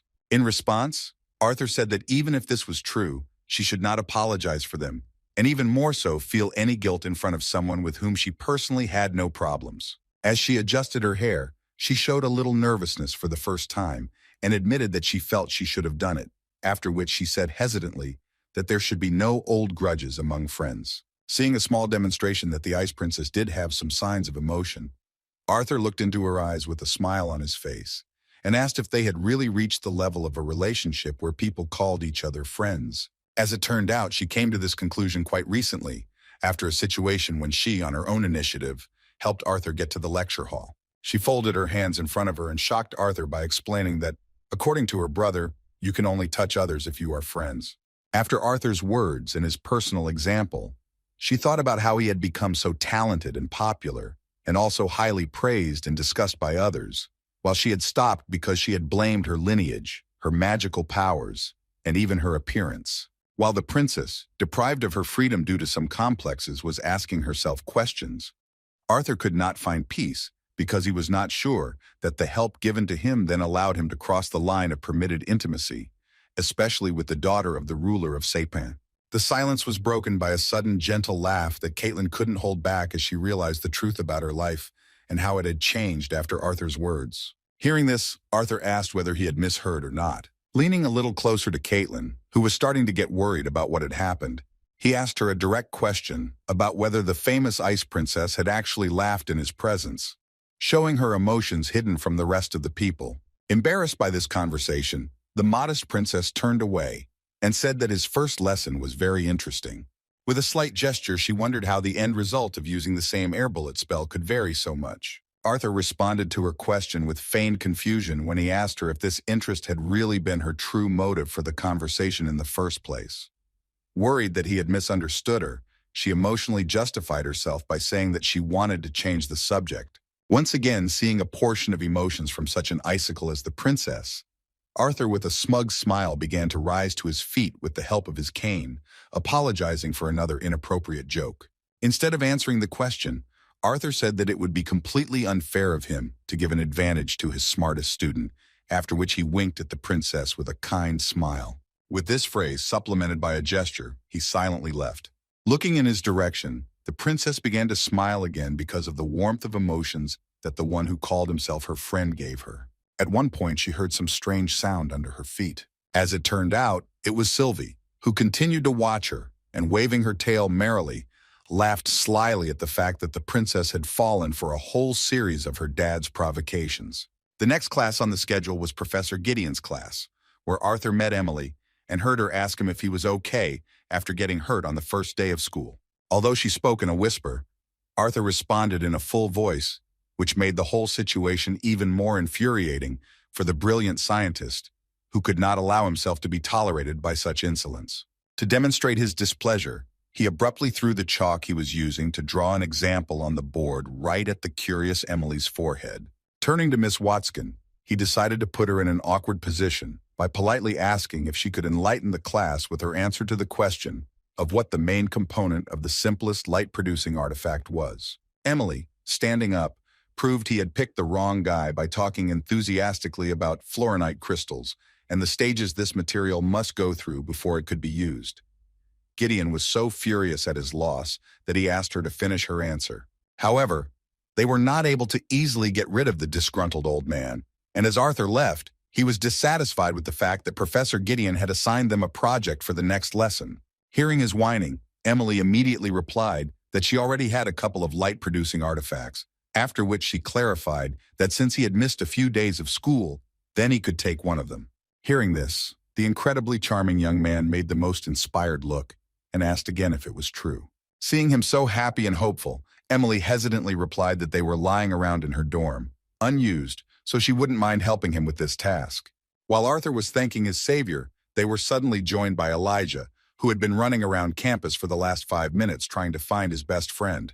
Having started a conversation about Director Goodsky wanting something from them, he suddenly fell silent because he saw in front of him a beauty with an unusual green hair color and round glasses on her face. Understanding what was going on, Arthur introduced Emily to his friend, who was raging with hormones every time he met girls. He was once again captivated by the beauty of a young girl from the academy, and at first did not know how to start a conversation.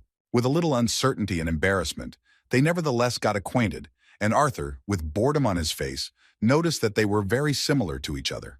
At the moment of the handshake, Elijah suddenly returned to his previous line and finished the sentence about Principal Goodsky, asking him to make sure that he immediately went to the training room after class. Hearing this, Arthur left the couple alone and said that this was a great opportunity for them to get to know each other better before they met again in the dining room. Visiting the training room in the basement of the academy for the second time that day, Arthur was surprised when he saw who was there. As it turned out, Tessia was already there, spending her free time from classes and duties as student council president in meditation. Upon seeing the princess she considered her own mother, Sylvie rushed to her side without hesitation, interrupting her meditation. Tessia was as always happy to see her, and they began to hug sweetly, causing a pleasant smile to appear on the limping Arthur's face. Realizing that Sylvie was not alone, Tessia quickly found Arthur with her gaze and greeted him as well. Even though he had been avoiding meeting her for a long time, this time he was not so confused and greeted her with a calm smile on his face. Looking around, he asked where Director Goodsky was, to which the princess replied that she had urgent business, because of which she had recently gone to her office. Hearing her words, Arthur was ready to bet that it was planned from the very beginning, so that he and the princess could have a conversation without prying ears. Looking somewhere to the side, the princess inquired in an uncertain voice if it was time for them to begin their training. It turned out that Arthur was necessary for her to strengthen her connection with the forest keeper, because any assimilation with the will of the beast requires a lot of effort and is often difficult to complete alone. The participation of mages with an affinity for the same element as the beast is necessary to reduce the burden on the body of the will's master, so using his mana of all 4 elements, Arthur had to fulfill this role. In fact, he was able to not only help Tessia with the process of assimilating the will of the beast, but also, acting as an improved mana accumulator, strengthen her body, thereby helping in the fight against the guardian of the ancient forest, who is trying to establish control over her core. After an hour of using a huge amount of mana, the guys were pretty tired. Falling to the ground, Arthur wearily said that this time they could not do more, and Tessia in response happily thanked him for his enormous help. Watching Sylvie having fun with Tom, Tessia decided to start a conversation that had been bothering her all this time. She wondered if he was angry because she kissed him that day. Arthur was surprised that the question would sound like that. He looked down and wondered, then admitted that he wasn't angry, but simply surprised at how suddenly it happened. In response to these words, the princess looked in his direction and asked a question about why he had avoided any meeting with her from that moment on. Arthur, who was in a difficult position due to the question, bit his lip nervously and thought about how to answer. Thinking that a joke was the best way to get rid of it, he began to say that they shouldn't be so serious at such an age, since they had known her since she was an immature little girl. Speaking about how it was normal for their blood to get married, he said that it was not so for his family.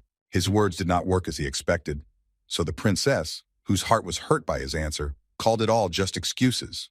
Looking at him, she said directly that they both knew that she did not do this for the sake of a possible marriage. Showing how serious she was about the situation, she admitted that it was wrong of her to take advantage of his situation, justifying it by saying that she simply wanted to see some progress in their relationship.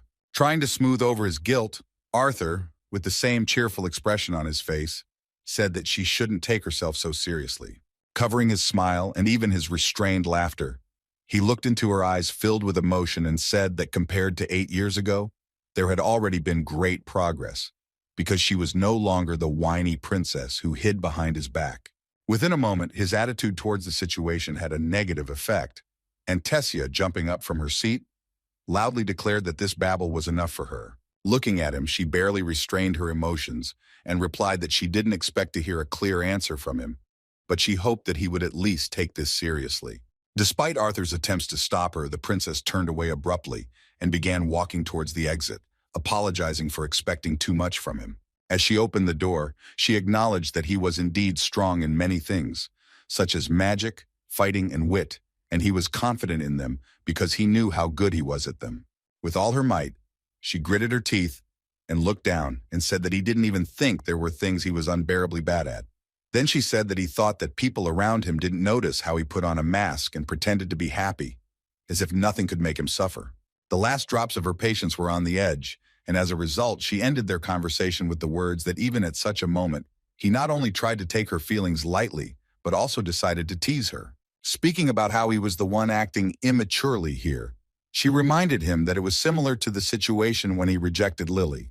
At that very moment, memories surfaced in Arthur's head of when he actually turned the first declaration of love addressed to him into a joke. He couldn't believe that she actually knew about it. As soon as Tess left, he began to ask himself a lot of questions about his mistakes, and even about where the Elven princess heard about their situation with Lilia, and whether it could be that she herself told her everything. The situation he was in was bothering her, because he couldn't tell her who he was in his past life and how old he really was. No matter how much he wanted to meet her halfway, it was not acceptable for him. To somehow distract himself from these thoughts and emotions that were putting enormous pressure on him, he decided to do something that he was actually witty at. This was another training session with Tomu, a more advanced version whose defense was not so easy to penetrate due to the presence of magical armor consisting of many plates. Even during the fierce battle, Tess's words floated through his mind. His previously inherent composure in any situation was shaken for the first time due to his relationship with someone close to him. Finding his salvation in battle, he was very close to throwing out all his energy by destroying another excellent training robot. Luckily for Mr. Gideon, Arthur stopped at the last moment, as the robot politely informed him that his mana supply had run out. Falling to the ground, the red-haired heartbreaker, who half an hour ago had been faced with the consequences of his charm, sighed heavily. Concerned about his feelings, Sylvie could not stand aside, and as soon as he finished, she approached him and worriedly told him that he should not overexert himself so much, because he had not yet recovered from his injury. Her concern was as always opportune, and stroking her head, he thanked his daughter for her warm words. The touching moment was interrupted a moment later by a knock on the door. Opening it slightly, he saw an intrusive professor with purple hair. It was Glory, and she had come to check on him since he and Princess Tessia had missed his class. She wanted to see if he had done anything bad, but once she saw the state of the training room, she asked in confusion what had happened here. Closing the door behind him, Arthur replied briefly that he simply wanted to stretch his legs a little. After clarifying that Tessia was not there, he caused Glory to laugh awkwardly, which she justified by saying that her assumption had been wrong. Without dwelling on this awkwardness, she took him by the shoulder and, moving him a little closer, offered to go with her, so that she could at least show up at the last of her 4 classes on team battles of magicians. Despite the fact that Arthur was busy training, he still did not refuse her, and throwing his jacket over his back, answered discontentedly that it was okay to go. As they walked further down the hallway, Glory still looked back, wondering why they had set aside a training room specifically for him, and why it was suddenly so huge. Looking at Arthur, she also couldn't understand what kind of warm-up it was that made the mana-enhanced room look like a ruin. Like the rest of the professors and the people of Dicatan in general, the longer she watched Arthur, the more mysterious he seemed to her. Before heading to Glory's class, Arthur decided to take another class, one that dealt with spells. There were no students he knew, and all the kids around him were looking at him and whispering that he was the first year who had to go to therapy because of an incident during class on the first day. The only entertainment for him was the sweetly sleeping Sylvie, who was funny to watch. As it turned out, he was wrong, and all this time she did not sleep, but trained using her own method. Arthur admitted to envying her ability, because he would also like to train in a similar way. At that very moment, his communication with Sylvie was interrupted by the address by name. It was Professor Minor, checking the students' attendance for class. Seeing that he had finally come to his class, the man with the monocular on his left eye said that it was very nice to see him there. During their first meeting, he also admitted that it was a joy to see him recover from his injuries to attend classes. Having looked at him more closely, in order to be sure to also assess his abilities, he asked with interest how he was feeling. In response, Arthur apologized for missing so much of his classes due to the sudden incident. Taking advantage of the opportunity, Minor decided to test Arthur's knowledge and invited him to tell the class what he knew about the process of constructing spells. Arthur, who had read magic books since his early childhood, easily explained that the process of constructing spells was to combine and transform basic spells and abilities to obtain various effects of subsequent magic. In response to his words, the professor clapped his hands respectfully, calling his excellent words an accurate and comprehensive answer. Moving down to be closer to the students, Minor reminded them that they had spent most of the past week learning the basics that they simply had to know before they could begin learning the actual process of spellcasting. Mr. Levin's laconic answer had given them a good basis to start with, so the professor asked everyone present to imagine a world where everyone could read everyone else's mind. Seeing the students' confused reaction in their attempts to look into the heads of their comrades sitting next to him, he agreed with a good laugh that it didn't sound very encouraging, after which he suggested listening to his idea to the end. In developing his idea, he explained that, in this hypothetical world, where a fleeting thought could make even the most sincere person seem vicious, or the kindest woman seem cruel, everything would be on the surface and everyone could read it. Despite this, he admitted that he sincerely believed that such a world would become the cradle of the best magicians they had ever known. His words interested not only Arthur, but also Sylvie, and she, having stopped her training during sleep, listened with delight to the words of the professor and told her dad that this was why they were the best magicians. There was a huge truth behind her words, which Arthur had not yet guessed. Interrupting the lecture hall discussion with a good-natured laugh, Miner suggested returning to the topic a little later to move on to the next question. He was curious about what the students thought about why spellcasters and even amplifiers would say their spells out loud, while some of them might not. The clever dwarf was ready to answer. He assumed that it was because if you fully mastered any spell, then in the future it no longer needs to be cast. Speaking about this, the professor specified that to a certain extent this is true, but it is quite ambitious to claim that they can master something. In fact, the words they pronounce out loud themselves affect their concentration. Thus, with their help, the magician's mind is freed from unnecessary thoughts that interfere with the application of the desired spell. Seeing the student's surprise, he decided to give an example, and it turned out to be quite funny because it concerned a case when a man confesses his love to a woman that he feels disgust towards him. The professor guaranteed that after such a thing she would at least somehow but definitely react. The example seemed truly funny to everyone, but not to Arthur, who again remembered the recent conflict with the princess, whom he treasured so much. Drawing a parallel with the spell, he made it clear that the spoken phrase would serve as the so-called words of the spell. In response to these words, a response is expected, which takes one of the forms. Continuing to joke that if he confessed to a woman his disgust for a man, it would result in a kick in the shin and a slap, the professor caused loud laughter from the students, which cheered Arthur up, because he liked that his colleague really knew how to capture the attention of his students. What the professor had described earlier was very similar to how the thoughts of magicians influenced the spell. As a result, he believed that they could ingrain their pronunciation or abandon it altogether when they reached a high level of concentration and visualization.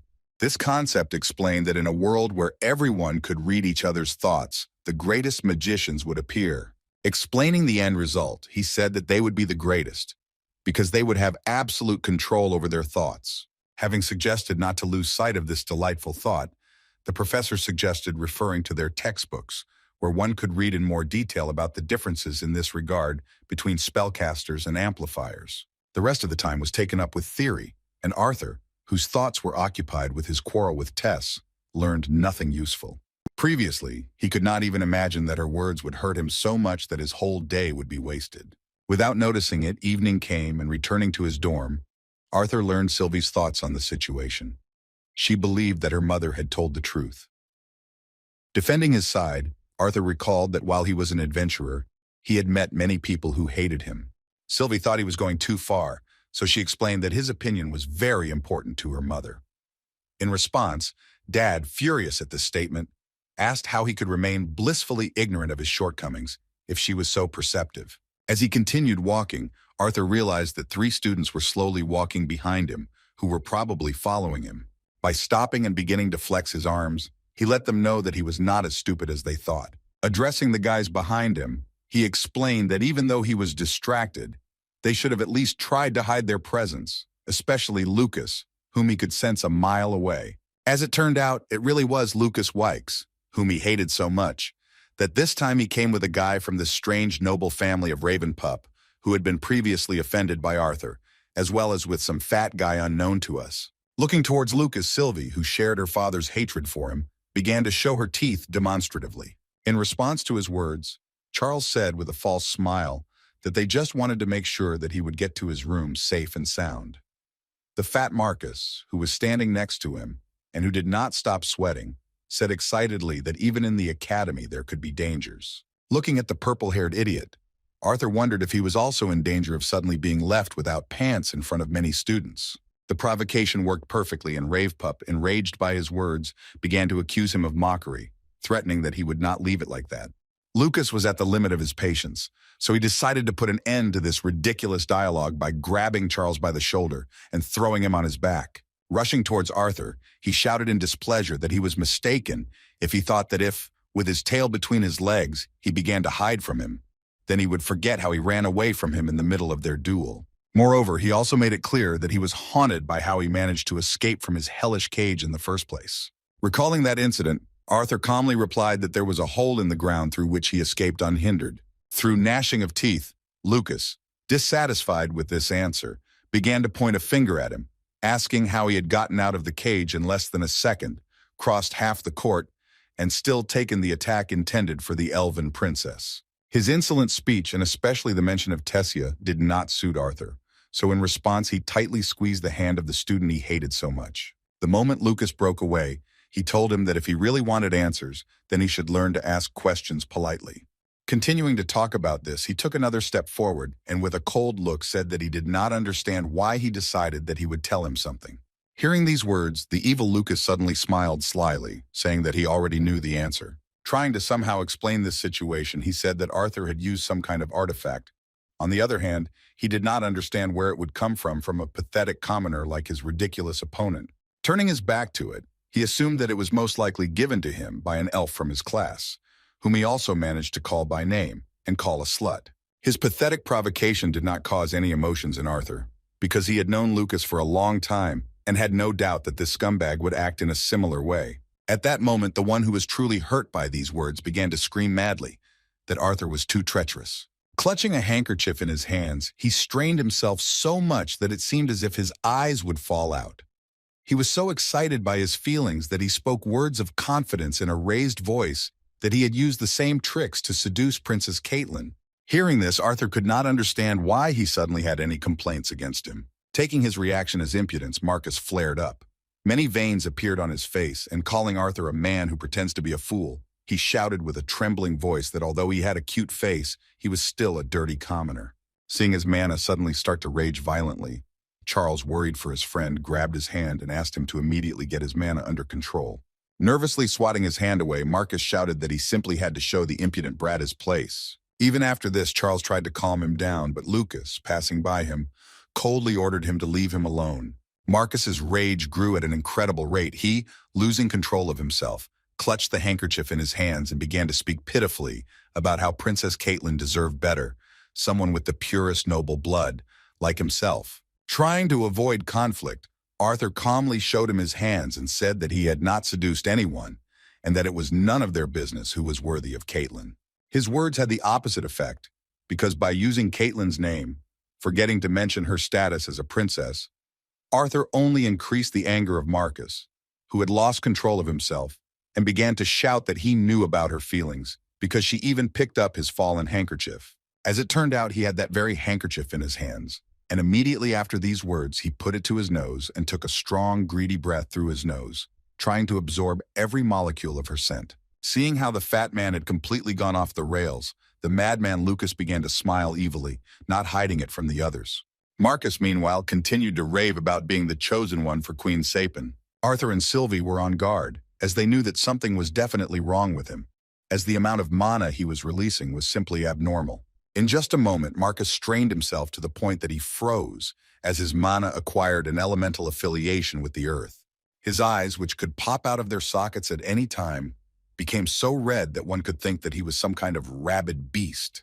Crying that Arthur was unworthy of his beloved princess, he declared that the commoner must die, and then rushed to attack him. Arthur couldn't believe that he was actually going to lose control. Seeing that Sylvie was ready to turn into a dragon to smash him against the wall, he turned to her, asking her to calm down. He wanted to stop the blow aimed at him with a fist reinforced with stone, using the 2 plates of barrier magic on his hands. He couldn't even imagine that they would be easily destroyed the moment Marcus struck his first blow. Luckily, he managed to react and dodge, while the enemy's blow violently destroyed the floor of one of the academy's corridors. The attacker's hand became stuck in the surface and dust rose up around them. Shielding his face from the dust, Arthur turned angrily to the madman's friends, accusing them of attacking a member of the disciplinary committee. Charles, who was afraid of responsibility, asked Lucas in confusion if they should try to stop the madman. In response, Lucas, in his usual manner, began to portray the very innocence, and folding his hands in front of him with a pitiful expression on his face, said that they were not doing anything. After this, with a sly smile, he added that they were generally frightened by what was happening. Arthur was angry about the situation and asked with displeasure if they really thought he would believe it. Showing his hands, Lucas replied that they were unarmed and didn't even use magic. Charles, trying to somehow fix the situation, asked what they should do with Marcus, which seems a bit strange. As expected, Lucas did not share his panic at all. So in response, he asked Charles if it was he who was worried that he might lose to him in a duel next week. Seeing the silent agreement of his sycophant, Lucas turned around and saying that either Marcus would hurt himself or their dear member of the disciplinary committee would calm him down, suggested that Charles simply leave. Putting his hands in his pockets, Lucas slyly said goodbye to Arthur, asking him to try to survive so that he would not miss their next duel. Nothing better could be expected from the scoundrel, but Arthur briefly looked at their backs. Marcus just managed to free himself and sent a multitude of stone arrows in his direction, threatening to kill him. Arthur waved his hand and used wind magic to block the attack. A moment later, a maddened Marcus burst out of the dust, strengthening his body with earth magic, turning into a kind of golem. Arthur couldn't keep up with his speed to dodge, so he used 3 layers of wind magic barrier plates. Seeing his barriers being broken without much trouble, he began to wonder how Marcus, who was at the orange core stage, could be so strong. Moreover, he had even more mana than Lucas, and he used it all for the offensive. Although it could have been a battle of attrition against the enemy, Arthur, fearing that he would die due to the loss of all his mana, decided that he would have to remove his seal. Just as his last shield was on the verge of breaking during the split seconds of that attack, he felt a sudden surge of magic behind him. Sylvie began to exert enormous pressure, unable to watch what was happening, and filled with rage, used her true dragon form. With a loud whistle, her huge dragon paw moved towards the mad enemy. The loud sound of her blow that spread throughout the entire Zyrus Academy was the result of her instantly pacifying Marcus by smashing him to the floor. After that, she immediately returned to her previous fox form, and Arthur continued to watch the result of her actions. Looking at her with incomprehension, he saw how she demonstratively turned away, saying that she was tired of waiting. Not even a few minutes had passed when Claire ran to the scene of their battle and immediately began asking what had happened. She was patrolling the area when she suddenly felt a huge surge of mana, followed by a loud and powerful bang that shook the entire academy. Looking at Marcus, Arthur replied that he himself did not know why, but he was unbalanced and suddenly lost control of his mana. After these words, the red-haired student sat down next to Marcus and lifted his t-shirt, looking at his back, on which there were some runes. As it turned out, this was not the first student who lost control of himself due to this kind of spell. Marcus was immediately taken to the academy hospital, where he was closely monitored by doctors. Returning to the hospital, Arthur asked if there were other similar cases at the academy. Claire replied that there was only one, and that was while he was still undergoing treatment at the hospital. Hearing this, Arthur asked if they had managed to figure out what had happened, and then clarified the detail that Marcus had used up an absurd amount of mana, which was probably due to the symbols on his back. Claire nodded in response, indicating that they knew little, and that she would tell them the rest at their next meeting. She was also to inform the rest of the disciplinary committee of what had happened. As they approached the front door of the principal's office, Claire asked Arthur to tell Mrs. Goodsky everything he had noticed during the arrest of that madman Marcus. When they were allowed to enter, Claire carefully opened the door. Looking towards the director, they both froze in place. Before her stood those who were known as the Spears of Dicathan. Arthur didn't expect anything like this and couldn't even imagine that he would have the opportunity to see them in person anytime soon. At that moment, Claire began to shake him madly, screaming that in front of them were the spears of Viran and Alea in the flesh. Seeing their reactions, Miss Cynthia decided to introduce 2 members of the disciplinary committee, who were also among the most promising mages of their generation. Taking the opportunity, Claire said with incredible sincerity that it was an honor for her to meet them in person, and then declared her ambition to become a spear in the future. As expected, Byron was quite cool and did not react to their appearance in any way, returning to his conversation with Goodsky, repeating his words to her that she should take appropriate measures as soon as possible. In response, Mrs. Cynthia nodded her head in agreement. Having finished their conversation, Alea and Byron began to slowly walk towards the exit. Arthur tried not to show any particular emotion, but he and Sylvie watched Lucas's older brother with particular interest. As Byron passed by, he couldn't help but feel that Sylvie was no ordinary fox. In turn, one of the 2 elves among the spears, Alea, passed by and put her hand on Claire's shoulder and said that she believed that she would succeed. The joy she felt at that moment was beyond words. Arthur and Sylvie looked at each other because they were thinking about the same thing. The overwhelming power of these 2 mages was simply incredible, and it could be clearly felt. When they finally disappeared around the corner of the corridor, Arthur and Claire returned to their conversation with the headmaster, and Mrs. Goodsky, calling the red-haired student her secretary, asked what such an emergency could have happened. Arthur was not against it, but before he began his story, he asked if something important had happened, because he had no doubt that the 2 most powerful magicians of Dicathan were clearly not here to just say hello. Sitting down opposite, the principal replied with a smile that nothing had happened that they should worry about now. Speaking of Byron, she mentioned that he was their former student, and now his brother was studying here, so he decided to personally convey the news. At that moment, Claire noted with incredible delight that she had not even hoped to see them in person. Sighing heavily, the director replied sadly that she only wanted them to bring better news. Waving her hand, she decided to change the subject of the conversation and offered to tell what happened on the academy grounds. Arthur then went on to recount everything that had happened during the incident, starting with Lucas, Charles, and Marcus following him after class and picking a fight with him. He especially noticed Marcus's strange behavior and the erratic fluctuations of his mana, as well as the abnormal power of his spells. Nodding her head after each of his words, the director once again became convinced that he really did have some bloody symbols on his back. After these words, Mrs. Cynthia Goodsky made a serious, thoughtful face and briefly replied that she understood everything. Seeing such a reaction for the first time, Arthur had no doubt that she definitely knew something about this. Sighing heavily, she confirmed Claire's words that Marcus was not the first to suffer and most likely not the last. Interrupting her answer, Arthur decided to ask her if she had any thoughts about what could have happened to him. The director shook her head, answering that neither the doctors nor the creators of the artifacts knew what it could be. They had asked the Mages Guild to send some researchers to try and get to the bottom of this, along with Gideon and a couple of their other employees, so there was hope that they would figure it all out pretty soon. Arthur thought hard, because he suspected that the matter was so serious that she would probably have to hide it not only from them, but perhaps from most of the professors.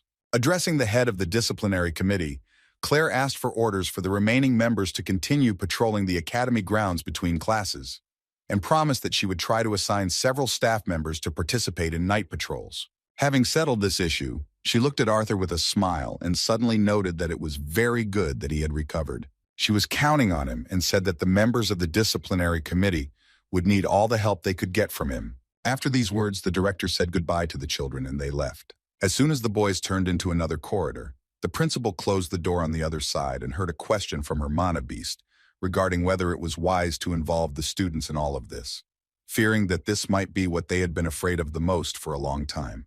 In response, Miss Cynthia said that if the worst-case scenario was approaching, there would be casualties in any case. With the words that they had already gone too far, she began to wonder why those people had already made their move, despite her assumption that it should have happened much later. As they said goodbye, Claire and Arthur agreed to see each other the next morning at a disciplinary committee meeting. As soon as they had walked a few meters to the next turn, they suddenly saw Byron from behind. Seeing the eldest son of the Wykes family talking to Lucas, they decided to hide around the corner and watch for a while, completely hiding their presence. They were never able to hear what they were talking about. Despite this, Arthur noticed that even this arrogant bastard stood with his head down in front of his older brother. Based on this, he only confirmed Caspian's words to himself that as long as his brother covered him, he would not be able to do anything to Lucas. And yet he had no doubt that the moment would come when he would surpass Byron and the opportunity for revenge would become real. A moment later, Sylvie jumped off his shoulder in fright. Arthur managed to get his sword out of the teleportation spear in an instant, but Alea's sharp sword, created by plant magic, was already at his neck. Being next to him, she clarified with a smile that she felt a very strong thirst for blood and even directed at one of the spears. After these strange words, the amazing elf nevertheless stopped the action of her magic and removed her dagger from his neck. After demonstrating her power, she said that one of the disadvantages of storing weapons in a spatial ring is that it takes too long to retrieve them. Sylvie returned to Arthur's shoulder, and the young man himself, looking at his blade, agreed with her.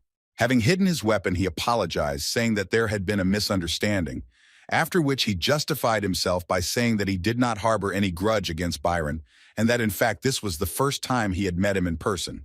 Leaning closer to the wary Arthur and Sylvie, she said she was sure he had been careful to conceal his presence. Moreover, she even felt that he had an affinity with the thought elements, which she admitted, adding that even so, he would not have touched Byron with the tip of his finger. Trying to play along with her obvious words, Arthur asked with great interest how strong he was. In response, Alea confidently stated that he was so strong that it was frightening. After these words, they simultaneously, quite noticeably, looked out from around the corner, looking at Byron and his younger brother, who was ashamed of his failures in front of him. Returning to the conversation with the elf, Arthur asked what her powers were. Arthur felt a little awkward when Alea, with a funny expression on her face, showed with her hands that it was just a little bit. After demonstrating a slightly strange sense of humor in front of an ungrateful listener, Alea hit the wall and sadly said that he could at least smile in response to her words. With the same sincere tone, she admitted that she was definitely the weakest among the copies, which meant that there was a huge gap between her and Byron in terms of brute strength. Trying to support her, Arthur began to clap her awkwardly on the shoulder while Sylvie nodded with an imperturbable face, joining in his words. Not to dwell on this slightly offensive point, Alea explained that Byron was definitely one of the strongest on the continent. But even so, even he could not compete with her level of perception. After these words, the guys understood why she was able to sense him long before he noticed her. Their dialogue was beginning to come to an end because Byron was already finishing his conversation with his beloved younger brother, probably the biggest scumbag of this academy. After saying goodbye, she said that it was nice to talk to him. In response, Arthur and Sylvie bowed low, and the red-haired guy thanked her for answering the questions of the pathetic student. Placing her hand on his head, she said that if her little brother were with us, he would be about the same age as him. With a gentle smile and sincerity, the elf thanked him for the opportunity to have a heart-to-heart talk. After these words, she left with Byron. The next morning, Arthur went to a disciplinary committee meeting, and on the way he saw how quickly rumors spread, because everyone was already talking about the second-year student going crazy and attacking their student. Seeing this, Sylvie asked why people gossip so much, but Arthur could not answer her unusual question. Entering the meeting room, he was surprised to see that everyone was already assembled. Seeing their sour faces, he asked what had happened. As it turned out, everyone was depressed because of Marcus's incident, because he still couldn't cope with such a loss of mana. Arthur was shocked by her words and asked in response how this happened. According to Curtis, who was clearly nervous about what had happened, the doctors and artifact makers monitoring Marcus's condition were unable to stop the process of depleting his mana. The red-haired student couldn't believe that his mana was being drained despite being unconscious.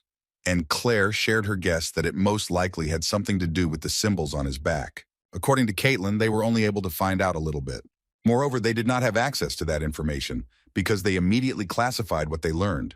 Kai clarified that the people responsible for investigating this incident are hiding the truth even from his parents, despite the fact that they are from the nobility. A moment later, Theo intervened in the conversation, slamming his fist hard on the table. The guy with incredible strength was furious that if they had already created a disciplinary committee, they should have at least kept them informed about something so important.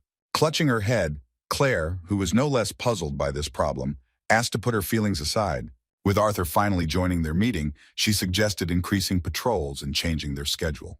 After the ferry meeting, Caitlin and Arthur went in the same direction, and the elf asked his rival if he was against being on night patrol with Theo, despite the fact that they did not start their acquaintance on a good note. A little embarrassed, he emotionally justified himself by saying that he really didn't care at all. Ferret stared at him in surprise as he replied that the schedule was flexible enough that he would be able to attend both junior and senior classes.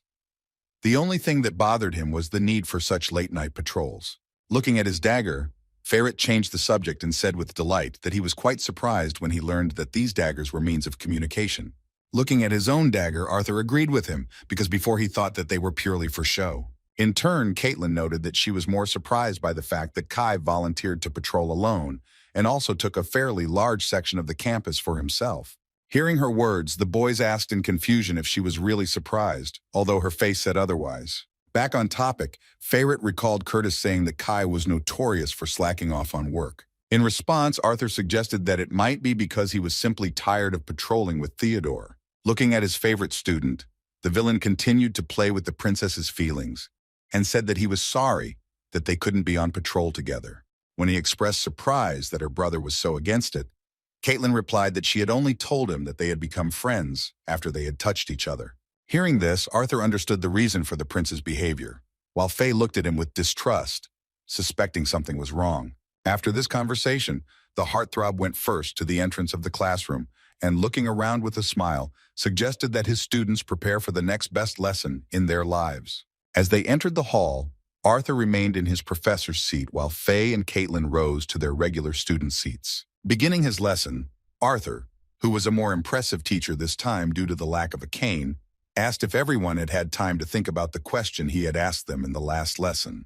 The question in question is the interest in whether the color of the core is truly the most accurate way to determine a mage's level. Students who tried to solve this issue and even discussed it with their parents were still not determined enough to try to give an answer. The only one who found the courage to do so was Ferret, who jumped up and said that he was sure that it was possible to very accurately determine the level of a mage's power. Despite the primitiveness of his answer, The other students began to whisper that the professor had probably told him the answer. Continuing his speech, Firate went a little wild and said that this knowledge not only made it clear how much effort and time the mage had spent on refining his core, but also spoke volumes about his potential. The poor guy's speech was interrupted by the professor himself, and after denying his opinion, he explained that if they judged strength based only on the color of a mage's mana core, then all other skills would be devalued. While some quietly laughed at the failure of the elf from the disciplinary committee, who was so confident in his answer, Arthur continued his lecture, saying that the color of the core cannot tell anything about his resourcefulness, reaction speed, combat skills, the number of spells learned, and so on. He folded his hands in front of him and said that it was akin to them judging a warrior's fighting ability by his muscles, although it would be fair to say that he was simply strong. When he made this parallel, he explained that despite his muscles, it cannot be said with certainty that he, as a fighter, is stronger than someone with less muscle. Naturally, even a clearly superior force can yield to the technique of performing movements, which the guys have already been convinced of more than once during their training battles. With difficulty containing his interest, one of the students nevertheless asked how best to evaluate the opponent's magical abilities. In response, Arthur said with a satisfied smile that it was easy. Instead of asking this question, he suggested simply not doing it. His words sounded somehow strange, and the kids began to look around with distrust at the professor and the reactions of the other students. Arthur's addition gave them a little food for thought, as he stated that it was better to immediately assume that their opponent was stronger. After asking them to think about his words again, he began to give an example that if they could fairly accurately estimate someone's combat power based on their mana core level, then they would act extremely recklessly if they thought that they were already stronger than their opponent. Naturally, it is unlikely that anyone will take someone weaker too seriously. Some will even start to mock them in order to feel superior. Addressing all those present, he explained his speech by saying that if they had to accept a fight and they had decided in advance that they were weaker than their opponent, then in that case, they would be more careful during the battle. After these words, Arthur charged those present with enthusiasm with his proposal to practice the exercise that they had learned in the previous lesson. With a kind smile, he expressed his hope that they had all practiced before the lesson. When the professor finished this training, he returned to his room and slept through the beginning of the next class, so he and Sylvie had to rush to glory. Yawning on the way, he hoped that the professor would not be angry with him. His appearance surprised Glory a little, and when he apologized and said that he was going to change, she decided to stop him. Pushing him towards the stands, she told him that he was no longer participating, as she did not want to take any risks until he was fully recovered. Even though Arthur was sent to the stands, he wasn't too sad, because at least then Lucas wouldn't bother him with his duel. As soon as they reached the top of the stairs, Sylvie jumped up and said that she saw her mother. Tessia was indeed sitting here alone and watching the team battles. Hearing the pleasant bark of a small fox, she immediately looked in their direction. As soon as Sylvie ran up to Tess, a kind smile appeared on her face and she reached out to pick her up. Hugging her joyful daughter, the princess looked towards Arthur with some caution. Seeing her gaze, he nevertheless sat down next to her and began to look down with a feeling of guilt. The silence around them was broken only by Sylvie's joyful barking, wanting them to talk after all. Arthur wanted to start a conversation, but the princess interrupted him and said that he did not need to explain himself. With a heavy sigh, she admitted that she too had lost her temper during their last conversation and said things she shouldn't have. Awkwardly scratching his face, Arthur replied that she was not entirely right, because among what she said there was quite a lot of truth about him, which he had not previously paid attention to. Continuing the conversation, he admitted that to a certain extent he thought he had always guessed about her feelings, but was simply afraid to meet them face to face. Looking into the distance, he called emotions a more complicated thing than magic or battles, and therefore he could not understand them better through simple training. Speaking for herself, Tessia said that this was true for her too, because she lost control of her emotions and blurted out something that Lilia asked her to never tell anyone. Arthur didn't fully agree with her words, so he replied that in fact she was much better at managing her emotions than he was. In speaking of this, he said what he should have said earlier. His running away from her all this time, he called behavior on his part that she did not deserve.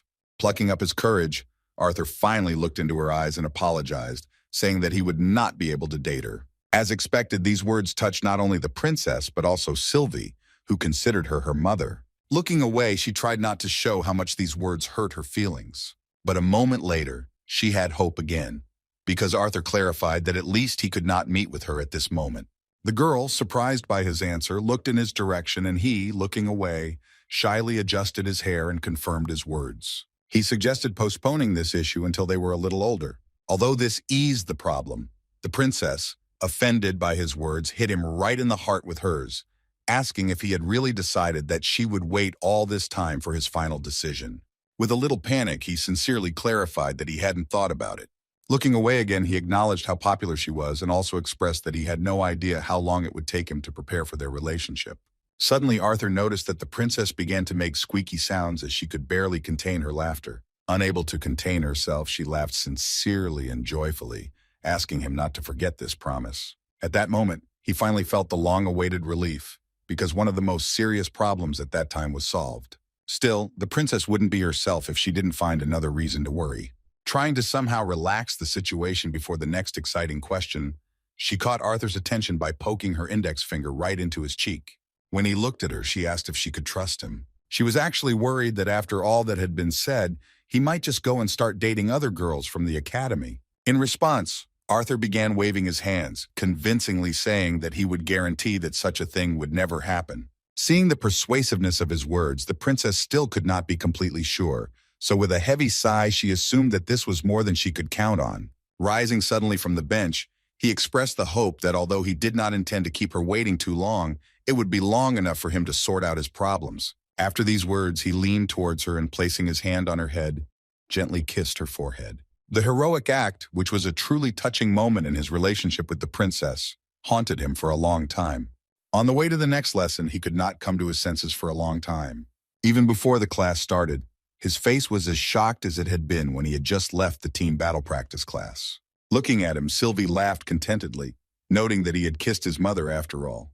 Arthur asked her not to mention it, justifying himself by saying that it was just a kiss on the forehead. Distracted for a moment, he nevertheless paid attention to the lesson and wondered why the teacher had only been covering the basics of deviant magic until now, even though more than a week had passed since the beginning of the course.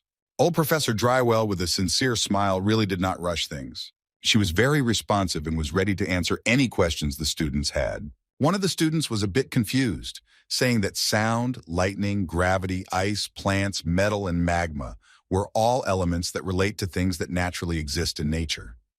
Based on this, he wondered why there were no such types of mana.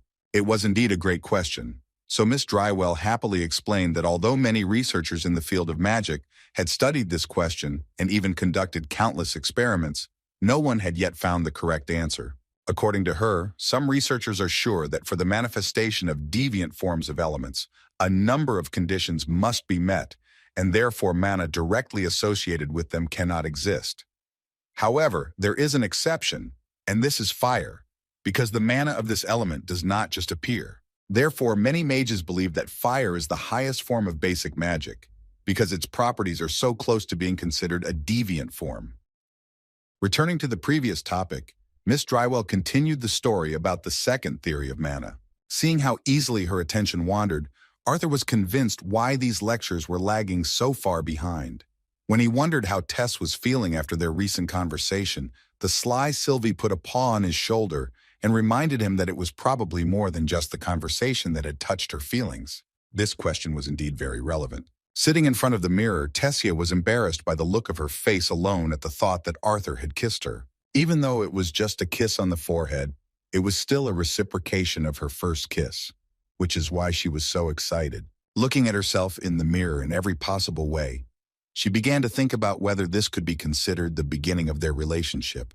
Putting her hands to her cheeks, she justified herself by saying that she did not want to get ahead of herself, and even thought about what their children would look like. At that moment, the appearance of their daughter with hair like Arthur's, as well as her elven ears, and also their son, who looked even more like him, but his hair was the same as hers, appeared in her head. Thinking about children, she remembered that in order to have them, she needed that very closeness with Arthur, the mere thought of which made the teenager's hormones boil to the limit. Feeling incredibly embarrassed, she turned away from the mirror again, trying to hide from herself. While the student council president was thinking about creating a full-fledged family with Arthur, two vandals began to operate on the academy grounds. Using red paint, they painted racist graffiti on the wall of one of the school buildings with evil grins, calling on people to mock gnomes and elves. This was happening in the area that Arthur was monitoring, so he couldn't leave their funny drawing without due attention. His appearance really scared the red-haired guy, and he started running away screaming that a member of the disciplinary committee was approaching them. The less agile girl with short blonde hair didn't have time to escape and was angry that they hadn't managed to complete the task. Enraged at Arthur, she immediately began to create a spell from water magic. Being an amplifier, she thus strengthened her fist and, asking him to go away, rushed to attack. For the youngest professor of the academy, such attacks were nothing, so he easily neutralized the student, who was enhanced by magic, by hitting her in the leg. The student lost her balance and fell face down on the ground, and due to her loss of concentration, her magic began to dissipate. Trying to get to her feet, she began to shout in displeasure that he had not been taught any manners at all, since he dared to hit a girl. The girl who raised her hand against the man became his rival, so Arthur, without feeling guilty, calmly replied that he was a supporter of equality between the two sexes. As soon as he began to strengthen his fist with both wind and earth magic, a real fear appeared on her face, because she thought that he really wanted to hurt her. Instead, Arthur only asked if they really wanted to test his strength. At that moment, he was distracted by a fellow patrolman. Theo had just caught the escaped youth with red hair, and holding this trembling intruder with one hand, clarified that there were no symbols on his back. Sylvie checked the student herself, so neither of them came across anything interesting. Having dealt with these ridiculous rebels, the boys agreed that Arthur would be left alone for the time being, while Theo took the two to the Academy's administrative building for further clarification of their vandalism. The patrol seemed rather boring, and Sylvie complained of wanting to sleep. Understanding her feelings, Arthur gave her some encouragement by telling her that they were almost done with their rounds and would soon have something tasty to eat. They didn't even notice how they found themselves next to the territory that Kai patrols. Just as he was thinking about returning to their territory, Sylvie suddenly reported that she felt a strange mana. Arthur noticed this too, and a moment later he picked her up in his arms and ran behind one of the columns of the nearest building. From this place he began to watch the strange guy who was in a hurry somewhere. He had a hooded cloak on his back, and it was obvious that he was trying to hide his identity. At one point, when he showed his back, it was only briefly noticeable that he had the same suspicious runes that were on Marcus's back. Stopping suddenly, he began to look around to make sure no one was following him. Arthur acted as carefully as possible, and therefore decided that it would be better to continue observation from the roofs of the buildings closest to the suspicious student. Sylvie urged him to rush after him faster, but Arthur asked her to be patient, clarifying that if they got too close, he would surely be able to sense them. Tracking this guy's energy, he knew that if there really were still guys like him in the academy, then they simply needed him to lead them to his lair. Slowly following this suspicious type, he suddenly heard a loud address addressed to him. He couldn't believe that someone had noticed him, so he looked around warily. As it turned out, it was Kai, and he, not noticing Arthur's request to be quieter, shouted his name again. Having asked Kai to be silent, Arthur hastily returned his gaze to the criminal. Unfortunately, at that moment, he disappeared, and the presence of his mana could no longer be felt. Arthur was beside himself with anger, while Kai began to pester him with questions about what he was doing on his territory. In response to his words, he emotionally shouted that all this time before his appearance, he had been pursuing a man, which was possibly somehow connected with Marcus's case. When he said that he could have known where they were hiding if it weren't for Kai's actions, he began to scratch his head in displeasure, saying that even so, he still should have warned him as soon as the person he was pursuing showed up on his property. Looking around, Kai changed the subject to where his partner was. Arthur explained that they had caught a couple of students graffitiing the walls, so Theodore led them to the administration building. Given this, Kai concluded that this meant that no one was trespassing on their territory. Just as Arthur began to respond that it shouldn't have taken him long, their daggers began to glow yellow, indicating that Theo had activated his information transmitter. At this point, the red-haired mage began to get even more nervous, realizing that he had not only missed one suspect, but also left his partner in a dangerous situation. Considering his situation, Kai suddenly put his hand on his shoulder to take care of one of his problems. Speaking about the fact that they were on his territory, he promised that he would try to find the one who was mentioned earlier. After these words, he asked Arthur with a tense look to hurry to his partner in patrolling the academy. In response, Arthur nodded to him with a trusting smile in confirmation. Running towards his patrolled area, he gave instructions to his colleague to look for a guy wearing a brown robe with a hood, black pants, and high boots. In response, Kai waved at him with a smile, but as soon as Arthur disappeared from his field of vision, He began to look kinda sus, especially considering the fact that he had a bandage on his right hand, with a fairly fresh wound that continued to bleed.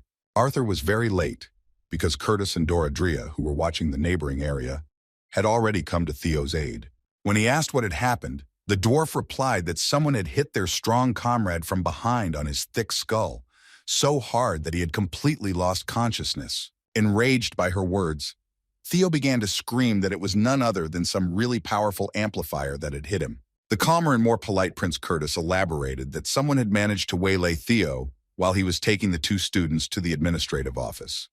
When they arrived, the two had already disappeared, but he assumed that they would be easy to find since they were students after all. With a slightly thoughtful look, Arthur asked if they thought that they could have been friends of those offenders. Theo denied this possibility, saying that an ordinary student would not be able to knock him out with one blow. Based on this, it was logical for Arthur to assume that it was either a senior with truly impressive strength or someone similar to Marcus. Clutching his head, which continued to hum after such an unexpected blow, Theo confirmed his suspicions. Putting his hand on his wounded comrade's shoulder, Curtis asked him if he remembered any of the attacker's features. In response, Theo began shaking his head, saying that he didn't remember anything, although he was sure that he had managed to lightly touch him before passing out. Hearing this, Arthur remembered the fresh wound on Kai's arm, who was out of his territory at the time. When he asked Sylvie if this was true, she confirmed his words. Returning to this topic, Theo wanted to hear how things were going with Arthur and what he was doing on Kai's territory. He couldn't just tell them about the hooded guy right then and there, knowing that nothing good would come of it, especially for Theo. When he replied that nothing particularly suspicious had happened, the boys began to look at each other with a little distrust. Trying to lighten the mood a little, Theo turned to Arthur in a friendly manner and justified their comrade by saying that although he looked like he was always lazing around, he carried his load of responsibility very well. Doradrea joined in with a cheerful smile and explained that even if they thought Kai was up to something, he was actually a very reliable guy. In the end, they were unable to find Theodore's attacker, and the next day, all members of the disciplinary committee, despite a sleepless night, went back to class. While in the artifact creation class, Arthur thoughtfully twirled the materials in his hands, not even noticing Gideon's intense gaze, because all his thoughts were about Kai not being able to track down and catch that strange guy in the hood. While he was wondering why Kai had called out to him so loudly, he didn't even notice how his chaotic actions towards the artifact on the table had attracted the attention of the teacher and Emily. While they looked thoughtfully at his desk, trying to guess what was on his mind, he tried to calm down, taking into account Theo's words about Kai being a reliable guy, and he could be trusted. A moment later, Professor Gideon asked the scoundrel what he was doing, and Arthur flinched in fear so much that he accidentally hit Emily with his head. He didn't even notice how it ended up behind him. And looking at his creation, he simply called it junk, which he was twirling in his hands while deeply thinking about his affairs. Hearing this, Professor Gideon turned around and left discontentedly, saying that he had time to think that he was again on the verge of some incredible discovery or something like that. Emily didn't know that Arthur was the real inventor of the steam engine. Looking at him as an ordinary student, she worried that he was a little out of touch with reality. Looking at his meaningless creation, he replied that there was no need to worry, as he was just a little tired from dealing with the disciplinary committee. Thinking back on the past few hours, Arthur couldn't help but agree with her. Both in the classes of the other professors and in his own class, he thought about the events of that night all the time. Realizing that thinking wouldn't solve anything, Arthur decided to focus on the task at hand. Otherwise, there was a risk of ending up in debt to Gideon again. Emily could see very well that his project was still in progress. She nudged him with her shoulder and cheerfully showed him several already completed light-producing artifacts, saying that he could count on her help. Seeing the easy solution to his problem, Arthur began to beam with happiness, while his daughter, who wanted him to do it with his own hands, covered her cute little face and began to shake her head from side to side. The next lesson was team battles. The teamwork of both sides was at an impressive level. The seniors already had a good division of duties between the amplifiers and the spellcasters. Glory constantly monitored what was happening and tried to adjust their strategies right during the battles, giving various advice. Arthur, who was an army of one, watched all this from the sidelines. Not only he, but also Lucas did not participate in the battles, because he had received a suspension of several days for associating with Marcus. When Sylvie began to worry that her mother was not around, her caring father asked her to stop whining, because they would see her in the training room that evening anyway. Sylvie seemed thrilled about this, as it also meant she wouldn't have to go on patrol, which she disliked so much. Right during her own lesson, Glory decided to step away from her students. It was clear that she was tired of all this and decided that it would be better to join Arthur and sit down next to him on a rock under a large tree. Arthur was surprised by this and asked what had happened. Sighing heavily, her colleague replied with displeasure that because of the investigation into the copies, the council had banned students from being taken into almost all of the dungeons where she usually conducted her excursions. Hearing this, Arthur thought that this meant that there would be no campaign under her command this year. In response, Gloria explained that it would still be there, but compared to the places where she usually took students, the level of difficulty would be noticeably lower. With a slight laugh, she added that if he found it too easy, the council alone was to blame. Once Professor Glory's class was over, Arthur headed to the training room and quickly completed another stage of Tessia's beast will assimilation. After finishing another difficult training session using a lot of mana, he suggested that she cool down a bit next to the fountain. The water was very pleasant. Arthur and Sylvie decided to get their feet wet, while Sylvie and Tomu thoroughly enjoyed the moment, floating on their backs. After a minute of silence, Arthur nevertheless asked how her assimilation with the will of the beast was going, and whether there were any symptoms of rejection of this power. Tess looked at the water and replied that she hadn't had any more attacks since that team battle mechanics class. Nodding back at her, Arthur said that that was good, and since the old man would be in Eleanor for a few more weeks, then she should keep him, or Director Goodsky, informed of how she was feeling. The girl was very touched by his concern, but she asked him not to worry because she was fine. Arthur took the mere thought of her losing control again very seriously. He began to think out loud that given the lack of rejection, at this rate her assimilation would be complete in a few weeks. A moment later, the princess interrupted him by pouring cool water on his face. In response, Arthur asked with displeasure why she was doing this, while Tess, with a carefree laugh, explained that she was simply helping him cool down. She was not against having a snack after a hard workout, but Arthur, without listening to her proposal to the end, responded in kind and also splashed water from the fountain in her face. Tess didn't even think that he could respond in kind, so he caught her off guard. The cunning boy apologized with a smile and justified his actions by saying that he wanted to help her freshen up, since she was still sweaty from a hard workout. His response started a fight in the fountain, and the boys began to have fun carefree, splashing water at each other. Having finished fooling around, the charming princess suggested that they finish. Arthur, whose clothes were soaking wet, agreed with her. Seeing his strong body, the princess began to feel embarrassed, and a moment later, she boiled with shame as soon as she heard a familiar voice from behind. Hearing Director Goodsky, Arthur looked in her direction with a kind smile, but after a moment, an expression of real horror appeared on his face. For the first time in his life, he saw her beaten and with her clothes torn. Seeing that she was barely able to stand on her feet, the princess rushed towards her. When she asked what had happened, Goodsky calmly replied that everything was fine and she shouldn't worry. With a good laugh, she explained that she had simply dropped by the Mages Guild to stretch her old lady bones a bit. In response, an agitated Arthur recalled her words about her going to a meeting with the council. Despite this, Ms. Goodsky said that even this did not stop her from slightly changing her route in order to relieve stress. These words did not calm them down much, and the princess, feeling sorry for her teacher, said that she should not overexert herself so much. Understanding her concerns, Goodsky agreed that she would not do anything like that again. Returning to her conversation with Arthur, she asked if he would be in time for his next lesson. As it turned out, she wanted to conduct their lesson with the princess in this room alone. Arthur didn't mind since they were done with Tess's assimilation and had no further business in the place. As he said goodbye, he asked them with a kind smile not to overdo it, since they both needed a little rest anyway. Still, he couldn't help but worry, and even after leaving the training room, he thought that Cynthia Goodsky was hiding something, and her sudden appearance in such a sad state was unlikely to be connected with excuses that were obvious lies. On the other hand, he could not interfere in her affairs and believed that she could cope with her problems herself. At the next lesson, they met Elijah again, and he, seeing Arthur's condition, learned that his friend had returned from patrolling the academy grounds very late. As it turned out, Elijah himself was also late because he attended some club meeting for the first time. During the conversation, he shared with genuine delight the news that he had become a member of the Sequential Spell Research Club, which had a large number of attractive girls. With these words, he practically revealed the truth about the reason for his sudden joining the club, which even made Arthur a little horrified, assuming that his friend had been deprived of love in his past life. There was no question of Elijah's past life, and he justified his excessive interest in the opposite sex with all seriousness by saying that they were at an age when they should find themselves and study relationships in the favorable conditions created within the walls of the academy.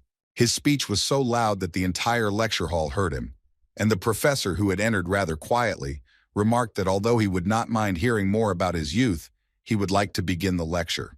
As expected, all attention was focused on the poor guy. He was so awkward that he didn't know how to answer, and all the students started laughing, even Arthur. After a moment of laughter, the teacher, with a more serious expression on his face, decided to move on to talking about what had happened to their classmate a couple of days ago. Everyone listened attentively because some of them were personally affected by this tragedy. The teacher felt that in light of these events, it was important to tell them about the other side of power, which many of those present took for granted. While the best mages and doctors worked together to find out the reason for Marcus's sudden death, the only thing that could be said for sure was that his body simply could not withstand the power of the magic he used. Students have heard many times about the dangers of overloading their mana core. Like any muscle in the body, too much stress can lead to injury, sometimes irreversible and even fatal. While listening to this lecture, one of the curious girls had a question regarding the fact that Marcus was still alive even after the effects manifested. She wondered if he really couldn't be saved with mana-restoring elixirs. Nodding in response, the professor clarified that although her statement was true, there were always exceptions. He mentioned this only to cover all the variations of such cases and to warn students of possible dangers, and not because it applies specifically to Marcus's case. Returning to the original topic, he explained that using additional means to increase mana reserves usually does not come without many consequences, and one of which is much stronger than the others, and that is mana depletion. The boys listened thoughtfully to his every word, while Arthur, who understood the nature of the mana core better than anyone, believed that the professor's words did not explain either Marcus's crazy behavior or those strange marks on his back, through which a significant portion of the mana actually leaked. The next lesson was his own, and this time as a professor, Arthur began by saying that in the previous lesson, no one had been able to complete the exercise shown a few days earlier. He decided to start this time with a hint that would help them get closer to the result. Taking a piece of paper from his spatial ring, the young professor summoned an assistant from among the second-year students. It was Lester, a cheeky fellow who began to get nervous when the name was spoken out loud. He was still smarting from the incident he had been involved in during Arthur's first day of class, and he was clearly uncomfortable when the professor suggested introducing them as two fighters fighting.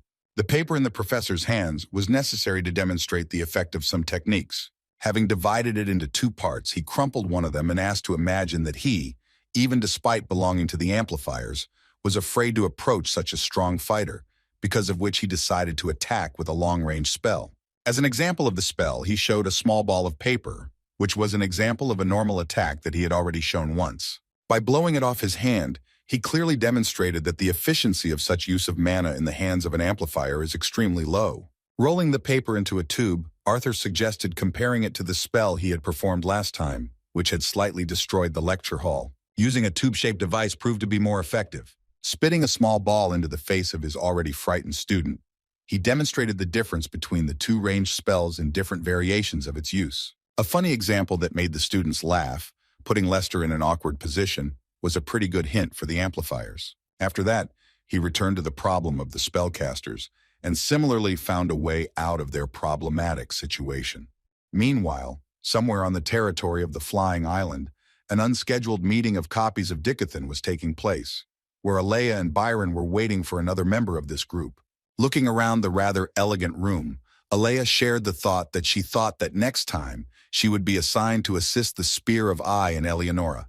She wondered if her colleague had any idea why the Spear of Vare had gathered them together so suddenly. Byron replied that it was most likely related to his discovery from the dungeon on the outskirts of the so-called especially dangerous territory of mana beasts. Hearing this, Alea was surprised because it was the first time she heard about his unusual find. At that moment, their dialogue was interrupted by the sound of clicking heels. It was Mrs. Very, and she, as the head of the organization of their activities, took a seat in the middle of the oval table. Considering that their meeting was small, she suggested that they skip all formalities and get down to business. Looking at her Elven colleague, she explained that there was a reason why she and the council had decided to recall her from the mission in Eleanor, and then told her the news that disturbing traces had been found in the deepest levels of some of the dungeons. As soon as Alea heard that the evidence found belonged to magicians from another continent, she jumped up in shock, realizing that this was the most accurate confirmation that had fallen into their hands at that moment. Seeing her excitement, Byron added that their discovery did not mean that strangers were in the same situation as they were. The piece of cloth that the Wykes family mage found was tested and found to be made of fibers from mana beasts, either of which were unknown to them or were not found in the territory of Dikathan. Based on this, Byron also clarified that he felt that the cloth was infused with mana, and then asked if the council was able to find out anything else about this. Their common misfortune was the fact that whatever spell had been enchanted on the clothes, it disappeared immediately after they were torn. However, Spearvari made this meeting to inform that Alea was here for an entirely different reason. Showing her determination, the elf said that she was ready to do whatever it took to achieve their common goal for the sake of the continent and its people. Miss Varai did not doubt her sincerity for a second, and so she immediately showed a map of the area, sharing reports from adventurers about unusual clusters of titanic bloodworms in various corners of the mana beast territory. Although titanic bloodworms were thought to not be such rare mana beasts, the news of their swarms seemed quite unusual. Varay explained that in fact it is not so scary at first glance, but by combining all the data received from the researchers of mana beasts about the places of their appearance, one can notice that they have deviated greatly from the routes that they usually take. Although it might be far-fetched, it was impossible not to connect the recent appearances of the rampaging mana beasts with the possibility that they had settled somewhere deep underground. Byron had already conducted an investigation in the mana beast territory, but it was still not enough. The boys came to the conclusion that thanks to her sensory magic, Alea would be able to explore a much larger area, which would give them a more accurate picture of what was happening. It was Vari's decision to let her work alone, because even though it could be dangerous, it wouldn't limit her speed of working as a team. In turn, Byron decided to continue exploring the deepest areas, although he did not hide his excitement about the fact that the worms would gradually approach the lower levels of the dungeons located near Sapen. Considering all the risks, Vare suggested that they wait until Mika's spear finished its mission in Darva, so that then she and Alea could go on reconnaissance together. Despite this proposal, the elf was against it, and justified her answer by saying that the longer they waited, the higher the risk that adventurers or students going into these dungeons would be in danger. Showing her determination, she said that she could handle it alone and would begin the investigation immediately. The next morning, Arthur, who as usual had not slept well, yawned and went first to the disciplinary committee room. As soon as he opened the door, he felt the concentration of mana in that place more clearly, and one of the committee members flew next to him with a tense expression on his face. It was Prince Curtis, and the stop to his flight was not the softest because his sister came to the rescue, using ice magic. Having hit his back against the icy wall, he exhausted all the inertia of his flight and fell like a stone onto the cold tiles of this room. As soon as he got to his feet, he began to shout furiously towards Caitlin, saying that only she could have thought that it would have hurt him more if he had crashed into the wall instead of the ice. Looking at the princess shrugging her shoulders, Arthur still did not understand whether they were fighting together with their brother or against each other. Everything became clear the moment Theo rushed towards them with a scream. Urging them to not lose concentration, he directed his gravity magic towards Curtis, using a non-eruption spell. The powerful pressure pushed the prince back against the ice wall. He was forced to defend himself, unable to move to the side. Even though he saw such power being used, Arthur still couldn't fully understand how it worked in such situations. Curtis already had some experience fighting against Theo, and he did not lose his nerve after another successful attack from his opponent. Throwing his cane towards his opponent, he shouted that his standard trick wouldn't work this time. This was the first time his opponent had found himself in such a situation. Since being in the air, he had no way to dodge the prince's sudden attack. A moment later, there was a powerful explosion, and the entire stream of fire magic was directed at Theo. The rather powerful attack sent the gravity magic user flying backwards, and he barely managed to avoid being injured by using his mana defense. The prince was in a serious mood and began to rejoice at his successful attack. In fact, his clever trick even encouraged Theo, who, recognizing his opponent's success, suggested finding out who would be the winner in the next, 5th round of their fight. However, this was not destined to happen, because a moment later, both participants in the duel were stopped by the magic of some strings that bound them in place. It was Kai, and he apologized with a sly smile for his interruption, clarifying that it was not his decision to interrupt their fun, but Claire's order. His sudden intervention and demonstration of this power caused Arthur genuine confusion, because he did not know whether these strings were metal magic or sound magic. He could not sense his mana and could not understand how he controlled these strings. While Curtis smiled as he declared that he was closer to winning than ever, Claire thanked the boys for getting ready on time and taking their new schedule seriously. During this meeting, the first thing she brought up was that she, Arthur, and Curtis were going on a training trip to the Mana Beast territory in a couple of weeks. Speaking of which, she said that they would be gone for a few days, so they would have to reorganize their patrols and routes to accommodate that time. Kai wasn't against taking on a few extra hours of patrolling, since he was bored anyway. Having joined the conversation, Firet, with a pride that was incomprehensible in this case, stated that he also had no friends, and therefore he was also not against increasing the workload in terms of patrolling the Academy's territory. While everyone was actively demonstrating their interest in increasing their presence in the new patrol schedule, Doradria, resting her face on her hand, watched the proceedings with boredom. Kai decided to help her show her best side, and using his mysterious strings he suddenly raised her hand, causing everyone to think that she was also demonstrating a desire to help in this matter. Despite the cunning, it was too late to justify herself. And Claire, who understood perfectly well that this was Kai's doing, played along with him and complimented Doradria, saying that she did not expect that she herself would volunteer to help. As it turned out, he just wanted the honor of patrolling with her. Although Doradria wasn't happy with what he decided for her, in exchange, she said that he had to treat her after their patrol. The problem was solved, and Claire happily declared that their meeting was over. As the boys began to leave the disciplinary committee meeting room, Faye stopped Arthur and respectfully called him his rival, giving him advice that despite his great knowledge of mana theory, when he found himself in the wild, he would have to be more careful. By bragging to an A-rank adventurer that he was happy to tell him about all the hardships he had to endure during one of his trips to the Mana Beast territory, he earned Caitlin's ridicule, as she had already seen a tree rodent steal his lunch from under his nose. By interrupting his moment of glory, Caitlin caused deep discontent on the part of Firet, and Arthur, not wanting to watch this funny spectacle, suggested that Sylv leave quickly. Taking a few steps forward, he caught up with Claire and suddenly noticed Kai, who was telling something to his new partner on patrol. Remembering how he had surprised him with his strings, Arthur asked Claire if she could sense what type of magic he was using. In response, the head of the disciplinary committee merely shook her head, saying that he was not talking about that.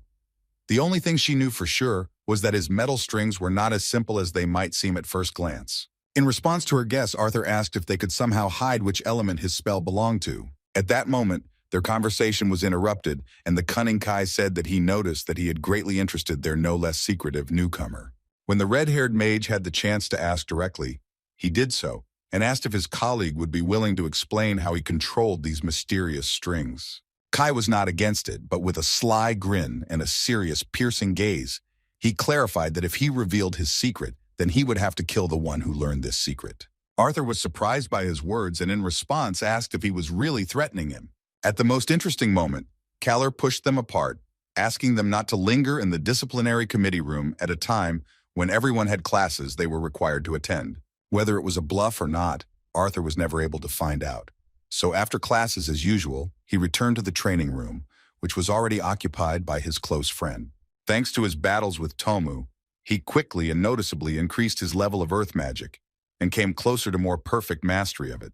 Despite this, his opponent was not so simple, and he, unlike Arthur, had difficulty resisting his strength. He was able to hold off such a robot of impressive level, thanks to long-range combat where he could control the enemy with spells. Even though Tomu used a mana shield, it didn't always save him from the massive amount of rock fragments aimed at him. By using the terrain to maximum effect, Elijah could gain an advantage by cornering his opponent and immobilizing him with well-placed shots. The feeling of superiority often caused him a real triumph. And this time, approaching the enemy, he strengthened the magic of the earth with a metal spike and, directing it at Toma, shouted that now he would feel the fury of the dwarves. Elijah's overconfidence came back to haunt him, and his opponent was able to take advantage of the moment to launch a truly serious attack on him. Using a newly developed development, he directed a powerful blast of fire magic towards the confused youth. It was the first time he had seen something like this at his disposal, and he froze in place, not having taken any protective measures in advance. Luckily, Arthur was watching his fight and was prepared for such an outcome, so at the last moment, he saved him by moving Tomu out of the trajectory of his spell. Through heavy breathing, an excited Elijah began to wonder since when Tom had learned to use such spells. Arthur himself had no idea, but he explained that in an attempt to shock him, Gideon simply loved to sneak into this training room and add new functions to their robot. Despite the dangerous situation after the training was over, Elijah admitted that it was quite interesting and expressed hope that one day he would be able to see Professor Gideon improve Tama in real life. When Arthur was surprised at how long his friend had been interested in artifacts, he, adjusting his glasses, proudly said that since he could remember, saying that it wasn't as cool as having powerful magic, he justified himself by saying that it was precisely because of this that he had never seriously studied artifacts. Arthur immediately understood what was being discussed, so he nudged him with his shoulder and embarrassed Elijah by saying that he was studying magic to be popular with girls. Despite his excuses, he looked away and admitted that he was at least a little interested in achieving his goal in this way. Saying that this was a serious matter, Arthur suggested that they add variety to their training and threw a wooden sword into his hand for training. Taking the same sword for himself, he explained that even though his dear friend was a spellcaster type, he still needed to know at least the basics of close combat. Seeing that Elijah didn't show much interest in his proposal, he clarified that it was worth trying for the girl's sake. Despite the fact that he understood perfectly well that this was a mockery, the loving gnome still rushed to the attack. After fending off a series of attacks, Arthur admitted that he was quite good with a sword in his hands. Seeing his good technique, he assumed that he had been trained in swordsmanship as a child. Otherwise, he wouldn't have been so good at it. Despite his compliments, Elijah responded that his words were a little hard to believe, considering how easily he was deflecting all of his blows. Even despite these words, Arthur understood perfectly well that he was right in his assumption, because Elijah uses a minimum of unnecessary movements and constantly maintains balance, working his legs perfectly. He had no doubt that with some training he could indeed become a pretty good swordsman, coupled with his unique metal magic. Even with such skills, Elijah still made mistakes. His temper and haste during another attack gave Arthur the opportunity to get behind him and deliver a rather painful blow to his ass. Elijah lost his balance and fell to the ground like a stick, hitting his forehead on the hard surface. As he tried to soothe his itch in his rear from the punch he'd taken, Arthur explained that he'd lost his temper and swung too wide. Trying to justify his mistake with the level of his opponent, Elijah looked at Arthur, who was extending his hand to help him get to his feet and continue. At that very moment, he felt his resemblance to some person from his memories. Remembering this, he was overcome with horror, and all his thoughts were filled with deep feelings of guilt, envy, rage, and anger. Clutching his head, he began to lose his composure and scream from sudden pain. An excited Arthur and even Sylvie rushed towards him, shouting and asking if he was okay. However, at this moment, even Elijah did not understand what was happening, and who was the source of all these emotions that suddenly overwhelmed his mind and feelings. When he felt a little better, Arthur offered to take him to the hospital, but he, pushing him away with his hand, nervously said that everything was over. After these words, he began to silently rise to his feet, justifying himself by saying that he simply had a headache because he landed on his face. Leaving the room without looking back, he said that he wanted to wash himself. Despite the worry of the sudden overwhelming feelings of anxiety, he tried to reassure himself that it was indeed related to the recent blow to his head on the ground. When he approached the door, he finally collected his thoughts and with a kind smile suggested that Arthur meet him in the dormitory. A little confused by this incident, Arthur hesitantly responded in kind. After this incident, the next few weeks passed quite peacefully, even so much so that they could be called boring. And although the half-yearly exams were approaching, it was difficult for Arthur to attend and conduct all of his classes. But even with the growth of his skills as a mage and teacher that came from Tom and the other teachers, he never forgot the real reason he chose to attend the academy. Spending time in the company of great guys was filled with positive emotions. He hadn't forgotten his promise to Sylvia, so he enjoyed every moment of his new life. It was because of this that these brief moments of his daily life, spent with people he had come to cherish, became something he wanted to wake up for in the morning.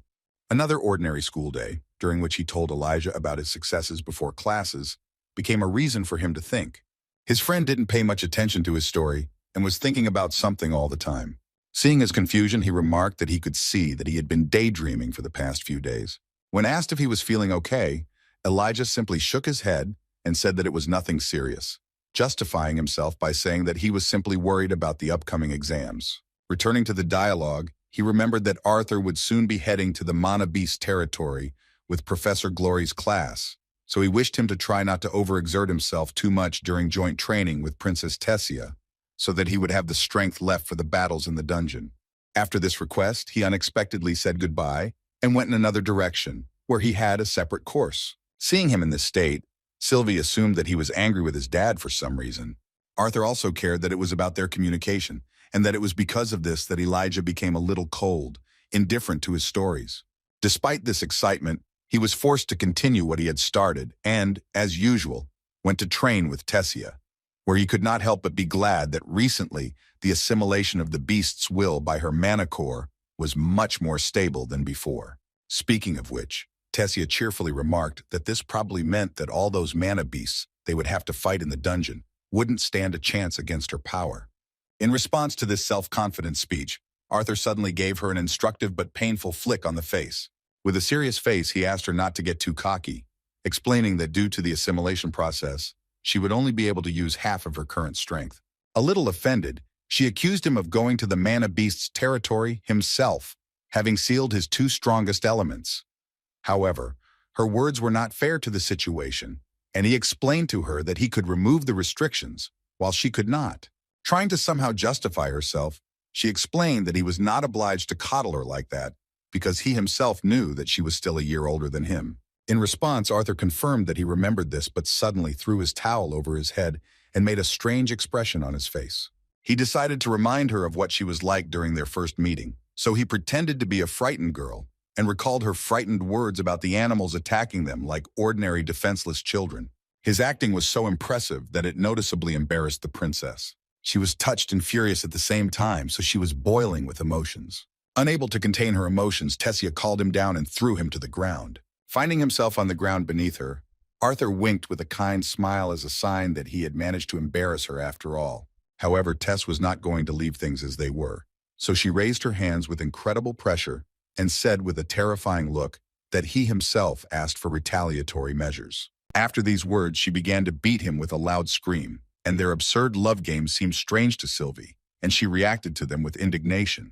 At one point, they were distracted by the words of a man they did not expect to see in such a place so suddenly. Grandpa Viran quietly approached them and slyly said that although he wanted the two of them to become closer, he could not have imagined that it would lead to this. Tess reacted with confusion and looked suspiciously at her grandfather for not warning her of his visit.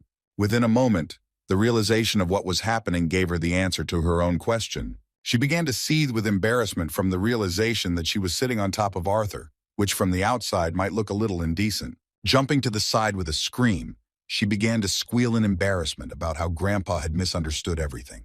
Despite the truly awkward situation, Arthur was still calm, and, having regained his stern and calm look, he asked Mr. Viran when he returned to Zyrus, remembering that recently he had not been able to escape from important meetings with the council.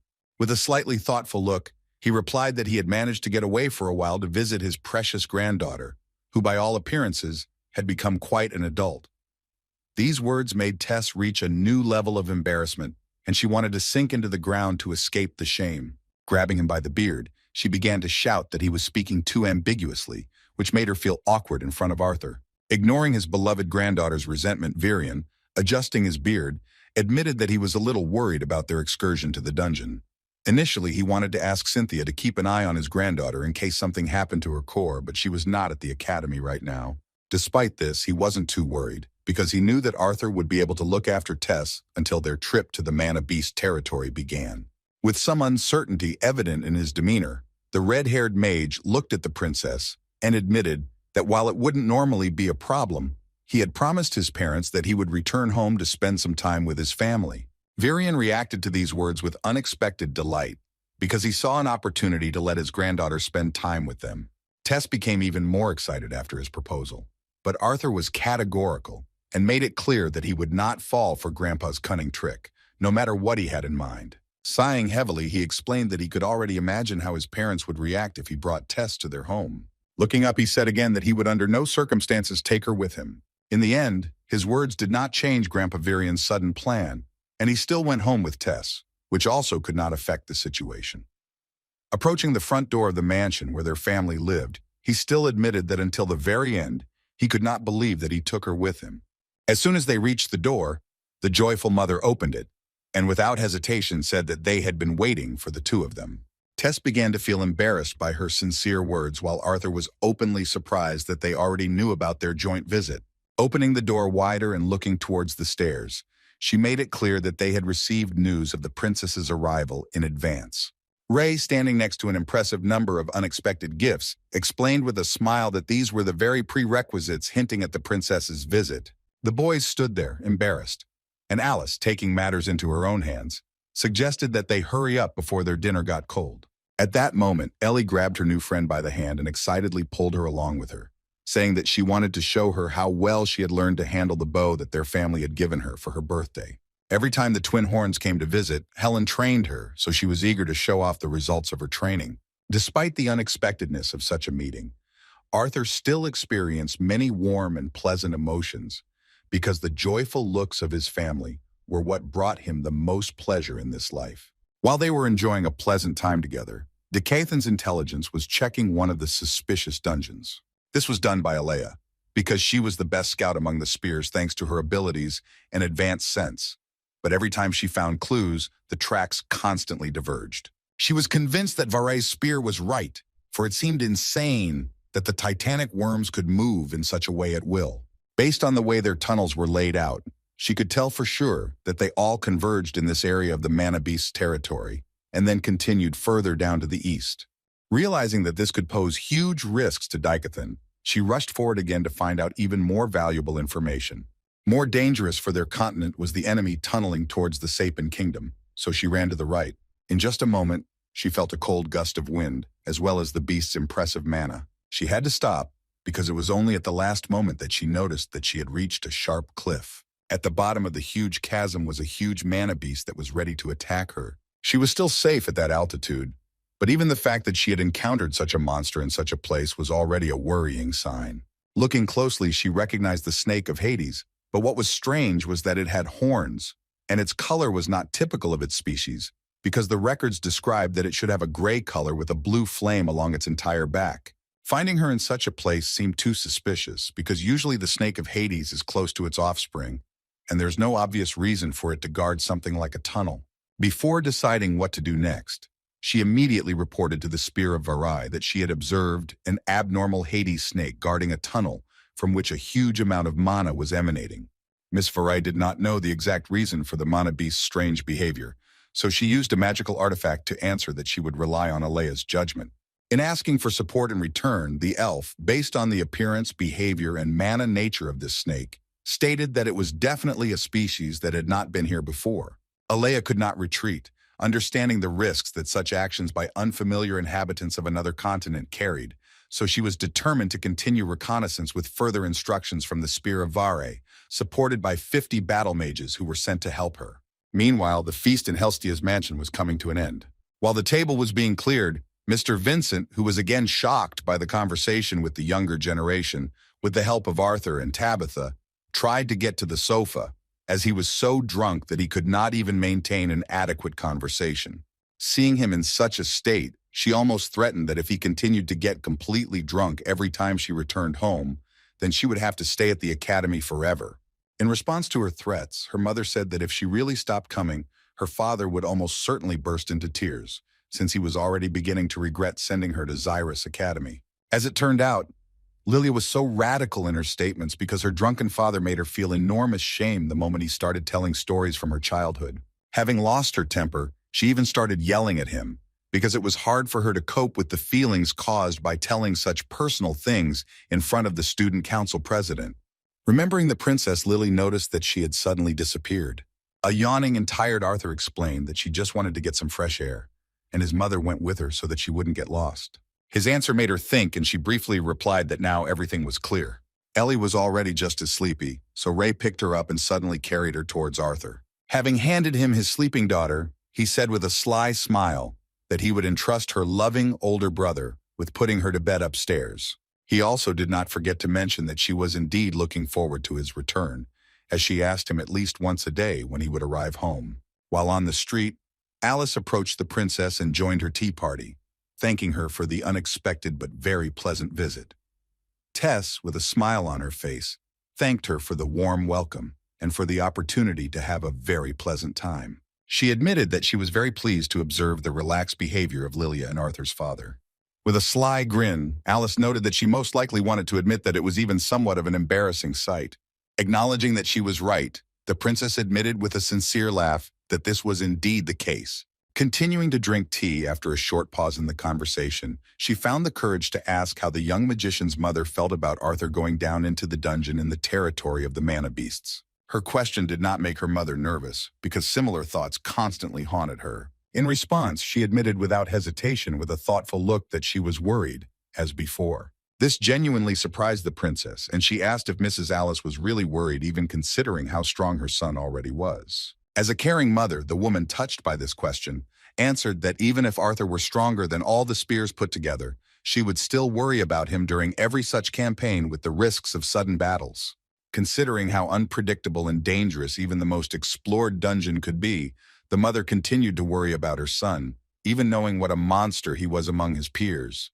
Lost in her own feelings, she realized that she could have upset the young princess as well, so she apologized for her last words, saying that she had not intended to frighten him before their journey. Shaking her head, the princess replied that everything was fine. She also added that she shouldn't worry either, because just as Arthur had saved her twice already, she herself would do everything to protect him in return if necessary.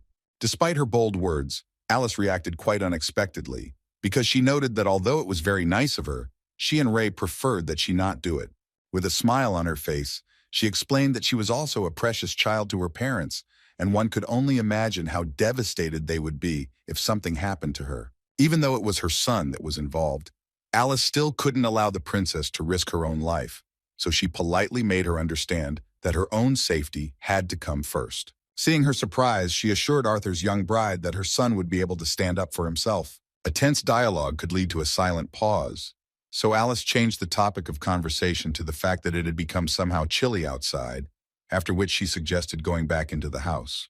The princess replied that she would like to sit alone for a little while longer, after which she thanked Alice for showing her the surroundings of their mansion. With a sincere smile, Arthur's mother told the princess that she was always welcome here, after which she went back inside the mansion. While they were having a heart-to-heart talk, Arthur carried the sleeping Ellie into bed. At that moment, she suddenly woke up, surprising both him and Sylvie. Rubbing her eyes, she wondered what time it was, while her older brother clarified that she had nothing to worry about, since it was still night.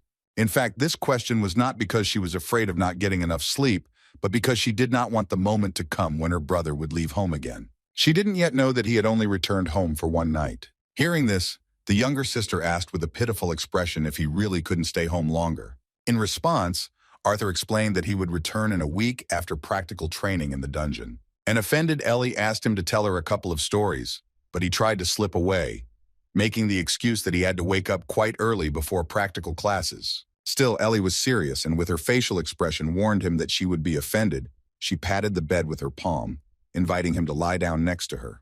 When he finally agreed to her terms and sat down next to her, his sister, with a sparkle in her eyes and delight, reminded him that he had never finished his story about how he became a professor. Hearing this, he was forced to think hard because he could not remember where he had left off. Remembering that moment, Arthur continued the story of the battle with Professor Geist from the moment he cast a fire spell that could no longer be undone. Speaking of this, Arthur surprised the girl by saying that he intervened and pulled the defenseless Caitlin out from under the dangerous spell.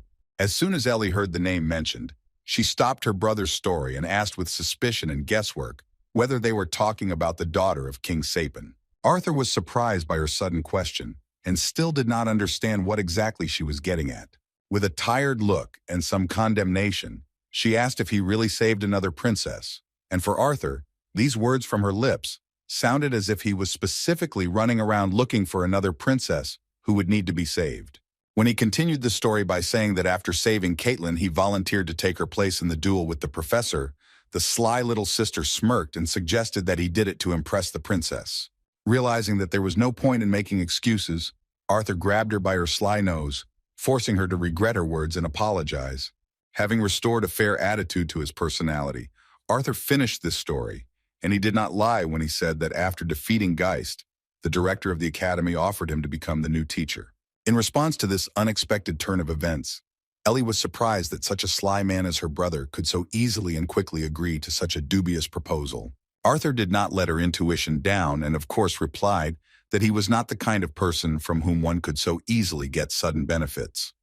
Then he continued to talk about his life at the academy, not forgetting to mention training and funny conflicts with the absurd students of the academy.